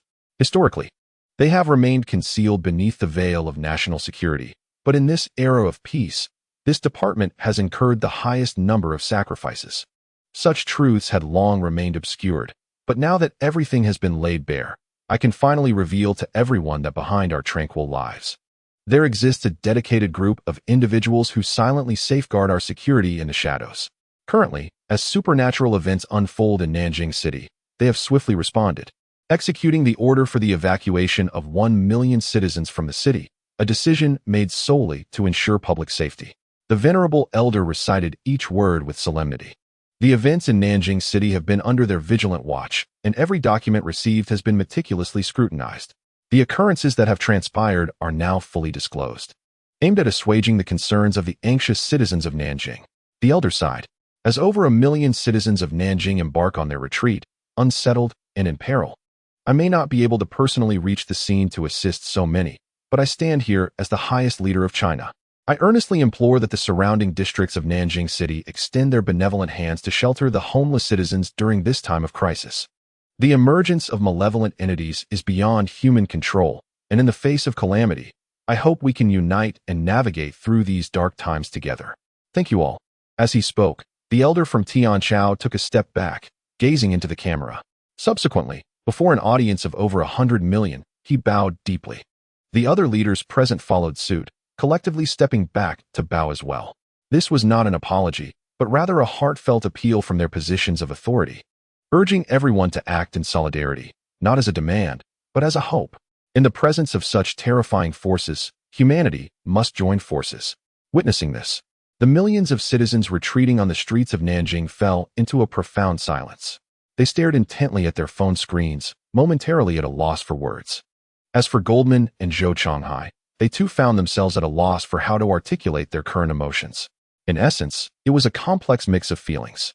They had never anticipated that their national leaders would advocate on their behalf or provide explanations. This outcome was entirely unforeseen. A scenario that seemed implausible was now starkly real before them. Am I dreaming? The leader seated in the passenger seat was rendered utterly bewildered. Sitting there, he was completely flustered. How could this be possible? How could the state acknowledge such matters? How could they provide explanations and purported evidence to the citizens of Nanjing? His assumptions had proven completely erroneous, and in a remarkably absurd fashion. Yet, the truth lay vividly before his eyes. Any attempt to refute it was futile. Across the nation, this live broadcast was being promoted, with major state media collectively issuing notifications. The live stream hosted by the elder from Tianchao could not possibly be fabricated. Now, everyone, amidst his moment of astonishment. The elder from Tianchao and the other leaders had completed their bows. The sounds of their voices echoed again in his ears as everyone regained their focus on the live stream. Surely, they would say more. Such a monumental event could not possibly be so brief. As anticipated, in the ensuing moments, the elder from Tianchao and several other leaders, including the highest-ranking military officials, took turns to address the audience. The singular message they conveyed was clear. China has now entered a state of first-level combat readiness. The nation is on high alert. And concurrently, all compatriots abroad are being recalled.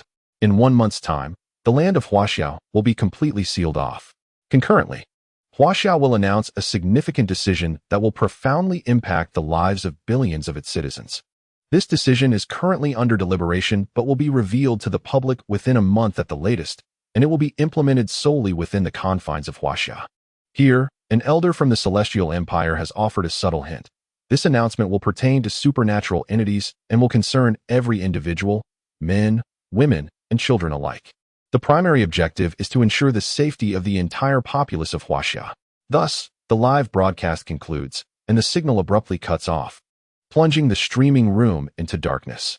However, although the broadcast has ended, the content of this transmission has sparked a tremendous uproar worldwide in a remarkably brief span of time. The audience spans the globe.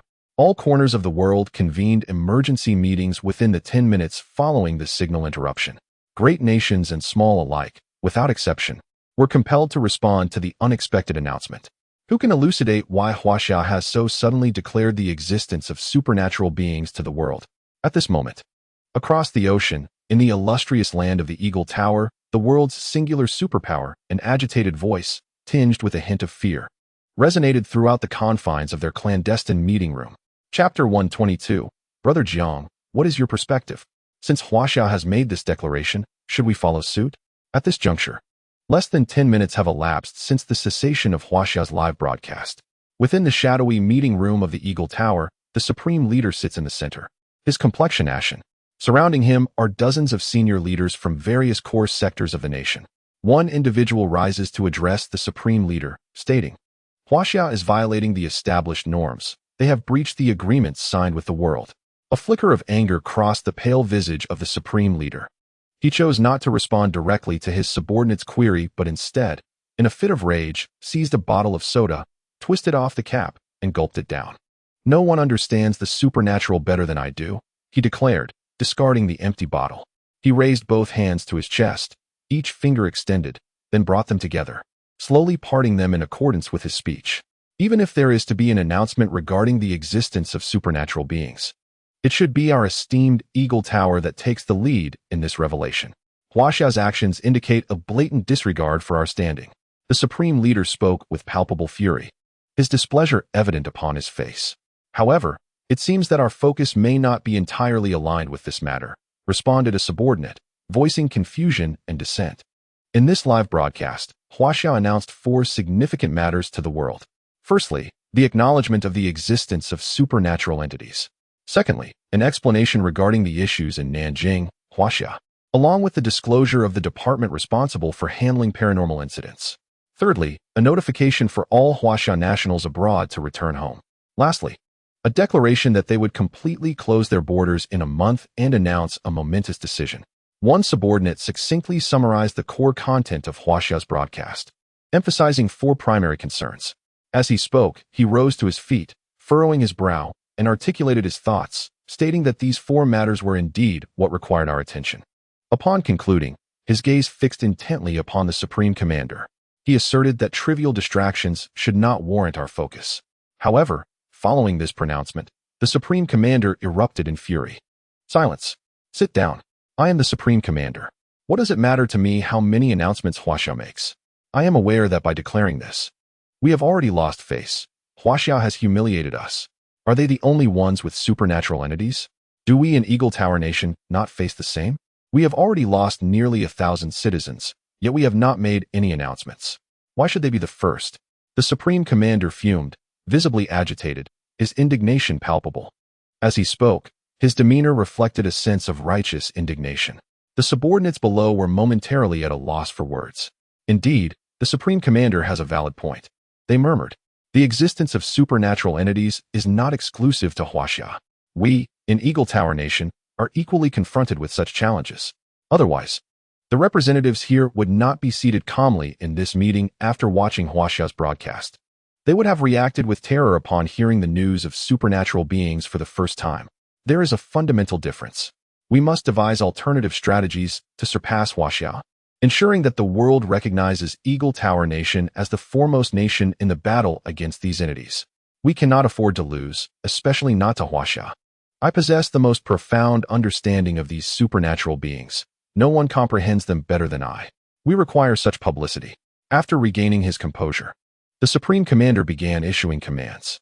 Regardless of the rhetoric or methods employed, it was imperative to generate a public discourse that surpassed even that of Huaxia. However, it was clear that his ambitions were set rather high. The first to emerge would undoubtedly attract the most attention. Beyond the scrutiny of nations worldwide, within Huaxia itself, the domestic netizens erupted in fervor. The internet was ablaze with activity. Various social media platforms faced the imminent threat of server crashes due to the overwhelming volume of messages. The sheer quantity of information was staggering. Posts and discussions flooded every conceivable space that one could observe. Panic ensued as the news spread, leaving many in a state of disarray. What should be done? I am merely in my 20s, still so youthful. I have no desire to meet my demise. Why must there exist such creatures as ghosts? I have just been accepted into a doctoral program, having devoted my life to the pursuit of science. And now you are telling me that such entities exist? Enough. I am affiliated with the Huaxiao Academy of Sciences. Our professors have retreated to contemplate the essence of existence. And all experiments have come to a halt. Why is everyone so pessimistic? Even if these creatures are real, what of it? Did the live broadcast not indicate that such beings have existed for millennia?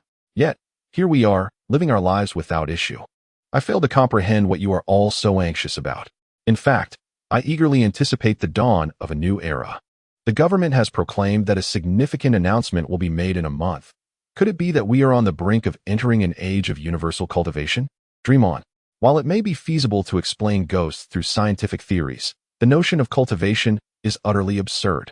With supernatural beings emerging, let us not indulge in scientific fantasies. Would that not be mere self-deception? If scientific explanations were plausible, why would the state clandestinely establish Bureau 749? Would it not be more straightforward to deploy the military to deal with these creatures? On the internet, some express joy while others are engulfed in concern. Regardless of the emotions carried, it is evident that the way of life for many is beginning to shift subtly. Discussions of polarization are rampant. Alongside those who merely spectate and critique, some individuals, upon learning of the true events in Nanjing, have begun posting offers online to shelter those seeking refuge. Though their means may be limited, the collective strength of their small gestures could forge a force as formidable as a torrent of steel. The news has been both good and bad, a development that was anticipated. At present, Huaxia remains under control. Meanwhile, within the Jianggu garment factory, a group of supernatural beings, having watched the broadcast, seized a phone from Xiao Dao and began browsing various posts and opinions online. They were thoroughly entertained by the content shared by others. After all, they were merely there for amusement. No matter the announcements made, the impact on them was not particularly significant. They were not mere wandering souls, but rather spirits aligned with Jianggu. How could things possibly go awry for those associated with Jianggu? It was simply unimaginable. However, Xiao Dao, surveying the online discourse, voiced a thought. Why? If our existence has been publicly acknowledged, does this nation still choose to isolate itself? I cannot fathom this. Jianggu, what is your perspective on this matter? With a furrowed brow, the small knife held his phone, voicing his inquiries. After a considerable wait, However, no response came. Sensing something amiss, he finally diverted his gaze from the screen to Jiang Yun, only to discover that the individual who had been so engrossed in the live stream moments ago was now with eyes tightly shut. Jianggu, come on, speak to me. Don't scare me like this. The small knife rushed over to nudge Jiang Yun, his expression shifting to one of sheer terror. What on earth? Jianggu, how can you just close your eyes like that? To his dismay, the outcome was akin to a black-haired ghost escorting another black-haired soul. The small knife blinked, tears welling in his eyes as he began to wail. Though no tears fell, each word he uttered resonated with genuine emotion. Yet, before he could finish his lament, a sudden pain struck his forehead. Jianggu, you're not dead, are you? The small knife froze, the familiar sensation igniting a spark of joy within him. However, upon looking up, he was met not with Jiang Yun, but with the furious visage of the ghostly bride. Keep your voice down.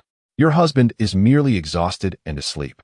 With that expression, one might think he has joined our ranks, she scolded, delivering a playful smack to the back of his head. Silence ensued. The small knife let out a yelp before returning to his phone. The ghostly bride sighed, observing that the small knife's obsession with his device had perhaps reached an excessive level. All right, the live stream has concluded. Everyone, return to your duties.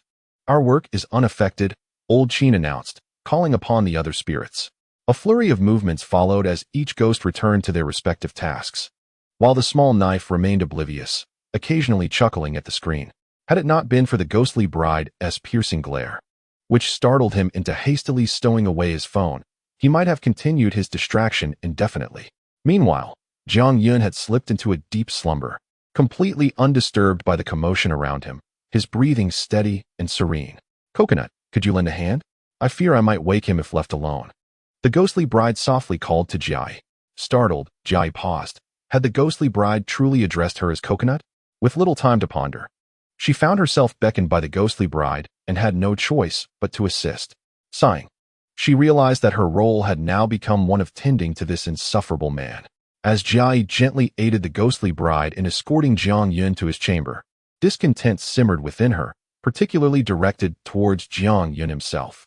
At this age, how could she possibly fall asleep outdoors? It is truly astonishing. She has no desire to attend to Jiang Yun. After all, she is the formidable Ghost King. Yet, the ghost bride affectionately refers to herself as Coconut. Coconut. The way she calls it is so tender. Who could possibly resist such charm?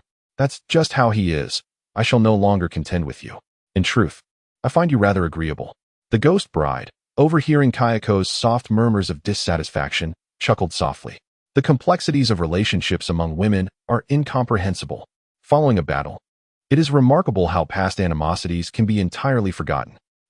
This situation has left Kayako somewhat flustered due to the ghost bride's antics. The latter continued to giggle. Enough of overthinking, we are all family here. Let us escort him back to his room, the ghost bride replied with a sweet smile. Her smile was delightful. After a brief moment of daze, Kayako finally nodded and returned the smile. That insufferable man sleeps so profoundly, even the sound of a small knife could not rouse him. And his breathing remains so steady? Kayako couldn't help but express her irritation towards Jiang Yun. However, as she spoke, her tone began to shift into one of confusion. Is his breathing truly normal? Kayako gazed intently at Jiang Yun's rising and falling chest, momentarily taken aback. What is the matter? The ghost bride, still processing the situation, turned her gaze to Jiang Yun as well. At that moment, they noticed that Jiang Yun, who had been breathing steadily, suddenly began to breathe rapidly. Not only that, the rhythm of his chest's rise and fall had become extraordinarily erratic. At times, it thumped at an alarming speed. At others, it seemed to cease altogether. The sound of his labored breathing grew increasingly pronounced, even reaching the ears of the ghost bride and the others. Accompanying this, a faint aura of ghostly energy began to emanate from Jiang Yun. As fellow spirits, they were all too familiar with that presence. How could a living person like Jiang Yun exude such ghostly energy? This is abnormal, exceedingly so. Kayako's eyes widened in disbelief. This unexpected incident left her utterly perplexed. What has happened to Jiang Yun? Or perhaps this is how Jiang Yun has always slept. This is more baffling than anything related to ghosts. He has never exhibited such behavior while sleeping before. The ghost bride, equally flustered, stared at Jiang Yun in confusion. Everything about this was far too peculiar for beings of their kind. Goodness, why is ghostly energy emanating from Brother Jiang? Meanwhile, on the other side, the small knife, engaged in some dubious task, inadvertently turned and also noticed this strange phenomenon. A sudden exclamation caused all the other specters in the factory to halt their tasks, turning their gazes toward the source of the disturbance. What had happened? Old Qin was the first to react, swiftly appearing beside Jiang Yun. His eyes were fixed intently on the ghostly bride, who was exuding an eerie aura. "I don't know," she stammered, her mind blank in response to the question. Such an unprecedented spectacle left her utterly bewildered. How could she possibly understand Jiang Yun's condition? "Let me take a look." Old Qin furrowed his brow. As he bent down to place his hand on Jiang Yun's forehead, the latter, who had been in a deep slumber, abruptly opened his eyes. Old Qin and the ghostly bride, standing closest to him, were instantly startled. What a pair of eyes they beheld! Blood vessels coursed across the sclera, and faint flickers of lightning danced within the irises. "Get away!" Jiang Yun, with his lips tightly sealed, uttered 2 words. Without even lifting a finger, the sheer force of his words unleashed a tremendous energy. The ghostly bride, Ko, who possessed the strength of a ghost king, along with Old Qin, were all unexpectedly propelled backward by the explosive power emanating from those 2 syllables. Chapter 124. The mutated Jiang Yun with a roar reverberating through Jiang Ji's garment factory. Old Qin and the ghostly bride, the 3 formidable ghost kings, were shockingly cast aside. Ha ha ha, the familiar taste of freedom. At that moment, Jiang Yun rose to his feet, his eyes glowing crimson as he surveyed his entire form. An eerie smile crept across his face, embodying a being that was neither fully human nor entirely ghostly. This familiar body had truly remained unchanged. Jiang Yun let out a chilling laugh, even extending his tongue to lick his lips, revealing an unsettlingly perverse demeanor. This scene left Old Qin and the ghostly bride utterly stunned. Once they regained their composure, astonishment and shock were etched across their faces. The figure before them was nothing like the Jiang Yun they had once known. Sister Ghost Bride. Little Knife, belatedly coming to his senses, rushed to the ghostly bride's side, his expression one of sheer terror as he glanced at Jiang Yun. The other specters were equally taken aback, abandoning their tasks and forming a line behind Old Qin. Dozens of specters watched intently, their eyes fixed on this completely unfamiliar Jiang Yun. "Who are you? What have you done to my husband?" As a ghost king, the ghostly bride could not fail to comprehend the gravity of the situation. A dark aura began to emanate from her body. The eyes began to roll back, and those familiar with the Bride of Ghosts could sense her genuine wrath. He was no longer that young Jiang Yun. Everyone should tread carefully. Old Qin, furrowing his brow, rushed to the forefront, offering a warning. Simultaneously, he extended his right hand to shield the lower-ranking spirits behind him. Though the cause of the impending danger eluded him, it was clear that the situation was perilous. His voice resonated with a somber gravity. This abrupt transformation caught everyone off guard, leaving them utterly unprepared. Coupled with the eerie scene, even though they were all spirits, none could decipher the unfolding events. What had happened to Jiang Yun? Why had he changed so drastically? At this moment, there was no need for Old Qin to elaborate further. Every spirit comprehended the gravity of the situation. The familiar faces of the crowd were unsettling. Jiang Yun, noticing the movements and attention of the spirits, fixated on them. His tongue continued to flicker across his lips, betraying a profound fascination. A sense of foreboding began to permeate the hearts of the spirits. To their astonishment, their transformation had been so significant. It was indeed unexpected. However, change can be a delightful surprise, for they appeared even more delectable, now prime ingredients. At that moment, elsewhere, in the Nanjing City Hospital, Su Jian leaned heavily against a chair, exhaling deeply. The meeting had concluded. The lengthy discussion, lasting over an hour, had meticulously explored strategies to locate the Ghost Emperor and the subsequent measures required to confront him. Additionally, the ghost tamers and ghost hunters present in Nanjing City could not be overlooked. Relevant handling and strategies were imperative. Upon encountering the ghost tamers, hesitation was unwarranted. None present were a match for them. The ghost hunters, part of a unique organization, currently occupied a position that was both adversarial and allied in the eyes of the 749 Bureau, Su Jian, and the 4 prominent families. As long as their actions did not interfere with the extermination of the Ghost Emperor, their activities could be merely recorded for future discussion. These matters, however, were trivial in comparison. The crux of the meeting focused on the Ghost Emperor. Until he was vanquished, Nanjing City would never regain its former prosperity. The population would dwindle, as various teams and the 4 prominent families had already commenced their efforts. At that moment, the office door swung open once more, revealing Li Tao, who entered with a document in hand. This is the official record of the national live-streamed meeting. While you were in session, I had someone document the live content. Would you like to review it? Li Tao inquired, handing the file to Su Jian. She accepted it without a word, opening it to examine the contents directly.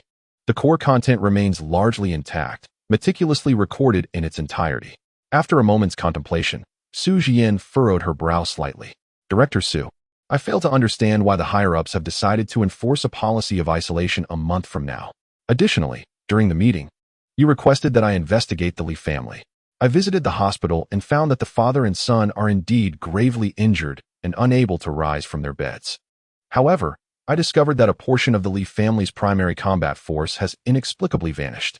Moreover, shortly after the conclusion of the meeting, Master Zhang received a phone call and seemed to be summoned away in secret. Are you aware of this matter? Li Tao inquired, simultaneously compiling the gathered information to report back to Su Jian. Upon hearing this, her expression darkened further. The disappearance of the Li family's main combatants left her perplexed. With the Ghost Emperor already missing, where could those individuals have gone? And what of Master Zhang? Su Jian rubbed her temples. The state has its reasons for its decisions. Our duty is merely to execute the assignments given to us by the country. It is best to refrain from questioning too much. Dispatch a few individuals to further investigate the whereabouts of the Li family's main forces. Given the enmity between the Li father and son and Jiang Yun, we must be wary of their potential recklessness. Furthermore, considering the Li family's demeanor during the meeting, I fear their emotions may lead to disturbances. Send people to keep an eye on them. I possess a lingering sense of foreboding. This is a critical moment, and we cannot afford internal discord. As Su Jian paused to reflect, she ultimately shook her head. Master Zhang is the next heir of the Taoist lineage and undoubtedly has numerous responsibilities. If there were any pressing issues, I believe he would speak up. For now, we need not concern ourselves with him. Our primary focus must be on recuperating swiftly and locating the Ghost Emperor, preparing ourselves to engage in battle at our optimal state. She waved her hand dismissively. That will suffice for now. You may proceed with your tasks as arranged. Remember, report to me immediately should anything arise. Su Jian gestured, acknowledging the multitude of pressing matters at hand.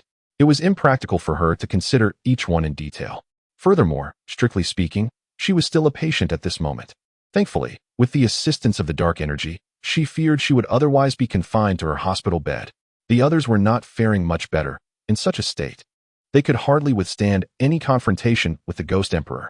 Their foremost task now was to recover while simultaneously searching for the Ghost Emperor. Chapter 125. The World Soul Sanctuary. Within the confines of Nanjiang City Hospital, a bustling atmosphere prevailed. However, compared to the morning, everyone had markedly improved. Aided by the presence of dark energy, the cries of anguish had subsided, and death was no longer a specter haunting the halls. The collective spirit had calmed considerably. With the meeting concluded, new tasks had been assigned to all. Some individuals with minor injuries have already ventured out in search of the elusive Ghost Emperor, while others, burdened with more serious wounds, must patiently await the next command. This is akin to the situation of the Li father and son in the hospital room. Father, I have arranged for the personnel you instructed to be dispatched. Additionally, I presented the matters you entrusted to me during the meeting. However, the proceedings were not particularly smooth. Both the Liu and Wang clan leaders stood in opposition, reportedly Zitian, standing upright and respectfully beside the hospital bed. Before him lay Li Hu and Li Zixing, half reclining on the bed. Humph! Those old codgers, Lu Qianyuan and Wang Qingsong, had the audacity to oppose us? How have they managed to survive the battles? Li Hu frowned upon hearing Li Zitian's report, his displeasure evident on his face.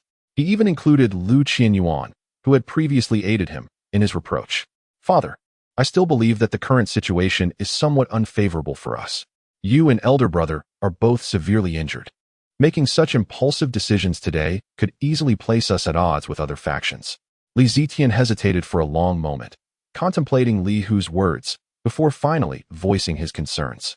The Li family aspires to rebel, aiming to elevate one of their own to the position of director of the 749 Bureau. As a member of the Li family, How could Li Zetian possibly remain oblivious to this? After years of meticulous planning, such impulsiveness today could jeopardize many of our future strategies. Jeopardize? Detrimental to us? Li Hu scoffed at these words. Despite the pain coursing through his body, he remained furrowed in thought. All of this is tied to that wretched Jiang Yun. Had it not been for his interference, our plans would have progressed more swiftly, and those two old men, clearly speaking on his behalf, had been courted with considerable effort, only to falter at a critical juncture. Let us not dwell on this too much. After all, we are one of the four great families. This incident serves as a test, allowing us to discern the true nature of those two old men, so it is not entirely without merit. Li Hu's tone was laced with hostility. As he spoke, his emotions surged, causing several of his wounds to reopen. Noticing this, Li Zetian instinctively moved to summon a doctor. But Li Hu halted him. These minor injuries won't be my end. He gritted through the pain. Compared to the Li family's struggle for resurgence, this pain is trivial. After adjusting his internal energy to a relatively comfortable state, he gestured for Li Zetian to continue. Thus, for the next few days, refrain from any rash actions. Maintain a state of relative calm and focus on resolving matters concerning that Jiang Yun. The unexpected emergence of Cheng Yaojin has raised my concerns regarding the others. I urge you to personally assess the situation. This individual is not easily dealt with, particularly amidst a cadre of spectral accomplices. Your presence will provide me with greater reassurance. So do your utmost to prevent any unforeseen incidents.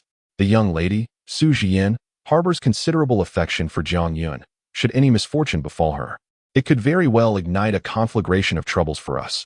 I trust you comprehend the gravity of this matter. Li Hu's gaze conveyed the seriousness of the situation. From the moment Jiang Yun took action against Li Zixing, the rift between the Li family and him was irrevocably established. For Li Hu, or indeed the Li family, this was a tremendous embarrassment. Regardless of the circumstances, Jiang Yun must continue to live, yet he cannot maintain a close association with Bureau 749. However, given the current situation, it is evident that Jiang Yun will inevitably find himself entangled with Bureau 749 inextricably. The only path forward appears to be a perilous one. Moreover, there exists an additional motive for Li Hu to eradicate Jiang Yun, though he refrains from articulating it overtly. The outcome is paramount. The means of achieving it are of little consequence. It aligns with what my father has advised. It is imperative that by nightfall, I witness Jiang Yun's demise. Li Zetian, you are to proceed immediately, employing any method necessary to ensure Jiang Yun's death. Should you fail, do not return. The Li family does not harbor idlers. Having endured Jiang Yun's wrath, Li Zixing's emotions became increasingly agitated. Following Li Hu's directives, he swiftly relayed them to Li Zetian, his tone reminiscent of issuing commands. The latter's expression shifted slightly upon hearing this, yet he refrained from comment. A nod of acknowledgement sufficed before he exited the room, his form blending into the shadows and vanishing within the hospital. Jiang Yun, you are doomed. Observing Li Zetian's retreating figure, a grotesque smile twisted upon Li Zixing's face. Unbeknownst to them, this undertaking would mark one of their most regrettable decisions, and they remain oblivious to the fact that it would inadvertently unearth a far greater secret, one that could jeopardize the Li family's standing among the four great clans. As time inexorably passed, a day slipped by in the blink of an eye. The night descended, marking a chapter wherein no soul would find rest. In Huaxia, the daylight had just announced the existence of supernatural entities to the world. Now, as night enveloped Huaxia, the Western world had only just begun to awaken. Countless foreigners, upon rising, discovered that the entire world had undergone a transformation. An hour after the conclusion of the Huaxia live broadcast, the Supreme Commander of the Brown Bear Nation initiated a global live stream, swiftly following suit with his announcement. In just half an hour, 5 small nations issued lengthy statements officially acknowledging the existence of supernatural entities, unveiling their paranormal departments. Within 3 hours, a total of 40 countries, large and small, had successively recognized this phenomenon. As of now, the world is engulfed in panic, with a deluge of news reports flooding in. Citizens across the globe are struggling to believe their own eyes, particularly those who have just awakened to the startling revelation of these entities. They are not in denial, but rather bewildered by the suddenness of it all. Moreover, there is a wave of public discourse focusing on the fact that while numerous countries have begun to acknowledge the reality of these supernatural beings, the towering nation, akin to the great powers, has yet to release any statements. Could it be that the towering nation is devoid of such entities? Is it the world's only sanctuary? Chapter 126. Dissection. Various opinions begin to unfold on prominent international social media platforms. Attendance at schools and workplaces has plummeted, as people remain glued to their televisions and mobile devices, anxiously awaiting updates. Countless individuals, caught in a frenzy, have resorted to incessantly refreshing the personal account of the supreme leader of the towering nation on social media. The current situation is rather unusual, as the leader has yet to post any updates. Others, associated with the smaller nations aligned with the towering nation, share similar sentiments. Without a word from their leader, they dare not speak out themselves. With the absence of a statement from the top, what would it mean if they were to voice their thoughts first? Suddenly, a multitude of eyes are fixated on this matter, even momentarily forgetting that the first nation to announce this revelation, the great land of Hua, is also embroiled in significant events. As night falls, shrouded in darkness, it becomes a night of peril. Many occurrences under the veil of night can be concealed to a remarkable extent. When dawn breaks, the events of the previous night will remain a mystery to all, unless there are witnesses. Boss, this man seems quite peculiar. I have never encountered a living person emanating such an aura of the supernatural, remarked a figure. At this moment, on a towering structure not far from the Jianggu garment factory, three shadows stand in an eerie tableau. One slender figure speaks, her white hair starkly visible against the night. Indeed, these three figures are none other than the individuals Jiang Yun encountered earlier at the villa, Xiao Yu, Dunzi, and the captivating beauty. No one knows how they ascended to such heights, but that is not the primary concern at this moment. Make a note of this. Report back to the master upon your return, the alluring woman instructed as she surveyed the scene below, furrowing her brow in contemplation. The latter, with a lollipop in her mouth, nodded slightly. She then took out her phone to capture aerial footage. The sturdy figure remained silent at the side, merely observing the scene with a detached gaze. Goodness, that was a bit ruthless. Oh my, just look at this. Brains are splattered everywhere. Xiao Yu chuckled, her words muffled as she watched the images on the screen. Indeed, from their perspective, at this very moment, the entrance of Brother Zhang's garment factory resembles a hellish nightmare. Over 50 figures wielding knives, guns, and various weapons charged forward, attacking dozens of monstrous entities. In addition to confronting these apparitions, a group was engaged in fierce combat with a strikingly handsome figure. On the side of the monsters, a similar chaos unfolded. They fought against the armed individuals while simultaneously assaulting the captivating figure. As for this handsome figure, he was even more formidable, single-handedly taking on 10 adversaries. Regardless of whether they were monsters or armed assailants, all were rendered utterly powerless before him. While he could not vanquish the monsters, those who dared to attack him met a swift demise, as he crushed their skulls with his bare hands. Blood, both red and white, drenched the ground, creating a scene of unparalleled horror. Even more horrifying, some unfortunate souls who rushed at him found themselves pinned to the ground, their abdomens brutally torn open by his bare hands. Lacking weapons, he fashioned them from the very entrails he extracted, using them as whips and bindings. The spectacle was gruesome beyond measure, filled with incessant screams that echoed through the air, stirring both heaven and earth. How utterly revolting. After recording for a while, Xiao Yu finally put her phone away. The captured footage was more than sufficient. With a look of disdain, a torrent of sarcastic remarks spilled from her cherry lips. Meanwhile, the coldly beautiful woman maintained her composure, betraying no emotion regardless of the carnage unfolding before her.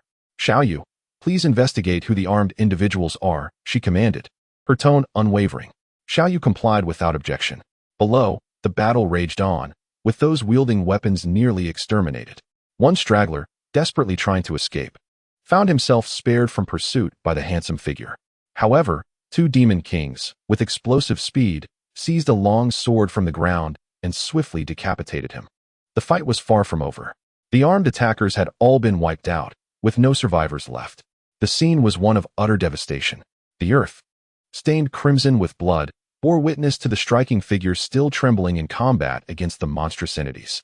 Fortuitously, within the ranks of these fiends stood a king of demons, allowing the two factions to engage in a battle of near equal footing, with neither side gaining a significant advantage. Thunder rumbled ominously overhead, and soon, rain began to fall in a gentle patter. Boss, it's raining. Shall we head back, or continue to mediate? Xiao Yu extended her hand to catch the raindrops, turning to the alluring beauty for her input. Just a moment, the beauty responded tersely. Xiao Yu, upon hearing this, could only stick out her tongue in response. She then turned to Dunzi and commanded, "Boss, we need to wait a little longer. Go fetch 2 umbrellas while the rain is still light. And while you're at it, bring me a bottle of water. I'm feeling a bit parched. That should be all. Be a good lad and hurry back. I'll reward you with a lollipop." She affectionately patted Dunzi's head, her demeanor endearing. "All right," Dunzi replied, seemingly relishing the affectionate gesture. After acknowledging her, he leapt from the towering height of 40 to 50 meters without any protective gear. Yet, that was not the crux of the matter. The astonishing part was that upon landing, he appeared utterly unscathed. Brushing off the dust from his clothes, he set off to procure the items Xiao Yu requested. "Huh, Dunzi is maturing," Xiao Yu chuckled to herself, thoroughly pleased with his performance. She turned back to continue observing the battle alongside the captivating beauty. However, in that fleeting moment of distraction, Xiao Yu let out an exclamation of surprise. For there, not far below, was the entrance to Jiang Ji's clothing factory. The striking figure, previously engaged in battle with the demons, had turned his head towards them. Despite the distance, Xiao Yu could see clearly that he was indeed looking at her. The handsome figure was none other than Jiang Yun, whom they had just encountered earlier that day. "Goodness, our position has been compromised," Xiao Yu's heart raced. The intensity of his gaze brought an unexpected sense of pressure, far exceeding that of the demon emperor or king. Chapter 127. A bit strange what on earth was happening? Had he gone mad, or transformed into something terrifying? Xiao Yu abandoned her lollipop, her expression turning serious as she recognized the weight of Jiang Yun's gaze. It was highly plausible that the commotion caused by Dunzi's leap had drawn Jiang Yun's attention. After all, it was unlikely that he would notice them from such a distance while engaged in combat. The coldly beautiful woman cast a glance at Xiao Yu, seemingly reproaching her for causing such a commotion. Yet, she said nothing. "Goodness, this fighting prowess rivals even that of the Ghost Emperor. It appears this uncle has truly mutated." Xiao Yu nodded to herself, engaging in her analysis, while the stunning woman remained silent, her gaze fixed on Jiang Yun in the arena. The latter was also observing them. 3 pairs of eyes locked in mutual scrutiny. Suddenly, Jiang Yun emitted a most unpleasant roar. In an instant, he charged forward like a grenade, heading straight for Old Qin. He chose not to attack the coldly beautiful woman or Xiao Yu. Upon noticing them, he continued to treat them as if they were non-existent, persisting in his battle against Old Qin and the other specters. This clash was nothing short of earth-shattering, stirring the heavens and weeping the spirits. The skies darkened with their ferocity. The coldly beautiful woman remained silent, offering no intervention. Before long, Dunzi returned as per Xiao Yu's request. The group continued to observe. Time slipped by in this extraordinary circumstance. Gradually, the sun began to rise in the east. At the door of Jiang Ji's garment factory, the commotion diminished, until at some unknown moment, it ceased entirely. The trio of ghost hunters atop the tower also vanished without a trace. The world returned to tranquility, as if nothing had transpired. The eerily silent atmosphere hinted at something uncanny, save for the lingering scent of blood that permeated the air. "What do you think happened to Jiang Ge last night? It was so terrifying that I nearly believed he would devour me." Meanwhile, within the confines of Jiang Ji's garment factory, the battle had concluded. They had temporarily subdued Jiang Yun at the cost of severely injuring Old Qin, leaving him unconscious. Now, Jiang Yun slept soundly. However, the ghosts were restless. Xiao Dao had sustained some injuries as well. Jiang Yun had bitten into his shoulder. As a ghost, he should have healed rapidly from such wounds. Yet, the bite inflicted by Jiang Yun showed no signs of healing whatsoever. It seemed to have caused irreversible damage. Recalling the events of the previous night, Xiao Dao trembled uncontrollably, too frightened to move. It was utterly terrifying. The critical issue was that they were completely oblivious to why Jiang Yun had gone berserk. What could have triggered such a transformation in him? When Jiang Gu awakens, how shall we inquire? How do we approach him? Old Qin was also unconscious. Goodness, the usual Jiang Gu is already fearsome enough. This rampaging Jiang Gu, unable to distinguish friend from foe, is even more terrifying. To speak frankly, Jiang Gu is the most formidable entity I have encountered in my spectral existence thus far. The previous Ghost Emperor does not even deserve to be mentioned in the same breath. Xiao Daozi trembled as he spoke, his heart still reeling from the traumatic events of the previous night. Fortunately, he had escaped calamity, and now he felt compelled to voice his grievances. In contrast to Xiao Daozi's various complaints and reflections on his narrow escape, The ghost bride and Kayako found themselves ensnared in profound contemplation. The occurrences of last night were indeed peculiar, Kayako remarked, to which the ghost bride nodded in agreement, casting a glance around the garment factory. The other spirits had resumed their usual tasks, and old Chin had been assigned a tranquil spot to recuperate. The diverse corpses outside served as the finest sustenance for them as ghosts, all offered in tribute to old Chin, leaving not even a bone behind. Cleaning up was hardly necessary. However, while the situation had stabilized, the array of strange happenings continued to baffle the ghost bride. Last night, her husband had seemed to undergo a sudden transformation, and as dawn approached, he appeared to succumb to some unseen force, collapsing into an unconscious slumber. Despite having spent over a century in Huaxia, she had never witnessed such bizarre events, truly unprecedented and bewildering. The ghost bride's tone betrayed her unease, her words laden with concern. Jiang Yun had fallen into an unshakable sleep, which only heightened her anxiety. Should anything go awry, what would become of them, the spirits? As the one most invested in Jiang Yun's well-being, how could she maintain her composure? Additionally, Kayako interjected, there had been 3 strong human presences nearby last night. As they were ghost kings, they naturally sensed the strength of these individuals. Kayako recognized them as Xiaoyu, Dunzi, and that striking beauty. Those were the very ones who had ensnared Jiang Yun. The ghosts were left to ponder how they had discovered this place. No, it was more accurate to say that even the spirits were clueless as to how these 3 had found their way here. Kayako was the only one present, apart from Jiang Yun, who knew their identities. At this moment, she refrained from revealing their names to the ghost bride, instead referring to them simply as the 3 presences. The ghost bride, oblivious to any anomaly, merely nodded in agreement. Indeed, it was true, there had been powerful beings present last night. Yet her thoughts were entirely consumed by Jiang Yun, who lay in a deep, unresponsive slumber alongside old Chin. What could be done in such a predicament? Faced with this unprecedented situation, should I perhaps seek solutions online? Perhaps there exists a method online to awaken Jianggu. Xiao Daozi seemed to perceive the concerns of the ghostly bride. The injuries appeared as though they were non-existent. With a swift motion of his eyes, he miraculously produced his mobile phone from an unknown location. As he began to operate it, he realized, upon illuminating the screen, that it had not been charged the previous night and was completely devoid of power. The plan had faltered. Furthermore, this misfortune brought Xiao Daozi the disheartening news that he would be without his phone for the entire day, as it required charging. Accompanied by her husband, Xiao Daozi was in the midst of her frustrations when the ghostly bride spoke up. Subsequently, she rose to her feet. Without allowing others to pose inquiries, she preemptively addressed her own actions. Let us seek out the previous collaborator. It is solely humanity that can resolve human dilemmas. I believe only she can assist my husband. Chapter 128. Something feels off in Nanjing City, within the confines of a hospital, outside the operating room. The ghostly bride Kayako and Xiao Daozi stood expressionless against the wall.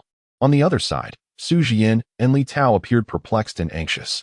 10 minutes prior, Kayako had arrived at the hospital, carrying Jiang Yun alongside the ghostly bride and Xiao Daozi.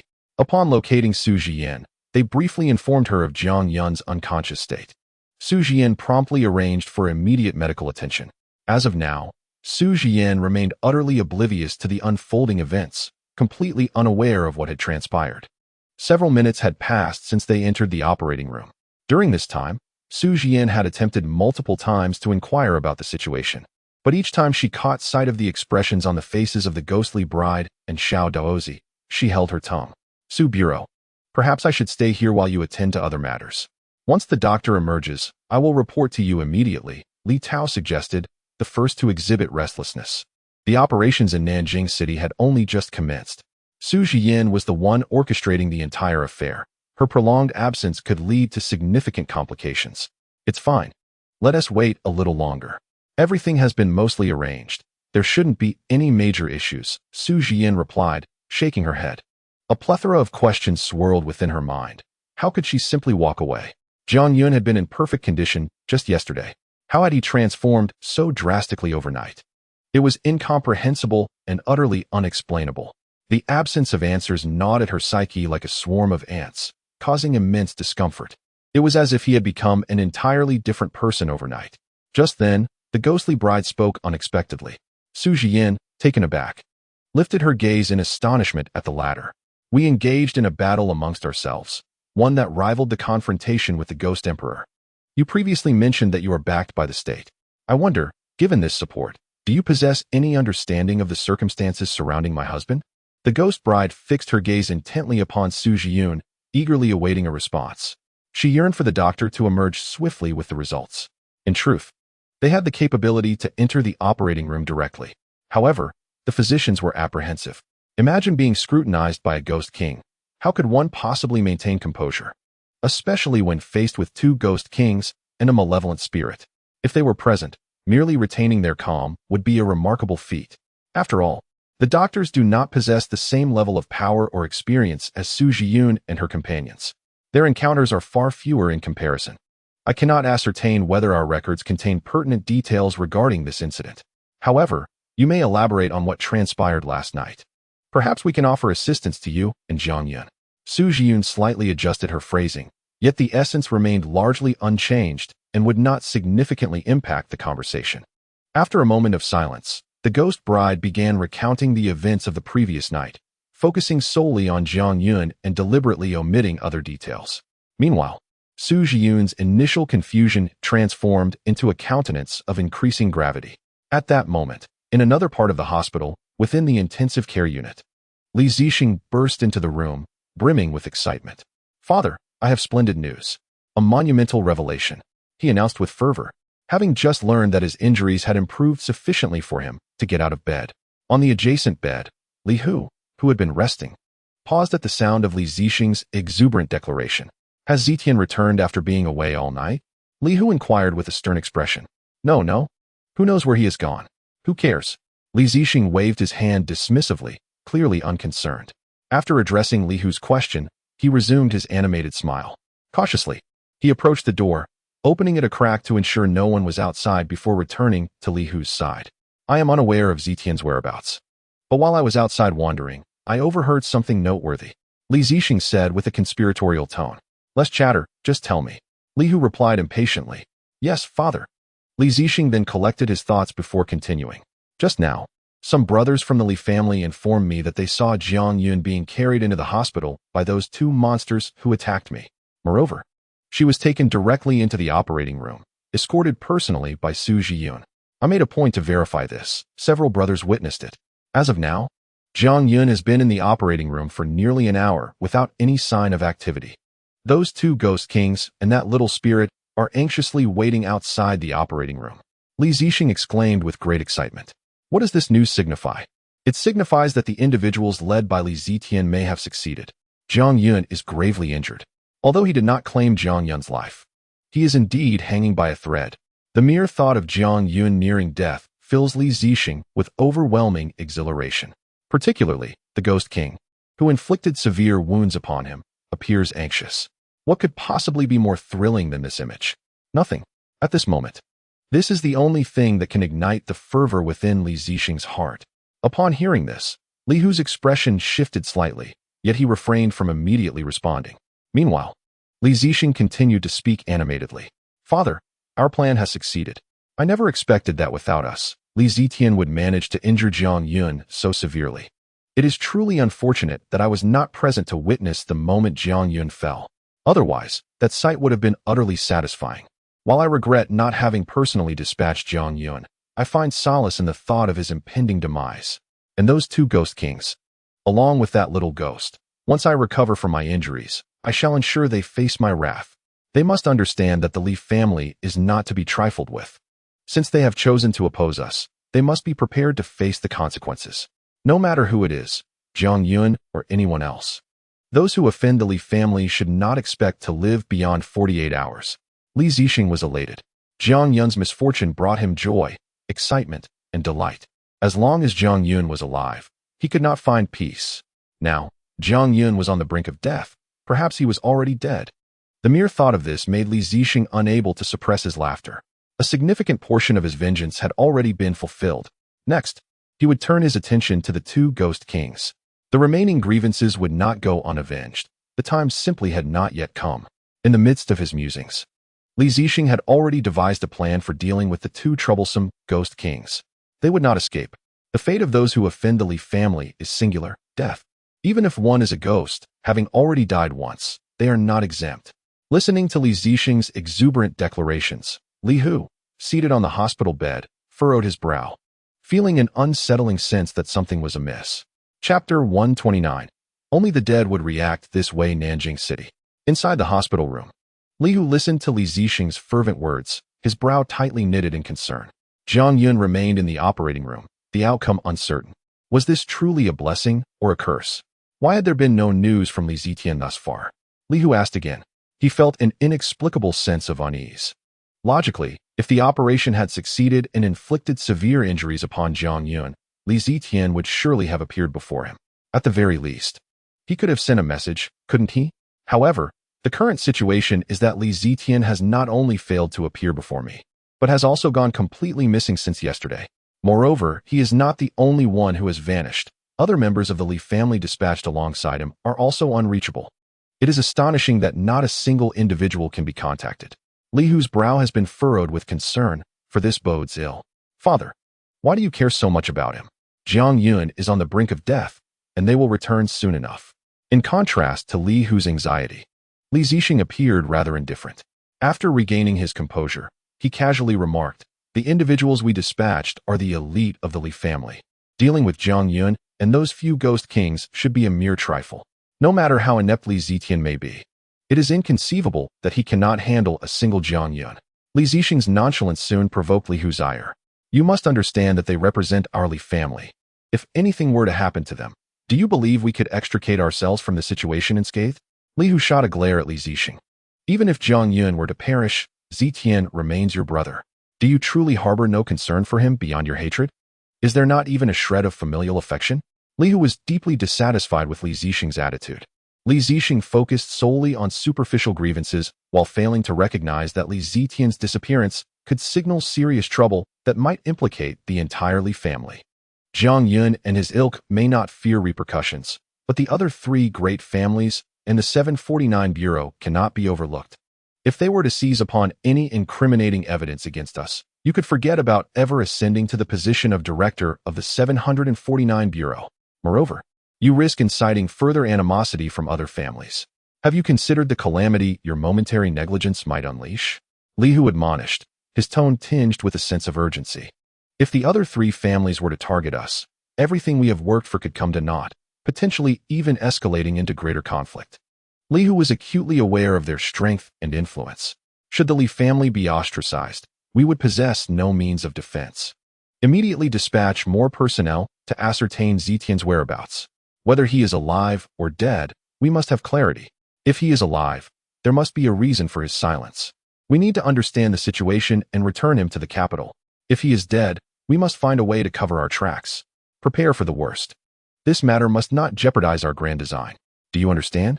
Li Hu glared with intensity as he delivered his instructions. Li Zixing was taken aback by this admonition, his earlier excitement gradually fading. Li Hu's words cannot be deemed without merit. Should vengeance impede the ultimate plan, it would indeed be a grave misstep. Presently, I am free from back pain and fatigue. My father's teachings resonate within me. I shall make arrangements forthwith. Although I might be vulnerable to a counterattack from Jiang Yun and his associates, Li Hu's perspective holds truth. One must prepare for the worst-case scenario. It is imperative that my grand ambition of securing the position of director of the 749 Bureau remains unaffected. We conducted comprehensive and meticulous examinations of the patient, the results indicating that the individual is in excellent health, devoid of any ailments or injuries. However, regarding the issue of his prolonged unconsciousness, we have yet to ascertain the cause. I have encountered numerous perplexing medical conditions, yet I have never faced such an enigmatic situation. Director Su, I require additional time. I am determined to uncover the underlying cause. Meanwhile, at the hospital, outside the operating room, a doctor shook his head at Su Jian and solemnly remarked, Dr. Liang, have you confirmed that all tests were conducted? Did we also perform the special examination for paranormal events? Upon hearing this, Su Jian impatiently inquired, have all the tests been completed? Did you find any issues? All examinations have been conducted, yet no problems were detected. The cause remains uncertain, and the patient's information is ambiguous. We are still lacking crucial details. To arrive at a diagnosis under these circumstances, Director Su, we require more time, Dr. Liang replied, shaking his head. Upon hearing this, Su Jian felt disheartened. The doctor before her specialized in providing medical care for the 749 Bureau, the 4 prominent families, and the Taoist priests, possessing extensive experience in treating injuries from supernatural occurrences. He had come specifically to treat the injured since the disappearance of the Ghost Emperor. Having arrived just last night, without even tending to his own needs, he was met with his first patient, who happened to be Jiang Yun. Just then, Dr. Liang spoke again. Su Jian quickly lifted her gaze to listen intently. Director Su, what is the identity of this person? He does not seem to be recorded in the 749 Bureau's files. I have treated many from the 4 families and the Taoist priests. Yet I have never encountered his visage. To have you personally waiting at the door for him suggests that his status is undoubtedly extraordinary. Dr. Liang's tone suddenly grew serious. He glanced at the ghost bride and her companions standing nearby, swallowed hard, and pulled Su Jian to a location far removed from them to ensure their safety, before continuing. Director Su, I am unaware of your intentions, and while I have not detected anything unusual about this individual, you must examine this report. With that, Dr. Liang discreetly produced a warm examination report from his breast pocket. Su Jian, puzzled, accepted it and began to peruse its contents. As Su Jian attentively reviewed the report, Dr. Liang concurrently provided explanations. I have encountered numerous patients afflicted by malevolent spirits, including those possessed by ghostly entities. However, the spectral energy detected in this case is markedly more intense than one would expect from a living person. Such a concentration is typically only observed in the presence of supernatural beings. Director Su, do you comprehend the implications of this? Dr. Liang posed a tantalizing inquiry. The latter, perplexed, shook her head, her astonishment evident. Dr. Liang then revealed a knowing smile, stating, this indicates that the individual in question has long since passed away. For only the deceased or those transformed into malevolent spirits could exude such a potent aura of ghostly energy. Chapter 130. What are their intentions? In Nanjing City, within the confines of the hospital, Dr. Liang cast a meaningful glance at Su Jian, both expressions reflecting a complex array of emotions. Particularly for Su Jian, upon hearing Dr. Liang's final statement, she found herself momentarily immobilized. Wait, are you suggesting that Jiang Yun is deceased? After a considerable pause to digest this information, she extracted the crux of the matter. The essence of ghostly energy was something she comprehended well, being the current director of Bureau 749. It was an entity associated solely with the dead or malevolent spirits. But why would Jiang Yun possess such energy? Indeed, you heard correctly. We detected ghostly energy on him. And the concentration is remarkably high. Dr. Liang's reaffirmation plunged Su Jian into a contemplative silence. She glanced back at the ghostly bride and others waiting nearby, all equally bewildered by the unfolding revelation. I understand now. Please keep this matter confidential. Let it remain between us, Su Jian instructed after a prolonged silence. Dr. Liang nodded in agreement before departing, as he needed to conduct a more thorough examination of Jiang Yun. Perhaps this would unveil the reason behind the presence of ghostly energy in a living individual, or perhaps it would yield no results. Nevertheless, given the discovery of this phenomenon, it could not be overlooked. Taking a deep breath, Su Jian watched Dr. Liang retreat into the distance. She was already somewhat aware of the events that transpired with Jiang Yun the previous night, sensing that the ghostly bride had concealed much.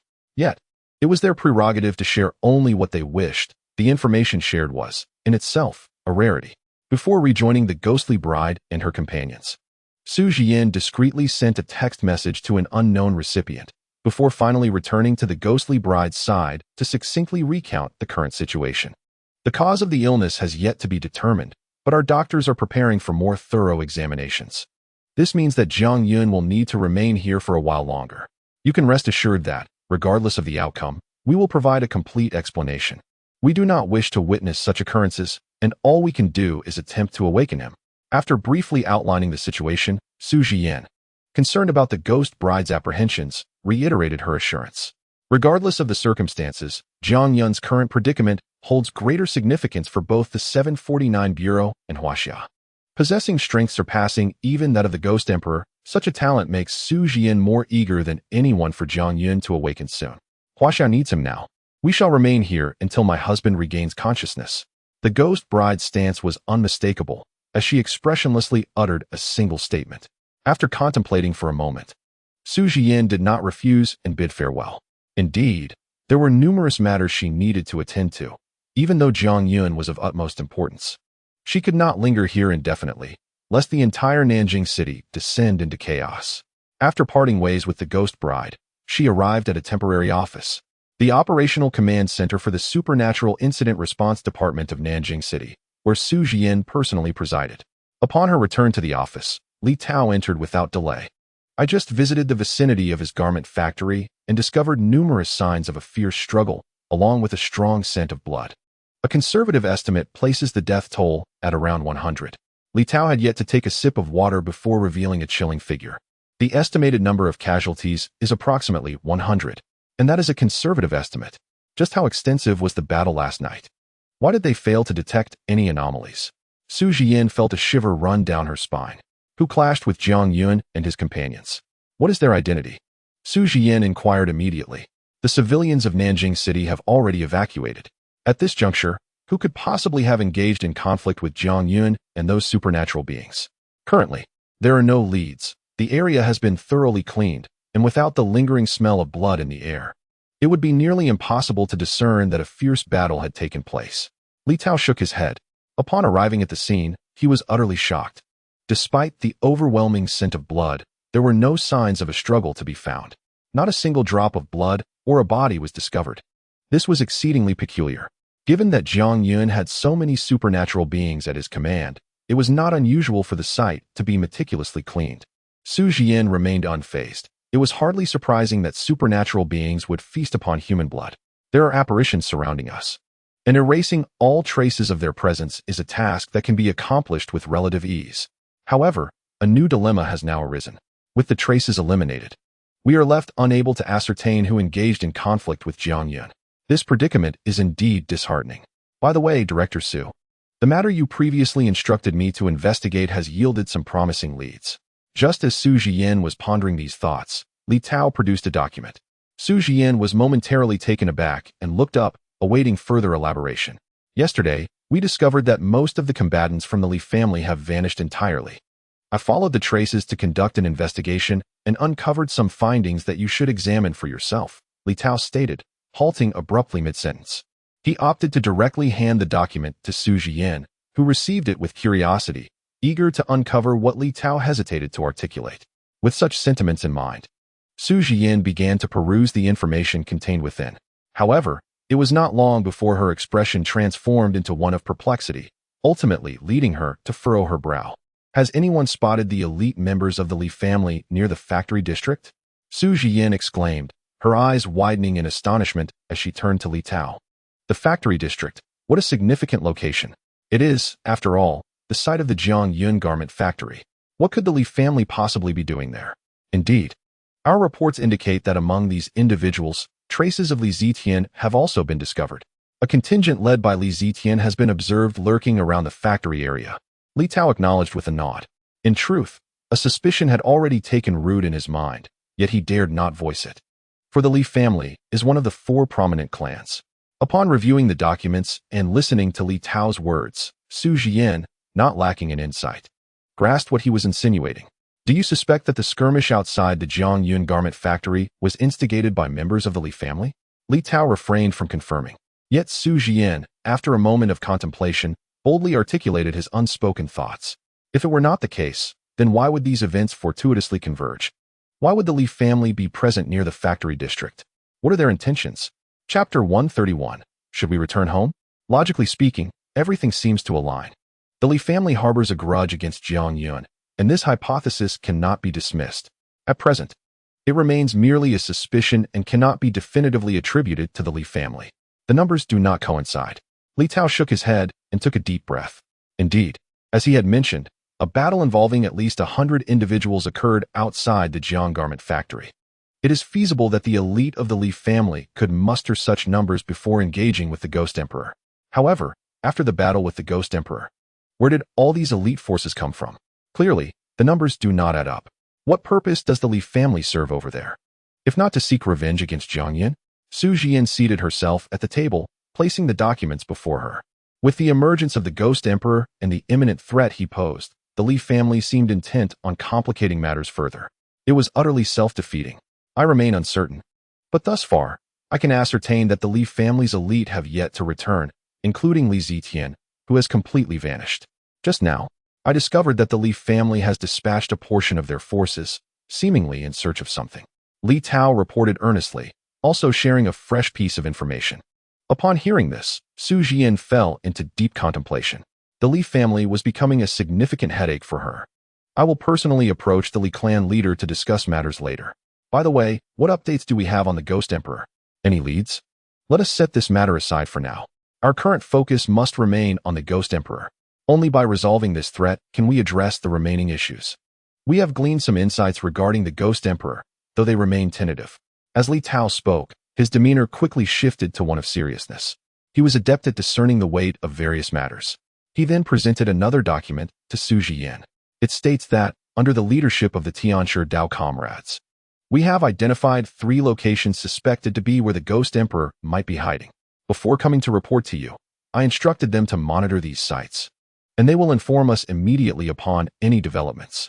However, Su Bureau Chief, given our current situation, even if we confirm the Ghost Emperor's presence at any of these 3 locations, we lack the capability for a large-scale operation. Last night, we received communication from the International Supernatural Incident Response Department. We sought assistance from dozens of countries, yet none provided a positive response. Li Tao's expression darkened significantly. This is a grave issue, and we must act swiftly. With no combat capability, what can we do even if we locate the Ghost Emperor? Aside from standing idly by, what options do we have? I understand. I will speak with the elders of the Heavenly Dynasty shortly. Su Jian's expression was equally grim.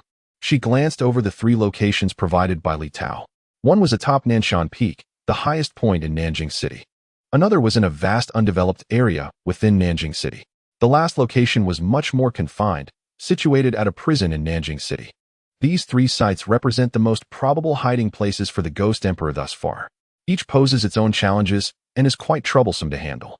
What news do we have from the Ghost Hunters? Let us prioritize placing this crucial information regarding the Ghost Emperor in a prominent location. Su Jian inquired further. As for the Demon Hunters, we have yet to uncover their whereabouts. However, traces of them have indeed been detected in Nanjing City, though the exact number of individuals and their current locations remain uncertain. Li Tao promptly replied, "This situation is relatively peculiar.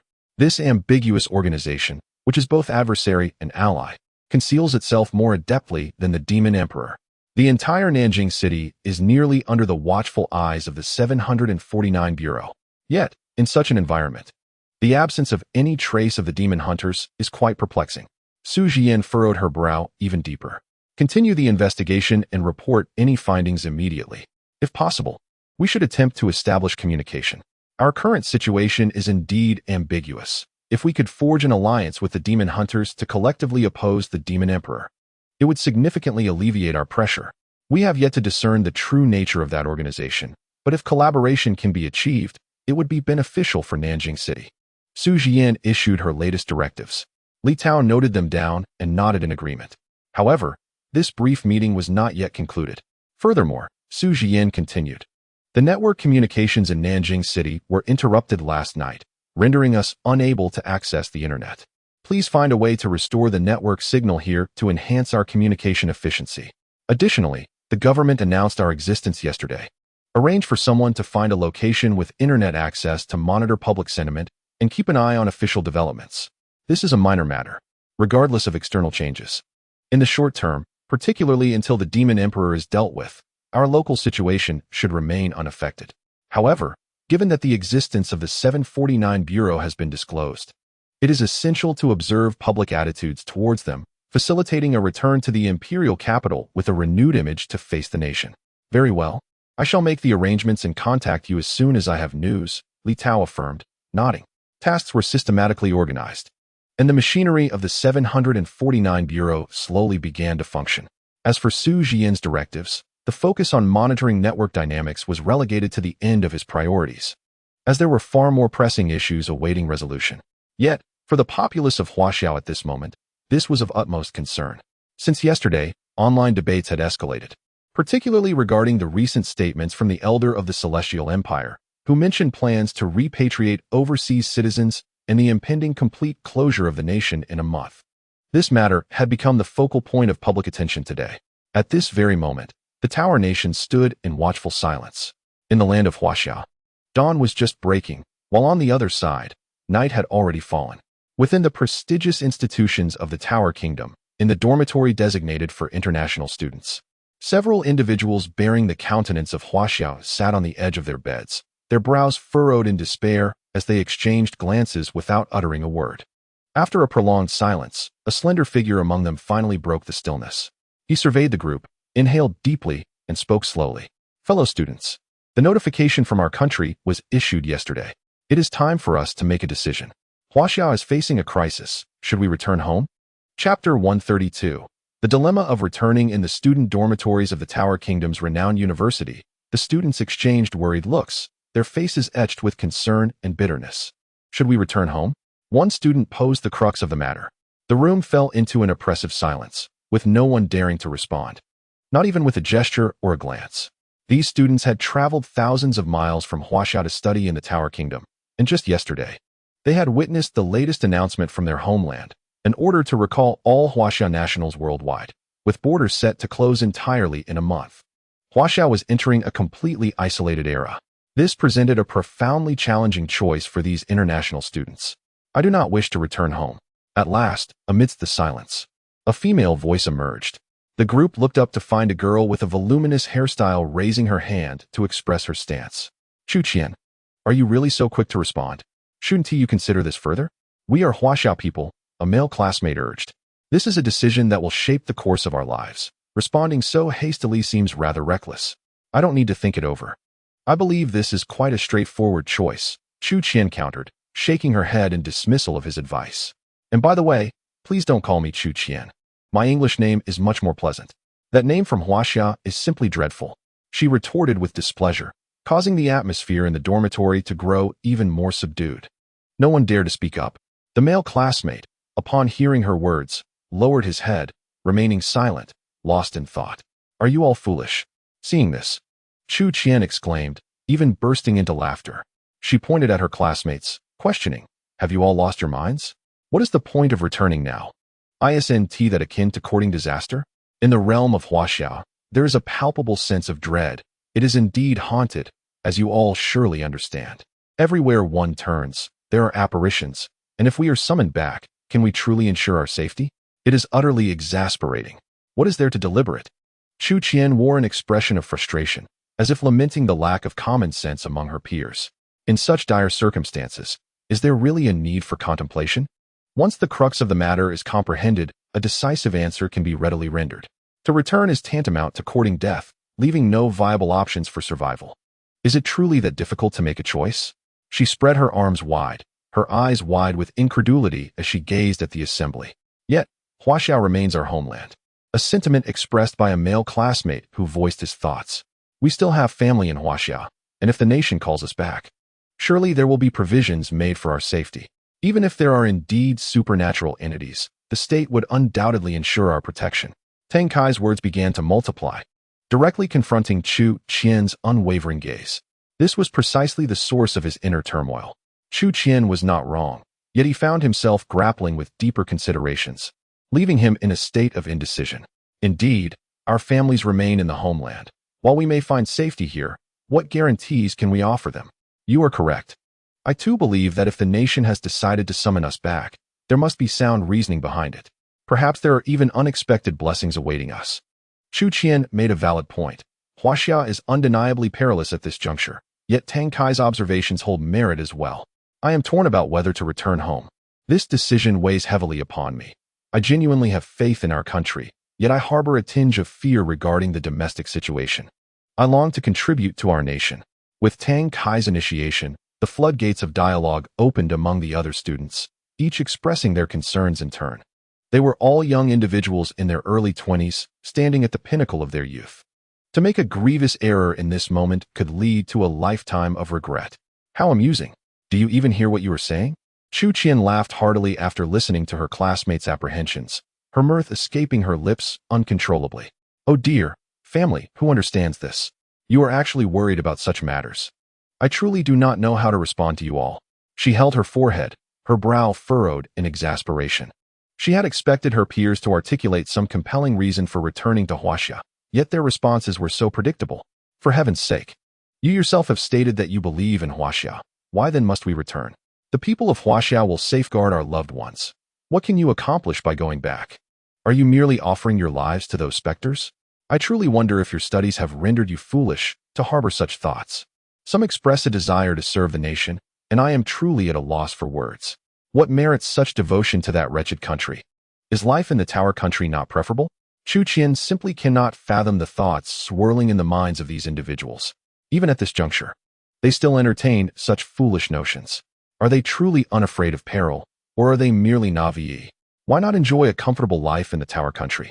Here, we have ample food and drink, and our lives are exceedingly pleasant. I find myself wishing to reside here indefinitely. Yet, there are those who still contemplate returning home, which I cannot comprehend. Having voiced my frustrations, Chu Qian no longer wishes to elaborate. It is such a straightforward dilemma. In front of those classmates, there is still hesitation. Is it really necessary? This seems rather exaggerated. Yet, there is a semblance of logic in it. After Chu Qian's discourse, some classmates pondered her words and began to concur with her perspective. Indeed, there seems to be no fault in her reasoning. If that is the case, I too believe that staying in the Tower Country is the best choice.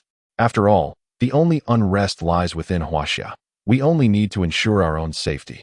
This is quite rational. Huaxia has become so formidable that our return would likely do little but cause chaos, rather than contribute meaningfully. Furthermore, if we return, we would be unable to protect our families anyway, as Huaxia has relevant departments to handle such matters, which is not without merit. Yes, that is correct.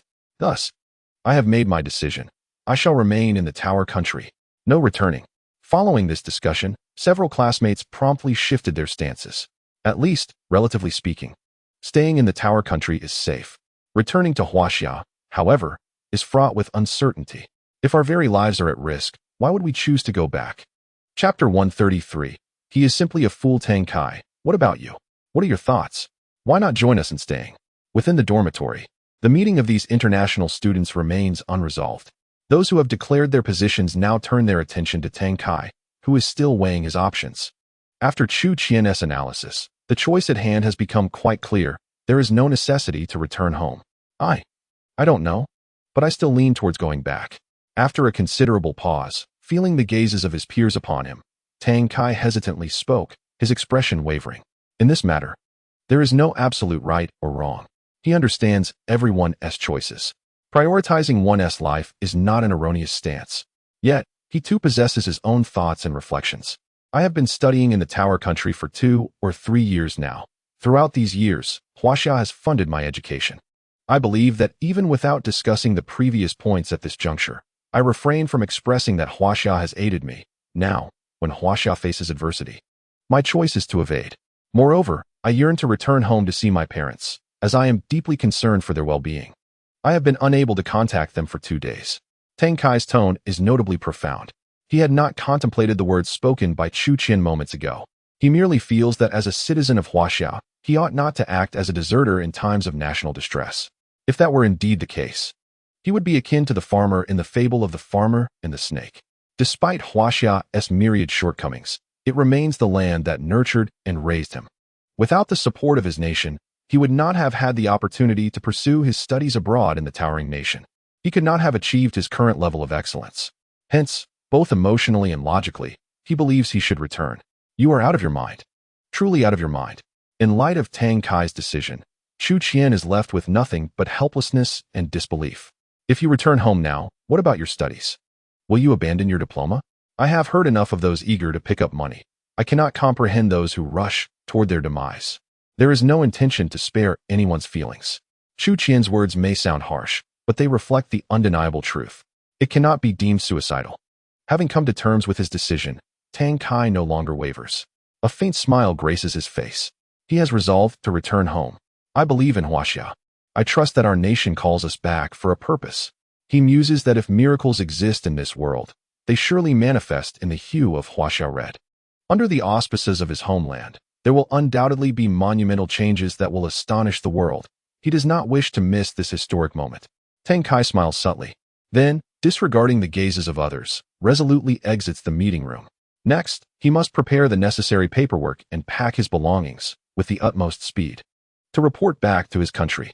Such a fool. I have never encountered anyone so foolish. Tang Kai bursts out of the door. Chu Qian, fueled by some unknown frustration, mutters a curse. But that is not the end of it.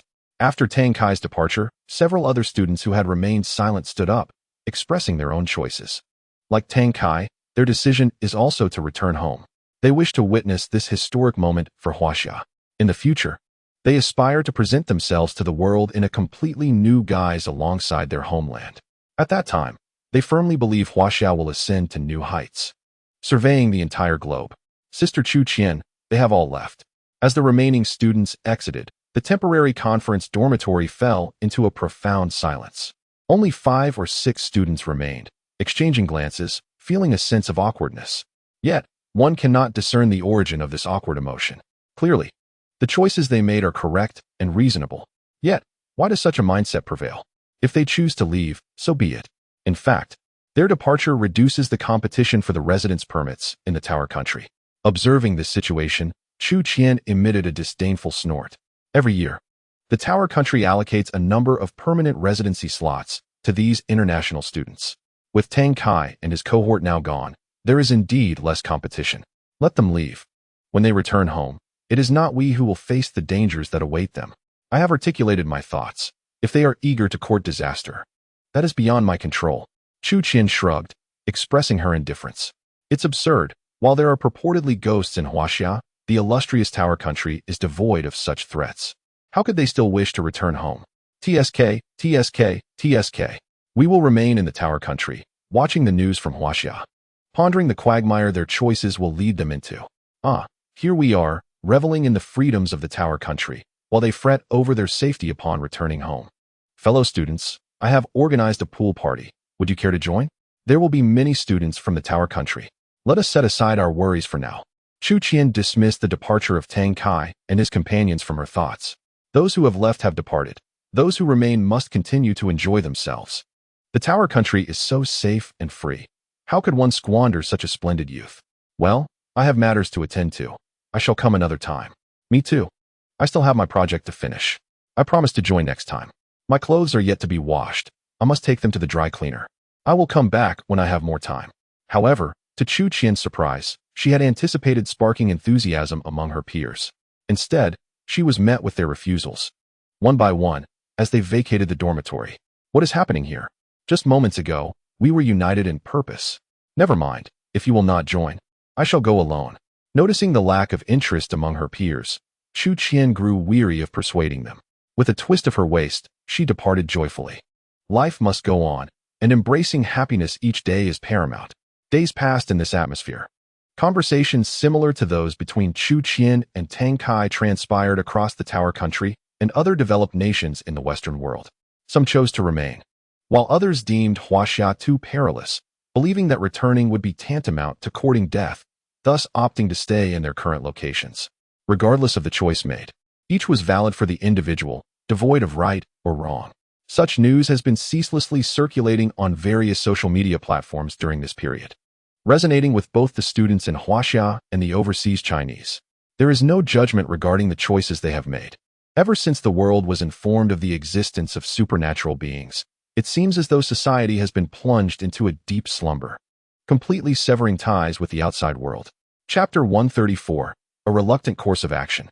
Time has slowly passed beneath this global shadow. In the blink of an eye, it has been a week since Huaxia publicly acknowledged the existence of these entities. During this week, numerous significant events have transpired across the globe. Nations that have been embroiled in conflict for decades have unexpectedly declared peace.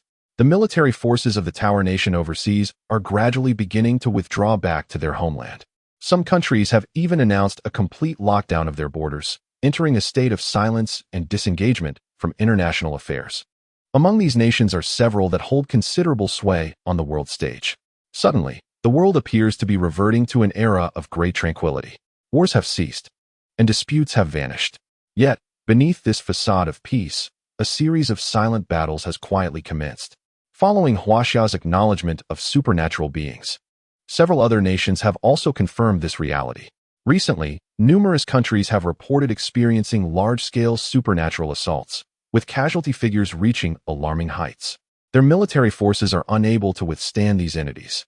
The reason for disclosing such national embarrassments is clear: we require assistance. We need other nations' supernatural organizations to help eliminate these beings. However, during this period of desperation, calling for help is akin to casting a stone into the ocean, creating no ripples whatsoever. Each nation is preoccupied with its own survival, leaving little time to extend aid to others. As for Huaxia, there has been no news or activity. The plans they are formulating remain shrouded in mystery. Sparse information has surfaced online, revealing that many individuals from overseas have safely returned to Huaxia, where they have been collectively arranged in an undisclosed, enigmatic location.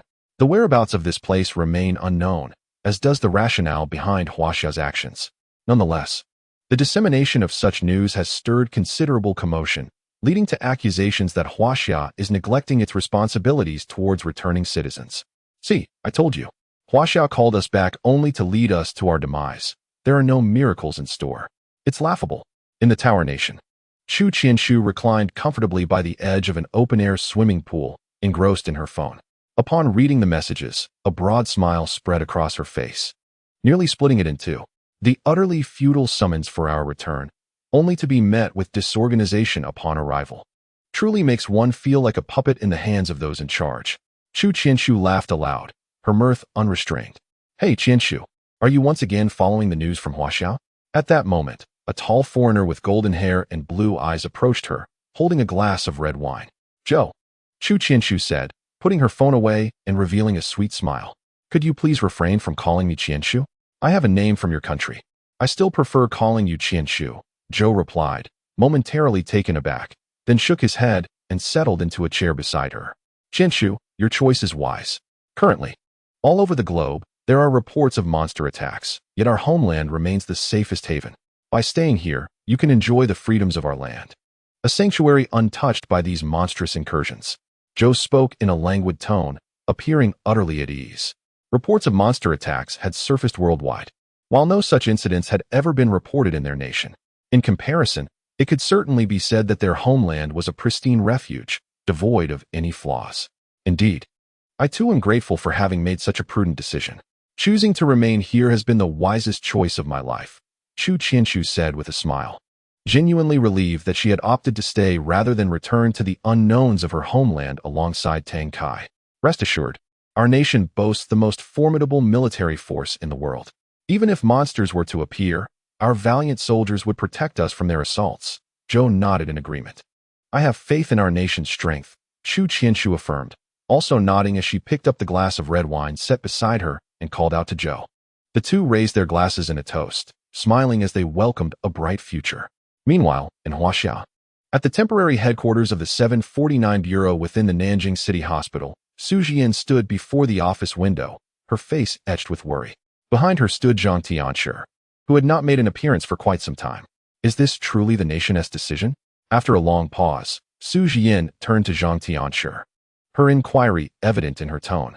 Yes, my return to Kyoto during this period was to address this matter. I fear I will no longer be able to continue in the upcoming battles, Zhang Tianshi responded, nodding as he produced a document emblazoned with the words top secret. Within the documents, which bear the seals of the venerable elders from the Celestial Empire, there is a notification regarding the recent return to Nanjing City. This visit serves two purposes. Firstly, to discuss matters concerning Jiang Yun and ascertain the situation, and secondly, to address the national plan requiring a significant number of practitioners from the Tao of Celestial Masters. It seems I must take all the practitioners with me, Zhang Tianshi responded. Upon his utterance, silence enveloped the office. Su Jian refrained from replying immediately. Previously, Li Tao had informed her that Zhang Tianshi had received a phone call, which she had initially dismissed as inconsequential. To her surprise, it was a formidable and crucial task entrusted to him by the state, one that would even affect the combat capabilities of the main forces in Nanjing City. She had never anticipated that the already scarce fighting strength here would be further depleted by the state's actions. I am aware of the dire circumstances in Nanjing City. The state's decision will undoubtedly exacerbate the perilous situation here. However, this operation is also in service of the nation's Grand Millennium Plan, which cannot be delayed. Su Bureau, the state has its own considerations. I wish to remain, Yet it appears that such an option is no longer viable, Zhang Tianshi sighed. The Grand Millennium Plan is evidently of greater significance than the Ghost Emperor. Moreover, this task must be executed by him, Zhang Tianshi, and the Tao of Celestial Masters. This course of action is taken out of necessity. Given the current circumstances in Nanjing City, one would argue that the Ghost Emperor holds greater importance. Chapter 135, The Millennium Plan. In comparison to the nation's Millennium Plan, any other issue can be postponed. Proceed as you see fit. I will contemplate alternative support options. And I also intend to engage in discussions with the Ghost Hunters. At present, the impact should not be substantial. After absorbing Zhang Tianshi's revelations, Su Jian's expression remained largely unchanged. It is understandable, such a significant announcement warrants some reaction from the state. Otherwise, that would indeed be problematic. As for the specific request for the Tao of Celestial Masters, Su Jian surmised that it primarily stems from the fact that the Tao is the most ancient sect in Huaxia, possessing various secret treasures and techniques, which is hardly surprising. It seems likely that the state now requires these assets. Before we proceed, how is Jiang Yun faring? Is he still in a state of coma? Zhang Tianshi inquired about Jiang Yun's condition. Currently, Jiang Yun has been in a coma for several days in this hospital, with no signs of awakening thus far. Su Jian's injuries have completely healed, yet he remains unconscious. Despite comprehensive examinations conducted by our doctors, they have been unable to determine the cause of his condition. Su Jian nodded. As they spoke, they proceeded to the hospital room where Jiang Yun was located. Due to the unique nature of his identity, Jiang Yun's ward was secured with multiple layers of protection. This was partly for the purpose of necessary examinations and to ensure Jiang Yun's safety. Moreover, it was a phenomenon that Su Jian found difficult to comprehend. Ever since news of Jiang Yun's hospitalization leaked, the four prominent families, including her own father, expressed their desire to pay him a visit. This left her perplexed, for their interactions with Jiang Yun were nearly non-existent. There was no relationship between them. Why, then, did they all wish to visit? She attempted to inquire with Su Yi, but he offered no explanation, remaining enigmatic and further deepening Su Jian's suspicion that Jiang Yun's identity was anything but ordinary. During his unconscious state, Su Jian had inadvertently elevated Jiang Yun's significance several tiers. Previously, he was merely regarded as a formidable expert in their eyes. With Jiang Yun's involvement, the 749 Bureau might well ascend to an entirely new realm, belonging to those who, upon joining, would attain a prestigious status. Yet now, the very essence of Jiang Yun's existence had morphed into an enigma. His inexplicable outbursts of power rivaled that of the Ghost Emperor, compounded by the unusual behavior of the four families, which undoubtedly concealed numerous secrets. This was the transformation in Su Jian's perception of Jiang Yun. Having traversed a considerable distance and several layers of security, Su Jian and Zhang Tianshi finally arrived at Jiang Yun's hospital room. On the bed, Jiang Yun lay quietly, while beside him, the ghost bride sat gracefully. A small figure, holding a mobile phone, seemed absorbed in a game, displaying a lively excitement. Was there still no improvement? Upon entering, Su Jian first greeted the ghost bride. Over the past while, their relationship had warmed considerably, allowing for occasional exchanges of pleasantries. In response to Su Jian's greeting, the ghost bride offered a curt reply, showing little reaction. "You are quite familiar. You were the one who allowed us in to rescue my husband. I have not properly thanked you until now, and I hope to express my gratitude formally," the ghost bride said, turning her gaze to Zhang Tianshi, who stood behind Su Jian. Rising, she offered a respectful bow, leaving him somewhat taken aback. He had never anticipated receiving thanks from a specter, let alone the Ghost King. Waving his hand dismissively, he replied that it was merely his duty, before preparing to check on Jiang Yun's condition. Nevertheless, he felt a twinge of astonishment. He had always heard from Su Jian about Jiang Yun's close ties with the Ghost Emperor, yet he hadn't expected their bond to be of such depth. For Jiang Yun, it is indeed possible for humans and spirits to coexist. This notion borders on the fantastical. Shaking his head, he ceased to ponder further and approached Jiang Yun, employing the unique methods of the Celestial Master to examine his body. "So, what can your Celestial Master discern using your techniques?"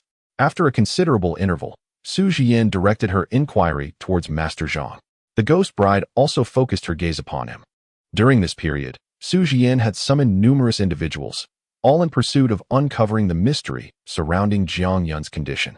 Thus, The ghost bride found Zhang Master's arrival and his immediate examination of Jiang Yun to be entirely ordinary. Instead, she felt it was quite expected. Su Jian's efforts had been observed, yet no conclusions had been reached. With Master Zhang now present, a figure of significant stature, perhaps there lay a glimmer of hope. Well, it is somewhat convoluted. After a prolonged silence, Master Zhang furrowed his brow and began to speak. You previously mentioned detecting the presence of ghostly energy emanating from Jiang Yun? Master Zhang did not hastily divulge the reasons.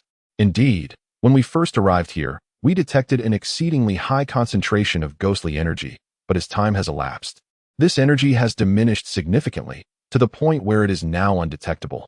Su Jian nodded in agreement. Having never encountered such a situation, we find ourselves at a loss. Does your Celestial Master's doctrine record any similar occurrences? This posed a novel question. Su Jian regarded him with a glimmer of hope. However, the response she received doused her enthusiasm. Within the Celestial Master's teachings, such an anomalous phenomenon had also never been recorded. Nevertheless, I did observe certain aspects that you cannot perceive. Master Zhang's words rekindled the atmosphere within the hospital room. Even the knife-wielding gamer paused their actions, redirecting their attention towards him. Speak. We are prepared to accept what you reveal, urged the ghost bride. As long as it is not something that precludes any possibility of rescue, we can handle the rest. None of it is insurmountable. Then you must brace yourselves. Master Zhang nodded. After taking a deep breath, his gaze shifted first to the ghost bride and then to the gamer. I find it rather peculiar. As fellow beings, you should be able to perceive what I can. Yet, judging by your reactions, it seems you are oblivious to it. Previously, I was unclear. But now I am quite certain that there exists a presence akin to a companion spirit surrounding Jiang Yun. However, I am also somewhat uncertain. For companion spirits are not typically so frail. However, it is certain that within Jiang Yun resides a ghostly entity that remains invisible to your eyes. Chapter 136. Has Jiang Yun awakened? The origins of this specter are difficult to articulate. It appears to have been attached to this body since childhood. Yet it does not seem to draw upon the host's vital essence, not for lack of desire, but rather as though a barrier has impeded it. Master Zhang's words were astonishing. Upon hearing them, the expressions of everyone present transformed dramatically. The notion that Jiang Yun harbors a ghostly presence was simply ludicrous. The most astonished were Ghost Bride and Little Knife, particularly the latter, whose jaw nearly dropped in disbelief. Are you certain you haven't misperceived? Jiang Gu possesses an invisible ghost. Little Knife stammered as he picked up his dropped jaw. Incredulity etched on his face. Absolutely certain. Although its aura is faint, nearly merged with Jiang Yun, it can indeed be confirmed as a specter. Master Zhang himself was taken aback. This was utterly illogical. How could a living person be host to a ghost? It was simply unreasonable. I have heard of accompanying specters, but surely, those of us who interact with ghosts daily should not be unable to perceive it. Su Jian was equally astonished. However, Zhang's explanation seemed to illuminate a particular aspect. Jiang Yun's violent outbursts were clearly not of his own volition. Rather, it was the ghostly entity inhabiting him that had seized control of the body, leading to such ferocious attacks. From the descriptions provided by Ghost Bride and the others, it was evident that the strength of the ghost within Jiang Yun was far beyond that of an ordinary ghost emperor. A chilling realization crept over Su Jian. If that is the case, Jiang Yun is even more formidable than we imagined. He has suppressed a ghost emperor for so many years with mere flesh and blood, and yet has lived so freely. Currently, I can only discern this much, and I apologize. Such circumstances have not been documented in our Taoist teachings. As for when Jiang Yun might awaken, I cannot say. He may awaken at any moment, or he may remain in this state for a lifetime. Master Zhang did not pursue the topic of accompanying specters further, delivering a message that was profoundly despairing.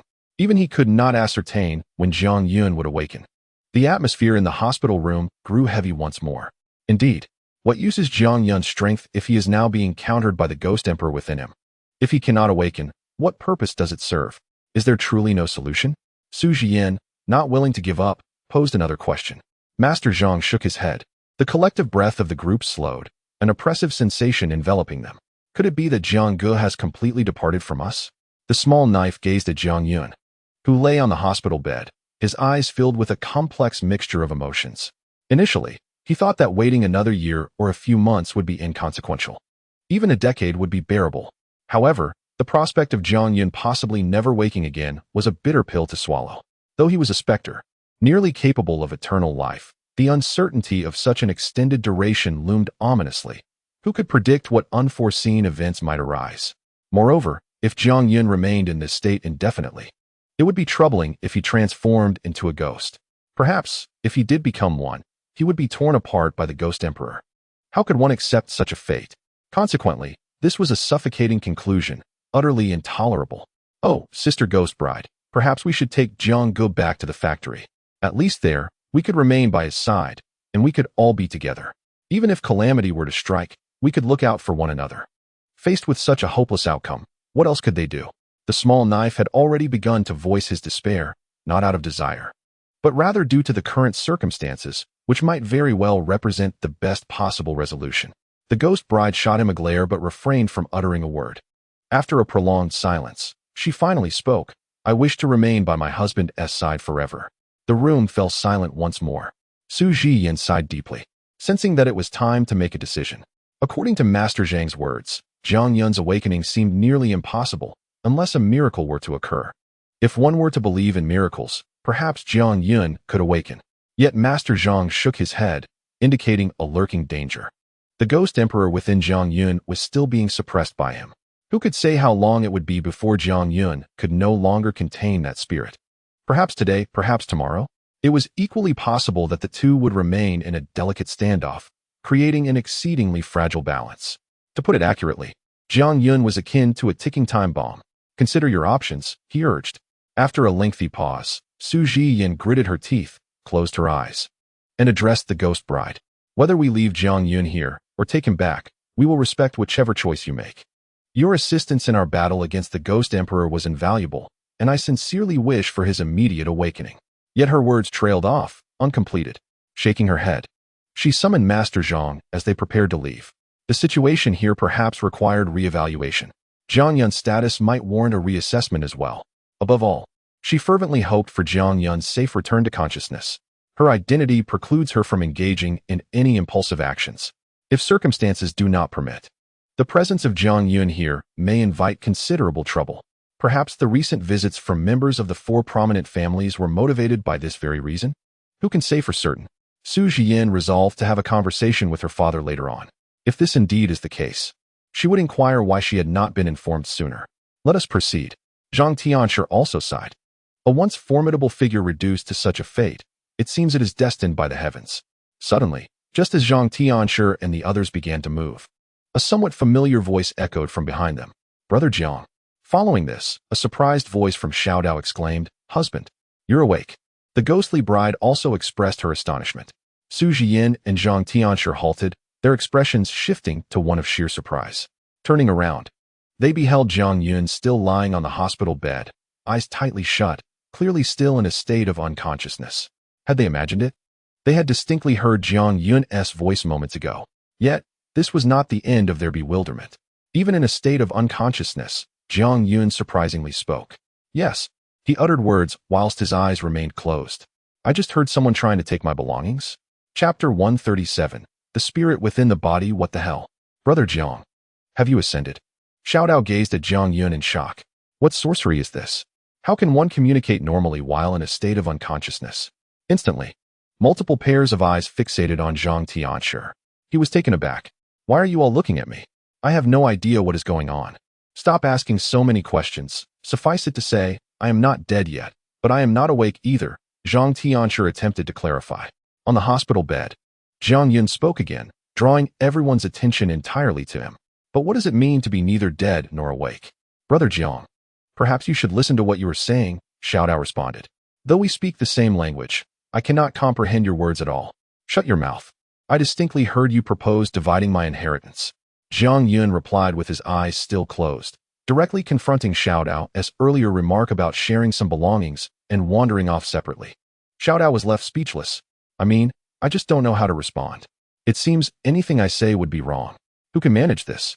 After all, there was indeed such a thought just now. Disregarding the little knife, my dear husband, what is your current situation? We are all quite worried about you. What are you doing at this moment? The ghost bride pushed the little knife aside and positioned herself directly next to Jiang Yun, her eyes filled with concern. After such a long silence, there was a genuine fear that Jiang Yun might never awaken. The situation is somewhat complicated, and it cannot be clearly explained in just a few words. In any case, it is something beyond your comprehension. Damn it. I never imagined that being the protagonist would be so challenging. The heavens have left me with such a significant dilemma. The familiar sound of cannon fire echoed throughout the hospital room. That familiar sensation returned. The little knife was quite astute. Upon hearing Jiang Yun curse, all worries dissipated. She took out her phone and continued to engage in competitive gaming, demonstrating a remarkable resilience. Unlike the ghost bride, who could not manage such a nonchalant demeanor. So, my dear, how much longer will you maintain this state? The ghost bride posed a crucial question. Su Jian and Master Zhang perked up their ears to listen. This inquiry was of utmost importance. It is difficult to say, somewhat tricky. The current condition is not ideal, and it will likely take a few more days. Wait a moment. That fellow is coming back. I will explain everything to you later. Jiang Yun had only begun to speak when he uttered a perplexing statement and fell back into a deep coma, utterly devoid of response, reminiscent of before. No matter how they called out, there was no reply. The room fell silent once more. The two individuals and the two spirits exchanged glances. Jiang Yun's words seemed to reveal much yet also nothing at all. Was that fellow he mentioned the ghost emperor residing within him? Su Jian swallowed hard, cautiously inquiring. This was quite difficult for her to accept. Could Jiang Yun's strength truly be sufficient to contend with the ghost emperor? I am not sure. Master Zhang replied with a wry smile. However, based on the circumstances, it does appear so. He nodded. Then I must go support my husband. Upon hearing that Jiang Yun was battling the ghost emperor, the ghost bride immediately grew anxious. Yet, her urgency proved futile, as she realized she had no idea how to assist Jiang Yun. Do not rush. Jiang Yun just mentioned that he would likely awaken in a few days, indicating that his battle with the ghost emperor is nearing its conclusion, and he is confident in his abilities. Our hasty intervention may disrupt his plans and place him at a disadvantage. At this moment, we must remain calm and ensure his physical form is protected. Master Zhang restrained the ghost bride, who was on the verge of frantic action.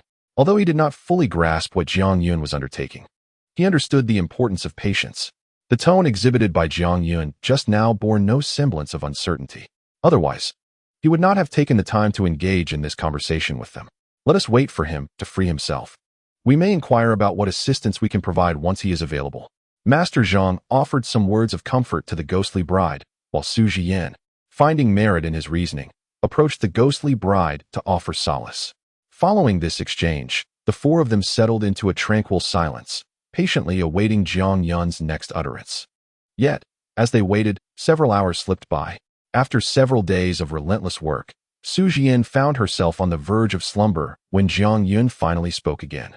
His manner remained unchanged, merely articulating words, devoid of any other physical reactions. The old man was correct. During this period, your sole task is to safeguard my corporeal form. I shall manage the rest on my own. This initial statement rekindled everyone's attention. Su Jian, instantly invigorated, sprang to her feet and moved closer to Jiang Yun. Upon hearing this, Master Zhang's lips twitched slightly. What did he mean by that old man? However, Jiang Yun could not perceive the external reactions, and his voice indeed echoed with an elder's resonance. Never mind. Let us continue to listen to what Jiang Yun has to say next. Is Director Su still nearby? Jiang Yun inquired about Su Jian. She promptly responded, affirming her presence. I have heard that your Bureau 749 has connections with the Taoist masters. Is that correct? Jiang Yun questioned. Indeed, our relationship with the Taoist masters is exceptionally close, though Su Jian found it curious that Jiang Yun brought them up. That is splendid. Might I beseech you for a favor? Given our rapport, it should pose no issue. Upon the successful completion of this task, I will reconsider my decision regarding joining Bureau 749. Jiang Yun hastily proposed, his tone noticeably more hurried. The others furrowed their brows. Had the situation escalated to such severity? To seek assistance, the previously hesitant Jiang Yun was now contemplating joining Bureau 749. What favor do you require? Speak, and I shall endeavor to fulfill your request. Su Jian was keen to seize this opportunity, albeit with a hint of opportunism. I need you to find someone within the Taoist masters who has influence. Specifically a high-ranking official, ideally, someone of master status. I wish to borrow an item from your Taoist masters. If the negotiations proceed favorably, all will be well. If not, you may find yourselves at a feast alone. You saw for yourselves that I harbor a ghost within me. I require an item to facilitate a transaction with this ghostly entity. Are you all listening to me? Where is everyone? Why is there no response? In the hospital room, as Jiang Yun uttered the words about making a deal with the Ghost Emperor, an unsettling silence enveloped the few individuals present. They could not help but begin to doubt. Even the ghostly figures of the Ghost Bride and the Little Knife, who were undeniably supernatural beings. When did it become possible to negotiate with the Ghost Emperor? Completing such a transaction would ensure safety? Is such a notion even conceivable? Su Jian felt overwhelmed by this influx of information. Normally, when dealing with ghosts, one would either confront them with brute force or subdue them, as exemplified by the Little Knife. Once subdued, he would comply. However, the idea of a transaction was entirely foreign to her. If the Ghost Emperor were truly so manageable, would the nation go to such lengths? Exposing its vulnerabilities to the public? This was rather exaggerated and difficult to comprehend all at once. Where are you all? Speak up, I'm not joking here. I need some noise. Jiang Yun's cries persisted. At that moment, Su Jian and the others finally snapped back to reality, shaking their heads and dismissing the peculiar thoughts. The person who could converse with the Tianshi Dao was right beside them. If they required anything, they could voice their needs at any moment. Su Jian quietly took a step back. At this moment, aside from the Ghost Bride, the individual closest to Jiang Yun was Zhang Tianshi, who perfectly echoed Jiang Yun's request. He was well-versed in both the significant and trivial matters of the Tianshi Dao and held a respectable position within the Grand Sect. I am a Tianshi from the Zhengyi sect of the Tianshi Dao, the future heir of the Tianshi Dao. If you have any requests, feel free to speak directly. Zhang Tianshi stated, foregoing any superfluous chatter for a straightforward introduction.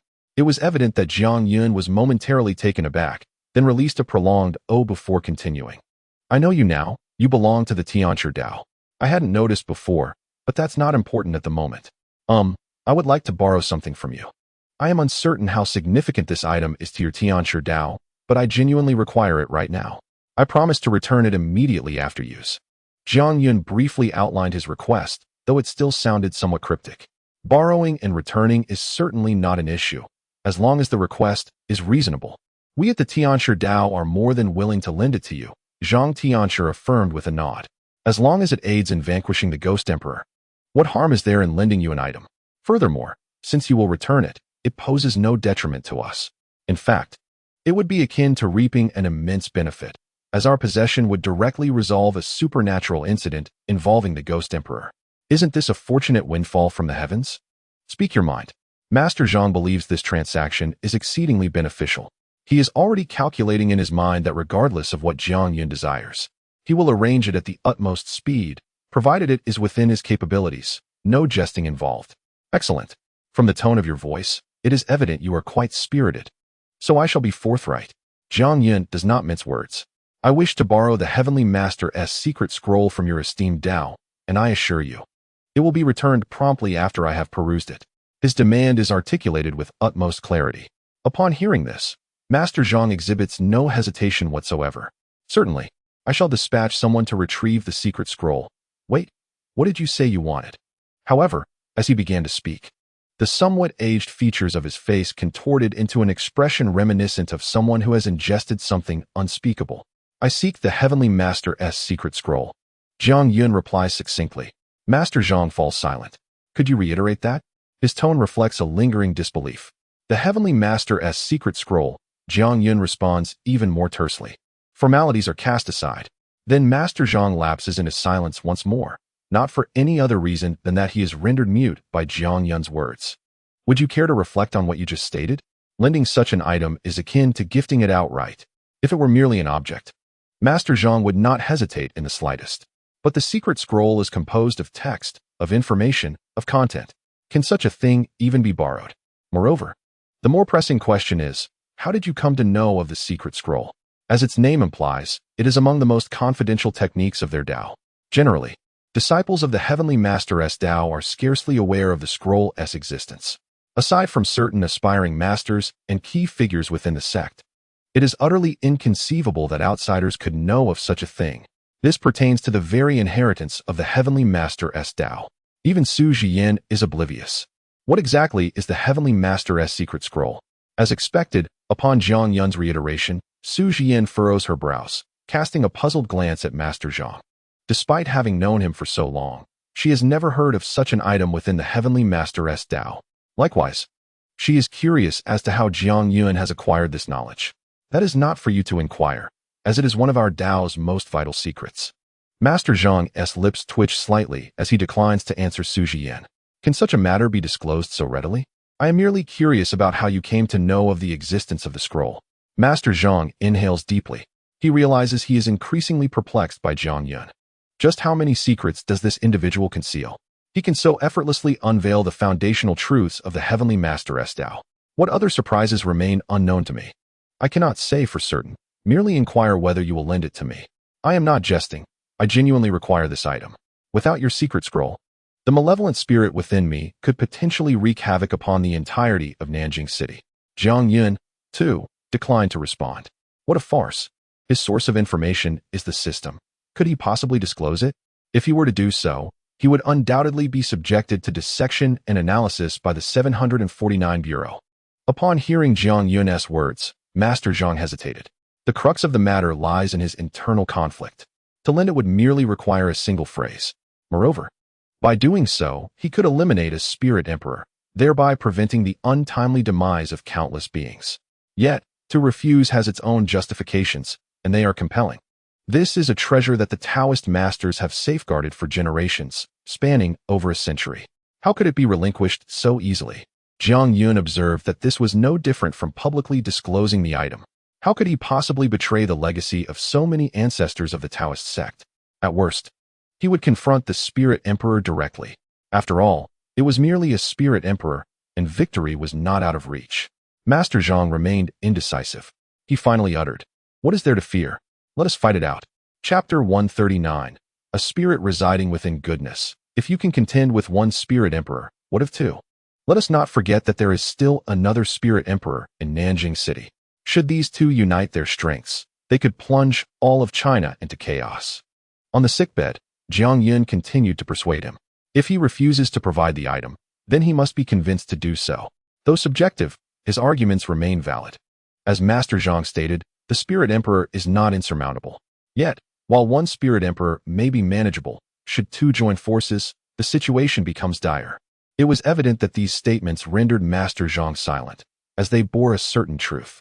Do not hesitate any longer.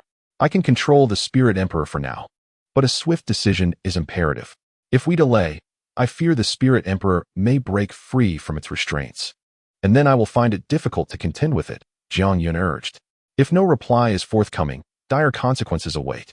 This is not a threat to Master Zhang, but rather a statement grounded in undeniable logic. He truly cannot overpower the spirit emperor within him.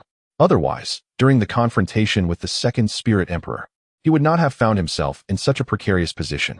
Now, Jiang Yuan aims to swiftly complete a task. Previously, the system had bestowed upon him a unique mission, yet he lacked the opportunity to inquire further. Now, the chance has arisen, and he indeed requires the support and rewards from the system to elevate his standing. Otherwise, I might truly be trapped here. Could you allow me a moment to ponder? The breath of Master Zhang was evidently disordered. This matter bears immense significance. It is not a decision he can make unilaterally. Pertaining to the fate of the Master Tao, it necessitates careful deliberation. Even a brief respite for contemplation would be most beneficial. If a prompt reply is demanded, the situation becomes quite precarious. Oh dear, what is holding you back? Jiang Yuan sighed deeply. He remained unaware of the critical importance the Master's secret scroll held for the Master Tao. It seemed that Master Zhang's hesitation was somewhat hindering their progress. However, he also recognized that he was the one in need of assistance. At this juncture in their discourse, it would indeed be inappropriate to press further. Thus, I shall continue to engage with that ghostly emperor while you reflect. Truly, this is of utmost importance to me. Perhaps the Master's secret scroll is equally vital to you. Thus, if you could permit me to peruse it, I assure you I shall offer something in return. There is no time to ponder excessively. With a determined resolve, Jiang Yuan expressed his sincerity. He earnestly desired it. The rest could be negotiated. Enough of this chatter. That ghostly entity seems poised to break free from its restraints. With those final words, Jiang Yuan fell silent, slipping into a state akin to suspended animation. After some time, he would approach Master Zhang again regarding the Master's secret scroll. The truth was, his current situation was decidedly dire. A single misstep could indeed lead to his downfall. Alas, why must acquiring this object be so arduous? At this moment, within a space that resembled a mirror-like realm, Jiang Yun furrowed his brow and let out a long sigh. This was his mental domain. The entirety of this space appeared boundless, filled only with an endless expanse of something akin to water. He now stood atop its surface. With every step, ripples danced across the water. Looking down, he could clearly see his own reflection. To call it a mirrored world would not be an exaggeration, for it was strikingly similar. Upon his initial arrival in this realm, Jiang Yun had been awestruck, marveling at the grandeur of his own mental landscape. However, after spending an extended period here, with nothing to occupy him, he found himself growing weary. He yearned to escape, to return to the tangible world. Yet, such a feat was utterly unattainable. It was not that he did not wish to leave, he simply could not. To this day, he remained oblivious as to how he had even entered this mental realm. This was an urban tale, not a fantastical saga. How could there be a mental world? It was truly absurd. With a hint of exasperation, Jiang Yun felt a wave of despair wash over him. This space was far too vast. There seemed to be no end in sight. In the quest to find an exit, one might liken the challenge to scaling the heavens. Moreover, remaining in this place is not merely a matter of being ensnared. Within this realm of the mind lies an astonishing revelation. Another version of oneself exists. As a transmigrator, Jiang Yun considers this the most absurd and ludicrous situation he has ever encountered. No one had informed him that after the original host's demise, they transformed into a spirit, lingering in this space, awaiting the day they could reclaim their corporeal form. Jiang Yun is utterly at a loss for words. Indeed, the ghostly emperor residing within his body, previously perceived by Zhang Tianshi, is not some mere accompanying spirit, but rather the original host of this body. His transmigration occurred only because the original host perished in a battle against malevolent entities, thus granting him an opportunity. Initially, Jiang Yun had not pondered deeply on this matter, assuming it to be a typical trope of transmigration. Yet, he found himself ensnared in a counter-narrative. While it is true that the original host has died, the transformation into a spirit post-mortem is utterly absurd. Furthermore, after becoming a ghost, the original host remained within this body, lingering in this mental realm. After years of stealthy development, the other entity, now a ghostly version of Jiang Yun, unexpectedly attained the strength of a ghostly emperor, and that quite some time ago. Previously, this presence had quietly observed Jiang Yun's actions from within, essentially resulting in two souls inhabiting one body, coexisting and evolving together. Crucially, Jiang Yun himself remained oblivious to the existence of this ghostly emperor counterpart. It was only recently, while he employed an ancestral technique on behalf of old Zhao to summon a wave of souls, that the ghostly emperor seized an opportunity.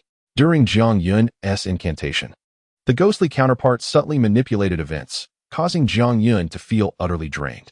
In this precarious situation, the ghostly emperor launched an aggressive offensive, swiftly regaining control of the body. Thus, Jiang Yun found himself unwittingly imprisoned within the entire mental realm. By the time he became aware, the ghostly emperor had already engaged in a confrontation with the ghostly bride and her allies. Had it not been for old Qin's use of an unfamiliar technique, Jiang Yun would likely have remained trapped here for eternity. This predicament would render him the most beleaguered of transmigrators, having been usurped by the original host once more, an experience that would surely provoke laughter from other transmigrators. One can only express gratitude to old Qin for his assistance in banishing the ghostly emperor back into the mental realm. However, the crux of the matter remains. He is still confined within this mental space, unable to find a method to reclaim control of his body. To the ghostly bride and her companions, he appears to be merely in a deep slumber, subsequently transported to Sujian for examination.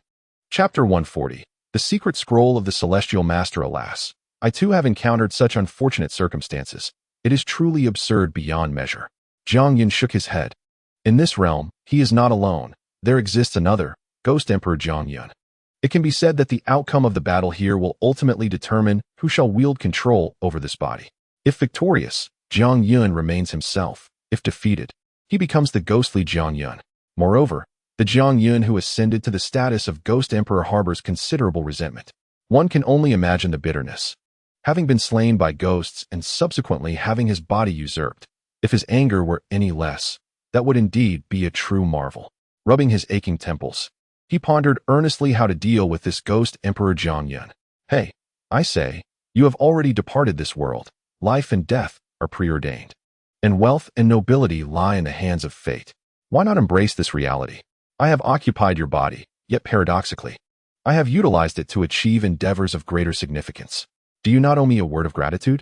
As two hearts within one body, let us each take a step back, shall we? Having endured several rounds of combat already, in this mental realm, it can be said that the struggle has been evenly matched. Although Jiang Yun finds himself at a slight disadvantage, he is unable to perceive Ghost Emperor Jiang Yun. However, the Ghost Emperor, confined to this space, cannot eliminate his presence. He may torment me, but he cannot obliterate my existence. You should die. This body is under my dominion. The Ghost Emperor Jiang Yun spoke, causing ripples to appear on the surface of the water below. Jiang Yun understood that he was drawing near. You have seized my body and left me trapped in this cursed place. Do you not deserve death? He declared, though unseen. Jiang Yun sensed the immense fury radiating from him. If you insist on saying that, I am powerless. It is the will of destiny, beyond my control. If you occupy this body, does that not mean I am dead? I certainly cannot accept that. Unless you can propose a peaceful resolution. Jiang Yun spread his hands. Traveling through realms is utterly unreliable. The selection of individuals is not within one's own power. If the heavens have decreed it so, then there truly is no recourse. If it is fate, then why not confront the heavens directly? Ghost Emperor Jiang Yun spoke again, his tone unperturbed, yet the weight of his words was significant. You are truly impressive. Jiang Yun could not help but give a thumbs up. You are remarkable. To confront the heavens directly, how audacious. If you are so formidable, then why not take action yourself? What need is there to involve me? After this period of interaction, while others may not have noticed, the original Jiang Yun certainly did. This individual possesses an undeniable pride, brimming with ambition and lofty aspirations, exhibiting the qualities of a great emperor. Alas, he is a victim of circumstance, having thwarted his own potential. Enough of this. I do not wish to engage in further discourse. Let us simply wait, for aside from drenching me in water, what more can you accomplish? Helpless, Jiang Yun settled down. In the realm of the mind, the Ghost Emperor Jiang Yun could not inflict harm upon him. Let it be. He would merely await a response from Master Zhang. Submitting a unique task, he pondered the possibility of acquiring valuable items from the system. Subsequently, he would devise a plan for escape, perhaps by directly reading the secret scroll of the Master and opening his celestial eye. He could locate the Ghost Emperor Jiang Yun and obliterate him. Perhaps then, he might return to the realm of reality. That seems reasonable. Practitioners of the Master's path possess unique abilities, enabling them to perceive things beyond the sight of ordinary individuals. This may indeed work. In any case, he was reluctant to seek an exit, truly weary of movement. This space was even more vast than the one created by the second dog Ghost Emperor. It felt endless, utterly insurmountable.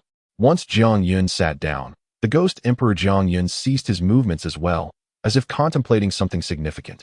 Perhaps, who can say? In any case, he had no alternative. Waiting was the only option, and so Jiang Yun waited, enduring a full day and night. The following evening, Master Zhang arrived with a group of individuals, several of whom were even older than he. They gathered around the still bedridden Jiang Yun, observing him closely before engaging in hushed discussions among themselves. Su Jian also arrived, but today, she merely served as a guide. After ushering Master Zhang and his group into the ward, she withdrew. Initially, the ghost bride wished to remain, but after some persuasion, she too departed with Su Jian. Thus, the ward was left with only Jiang Yun and Master Zhang's entourage. Following a series of attempts to awaken Jiang Yun, the two parties officially entered the discussion phase.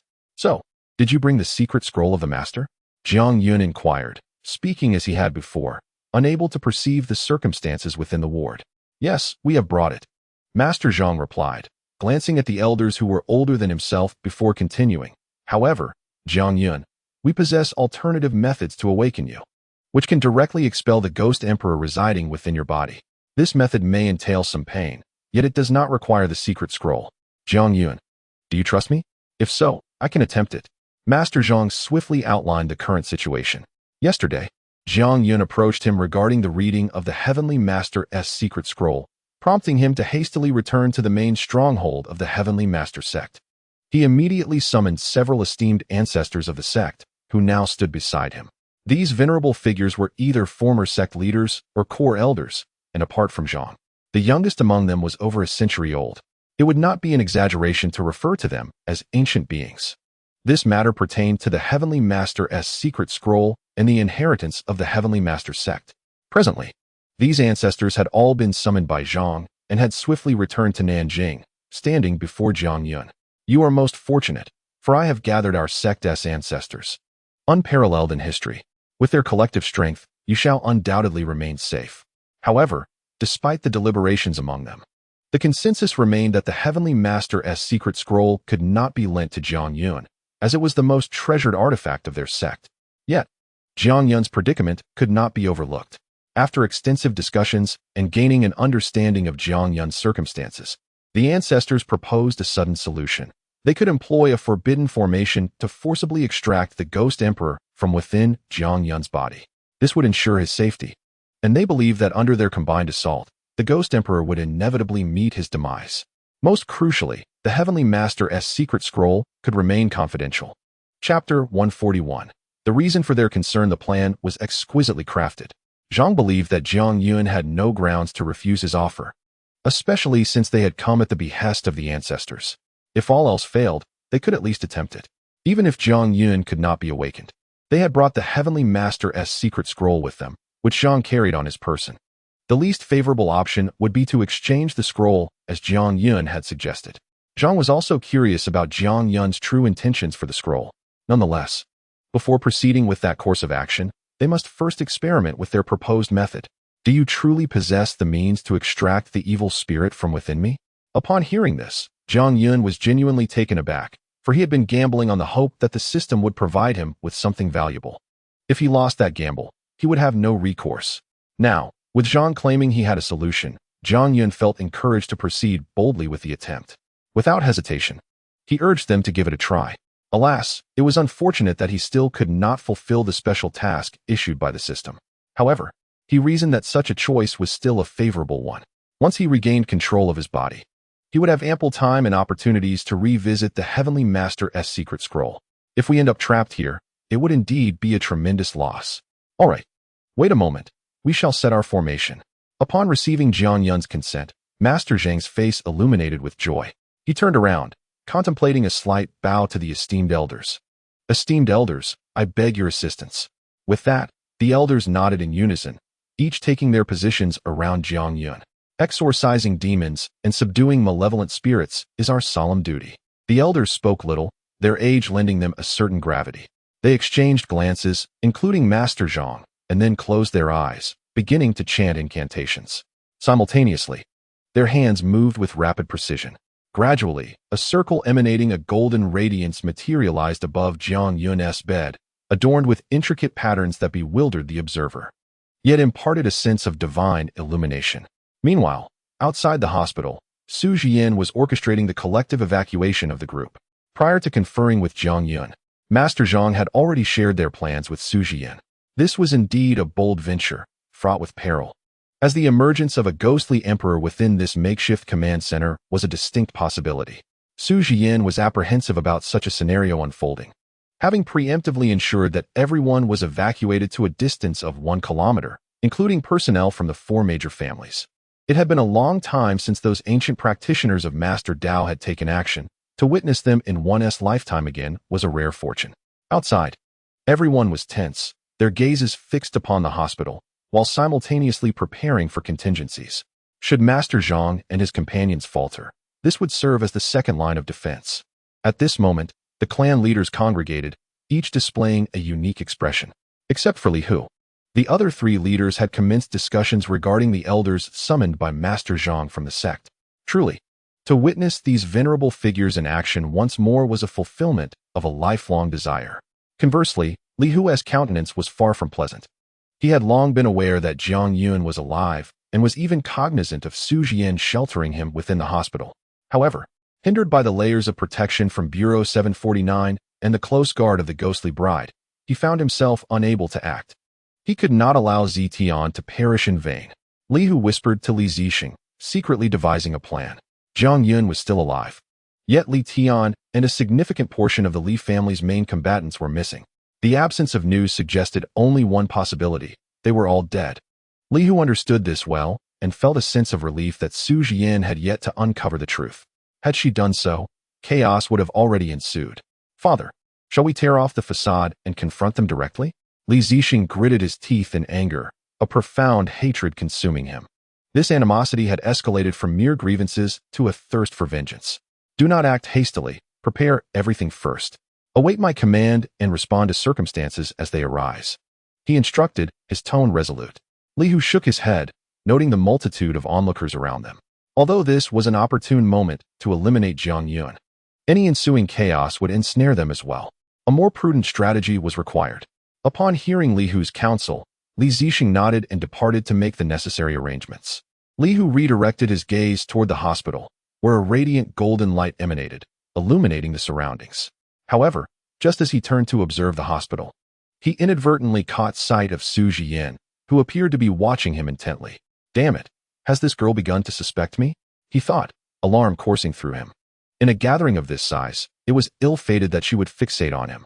Although he understood that, due to Li Zitian's blunders, Su Jian would eventually trace the matter back to the Li family, he resolved that it could not happen today, certainly not at this moment. As Li Hu grappled with these chaotic thoughts, Su Jian had somehow approached him unnoticed. "Jian," he feigned surprise as he turned to face her. "What are your thoughts on Jiang Yun?" Su Jian nodded, her gaze shifting toward the hospital as she posed her question. "Jiang Yun? Oh, I do not know much about him," Li Hu replied with a nonchalant smile, masking his true feelings.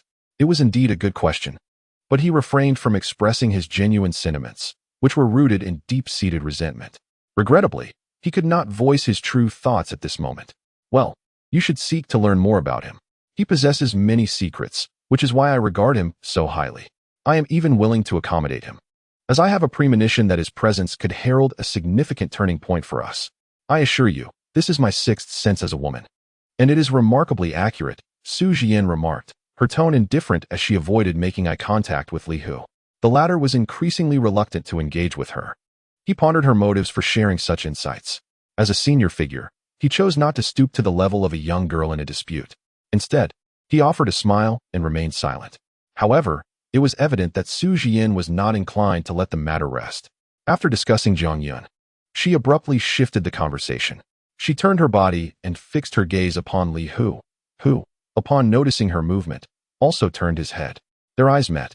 At that moment, Su Jian spoke. "Li clan leader, some time ago, Li Zitian, accompanied by a group of Li family members, went on a mission and has since gone missing. To this day, there has been no news. As the leader of the Li clan, have you not dispatched anyone to investigate?" Chapter 142, Everywhere Are Ghosts. A knowing smile graced Su Jian's lips as she looked at Li Hu. He paused for a brief moment, his expression shifting before quickly returning to its previous state. Why, he pondered, was Jian suddenly inquiring about this matter? His tone remained neutral. After all, he was still the head of the Li clan. If he could not handle such a situation, how could he possibly maintain his position or elevate the Li family to greater heights? For Su Jian, Li Hu's response was hardly surprising. She smiled lightly and replied, "Given the current circumstances, the Li family is part of the four great families, and I certainly do not relish the thought of losing any combat capabilities. Clan leader Li, you must understand the significance of the Ghost Emperor. The recent crisis in Nanjing has triggered a global chain reaction. As the only force capable of opposing it, any unexpected developments could jeopardize the safety of the hundreds of millions who stand behind us." Though her answer leaned towards the official, it was impeccably articulated. As the current head of the 749 Bureau, her concerns regarding the deployment of combat forces were entirely reasonable. It would indeed be problematic if she did not inquire about it.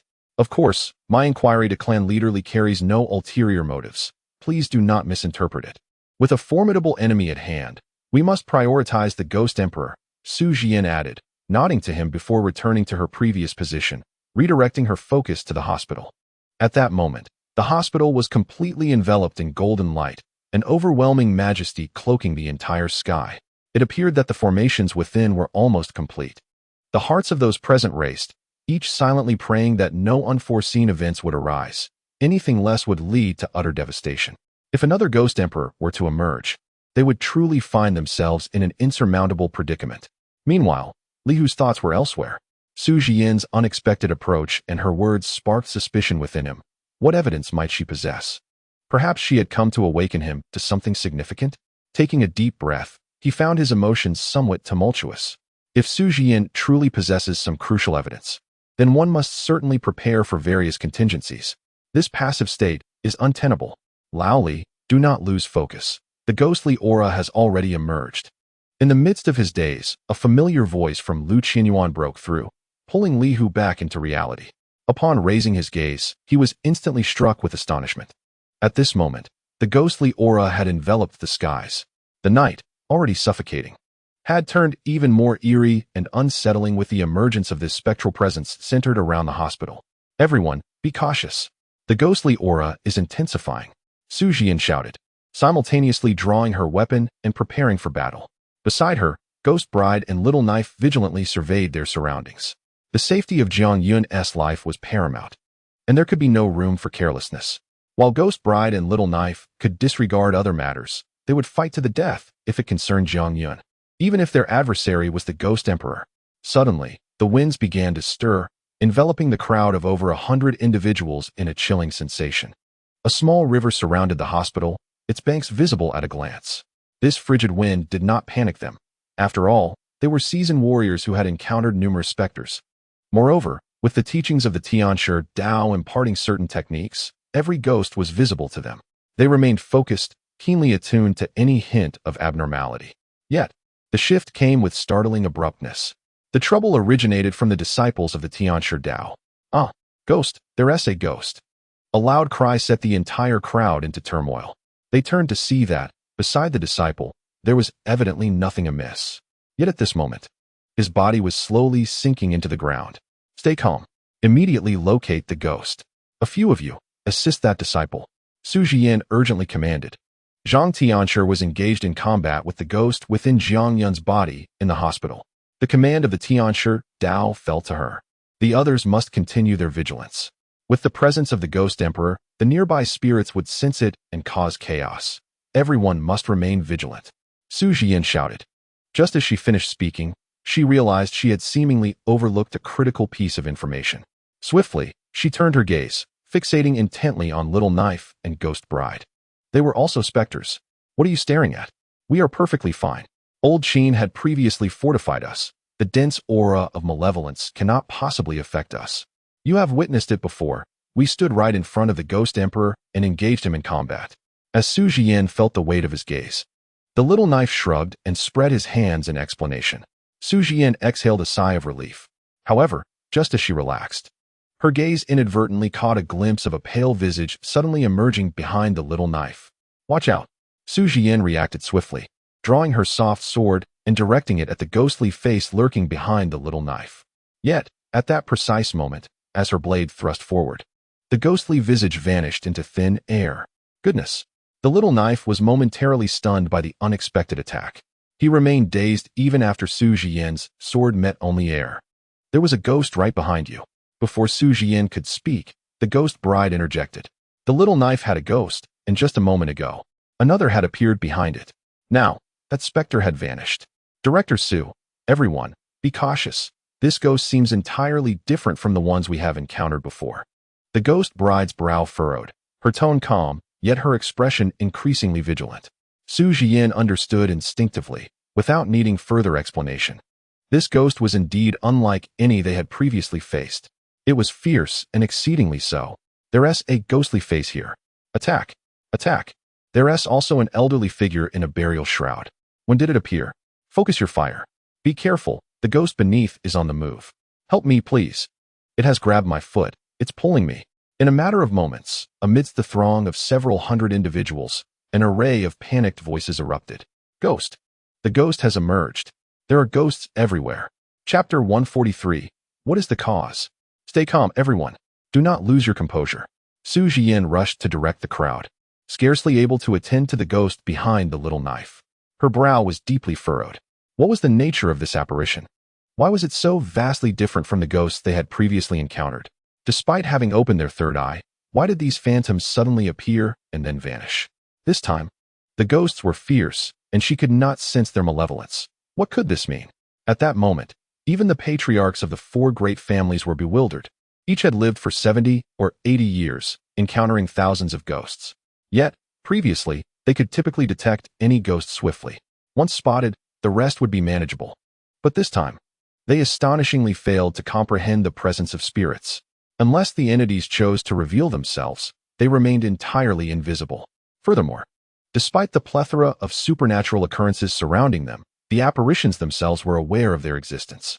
Yet, apart from the ominous aura emanating from the hospital, associated with the Ghost Emperor and the Ghostly Bride, the essence of other spirits eluded their perception entirely. "Old Wong, watch your feet," the clan leaders urged, perpetually vigilant of their surroundings. Nevertheless, some spirits managed to infiltrate their defenses. Wang Qingsong only heard Lu Qianyuan's urgent warning before he felt an unseen force gripping his foot, pulling him downwards. Strangely, he could not sense the earth beneath him. When he finally glanced down, he beheld a face formed from soil, grinning between his feet. As if sensing Wang Qingsong's gaze, the spirit extended a third hand, beckoning him to descend swiftly. Boom! Wang Qingsong was startled. This being the first time a ghost had genuinely frightened him since he gained the ability to see them. The descent persisted, and in the blink of an eye, he found himself completely submerged up to his knees in the earth. Fortunately, at that moment, Lu Qianyuan rushed over, striking the ground with a forceful blow that startled the spirit away. At this rate, it would not be long before he was dragged into the depths below. This ghost was decidedly peculiar. They could not afford to be careless. "Come out quickly," Lu Qianyuan implored as he reached Wang Qingsong, remaining alert for any lurking apparitions. Meanwhile, Wang Qingsong, half aware, attempted to extricate his foot from the soil. However, he found himself utterly immobilized. "I can't move," he exclaimed in panic. Fearing a repeat of his previous misfortune, he anxiously scanned his surroundings and discovered he was not alone in his plight. Others were similarly ensnared by the spirit's assault. These entities appeared and vanished at will, leaving no indication of who might be the next victim. Moreover, the nature of the attacks varied widely. Some, like Wang Qingsong, were ensnared in the earth, while others seemed entranced, unresponsive to the frantic calls of their companions. Even more alarming, some collapsed inexplicably to the ground. At that moment, the wind howled ominously around them as they fought valiantly yet futilely, unable to fend off the elusive entities. Among them, Li Hu suffered the most, as the ghost he encountered manifested abruptly before him. As he finally came to his senses, the specter had already embraced him, forcefully ensnaring him and fleeing. When someone eventually came to rescue him from the clutches of the ghost, another pair of hands emerged from the ground. He had fallen to the earth, and those hands grasped his waist as they pulled him downward. Although he was ultimately saved, his posterior had sunk into the ground, leaving his posture quite peculiar. At that moment, he was cursing vehemently, relentlessly attacking the earth beneath him, yet to no avail. How vexing! From where had these specters come? He had never encountered such entities before. Su Jian's situation was equally dire. Though she had yet to be attacked, she observed several heads of ghosts lurking, incessantly weaving through the crowd in an attempt to strike at the monsters she had spotted. However, all efforts were in vain. These apparitions seemed as intangible as air, entirely incapable of inflicting harm. "Director Su, help me, I can't move." Panic was etched across the faces of the members of the 749 Bureau before her. This was a sight never before witnessed. They had all undergone the most rigorous training and specialized instruction, accustomed to the supernatural, with some even capable of handling situations independently. Yet, now they all fell prey to these phantoms. There were even individuals frozen in place, as if drained of life by the specters. Among them was Li Tao, one of those immobile souls. The cold sweat on Su Jian's forehead increased as she watched more and more of her combat forces become ensnared and controlled. While she felt utterly powerless, this was far more despairing than her previous encounter with the Ghost Emperor. What had Zhang Tianshi done? What was the nature of the ghost within Jiang Yun's body that could summon such ferocious entities, even more ruthless than the Ghost Emperor? Su Jian turned back, wanting to request the Ghost Bride and the little dagger for assistance. She truly could not discern the situation regarding these phantoms. Perhaps, being entities themselves, the Ghost Bride and the little dagger might possess insights. However, as she turned, she was struck with shock at the sight before her. The once beautiful Ghost Bride was now undergoing a gradual transformation. Though she was not becoming more hideous, her form was quaking violently, shaking with a frequency and intensity reminiscent of a scene from a zombie film where the undead metamorphose. Her face contorted, truly grotesque. Even the small knife bore the same symptoms. Why? They were just fine moments ago. How could they have suddenly transformed into this state? Su Jian was struck with alarm. There was no room for doubt. They might not have been affected by the Ghost Emperor's malevolent aura, for they had been well moments before. Yet, as these unseen apparitions multiplied, the ghost brides underwent such a transformation. This was undoubtedly linked to those bizarre spirits. But what was the reason? What was the cause? Chapter 144. He is not Jiang Yun. Su Jian was now utterly bewildered, prepared for battle. The sudden turn of events rendered her situation unpredictable. Most had lost their combat capabilities entirely, finding themselves in a wholly disadvantaged state. How could this continue? The most alarming aspect was that they did not even know where their adversary was. This was profoundly despairing and helpless. The ominous winds began to swirl around them once more, the air growing colder. In an instant, the only one left capable of fighting was Su Jian. The heads of the four great families had once again been rendered utterly powerless, each one immobilized, like ants on a hot pan. They muttered incantations. Yet their bodies remained unresponsive. What on earth is happening? Why did this happen so quickly to everyone? Su Jian scanned her surroundings. A wave of the greatest crisis she had ever felt surged within her. She understood that forcibly extracting the ghost from Jiang Yun would incite a minor upheaval. However, she believed it was a situation that could be controlled. Yet now, this was no manageable scene. They were annihilated without even knowing where their opponent was. What was the point of fighting? And why had she not been harmed? Gripping her device, Su Jian vigilantly observed her surroundings, her demeanor fraught with tension. What were these spirits up to? Why had they chosen to leave her unharmed? Was there a deeper significance behind this?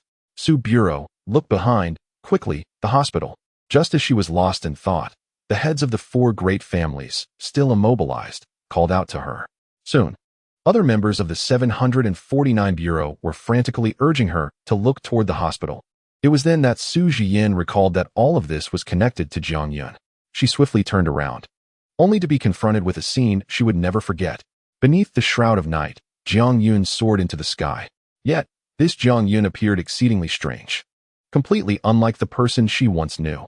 Not only was there no trace of color on his face, but even his attire was shrouded in shades of gray. He resembled a specter drifting through the night, a ghostly entity wandering the realm. At last I am free. Ha ha ha. Foolish humans. How naive you are to think you could confine me. The figure known as Jiang Yun cackled with delight, spreading his arms wide to embrace the world around him. Unlike any other spirit, this apparition exuded an aura of malevolence far more potent than even the infamous Ergo, the Ghost Emperor. Damn it. Have Zhang Tianshi and the others failed? Su Jian stood frozen, paralyzed by the horrifying sight before her. The ghost had emerged, and the implications were chilling. A wave of goosebumps cascaded over her skin. The terror was overwhelming. With a sinister exhalation, Jiang Yun released a cloud of tainted breath that instantly withered the flora around him. Yet, this was not the most pressing concern. Su Jian noticed, with dread, that the ghost had caught sight of her. In a moment of chilling clarity, she saw him lick his lips, his gaze shimmering with a predatory glow. In that instant, an icy wave enveloped her, akin to plunging into a freezing abyss. A nameless fear coursed through her veins, igniting an instinctual realization. She was a delectable feast. Jiang Yun's wicked smile widened. In an instant, he appeared before Su Jian, who was so engulfed in terror that she had forgotten to flee. Director Su, be cautious. Quickly. Evade him. Attack now. It was abundantly clear that this was not the Jiang Yun they once knew, but rather a malevolent spirit. Jian, retaliate swiftly. What are you doing standing there? Snap out of it. Do not let the ghost ensnare your mind.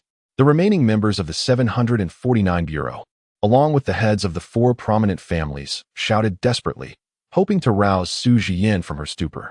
Alas, their efforts proved futile, yielding no effect whatsoever. He.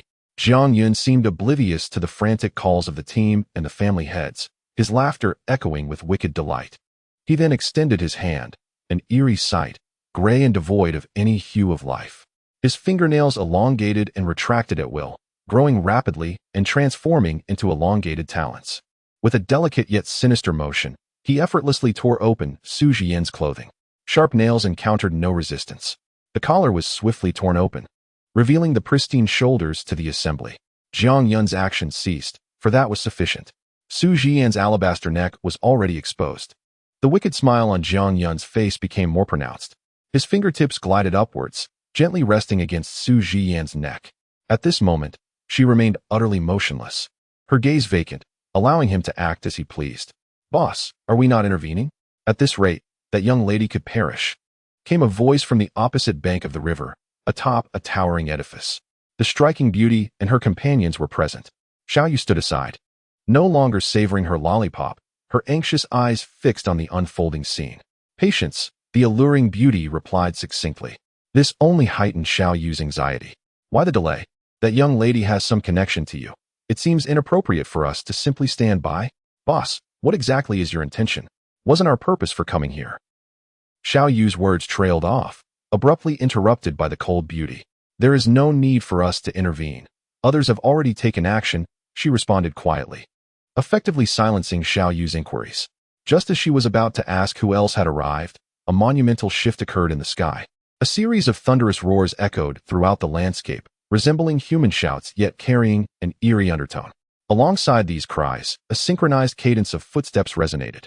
Xiaoyu, previously anxious, was now taken aback, her expression transforming in an instant. She turned to the alluring beauty, astonished. "Yin soldiers? What on earth?" "The Yin soldiers are here, boss. What is our purpose in coming this time?" Xiaoyu's face was a canvas of disbelief, her delicate features etched with incredulity. The appearance of the Yin soldiers had caught her completely off guard. Silently observing, the alluring beauty displayed only a fleeting surprise before regaining her composure, her expression impeccably managed. Xiaoyu, still dazed, nodded slowly, then suddenly recalled something and asked, "Boss, we're not here to recruit, are we? The Yin soldiers have been summoned." Her question instantly heightened the tension in the air, even causing the usually taciturn Dunzi to pause in his actions. "Listen attentively, for this concerns their team and organization." The striking beauty refrained from speaking, her gaze fixed on the direction from whence the voice of the spectral soldiers emerged. Soon, a thick cloud of darkness manifested in that very spot, its expanse considerable. The other girl, Xiaoyu, no longer pressed for answers and turned her attention to the same direction. Before long, she beheld a regiment clad in armor, wielding long spears, emerging from the inky mist. The formation was remarkably orderly. With each step they took, the ground seemed to tremble beneath them. The spectral soldiers echoed their movements with synchronized shouts. Humph, ha, humph, ha. Their voices were as uniform as their ranks. These spectral soldiers, under the command of the 18 kings of the underworld, exerted absolute control and combat prowess over the spirits. The mobilization of these soldiers invariably spelled doom for some unfortunate spirit, for even the mightiest of specters could not resist their authority. Typically, the spectral soldiers paid little heed to the lingering spirits on Earth unless those spirits were overdue for their descent into the underworld. Xiaoyu, taken aback by this astonishing display, attempted to rationalize the phenomenon. Yet, it was evident that no justification could be found. Some spirits had lingered in the mortal realm for millennia without ever being subdued by the spectral soldiers. Why, then, was this occurrence so different? Xiaoyu yearned to voice her thoughts further, but was silenced by a mere glance from the enchanting beauty. Realizing the weight of her gaze, Xiaoyu swallowed her words, suddenly aware of the precariousness of her situation. In summary, the appearance of the spectral soldiers was utterly unfathomable, baffling, entirely inexplicable. Unless, of course, she dared to entertain a bold hypothesis. This time, Xiaoyu resolved to remain composed, refraining from hastily articulating her conjecture and instead observing the striking beauty beside her. The latter remained unmoved, indicating that her words might be permissible. Taking a deep breath, Xiaoyu ventured, "Is the uncle we encountered earlier akin to our master?" The beauty's eyelids flickered slightly, yet she offered no further response or movement. This silence spoke volumes to Xiaoyu, who gasped in astonishment. The lack of denial suggested an affirmation of her conjecture. Heaven help me, he truly is akin to our master. Xiaoyu was momentarily engulfed in disbelief, as though struck by lightning. This revelation was almost too outrageous to fathom. How could this be? Nevertheless, the spectral soldiers. Presently, our master harbors only suspicions. Our task is to conduct a thorough investigation. The striking beauty suddenly spoke again. Should this be true, we shall recruit him. If not, we shall defer to our master's judgment. Having said that, the enigmatic beauty fell silent once more, leaving the stunned Xiaoyu to mutter in disbelief. How is this possible? How can that fool be?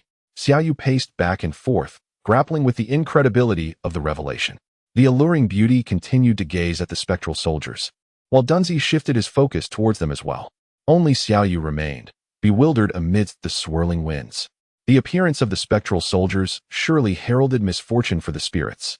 These spectral soldiers would not direct their attention towards the alluring beauty and her companions. Instead, with an astonishing speed, they surged toward Jiang Yun's direction. The deafening roar, predictably, reached the ears of the immobilized members of the 749 Bureau and the heads of the four great families. They turned their heads, seeking the source of the sound, only to be astounded by the scene before them. What is this? Are these spirits? Why do they not exude any malevolent aura? So terrifying. The oppressive presence felt as if this were indeed an army of spirits, intent on tearing the very sky asunder this night. They resembled spirits, yet were not. A potent aura emanated from them, unlike anything they had ever encountered before. Could it be that these were the very entities that had dragged them into the earth moments ago? It's over. We shall not survive this night.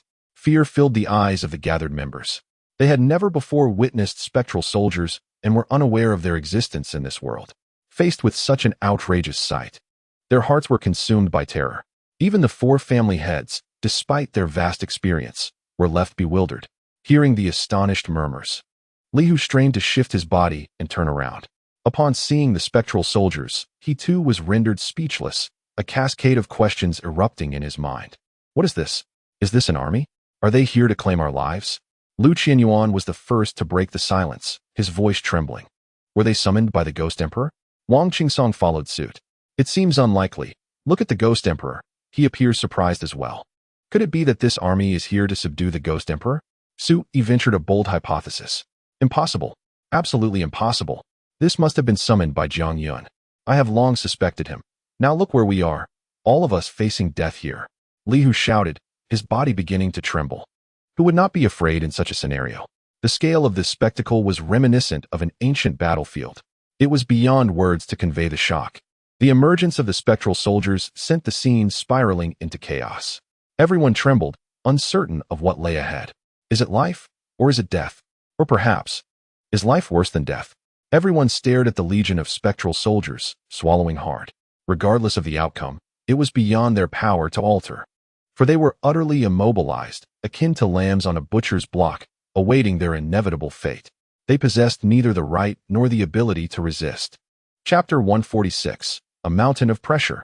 Outside a hospital in Nanjing, the appearance of the spectral soldiers left Su Jian and all others in a state of shock. They gazed blankly at the astonishing formation before them, a sight beyond description. At that moment, perhaps due to the emergence of the spectral soldiers, Su Jian finally regained a fragment of her senses. As she opened her eyes, she realized the fingers of the ghostly emperor, Jiang Yun, were deeply embedded into her flesh. Pressing against her throat, a vivid trickle of crimson seeping forth.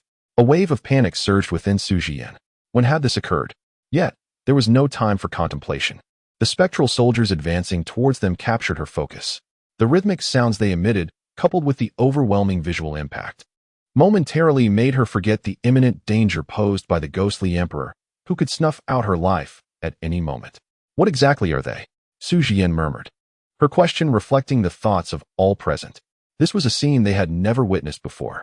Could it be that these spectral soldiers were summoned by the ghostly emperor, Jiang Yun? Instinctively, the thought crossed her mind, especially given her precarious situation under his control. At such a close distance, she could see that Jiang Yun bore no traces of life. He appeared as if he were a cadaver himself. The thought of the spectral soldiers being his summons seemed plausible. Yet, to her astonishment, upon seeing the spectral soldiers, Jiang Yun's expression shifted dramatically, revealing a hint of surprise. Spectral soldiers? They are coming for me. The ghostly emperor displayed a rather sinister grin, astonishingly acknowledging that the spectral soldiers were indeed targeting him. What followed was an even more unexpected action. He abandoned Su Jian and fled. What in the world was happening? You are the ghostly emperor. How could you run upon encountering those spectral soldiers? Do you not value your dignity as the ghostly emperor? Su Jian and the others stood in shock, their expressions frozen in disbelief. The dramatic turn of events had arrived too suddenly.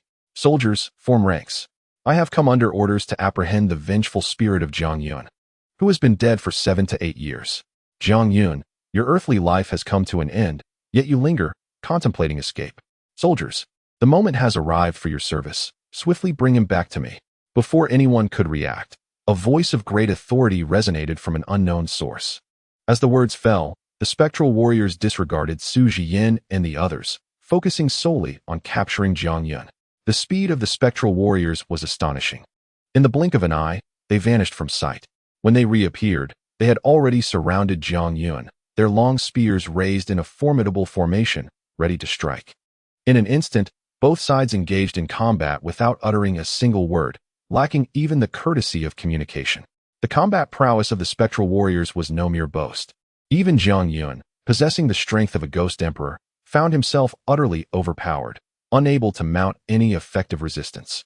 He was so suppressed that he could hardly lift his head. This battle was nothing short of a crushing defeat. The onlookers gasped in astonishment at the sheer ferocity of the combat and the terrifying might of the warriors.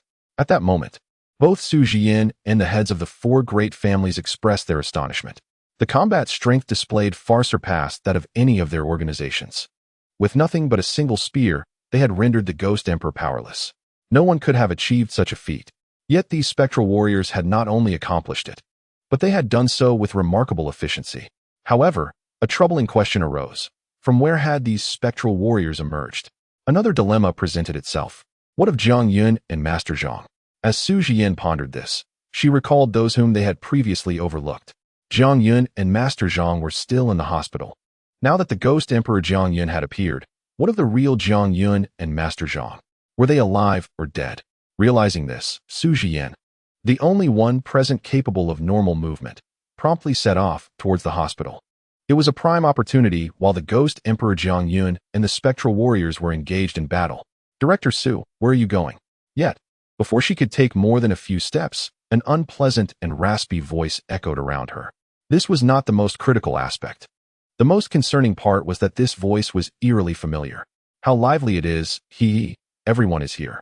Just perfect for settling all scores at once.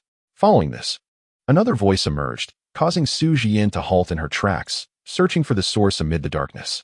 Beneath the sprawling branches of a grand tree, two figures emerged. One tall and one short. The shorter figure, resembling an elderly man, was hunched over, exuding an air of frailty.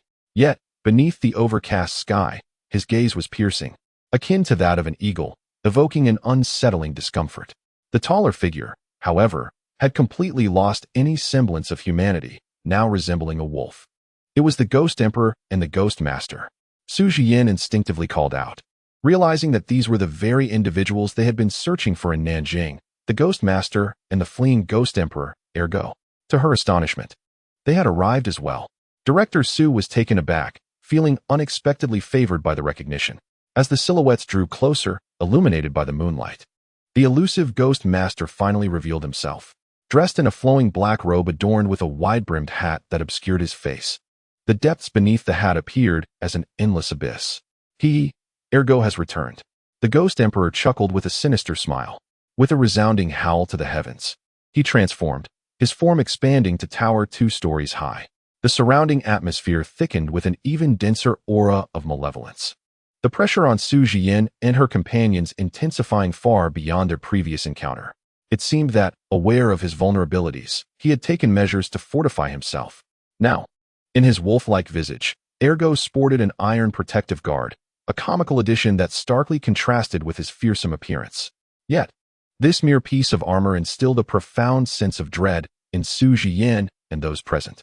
Chapter 147. The Ghost Master reappears. Boss Bai. The Ghost Master has made his appearance. The battlefield was in flux, the arrival of the Ghost Master and ergo exerting tremendous pressure on Su Jiyin and her team. Meanwhile, from her elevated vantage point, a strikingly beautiful woman, observing intently, noted the Ghost Master's emergence. I see him, she stated coldly, offering only a brief nod. Her demeanor remaining composed. Do not act rashly. Let us observe further. Today's mission does not involve the Ghost Master. After a brief silence, she added a few more words. Xiao Yu, sensing the gravity of the situation, refrained from further impulsive behavior, instead clutching her binoculars, her gaze fixed upon the unfolding scene below. Yet, whether it was her imagination or reality, she felt as though the Ghost Master had slightly tilted his head, casting a glance in her direction. Really? It's that hideous creature again, wearing a hat that obscures his eyes. How infuriating. Xiao Yu expressed her frustration. noting that they had previously encountered the Ghost Master and had not been at a disadvantage. However, it remained uncertain whether Su Jian would maintain the upper hand in the face of the Ghost Master. As a fight seemed imminent, she pondered whether they should descend to offer support, particularly in the event that the woman faltered. Turning her head, Xiaoyu glanced at the strikingly beautiful woman, who offered no response. To her astonishment, a subtle smile appeared on the exquisite features of the cold beauty. Could it be that she was indeed smiling? Xiaoyu was taken aback. Her boss was able to smile even in such dire circumstances. Prepare for action, the cold beauty commanded, not allowing Xiaoyu a moment to gather her thoughts. He is the one we are primarily seeking. Once again, the cold beauty spoke, leaving Xiaoyu even more bewildered. Who is the one we are seeking? She scanned the surroundings, spotting only the honest-faced Dunzi and no one else. Wait, are you referring to that uncle? After a few seconds of stunned silence, Xiaoyu finally grasped the situation. Her eyes widened in astonishment, filled with immense confusion. Could it be true that he was of the same ilk as the master? My goodness, such a being truly exists in this world. Boss, how did you discern that? Xiaoyu could not help but inquire, her spirit invigorated. I sensed a presence akin to that of our master. When the time comes, follow my lead. The cold beauty nodded silently, already preparing for battle, ready to charge into the fray at any moment. At this juncture, Xiaoyu understood the gravity of the situation and her expression turned serious. Despite her earlier astonishment, it was time to get to work. Meanwhile, on the other side, Su Jian's expression was one of utter dismay. She had not anticipated that the Ghost Master would emerge to wreak havoc at this moment. What on earth was happening today? Why was it that both good and evil seemed to converge? Jian, you must flee. You cannot contend with them. Seek assistance from the international organization. We cannot afford to fall here. On this side, Sui was nearly as anxious upon witnessing the Ghost Master and the second dog Ghost Emperor as he had been for his daughter. This was no jest. Su Jian was his child. Currently, she was the only one present capable of battling the Ghost Master and the Ghost Emperor. If she were to engage now, would she have any chance of survival? Even a collective effort might not guarantee victory, let alone the fact that Su Jian was isolated and unsupported. With these thoughts weighing heavily on him, Su Yi struggled desperately, yearning to extricate himself from this accursed land. Alas, his efforts proved futile. If he could not escape moments ago, it was certain that he would achieve no different result now. Zhuzhong, cease your struggles. The wretched spirits that have ensnared you are my creations, nurtured over decades, with an unfathomable investment of my heart and soul. Although these specters cannot utterly eliminate you, their ability to control you suffices. At that moment, the Ghost Master stepped forward with a smile, his hunched posture obscuring his face. Yet his tone revealed his composure and tranquility. So it was you behind this malevolence. You old fool, if you possess the audacity, release me, and let us engage in a fair contest. I shall rend you apart. Upon hearing the Ghost Master's words, Li Hu, his behind sinking into the mire, could not help but curse. His position had become unequivocally clear. Jiang Yun was undoubtedly dead, leaving him with no other thoughts but to align with his companions. Moreover, this was his heartfelt sentiment. Why should he be subjected to such a peculiar predicament? All of this stemmed from the Ghost Master. What a cunning strategy. The other clan leaders did not resort to such harsh curses, yet their faces were equally etched with fury. It was no wonder those spectral tactics were unlike anything they had ever witnessed. They were evidently honed under the Ghost Master's meticulous training. This was one of the Ghost Master's terrifying abilities. Whenever he wished, he could bestow any power upon the spirits. There was nothing beyond his reach. Otherwise, how could he bear the title of Ghost Master? To command spirits and subjugate them for his own purposes. They should have anticipated this. During their previous battle with the Dog Emperor, they should have foreseen the Ghost Master's involvement lurking in the shadows. Spirits are simply spirits. How could they possess the capacity to transform into werewolves? It must have been the Ghost Master's modification. Gentlemen, do not speak so harshly. I am compelled to act thus. The Ghost Master listened to the vitriolic words without a hint of anger, maintaining his calm demeanor. He waved his hand, beckoning the Dog Emperor. Go, rescue our master first. His voice was composed. Upon hearing this, the Dog Emperor dared not utter a word of dissent. With a fierce glare directed at the crowd, he cast a glance towards the ghostly bride still engaged in her torment. With a mighty howl to the heavens, he charged toward the battle between Jiang Yun and the spectral soldiers. His immense claws made short work of the shadowy assailants. The impenetrable encirclement was violently torn open by the Dog Emperor. Strangely, upon witnessing his entry into the fray, the spectral soldiers turned their attacks upon him as well. However, the spectral soldiers' assaults on the diabolic Emperor ergo proved utterly ineffective. The long spears that pierced his form left him unscathed, and rather than faltering, he became increasingly emboldened in the fray. It appeared as though the diabolic Emperor ergo was inherently destined to counter these spectral warriors. Upon his entry into the battle, Jiang Yun felt a significant alleviation of pressure. Moreover, after exchanging a glance with his ally, they joined forces, successfully subduing one of the spectral soldiers. No matter how numerous the spectral legion, should Jiang Yun choose to flee, it would merely become a matter of time. Witnessing such a scene, the onlookers inwardly lamented their misfortune. Chapter 148, The Protagonist's Grand Entrance. One cannot cheat in such a manner. The spectral soldiers were undeniably formidable. Yet against an ordinary diabolic emperor, they found themselves utterly powerless. The disparity was glaringly evident. Why is this so? Do not be astonished. This is his purpose. At that moment, the Ghost Master stepped forth to elucidate. Initially, I intended to ensnare you all, welcoming our Lord's ascension. However, I didn't anticipate the spectral soldier's emergence. The Ghost Master cast his gaze toward the ongoing battle while continuing his explanation. Regrettably, I have nurtured him for many years specifically to counteract the spectral soldiers. His eerie laughter, coupled with his raspy voice, evoked profound discomfort among the listeners. To combat the spectral soldiers, he had deliberately raised a diabolic emperor. This was sheer madness. If Jiang Yun were present, he would undoubtedly be even more astounded. For he was aware that Ergo's transformation into a werewolf occurred over a century ago. A century. The Ghost Master had begun orchestrating measures against the spectral soldiers long ago. Moreover, 100 years have elapsed. Is the Ghost Master still human, or has he become a specter? If he is human, how has he survived until now? Conversely, if he is a ghost, how has he managed to exist without a trace of spectral energy? There was no time, nor were there individuals available to ponder these questions. For the current situation had worsened. The disadvantage was overwhelming.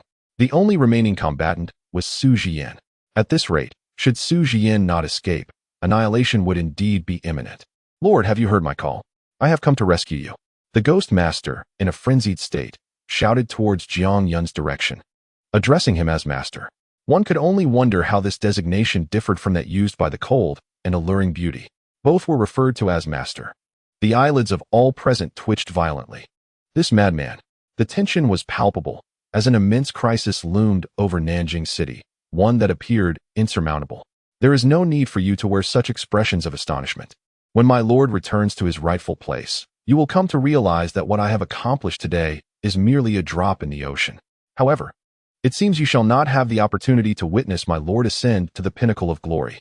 Restoring normalcy, the Ghost Master hunched his body, his gaze gradually shifting to the still and bewildered Su Jian. He extended his right hand, muttering incantations incomprehensibly. Moments later, a swirling mass of black mist materialized in his palm. Upon closer inspection, one could discern countless contorted faces within that ominous fog. What do you intend to do? Old man, what do you wish to inflict upon my daughter? Upon witnessing this scene, Su Yi's anxiety surged, his eyes reddening as he struggled frantically to rise.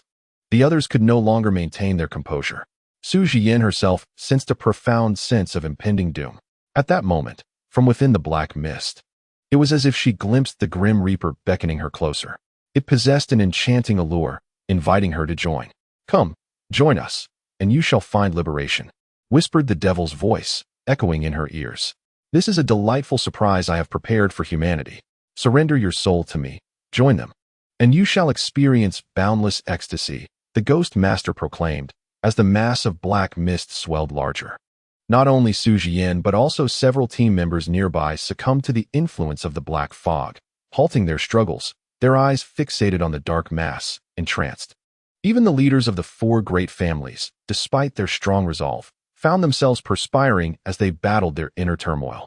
Once I eliminate you, no one shall stand in the way of our rise, he cackled. Eradicate the chaotic humans, the world shall belong to my lord.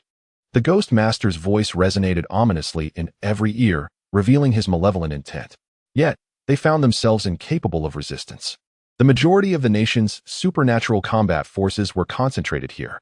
Should they be overwhelmed in one fell swoop, Huaxia would indeed be in grave peril. Do not struggle. It is all in vain. Come, join them. See, they are all beckoning to you. The Ghost Master continued to tempt. As the black mist expanded, his body shivered with increasing intensity. This time, victory is assured. The world shall ultimately be ours, he shouted, emitting a cacophony of laughter. However, at that very moment, an all too familiar yet strange voice reverberated through the crowd. If your voice is so unpleasant, perhaps it would be wise to remain silent. No one would mistake you for a mute. Simultaneously, a massive black cloth soared directly from the direction of the hospital. The fabric appeared to possess a consciousness of its own, unexpectedly enveloping the Ghost Master and concealing the dark mist swirling around his hand. The Ghost Master was taken aback by this sudden movement, hastily extricating himself from the shroud. Upon further inspection, he realized that the spiraling orb he had conjured had vanished. Instantly, those affected by his power returned to their normal states. Who could it be? Panic surged within him as he scanned his surroundings, only to find no other presence nearby. It could only be me, the sole proprietor of the Jiang Garment Factory. The voice emanated from the very fabric that had just obscured the Ghost Master. A sense of foreboding washed over him, prompting him to create distance. Yet, he was confronted by the now-recovered Su Jian, who lunged towards him. There was no time to defend or evade, though he narrowly avoided a lethal strike. Su Jian's sword still tore through a significant portion of his sleeve, inflicting a wound upon his arm. As a Ghost Master, he possessed a myriad of methods to deal with and control spirits, but when it came to confronting humans, he was at a loss. The pain radiating from his injury rendered him quite uncomfortable, and besides retreating, he found himself with no alternative. A heightened sense of crisis enveloped the Ghost Master. Meanwhile, Su Jian and the others were expressions of elation. After forcing back the Ghost Master, Su Jian glanced joyfully towards the fabric. Jiang Yun, you're still alive. The only owner of Jiang Garment Factory. Who else could it be? But hadn't he already? Su Jian's face reflected a mix of astonishment and joy. Shortly thereafter, the black fabric quivered, revealing another figure beneath it. Who else but the long-slumbering Jiang Yun? Apologies for the wait, everyone. It seems the protagonist always makes their entrance last. However, fret not.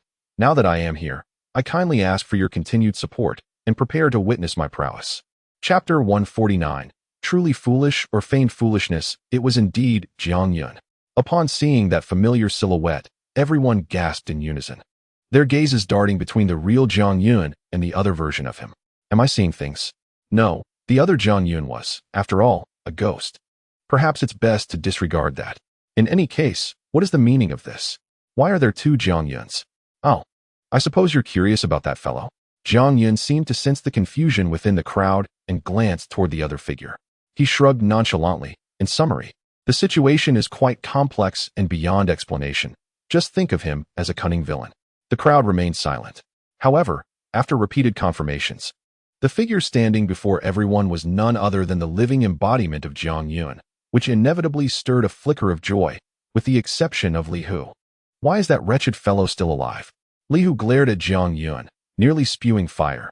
Yet due to the current circumstances, he begrudgingly forced a few hollow laughs. I had thought it was someone of significance, but it turns out to be merely the arrival of a host occupying the main body. While Jiang Yun and his companions rejoiced, one must not forget that the Ghost Master remained alive. Upon recognizing the newcomer, the tension in his body surprisingly eased. Yes, it is I. I am who I am, a different kind of firework. Jiang Yun had no objections to this statement and readily acknowledged it. However, for the others, confusion reigned supreme. What is an arrival? This was the first time Su Jian had encountered such a term. We shall delve into that later, Director Su. The response to Su Jian did not come from Jiang Yun, but rather from another familiar voice. From the direction of the hospital, several figures emerged. Among them was none other than Zhang Tianshi, who had remained in the hospital moments ago. The remaining individuals, aside from being the ancestors of the Tianshi Dao, could be none other than them. You are all still alive. The four clan leaders expressed their astonishment. Haha, you four old fellows. Were you just waiting for us to meet our demise? The ancestors of the Tianshi Dao flew forth, landing steadily before the crowd. They then performed a series of intricate hand seals, subsequently freeing those ensnared in the earth and those who had lost their senses. In the next moment, everyone returned to normal. Those who had been entranced suddenly awakened, while those trapped in the ground felt an enigmatic force pulling them upward. The entire scene resembled a large-scale carrot-pulling event. These little tricks may render you helpless, but they are no match for us.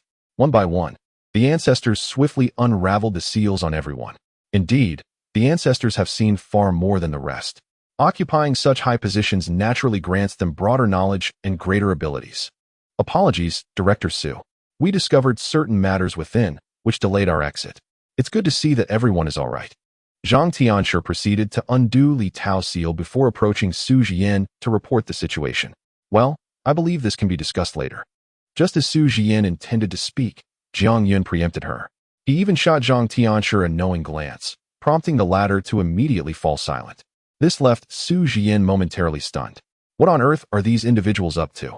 However, it is indeed the case that there is little room for further contemplation. In this brief interlude, the venerable ancestors of the Tianshi Dao have already begun to unravel the seals on several individuals. Once freed from their bindings, those individuals hastily positioned themselves behind Su Jian. As for the Bride of Ghosts and the Little Knife, being two spirits, their seals remain unbroken for the time being. A situation that is rather intricate and must be addressed at a later stage. What shall we do now? A question echoed through the air, for all understood that this was no time for idle chatter, especially with the enemy looming so near. Fear not, I have already summoned assistance, and they are likely en route as we speak. There is no need for anyone to engage. Help will arrive to deal with these adversaries, Su Jian intended to articulate. Yet once more, Jiang Yun interjected. Su Jian gazed at Jiang Yun in astonishment. When had he gone to summon aid? Had he not been in the hospital just moments ago? Could it be that he had called upon spirits? A wave of silence enveloped her. Perhaps this notion was not entirely implausible. After all, who else could Jiang Yun summon if not the supernatural? Ha ha ha, summon whomever you wish, it will be fruitless. The ghost tamer sneered, having overheard their exchange. He cast a glance in Jiang Yun's direction, where the spectral soldiers had already engaged in fierce combat. If this dragged on a little longer, he would soon possess two ghostly emperors to fight on his behalf. What would be the use of summoning more? It would all be in vain. Though the visage of the ghost tamer remained hidden, one could easily envision the smug satisfaction etched upon his face. Summon aid? I did not specify that I called upon humans, Jiang Yun retorted, causing the atmosphere to grow heavy with silence. The bystanders, including Su Jian, were left in stunned disbelief, while the ghost tamer stood frozen in his tracks. Moments later, he erupted into a cacophony of derisive laughter, loud and unrestrained. So you did not summon humans, but rather spirits? Ha ha ha, you certainly know how to summon. He jeered, his laughter echoing maliciously. Contrarily, Su Jian grew anxious. Indeed, Jiang Yun had summoned spirits to assist him. He was the ghost tamer. By calling upon spirits, he merely bolstered his adversary's ranks and increased the threat against them. Her face was a portrait of urgency as she hastily attempted to clarify. Engaging the ghost tamer while enlisting spirits as your allies is tantamount to courting disaster. It is akin to hastening one's own demise. The ghost tamer, having indulged in his amusement, remarked, I recognize your talents. I witnessed them last time. You can control certain spirits. Yet to me, those specters are hardly more formidable than mere mortals. I find solace in the fact that you have made a remarkably astute choice, alleviating my concerns about seeking assistance, though it may not be necessary. The Ghost Master spoke with a mocking tone. Is it not true that when sleep beckons, someone promptly presents a pillow? Such fortuitous events still exist in this world. For a moment, he was bewildered, pondering whether Jiang Yun was truly naive or simply ignorant of the Ghost Master's true identity. Uncertain of the Ghost Master's capabilities, he continued. Chapter 150, The Terracotta Warrior, Nanjing City, Outskirts, Hospital. The Ghost Master revealed a sardonic smile, muttering incantations under his breath. He cast a disdainful glance at the group ahead, particularly at Jiang Yun. In his perspective, as a Ghost Master, his prowess lay in the manipulation of spirits. An innate talent. Was summoning ghosts akin to delivering food? Did they find fault with his method of demise? The Ghost Master curled his lips and remained stationary, while the crowd before him could no longer maintain their composure. Particularly, Li Hu, who bore a grudge against Jiang Yun, found himself incensed upon witnessing his adversary summon a host of ghosts. Was this not a deliberate attempt to endanger him? With that thought, he erupted in a tirade. You, knowing full well that the other party is a Ghost Master and accompanied by a Ghost Emperor, why not devise a means of escape instead of seeking reinforcements? Are you not courting death? Upon hearing this, the onlookers turned their gaze toward him, as it was evident to all that their only hope rested upon Jiang Yun. He possessed the ability to command spirits effortlessly. Though he often acted with obstinacy, in the absence of Jiang Yun, the humans present would surely meet their demise. At this juncture, Jiang Yun, unperturbed by Li Hu's remarks, retorted with sharpness. If you wish to avoid an untimely death, I suggest you silence yourself. Otherwise, I would not hesitate to eliminate you. You. Li Hu's eyes widened in rage. Yet upon reflecting on his own strength and current predicament, he felt an overwhelming frustration and chose to remain silent, cautiously observing Jiang Yun, who seemed poised to flee at a moment's notice. Now, everyone, do not be alarmed, Jiang Yun said with a slight smile, waving his hand dismissively. The words I have spoken are backed by my own capabilities. Should any of you doubt me, feel free to turn and flee. I cannot guarantee your survival thereafter. He slowly turned to face the back, his aura emanating a palpable menace, the Ghost Emperor's authority manifesting, leaving the crowd momentarily stunned and filled with trepidation. I will heed your words. Su Jian, after a brief silence, lifted her gaze to Jiang Yun. She understood that, despite the presence of the Ghost Master, the assistance summoned by Jiang Yun would ultimately prove futile. Yet, alas, the opposing force is the Ghost Emperor. Without their assistance, it is quite conceivable that my companions and I would have met our untimely demise. Ha ha ha, call for help if you wish, the more the merrier. Meanwhile, the Ghost Master let out a low chuckle, a hint of malice flickering across his aged visage as he cast a cold, menacing gaze ahead. Controlling spirits. I shall not need to use my own cultivated phantoms to eliminate you. Upon hearing this, Jiang Yun remained surprisingly unperturbed. In contrast, Director Su Jian of Bureau 749 sensed an ominous shift. Logically, Jiang Yun is no fool. As a Ghost Emperor, he possesses a modicum of cunning. To dare challenge the Ghost Master indicates there is certainly a rationale behind such audacity. He must possess confidence, perhaps even a strategy to employ a knife to slay, urging the Ghost Master to eliminate these humans on his behalf. Surely, there is no need for elaborate steps. In the eyes of the Ghost Emperor, killing a few is a trivial task. A look of confusion flickered in Su Jian's eyes, but merely for an instant. In the next moment, everyone was astounded to witness a sudden surge of malevolent energy. The previously scarce ghostly aura began to proliferate exponentially. The perimeter of the hospital was instantly enshrouded in a dense, dark fog, accompanied by a chorus of wails. Many humans present shuddered at the sight, glancing back in horror, only to discover that under Jiang Yun's command, countless spectral soldiers were slowly advancing. Witnessing this scene, the onlookers doubted their own eyes, fear etched into their expressions. Were these spectral soldiers not engaged in a fierce battle with the second dog Ghost Emperor and Ghost Emperor Jiang Yun? Yet, why? Why were they appearing here? As the distant sounds of conflict continued to echo, a chill ran down their spines. Were these spectral soldiers newly emerged, controlled by Jiang Yun? Upon observing the confidence radiating from their adversary's gaze, the crowd suddenly understood. Steady, brave Qin, let us face this national calamity together.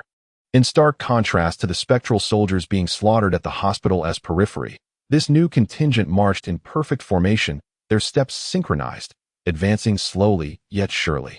With their heads wrapped and expressions serious and indifferent, they directed their gaze steadily toward the Ghost Master. Kill, kill, kill. This group of spectral soldiers strode through the malevolent energy, their unified roars resonating with a chilling harmony. It is utterly unimaginable, yet they are wielding dark energy, greedily gazing at the Ghost Master, seemingly desiring nothing more than to sever the head of their adversary. The onlookers were left dumbfounded at this scene, particularly when they noticed the belts of the spectral soldiers, each adorned with severed heads, encircling their waists. A sense of unease washed over them. Why were they gazing so ravenously at the Ghost Master, especially when fixating on the severed heads? Their eyes were nearly consumed with envy, resembling those starved for 3 days, yearning to pounce. Meanwhile, amidst the shock and astonishment of the crowd, Jiang Yun suddenly pointed forward. You shall divide into 2 teams. One shall eliminate the second dog Ghost Emperor and me, while the other shall slay the Ghost Master. The one who claims the head shall receive a bountiful reward. Upon hearing these words, the previously orderly ranks of spectral soldiers appeared as if struck by a thunderbolt, each lifting their gaze towards Jiang Yun. After a moment of contemplation, they instinctively formed 2 teams, accompanied by a roar. We obey the commander's orders. With that proclamation, tens of thousands of spectral soldiers surged forward, directly toward the second dog Ghost Emperor and the Ghost Master.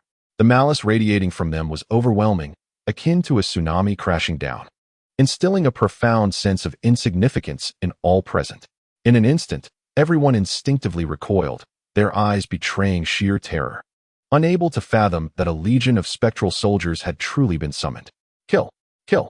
The second dog Ghost Emperor, who had been fighting alongside the Ghost Master Jiang Yun, was initially reveling in the chaos, but gradually sensed something amiss. Why was it that a single spectral soldier, exuding such formidable strength, could nearly pierce him with a mere thrown spear? As for the Ghost Master, upon witnessing this scene, his eyes nearly bulged from their sockets. With a flicker of hesitation, he turned to flee, his mind racing as he muttered frantically, "How can this be? How can they be spectral soldiers?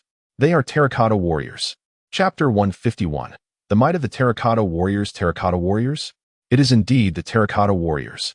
As the Ghost Master uttered these words, an immediate hush fell over the crowd. The significance of these three words was self-evident. Legend has it that during the Qin dynasty, Emperor Qin Shi Huang, while constructing his own mausoleum, had artisans craft a staggering 36,000 terracotta warriors. The purpose was to expand his dominion in the underworld and recreate an era of prosperity. Initially, this was merely a trivial topic of conversation, dismissed by many as a mere myth, yet it had turned out to be true. The onlookers, upon witnessing this revelation, could not help but gasp in astonishment. Moreover, it was not merely this. Under Jiang Yun's manipulation, the once illusory terracotta warriors materialized before him. Gazing ahead, he beheld an expanse of these warriors, numbering at least in the thousands, endlessly drifting through the air and suddenly charging towards him with ferocity. Both Su Jian and the Ghost Tamers felt a chilling dread surge within them, threatened by the specter of death. The adversaries were overwhelmingly fierce, particularly the severed head tethered at the waist, exuding a malevolent aura that had already reached the level of a ghost king. Conversely, they had recently endured a violent skirmish, one that was undoubtedly brutal, possibly involving a ghost king. Witnessing this scene, everyone present gasped in shock.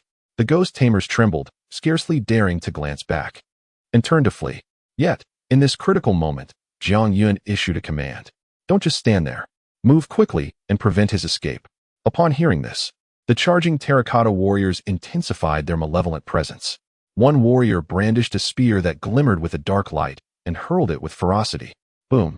The spear transformed into a bolt of black lightning, piercing through the Ghost Tamer's arm, causing him to wince in agony as blood splattered forth.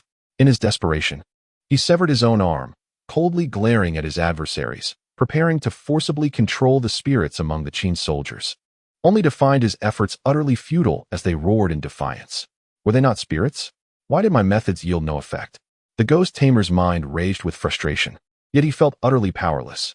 With one arm now severed, his combat capability diminished significantly. If this continued, should 1,000 spirits converge upon him, he would undoubtedly meet a gruesome demise. Gritting his teeth, he pressed on. Before long, his figure vanished, leaving behind only his severed arm, which was promptly consumed by one of the terracotta warriors. "Report to the leader. The enemy has fled. However, we have left a mark. Should he approach, show no mercy." One of the warriors, appearing to be the leader, raised his head slowly to gaze at Jiang Yun, blood still lingering at the corner of his mouth. With a cold demeanor, he knelt and softly reported.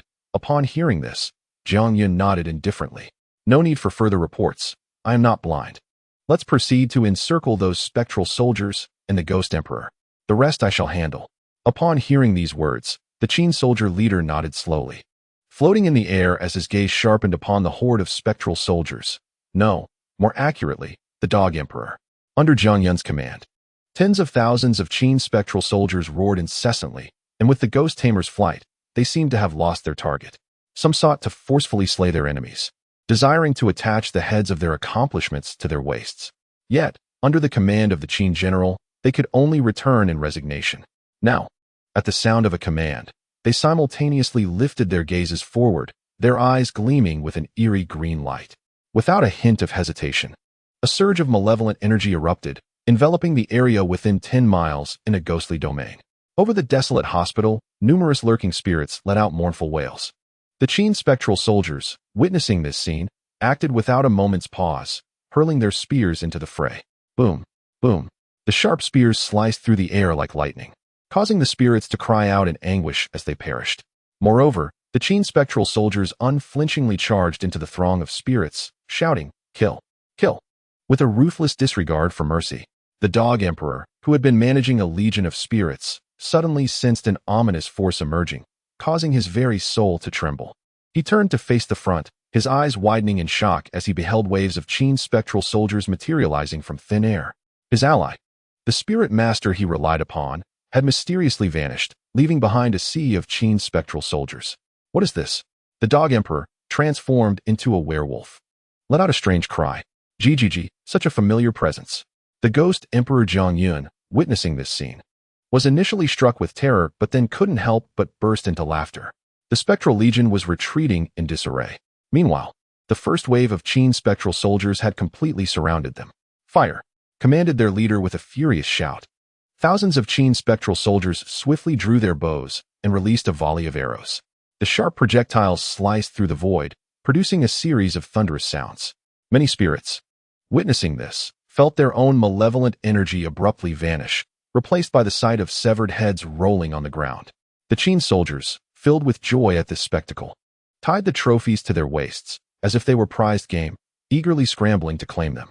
The once countless legion of spirits was now diminished by more than half in an instant. The Dog Emperor sensed the shift in fortune and turned to flee. But it was already too late. The leader of the Qin spectral soldiers had zeroed in on the ghostly emperor among the spirits. A chorus of enraged shouts echoed as they unleashed several rounds of arrows before charging forward. Boom, boom. The sheer number of Qin spectral soldiers was enough to instill fear. The spirits, their souls in turmoil, attempted to escape, only to be ruthlessly cut down. Meanwhile, the Dog Emperor turned to flee, and the Ghost Emperor Zhang Yun also sensed something amiss. His expression shifted subtly. The previously rampant and ferocious gaze was replaced by a sense of dread. The elite of the Qin were none other than those from the time of Emperor Qin, Shi Huang. No wonder that old scoundrel had already fled. If things went poorly, he might lose his life. The Ghost Emperor ergo shouted, transforming into ghostly energy, intending to flee into the distance. Without the slightest hesitation, the Ghost Emperor Zhang Yun extended his nails sharply, a rich aura of darkness morphing into a violet hue. Amidst the terror of those present, he swiftly obliterated several great Qin soldiers before attempting to escape.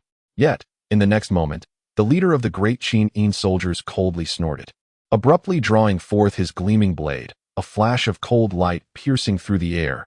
As the sinister energy surged forth, Zhang Yun found himself severed at the legs, merely letting out a muffled groan, while ergo, his arms shattered, writhed on the ground in agony, their path of escape obstructed. "You scoundrel! By the order of the commander, you shall be annihilated here." The leader of the great Qin soldiers sneered, raising his blade to eliminate the two ghost emperors on the spot. As Zhang Yun and ergo felt in overwhelming disbelief, an eerie voice echoed from the void, causing all the great Qin soldiers to tremble slightly. How is this possible? Chapter 153. The identity of Old Qin had outside the hospital in Nanjing City. The great Qin soldiers seemed to sense something, collectively raising their gazes to the sky. They glanced at ergo and Zhang Yun, their eyes reflecting a sense of unwillingness, as if the fruits of their labor were within reach yet just beyond their grasp. Their hearts brimmed with unyielding resentment. However, at that moment, a series of bizarre sounds emerged, compelling them to submit. Come back, come back." A domineering and indifferent voice resonated in their ears, sending shivers down their spines. Zhang Yun looked up towards the distance, finally letting out a soft sigh. At this moment, he was prepared to act, slowly raising his hand to reveal a gleaming 47, radiating golden light. It was a specially crafted enhanced version, reserved for the boss.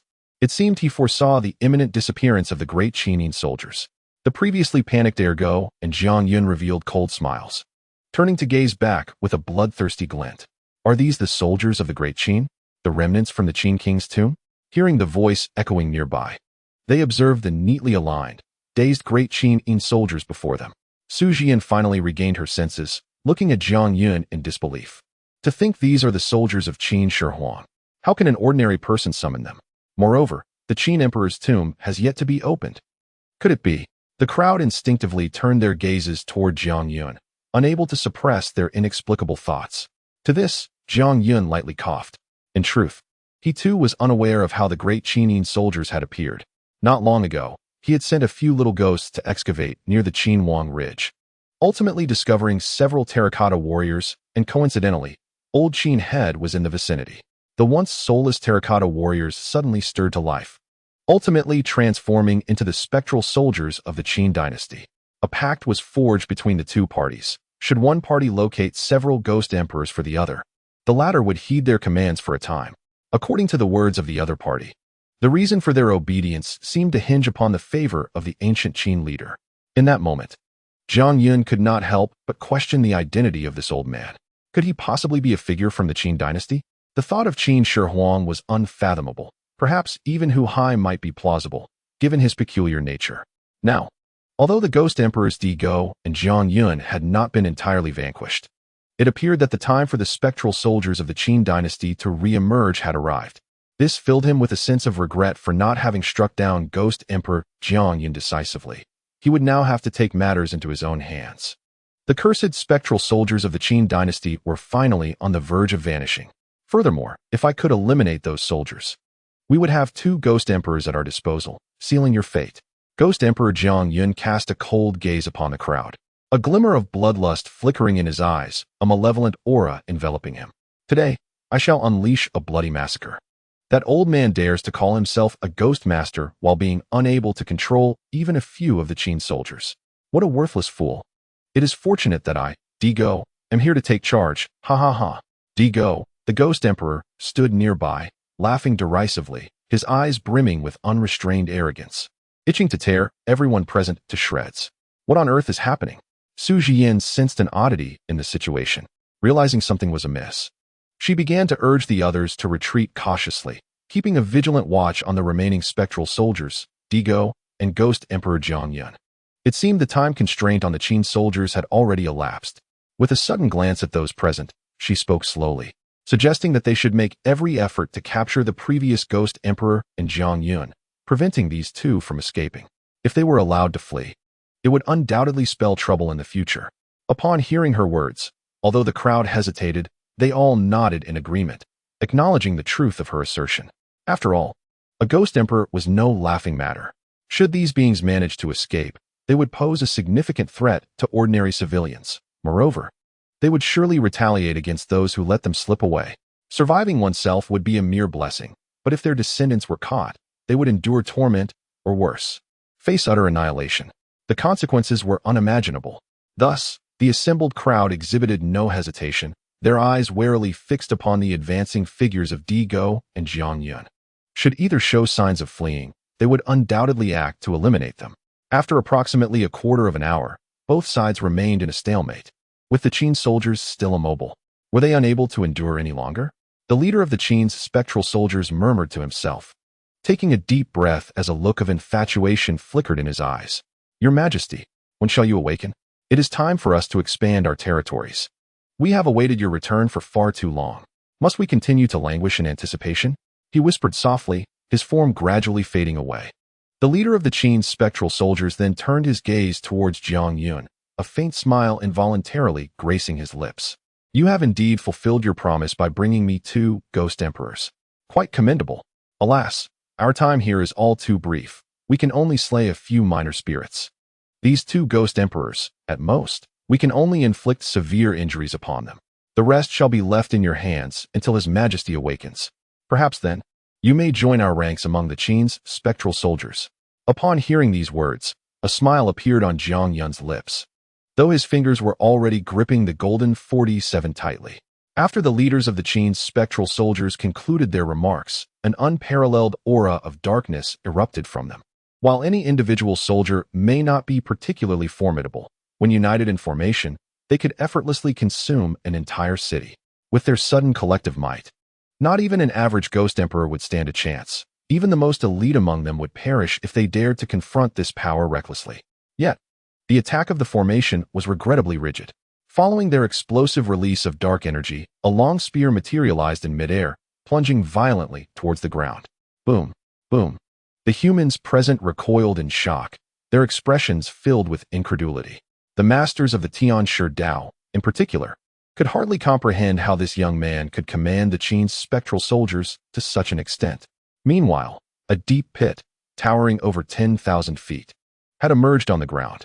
The spectral soldiers who had once dwelled there were now silent, evidently perished. Only the two dog ghost emperors and Zhang Yun remained, struggling at the edges of the pit. Indeed, they were at the edges, their bodies marred with blood, their dark essence utterly shattered. Their once mighty forms had been reduced to fragments scattered about. Though they still clung to life, they were now on the brink of death. Witnessing this scene, the onlookers hesitated not for a moment and sprang into action, while the Qin soldiers had already vanished, retreating to Qinhuang Ridge. Kill. Their gazes were resolute. Though fear lingered in some hearts, the enemy was gravely wounded. If they did not act now, it would soon be their own lives at stake. Chapter 153. It is you I strike. Nanjing City, at this moment, including Su Jian and the numerous members of the 749 Bureau, Master Zhang and several venerable ancestors of the Celestial Master Dao found themselves with no retreat left. Although their prowess was formidable, it ultimately remained within the realm of humanity. Engaging a Ghost Emperor would likely lead to severe injuries or even instant demise. However, the current circumstances were markedly different. With the assistance of Zhang Yun and the Qin dynasty's spectral soldiers, the Ghost Emperors Zhang Yun and Ergo were already gravely wounded, having lost a significant portion of their malevolent energy. If they did not strike now, they would surely perish once their adversaries regained their strength. Naturally, their instinct for self-preservation surged, yet they were cornered with no choice but to act. Thus, each summoned their ultimate techniques in a desperate gambit.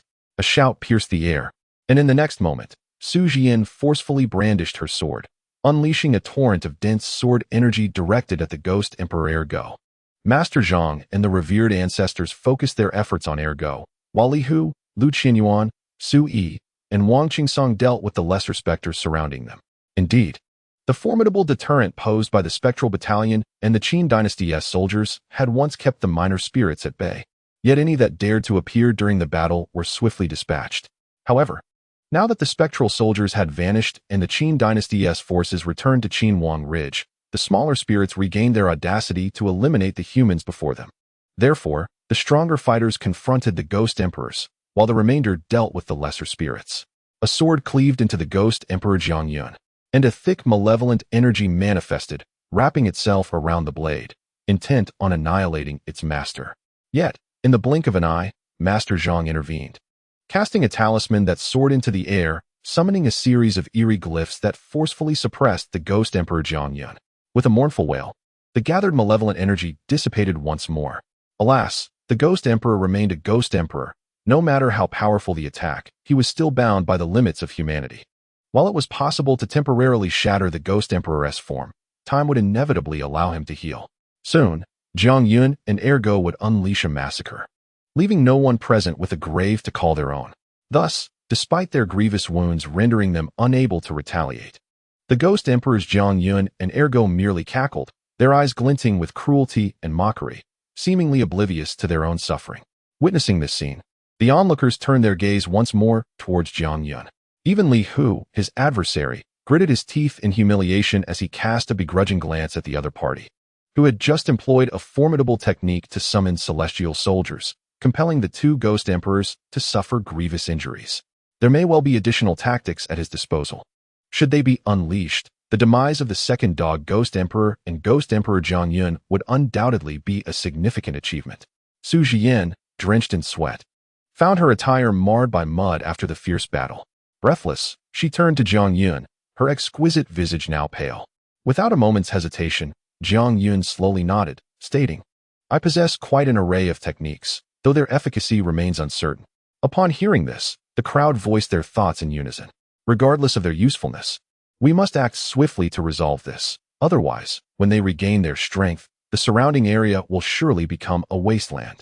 Meanwhile, the alluring beauty, Xiaoyu, and the stout figure, Dunzi, who had been lingering at the periphery of the battlefield, bore witness to the unfolding scene, their eyes widening in astonishment. Although the forces of the 749 Bureau and the Taoist priests remained ensnared in peril, Zhang Yun's methods were astoundingly fearsome, instilling in them a profound sense of trepidation, particularly when he summoned the Yin soldiers of the Great Qin, which left them utterly speechless, unable to fathom such existence. Especially the enchanting beauty, whose lips curled into a captivating smile, eliciting a stirring response from Xiaoyu. "Boss Bai, Do you think it possible that this uncle belongs to the same era as our master? Xiaoyu mused, her eyes brimming with shock. She had never witnessed anyone so effortlessly contend with the Yin soldiers, nor had she seen someone capable of summoning the great Qin soldiers with such ease. Unless he truly hailed from that era, how could the great Qin soldiers possibly heed his command? After a brief silence, the alluring beauty shook her head. I do not know, but this individual undoubtedly harbors secrets. Furthermore, he must become our focal point. If the opportunity arises, we should consider recruiting him into the Ghost Hunters. Perhaps our master would indeed take an interest in him. Xiaoyu, taken aback by these words, lifted her gaze to Jiang Yun, who was steadily gripping the 47. Her eyes widening in disbelief. Boss Bai, are you certain you just not? Our master would be interested in this uncle? It is entirely plausible, Boss Bai affirmed. Xiaoyu, momentarily stunned, continued, are we truly not going to make a move? That seemingly grotesque second dog is now on the brink of collapse.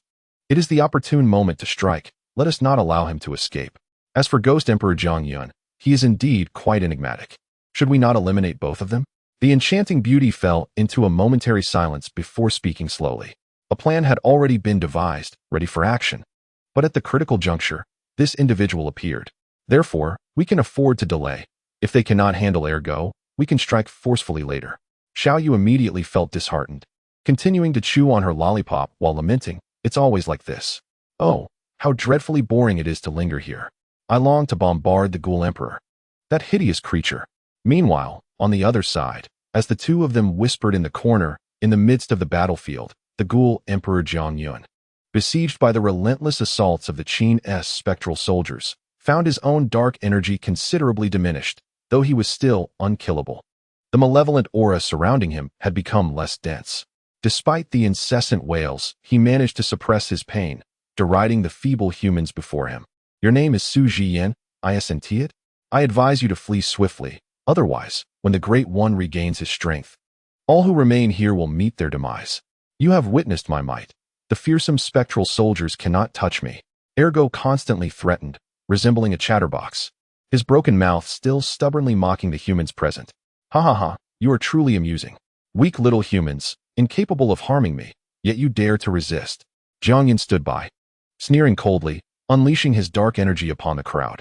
Although he felt a sharp pain, he continued to strike. At the critical moment, Jiang Yun acted, wielding his firearm. A 47, its bullets coated with vermilion and its magazine inscribed with talismans, shimmering as if it were a supreme treasure. He raised his gaze ahead. So, you are the Ghoul Emperor? I am coming for you. Chapter 154. Would you like to order? Tat tat tat. Tat tat tat. The sound of the trigger being pulled echoed. The noise was deafening, a brilliant display of fire and light, rendering the scene utterly astonishing. While others confronted ghouls with cold weapons, either slashing with swords or employing talismans, this individual resorted to modern firearms. The spectacle was so shocking that even the venerable masters of the Celestial Master's Dao stood frozen in place, hovering in midair, unsure of how to evade. They felt as though the times had changed. Were they becoming obsolete? This novel method of exterminating ghouls was a first for them. Only Su Jiyan sensed something amiss and quickly urged the elders to retreat, lest they be reduced to mere pulp by the 47. Several venerable ancestors exercise utmost caution. Jiang Yun's methods are rather inscrutable, Su Jiyan said with a pained gaze towards the elders of the Heavenly Master Dao, speaking softly. Meanwhile, Master Zhang emerged gracefully, casting a talisman that vanished in the blink of an eye. Beside him, Li Hu, gripped by fear of Jiang Yun's desire for vengeance, continuously retreated, his eyes reflecting terror. In such dire circumstances, Jiang Yun unleashed a relentless barrage of bullets from his firearm. The Ghost Emperor Jiang Yun and the second dog Ghost Emperor, who had previously been sneering, now wore expressions of ferocity, intermittently issuing threats. They appeared at ease, yet as the bullets rained down, their raucous laughter was abruptly silenced, replaced by a chorus of wails. Although these bullets could not claim their lives, the pain was excruciating, akin to 1,000 arrows piercing their hearts. Their hard-won fortunes evaporated once more, and they found themselves compelled to start anew. The agony of their shattered bodies, which were repeatedly broken and reformed, provoked involuntary cries of despair. In this state, they could no longer endure, collapsing in utter defeat. Begone! All of you depart. How dare you, insignificant insects, attempt to slay a deity? Cease this at once. I command you to halt, roared the second dog Ghost Emperor. Is your firearm endowed with infinite ammunition? No matter how much you fire, it never seems to end. You had better watch yourself, for if not, you shall find no opportunity for redemption. Despite being a ghost devoid of tears, he suspected he was on the verge of weeping, overwhelmed by the sheer agony, akin to the last experience of being struck in a most sensitive area. In this brief interval, Jiang Yun had once again seized control. Yet now, he was cornered, suffering. And further threats were futile. At this juncture, Jiang Yun was impervious to such tactics. As for the remaining Ghost Emperors, Jiang Yun was the primary target of their concern. Amidst the deluge of bullets, nearly 99% struck him directly, unleashing a torrent of dark energy. Su Jian, Wang Qingsong, Su Yi, Lu Qianyuan, Li Hu, Master Zhang, and the other elders were utterly astounded to witness the once mighty Ghost Emperor now rendered to tears. They slowly raised their gaze towards Jiang Yun and instinctively gave him a thumbs up. You are truly remarkable. In this context, the striking beauty Xiao Yu finally took action. The Ghost Emperor Jiang Yun was their focal point. Should these two be slain in this moment of pain, their objective would vanish. Just as they prepared to engage in battle, an ancient figure unexpectedly emerged, cackling. I never expected to return once more. I wondered why the presence of the spectral soldiers had vanished. It turned out that the target of the Qin's spectral soldiers was indeed the phantoms themselves. Did they simply disappear after their pursuit ceased? Although I remain oblivious to the reasons behind this phenomenon, I am acutely aware that your fate is sealed. As the crowd looked up, they were struck with horror upon the sudden appearance of the necromancer. Having fled only to sense something amiss, he returned with a grip on his severed arm, his gaze dark and foreboding. He coldly surveyed the scene ahead, a sardonic expression gracing his features. Witnessing this, the hearts of those present trembled with trepidation.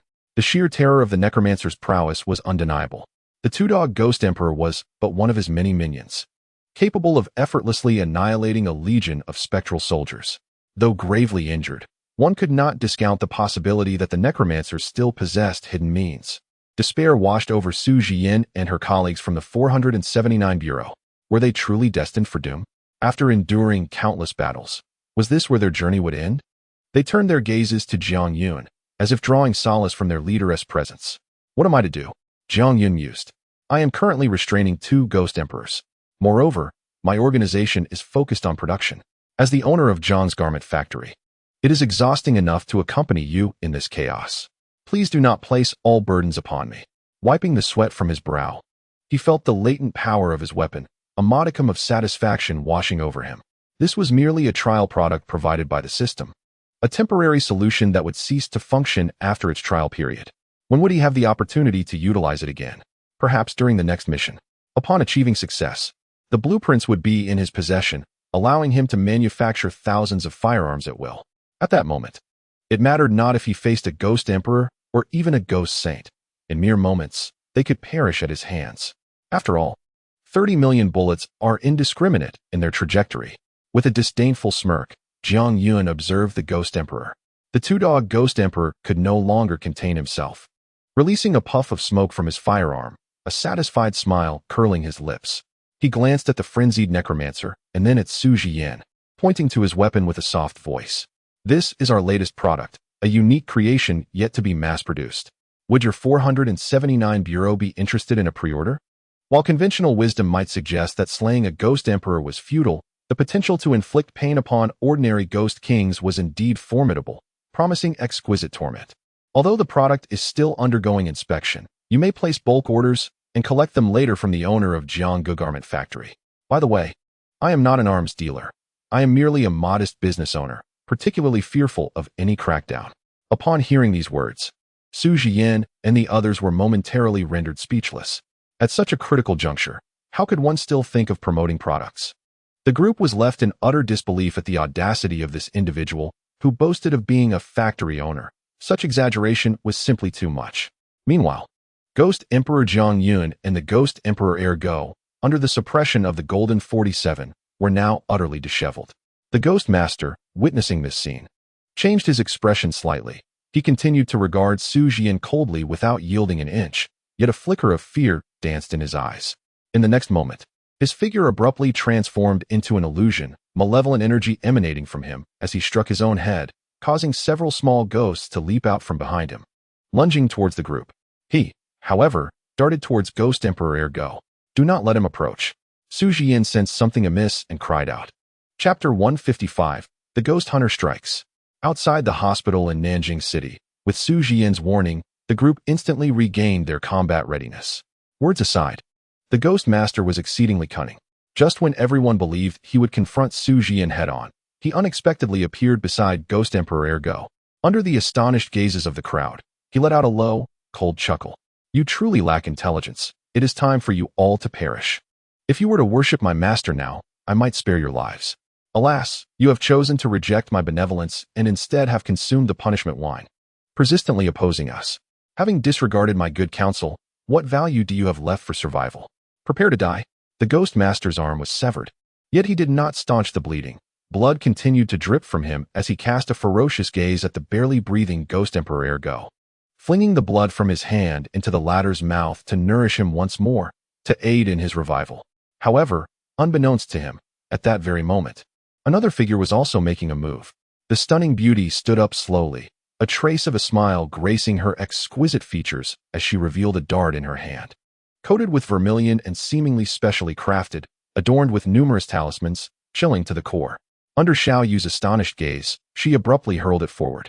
With a sharp sound, the Ghost Master had no time to react as Ghost Emperor Ergo was struck by the dart, accompanied by a wail of agony. And with his body riddled with bullets, any further nourishment was futile. He had sustained injuries bordering on fatality. Should he attempt to rise forcefully, he would undoubtedly be reduced to ashes. Witnessing this scene, the Ghost Master's expression shifted dramatically as he abruptly lifted his gaze forward. Upon encountering the strikingly beautiful woman, he felt a shiver course through him. He once again cast forth the blood in his hand to nourish the Ghost Emperor Jiang Yun, only to discover that the latter's body was now filled with a staggering 10 pounds of bullets. It was as if he had directly offered himself as sustenance. The prospect of battle against such an opponent seemed insurmountable. At that moment, the Ghost Master sensed impending doom. How could this person have arrived here? We must flee, he bellowed, striking the head in his grasp, and from behind him emerged several small ghosts, his entire arsenal. Apart from the second dog, Ghost Emperor, these Ghost Kings were his most treasured companions, and their sudden appearance signified certain death. Yet, if he did not release them, it would be he who perished next. Thus, although his heart bled, he hesitated not. With one hand clutching the Ghost Emperor Jiang Yun and the other grasping the second dog, Ghost Emperor, he retreated. Upon realizing their target had vanished, the beautiful woman and Xiao Yu exhibited no hesitation, effortlessly drifting forward, each armed with a dart, while the burly figure wielded a Gatling gun and other firearms. The thunderous roar of the Gatling gun echoed as it unleashed a relentless barrage, while rockets erupted forth, interspersed with a flurry of darts aimed at the Ghost Master. Witnessing this scene, Su Jian and the others were taken aback. Where had these three emerged from? They had completely failed to notice their presence. Could it be that these individuals had been lying in wait from the very beginning? Especially Su Jian, whose expression shifted upon seeing the beautiful woman's face. At that moment, only Jiang Yun displayed a look of admiration. On one hand, he was surprised by the unexpected appearance of his target, the stunning woman. On the other, he had long anticipated the use of firearms against ghosts. He had not expected that someone would actually employ them. It seemed that these ghost hunters had received guidance from a formidable master. Although the Gatling gun wielded by his adversaries was not as formidable as his golden weapon, it was undeniably quite effective. Perhaps it could serve as a model for future endeavors, leading to mass production. What ghost could withstand such firepower? With several celestial masters wielding Gatling guns, what Ghost Emperor could survive a single shot? Under the fierce onslaught of the Gatling gun, the Ghost Master felt a surge of panic. Just as he was about to employ his other means of survival, as one who revered the divine, he possessed numerous life-preserving strategies. Without the slightest hesitation, he utilized several of the ghosts at his disposal and suddenly hurled the second dog, Ghost Emperor, forth as a human shield amidst a cacophony of howls. He forcibly took away the Ghost Emperor Jiang Yun. Upon witnessing this scene, Su Jian, Su Yi, Lu Qianyuan, Dunzi, Li Hu, and Zhang Tianchi exchanged glances, their eyes reflecting a sense of bewilderment. What had they accomplished on this perilous journey? Despite the dangers they faced, not a single adversary had perished, and they had even suffered losses on their own side. It appeared they had incurred significant losses. Li Hu glanced at the family members behind him, whose injuries left them with severed limbs, and he couldn't help but twitch his lips at a loss for words. They let him escape. Su Jian gazed longingly into the distance, unwilling to accept the outcome. She had intended to eliminate the Ghost Master decisively, yet once again, he had managed to evade capture. However, it was no longer a significant concern. The opponent was gravely wounded and now in a state of desperate survival.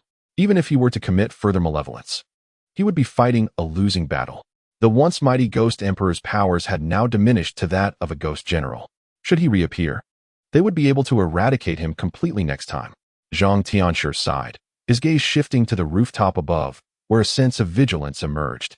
As the crowd looked up, they indeed spotted a strikingly beautiful woman intently observing them. Alongside her was another girl, adorably mischievous, yet wielding a Gatling gun that was visibly smoking, clearly the one who had just attacked. There is no need for thanks. We do not require your gratitude. Unfazed by the attention, the beautiful woman spoke with an icy indifference. Hearing this, Su Jian finally grasped the situation. You are. Her words trailed off as the stunning woman turned her gaze to Jiang Yun, a hint of a smile gracing her exquisite features. I find you quite intriguing. At this declaration, the crowd turned to Jiang Yun, their expressions filled with astonishment. Oh, what do you mean? Jiang Yun inquired nonchalantly, while also scrutinizing her expression. Indeed, your methods possess a peculiar quality. If all goes as anticipated, I shall extend an invitation for you to join my team, the beautiful woman stated without concern. However, this is not the place for such discussions. Since you are unharmed, let us take our leave. That second dog Ghost Emperor is also a thorn in our side, a target we pursue. I hope, Su Jian, that you will refrain from taking action. Otherwise, I cannot guarantee who might meet their demise. Upon hearing this, Su Yi, Wang Qingsong, Lu Qianyuan, Li Hu, and Zhang Tianshi exchanged glances, while Su Jian couldn't help but let out a cold snort, her eyes brimming with disdain. After extensive investigation and acknowledging their mutual connections, she had come to realize the identity of the other party. It was precisely due to this that their disdain towards her provoked considerable displeasure. The next moment, she slowly raised her gaze towards Jiang Yun. I have a business matter I wish to discuss with you in detail. I wonder if the boss has the time? Chapter 156. I should return to Huaxia. Upon hearing Su Jian's words, the onlookers exchanged glances between the striking beauty and Su Jian, their expressions revealing a complex array of emotions. Jiang Yun had become quite the coveted figure, with countless individuals eager to collaborate with him. Not long ago, the gold he possessed was remarkably impressive, even capable of subduing a Ghost Emperor. Should such a weapon emerge within the 749 Bureau, the frequency of casualties would undoubtedly diminish. This asset, if nothing else, was far more practical than a shroud. Now, Jiang Yun was being courted by the captivating beauty, a prospect Su Jian resolutely opposed. Thus, the two formidable and alluring women exchanged glances, each vying for Jiang Yun's favor, resulting in a collective headache for those present. Witnessing this, Jiang Yun sensed an unusual tension. A slight smile graced his lips. I am indeed open to collaboration. Business discussions can certainly take place. However, as guests, you must approach me one at a time. Upon hearing this, several individuals broke into a cold sweat, astonished by Jiang Yun's audacity. They had not anticipated that he would be so audacious as to negotiate terms in the presence of such prominent figures. Very well. The striking beauty regarded Jiang Yun intently, her ethereal aura accentuating her beauty, rendering her akin to an aloof deity. After reaching a verbal agreement, she hesitated not for a moment, turning away with Xiaoyu and Dunzi in tow. Boss Bai, don't leave so swiftly. Wait for me, Xiaoyu called out, hastily following, her chatter unabated. This fellow mentioned that your weaponry is quite impressive. If we could draw him into our organization, our leader would surely appreciate it, wouldn't he they? Upon hearing this, the prominent families present, along with Master Zhang, tensed visibly. Jiang Yun had become a figure of considerable interest for many. Should he join the Ghost Hunters organization, they would find themselves at a significant disadvantage. The Ghost Hunters operated in a morally ambiguous realm, often serving another's interests, and its members were frequently ensnared by obsession. If Jiang Yun were to become embroiled within, it was inevitable that he might adopt a similar disposition. Should conflicts arise, he would not be bound by any moral constraints. Imagining the barrel of gold directed at themselves, the group of over a dozen shivered involuntarily. Will you join the Ghost Hunters? Su Jian raised her gaze towards Jiang Yun without the slightest hesitation. I am a businessman. As long as the price is right, nothing is beyond reach. Jiang Yun remarked with a slight smile, displaying an air of nonchalance. In truth, a task had recently been issued by the system, necessitating his membership in the Ghost Hunters. However, the time was not yet ripe. The immediate concern lay with dealing with Zhang Tianshi and the personnel from Bureau 947. Drawing a slow, deep breath, a vision of a golden blueprint flickered in his mind. Though only half of it was present, he believed that joining the Ghost Hunters would inevitably conjure the remaining half into existence. At that moment, he would command a formidable production chain, rendering the Ghost Emperor trivial in his eyes. Upon hearing this discourse, Su Jian fell into a brief silence before addressing those present with indifference. Since the matter has been resolved, let a small group remain to cleanse the remaining ghosts.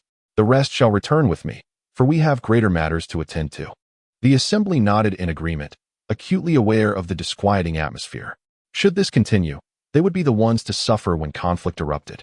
After all, many had already perished in the clashes with the Ghost Emperor Ergo, the Ghost Master, and Jiang Yun, leaving them battered and weary, devoid of strength for further combat. If the adversaries were to strike again, their own lives could very well hang in the balance. Li Hu cast a wary glance at Jiang Yun and carelessly stated, "Then let us hasten our return." He considered Jiang Yun his enemy, and with the latter's burgeoning strength, lingering any longer might spell his doom.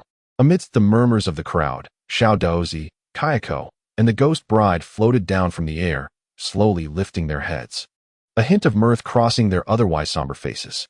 Despite the aura of malice that surrounded them, they eagerly looked towards Jiang Yun, unable to contain their exclamations. Finally arrived. Xiao Daozi, tinged with trepidation, nevertheless voiced his grievances. "Damn, Brother Jiang, you have no idea how terrifying that Ghost Emperor was. We nearly met our end just moments ago. Thank goodness you showed up, otherwise I would have been reduced to ashes." Indeed, with the arrival of the boss, the skies cleared, and fairness was restored. Xiao Daozi had just witnessed their defeat at the hands of their leader, and he felt a wave of relief wash over him. Upon hearing his remarks, the ghost bride stifled a laugh, for when they had seen Jiang Yun in peril, they had recklessly charged in, nearly losing their lives. Yet, fortune smiled upon them. At least they had not been obliterated on the spot. Jiang Yun extended his hand to rescue them. Upon seeing his former exemplary employees, a glimmer of joy finally emerged in his eyes. "Since you have all appeared, let us depart together. After all, this place may not be the most hospitable, being a desolate wilderness devoid of souls." The ghostly bride smiled and nodded in agreement. "Indeed, I shall heed my husband's words." Meanwhile, the little knife merrily strode ahead. "Wow. Today I stood my ground against the Ghost Emperor for Brother Jiang. I am absolutely elated. I must return and boast about this," he exclaimed loudly. Drawing the gazes of those around him, Jiang Yun gradually made his exit. Along the way, some sought to obstruct him, but were halted by Su Jian. Master Zhang furrowed his brow, his keen instincts sensing something amiss. He glanced towards several elder ancestors nearby, noticing their evident trepidation. "Enough," one elder sighed. "In truth, after such fierce confrontations, our magical powers have dwindled significantly. If we were to act forcefully, not only might Jiang Yun not remain unharmed, but our own lives could be at stake. It is better to refrain from action." At this moment, in the Tower Nation, despite the towering skyscrapers, the throngs of people were palpable, stretching into the horizon. The air was filled with cries of despair. Some attempted to reprimand the chaos, only to meet a tragic fate under anguished wails. The peaceful and friendly Tower Nation had now completely succumbed. Were a cultivator present, they would witness thousands of ghosts materializing beneath the towering structures, devouring one another and lamenting in agony to a devastating degree. The humans here trembled, seeking refuge in corners, hoping for the military to come to their aid. Yet, from beginning to end, no one would intervene. Those atop the buildings were entirely besieged. Of course, helicopters occasionally soared overhead, but in an instant, they would suddenly crash, failing to rescue any hostages, ultimately succumbing to flames amidst the cries of despair. Witnessing this scene, some wept. "I must return to Huaxia." Chapter 157, Tang Kai reports to you. This building predominantly housed citizens of Huaxia. Ever since the resurgence of the supernatural, Huaxia had issued a notification urging its citizens abroad to return swiftly to avoid the perils posed by ghosts. Many talented individuals had already set foot on their homeland's soil. Yet, among them remained several prodigies who viewed foreign lands as a beacon of hope, dismissing Huaxia's warnings as mere exaggeration. What ghosts? What supernatural phenomena? It is nothing but a web of deceit. Thus, I resolutely remain in my position, refusing to return even at the cost of my life. I would rather perish outside. At this moment, they are thoroughly satisfied. Satisfaction aside, no one desires death. Now, they find themselves ensnared by ghosts outside a building, manipulated by a ghostly emperor. Countless spirits toy with the humans within the structure, as if they are mere pets. Occasionally, the air fills with laughter, leading the humans inside to descend into utter despair, regretting their failure to heed the words of Huaxia. Yet, some stubbornly cling to the belief that their situation is dire enough, and that conditions in Huaxia must be even worse. They console themselves, convinced that staying away is the best course of action. Little do they know that a significant portion of the populace in Huaxia is now living in peace. As for the ghosts, under the leadership of various sects and organizations, they are now facing relentless defeat. Only in the Tower Nation do they possess a ruler who claims to understand all things worldly. Thus, whether it be ghosts or any supernatural resurgence, he assures the populace that such notions are absolute nonsense. In a fleeting moment, countless individuals have fallen prey to his fabrications. If not for the stark reality of those who have perished outside, perhaps no one would believe Huaxia's words, especially those treacherous individuals who betray their own kind. Though they tremble in fear, even as death looms, they still believe that the Tower Nation will come to their rescue.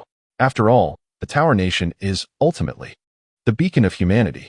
They continuously reassure themselves, yet their regret for their decisions grows ever more profound, particularly for Chu Qian, who weeps daily, deprived of food, water, and cosmetics.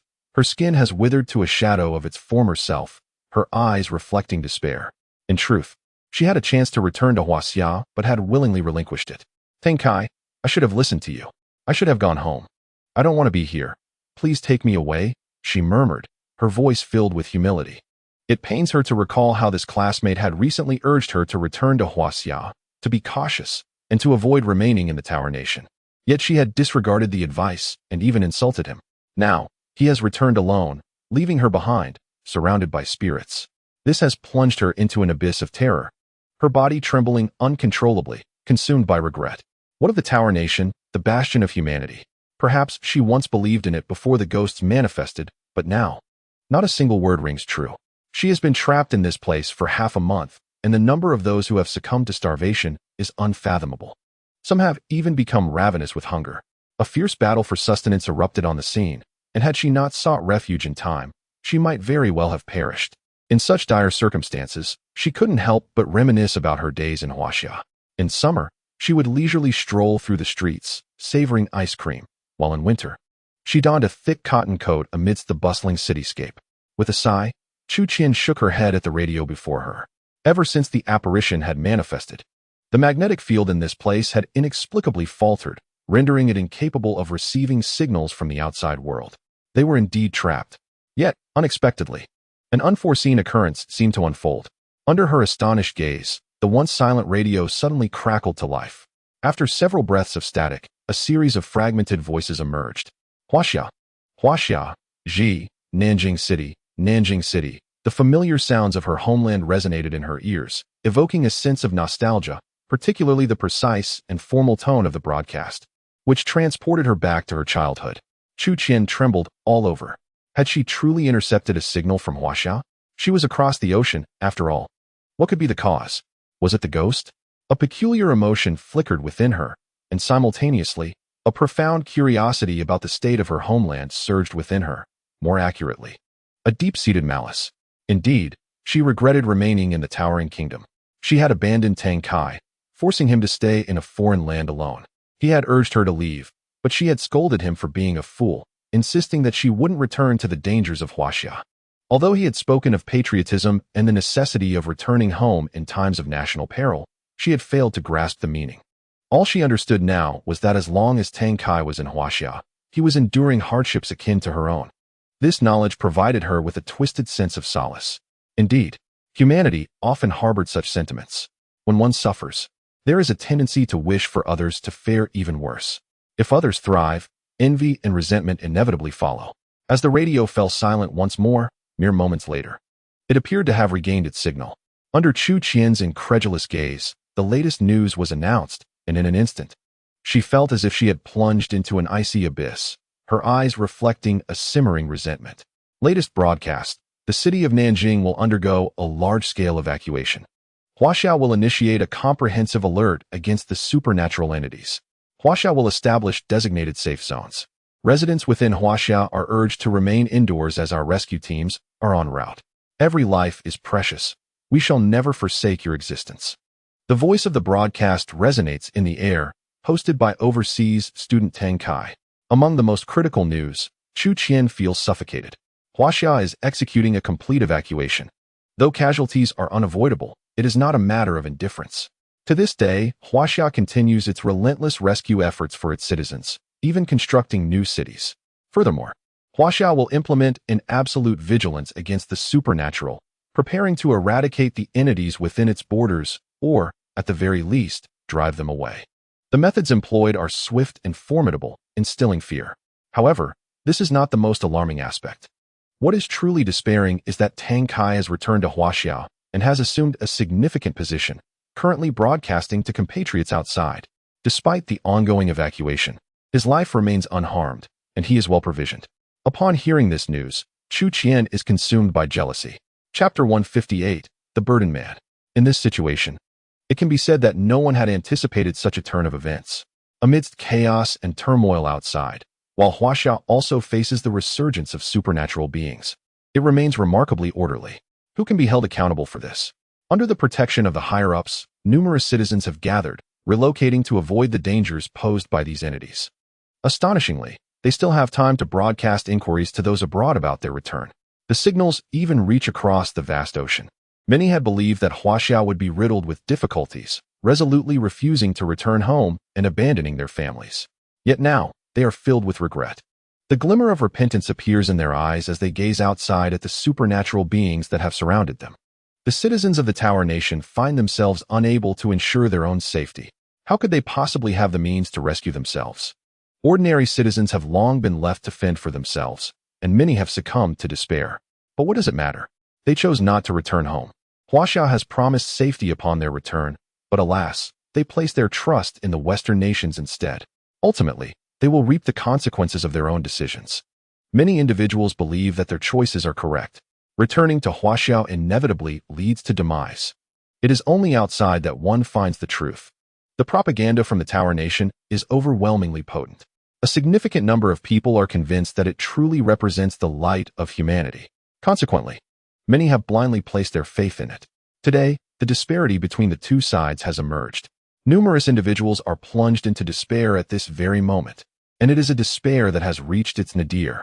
Such occurrences are all too common. Chu Qian is merely one among many.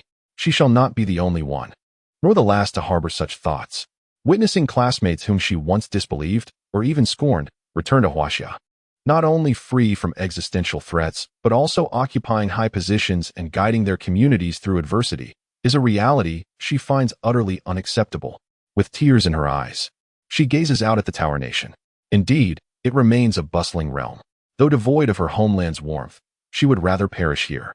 Perhaps she is destined to die in this place. How foolish she feels, if only she had returned to Huaxia. Chu Qian, overwhelmed with tears, kneels and weeps uncontrollably. Yet, she is unaware that at this very moment, countless others share her plight. Perhaps, if given another chance, individuals like her would certainly not depart the Tower Nation so easily. They might even repeat the same mistakes, resolutely choosing to remain here, quietly anticipating the arrival of better days in their homeland while they perish far from home. Such a fate is indeed tragic. A mere quarter of an hour later, within the building, a terrifying specter invades. Chu Qian has completely lost contact. Meanwhile, in a secluded corner adjacent to Nanjing City, thousands of people have gathered. Moreover, numerous leaders are present, their gazes intensely focused ahead. As ordinary citizens, they are poised to depart this place, to leave the lair of the vengeful spirits. Following this, they are certain to embrace a new life. It is a realm of peace. However, just as the crowd indulges in their fantasies, a woman clad in a white wedding dress suddenly appears before them. The woman gazes coldly at them, her lips curving into a half-smile, her feet drenched in blood, while upon her shoulder rests a stillborn infant, its umbilical cord unsevered, a young girl in the bloom of youth, now staring vacantly at them. The malevolence surrounding her is palpable. Terrifying resentment materializes out of thin air, enveloping the crowd in an instant. Faced with this spectacle, the ordinary citizens sensed something amiss. A ghost, there is a ghost. Unbeknownst to whom, a cry reverberated through the air, igniting a fervor among the throngs of people. An atmosphere of trepidation enveloped the crowd, with the exception of a few leaders, one of whom was the mayor. In this moment, they stepped forward, their eyes betraying a flicker of fear, yet resolute in their intent. Behind them stood thousands of ordinary citizens, and as the mayor, he bore the responsibility of safeguarding their well-being. The Great Migration had commenced, an irreversible tide. Returning to Nanjing City had spiraled beyond control. Remaining here meant certain death. In that instant, the leader took a stand. They surveyed the anxious faces of the crowd, their initial dread somewhat alleviated, and turned to face the woman clad in white. Noticing the bloodstains that marred her attire, a jolt of alarm coursed through them, yet they mustered the courage to inquire, "Miss, what has transpired? What is the matter? Do you require assistance?" As the words reached her ears, the woman in white slowly turned to regard the assembly. At last, someone discerned her true visage. Her eyes, long since extinguished, gazed blankly at the crowd, her cheeks gaunt and indistinct. Though her expression bore little malice, she murmured, "Who are you? Did you bring about my demise?" "My child." Upon hearing this, a shiver ran through the assembled crowd, gripped by profound terror. They harbored an innate dread of the supernatural, and her sudden appearance only intensified their fears. Were it not for the leaders holding their ground, chaos might have ensued. The leaders exchanged glances, each reflecting shock at the sight before them. Though the woman in white possessed an ethereal grace, her disfigured features elicited horror, a sight that could not help but instill fear. They forced themselves to remain steadfast, albeit with a hint of hesitation, and began to explain, "Young lady, we are merely passers-by. You have obstructed our path. We did not cause your suffering, nor do we know anything of your child." They inhaled deeply, poised to clarify their intentions, when suddenly, the hem of the woman's long dress became suffused with a sinister hue of red. Her sightless eyes locked onto the crowd, radiating pure resentment, as a malevolent energy surged forth. Her slender fingers transformed, revealing grotesque crimson talons. Under the horrified gazes of the onlookers, her nails morphed into lethal spikes. In an instant, the woman in white metamorphosed into a vengeful spirit, emitting a piercing wail. She pointed accusingly at the hundreds of thousands before her, declaring, "It is you. You are the ones who have wronged me. My child perished by your hands. You all deserve to die. I shall eradicate you all." Many were seized by a profound terror, preparing to flee. The female specter was truly horrifying, inexplicably stationed at the crossroads, bearing a lifeless infant upon her person. Now, she threatened to unleash her wrath upon the gathered crowd. Who could withstand such a presence? Each individual harbored a deep-seated fear of becoming the next victim. A tumult arose among the masses. In this moment of peril, an eerie golden light suddenly manifested in the air. "Hee, my dear sisters, you have crossed the line." This proclamation echoed, startling several leaders who looked up in astonishment, only to behold a woman clad in red, holding an umbrella. Her beauty was unparalleled, breathtaking to the point of inducing terror, yet she radiated an aura of malevolence.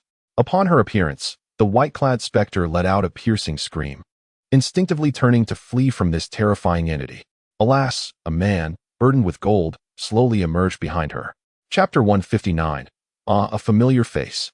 Jiang Yun, a toothpick held between his lips, clutched the gold while casting a beaming gaze towards the female ghost.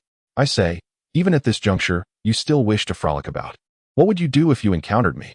Do not entertain the notion that it is impossible. Look, here I am." Jiang Yun let out a series of sinister chuckles. The specter, draped in white and bearing a dead infant upon her shoulder, was the epitome of a vengeful spirit, poised to devour countless souls. Had he not intervened, thousands might have met their demise in this very spot. Though he preferred to avoid meddling in others' affairs, Jiang Yun had his own intentions for being here. Moreover, the malevolence that enveloped her was palpable, suggesting she had claimed many lives, now empowered to the level of a ghostly general. In addition, a multitude of spectral forms began to materialize behind her, possibly citizens who had fled in desperation, only to encounter her and meet a gruesome end. A glance revealed an overwhelming number, a testament to her terrifying prowess. Why run? The ghostly bride, with sultry eyes, held her oiled paper umbrella and gazed forward, inquiring nonchalantly. The white-clad specter remained oblivious, continuing her frenzied shrieks. Meanwhile, The lifeless infant upon her shoulder opened its bloodshot eyes, though it spoke not. The gaze it cast upon the throngs of people bore an intense loathing. The infant finally uttered a strange sound. A dense aura of malevolence began to manifest around him, ultimately coalescing into a pallid mist that enveloped a radius of 10 jong. In this moment, numerous bystanders found themselves bleeding from the nose, clearly affected by the corrosive essence that assailed their bodies. Observing this scene, Jiang Yun remained unfazed. He abruptly raised the golden weapon in his hand. Without a hint of surprise, a series of gunshots echoed, dispersing the mist that had only just returned. Meanwhile, the woman clad in white attempted to flee, but how could she escape the grasp of gold? Bang, bang, bang. Jiang Yun fired without hesitation. To his astonishment, when the alabaster figure was struck, no wounds appeared upon her form. Instead, a peculiar essence of malevolence swirled around her, and with a mournful wail, it was reduced to ashes. The lifeless infant upon her was now grinning maniacally, casting a fierce glare at Jiang Yun, as if intent on imprinting his visage for future vengeance. Alas, gold is not to be trifled with. Jiang Yun glanced at the vanishing weapon, furrowing his brow slightly, then resolutely unleashed the full might of the golden gift. An overwhelming barrage of firepower erupted forth. It turned out that the woman in white was also an unwitting victim, having been forcibly stripped of her consciousness, transforming into a being neither human nor ghost. You, the vengeful infant, seek your biological parents. Yet, here you stand, rampaging and killing at the crossroads. It is only natural to eliminate you, Jiang Yun muttered while chewing on a toothpick. The wailing of the dead infant echoed as an entire magazine was expended, reducing the infant to mere fragments. The formidable ghost general has fallen. After concluding the grim task, he cast a glance at the leaders behind him. Impressive work, my friend, one remarked, observing the now slumbering woman in white and the vanishing infant. The leader shivered, unable to suppress a note of admiration. Surely, they are entirely obliterated? He asked, standing nearby with an air of trepidation. The ordinary person, confronted with such a malevolent spirit, would be frozen in fear. Were it not for his responsibilities, he might have stood paralyzed in place. Indeed, nothing remains of them, Jiang Yun said, blowing the smoke from the barrel of his gun, indifferent as he gazed ahead. Nanjing City is on the verge of falling. The surrounding districts are unsafe. Where do you intend to go? Recognizing Jiang Yun's formidable presence, the others responded hastily. To the refuge camp. There have been recent developments. We cannot remain here. I must lead the people to a place where they can live safely. Jiang Yun nodded in agreement. It was a wise choice. In light of this, it is indeed commendable that two ordinary individuals can lead tens of thousands, even hundreds of thousands, away from this city, Jiang Yun remarked with admiration. This is our duty. The leader responded with utmost seriousness. Witnessing this scene, Jiang Yun chuckled softly and nonchalantly replied, I have cleared the path ahead. You may proceed. There are no spirits within 100 miles. It is safe. Upon hearing these words, the crowd erupted in joy but soon fell into a contemplative silence. The ambition of guiding such a vast multitude was indeed daunting. Although they believed in their immense courage to withstand the spirits, the thought of perishing alongside the crowd weighed heavily on their minds. Their own capabilities, however, left much to be desired. Thus, they instinctively turned their gazes towards Jiang Yun. What is your name, young man? They inquired. Jiang Yun, with a hint of a smile, replied, I remain unchanged in name and title. I am Jiang from Zhang's garment factory in Nanjing. I am currently preparing to develop new channels for manufacturing weapons to combat the spirits.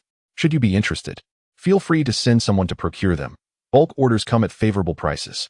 The leaders were momentarily taken aback, rendered speechless. They exchanged glances at the gold in Jiang Yun's possession, hesitant to speak.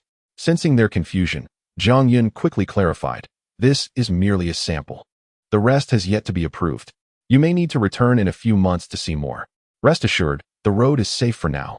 And several masters from the Taoist school are guarding the area, so no crises should arise for the time being. However, as you can see, the results are quite impressive. Given the current situation, we all know that safety is paramount. Carrying a few with you ensures security. Jiang Yun cheerfully elaborated. At that moment, the crowd's thoughts were elsewhere. Fixated on Jiang Yun's earlier statements about the road ahead being safe and the presence of guardians. Hearing this, they finally breathed a sigh of relief. What is the Taoist school? They pondered. Although they had never witnessed it firsthand, through hearsay, they understood that the Taoist school was renowned for vanquishing spirits. possessing a strong legitimacy and formidable power. Consequently, they gazed earnestly at Jiang Yun, expressing their gratitude for his life-saving assistance. "We shall honor you with a medal. In a few months, we will send someone to your base to purchase several more." Upon hearing this, Jiang Yun's face lit up with joy. While he was not particularly fond of wealth, no one would refuse an abundance of it.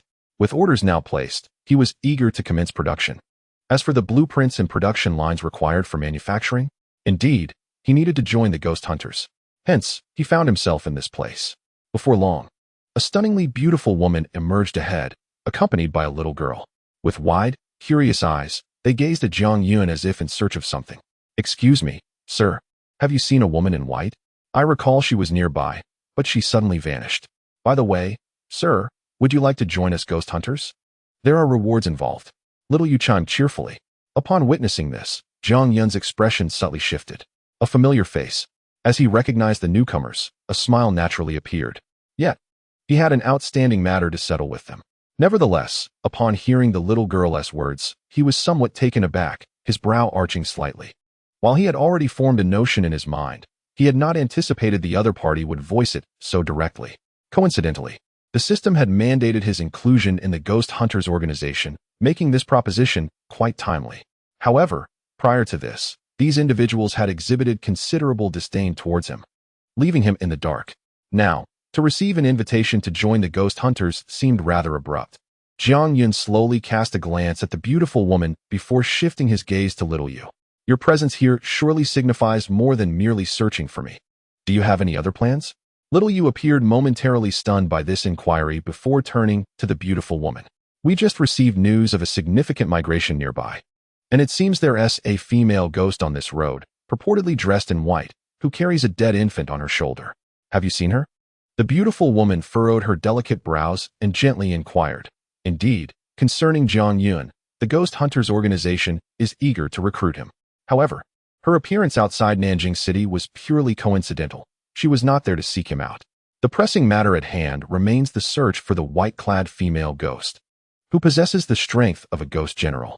Should she encounter a migrating force of hundreds of thousands, the death toll could be unimaginable.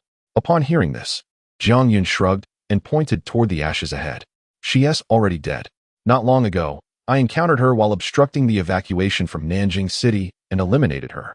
At this revelation, the beautiful woman was momentarily taken aback, a complex expression flickering in her eyes. She then glanced at little Yu. "Given that she is already deceased, that is indeed fortunate. A ghost general appearing among ordinary people could have resulted in countless fatalities.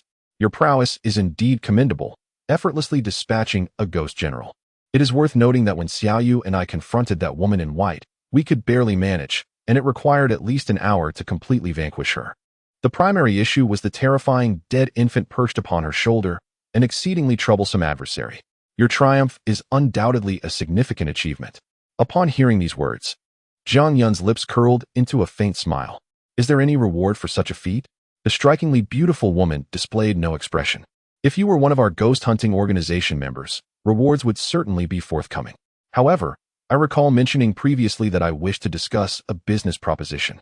This deal involves your induction into our ghost hunting organization.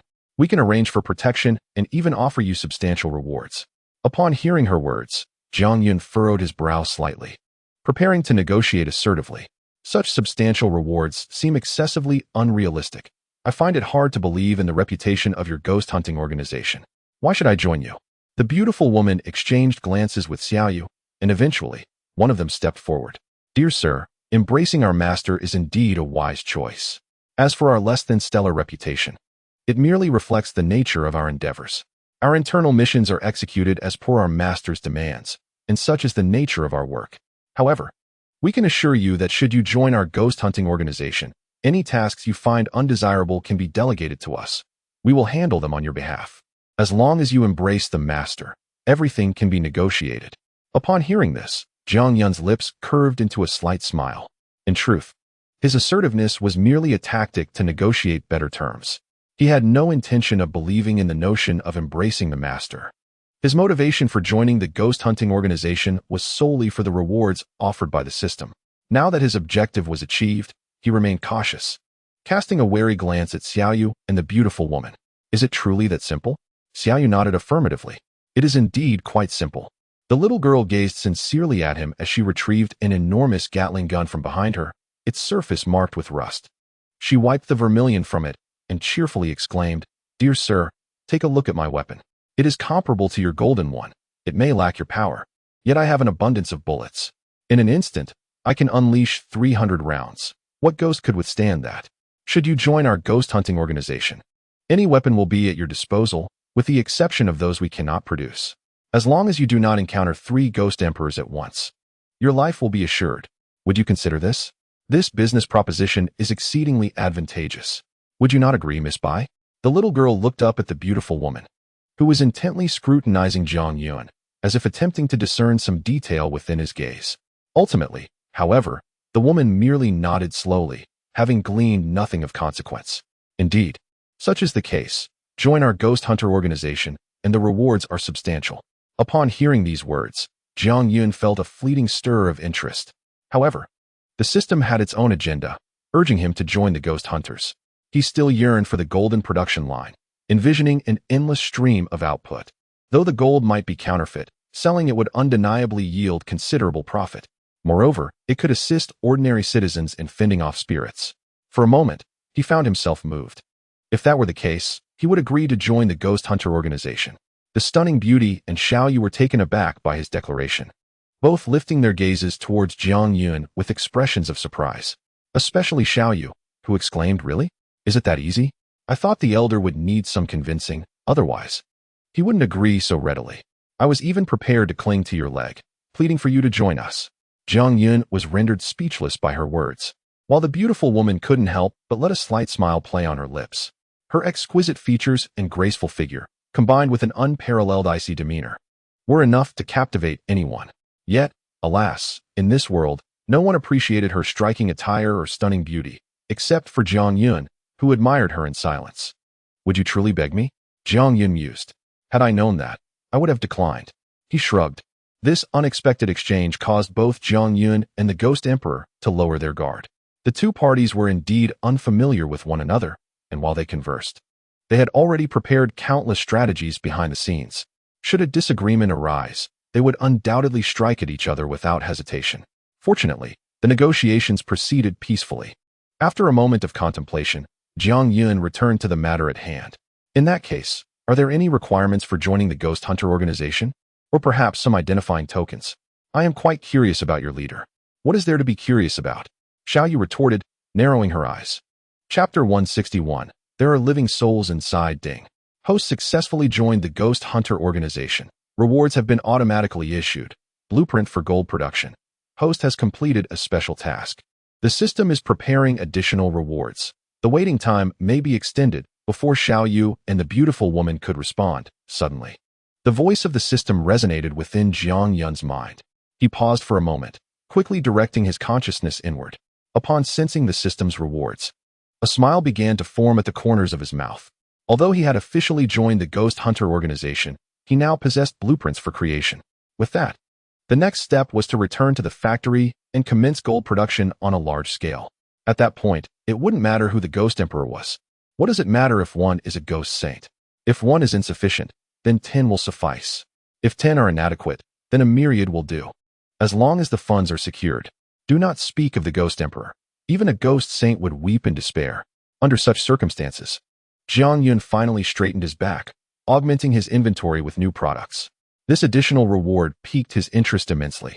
What sort of reward could warrant preparation even from the system? Moreover, it required considerable time.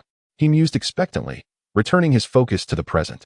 Xiaoyu had already unwrapped a new lollipop and was incessantly calling out to him. She produced a token from her waist, placing it into Zhang Yun's hands. "Here, this is your token. It serves to confirm your identity within the Ghost Hunter organization. You are now akin to our master. Having successfully joined the Ghost Hunters, we shall not treat you poorly." Upon hearing this, a smile crept across Zhang Yun's lips as he accepted the item. This token, reminiscent of the previous tassel, he refrained from voicing his thoughts further. What a nuisance that last tassel had been. At this point, he felt he could not quite express his true sentiments. Surely, these few individuals would not grasp his meaning. Sure enough, as Zhang Yun's words trailed off, Xiaoyu chuckled lightly, brushing aside the matter with ease. "Do not dwell on it. This item is undoubtedly genuine. Rest assured. Now let us converse about other matters. Xiao Yu's laughter was utterly charming. However, for Jiang Yun, it left him pondering. Am I allowed to utter a curse? Is this how it simply passes? As if reading his thoughts, the strikingly beautiful woman interjected before Jiang Yun could speak. Subsequent rewards or any materials required will be delivered to your store promptly. Furthermore, you may return to your original residence. We will reach out to you should any tasks arise. Xiao Yu chimed in. The current state of affairs is exceedingly tense. We, in China, have sought assistance from Western nations, requesting them to identify supernatural organizations capable of exterminating ghosts, yet they have all opposed or declined our requests. Thus, our organization is specifically dedicated to safeguarding the safety of the populace. Of course, the Master's mission transcends this. Jiang Yun was taken aback, astonished to learn that the Ghost Hunter organization's primary task was to protect the public. His curiosity got the better of him, prompting an inquiry. Who issued this task? This time, it was the enchanting woman who responded. After a brief pause, she clarified, the Master. Upon hearing this, Xiao Yu could not help but softly add, we are aware that Su Jian may have shared some words with you. Although the reputation of our Ghost Hunters organization is somewhat tarnished, this task was indeed articulated by the Master.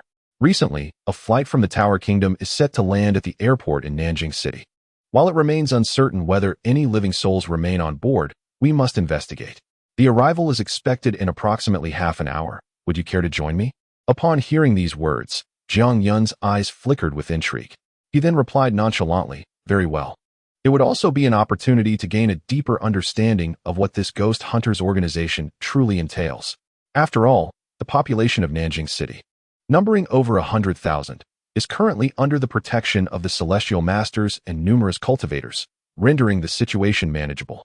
With the recent great battle concluded and the Ghost Emperor wounded, the threat appears minimal. The remaining lesser spirits no longer necessitate our direct intervention. Thus, it seems prudent to investigate what lies within that flight at the airport, given that I have little else to occupy my time. This venture also allows me to observe the methods of the Ghost Hunters organization, which could prove advantageous in future encounters with them. As expected, upon hearing Jiang Yun's words, both Xiao Yu and the alluring beauty were taken aback. In their eyes, although this uncle was known for managing various businesses and occasionally assisting ordinary citizens, he typically refrained from frequent outings, especially when his formidable strength was taken into account. Yet here he was, not only joining the Ghost Hunters organization, but also willing to accompany them to the airport. Their sense of security surged. After all, Jiang Yun was ultimately an extraordinarily powerful being. With his presence, they would not face immediate peril. Excellent. The uncle has finally agreed to come. Xiao Yu exclaimed with delight. We've had our sights set on him for quite some time, and we were uncertain whether he would be willing to join our Ghost Hunters organization. To our surprise, not only did he agree, but he is also accompanying us on this mission, a truly delightful revelation. Witnessing this scene, the enchanting beauty remained silent. Yet a subtle smile graced her lips. At the airport in Nanjing City, they quickly gathered at the location. There were indeed numerous spirits present, with rumors circulating about the existence of a Ghost King among them. However, under the Ghost Hunters organization's adept handling, it wasn't long before the Ghost King was reduced to smoke, causing the remaining lesser spirits to scatter in panic, significantly clearing the area. Meanwhile, seated comfortably in a chair and attended to by a ghost bride, Jiang Yun gazed at the airport, relishing an ice cream cone, a moment of pure indulgence. Observing this, Xiao Yu couldn't help but roll her eyes in exasperation. Have you truly become so incapacitated? Why must you rely on others for something as simple as enjoying an ice cream? Why doesn't he that sister feed me? Upon hearing these words, the strikingly beautiful woman raised an eyebrow and slowly turned her gaze towards Xiao Yu, then took out the ice cream in her hand and coolly remarked, ah. Witnessing this scene, Xiao Yu broke into a cold sweat and hastily retreated, softly murmuring, Boss, please don't do this, I'm afraid. I have hands and feet. Unlike that useless person, the beautiful woman rolled her eyes in disdain. Jiang Yun felt a sense of insult, but remained silent. After all, he was adept at maintaining a thick skin. He savored the service of the ghost bride, directing his eyes towards the airport until, at that moment, a plane suddenly appeared in the distance, its engines roaring ominously. Both Xiao Yu and Jiang Yun stood up at the sight. Finally, it has arrived. Xiao Yu stretched lazily, but her expression quickly shifted to one of chilling intensity. starkly contrasting her youthful appearance. For at that moment, in their eyes, with the emergence of the plane, an unparalleled aura of malevolence materialized before them. In an instant, the area within a radius of 300 meters transformed into a ghostly realm. Although the occupants of the plane had yet to reveal themselves, an instinctual awareness gripped them, suggesting that their adversaries were immensely powerful, potentially even a ghost emperor. A sense of foreboding welled up within the striking woman. She glanced at Xiaoyu and, unable to suppress her gravity, said, "Find a precise angle to set up the machine gun. The moment anyone appears from the plane, open fire without hesitation, whether they are ghosts or otherwise." Such a terrifying aura signifies that they cannot be ordinary humans. Upon hearing this, Dunzi showed no hesitation, shouldering a massive Gatling gun and positioning it at the street corner. A glint of cold determination flashing in his eyes.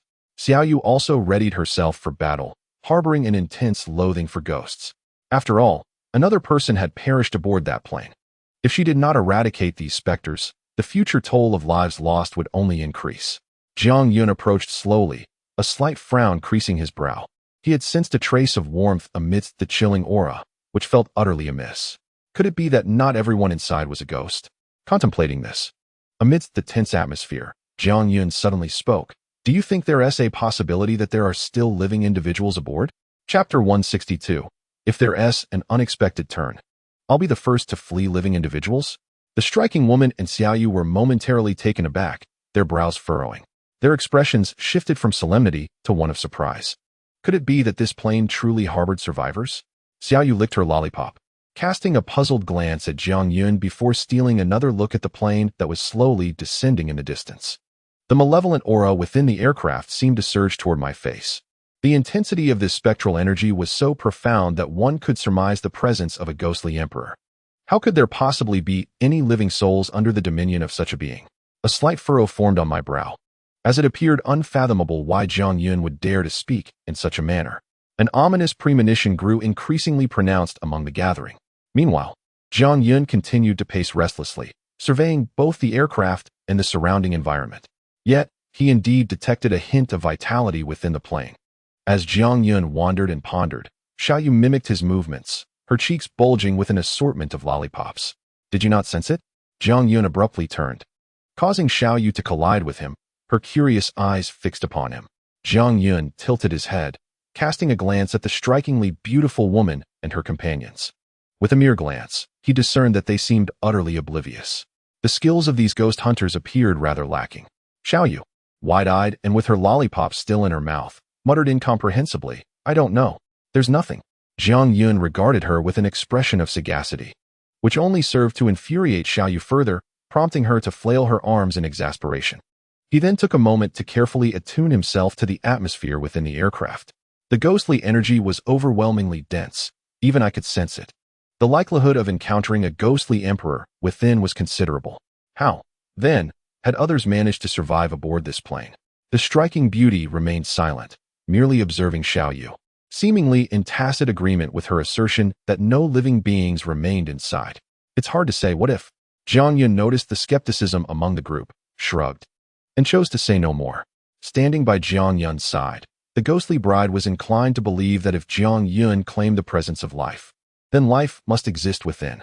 As the aircraft gradually descended and glided across the tarmac, the once clear sky succumbed to encroaching darkness, enveloping the airport in a suffocating shroud of ghostly energy, as if it sought to devour all remaining vitality in the vicinity. The atmosphere grew increasingly oppressive, reminiscent of the foreboding calm before a storm, with low-hanging clouds that rendered it difficult for Xiaoyu and the striking beauty to breathe. Through the window, it appeared as though individuals were seated in their designated spots. Suddenly, a shadow flitted past the edge of the window, and a chilling silence engulfed the aircraft, rendering it an unsettling anomaly in this world. The aircraft, consumed by ghostly energy and steeped in a deathly stillness, stood in stark contrast to Jiang Yun and his companions. Once the plane came to a halt, they braced themselves for confrontation, each individual gripping their weapons, poised to face whatever malevolent force awaited them. Dunzi hefted a Gatling gun toward the door, convinced that there was no problem that could not be resolved with such firepower. If it failed, then surely it was due to insufficient might. Perhaps another Gatling is in order. After a brief interval, the aircraft remained eerily still, silently docked at the airport. Jiang Yun observed the intense focus of everyone around him and could not help but speak up. Perhaps it is not as terrifying as everyone imagines, right? Did I not mention that there might still be living beings inside? At this moment, Xiao Yu, appearing quite serious, shot Jiang Yun a sideways glance and rolled her eyes. Uncle, your optimism is quite striking. She then resumed her gaze on the airplane. After waiting a while longer, the aircraft remained eerily still. The strikingly beautiful woman appeared puzzled, and Xiao Yu was the first to voice her concern. Why hasn't anyone come out yet?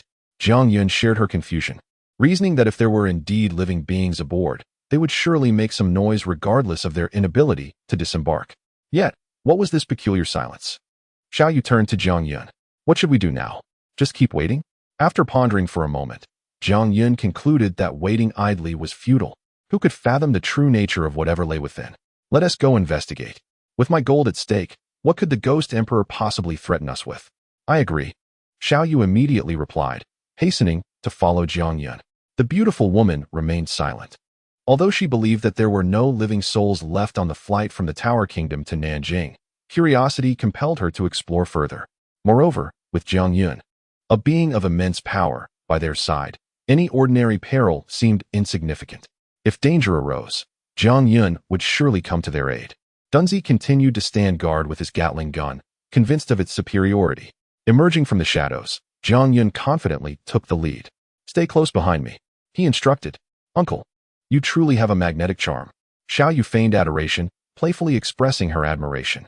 Crossing the open space, the group arrived at the aircraft's door. After surveying the surroundings and confirming there was no immediate danger, Jiang Yun forcefully pushed the door open and entered first, followed closely by the strikingly beautiful woman and the others. As they stepped onto the plane, a chilling aura enveloped Xiao Yu, causing her to shiver and tighten her clothing. Upon boarding, she realized that the malevolent energy here was far more potent than what she had sensed outside. It seemed to exceed even the Ghost Emperor's level. Jiang Yun had already discerned that the concentration of this ominous presence aboard the aircraft was more than double that experienced below. This was something he had never felt before. It appeared that something even more formidable than the Ghost Emperor truly existed here. Noticing the fear etched on everyone's faces, Jiang Yun reassured them, since we're here, we ought to find something useful. Don't be afraid. If anything unexpected occurs, I'll take the first flight out, and Xiao Yu will cover our retreat. He jested further. In 18 years, we can all be heroes again. A flurry of questions erupted in Xiao Yu's mind. Is this even coherent? This is hardly human speech. However, despite this, the tension that had weighed heavily on everyone's hearts had dissipated considerably. Upon entering the cabin, Jiang Yun's expression shifted yet again. Xiao Yu, noticing Jiang Yun's hesitation, sensed that something unusual might be afoot and hurriedly squeezed inside. But upon witnessing the scene before her, she was instantly rendered speechless. As everyone stepped into the cabin, they were met with a horrifying sight. The dimly lit aircraft was filled with people, each passenger seated quietly, their hands resting on their thighs. Every one of them had wide-open eyes, their pupils dull and lifeless, their faces rigid and devoid of any expression or vitality. Yet, the synchronized, faint sounds of their breathing suggested they were, in fact, still alive. What could this possibly mean? Questions arose in the minds of all present. It was as if they were under some form of control. Each individual appeared to be in the same state, assuming identical postures, as though they were marionettes manipulated by an unseen force. The atmosphere within the airplane was so tense that one could hear a pin drop. Xiao Yu remained in a daze for quite some time, casting a peculiar glance at Jiang Yun. Is this what you meant by living people? Chapter 163, Master Zhang's Departure. Is this what you consider living? She questioned incredulously, her expression tinged with a hint of mockery. The airport where the plane had landed had long been enveloped by a chilling aura, and darkness shrouded everything within. The only illumination within the aircraft came from a few flickering emergency lights, casting erratic reflections across the faces of the few individuals present.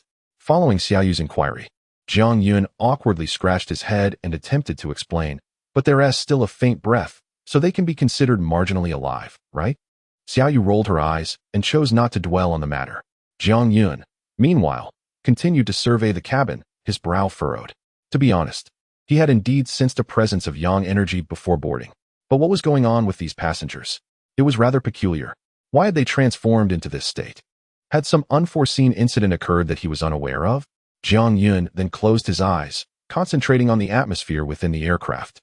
Although the entire plane was permeated by a terrifying yin energy, he could still detect a faintly different essence amidst the overwhelming darkness.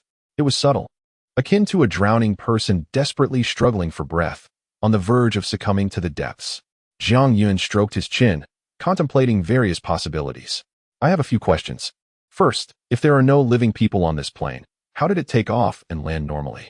Upon uttering these words, the group paused, their expressions shifting slightly. Indeed, Jiang Yun had touched upon a pivotal issue.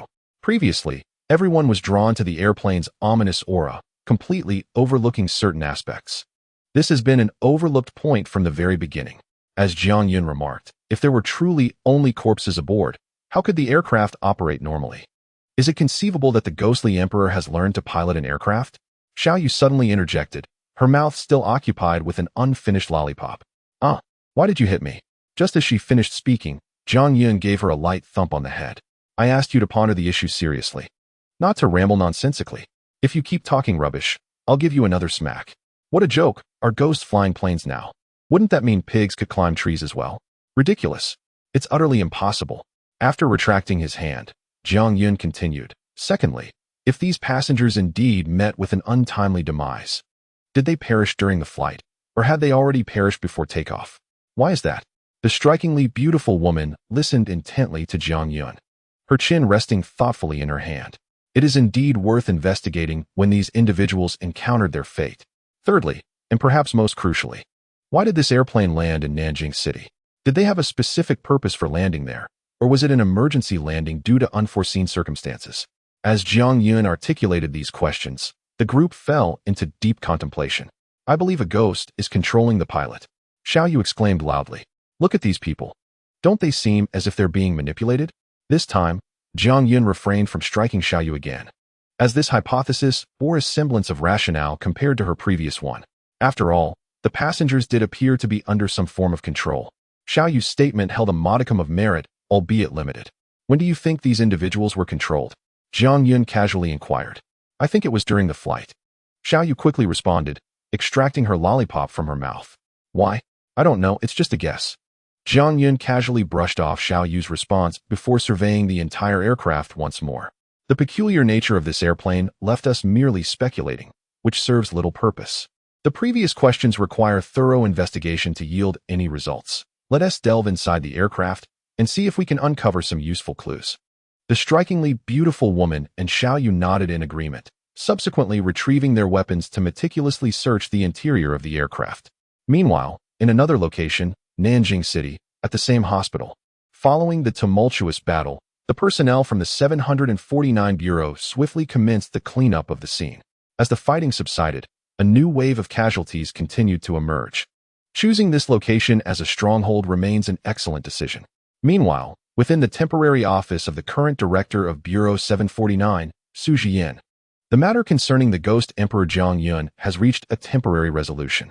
He has been forcibly taken away by the ghost tamers, and his strength has diminished from that of a ghost emperor to merely a ghost general, significantly reducing the threat he poses to us. Master Zhang sits across from Su Jian, speaking slowly. Following the conclusion of the great battle, communication is, inevitably, essential. Time is of the essence. I have delayed long enough, and the nation is pressing for my return. I may have to depart shortly.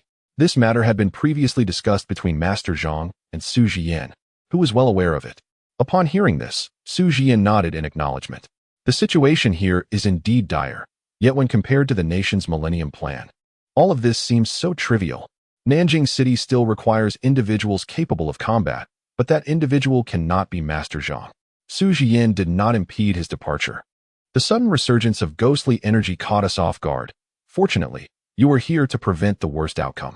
She gazed at Master Zhang with a sense of regret, softly remarking, there are circumstances we must confront. Master Zhang inhaled deeply and replied, I wonder how this Millennium Plan will ultimately unfold.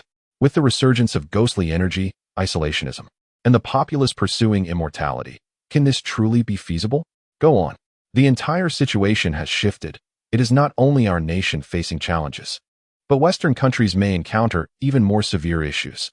It is high time for us to enact some changes. Remaining passive will only exacerbate the situation. I shall take my leave now. I entrust this place to you. Master Zhang clasped his fists in a respectful gesture, saying little more. He then turned to depart. However, just as he reached the doorway, his steps suddenly halted. What is the matter? Perhaps sensing his unease, Su Jian looked up at the master. Master Zhang did not respond immediately. Instead, he paused in contemplation before hesitantly speaking. I am pondering whether I should share an issue with you, as I am uncertain about the circumstances involved. A flicker of curiosity sparked in Su Jian's eyes. She furrowed her brow, gesturing for him to continue. What event could have caused this master from the Jingyi sect to hesitate so? There are whispers that a plane will soon descend from the Tower Kingdom to Nanjing City. I suspect that this flight may harbor supernatural entities. However, this information has not been verified. Given the current lack of military strength in Nanjing City, it would be prudent to investigate, should there be available personnel. Chapter 164, The Supernatural Flight, Nanjing City. People's Hospital. A stream of injured individuals receives aid. While the members of Bureau 749 begin to assess the casualties from this battle, in the vast temporary office, could there be spirits lurking? Su Jian murmured to herself, leaning against the window with her head bowed. Observing Su Jian in contemplative silence, Master Zhang refrained from further comment. He had urgent matters to attend to and believed his mission here was complete. After sharing the hearsay, he pushed open the door, his robes billowing elegantly, and swiftly departed. With Master Zhang's exit, the temporary office was left in solitude, with only Su Jian remaining. Not long ago, this space had been bustling with the 4 prominent families and others. Now, with the battle concluded, each individual had to pursue their own responsibilities. Gazing at the empty office, Su Jian couldn't help but feel a pang of nostalgia. She then slowly approached her seat, poured herself a glass of water, and rubbed her temples. She had taken note of Master Zhang's words, yet they did not seem of utmost importance. A series of recent troubles weighed heavily upon her, leaving her utterly exhausted and immobile. Various calamities incessantly disturbed the heart of this young director. Taking a sip of water while seated, Su Jian meticulously reflected on the events that had transpired recently. The sudden emergence of spirits in Nanjing City, the appearance of the spirit master, and the ghostly emperor ergo he had brought along, as well as the ghost emperor Jiang Yun who had been taken away. Had she heard correctly that Jiang Yun had descended as a host upon the ghost emperor Jiang Yun? The spectral soldiers had claimed that Jiang Yun should have perished 6 or 7 years ago. Had he truly passed away? Yet here he was, standing before her in full vigor. Could it be that what the spirit master said was true, that Jiang Yun had indeed descended as a host upon the ghost emperor Jiang Yun? Continuing to massage her temples, she propped her long legs on the desk, reclining back, her graceful form laid bare in the moment. What, indeed, was the master that the spirit master spoke of? Why would he abandon the long-cultivated ergo ghost emperor to take away the already demoted ghost general Jiang Yun? However, it was fortunate that the ghost emperor's powers had significantly waned. Although he had yet to eliminate them, this could be considered a stroke of luck amidst misfortune. Su Jian then pondered the newly emerged ghost hunter organization. She had heard Jiang Yun and Master Zhang mention it. This organization seemingly predated even the 4 families and the Taoist temple, and she could not fathom whether Jiang Yun would join their ranks. It appeared that peace was a distant dream in this world. An increasing number of issues bore down upon her, making it difficult to breathe. The recent occurrences, each significant on its own in the past, now converged into a singular tumult. Once more sipping her water, despite her physical fatigue, the determination in Su Jian's gaze grew ever brighter. She removed her legs from the desk, holding her glass of water, and prepared to lean against the window once more. A gentle breeze serves as a balm for one's weary spirit. Suddenly, a knock resounds at the door, prompting Su Jian to straighten herself slightly. "Come in," she calls out. As the door opens, in limps Li Tao, his body marred by numerous injuries, clutching a stack of documents. The freshly bandaged wound on his forehead is already soaked in blood. His towering frame is ensconced in bandages, rendering him reminiscent of a mummy, which evokes an unsettling aura. Upon entering the office, the furrowed brow and pallid complexion betray his anxious state. What has transpired now? Su Jian inquires, noticing his distressed visage. Just as he is about to respond, she gestures for him to take a seat. Slumping into the chair, Li Tao begins to speak. Approximately an hour ago, a plane departed from the towering nation, originally destined for Nanjing City. However, for reasons unknown, it made an unexpected stop in the Island of Radiance. That aircraft has now landed at Nanjing City Airport. Our personnel reported seeing Jiang Yun and members of the Ghost Hunter organization in that vicinity. He then produces the documents he carries and offers them to Su Jian. Approaching, she takes the stack, which contains photographs. Indeed, they capture Jiang Yun and the Ghost Hunter organization together. Su Jian's brow furrows once more. What could they possibly be doing at the airport? I'm not certain. Our team only observed them heading there together, Li Tao responds. Wait, how did those members of the Ghost Hunter organization find Jiang Yun? Why is she with them? Do they have a specific purpose? Could there be an issue with the aircraft? Su Jian strides over from the window to confront Li Tao with urgency. Suddenly, an epiphany strikes her, and her delicate brow tightens in concern. Just now, Master Zhang seemed to have mentioned this aircraft. Wait, you said that it made a brief stop in the Island of Radiance? Yes. Observing Su Jian's increasingly grave demeanor, Li Tao senses that something far more sinister may be afoot. Meanwhile, Su Jian's thoughts whirl around Master Zhang's earlier remarks. It is possible that the aircraft harbors malevolent entities. The warning from Master Zhang could not pertain to mere ordinary spirits. Additionally, the plane, meant to reach Nanjing City directly, lingered in the Island of Radiance for inexplicable reasons. Feeling an overwhelming fatigue, yet compelled to act decisively, she issues a command without hesitation. Li Tao, you must immediately assemble our available forces and proceed to the airport. An incident may be imminent. Upon observing Su Jian's furrowed brow, Li Tao refrained from uttering a word. He turned, limping slightly as he opened the door, preparing to summon the remaining forces. With unresolved matters still lingering, a new issue had arisen. Su Jian, her head pounding, drained the glass of water before her. A flight from the Kingdom of High Towers to Nanjing had inexplicably made a stopover in the Island of Radiance. She recalled Master Zhang's ominous words. There might be supernatural entities aboard this flight.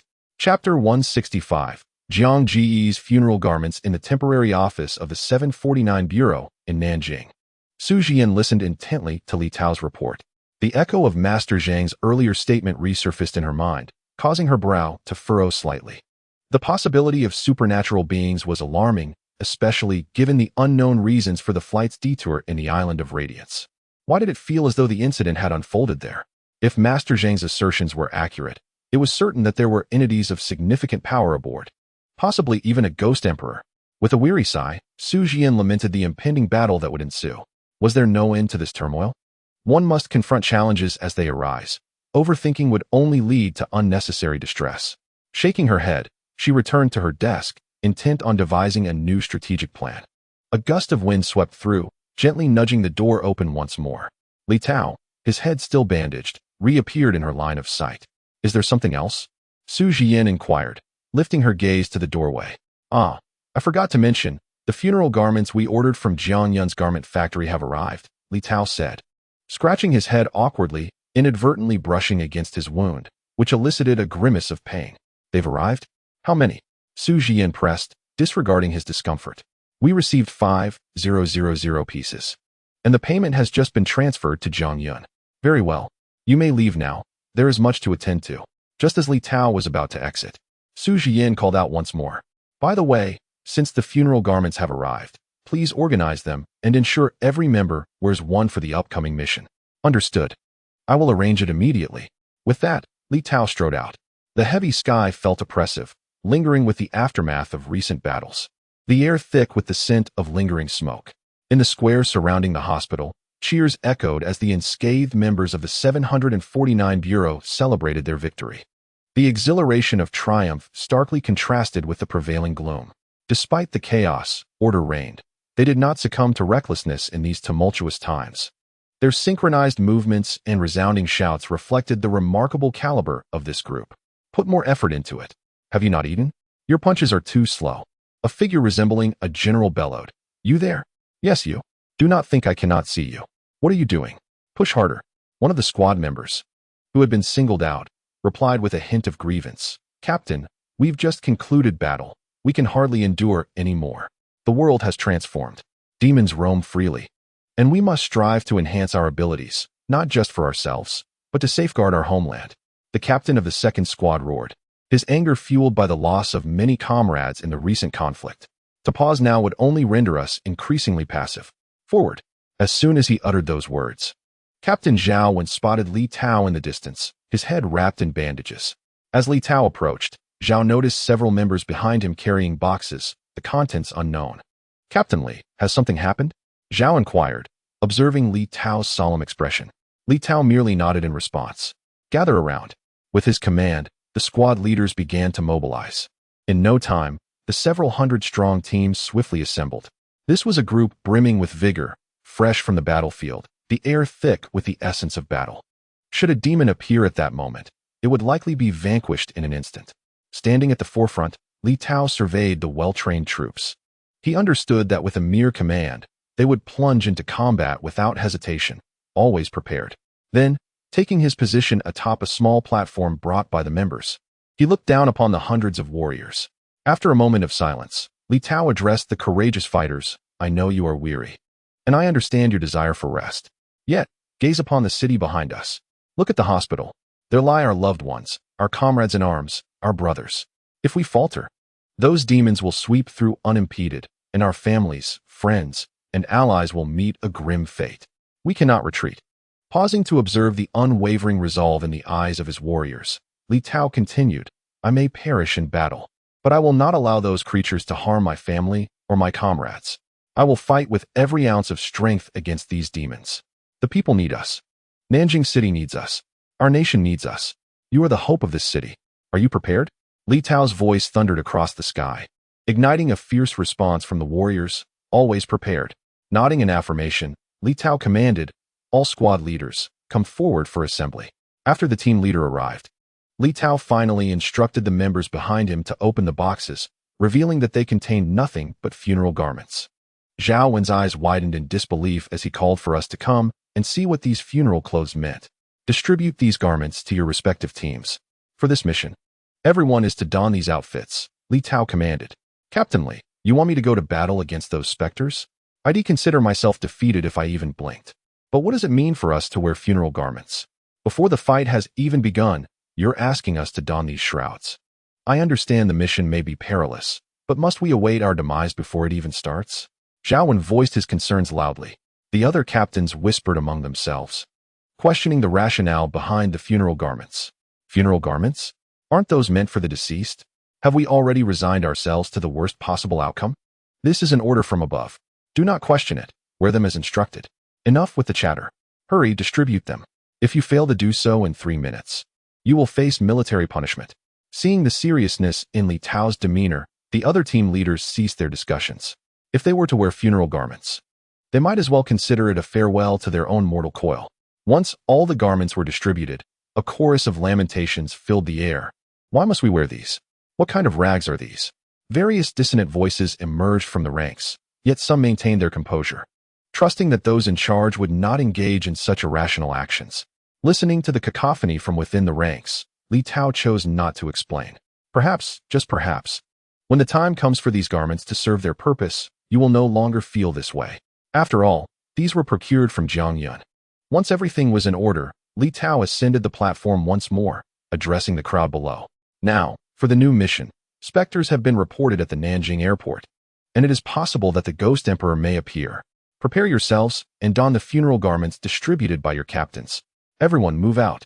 Chapter 166. The purpose of the funeral garments. With preparations complete, all the soldiers boarded their vehicles, speeding towards their destination. At this moment, on the vehicle where Zhao Wen sat, he gazed out at the overcast sky and then at the funeral garment he wore. His mood became equally somber, leading him to engage in conversation with others in the vehicle. "Why must we wear these tattered funeral garments? It's so strange. I feel like we are heading to our own demise. If we must wear them, we can manage, but these rags are simply hideous. What purpose do they serve? Do those in charge intend for us to confront specters while clad in these grotesque outfits? Do those specters possess any sense of aesthetics? It's utterly absurd. If this truly could horrify the specters, I would broadcast it live." At this juncture, Zhao Wen abruptly ceased his rambling. He then meticulously inhaled the scent of the funeral garment, glancing at the others before erupting in a stream of invective. "How is it possible that this tattered shroud still exudes an aura of ghostly presence?" Upon his utterance, the others in the vehicle also sensed the anomaly, having felt something amiss since donning the garments. However, since these were issued from above, they did not dwell on other possibilities. Could it be that these were stripped from the bodies of apparitions? The spectral energy is overwhelmingly potent. Surely, our Bureau 749 has not sunk to such depths? Is there a chance that these garments were crafted by the ghosts themselves, thus imbued with their essence? One member of the vehicle posited, "Please, spare me the absurdity. I find it far more plausible that a sow would ascend a tree than that a ghost would operate a sewing machine," Zhaowen retorted, clearly skeptical of such fanciful notions. Could it be that the intent from above is not for us to wear these garments to frighten the specters, but rather to don these ghostly shrouds and masquerade as one of them? Surely, those apparitions cannot be that Na'vi? Zhaowen articulated his thoughts once more. "Your assertion is even more ludicrous than my suggestion of ghosts sewing," the earlier member replied with evident disdain. Zhaowen, undeterred, scratched his head and continued, "Rather than donning this hideously garish shroud, I would prefer to wear multiple bulletproof vests. Yet, I wonder if the specters would wield firearms. Otherwise, these vests might prove futile. Perhaps I should wear a bulletproof vest over this shroud, as it is truly an eyesore. Let me say this, after so many years in Bureau 749, I have encountered a myriad of bizarre phenomena, but the notion of engaging in combat, while clad in a funeral shroud? I've neither heard of nor witnessed anything so peculiar. Does this wretched garment even serve a purpose?" Not only Zhaowen, but similar sentiments echoed among the other members of Bureau 749 within their vehicle, questioning the presence of spectral energy emanating from the shroud. Why does this funeral garment still harbor an aura of the supernatural? It baffles the mind. Could the spectral energy truly fulfill some function? What are those in command contemplating at such a critical juncture? Hush! Time slips away swiftly as they approach the vicinity of the airport. The sky, once overcast, darkened ominously. The ebony clouds obstructed the sun's rays, creating an unsettling contrast. Despite it being daytime, the inky sky rendered visibility nearly impossible, devoid of warmth. Even the stars were absent. Moving forward, they faced a realm of darkness surrounding the airport. If one were to gaze down upon Nanjing City, they would observe that at this moment, Nanjing Airport resembled a black hole, devouring all surrounding light. A tempest raged around the entire airport. As vehicles arrived, their headlights illuminated the South City Airport, shrouded in darkness. The occupants emerged from their cars, and an eerie chill swept over them. Yet, these individuals had weathered numerous battles and were not easily intimidated by the sinister wind. One by one, they brandished their weapons. Cloaked in ceremonial garb, stepping forth from their vehicles, they appeared as a striking contrast in the gloom, radiant and fearless. Yet their presence in such an environment was unsettling and terrifying. Li Tao did not rush to exit the vehicle. Instead, he opened the window and commanded, "Gather here for a moment while I survey the surroundings."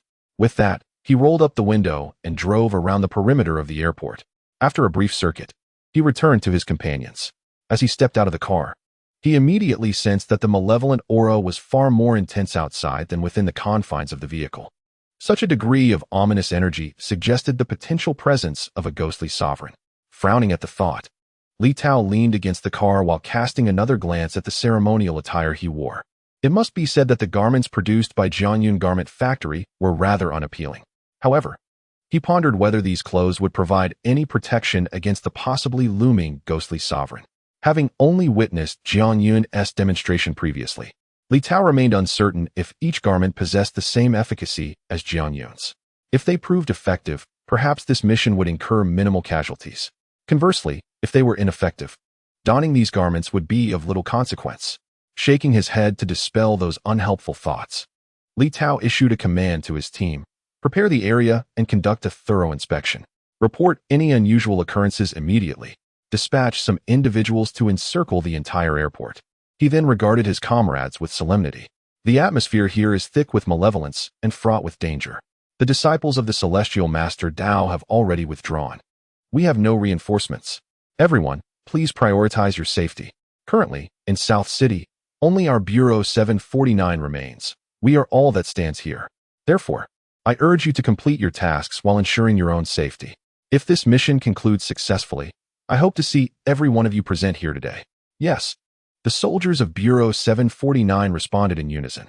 Once everyone had prepared, Li Tao turned to the squad leaders and issued another directive. You must safeguard this airport. Do not allow any malevolent entities to escape. I have faith in your abilities. He then addressed Zhaowen, the leader of the second team. Zhaowen, take your entire team with me to conduct an investigation. Chapter 167. an unexpected incident on the airplane at South City Airport. The only aircraft on the desolate tarmac flickered with emergency lights, casting a glow upon every face present. Ah, ah, ah. After a thorough search, I found myself utterly exhausted. Suddenly, a chilling proclamation shattered the tranquility of the airport. They are all dead. There are no living souls left. An older gentleman interjected, "Surely, there are still some alive?" With a scoff, Xiaoyu pointed at Jiang Yun. Just as she was about to continue her mockery, Jiang Yun playfully tapped her on the head. "You, what about me? I merely sensed an error. Let us not dwell on trivialities. These are but minor issues." Jiang Yun retorted nonchalantly, shaking her fist in front of Xiaoyu's face. "Strike me again, and I shall retaliate." Xiaoyu glared at Jiang Yun through gritted teeth, yet Jiang Yun remained unfazed. Observing the current situation, Jiang Yun pondered how it was possible that there were likely no living beings on this aircraft. How then had it taken off and landed? "I told you long ago. The ghost on this plane learned to pilot it. You see, you still doubt me," Xiaoyu remarked, rubbing her head as she spoke to Jiang Yun. Jiang Yun merely raised her fist, prompting Xiaoyu to fall silent, although her eyes still hinted at her defiance. Turning her attention to the strikingly beautiful woman and the others, Jiang Yun inquired, "Do you possess any additional clues, or have you noticed anything unusual?" The beautiful woman shook her head in response, "Not at the moment." Upon hearing this, Jiang Yun gazed out the window, contemplating the perplexing situation within the confined space. Just as her thoughts deepened, a commotion erupted from the cockpit, abruptly interrupting her musings. The sound resembled a woman's wailing, yet in an aircraft devoid of life. How could this be? The eerie cry from the cockpit sent shivers down everyone's spine. Instantly, they armed themselves, preparing to confront the unknown peril. After a prolonged silence, Xiaoyu decided to venture forth to investigate. "I shall see what presence dares to haunt us here." Turning to the older gentleman, she pleaded, "Uncle, if I find myself in danger, you will come to my rescue, won't you?" "Not a chance. If you are to meet your end, do it discreetly." "I shall report you," Jiang Yun replied without hesitation. At that moment, the ghostly bride, who had remained silent until now, suddenly sensed something amiss and shouted, "Husband, be careful." Upon hearing this, Jiang Yun swiftly dodged to the side. In the very next instant, a whip-like object shot out from the cockpit, leaving a deep gash in the spot where Jiang Yun had just stood. After evading the attack, Jiang Yun quickly retrieved her weapon, unleashing a barrage of firepower towards the assailant. As Jiang Yun finished his output, the crowd, poised to ascertain the source of the impending attack, was met with an even more harrowing spectacle. Each passenger's monitor abruptly erupted with a cacophony of static, the jarring noise contrasting sharply with the eerie silence of the airport. Soon, the static faded, leaving only a faint, indistinct buzzing sound, and at that moment, a woman appeared on the screen, her face obscured by long, damp hair. She donned a flowing white garment and stood beside an ancient well, seemingly greeting the onlookers. Although her features were indistinct, an unsettling sensation gripped the crowd. She was smiling. She was gazing directly at them. Chapter 168. Regret. Moreover, she appeared to possess the ability to teleport, manifesting in various corners of the scene displayed on the screen. Tension mounted among the crowd as they continued to observe the monitor, where the woman's hair swayed wildly, as if untamed by the wind. Strands of hair billowed forward, seemingly attempting to break free from their confines or to assault those beyond the screen. Witnessing this bizarre tableau, Jiang Yun could not contain his bewilderment. What is happening? Is the ghost on the plane inviting us to watch a movie? This isn't even a good one. Can we change the channel?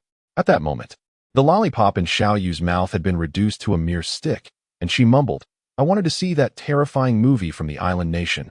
What was it called? I've forgotten. Can we switch channels?" Meanwhile, the others chose to disregard Jiang Yun and Xiaoyu. Not everyone would react the same way in such unsettling circumstances. As Jiang Yun and Xiaoyu exchanged banter, the woman on each passenger's display drew nearer and nearer, her hair consuming the entire screen. Her pallid complexion and vacant gaze were alarming, and suddenly, her hair unraveled. "What on earth is this?" Jiang Yun shouted, almost immediately after his outburst. The woman seemed to respond, vanishing from the screen in an instant. Just as Jiang Yun prepared to catch his breath, all the monitors went black. Strands of hair surged forth from the screens, directly assaulting the passengers. Thanks to the prior warning from the ghost bride, the crowd managed to evade the initial wave of attack, which did not inflict any substantial harm. However, Xiao Yu, caught off guard, was knocked to the ground by a sweep of hair. Rising with indignation, she exclaimed, "That was a sneak attack. It doesn't count." In response, everyone brandished their weapons, swiftly severing the strands of hair that lunged toward them. The emergency lights barely illuminated the scene, revealing the hair, thick as pythons, now scattered chaotically throughout the aircraft. Jiang Yun sheathed his weapon, intent on advancing to investigate the situation further. At this moment, peculiar events unfolded once again. A soft melody suddenly echoed throughout the aircraft, lingering in every corner. Initially, the song was gentle, but it soon escalated into a powerful crescendo. What sort of absurd tune is this? It's incomprehensible. Could we not have a song that a rational person could appreciate? Jiang Yun remarked upon hearing the melody. Hey, you don't happen to lack a membership, do you? What on earth is this nonsense, lacking even a membership? Meanwhile, Xiao Yu and the others maintained a vigilant stance while casting disdainful glances at Jiang Yun. Are you not aware of how conspicuous you appear? Xiao Yu interjected, disregarding the conversation. Looking for a fight, are we? She continued. What is this song? Why is it playing out of the blue? It's utterly baffling, Jiang Yun complained. At that moment, Gue Xianyang stepped forward and remarked. It seems to be in the language from the island of Fudi. I've heard Kayako mention something similar. A song from the island of Fudi? But isn't this plane flying directly from the kingdom of Gyoda? Is it possible that a ghost from Gyoda has a penchant for songs from Fudi? Jiang Yun directed a puzzled gaze towards the coldly beautiful woman. Yes, it is a direct flight, but what transpired remains unclear, she succinctly replied. As she too was uncertain about the situation. Perhaps only by confronting this ghost could the truth be unveiled. Though the circumstances were murky, one thing was certain, the ghost aboard this aircraft was indeed the source of the disturbance. It appeared that the ghostly sovereign on this plane possessed a plethora of methods and was quite formidable, making our presence here unwelcome. Jiang Yun retrieved a gold piece, turning his back to the others as he prepared for battle. It seems we may have difficulty exiting this aircraft. Alas, I regret not bringing Kayako along. Chapter 169, Cease the Assault. Following the previous skirmish, Kayako had sustained injuries. Blast those old Beiding fellows. Why did they have to injure my Kayako? Jiang Yun lamented, raking his fingers through his hair in frustration. If only he had brought Kayako along, everything would have been more manageable. After all, it's always easier to converse with one's compatriots. Perhaps Kayako could have engaged in dialogue with the adversary? He then turned his gaze toward the others, internally contemplating the current team configuration. Aside from himself and Gue Xianyang, only the members of the Ghost Hunter organization remained. Observing the trio of the coldly beautiful woman, Dunzi, and Xiao Yu, although he had previously witnessed their combat prowess, his recent interactions had rendered him increasingly skeptical of Xiao Yu's reliability. After a moment's reflection, Jiang Yun even considered delivering a punch to Xiao Yu. Wasn't the plan to easily subdue the ghostly sovereign? Setting aside the thought of reprimanding Xiao Yu further, Jiang Yun turned to face the group. The last battle with the ghost tamers, along with that other individual and that foolish dog, had left Xiao Dozi, Kayako, and Old Qin injured. Thus, they were not brought along this time, particularly Old Qin, who remains in a state of unconsciousness due to the matter of the Yin soldiers of the Great Qin. Even at this moment, Jiang Yun is still somewhat unclear about the relationship between the Yin soldiers and Old Qin. After all, Old Qin had been present long before he accepted the ancient mansion. In the future, there will surely be an opportunity to delve deeper into this matter. Once everything here is settled, it remains uncertain whether he will be able to address it. After the situation is resolved, he intends to find a chance to inquire with Old Qin. The Great Qinin soldiers are undeniably formidable warriors. Individually, they may seem average, but when united, they can incapacitate even the Ghost Emperor. Uncle, stop daydreaming and run. Xiao Yu quickly reminded as she noticed Jiang Yun lost in thought. With a swift leap, Jiang Yun narrowly evaded an attack that suddenly emerged from the cockpit. What on earth is happening? Why does this ghost prefer ambushes? Jiang Yun paid little heed to such thoughts. After a moment's pause, he swiftly drew his golden weapon and unleashed a barrage into the cockpit. The gun's muzzle erupted in a blaze of golden flames, as if aiming to consume everything in its path. Once Jiang Yun emptied the magazine, he remarked, "What is going on? A quick ambush and then retreat?" Before he could finish his sentence, a tremendous sound erupted from the cockpit, akin to something exploding. Jiang Yun blinked, momentarily at a loss for words. A figure gradually emerged from the cockpit, her complexion pale and her gaze hollow. She wore a flowing white dress, her damp hair disheveled over her shoulders, and her darkened hands were adorned with elongated, sharp nails resembling blades. Was this not the very woman who had appeared on the monitor moments ago? It seems that besides her long hair, these razor-like fingers are also among her weapons. As the female ghost appeared, she immediately launched an assault on Jiang Yun and his companions without hesitation. Her wet hair swiftly spread throughout the aircraft, attacking everyone. Jiang Yun and the others drew their weapons, preparing to sever the hair once more. After a brief exchange, several strands of hair lay severed on the ground. Yet the female ghost displayed no emotion. This was merely her most basic probing attack. If she were to unleash her full strength, Jiang Yun and his companions would not find it so easy to respond. Just as Jiang Yun was about to initiate an offensive, the disheveled female ghost suddenly halted her movements and cautiously took a step back. Chapter 170. I didn't create this. While everyone remained puzzled, a voice suddenly resonated from outside, accompanied by a glimmer of light. The group was momentarily stunned, still trying to grasp the situation. Meanwhile, the ghost bride had already sensed the commotion outside while Jiang Yun was preparing to strike. She tugged at Jiang Yun's sleeve, alerting him, Li Tao has arrived, along with that group from Bureau 749. Upon hearing this, Jiang Yun merely nodded, refraining from turning back, and instructed, you all go ahead. I will keep a watch on this Sadako. Uncle, you are truly charming. You should be able to handle this alone, right? Jiang Yun cast a fleeting glance at the nearby Xiaoyu. I can't do it. You stay here with me. Without hesitation, Xiaoyu swiftly grabbed the coldly beautiful woman and darted towards the cabin door. Uncle, I will give you 200 later. Just wait. As the others moved towards the cabin door, Jiang Yun kept his gaze fixed on the long-haired female ghost, gradually retreating. Noticing that the ghost remained still, he too departed once Xiaoyu and the others had descended. After everyone had vacated, the airplane was left desolate, with only her remaining. She turned her head, peering through the window at them, then pivoted away. In that fleeting moment of her turn, the entire aircraft darkened, and the previously illuminated emergency lights ceased to function. Upon disembarking, Jiang Yun, without reservation, delivered a punch towards Xiaoyu, though this time Xiaoyu managed to block it with her hand. Jiang Yun did not press further, waiting for a future opportunity. Observing Li Tao and the others drawing closer, Jiang Yun hastened to join them. Did you encounter any issues inside? Li Tao inquired before they were within proximity. Yes, there is a ghost, and it possesses great power. What kind of ghost? What level? Can it be fought? Li Tao asked anxiously. After listening, Jiang Yun stepped closer to Li Tao and paused in silence for a moment. If I am not mistaken, the entity inside should be Sadako, one of the two great ghost kings from the Island of Radiance. Li Tao gasped in shock, but upon further reflection, he found it deeply unsettling. The information we received indicated that a flight from the towering nation to Nanjiang City had made an unscheduled landing in the Island of Radiance for unknown reasons.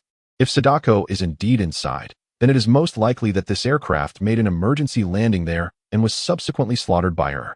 Upon saying this, Li Tao swallowed hard and continued. However, the higher-ups mentioned the possibility of a ghost emperor or even a more terrifying entity. But isn't Sadako a ghost king? Moreover, when I arrived, I sensed that the aura here could not possibly emanate from a ghost king. It must be that of a ghost emperor.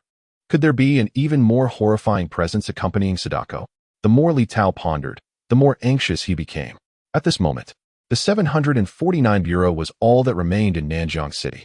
If the aircraft housed more than just Sadako, their situation would become increasingly dire, and casualties could potentially double. Observing Li Tao's anxious expression, Jiang Yun surmised what was troubling him and spoke up. We thoroughly examined the aircraft, and there should only be Sadako present. No other supernatural beings exist. Then that means she has already ascended to the status of a ghost emperor. How did she transform into the ghost empress? A myriad of questions poured from Li Tao's lips. Jiang Yun began to piece together a semblance of understanding. Perhaps it was that Sadako had mercilessly slaughtered everyone aboard the aircraft and, through unknown means, evolved into the ghost empress. However, he possessed no concrete evidence to substantiate this theory. Thus, he could only respond to Li Tao. I have no idea. Chapter 172. Coexistence of Humans and Spirits? Once Jiang Yun and his companions reunited with Li Tao and the members of the 749 Bureau, Jiang Yun spoke again. There is a female ghost inside. This wretched aircraft is illuminated solely by a few emergency lights, rendering visibility nearly impossible. You all should illuminate this plane. It was pitch black earlier, and we barely explored anything, Jiang Yun observed as the group carried several large lighting devices. In response, Li Tao instructed those behind him, "Move some of those lights over here to illuminate the aircraft." He then turned back to Jiang Yun. "I just took a stroll outside the airport and could only discern the outline of the plane. Has anything else, apart from Sadako, transpired within?" After witnessing the team direct their lights onto the airplane, Li Tao inquired further. "It's too dark to see clearly. All I know is that the interior of this plane is filled with hair." Jiang Yun too was uncertain about what had transpired within the aircraft, but he had a vague sense that every corner seemed to harbor the presence of Sadako. Just as Li Tao prepared to speak again, a disturbance emanated from the airplane. The enormous aircraft had taken on an eerie quality, with visible wisps of malevolent energy seeping from its interior and dissipating into the air, creating an atmosphere of chilling terror. Each window of the plane was obscured by a mass resembling hair, rendering it impossible to discern the events unfolding inside, and those strands appeared to belong to Sadako herself. Meanwhile, within the aircraft, Sadako sensed a hint of threat as she peered through a narrow gap to observe the others outside. Among them, the one wielding gold, seemingly oblivious, had posed the greatest threat to her. Additionally, he was accompanied by a female ghost clad in red, a kindred spirit. How could a ghost coexist with humans? Next, there was the strikingly beautiful woman who had been lingering near him. Although she displayed no overt signs, Sadako could still perceive a trace of menace emanating from her. Furthermore, she detected a familiar aura surrounding Jiang Yun. Yet, it did not seem to originate from the ghost beside him. It was a presence she felt she had encountered before. Now, it appeared that reinforcements had arrived, intensifying the threat she faced. In the blink of an eye, she vanished from her position. Instantly, the interior of the aircraft was suffused with a dense, oppressive spirit energy. Meanwhile, those gathered in the square noticed that the world had grown increasingly dark, as even light struggled to penetrate its depths. Li Tao had no choice but to command his subordinates to push the lights a little further forward. The malevolent aura emanating from the aircraft was intensifying. Upon further reflection, if earlier Jiang Yun had been uncertain whether Sadako had truly transformed into a ghost emperor, at this moment he could assert with absolute certainty that she was no longer merely a ghost king. She had ascended to the status of a ghost emperor, or perhaps even something beyond that. Wisps of dark energy began to rise from the tip of the aircraft, and Sadako emerged slowly from that very point, as if surfacing from the depths of water. While Jiang Yun and the others were still engaged in conversation, Sadako, remaining true to her usual demeanor, initiated an attack with no hesitation. Zhao Wen, positioned behind Li Tao, was engrossed in their discussion and failed to notice that Sadako had launched an assault against him. As the attack drew nearer, Zhao Wen realized too late that evasion was no longer an option. Chapter 172. What is happening?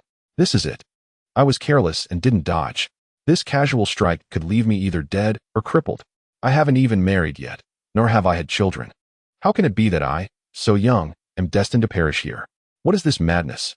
To think she would so brazenly ambush someone as insignificant as me. This is utterly unfair.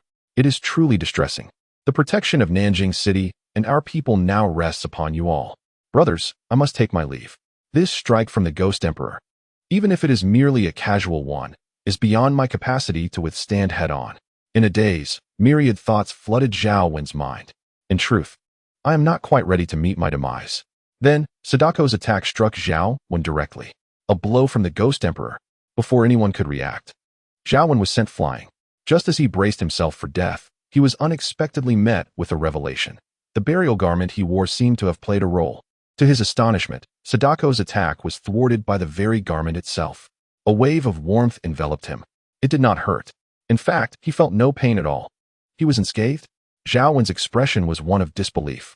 Looking at the burial garment, he noted that after the strike, it had become even more tattered. After a moment's pause, he exclaimed, "What is happening?" He gazed at the others at the airport, bewildered, shaking his head. He glanced at himself and realized that aside from a few minor scrapes from being ambushed by Sadako, he bore no other injuries. This was nothing short of a miracle. What is going on?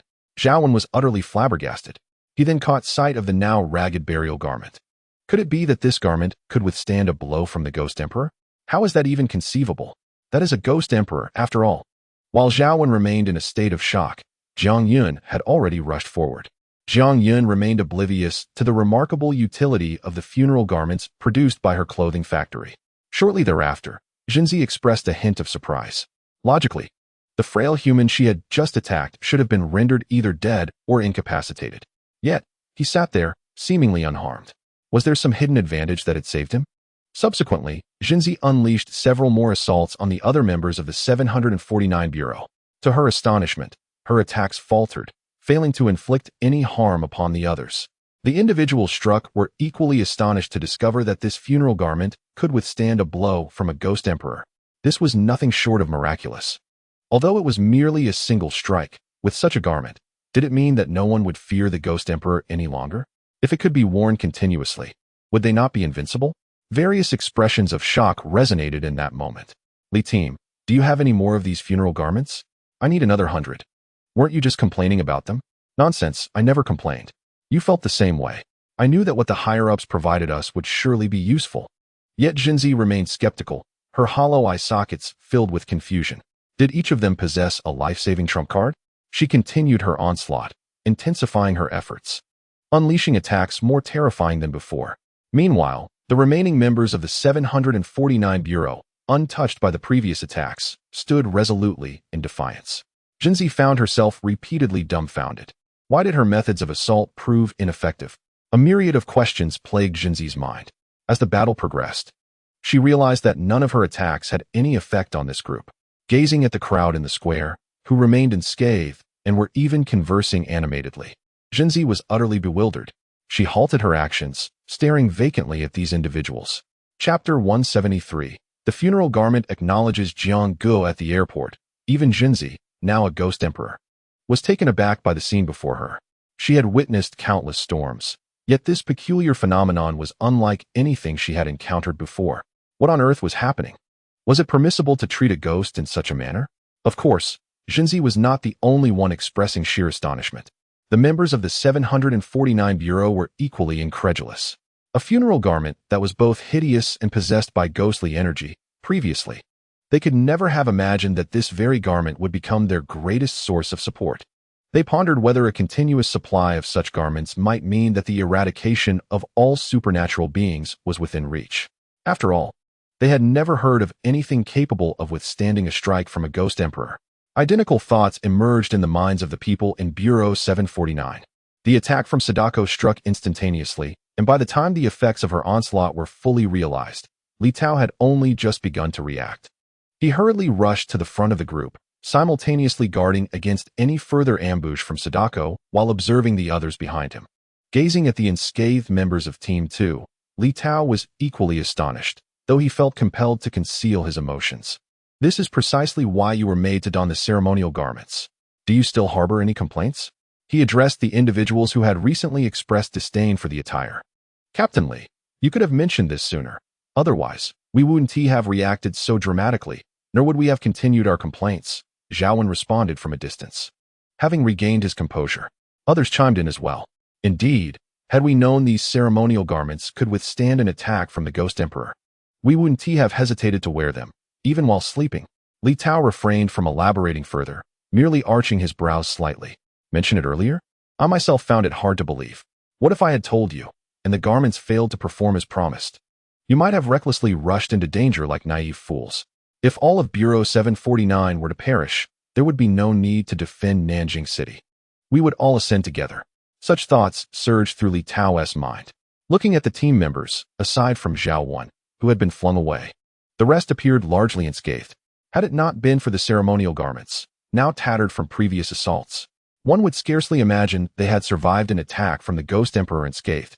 Grateful for these garments, Li Tao mused on the potential losses had they not received them from Jiang Yun's garment factory. With just that recent wave of attack, how many lives could have been lost, and how much combat strength would have been diminished? If that had been the case, Nanjing City would truly be defenseless. What need would there be for defenses if there were no people left to protect? Reflecting on his initial skepticism towards Jiang Yun and the garments, he felt a wave of relief that Su Jian had ordered everyone to wear these ceremonial outfits. Meanwhile, Jiang Yun, who had engaged in battle with Sadako the moment her attack commenced, was now astonished to realize, no wonder things felt a bit different. You all look peculiar. It turns out you are adorned in the ceremonial garments produced by my Jiang Brothers Garment Factory. I didn't notice it at first. Jiang Brothers Garment Factory, quality assured. Satisfaction guaranteed or your money back. Chapter 174, not unfeasible. With that, he executed a swift counterattack towards Sadako, catching her off guard. Sadako, taken aback, was surprised that her ultimate technique had been so readily learned by Jiang Yun. She then swiftly leapt aside, evading Jiang Yun's counterstrike. After Jiang Yun's initial ambush failed, he remained undeterred, swiftly retreating 3 steps before addressing Li Tao. So, how do you find the burial garments produced by Brother Jiang? Quite impressive, aren't they? We guarantee quality. Would you like to place another order for 10,000? As for the price, Brother Jiang's tailoring is fair and honest. We only make an 8,000 profit on 10,000. Oh, don't take that seriously, I misspoke. A slight increase from before would suffice. At that moment, although Li Tao was inclined to discuss the business deal with Jiang Yun, he was rendered speechless by Jiang Yun's antics, internally lamenting, at a time like this. With Sadako right before you, your first instinct is to promote your burial garments. Incredible. While your garments are indeed remarkable, we are facing Sadako, the Ghost Emperor. Could you not finish the fight first before discussing business? Li Tao's eyes widened in disbelief. Meanwhile, Sadako offered no opportunity for further conversation.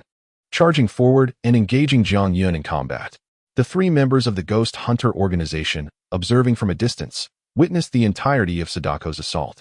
The strikingly beautiful woman was taken aback, her expression a blend of astonishment and intrigue as she pondered the existence of such treasures capable of withstanding the attacks of specters.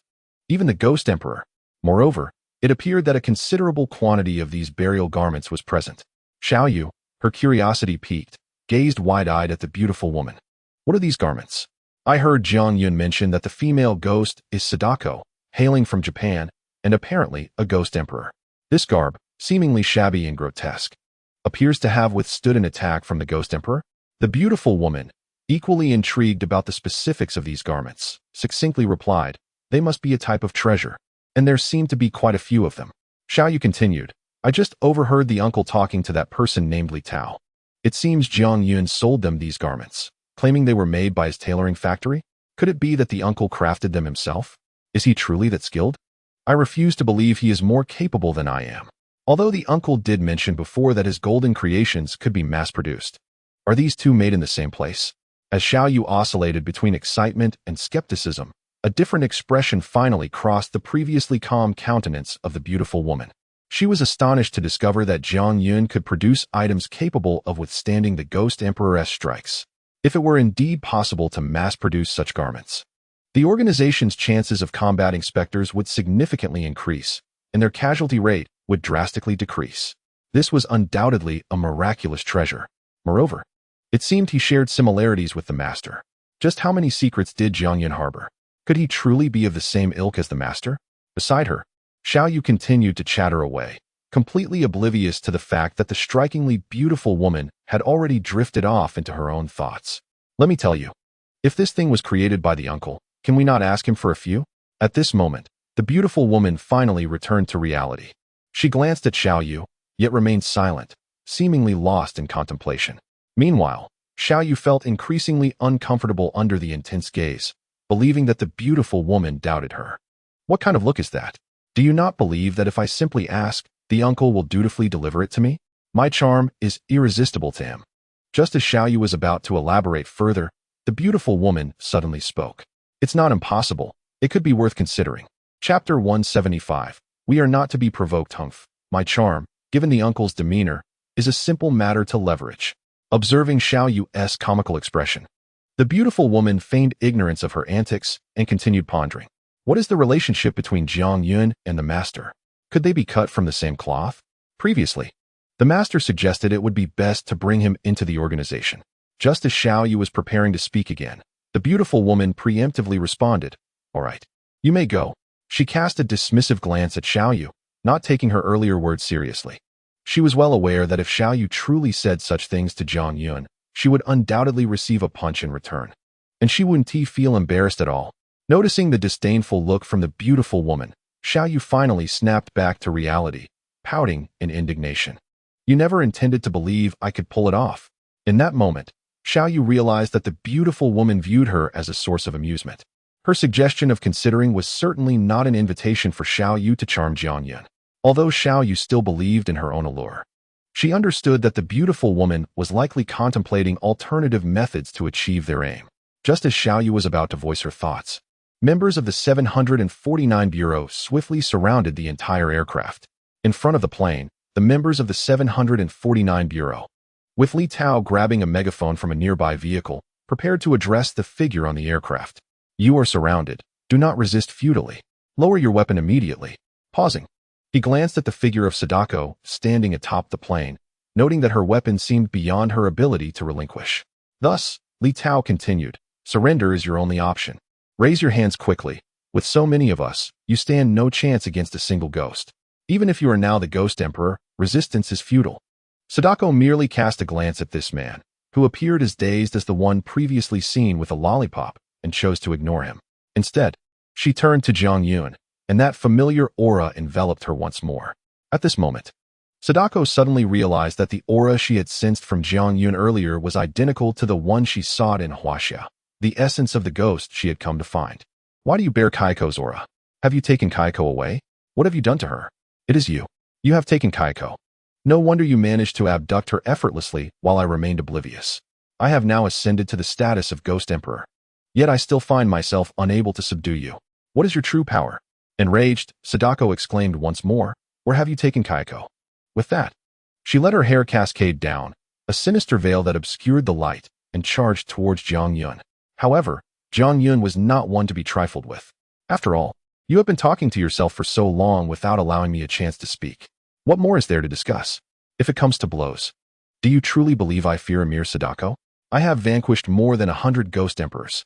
I am not someone to be easily provoked. Casting aside any extraneous thoughts, Jiang Yun also advanced towards Sadako. At that moment, the Ghost Bride, who had remained silent, suddenly stepped forward. She had been observing quietly, trusting that her husband could handle the situation. Her role was merely to watch and intervene when Jiang Yun needed assistance. A mere Ghost Emperor would pose no challenge for him. Yet, she had just heard the name Kaiko uttered by Sadako. Chapter 176. Are they deceiving me? Indeed. It seemed Kaiko was the one her husband had brought over from the land of the rising sun. With this thought, the Ghost Bride cast a glance at Jiang Yun, who was oblivious to these revelations.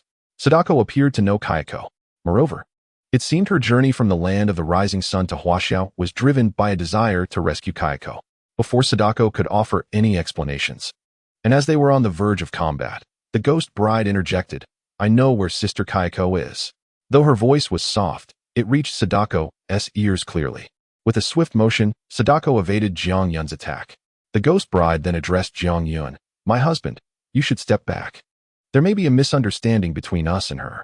Upon hearing the Ghost Bride's words, Jiang Yun decided against pursuing further. He had no desire to engage in battle with Sadako. Such a confrontation would be arduous and complicated. If a resolution could be found through dialogue, that would be ideal.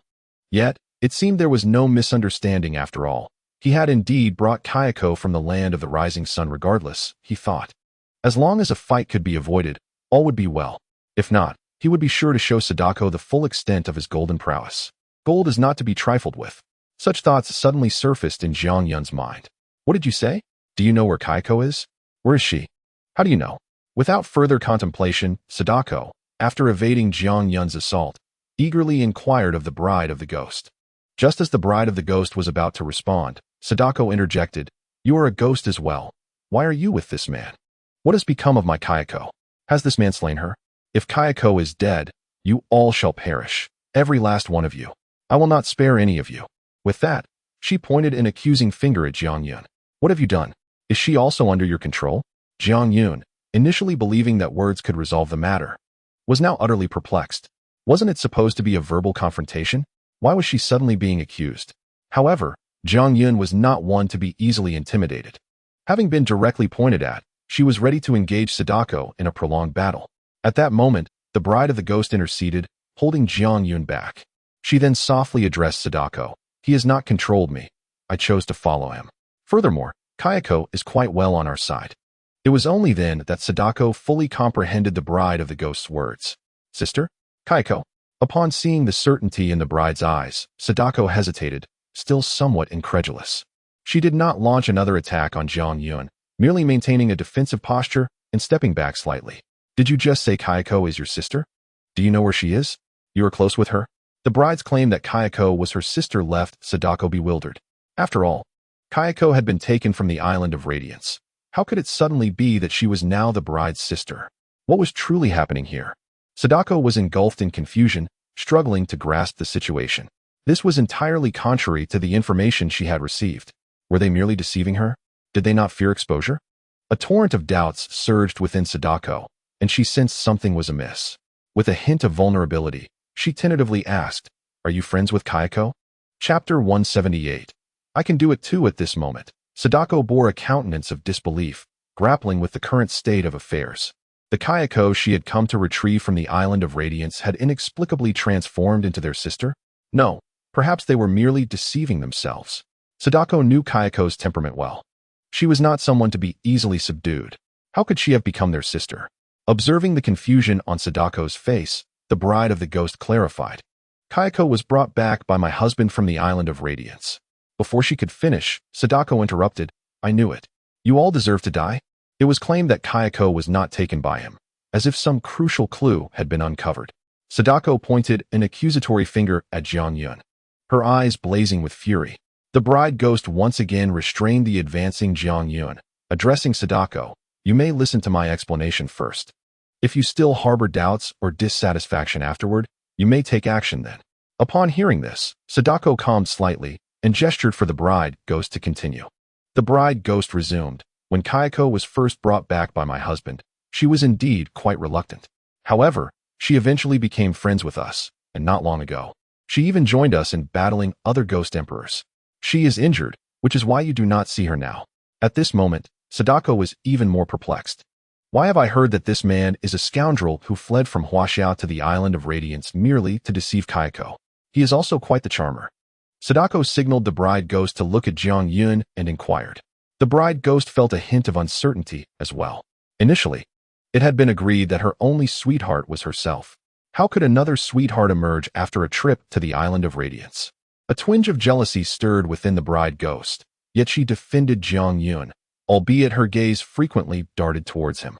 Jiang Yun, noticing the bride ghost's glances, awkwardly scratched his head and shrugged, "What can I do?" Sadako, however, exclaimed in anger, "That scoundrel! If I discover that Kayako is in harm's way, you will be the first I kill." As Sadako seemed ready to confront Jiang Yun again, the bride ghost stepped forward to mediate once more. "Rest assured, Kayako has not encountered any misfortune. She simply has not arrived yet, and she is thriving here. Indeed, Kayako is living quite well now. Would you not want to join your sister?" Jiang Yun remarked, observing Sadako lost in thought. The bride ghost then reassured Sadako, "I guarantee that Kayako is perfectly fine. If you do not believe me, you may accompany us to see for yourself." Upon hearing this, Sadako fell silent. She had come to Huaxiao specifically to find Kayako, who had been missing for a long time. Upon learning of Kayako's well-being, her emotions softened slightly. However, if she were to follow them, she would be venturing into unfamiliar territory. What if they laid a trap? It would feel as though she had flown here to deliver herself into danger. Yet, if she did not accompany them, how would she ever locate Kayako? Searching meticulously could yield results, but it would consume an inordinate amount of time. Furthermore, should she refuse their proposition, she would be compelled to confront them at this very moment. Faced with a throng, Sadako lacked the confidence to prevail against them. Even a single Jiang Yun proved to be a considerable challenge. Although she could flee, she was aware that such an escape would be rather undignified. To be driven away after traveling such a distance? Was she truly destined to endure such humiliation? At this juncture, Sadako's tone softened as she addressed the bride of ghosts, deliberately ignoring Jiang Yun. Noticing Sadako's apparent relaxation of her defenses, the bride of ghosts recognized that Sadako had begun to waver. Seizing the opportunity, she asserted, "Indeed, I am flourishing at present." Upon hearing this affirmative response, Sadako appeared hesitant and uncertain about whether to accompany her for a brief visit. After a moment of silence, she finally conceded, "I can accompany you for a glance. However, those behind you, as well as the three individuals opposite us, must refrain from following." While the threats posed by the others were not as formidable as Jiang Yun, they still presented considerable complications. At this moment, Jiang Yun sensed that matters were progressing favorably. He mused to himself, The bride of ghosts truly is my sweet little darling. A few words from her have managed to sway Sadako. He then reassured Sadako, rest assured. With me here, there shall be no unforeseen incidents. If you are apprehensive, these individuals need not accompany us. Simply walk alongside us. Sadako, genuinely disinclined to engage with Jiang Yun, remained silent, her gaze fixed on the bride of ghosts. The bride of ghosts, recognizing Sadako's reluctance to acknowledge Jiang Yun, affirmed, "My husband has spoken. It is indeed permissible." At this moment, Sadako slightly nodded, indicating her willingness to join Jiang Yun and the bride of ghosts in search of Kayako. Meanwhile, the others observing this scene by the aircraft were left in astonishment, exchanging incredulous glances. Is this truly happening? How on earth did this work? You, the Ghost Emperor, were so easily persuaded? The members of the 749 Bureau found themselves perplexed, questions swirling in their minds. Although the chaotic situation had yet to be completely resolved, it appeared that Jiang Yun had managed to gain control of the scenario. Zhao Wen stood beside Li Tao, remarking, "Jiang Yun harbors many secrets. So it is entirely reasonable that he is capable of addressing these issues at this moment." After a brief pause, he added, "Indeed, it is not surprising that such events transpire around him. Once they depart, instruct the remaining members to tidy up this area and search for any additional discoveries." Meanwhile, on the opposite side of the aircraft, the three members of the ghost hunting organization, having distanced themselves from the official members, observed Jiang Yun's effortless persuasion of Sadako. The coldly beautiful woman displayed no extraneous emotion. If her assumptions were correct, Sadako, upon arriving here, would find herself unable to locate Kayako and would have to confront the official organization's members. Thus, agreeing to the Bride of Ghosts' invitation was undoubtedly the most prudent choice. The Shroud would not be able to withstand attacks indefinitely. There would inevitably come a time when it would be exhausted. As the time approaches, they will find it increasingly difficult to withstand Sadako's onslaught, ultimately leading to a scene of mutual destruction. "No way, no way," Xiao Yu exclaimed in astonishment, her mouth agape, nearly dropping her lollipop. Unbeknownst to her, she had unwrapped another lollipop and placed it in her mouth. Did the uncle and that ghostly bride truly deceive Sadako so effortlessly? Is that even possible? I feel like I could do it too. Chapter 178. An Unfinished Tale of Humans and Spirits? At the airport of Nanjing City, watching Jiang Yun appear so at ease, Li Tao couldn't help but reflect. Without deploying any military force, merely engaging in verbal persuasion, Sadako was subdued with such ease. Although there may be other factors at play, relying solely on coaxing and trickery to subdue Sadako feels utterly surreal. An impractical thought crossed Li Tao's mind at that moment. At this juncture, Jiang Yun approached. "Then let us take you to your dear friend Kayako. Just remember, no fighting for now. I am not afraid of you." The ghostly bride then spoke to Sadako. "Rest assured, Kayako is unharmed." Jiang Yun added, "Just come with us. Once in Huaxia, we will ensure a most comfortable reunion with Kayako." Upon hearing this, Li Tao appeared utterly bewildered. "Hey, what does comfortable mean? What else do you intend to do?" Before Li Tao could ponder further, he witnessed Jiang Yun and the ghostly bride continue their persuasive discourse with Sadako. "Trust me, Kayako is one of us. We have never wronged her. Whatever she desires, we shall provide. Indeed, my husband speaks the truth." Although Sadako was merely a spirit, she was not naive enough to be misled by such superficial words. She promptly interrupted Jiang Yun, who was preparing to continue. "Fine. I will accompany both of you to find Kayako. However, do not let me discover that you have deceived me. If you dare to trick me." She paused, then continued, "I will surely kill you." Seeing that Sadako had agreed to follow them to find Kayako, Jiang Yun ceased further discussion and bid farewell to the others. "You all heard that, right? It's not that I don't want you to join us.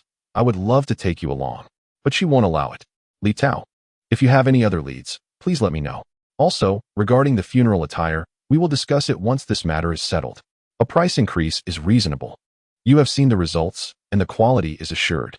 Rest assured, it won't rise too much." Observing Li Tao's exasperated expression, Jiang Yun turned to the other side and remarked, "Xiao Yu, I will deal with you next time. I am too busy for you now. First, I need to ensure Sadako meets her dear friend." Continuing to speak softly to the enchanting beauty, he said, "Let us withdraw for now. It seems that Sadako has some issues. Should anything arise, you may reach out to me." With official members present, Jiang Yun refrained from disclosing his recent affiliation with the Ghost Hunters organization. Although it was inevitable that the people from Bureau 749 would eventually learn of his involvement through other means, Jiang Yun currently lacked the energy to elaborate to them. It was unclear who was targeting whom. Xiaoyu, infuriated, yanked the lollipop from her mouth and glared at Jiang Yun with indignation. Meanwhile, the striking beauty merely nodded, intending to leave with Xiaoyu to consult their master and discern his intentions, before subsequently preparing to seek out Jiang Yun. Given the presence of Bureau 749 personnel, certain matters could not be discussed openly here, and she was reluctant to become entangled with them, especially with Su Jian. Jiang Yun then turned his attention back to Sadako and said, "Shall we go? They are no longer following us. You can relax now, can't you?" Sadako slightly nodded and prepared to follow behind them, maintaining a safe distance. Observing Jiang Yun's ease in escorting Sadako away, Li Tao recalled Sadako's earlier words and contemplated the last time Jiang Yun had brought Kayako back from the island. He was astonished and murmured, "I knew that Kayako had always been by Jiang Yun's side. I was previously unclear on how he managed to bring her back, assuming it was merely a matter of capturing her through combat. Now, hearing Sadako incessantly call Jiang Yun a scoundrel, it seems I've grasped how he brought Kayako back. Surely these female spirits haven't all been deceived by Jiang Yun in such a manner? Flattery and endearments like little sweetie." The thought made Li Tao shudder. Engaging in such antics with spirits? Is this a form of necrophilia? A lingering affection between the living and the dead? Yet, it seems he can actually resolve issues in this way. Truly, Jiang Yun, with his myriad of unexpected strategies. Just as Li Tao pondered further, his phone suddenly rang. He pulled out his device to find it was a call from Su Jian. "What is the current situation? I can sense a ghostly aura here. Has a new ghost emperor emerged? What type of ghost are we dealing with? Do you require assistance?" As soon as the call connected, Su Jian's melodious voice came through. Upon hearing her, Li Tao found himself momentarily at a loss.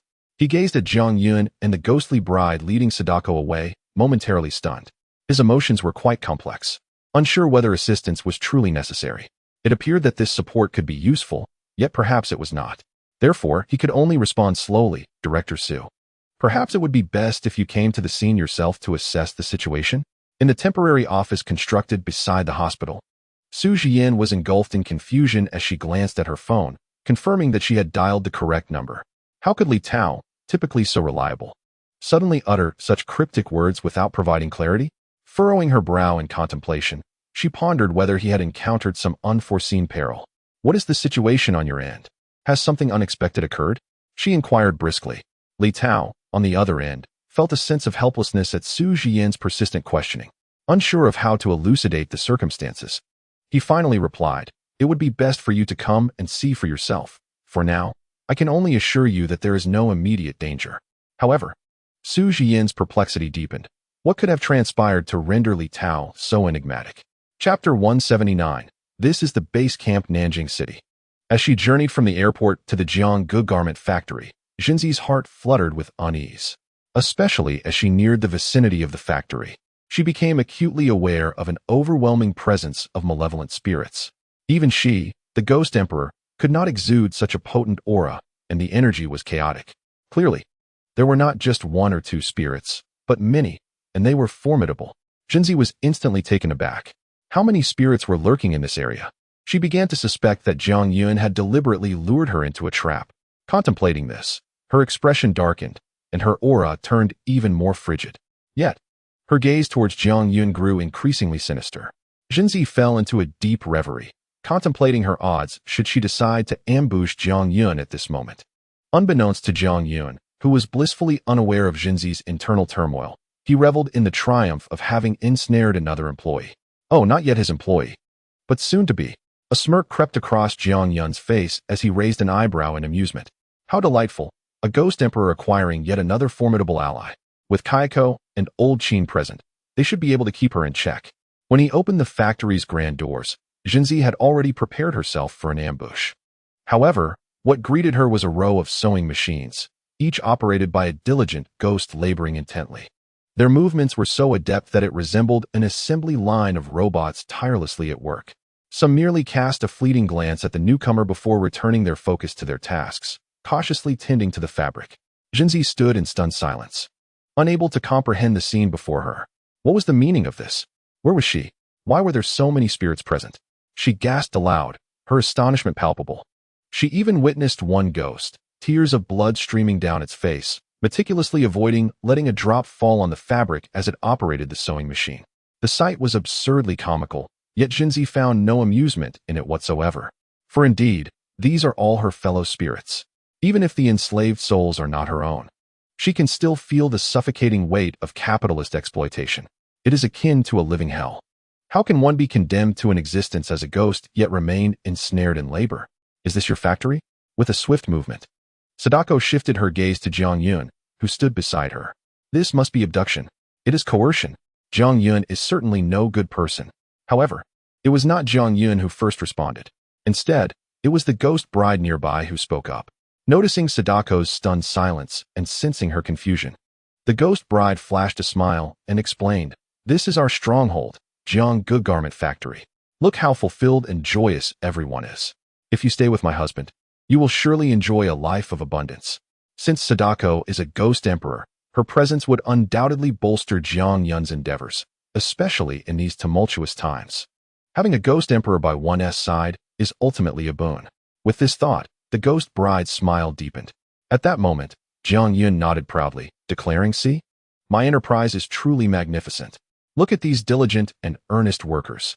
I suggested they take an hour's break each day, yet they refuse. Alas, they insist on working 24 hours a day, and I simply cannot stop them." He feigned regret, shaking his head. If he hadn't uttered those words with such a smile, they might have held some credibility. Sadako, finally regaining her composure from the earlier scene, was left stunned by his words. Her gaze slowly swept over the faces of the ghosts, who appeared resigned to their fate. Initially expressionless, the spirits' faces gradually contorted into grimaces upon hearing Jiang Yun's remarks. Their mechanical movements continued unabated, as if they were mere automatons. "Is it truly voluntary, you scoundrel?" Sadako absorbed the grim reality around her and slowly turned her head, first locking eyes with the ghost bride, whose unsettling smile sent a chill down her spine.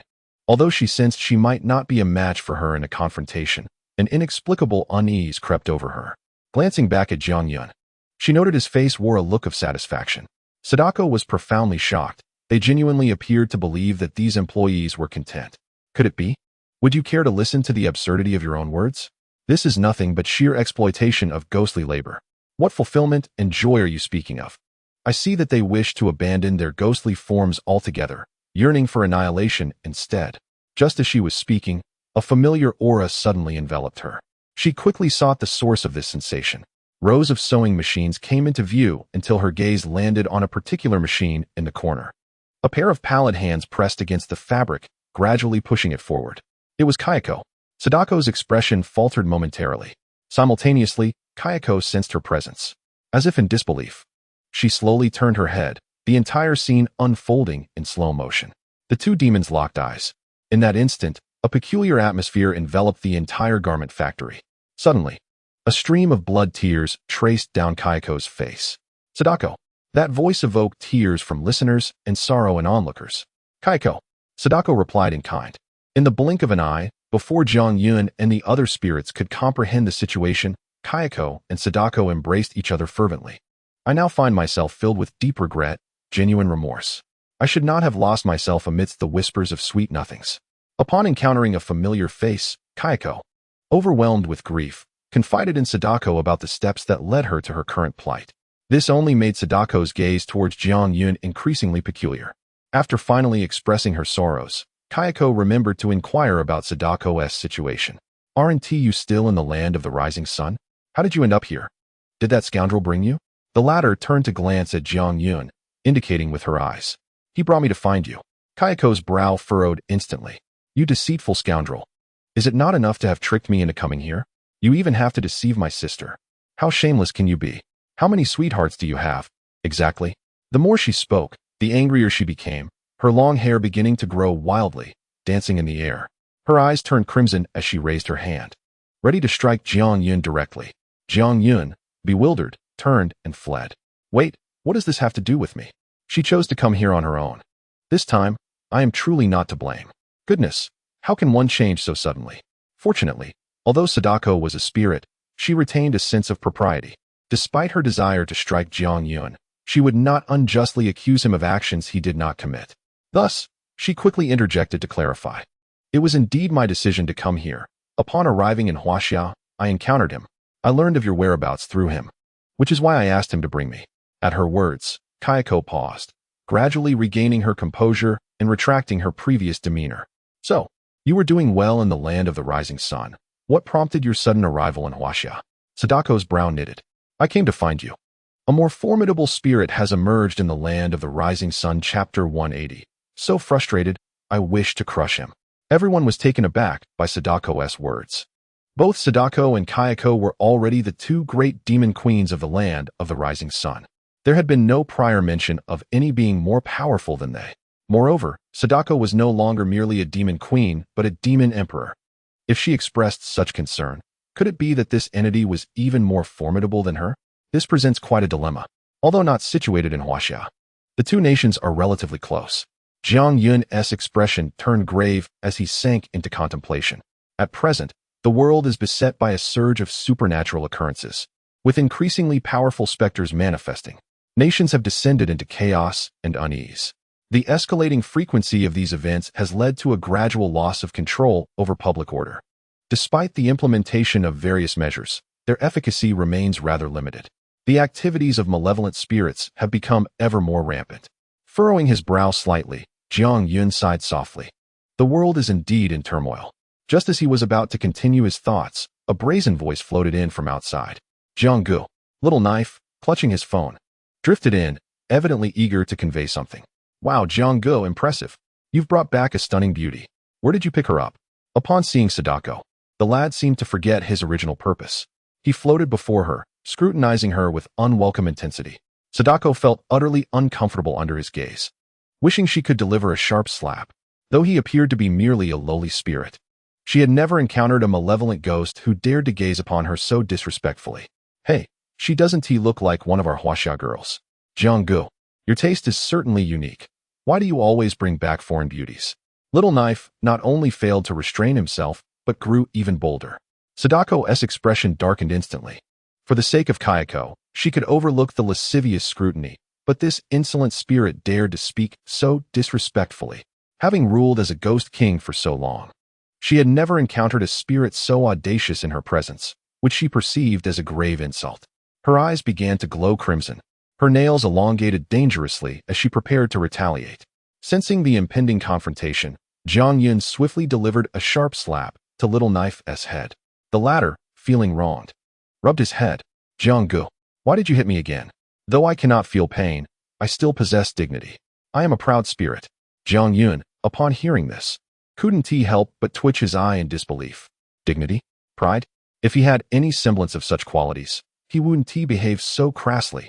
Seeing that Jiang Yun had already reprimanded him, Sadako refrained from further outbursts, choosing instead to silently swallow her indignation, awaiting a future opportunity for revenge. Little Knife, however, belonged to the type that forgets punishment but remembers a meal.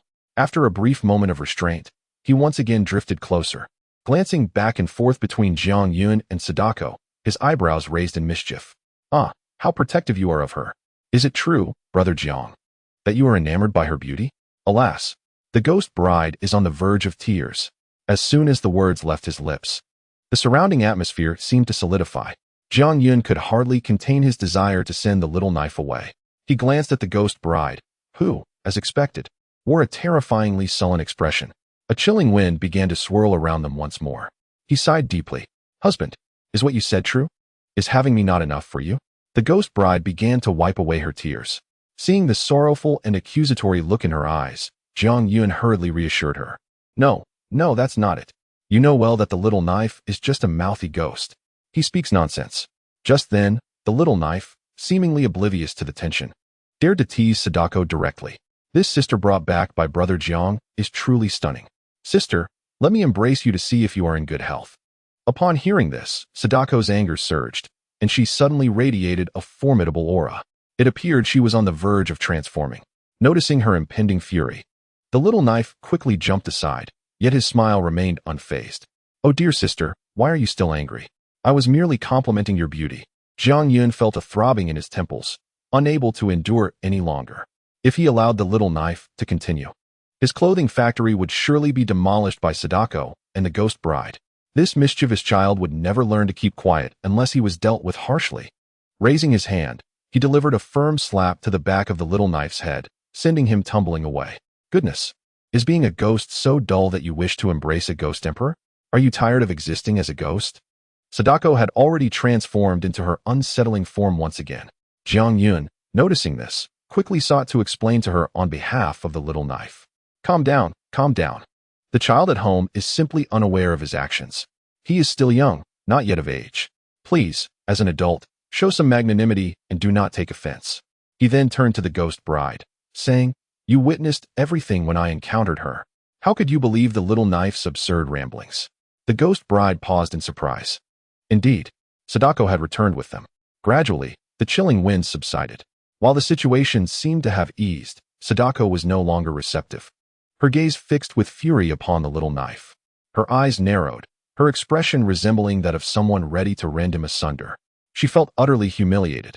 How dare this mere malevolent spirit show such disrespect to her, a ghost emperor? With just a flick of her finger, she could obliterate this insignificant ghost.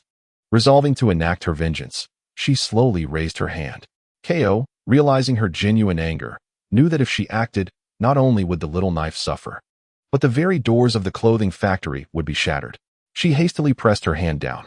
Simultaneously, they opened their mouths to counsel, attempting to soothe her emotions. The little knife, despite his sharp tongue, was fundamentally a decent person, devoid of malice.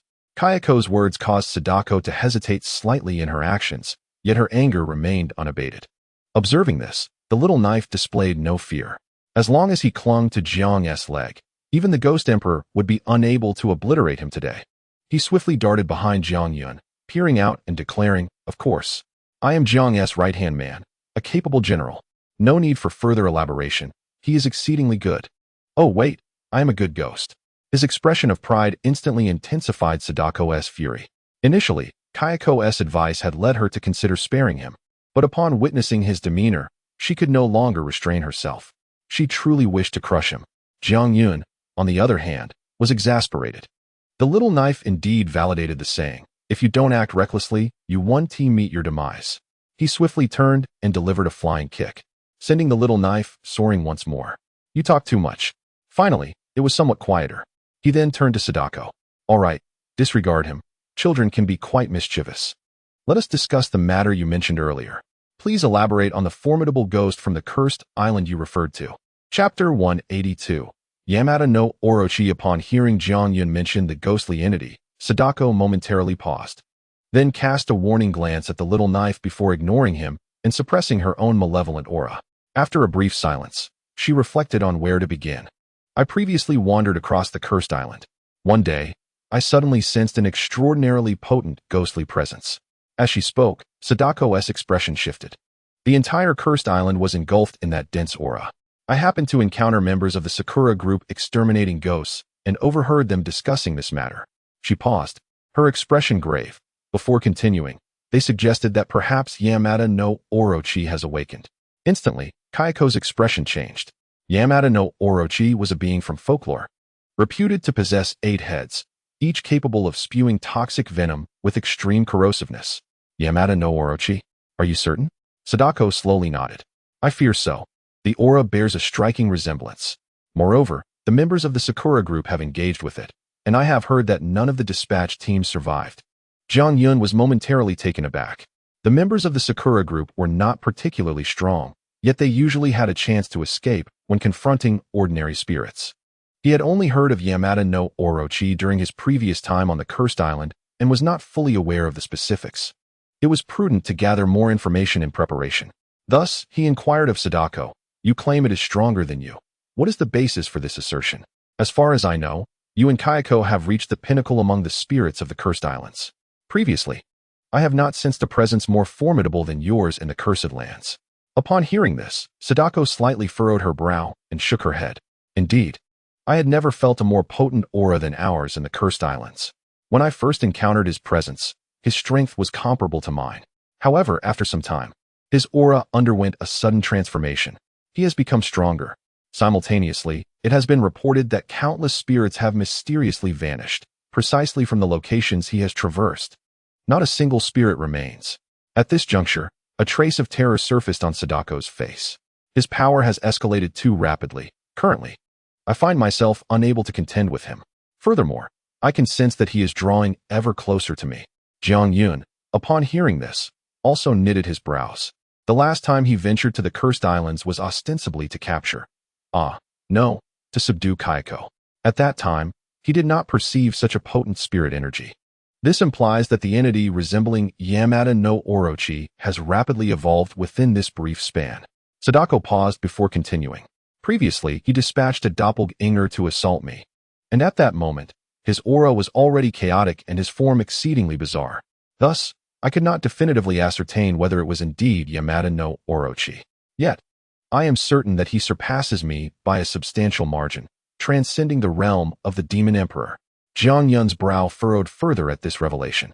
If he has surpassed the Demon Emperor, does that not imply the emergence of a Demon Saint? Alas, the arrival of a Demon Saint complicates matters significantly. Moreover, spirits should not experience such rapid growth and strength. Unless, of course, the vanished spirits have been devoured by him. Hence, his approach towards Sadako must also be an attempt to assimilate her. The reason he previously dispatched only a doppelganger for assault was likely to gauge Sadako's strength. Kayako's expression was equally grave. As fellow demon queens of the Cursed Islands, she understood the potential to enhance one's power through the consumption of other spirits. Yet she had never resorted to such actions. The rationale was simple. With each spirit consumed, one inherits their anguish and hatred. Devouring one or two may bear little consequence. But should the quantity become excessive, the accumulated pain and hatred could lead to a complete loss of reason, transforming one into a mindless beast of slaughter. The very reason she and Sadako ascended to the status of demon queens was due to the immense suffering they endured in life, which instilled within them a profound hatred. As time passes, this suffering gradually diminishes and is ultimately soothed. Should a spirit consume them, it would not be their current memories that would be absorbed, but rather their most primordial and agonizing recollections. If Sadako remains there, she faces a dire choice. Either she must consume spirits to bolster her strength or risk being devoured herself. Contemplating this, she cast a worried glance at Sadako. As if understanding her innermost thoughts, Sadako spoke to her. I sought to escape from the island of the cursed, as the emergence of the demon saint has made my existence perilous. Upon hearing from the Sakura group that you were in Huaxia, I commandeered a plane to come here. Kayako fell into silence for a moment, then replied, well, since we are here, we might as well make the most of it. To be honest, this place isn't so bad. Although one must toil at the sewing machine 24 hours a day, without respite throughout the year, life here is relatively comfortable. Glancing at Jiang Yun, she continued, moreover, safety is assured. It is certainly less perilous than the Cursed Island. Sadako was momentarily taken aback. Sister, do you hear what you are saying? Isn't this merely working for someone else? And without a single day off? Oh no, has my sister been brainwashed? Just then, Jiang Yun noticed her dazed expression and seized the opportunity to interject. Absolutely, staying here is quite splendid. Our unending labor fills each day with purpose. There is no sense of emptiness at all. Kayako had secured such a favorable opportunity for herself, and it seemed she had effectively captivated Sadako. Another valuable addition to the sewing brigade. Jiang Yun nodded in satisfaction when suddenly, the little knife rolled back into the scene. Oh, by the way, Jianggu, I have something to discuss with you. I almost forgot. I came across some news. Take a look. It's about the Cursed Island. Upon hearing the mention of the Cursed Island, both Kayako and Sadako's attention was immediately drawn. The little knife handed over his phone.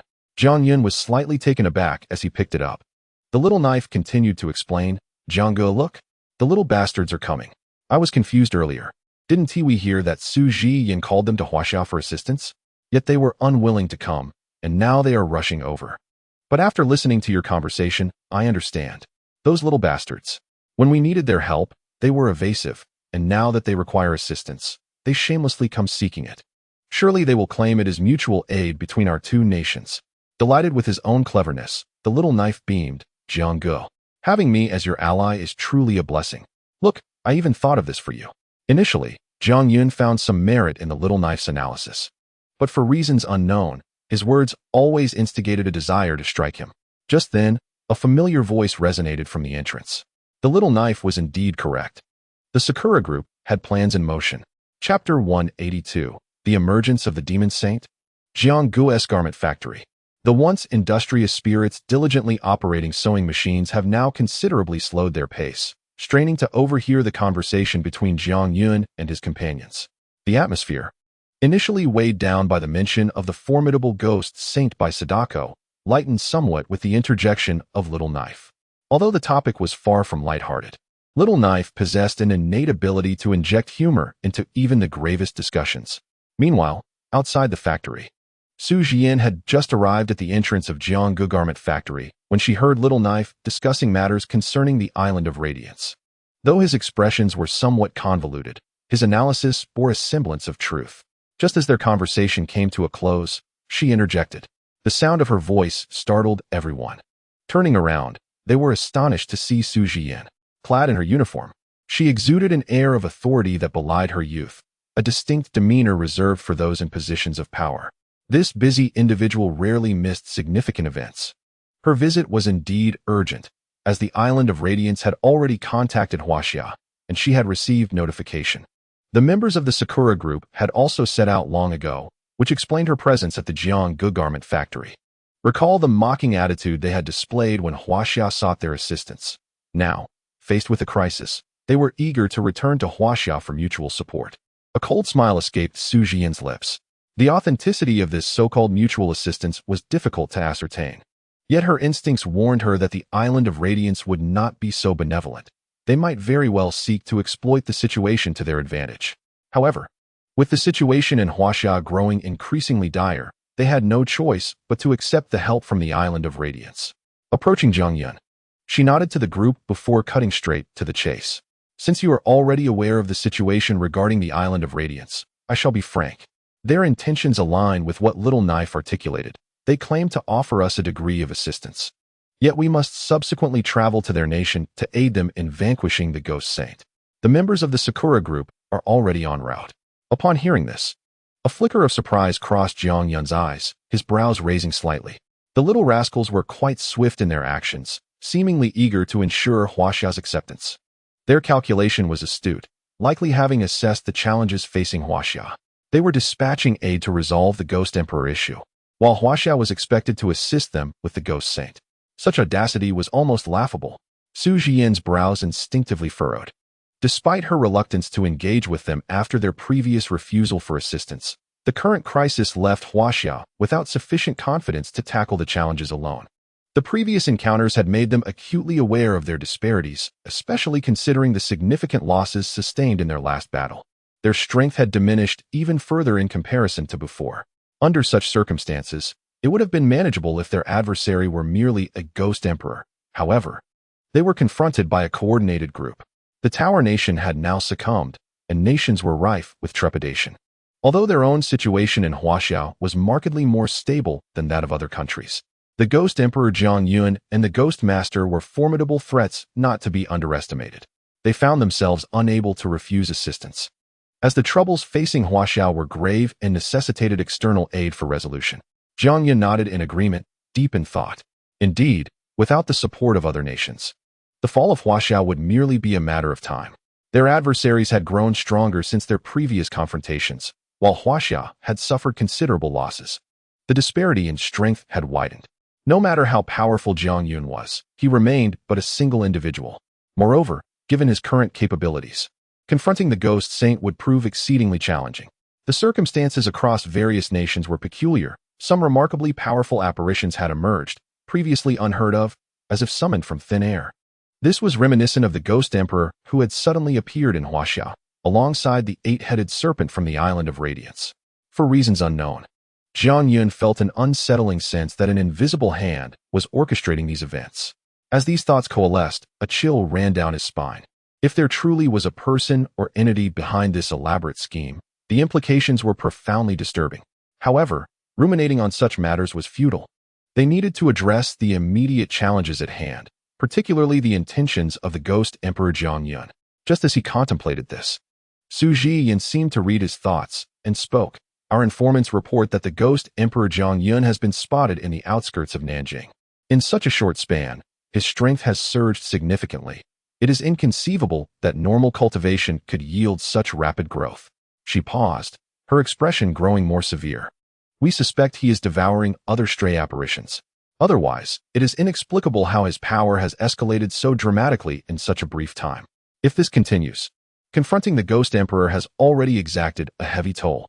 A second encounter may not guarantee victory, and should he ascend to the rank of Ghost Saint, Huaxiao might as well declare its demise. His power could increase through the consumption of his kind, even humans, but the reverse was not true. Humans could scarcely reach the level of apparitions in such a short time. The disparity was inherently unequal. If he was not eliminated before his ascension to Ghost Saint. Su Zhiyan inhaled deeply. No, I shall not allow matters to reach that critical juncture. The group was taken aback by her declaration. If this continues, will they not have to confront the Ghost Saint? They have only just learned of the emergence of the Ghost Saint in the Island of Radiance, and now, is it true that Huaxia cannot escape this fate? If it is indeed the Ghost Saint, can they truly safeguard Huaxia with their current strength? Zhang Yun's expression was more solemn than ever. Given the circumstances, did you come to my garment factory solely for this matter? Su Zhiyan's demeanor was grave as she nodded earnestly. She was uncertain whether Zhang Yun would choose to assist them. However, they found themselves with no other options. Zhang Yun's formidable strength could provide them with invaluable support if he were to join their cause. Yes, I came here seeking your aid. To eliminate him before he ascends to sainthood. Moreover, the members of the Sakura group will also partake in this endeavor. Zhang Yun furrowed his brow slightly. Although he often claimed indifference, the looming crisis facing Huaxia was unlikely to be easily surmounted. As a native of Huaxia, he could not turn a blind eye. Even if he was aware that the members of the Sakura group were not benevolent, their intentions in Huaxia were undoubtedly nefarious. Nevertheless, Huaxia had no choice but to accept their involvement. Otherwise, if they delayed further and another Zhang Yun became the Ghost Saint, it would indeed be a dire predicament. Chapter 183. The breakthrough of the little blade within the factory. The atmosphere felt somewhat peculiar. The expressions of the crowd varied widely. Upon hearing Su Zhiyan's words, they fell into deep contemplation. The factory was enveloped in silence. It was not that they were unwilling to assist in vanquishing the Ghost Emperor Zhang Yun, but rather that following the previous battle, everyone had sustained injuries to some extent. Old Qin was still in a state of unconsciousness, leaving them all with lingering trepidation. If another confrontation were to occur, none could guarantee their safe return. At that moment, Little Blade unexpectedly broke the silence.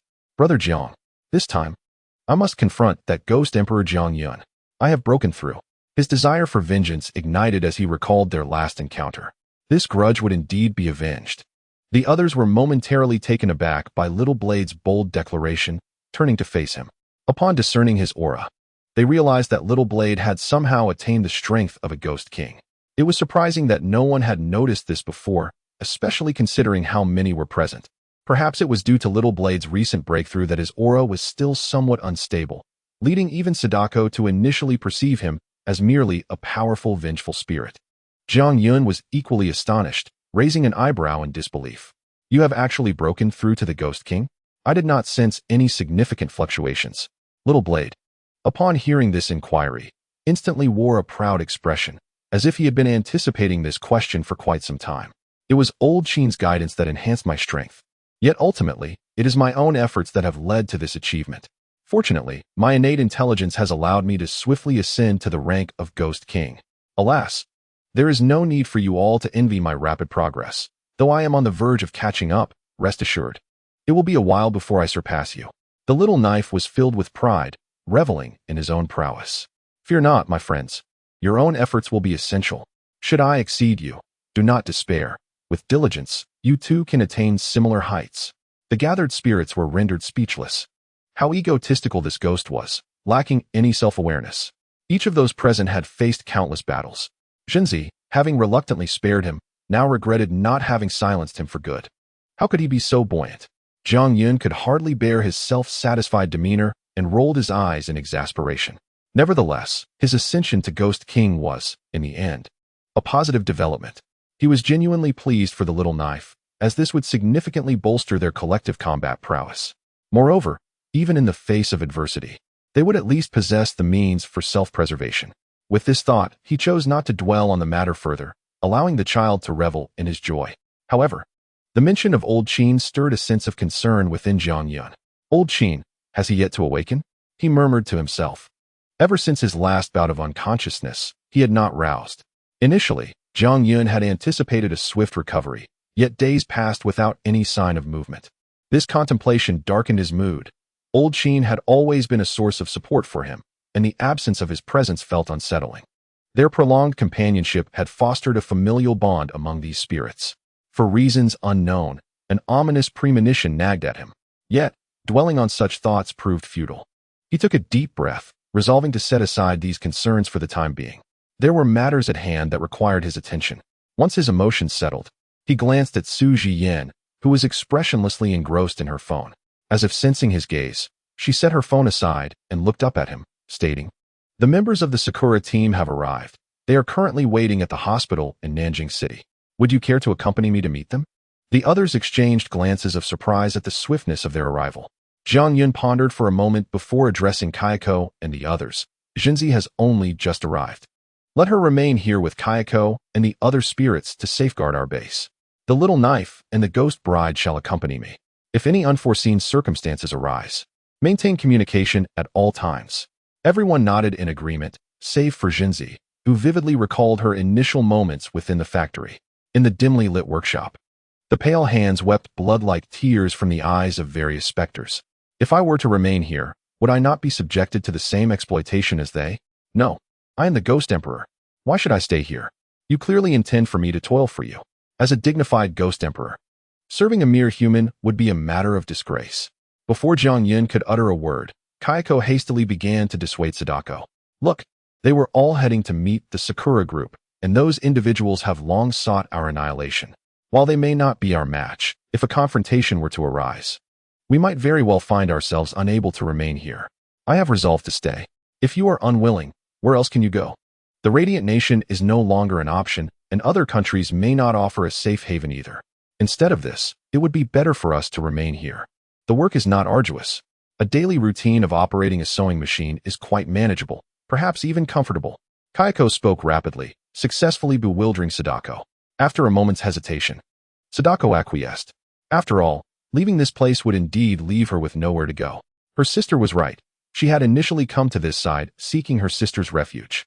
Now, it was merely the two of them seeking asylum with a human. It had been quite some time since she had enjoyed such a tranquil life.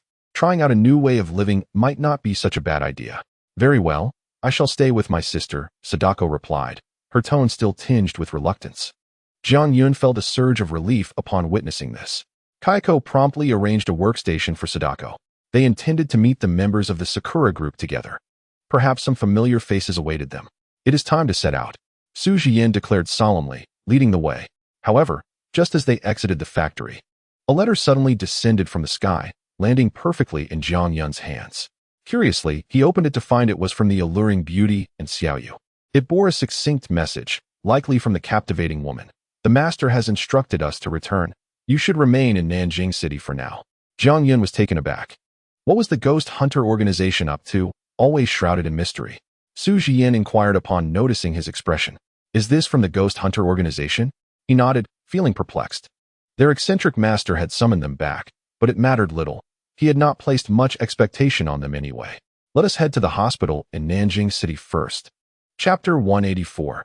8 from the Sakura group at this moment. In Nanjing City, within the hospital that served as the temporary command center and office for Bureau 749, the once tranquil environment was beginning to shift. A discordant voice reverberated throughout the edifice. "Is this the hospitality of your esteemed land? What does it truly signify? Where is your representative? How dare you treat us with such disdain, allowing someone who can barely communicate to receive us? Well, very well. You shall come to regret this negligence." Two voices continued to bellow in broken Mandarin, belonging to members of the Cherry Blossom group from the Island of Radiance, Nakanuma Akira and Tomita Takudo. While neither was among the elite fighters of the group, they possessed notable strength.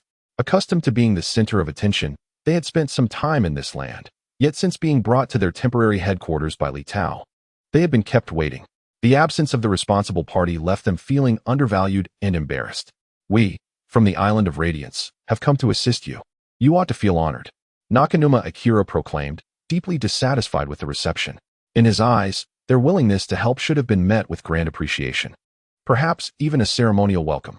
Yet, upon disembarking, they found nothing but Li Tao standing alone to greet them. It seemed the land had not yet suffered enough from its tribulations. If your superiors were aware of this negligence, I foresee your dismissal being inevitable, particularly for your director. Nakanuma Akira pointedly gestured at Li Tao, having anticipated a reception befitting saviors. Instead, they found themselves reliant solely on this individual, a mere nameless subordinate. The thought alone incited frustration, and they vented their ire upon him. You must urge your superior to come forth. Should they fail to meet us, we shall take our leave. Tomita Takudo, furrowing his brow, uttered these words, though he dared not truly walk away. They had not come for mere charity. Initially, when negotiating with this land, they had hoped for assistance to resolve their own predicament, with the expectation that when in need, they would provide minimal support citing injuries from battle. However, this proposition had failed to convince the land, prompting the Island of Radiance to alter its strategy. If they could not compel the land to act first, they would not send many of their personnel. After all, their own issues were severe, and sustaining heavy losses here would render it exceedingly difficult to overcome future challenges. Thus, he and Nakanuma Akira represented the entirety of the fighting force sent from the Island of Radiance. Certainly, he would only serve as a guide, never truly participating in their battles. Even with just the two of us, resolving the troubles of Huaxia would undoubtedly be a trivial matter. While he was lost in thought, Nakazuma and Hikari were not idle, continuously pointing and gesturing at Li Tao. The people of Huaxia truly are inefficient in their tasks. Are all of you from Huaxia like him? No wonder you sought our assistance earlier. It appears your strength is lacking. Li Tao felt as if he might shatter the teacup in his hand. What nonsense is this little brat spouting? If it were not for their current need for help, he would surely demonstrate his prowess to that little imp. Yet, in the end, he could only keep wearing a forced smile. Soon. Director Su has matters to attend to and will be here shortly. He said this while serving them tea.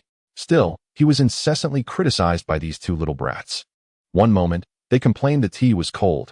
The next, they grumbled about the discomfort of their seats. He was internally seething. Yet, he had no choice but to endure this grievance. Huaxia was in dire need of assistance now. Under normal circumstances, he would never tolerate such indignities. However, returning their insults was out of the question. He could neither retaliate nor rebuke. Taking a deep breath, he endeavored to maintain a smile on his face, repeatedly assuring them, "Please be patient. Director Su will arrive momentarily." Yet, Uchien Takudo showed him no respect whatsoever. Instead of restraining himself, he appeared even more condescending. "Is this how you treat esteemed guests from Huaxia? Understand this. It is you who are in need of assistance from the Republic of Fudao. If we do not aid you, Huaxia may face annihilation in this calamity." Uchien Takudo suddenly stood up, slamming his hand on the table, preparing to unleash further outbursts. Just then, a knock echoed at the door. The group turned to see who had arrived. It was none other than Su Jian. At this moment, the expressions of Uchien Takudo and Nakazuma Hikari slightly improved. They regarded her with a mix of scrutiny and admiration. Such an important occasion surely would not allow for uninvited guests, so this must be the Director Su that Li Tao had been mentioning. Indeed, she was a stunning beauty. Su Jian strode into the room.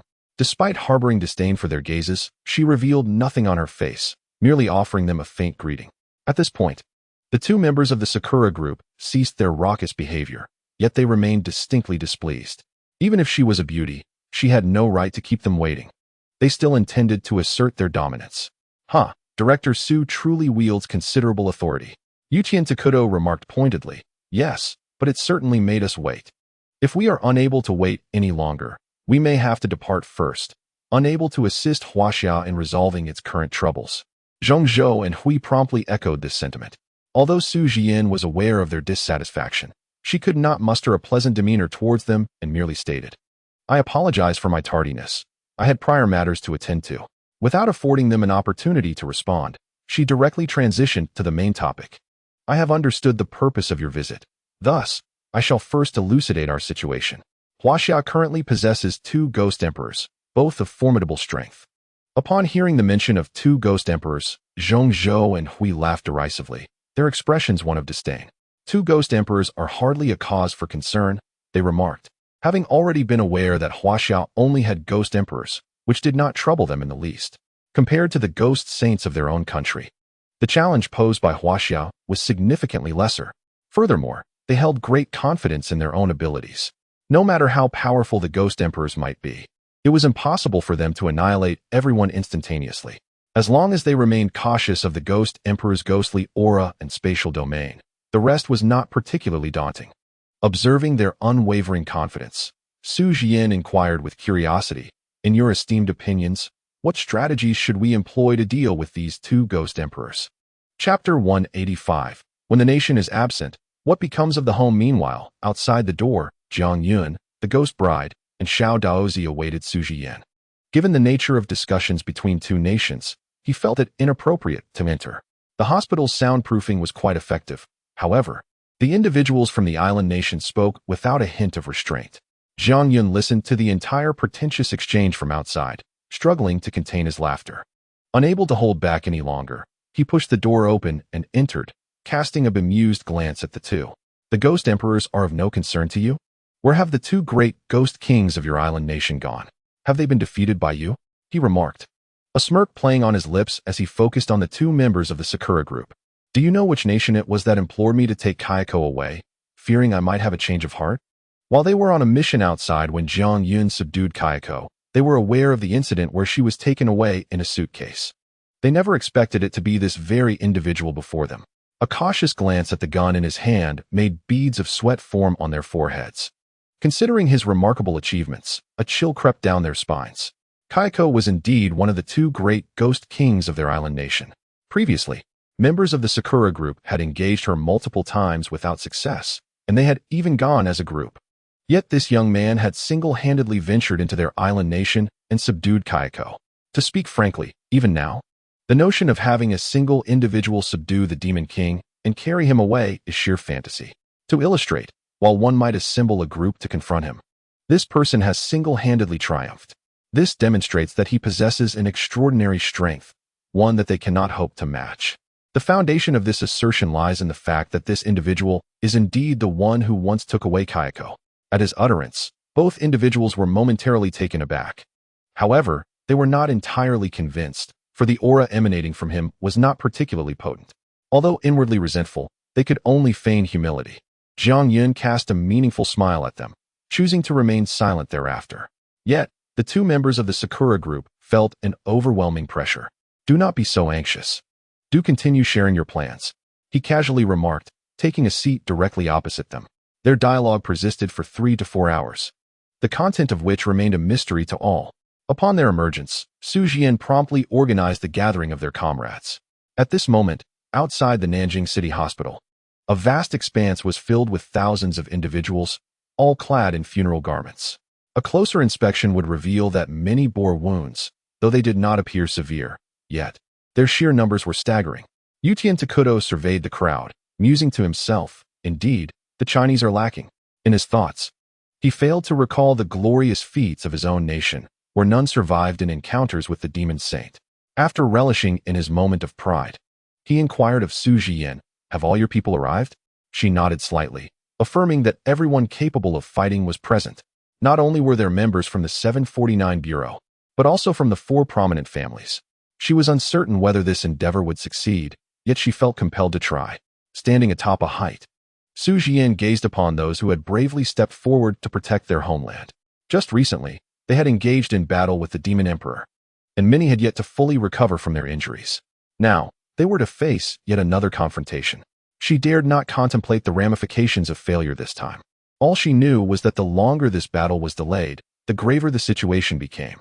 Observing the resolute faces before her, she adopted a commanding demeanor and spoke with unwavering conviction, "Esteemed comrades, today, we stand here not only to fight for ourselves, but for our families, our friends, and for the glory of China. I do not know if I will see each of you again tomorrow, but I firmly believe that our efforts will not be in vain. Let us fight for China." Her words resonated deeply, inspiring every individual present. Indeed, they could not falter. Behind them stood their families and friends. The nation is lost. What remains of the family? In an instant, a surge of fervor erupted, and the crowd united in a resounding shout. "For the glory of Huaxia, we fight. For the glory of Huaxia, we fight." The thunderous voices struck a chord with Yutian Takudo and Nakazuma Kazuhiro. They had never witnessed such a scene before, momentarily rendered speechless. It was only when they heard Su Jian's inquiry that they snapped back to reality. "Are you sure this will truly work?" As she spoke, She cast her gaze into the distance. Yuchien Takuto confidently nodded in response. Of course, it will be fine. We are the elite of the Sakura team, and we have always employed this tactic to lure and vanquish the demons. This plan is foolproof. It will undoubtedly succeed. Nakazuma Kazuhiro chimed in. Yes, at the very least. We can attract a demon emperor. Let's position everyone in ambush. Seeing their unwavering confidence, Su Jian refrained from further objections. Regardless, today's battle was unavoidable. After ensuring everyone was concealed, she turned to the two members of the Sakura team and paused before saying, I entrust the next steps to you both. Yuchien Takuto, brimming with pride, replied, Rest assured, there is absolutely no issue. Su Jian gazed anxiously into the distance. Just then, a commotion erupted from afar. A massive cloud of dark energy spread across the sky, engulfing everything in its path as if painted over with thick ink. Not a glimmer of light could be seen, and the oppressive weight of it nearly suffocated them. Su Jian furrowed her brow. The power of the demon emperor surpassed her expectations. Thankfully, she wore the shroud crafted by Jiang Yuan, which shielded her from the demon's miasma. Otherwise, they might have succumbed to the malevolent energy before the battle even began.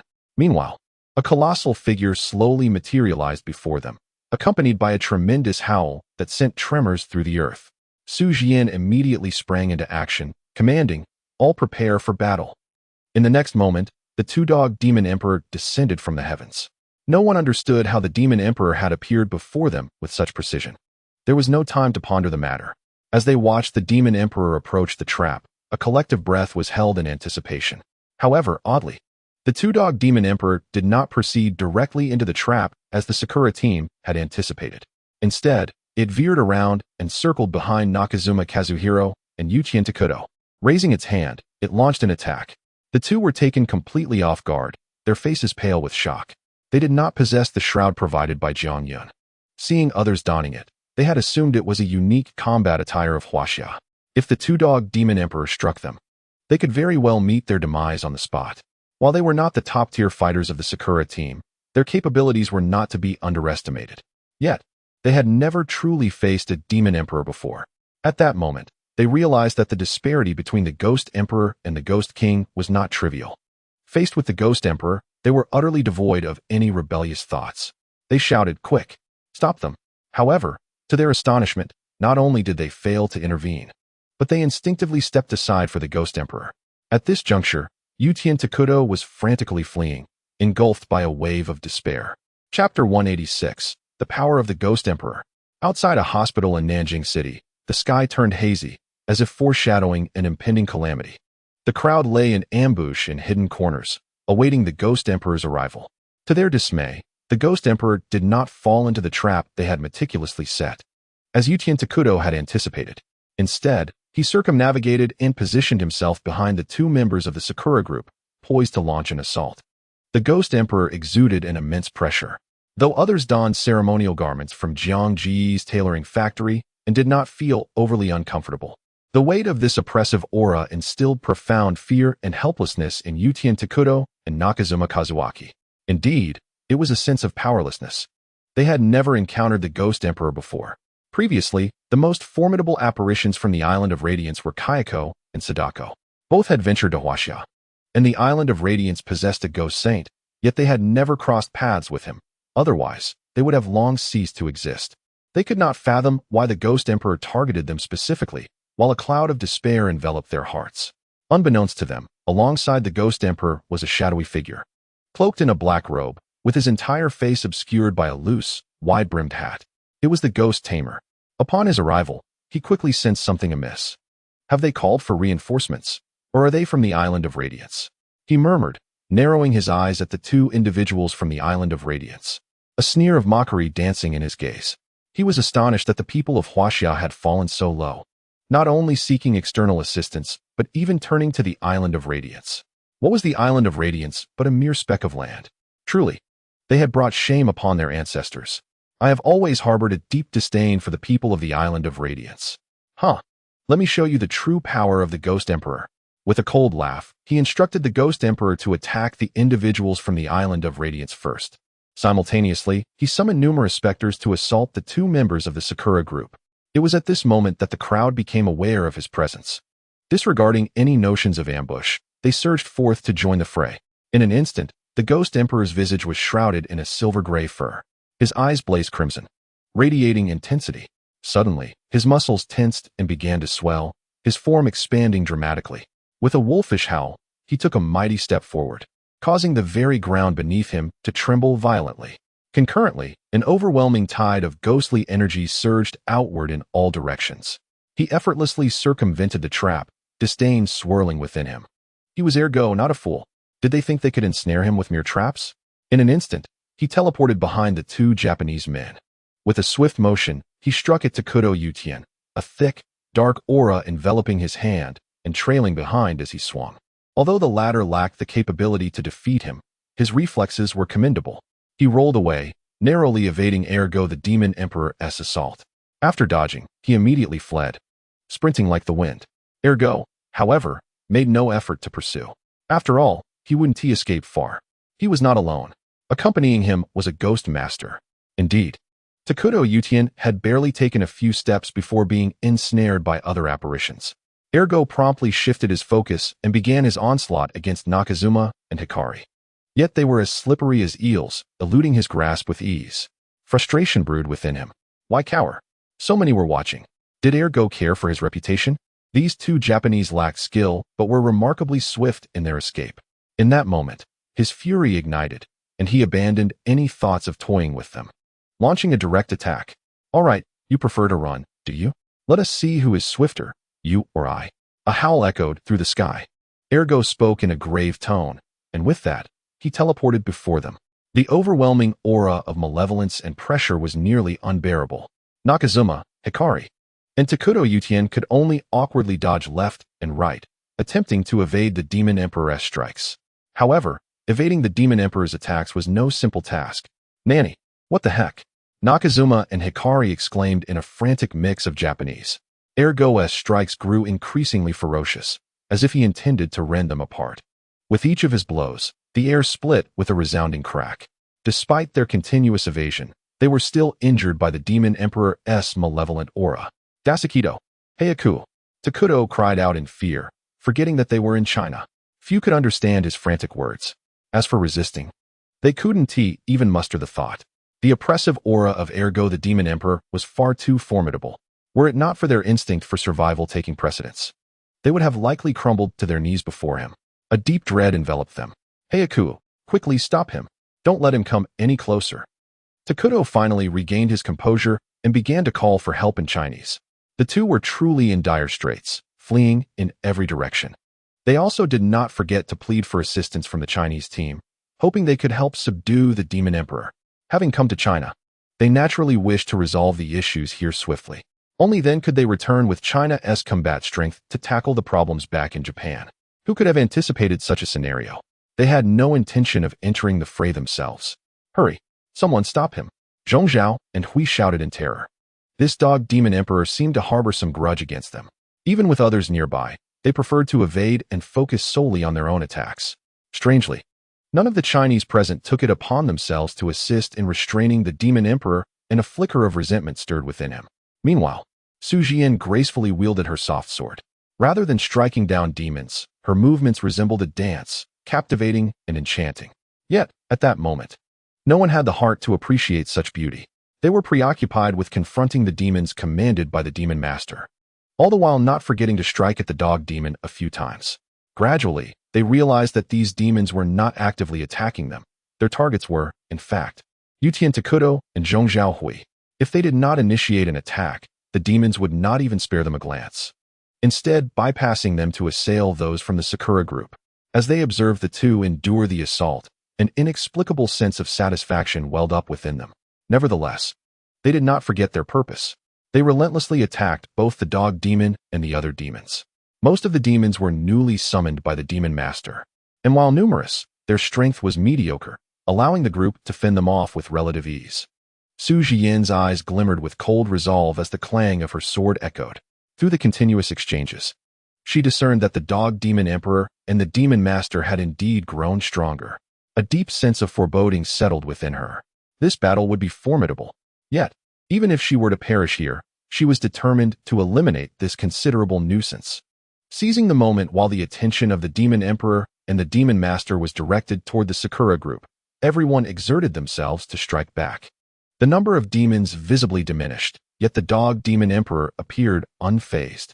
The expressions of the group darkened. They were still recovering from injuries sustained in the last great battle. Now, pushing themselves to their limits placed an immense strain on their bodies.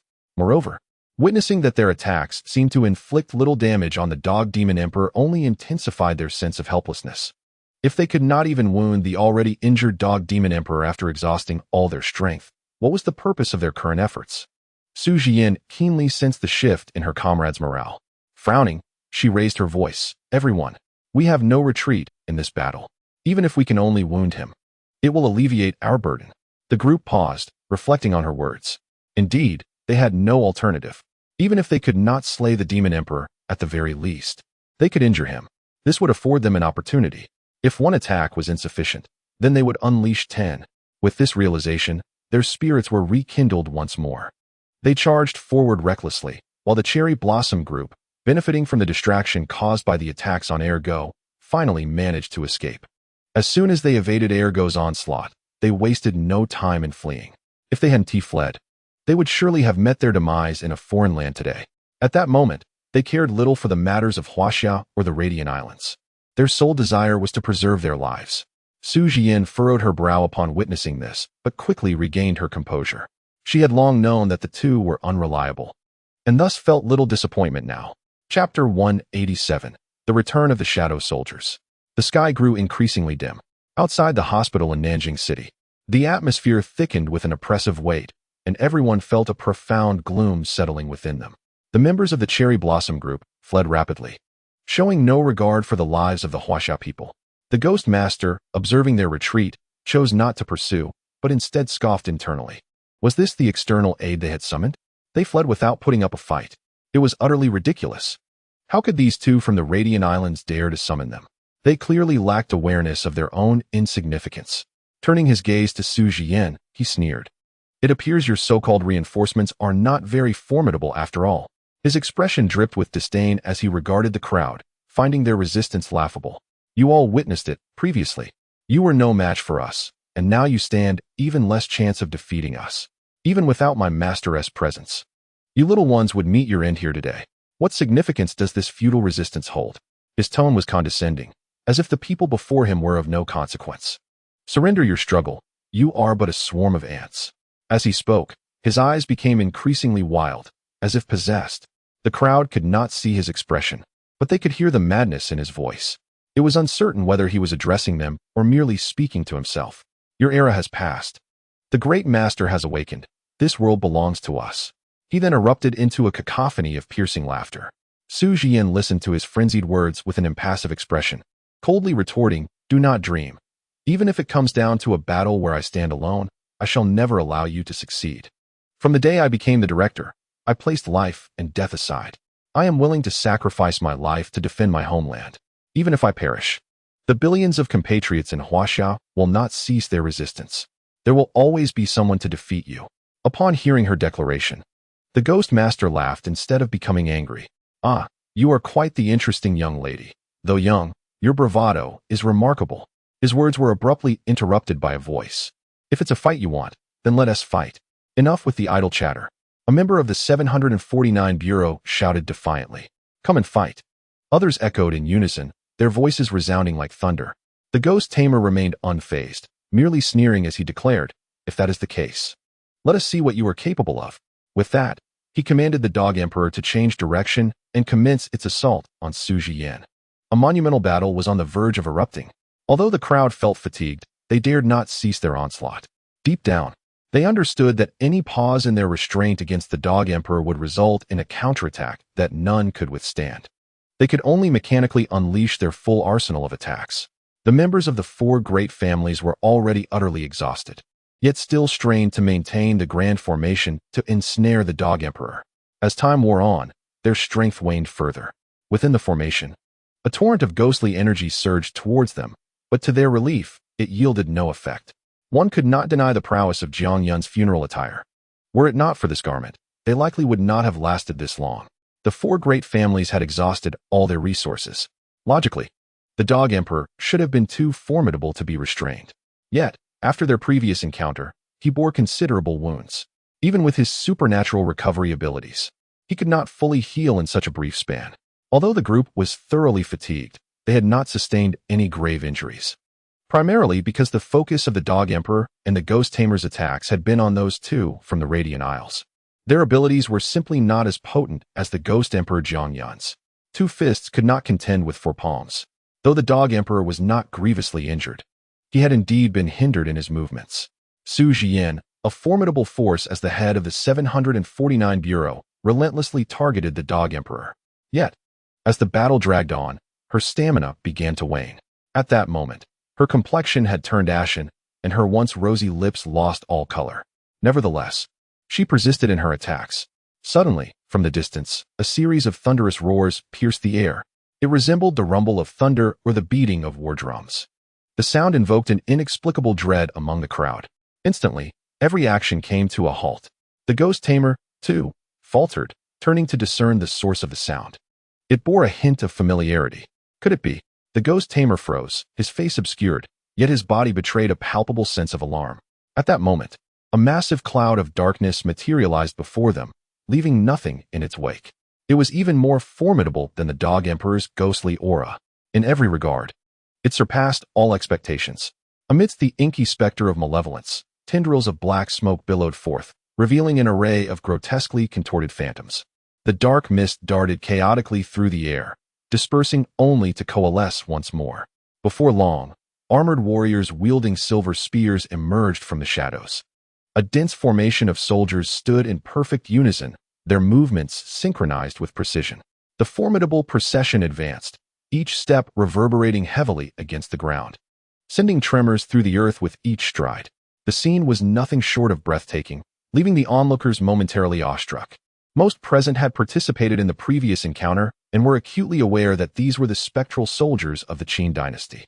Yet, this battalion appeared even more formidable than before, their presence magnified exponentially. Although it was known that this legion posed no direct threat to them, an overwhelming sense of dread surged within the crowd. The oppressive aura was almost unbearable, while the specter of the ghostly emperor had rendered them incapable of raising their heads. The weight of this army extinguished any flicker of defiance. However, the deepest trepidation did not reside within the onlookers. They were merely intimidated by the military might. They were not in peril. Yet, the Ghost Tamers were acutely aware that this army was advancing toward them. Each step of the phantoms resonated not only against the ground, but also upon the very hearts of the Ghost Tamers, sending shivers coursing through their beings. Upon locating their target, the spectral army swiftly maneuvered towards the Dog Emperor and the Ghost Tamer. The Tamer stood frozen in place, aghast. How could those phantoms have returned? Regaining his wits, he fled in haste. Having suffered at their hands before, he would not fall victim again. In his flight, he did not forget to take along the meticulously nurtured Ghost Emperor. As the crowd prepared to pursue, they were halted by Su Jian. Do not chase a desperate foe. Everyone, both physically and mentally exhausted, understood that pursuing them now would likely lead to their own demise. Rather than risk such folly, it was wiser to regroup and recuperate. At least this way, they would have a chance. Upon hearing that they would not continue the pursuit, the tension in their hearts eased, and they sagged in relief. Strangely, after the Ghost Tamer's retreat, the spectral soldiers vanished in an instant. Just as Su Jian pondered this mystery, a figure she had long awaited slowly materialized in the distance. Chapter 188. Is he the first emperor of Qin? The ominous clouds in the sky gradually dispersed, lifting the suffocating pressure that had weighed heavily upon them. The members of the 749 Bureau gazed upward, their hearts brimming with gratitude and joy for having survived the ordeal. Once the Ghost Tamer and the Dog Emperor had fled, the spectral army swiftly dissipated. At this moment, the crowd felt an immediate sense of relief. Yet, scarcely had the phantoms vanished when two figures emerged from afar. The crowd immediately tensed, their bodies braced as they regarded the two figures with trepidation. Most had lost their capacity for action after the sudden release of tension. Yet a few swiftly adopted defensive postures. Suddenly, someone with sharp eyes recognized one of the silhouettes. It was Jiang Yun. The collective anxiety that had gripped the crowd dissipated with that declaration. Jiang Yun? Then there was nothing to fear. Some individuals expressed their dissatisfaction at Jiang Yun's timely arrival. Grumbling, "We've already finished fighting. And he shows up now? What is he here for? To claim credit? Indeed. Why did he come at such a fortuitous moment? These murmurs were sporadic, and although the grievances were few, the group seemed too fatigued to voice any further complaints. Su Jian, regardless of the others' sentiments, felt a wave of relief upon hearing Jiang Yun's name, for reasons she could not quite comprehend. The mere announcement of his presence eased her spirits more than encountering the Ghost Emperor and the Ghost Tamer fleeing had. She even felt that even if the Ghost Tamer and the Dog Emperor returned at that moment, it wouldn't pose much of an issue. Perhaps it was simply Jiang Yun's very essence that instilled a sense of security, as if nothing could truly challenge him. Jiang Yun swiftly approached her side, and beside him stood a familiar figure. Wasn't that old Qin, who had long been in a deep slumber? Old Qin has awakened. Surely, there was nothing amiss now. Seeing him rouse, Su Jian genuinely felt happiness for him. Setting aside other matters, she held great respect for old Qin as a ghost. Noticing her concern, old Qin chuckled softly, shaking his head. It's nothing serious. At that moment, Jiang Yun took the opportunity to explain why he had vanished after the Ghost Emperor's arrival. Initially, I intended to join the battle after luring the Ghost Emperor here, but I suddenly sensed old Qin's call. He paused slightly before continuing. Given everyone's current strength, I believe the Dog Emperor will not inflict significant harm in the short term. However, I was worried about old Qin, who had been unconscious for too long. His urgent summons compel me to check on him first. Su Jian nodded, placing her trust in Jiang Yun. That's only natural. Besides, we from the 749 Bureau are not weaklings. There's no need for concern. She felt that Jiang Yun was not the type to fear for his life, and thus, there was no need to seek excuses in such matters. Perhaps if Jiang Yun had been present, the situation would have been considerably different, even leading to the possible subjugation of the Dog Emperor and the Ghost Tamer. Yet, she did not believe that such outcomes rested solely upon Jiang Yun's shoulders. Old Qin nodded in agreement. At that critical moment of awakening, I could not rouse myself with my own strength. I needed Jiang Yun's assistance. When I awaken, we shall arrive with the grand army of the Qin's spectral soldiers. Jiang Yun turned his gaze, sweeping over the faces of the personnel from the 749 Bureau and the four great families. Although their expressions were somewhat pallid, it appeared that they had not sustained any new injuries. It seemed they were merely fatigued, which brought a sense of relief to his heart. It appeared that our arrival was not too late. Su Jian raised an eyebrow and remarked, "Indeed, it is perfectly timed." The emergence of the Qin's spectral soldiers was indeed opportune. Everyone was already at their limits. Had we arrived even a moment later, the Dog Emperor would have undoubtedly shattered the stalemate. She spoke lightly, almost jestingly. Had we delayed further, the Dog Emperor would have escaped our bindings, and you would have had the grim task of collecting our remains. The timely appearance of the spectral army had indeed extricated them from peril.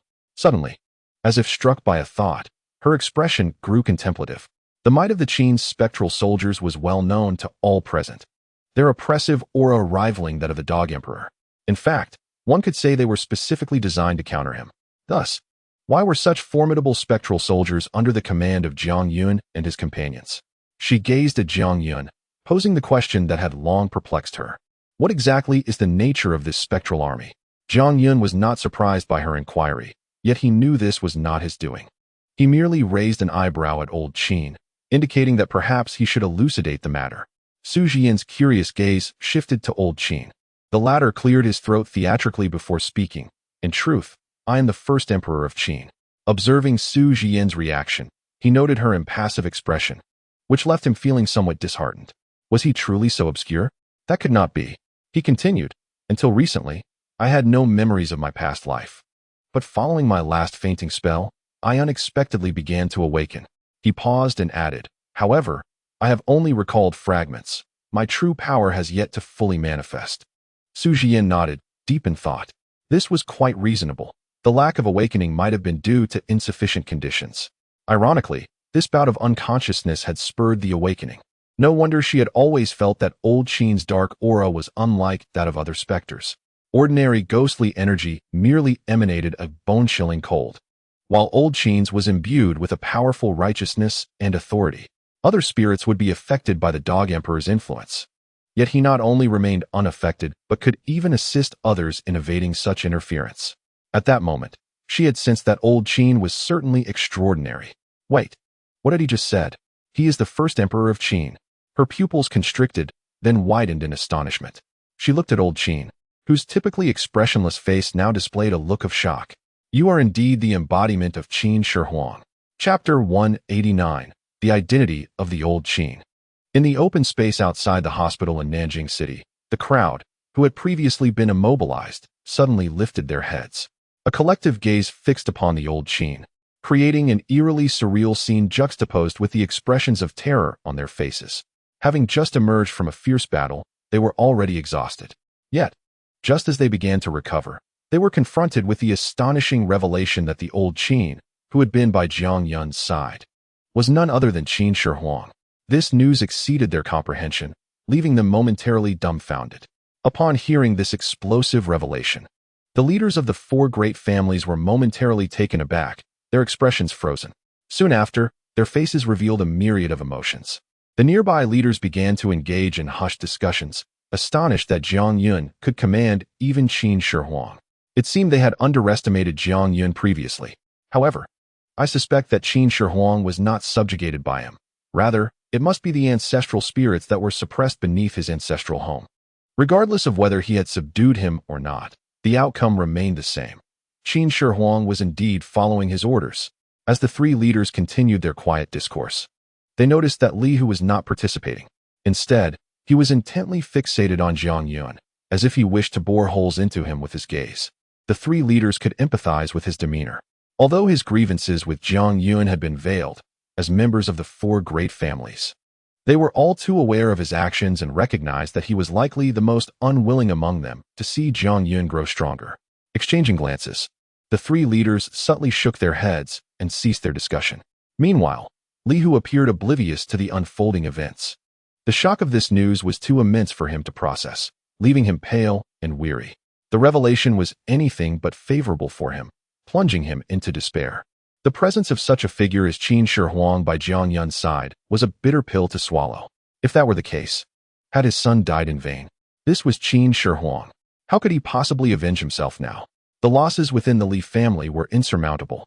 Li Hu muttered to himself, as if teetering on the brink of madness. Anyone who realizes that their quest for vengeance is futile might find themselves in a similar state. Yet, what he had reaped was merely the consequence of his own actions.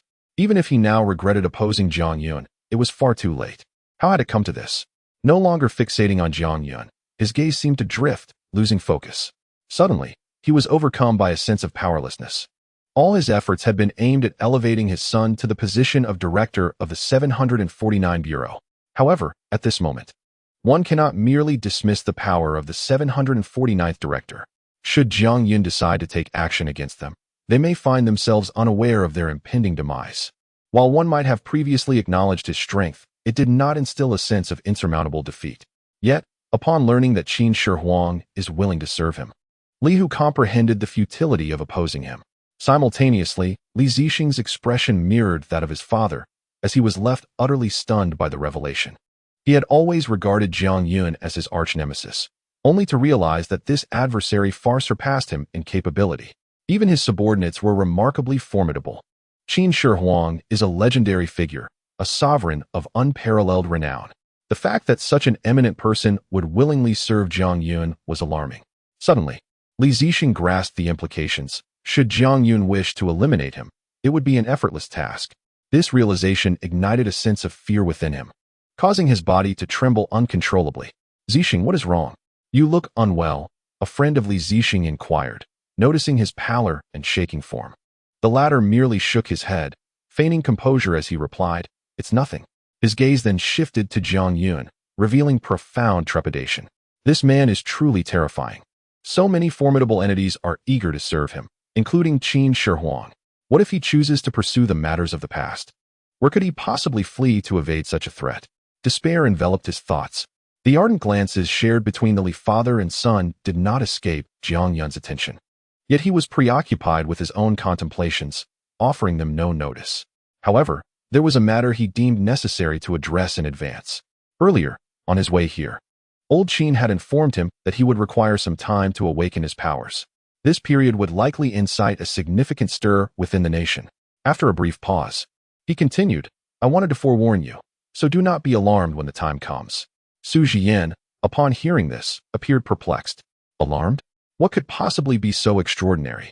Various possibilities flitted through her mind, and suddenly, her eyes widened in realization. You cannot be planning to disturb the tomb of Qin Shi Huang, can you? Jiang Yun nodded earnestly, his expression almost innocently perplexed. Indeed, you must be aware that I was the one who ordered its construction, correct? It rightfully belongs to me. It is, after all, my ancestral home. What is wrong with returning home? My true essence resides within, and if I am to awaken my powers, it is imperative to access the royal tomb. Old Qin usually speaks in a gentle tone, but when his demeanor suddenly shifts to seriousness, an undeniable aura of authority emanates from him. It is not that Old Qin intentionally seeks to exert pressure. Rather, he has inadvertently awakened memories of his past. Accustomed to giving orders, he naturally infuses his speech with an unintentional gravitas. Su Jian glanced at the two individuals, her heart a tumult of emotions. The shock of discovering that Old Qin is none other than Qin Shi Huang had not yet subsided. And now an even more astonishing revelation emerged. They were to open the imperial tomb. While Old Qin's assertion held truth, one could not prevent others from returning to their own abode. The act of opening the imperial tomb was no trivial matter. This situation undoubtedly warranted a report to higher authorities. Contemplating this, she felt a sudden throb of pain in her head. Chapter 190. You are just a madman. Su Jian had intended to inquire further, but at that moment, the two young Japanese had returned. Seemingly unaware of how they had fled during the confrontation. Seizing the opportunity, they shamelessly claimed the credit for driving away the Ghost Emperor and the Spirit Master, exclaiming that it was their strategy that had frightened them off. The crowd fell into an awkward silence, incredulous at their audacity. Had they no shame? Just moments prior, when the Ghost Emperor and Spirit Master were present, those two had been the first to flee. Had they not just abandoned the scene? Indeed. When did you prepare such a strategy? One of the onlookers remarked. Friend Takuto's face darkened at this retort, and in a fit of exasperation, he proclaimed, You do not understand. This is our tactic. The crowd, having never encountered such shamelessness, could only look on in disbelief, casting scornful glances in their direction. Realizing that the others regarded them with disdain, the two young Japanese seized the moment to boast while the Ghost Emperor and Spirit Master were no longer present. We are ready now. Let us all pursue the Ghost Emperor together. Yet, this bravado did little to bolster their sense of superiority. Scanning the group, their eyes landed on Jiang Yun, the individual who had previously claimed to be the one who took away Kayako. They were not entirely convinced, but at the time, his possession of a firearm had silenced their objections. Now, however, they observed him closely. He bore no weapon, and his aura was strikingly weak. With such a feeble presence, it was inconceivable that he could have spirited Kayako away. Perhaps the true abductor was a formidable ninja, shunning the spotlight, allowing this individual to masquerade as a great figure. Clearly, he was nothing more than a weakling. How dare he pretend to deceive us? His aura was pitifully frail. Takuto pointed an accusing finger at Jiang Yun. His face twisted with disdain as he addressed Su Jian. This person should not follow us. He is so weak. It would be better if he perished. Do not become a hindrance for us. Nakazuma and Teru wore identical expressions. The situation in Huaxia's 749 Bureau is indeed a chaotic blend of the skilled and the inept. They even allow novices, no different from ordinary individuals, to enlist. It is evident that Huaxia is weak. Upon hearing this, Jiang Yun felt a vein throb on his forehead. In a swift motion, he drew out his sniper rifle, aiming the barrel at Nakazuma and Teru's heads. Repeat that. The young Japanese man was caught off guard. A sniper rifle pressed against his skull, feeling an overwhelming pressure that left him breathless. Where on earth did that gun come from? Just moments ago, he had noted that the man bore no visible weapons. He had not even seen the motion of the draw. What on earth is this person capable of? Is his prowess truly as formidable as it seems? Why does he exude such immense pressure? Su Jian listened to their words, feeling a wave of disgust wash over her. With a scornful glance at the two members of the Sakura group, she retorted, What happens in Huaxia is not for you to comment on. You should leave. Huaxia does not require your assistance. With Old Qin here, we have more than enough strength. This young Japanese man constantly disparaged Huaxia, claiming to offer help while ultimately fleeing in the face of danger. Such assistance is better left unneeded. Takuya Yutian, upon hearing this, was infuriated and began to curse vehemently. Bakayuru, who do you think you are? Just a dog of Huaxia. Exactly. Can you truly represent Huaxia? What are you even worth? Observing their frantic antics, Zhang Yun's lips curled into a cold smile. It seems you truly fear nothing. As his words fell, before anyone could react, a loud bang echoed across the expanse. Instantly, the horrifying screams of Nakazuma and Teru filled the air. The explanation was simple. Zhang Yun had indeed fired. He had killed his comrade without a hint of hesitation, having never witnessed such a scene before. They were aware that all within the Sakura group were skilled fighters. Ordinary firearms could never inflict substantive harm. Yet, Zhang Yun's weapon was peculiar, capable of delivering a fatal blow with a single shot. This was enough to shock Nakazuma and Teru. What now? Your turn, I believe. With one shot dispatched, Zhang Yun's gaze shifted to Nakazuma and Teru. His sinister smile resembled that of a reaper, and merely a glance from him bore down upon Nakazuma and Teru with an oppressive weight. You lunatic, you are truly insane. He cursed. Yet, it was futile. Zhang Yun's weapon was now firmly aimed at his forehead. I permit you to sprint 50 meters first. How does that sound? Fair, isn't it? Zhang Yun said with a smile. However, before he could finish his sentence, Zhong Zhao and Hui dashed off without a moment's hesitation. What a sight, truly cowardly. I suggested they run. And they actually did. Zhang Yun shrugged. It matters not, after all, the gun barrel extends infinitely. If they can escape, I'll consider them impressive. I can easily eliminate them without issue, right? Let us allow a moment for Zhong Zhao and Hui to flee. Turning to Su Jian, Zhang Yun inquired, regardless of the circumstances. After all, Zhong Zhao and Hui had come as representatives of the Sakura group to support Huaxia. It would not bode well for me to kill them. Such actions might bring unnecessary trouble to the 749 Bureau. They fell in battle against the Demon Emperor. How could I be blamed for their demise? To Zhang Yun's surprise, Su Jian's response left him exclaiming in disbelief.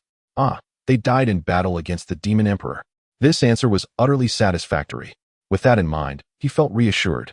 Zhang Yun lifted his sniper rifle once more, taking aim. In the next moment, the barrel was pressed against the forehead of Zhong Zhao and Hui, who had already covered some distance. All you Huaxia people deserve to die? The 749 Bureau of Huaxia is. Zhong Zhao and Hui were not fools. They had overheard the conversation between Zhang Yun and Su Jian quite clearly. How could they not understand their implication? Just as he was about to unleash a tirade, before he could utter a word, the barrel pressed against his forehead. Then, the gun fired. Bang! With resilience and fury, Zhong Zhao and Hui met their end. He barely had a chance to utter his last words. Clean up the battlefield. Su Jian cooperated seamlessly. Not only did she refrain from blaming Zhang Yun, but she also promptly sent people to clear the scene. Especially concerning the bodies of these two youngsters, they were to be handled with utmost discretion. No matter how the Sakura group investigated, they would find no evidence. As for the other members of the 749 Bureau, well, they were quite agreeable. The enmity between the two nations ran deep, and with these two provoking matters further, they were left with a singular thought. Why did Zhang Yun have to eliminate them so decisively? Why not leave them alive for a round or two of retaliation? Chapter 191. The Resolve of a Nation. Nanjing City. Near the hospital, with the deaths of the two Sakura group members, the remaining team members and personnel from the four prominent families busied themselves with counting casualties and addressing subsequent matters. In the expansive clearing, Zhang Yun, Old Qin, Su Jian, and a few others stood silently, observing the unfolding scene. What are your plans moving forward? Without unnecessary preamble, Zhang Yun stored the sniper rifle in the system space and posed a question to Su Jian. His journey had largely been catalyzed by the awakening of Old Qin's memories. A visit to the tomb of the first emperor was undoubtedly on his agenda. However, the unresolved issues in Nanjing City loomed large. The challenges here could scarcely be surmounted by their own efforts alone. Upon hearing Zhang Yun's inquiry, Su Jian pondered briefly before responding. I believe we should visit the tomb of the first emperor together. As you previously mentioned, once Old Qin awakens, the ghost emperor here will pose no challenge, correct? Her gaze flitted back and forth between Zhang Yun and Old Qin. Zhang Yun nodded in agreement, astonished by the revelation of Old Qin's true identity as Qin Shi Huang. If he truly regained his original powers, what were mere ghost emperors or saints but trivial obstacles to be vanquished with a mere flick of the wrist? Su Jian shared Zhang Yun's sentiments. The pressing matter at hand was to escort Old Qin to the tomb of the first emperor. Once awakened, every problem would dissolve effortlessly. This was the paramount issue to address. Very well, I shall arrange the itinerary, Su Jian declared decisively. Having settled the details, she no longer hesitated. After exchanging a few words with Jiang Yun, she commenced her preparations. For Jiang Yun, this was not a misfortune at all. Who could refuse a free ride? After bidding farewell, he took old Qin back to the garment factory to await news from Su Jian. Meanwhile, the events concluded smoothly for Jiang Yun and Su Jian. But not everyone shared their satisfaction. Father, did you hear? They are heading to the tomb of the first emperor. That old man is actually the emperor. At that moment, nearby, Li Hu and Li Zixing watched Jiang Yun and Su Jian depart, their composure shattered. How could they possibly avenge their grievances now? Would the deaths of their kin simply be forgotten? Li Zixing's eyes brimmed with fury, consumed by hatred for Jiang Yun, wishing for his swift demise. Yet, the tides had shifted. Jiang Yun was on the rise. If this trajectory continued, not only would revenge be unattainable, but even the slightest attempt to confront Jiang Yun might incite countless enemies. This cannot continue, Li Hu murmured gravely, nodding in agreement. He had sacrificed so much in his efforts against Jiang Yun, even losing his son in the process. Clenching his fists, his teeth ground audibly in frustration. Father, I have a bold plan. At that moment, Li Zixing's voice broke the silence, causing Li Hu to pause, bewildered by the sudden declaration. Let us seek collaboration with the ghost tamers. Li Zixing's words resonated with unexpected audacity. The crux of the matter lay in the unwavering determination reflected in his gaze. This indicated that he was indeed serious. Had he lost his mind? To conspire with a tiger? Li Hu quickly scanned his surroundings, relieved to find that they were alone, untouched by others' ears. After all, they were confronting an enemy of the nation. Yet, Li Zixing harbored thoughts of allying with a ghost master. Was this not akin to dancing on the edge of a blade? But they had reached a dead end. Father, our desire for vengeance can only be fulfilled through this path. In response to Li Hu's inquiries, Li Zixing remained resolute, lowering his voice, his expression seething with fury. In truth, he had contemplated this course of action long before. He cared not for the risks of dancing on the edge of a blade or conspiring with a tiger. All that mattered was bringing Jiang Yun to his demise, regardless of the monumental price it might exact. What of the ghost master? As long as Jiang Yun lived, he would find no peace. Father, this is our final opportunity. Noticing Li Hu's lingering doubts, Li Zixing's voice grew urgent. This chance, once lost, would be irretrievable. Once the first emperor truly awakens, subduing Jiang Yun would become an insurmountable challenge. Let me think. Li Hu furrowed his brow deeply. He understood the reasoning that Li Zixing articulated, yet he had far more considerations to weigh. A miscalculated decision would herald consequences far graver than mere death. It could jeopardize the entire clan. Time passed slowly as Li Hu remained entrenched in contemplation. This decision was undeniably arduous and complex. After what felt like an eternity, he finally lifted his head. Indeed, we share a profound enmity with Jiang Yun. However, this vendetta must be avenged by our own hands. Collaborating with a ghost master poses too great a risk. We cannot. But before Li Hu could finish his sentence, he looked up once more, only to find that Li Zixing's figure had vanished. At some point, he had departed. Li Hu's heart sank with the realization of where he had likely gone. It was clear as day. He sought out the ghost master. Cursed be it. That ungrateful son. Must he involve the entire clan in this reckless endeavor? A sense of foreboding gripped Li Hu as he swiftly summoned his powers to trace Li Zixing's essence. He must catch up with him. If he truly engaged with the ghost master, the Li family would face utter ruin. As time passed, the city of Nanjing was rendered nearly desolate by the emergence of malevolent spirits. Thus, whether by day or night, the city resembled a ghost town. One could scarcely hear a whisper. The day of departure swiftly approached for Jiang Yun, and Su Jian had meticulously prepared everything. They were to embark on a helicopter, heading directly to the tomb of the first emperor. Naturally, there would be transfers along the way, but those were mere trifles. The group was rapidly advancing towards their destination. On this journey, Jiang Yun observed the transformations that had unfolded across China since the emergence of supernatural events. Looking down from above, it appeared that the entire nation was engaged in the practice of cultivation.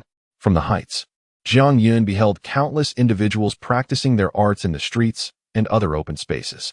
This, indeed, was the most significant change in China, a nationwide embrace of cultivation. When asked how this came to be, Su Jian smiled and provided Jiang Yun with an answer he could scarcely have imagined. The state had appointed Master Zhang and the Tianshi Dao to disseminate teachings across the nation. It was through such measures that the current state of affairs had emerged. This was a millennium-long plan orchestrated by the government. Following the national embrace of cultivation, the policies and developmental trajectory of the entire country would undergo profound transformation. The closure of national borders was a direct consequence of this. The government sought to prevent their practices from reaching foreign shores, as Su Jian explained. Jiang Yun was deeply astonished by this revelation, simply remarking on the nation's formidable ambition, which exceeded his expectations. Chapter 192, The Awakening of the First Emperor. After a long journey, the group disembarked from the plane and immediately boarded other means of transport to reach the tomb. After a day and night of travel, they finally arrived at the Qin Shi Huang mausoleum as dusk approached the following day. "This is it.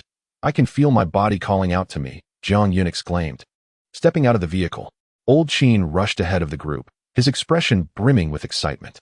"Can we begin the awakening?" he inquired eagerly. Following him, Su Jian and Jiang Yun also alighted from the vehicle, gazing at the monumental structure ahead, and directly asked Old Qin. Time was of the essence, and the task was weighty. They needed to proceed swiftly. "Yes, we can start right now," Old Qin replied without hesitation. The others nodded in agreement. Without pausing for rest, they promptly began to prepare for the awakening ritual as instructed by Old Qin. It was not particularly challenging. They merely needed to assist in condensing the dark energy radiating from Old Qin. This was a task that nearly any member of the 749 Bureau could accomplish, especially with Su Jian's direct involvement. The progress was even smoother than Jiang Yun had anticipated. While he lacked the ability to perform such tasks himself, his system relied solely on tools for combat. He found no hindrance in observing and offering his insights from the sidelines. He sat quietly to the side, watching as Old Qin approached the mausoleum of the first emperor. All that remained was to await his emergence. Once he emerged, the world would likely undergo a profound transformation. For reasons unknown, Jiang Yun felt a flicker of anticipation. What expressions might people wear upon discovering that Qin Shi Huang had awakened? It would surely be fascinating. A playful smile graced his face, as he found himself genuinely looking forward to it. Yet, contrary to his expectations, just as Old Qin neared the tomb, a familiar aura suddenly materialized. One that both Jiang Yun and Su Jian recognized all too well. They could distinctly sense that this presence was hurtling towards Old Qin at an astonishing speed. An ambush. Jiang Yun was instantly jolted awake, shouting in alarm, but after rummaging for a while, he could not fathom what treasures he possessed that could withstand such an assault. A burial garment would suffice, but who in their right mind carries one around daily? That would be sheer madness. And then there was Su Jian. She was no mere bystander. Her position implied a certain level of strength. Before Jiang Yun could react to the incoming attack, Su Jian propelled herself forward, using her own body to intercept the onslaught. In the next moment, she was sent flying in a straight line, crashing to the ground and spitting out a mouthful of blood. Remarkably, she was unharmed and quickly regained her footing. It was then that Jiang Yun noticed, to his astonishment, that she was clad in a burial garment produced by his own factory. How brave! There was no time to celebrate her lack of serious injury. Soon after, both Jiang Yun and Su Jian observed familiar figures emerging slowly from the shadows. Among them was someone they had never expected to see, Li Zixing. Su Jian glanced back. Old Qin had already entered the mausoleum. Now, they merely had to wait for his awakening. As she flashed to Jiang Yun's side, she was confronted by the very individual she had not anticipated to find opposing her, none other than Li Zixing. Li, who had arrived a moment too late, or perhaps. A series of applause echoed from behind those figures. At the same time, another presence that sent shockwaves through Su Jian's pupils stepped forward. "Director Li, I trust you are well," he remarked, a teasing smile playing on his lips. "Li who?" Su Jian inhaled deeply. The Li family had betrayed them. Li, who had not failed to catch up to Li Zixing. Rather, for reasons unknown, he had been swayed by Li Zixing's arguments. I provided them with an irresistible reason to comply. At this moment, before Li Hu and Li Zixing, loomed the most formidable crisis in Huaxia's history, the ghost saint, Jiang Yun. He has transcended. After a brief absence, you remain as inept as ever, occupying my body yet engaging in the most futile endeavors. The ghost Saint Jiang Yun's aura surged instantly, his oppressive presence far surpassing that of the ghost emperor by several tiers. The dark clouds loomed ominously over the city, and the lightning in the sky exploded like thunderous roars. The ghost saint has made his entrance. With a mere thought, the heavens and earth shall heed your command. Surrender your resistance and follow me, my subjects. The ghost tamer has also arrived, extending his arms in a disconcerting grin. Yet this time, Su Jian and Zhang Yun had little time to concern themselves with his unsettling laughter. They were faced with the ghost saint. The moment Li Zixing and Li Hu emerged, they immediately comprehended the gravity of the situation. These beings and spirits were here solely to disrupt Lao Qin's awakening. Initially, they had planned to enhance their strength first, but their adversaries had anticipated their intentions, laying an ambush in advance, waiting for their arrival. In truth, this scenario was somewhat manageable.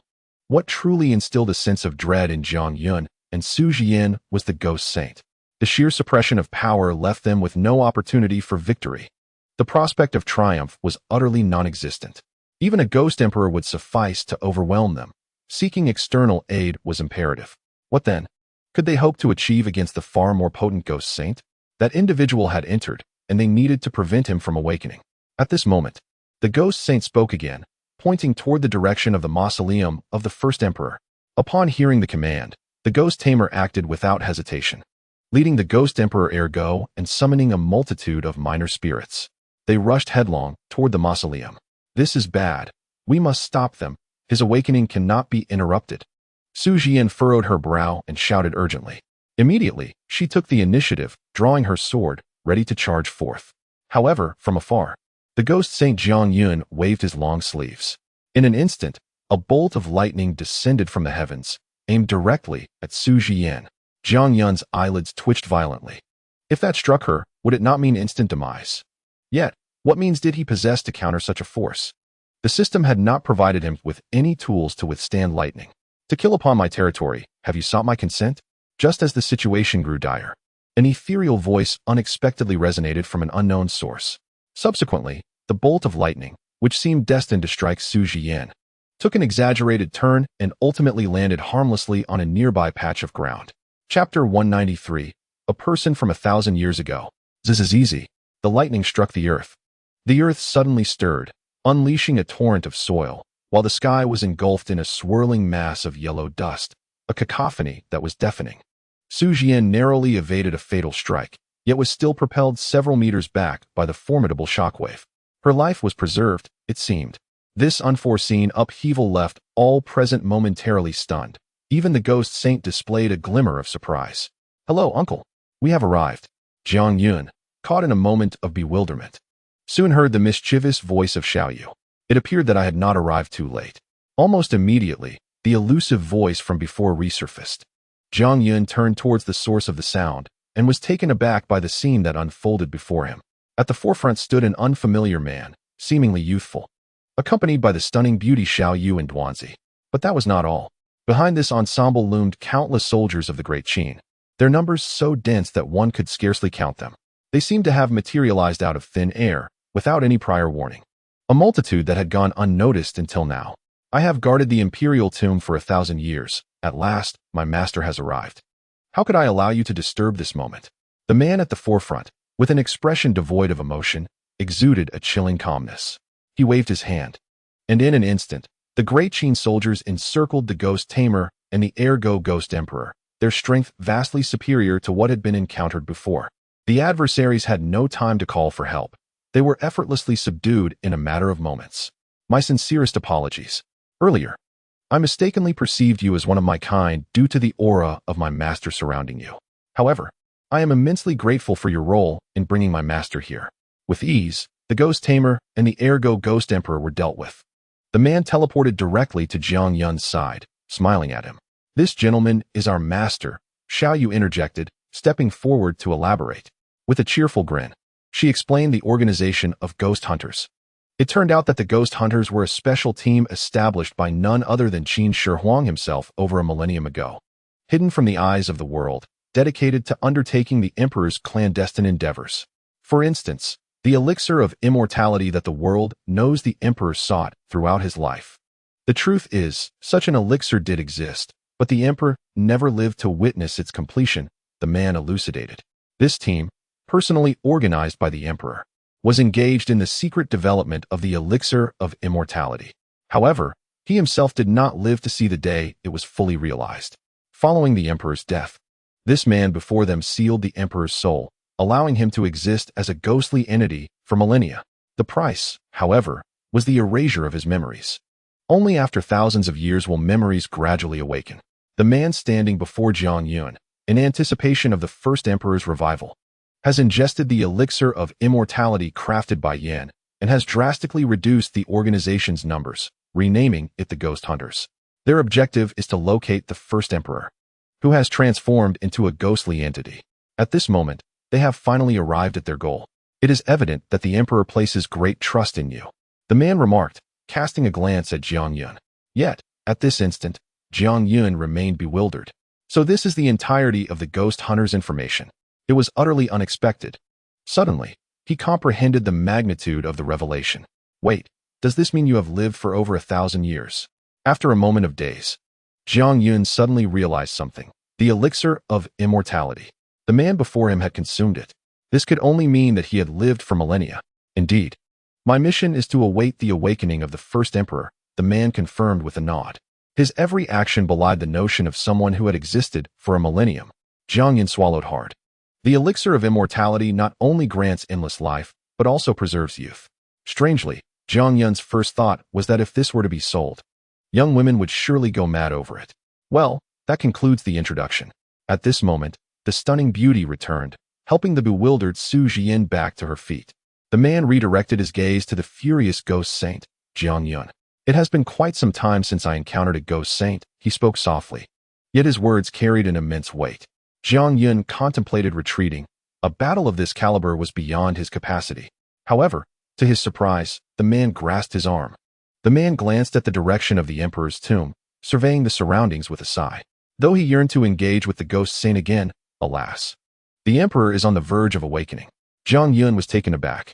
Is there a conflict between these two matters? His mind faltered. I cannot face the emperor. My task is complete. The rest, I wish to leave to you, the man declared astonishingly. Jiang Yun was left in a state of confusion. What do you mean by leaving everything to me? Can you clarify? This transition was too abrupt. Jiang Yun was momentarily at a loss. In the future, please treat the emperor kindly. Before Jiang Yun could inquire further, the man suddenly unleashed his power.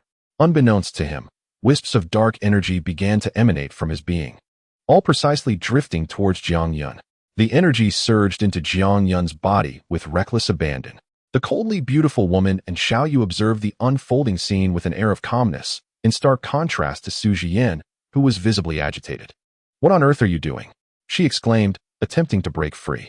Unbeknownst to her, the gravity of the situation eluded her comprehension.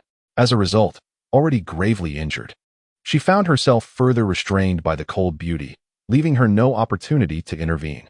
Even at her full strength, she would have been unable to halt the unfolding events. The master is bestowing all his power upon him. Rest assured, he is unharmed, the cold beauty explained succinctly, prompting Su Jian's eyes to widen in disbelief. The notion of power being transferable? She was utterly bewildered. Not just her, Jiang Yun, equally confounded by her words, was left in a state of utter confusion. This man is transferring all his power to himself. What does that imply? The implication was clear. The culmination of millennia of cultivation was being granted in its entirety. Was he not fearful of being overwhelmed? Just as that thought crossed his mind, he felt a surge of pain coursing through his entire being. A pain that pierced the very essence of his soul. Before he could utter a word, his expression contorted into one of agony. Brother, if you intend to impart your power, could you at least give me a heads up? Jiang Yun's face twisted in despair as his mind crumbled under the weight of the experience. Chapter 194. The Conclusion Boom. Beside the Emperor Qin's tomb, Jiang Yun felt as though he were undergoing a tribulation of epic proportions. His visage was so distorted that he appeared almost unrecognizable. In excruciating pain, he collapsed to the ground, his body convulsing. What a jest! Could he truly withstand the weight of millennia of power? The suddenness of it all was simply overwhelming. Jiang Yun was unable to endure it. In fact, he lost consciousness entirely.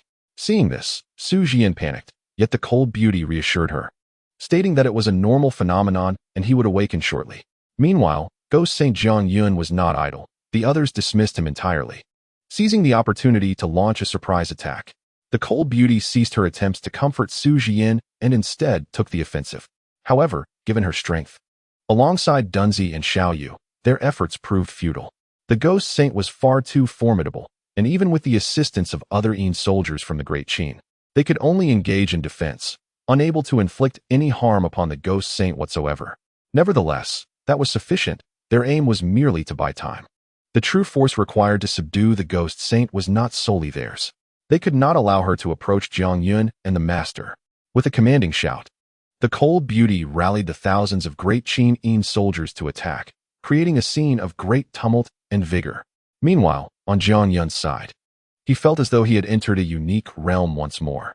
Before him stood a man, the very individual who was transmitting power to him. Once all my energy has been transferred to you, I shall perish. After living for millennia, I have witnessed all that I wished to see, the man remarked, a smile gracing his countenance. Though he belonged to a time thousands of years past, he emanated a warmth akin to that of a friendly elder brother to Jiang Yun. My name is Su General. When the first emperor emerges, please inform him that Su Jin has failed to complete his mission and bears no face to confront him. Remember, send my regards to the first emperor. Su General, was that his name? Jiang Yun was momentarily taken aback. He yearned to speak, yet found that the figure of Su Jin before him was becoming increasingly indistinct. In the span of a heartbeat, a living being vanished entirely from sight. Jiang Yun could only watch helplessly as this transpired. The first emperor, Su Jin. Mission, he murmured to himself. The convictions of ancient men eluded his comprehension, and he could not fathom why Su Jin claimed he had not fulfilled the task assigned by the first emperor. Had he not performed admirably? After spending thousands of years in search of the first emperor, was that not sufficient? Why did he still feel unworthy? Jiang Yun longed to voice his inquiries, but it was too late. In the next instant, his consciousness returned to the realm of reality. The pain that had engulfed him vanished without a trace, replaced by an indescribable exhilaration coursing through his being. He felt as though he possessed an inexhaustible reservoir of strength. Thunder rumbled above, reverberating with a sound that, while similar to the summons of the ghostly saint, bore an indescribable distinction. Jiang Yun paid it little heed. Upon awakening, his gaze immediately fell upon the location where Su Jin had stood. Su Jin, he called out. Alas, there was no response. Before his eyes, there was no trace of Su Jin, only a lifeless corpse. This, Jiang Yun was rendered speechless. The suddenness of it all left him reeling. The reality offered him little time to adjust. Shortly after awakening, a tremendous crash echoed through the first emperor's mausoleum. Following this, a wave of dark energy surged forth from the tomb, nearly enveloping the entire sky. The ruler has awakened. A thunderous voice resonated throughout the heavens. The first emperor had completed his resurgence. With that roar, the countless shadowy soldiers of the Qin dynasty, whether engaged in battle or otherwise, abruptly ceased their actions. Wind, wind, wind. A succession of furious shouts threatened to shatter the very heavens. Upon witnessing such a scene, the ghost saint inwardly lamented the impending doom. The first emperor had awakened, heralding a transformation in the heavens and the earth. This power would surpass even his own. In that instant, he prepared to flee from the trembling beauty and her companions. Yet, Jiang Yun intercepted him. Soon, however, despair engulfed the ghost saint. The awakened emperor retained the memories of his former self. He called out to Jiang Yun while charging forth at an astonishing speed, ready to confront the ghost saint. Hearing this, Jiang Yun hesitated for but a moment before launching a direct attack on the ghost saint. The clash of their formidable powers altered the very fabric of reality. This was an unstoppable force. The ghost saint summoned all his strength to resist, yet he was no match for Jiang Yun, who had absorbed millennia of power. Alongside the awakened might of the first emperor, with a single strike, the ghost saint was sent reeling back thousands of meters, his body hurled into the mountains, causing the very earth to tremble. But this was merely the beginning. The emperor and Jiang Yun united once more, leaving the ghost saint with no avenue of escape. Just as they were about to shatter his very soul, Jiang Yun halted the emperor. Let a fragment remain to descend into the underworld. In truth, the ghost saint had committed no wrongdoing. He was merely a victim of fate's cruel jest. Jiang Yun's final decision served as a form of compensation for seizing his body. He could only hope that in the next life, the ghost saint would be reborn into a fortunate existence. The emperor did not refuse Jiang Yun's plea. Fulfilling it was a simple task. Moments later, a once mighty ghost saint fell into oblivion. Standing atop the mountain peak, Jiang Yun and the emperor surveyed the world below. I have words from Su Jin to convey to you. Gazing at the transformed visage of the former Qin leader, now rightfully the emperor, he spoke softly. I heard everything within. Su Jin, he was merely too stubborn, I never intended to blame him. The emperor's gaze was complex, and he remained silent. The two lingered in silence for a considerable time until, at last, the emperor broke the stillness. Jiang Yun, he called softly. Jiang Yun turned, startled, to face him. I can accompany you no further. The world outside is no longer suited for me. I must remain here to protect this land of Huaxia. The emperor's voice bore a hint of melancholy. Indeed, the land of Huaxia had been unified. There was no longer a need for his governance. This was a grave matter. Yet the emperor seemed unconcerned. He smiled at Jiang Yun, and in that moment, he appeared once again as the gentle Qin leader. The emperor departed, returning with the legions of the Qin, as if he had never come at all. The greatest crisis facing Huaxia had finally been resolved. He need no longer worry. Witnessing the peace and tranquility of future generations brings him immense satisfaction. Meanwhile, Jiang Yun stood atop the mountain, gazing down at the vast expanse of Huaxia for quite some time before descending to join Su Jiyan. The battlefield was already being cleared. The main forces of Unit 749 had arrived. The Ghost Saint had been vanquished, and the Ghost Emperor was no more. Huaxia was destined to enter a brand new era. As for Li Hu and Li Zixing, Jiang Yun chose not to concern himself with them. However, on a day long after, when he and Su Jiyan returned to the outer vicinity of the Qin Emperor's tomb, she informed him that the actions of Li Hu and Li Zixing had amounted to treason. Yet, they had not been executed. Instead, their powers were said to have been stripped, and they were exiled to a desolate land devoid of guardians. Jiang Yun mused that such a fate was arguably worse than death. The land without guardians was no place for a human to dwell. Since the demise of the Ghost Saint, Huaxia's initiative for universal cultivation had achieved resounding success. While other nations sought assistance amidst the resurgence of ghostly energy, Huaxia had ensured that every citizen possessed the ability to protect themselves. At that moment, Huaxia stood as the safest haven on this planet, while other regions had come to be known as the land without guardians. It was no wonder Jiang Yun believed that such a fate was preferable to death. In that forsaken place, stripped of power, one would be left vulnerable to the relentless torment of malevolent spirits. There was little else to anticipate. As for Jiang Yun himself, he reveled in his current life. Following the resurgence of ghostly energy, ghostly entities had become exceedingly rare across the globe. These entities, crafted by spirits, included his burial garments and the subsequently established firearms production line, both considered ghostly artifacts. Jiang Yun recognized the potential in this market and collaborated with Unit 749 to reap substantial profits. Particularly notable was the situation in the Island of Radiance, where it was rumored the Yamada no Orochi tormented its inhabitants mercilessly. Over time, they had sent Jiang Yun and Huaxia tens of billions. Ultimately, it was Jiang Yun who intervened, temporarily sealing the Yamada no Orochi without slaying it. The Island of Radiance, infuriated, sought to confront Jiang Yun, but he paid them little mind. Faced with no other option, the Island of Radiance had no choice but to endure in silence, practically becoming a vassal state of Huaxia. Naturally, this surge in demand necessitated the expansion of factories. Jiang Yun, therefore, captured a significant number of spirits to join the workforce, broadening operations on a global scale. The enchanting beauties from the Ghost Hunters organization, including Xiaoyu and others, joined Jiang Ji's garment factory, taking on managerial roles to oversee all operations within. Indeed, after the change in management, Xiaoyu did not hesitate to bully the little knife. Jiang Yun could not help but chuckle at the little knife's plight. There was nothing quite like witnessing such antics.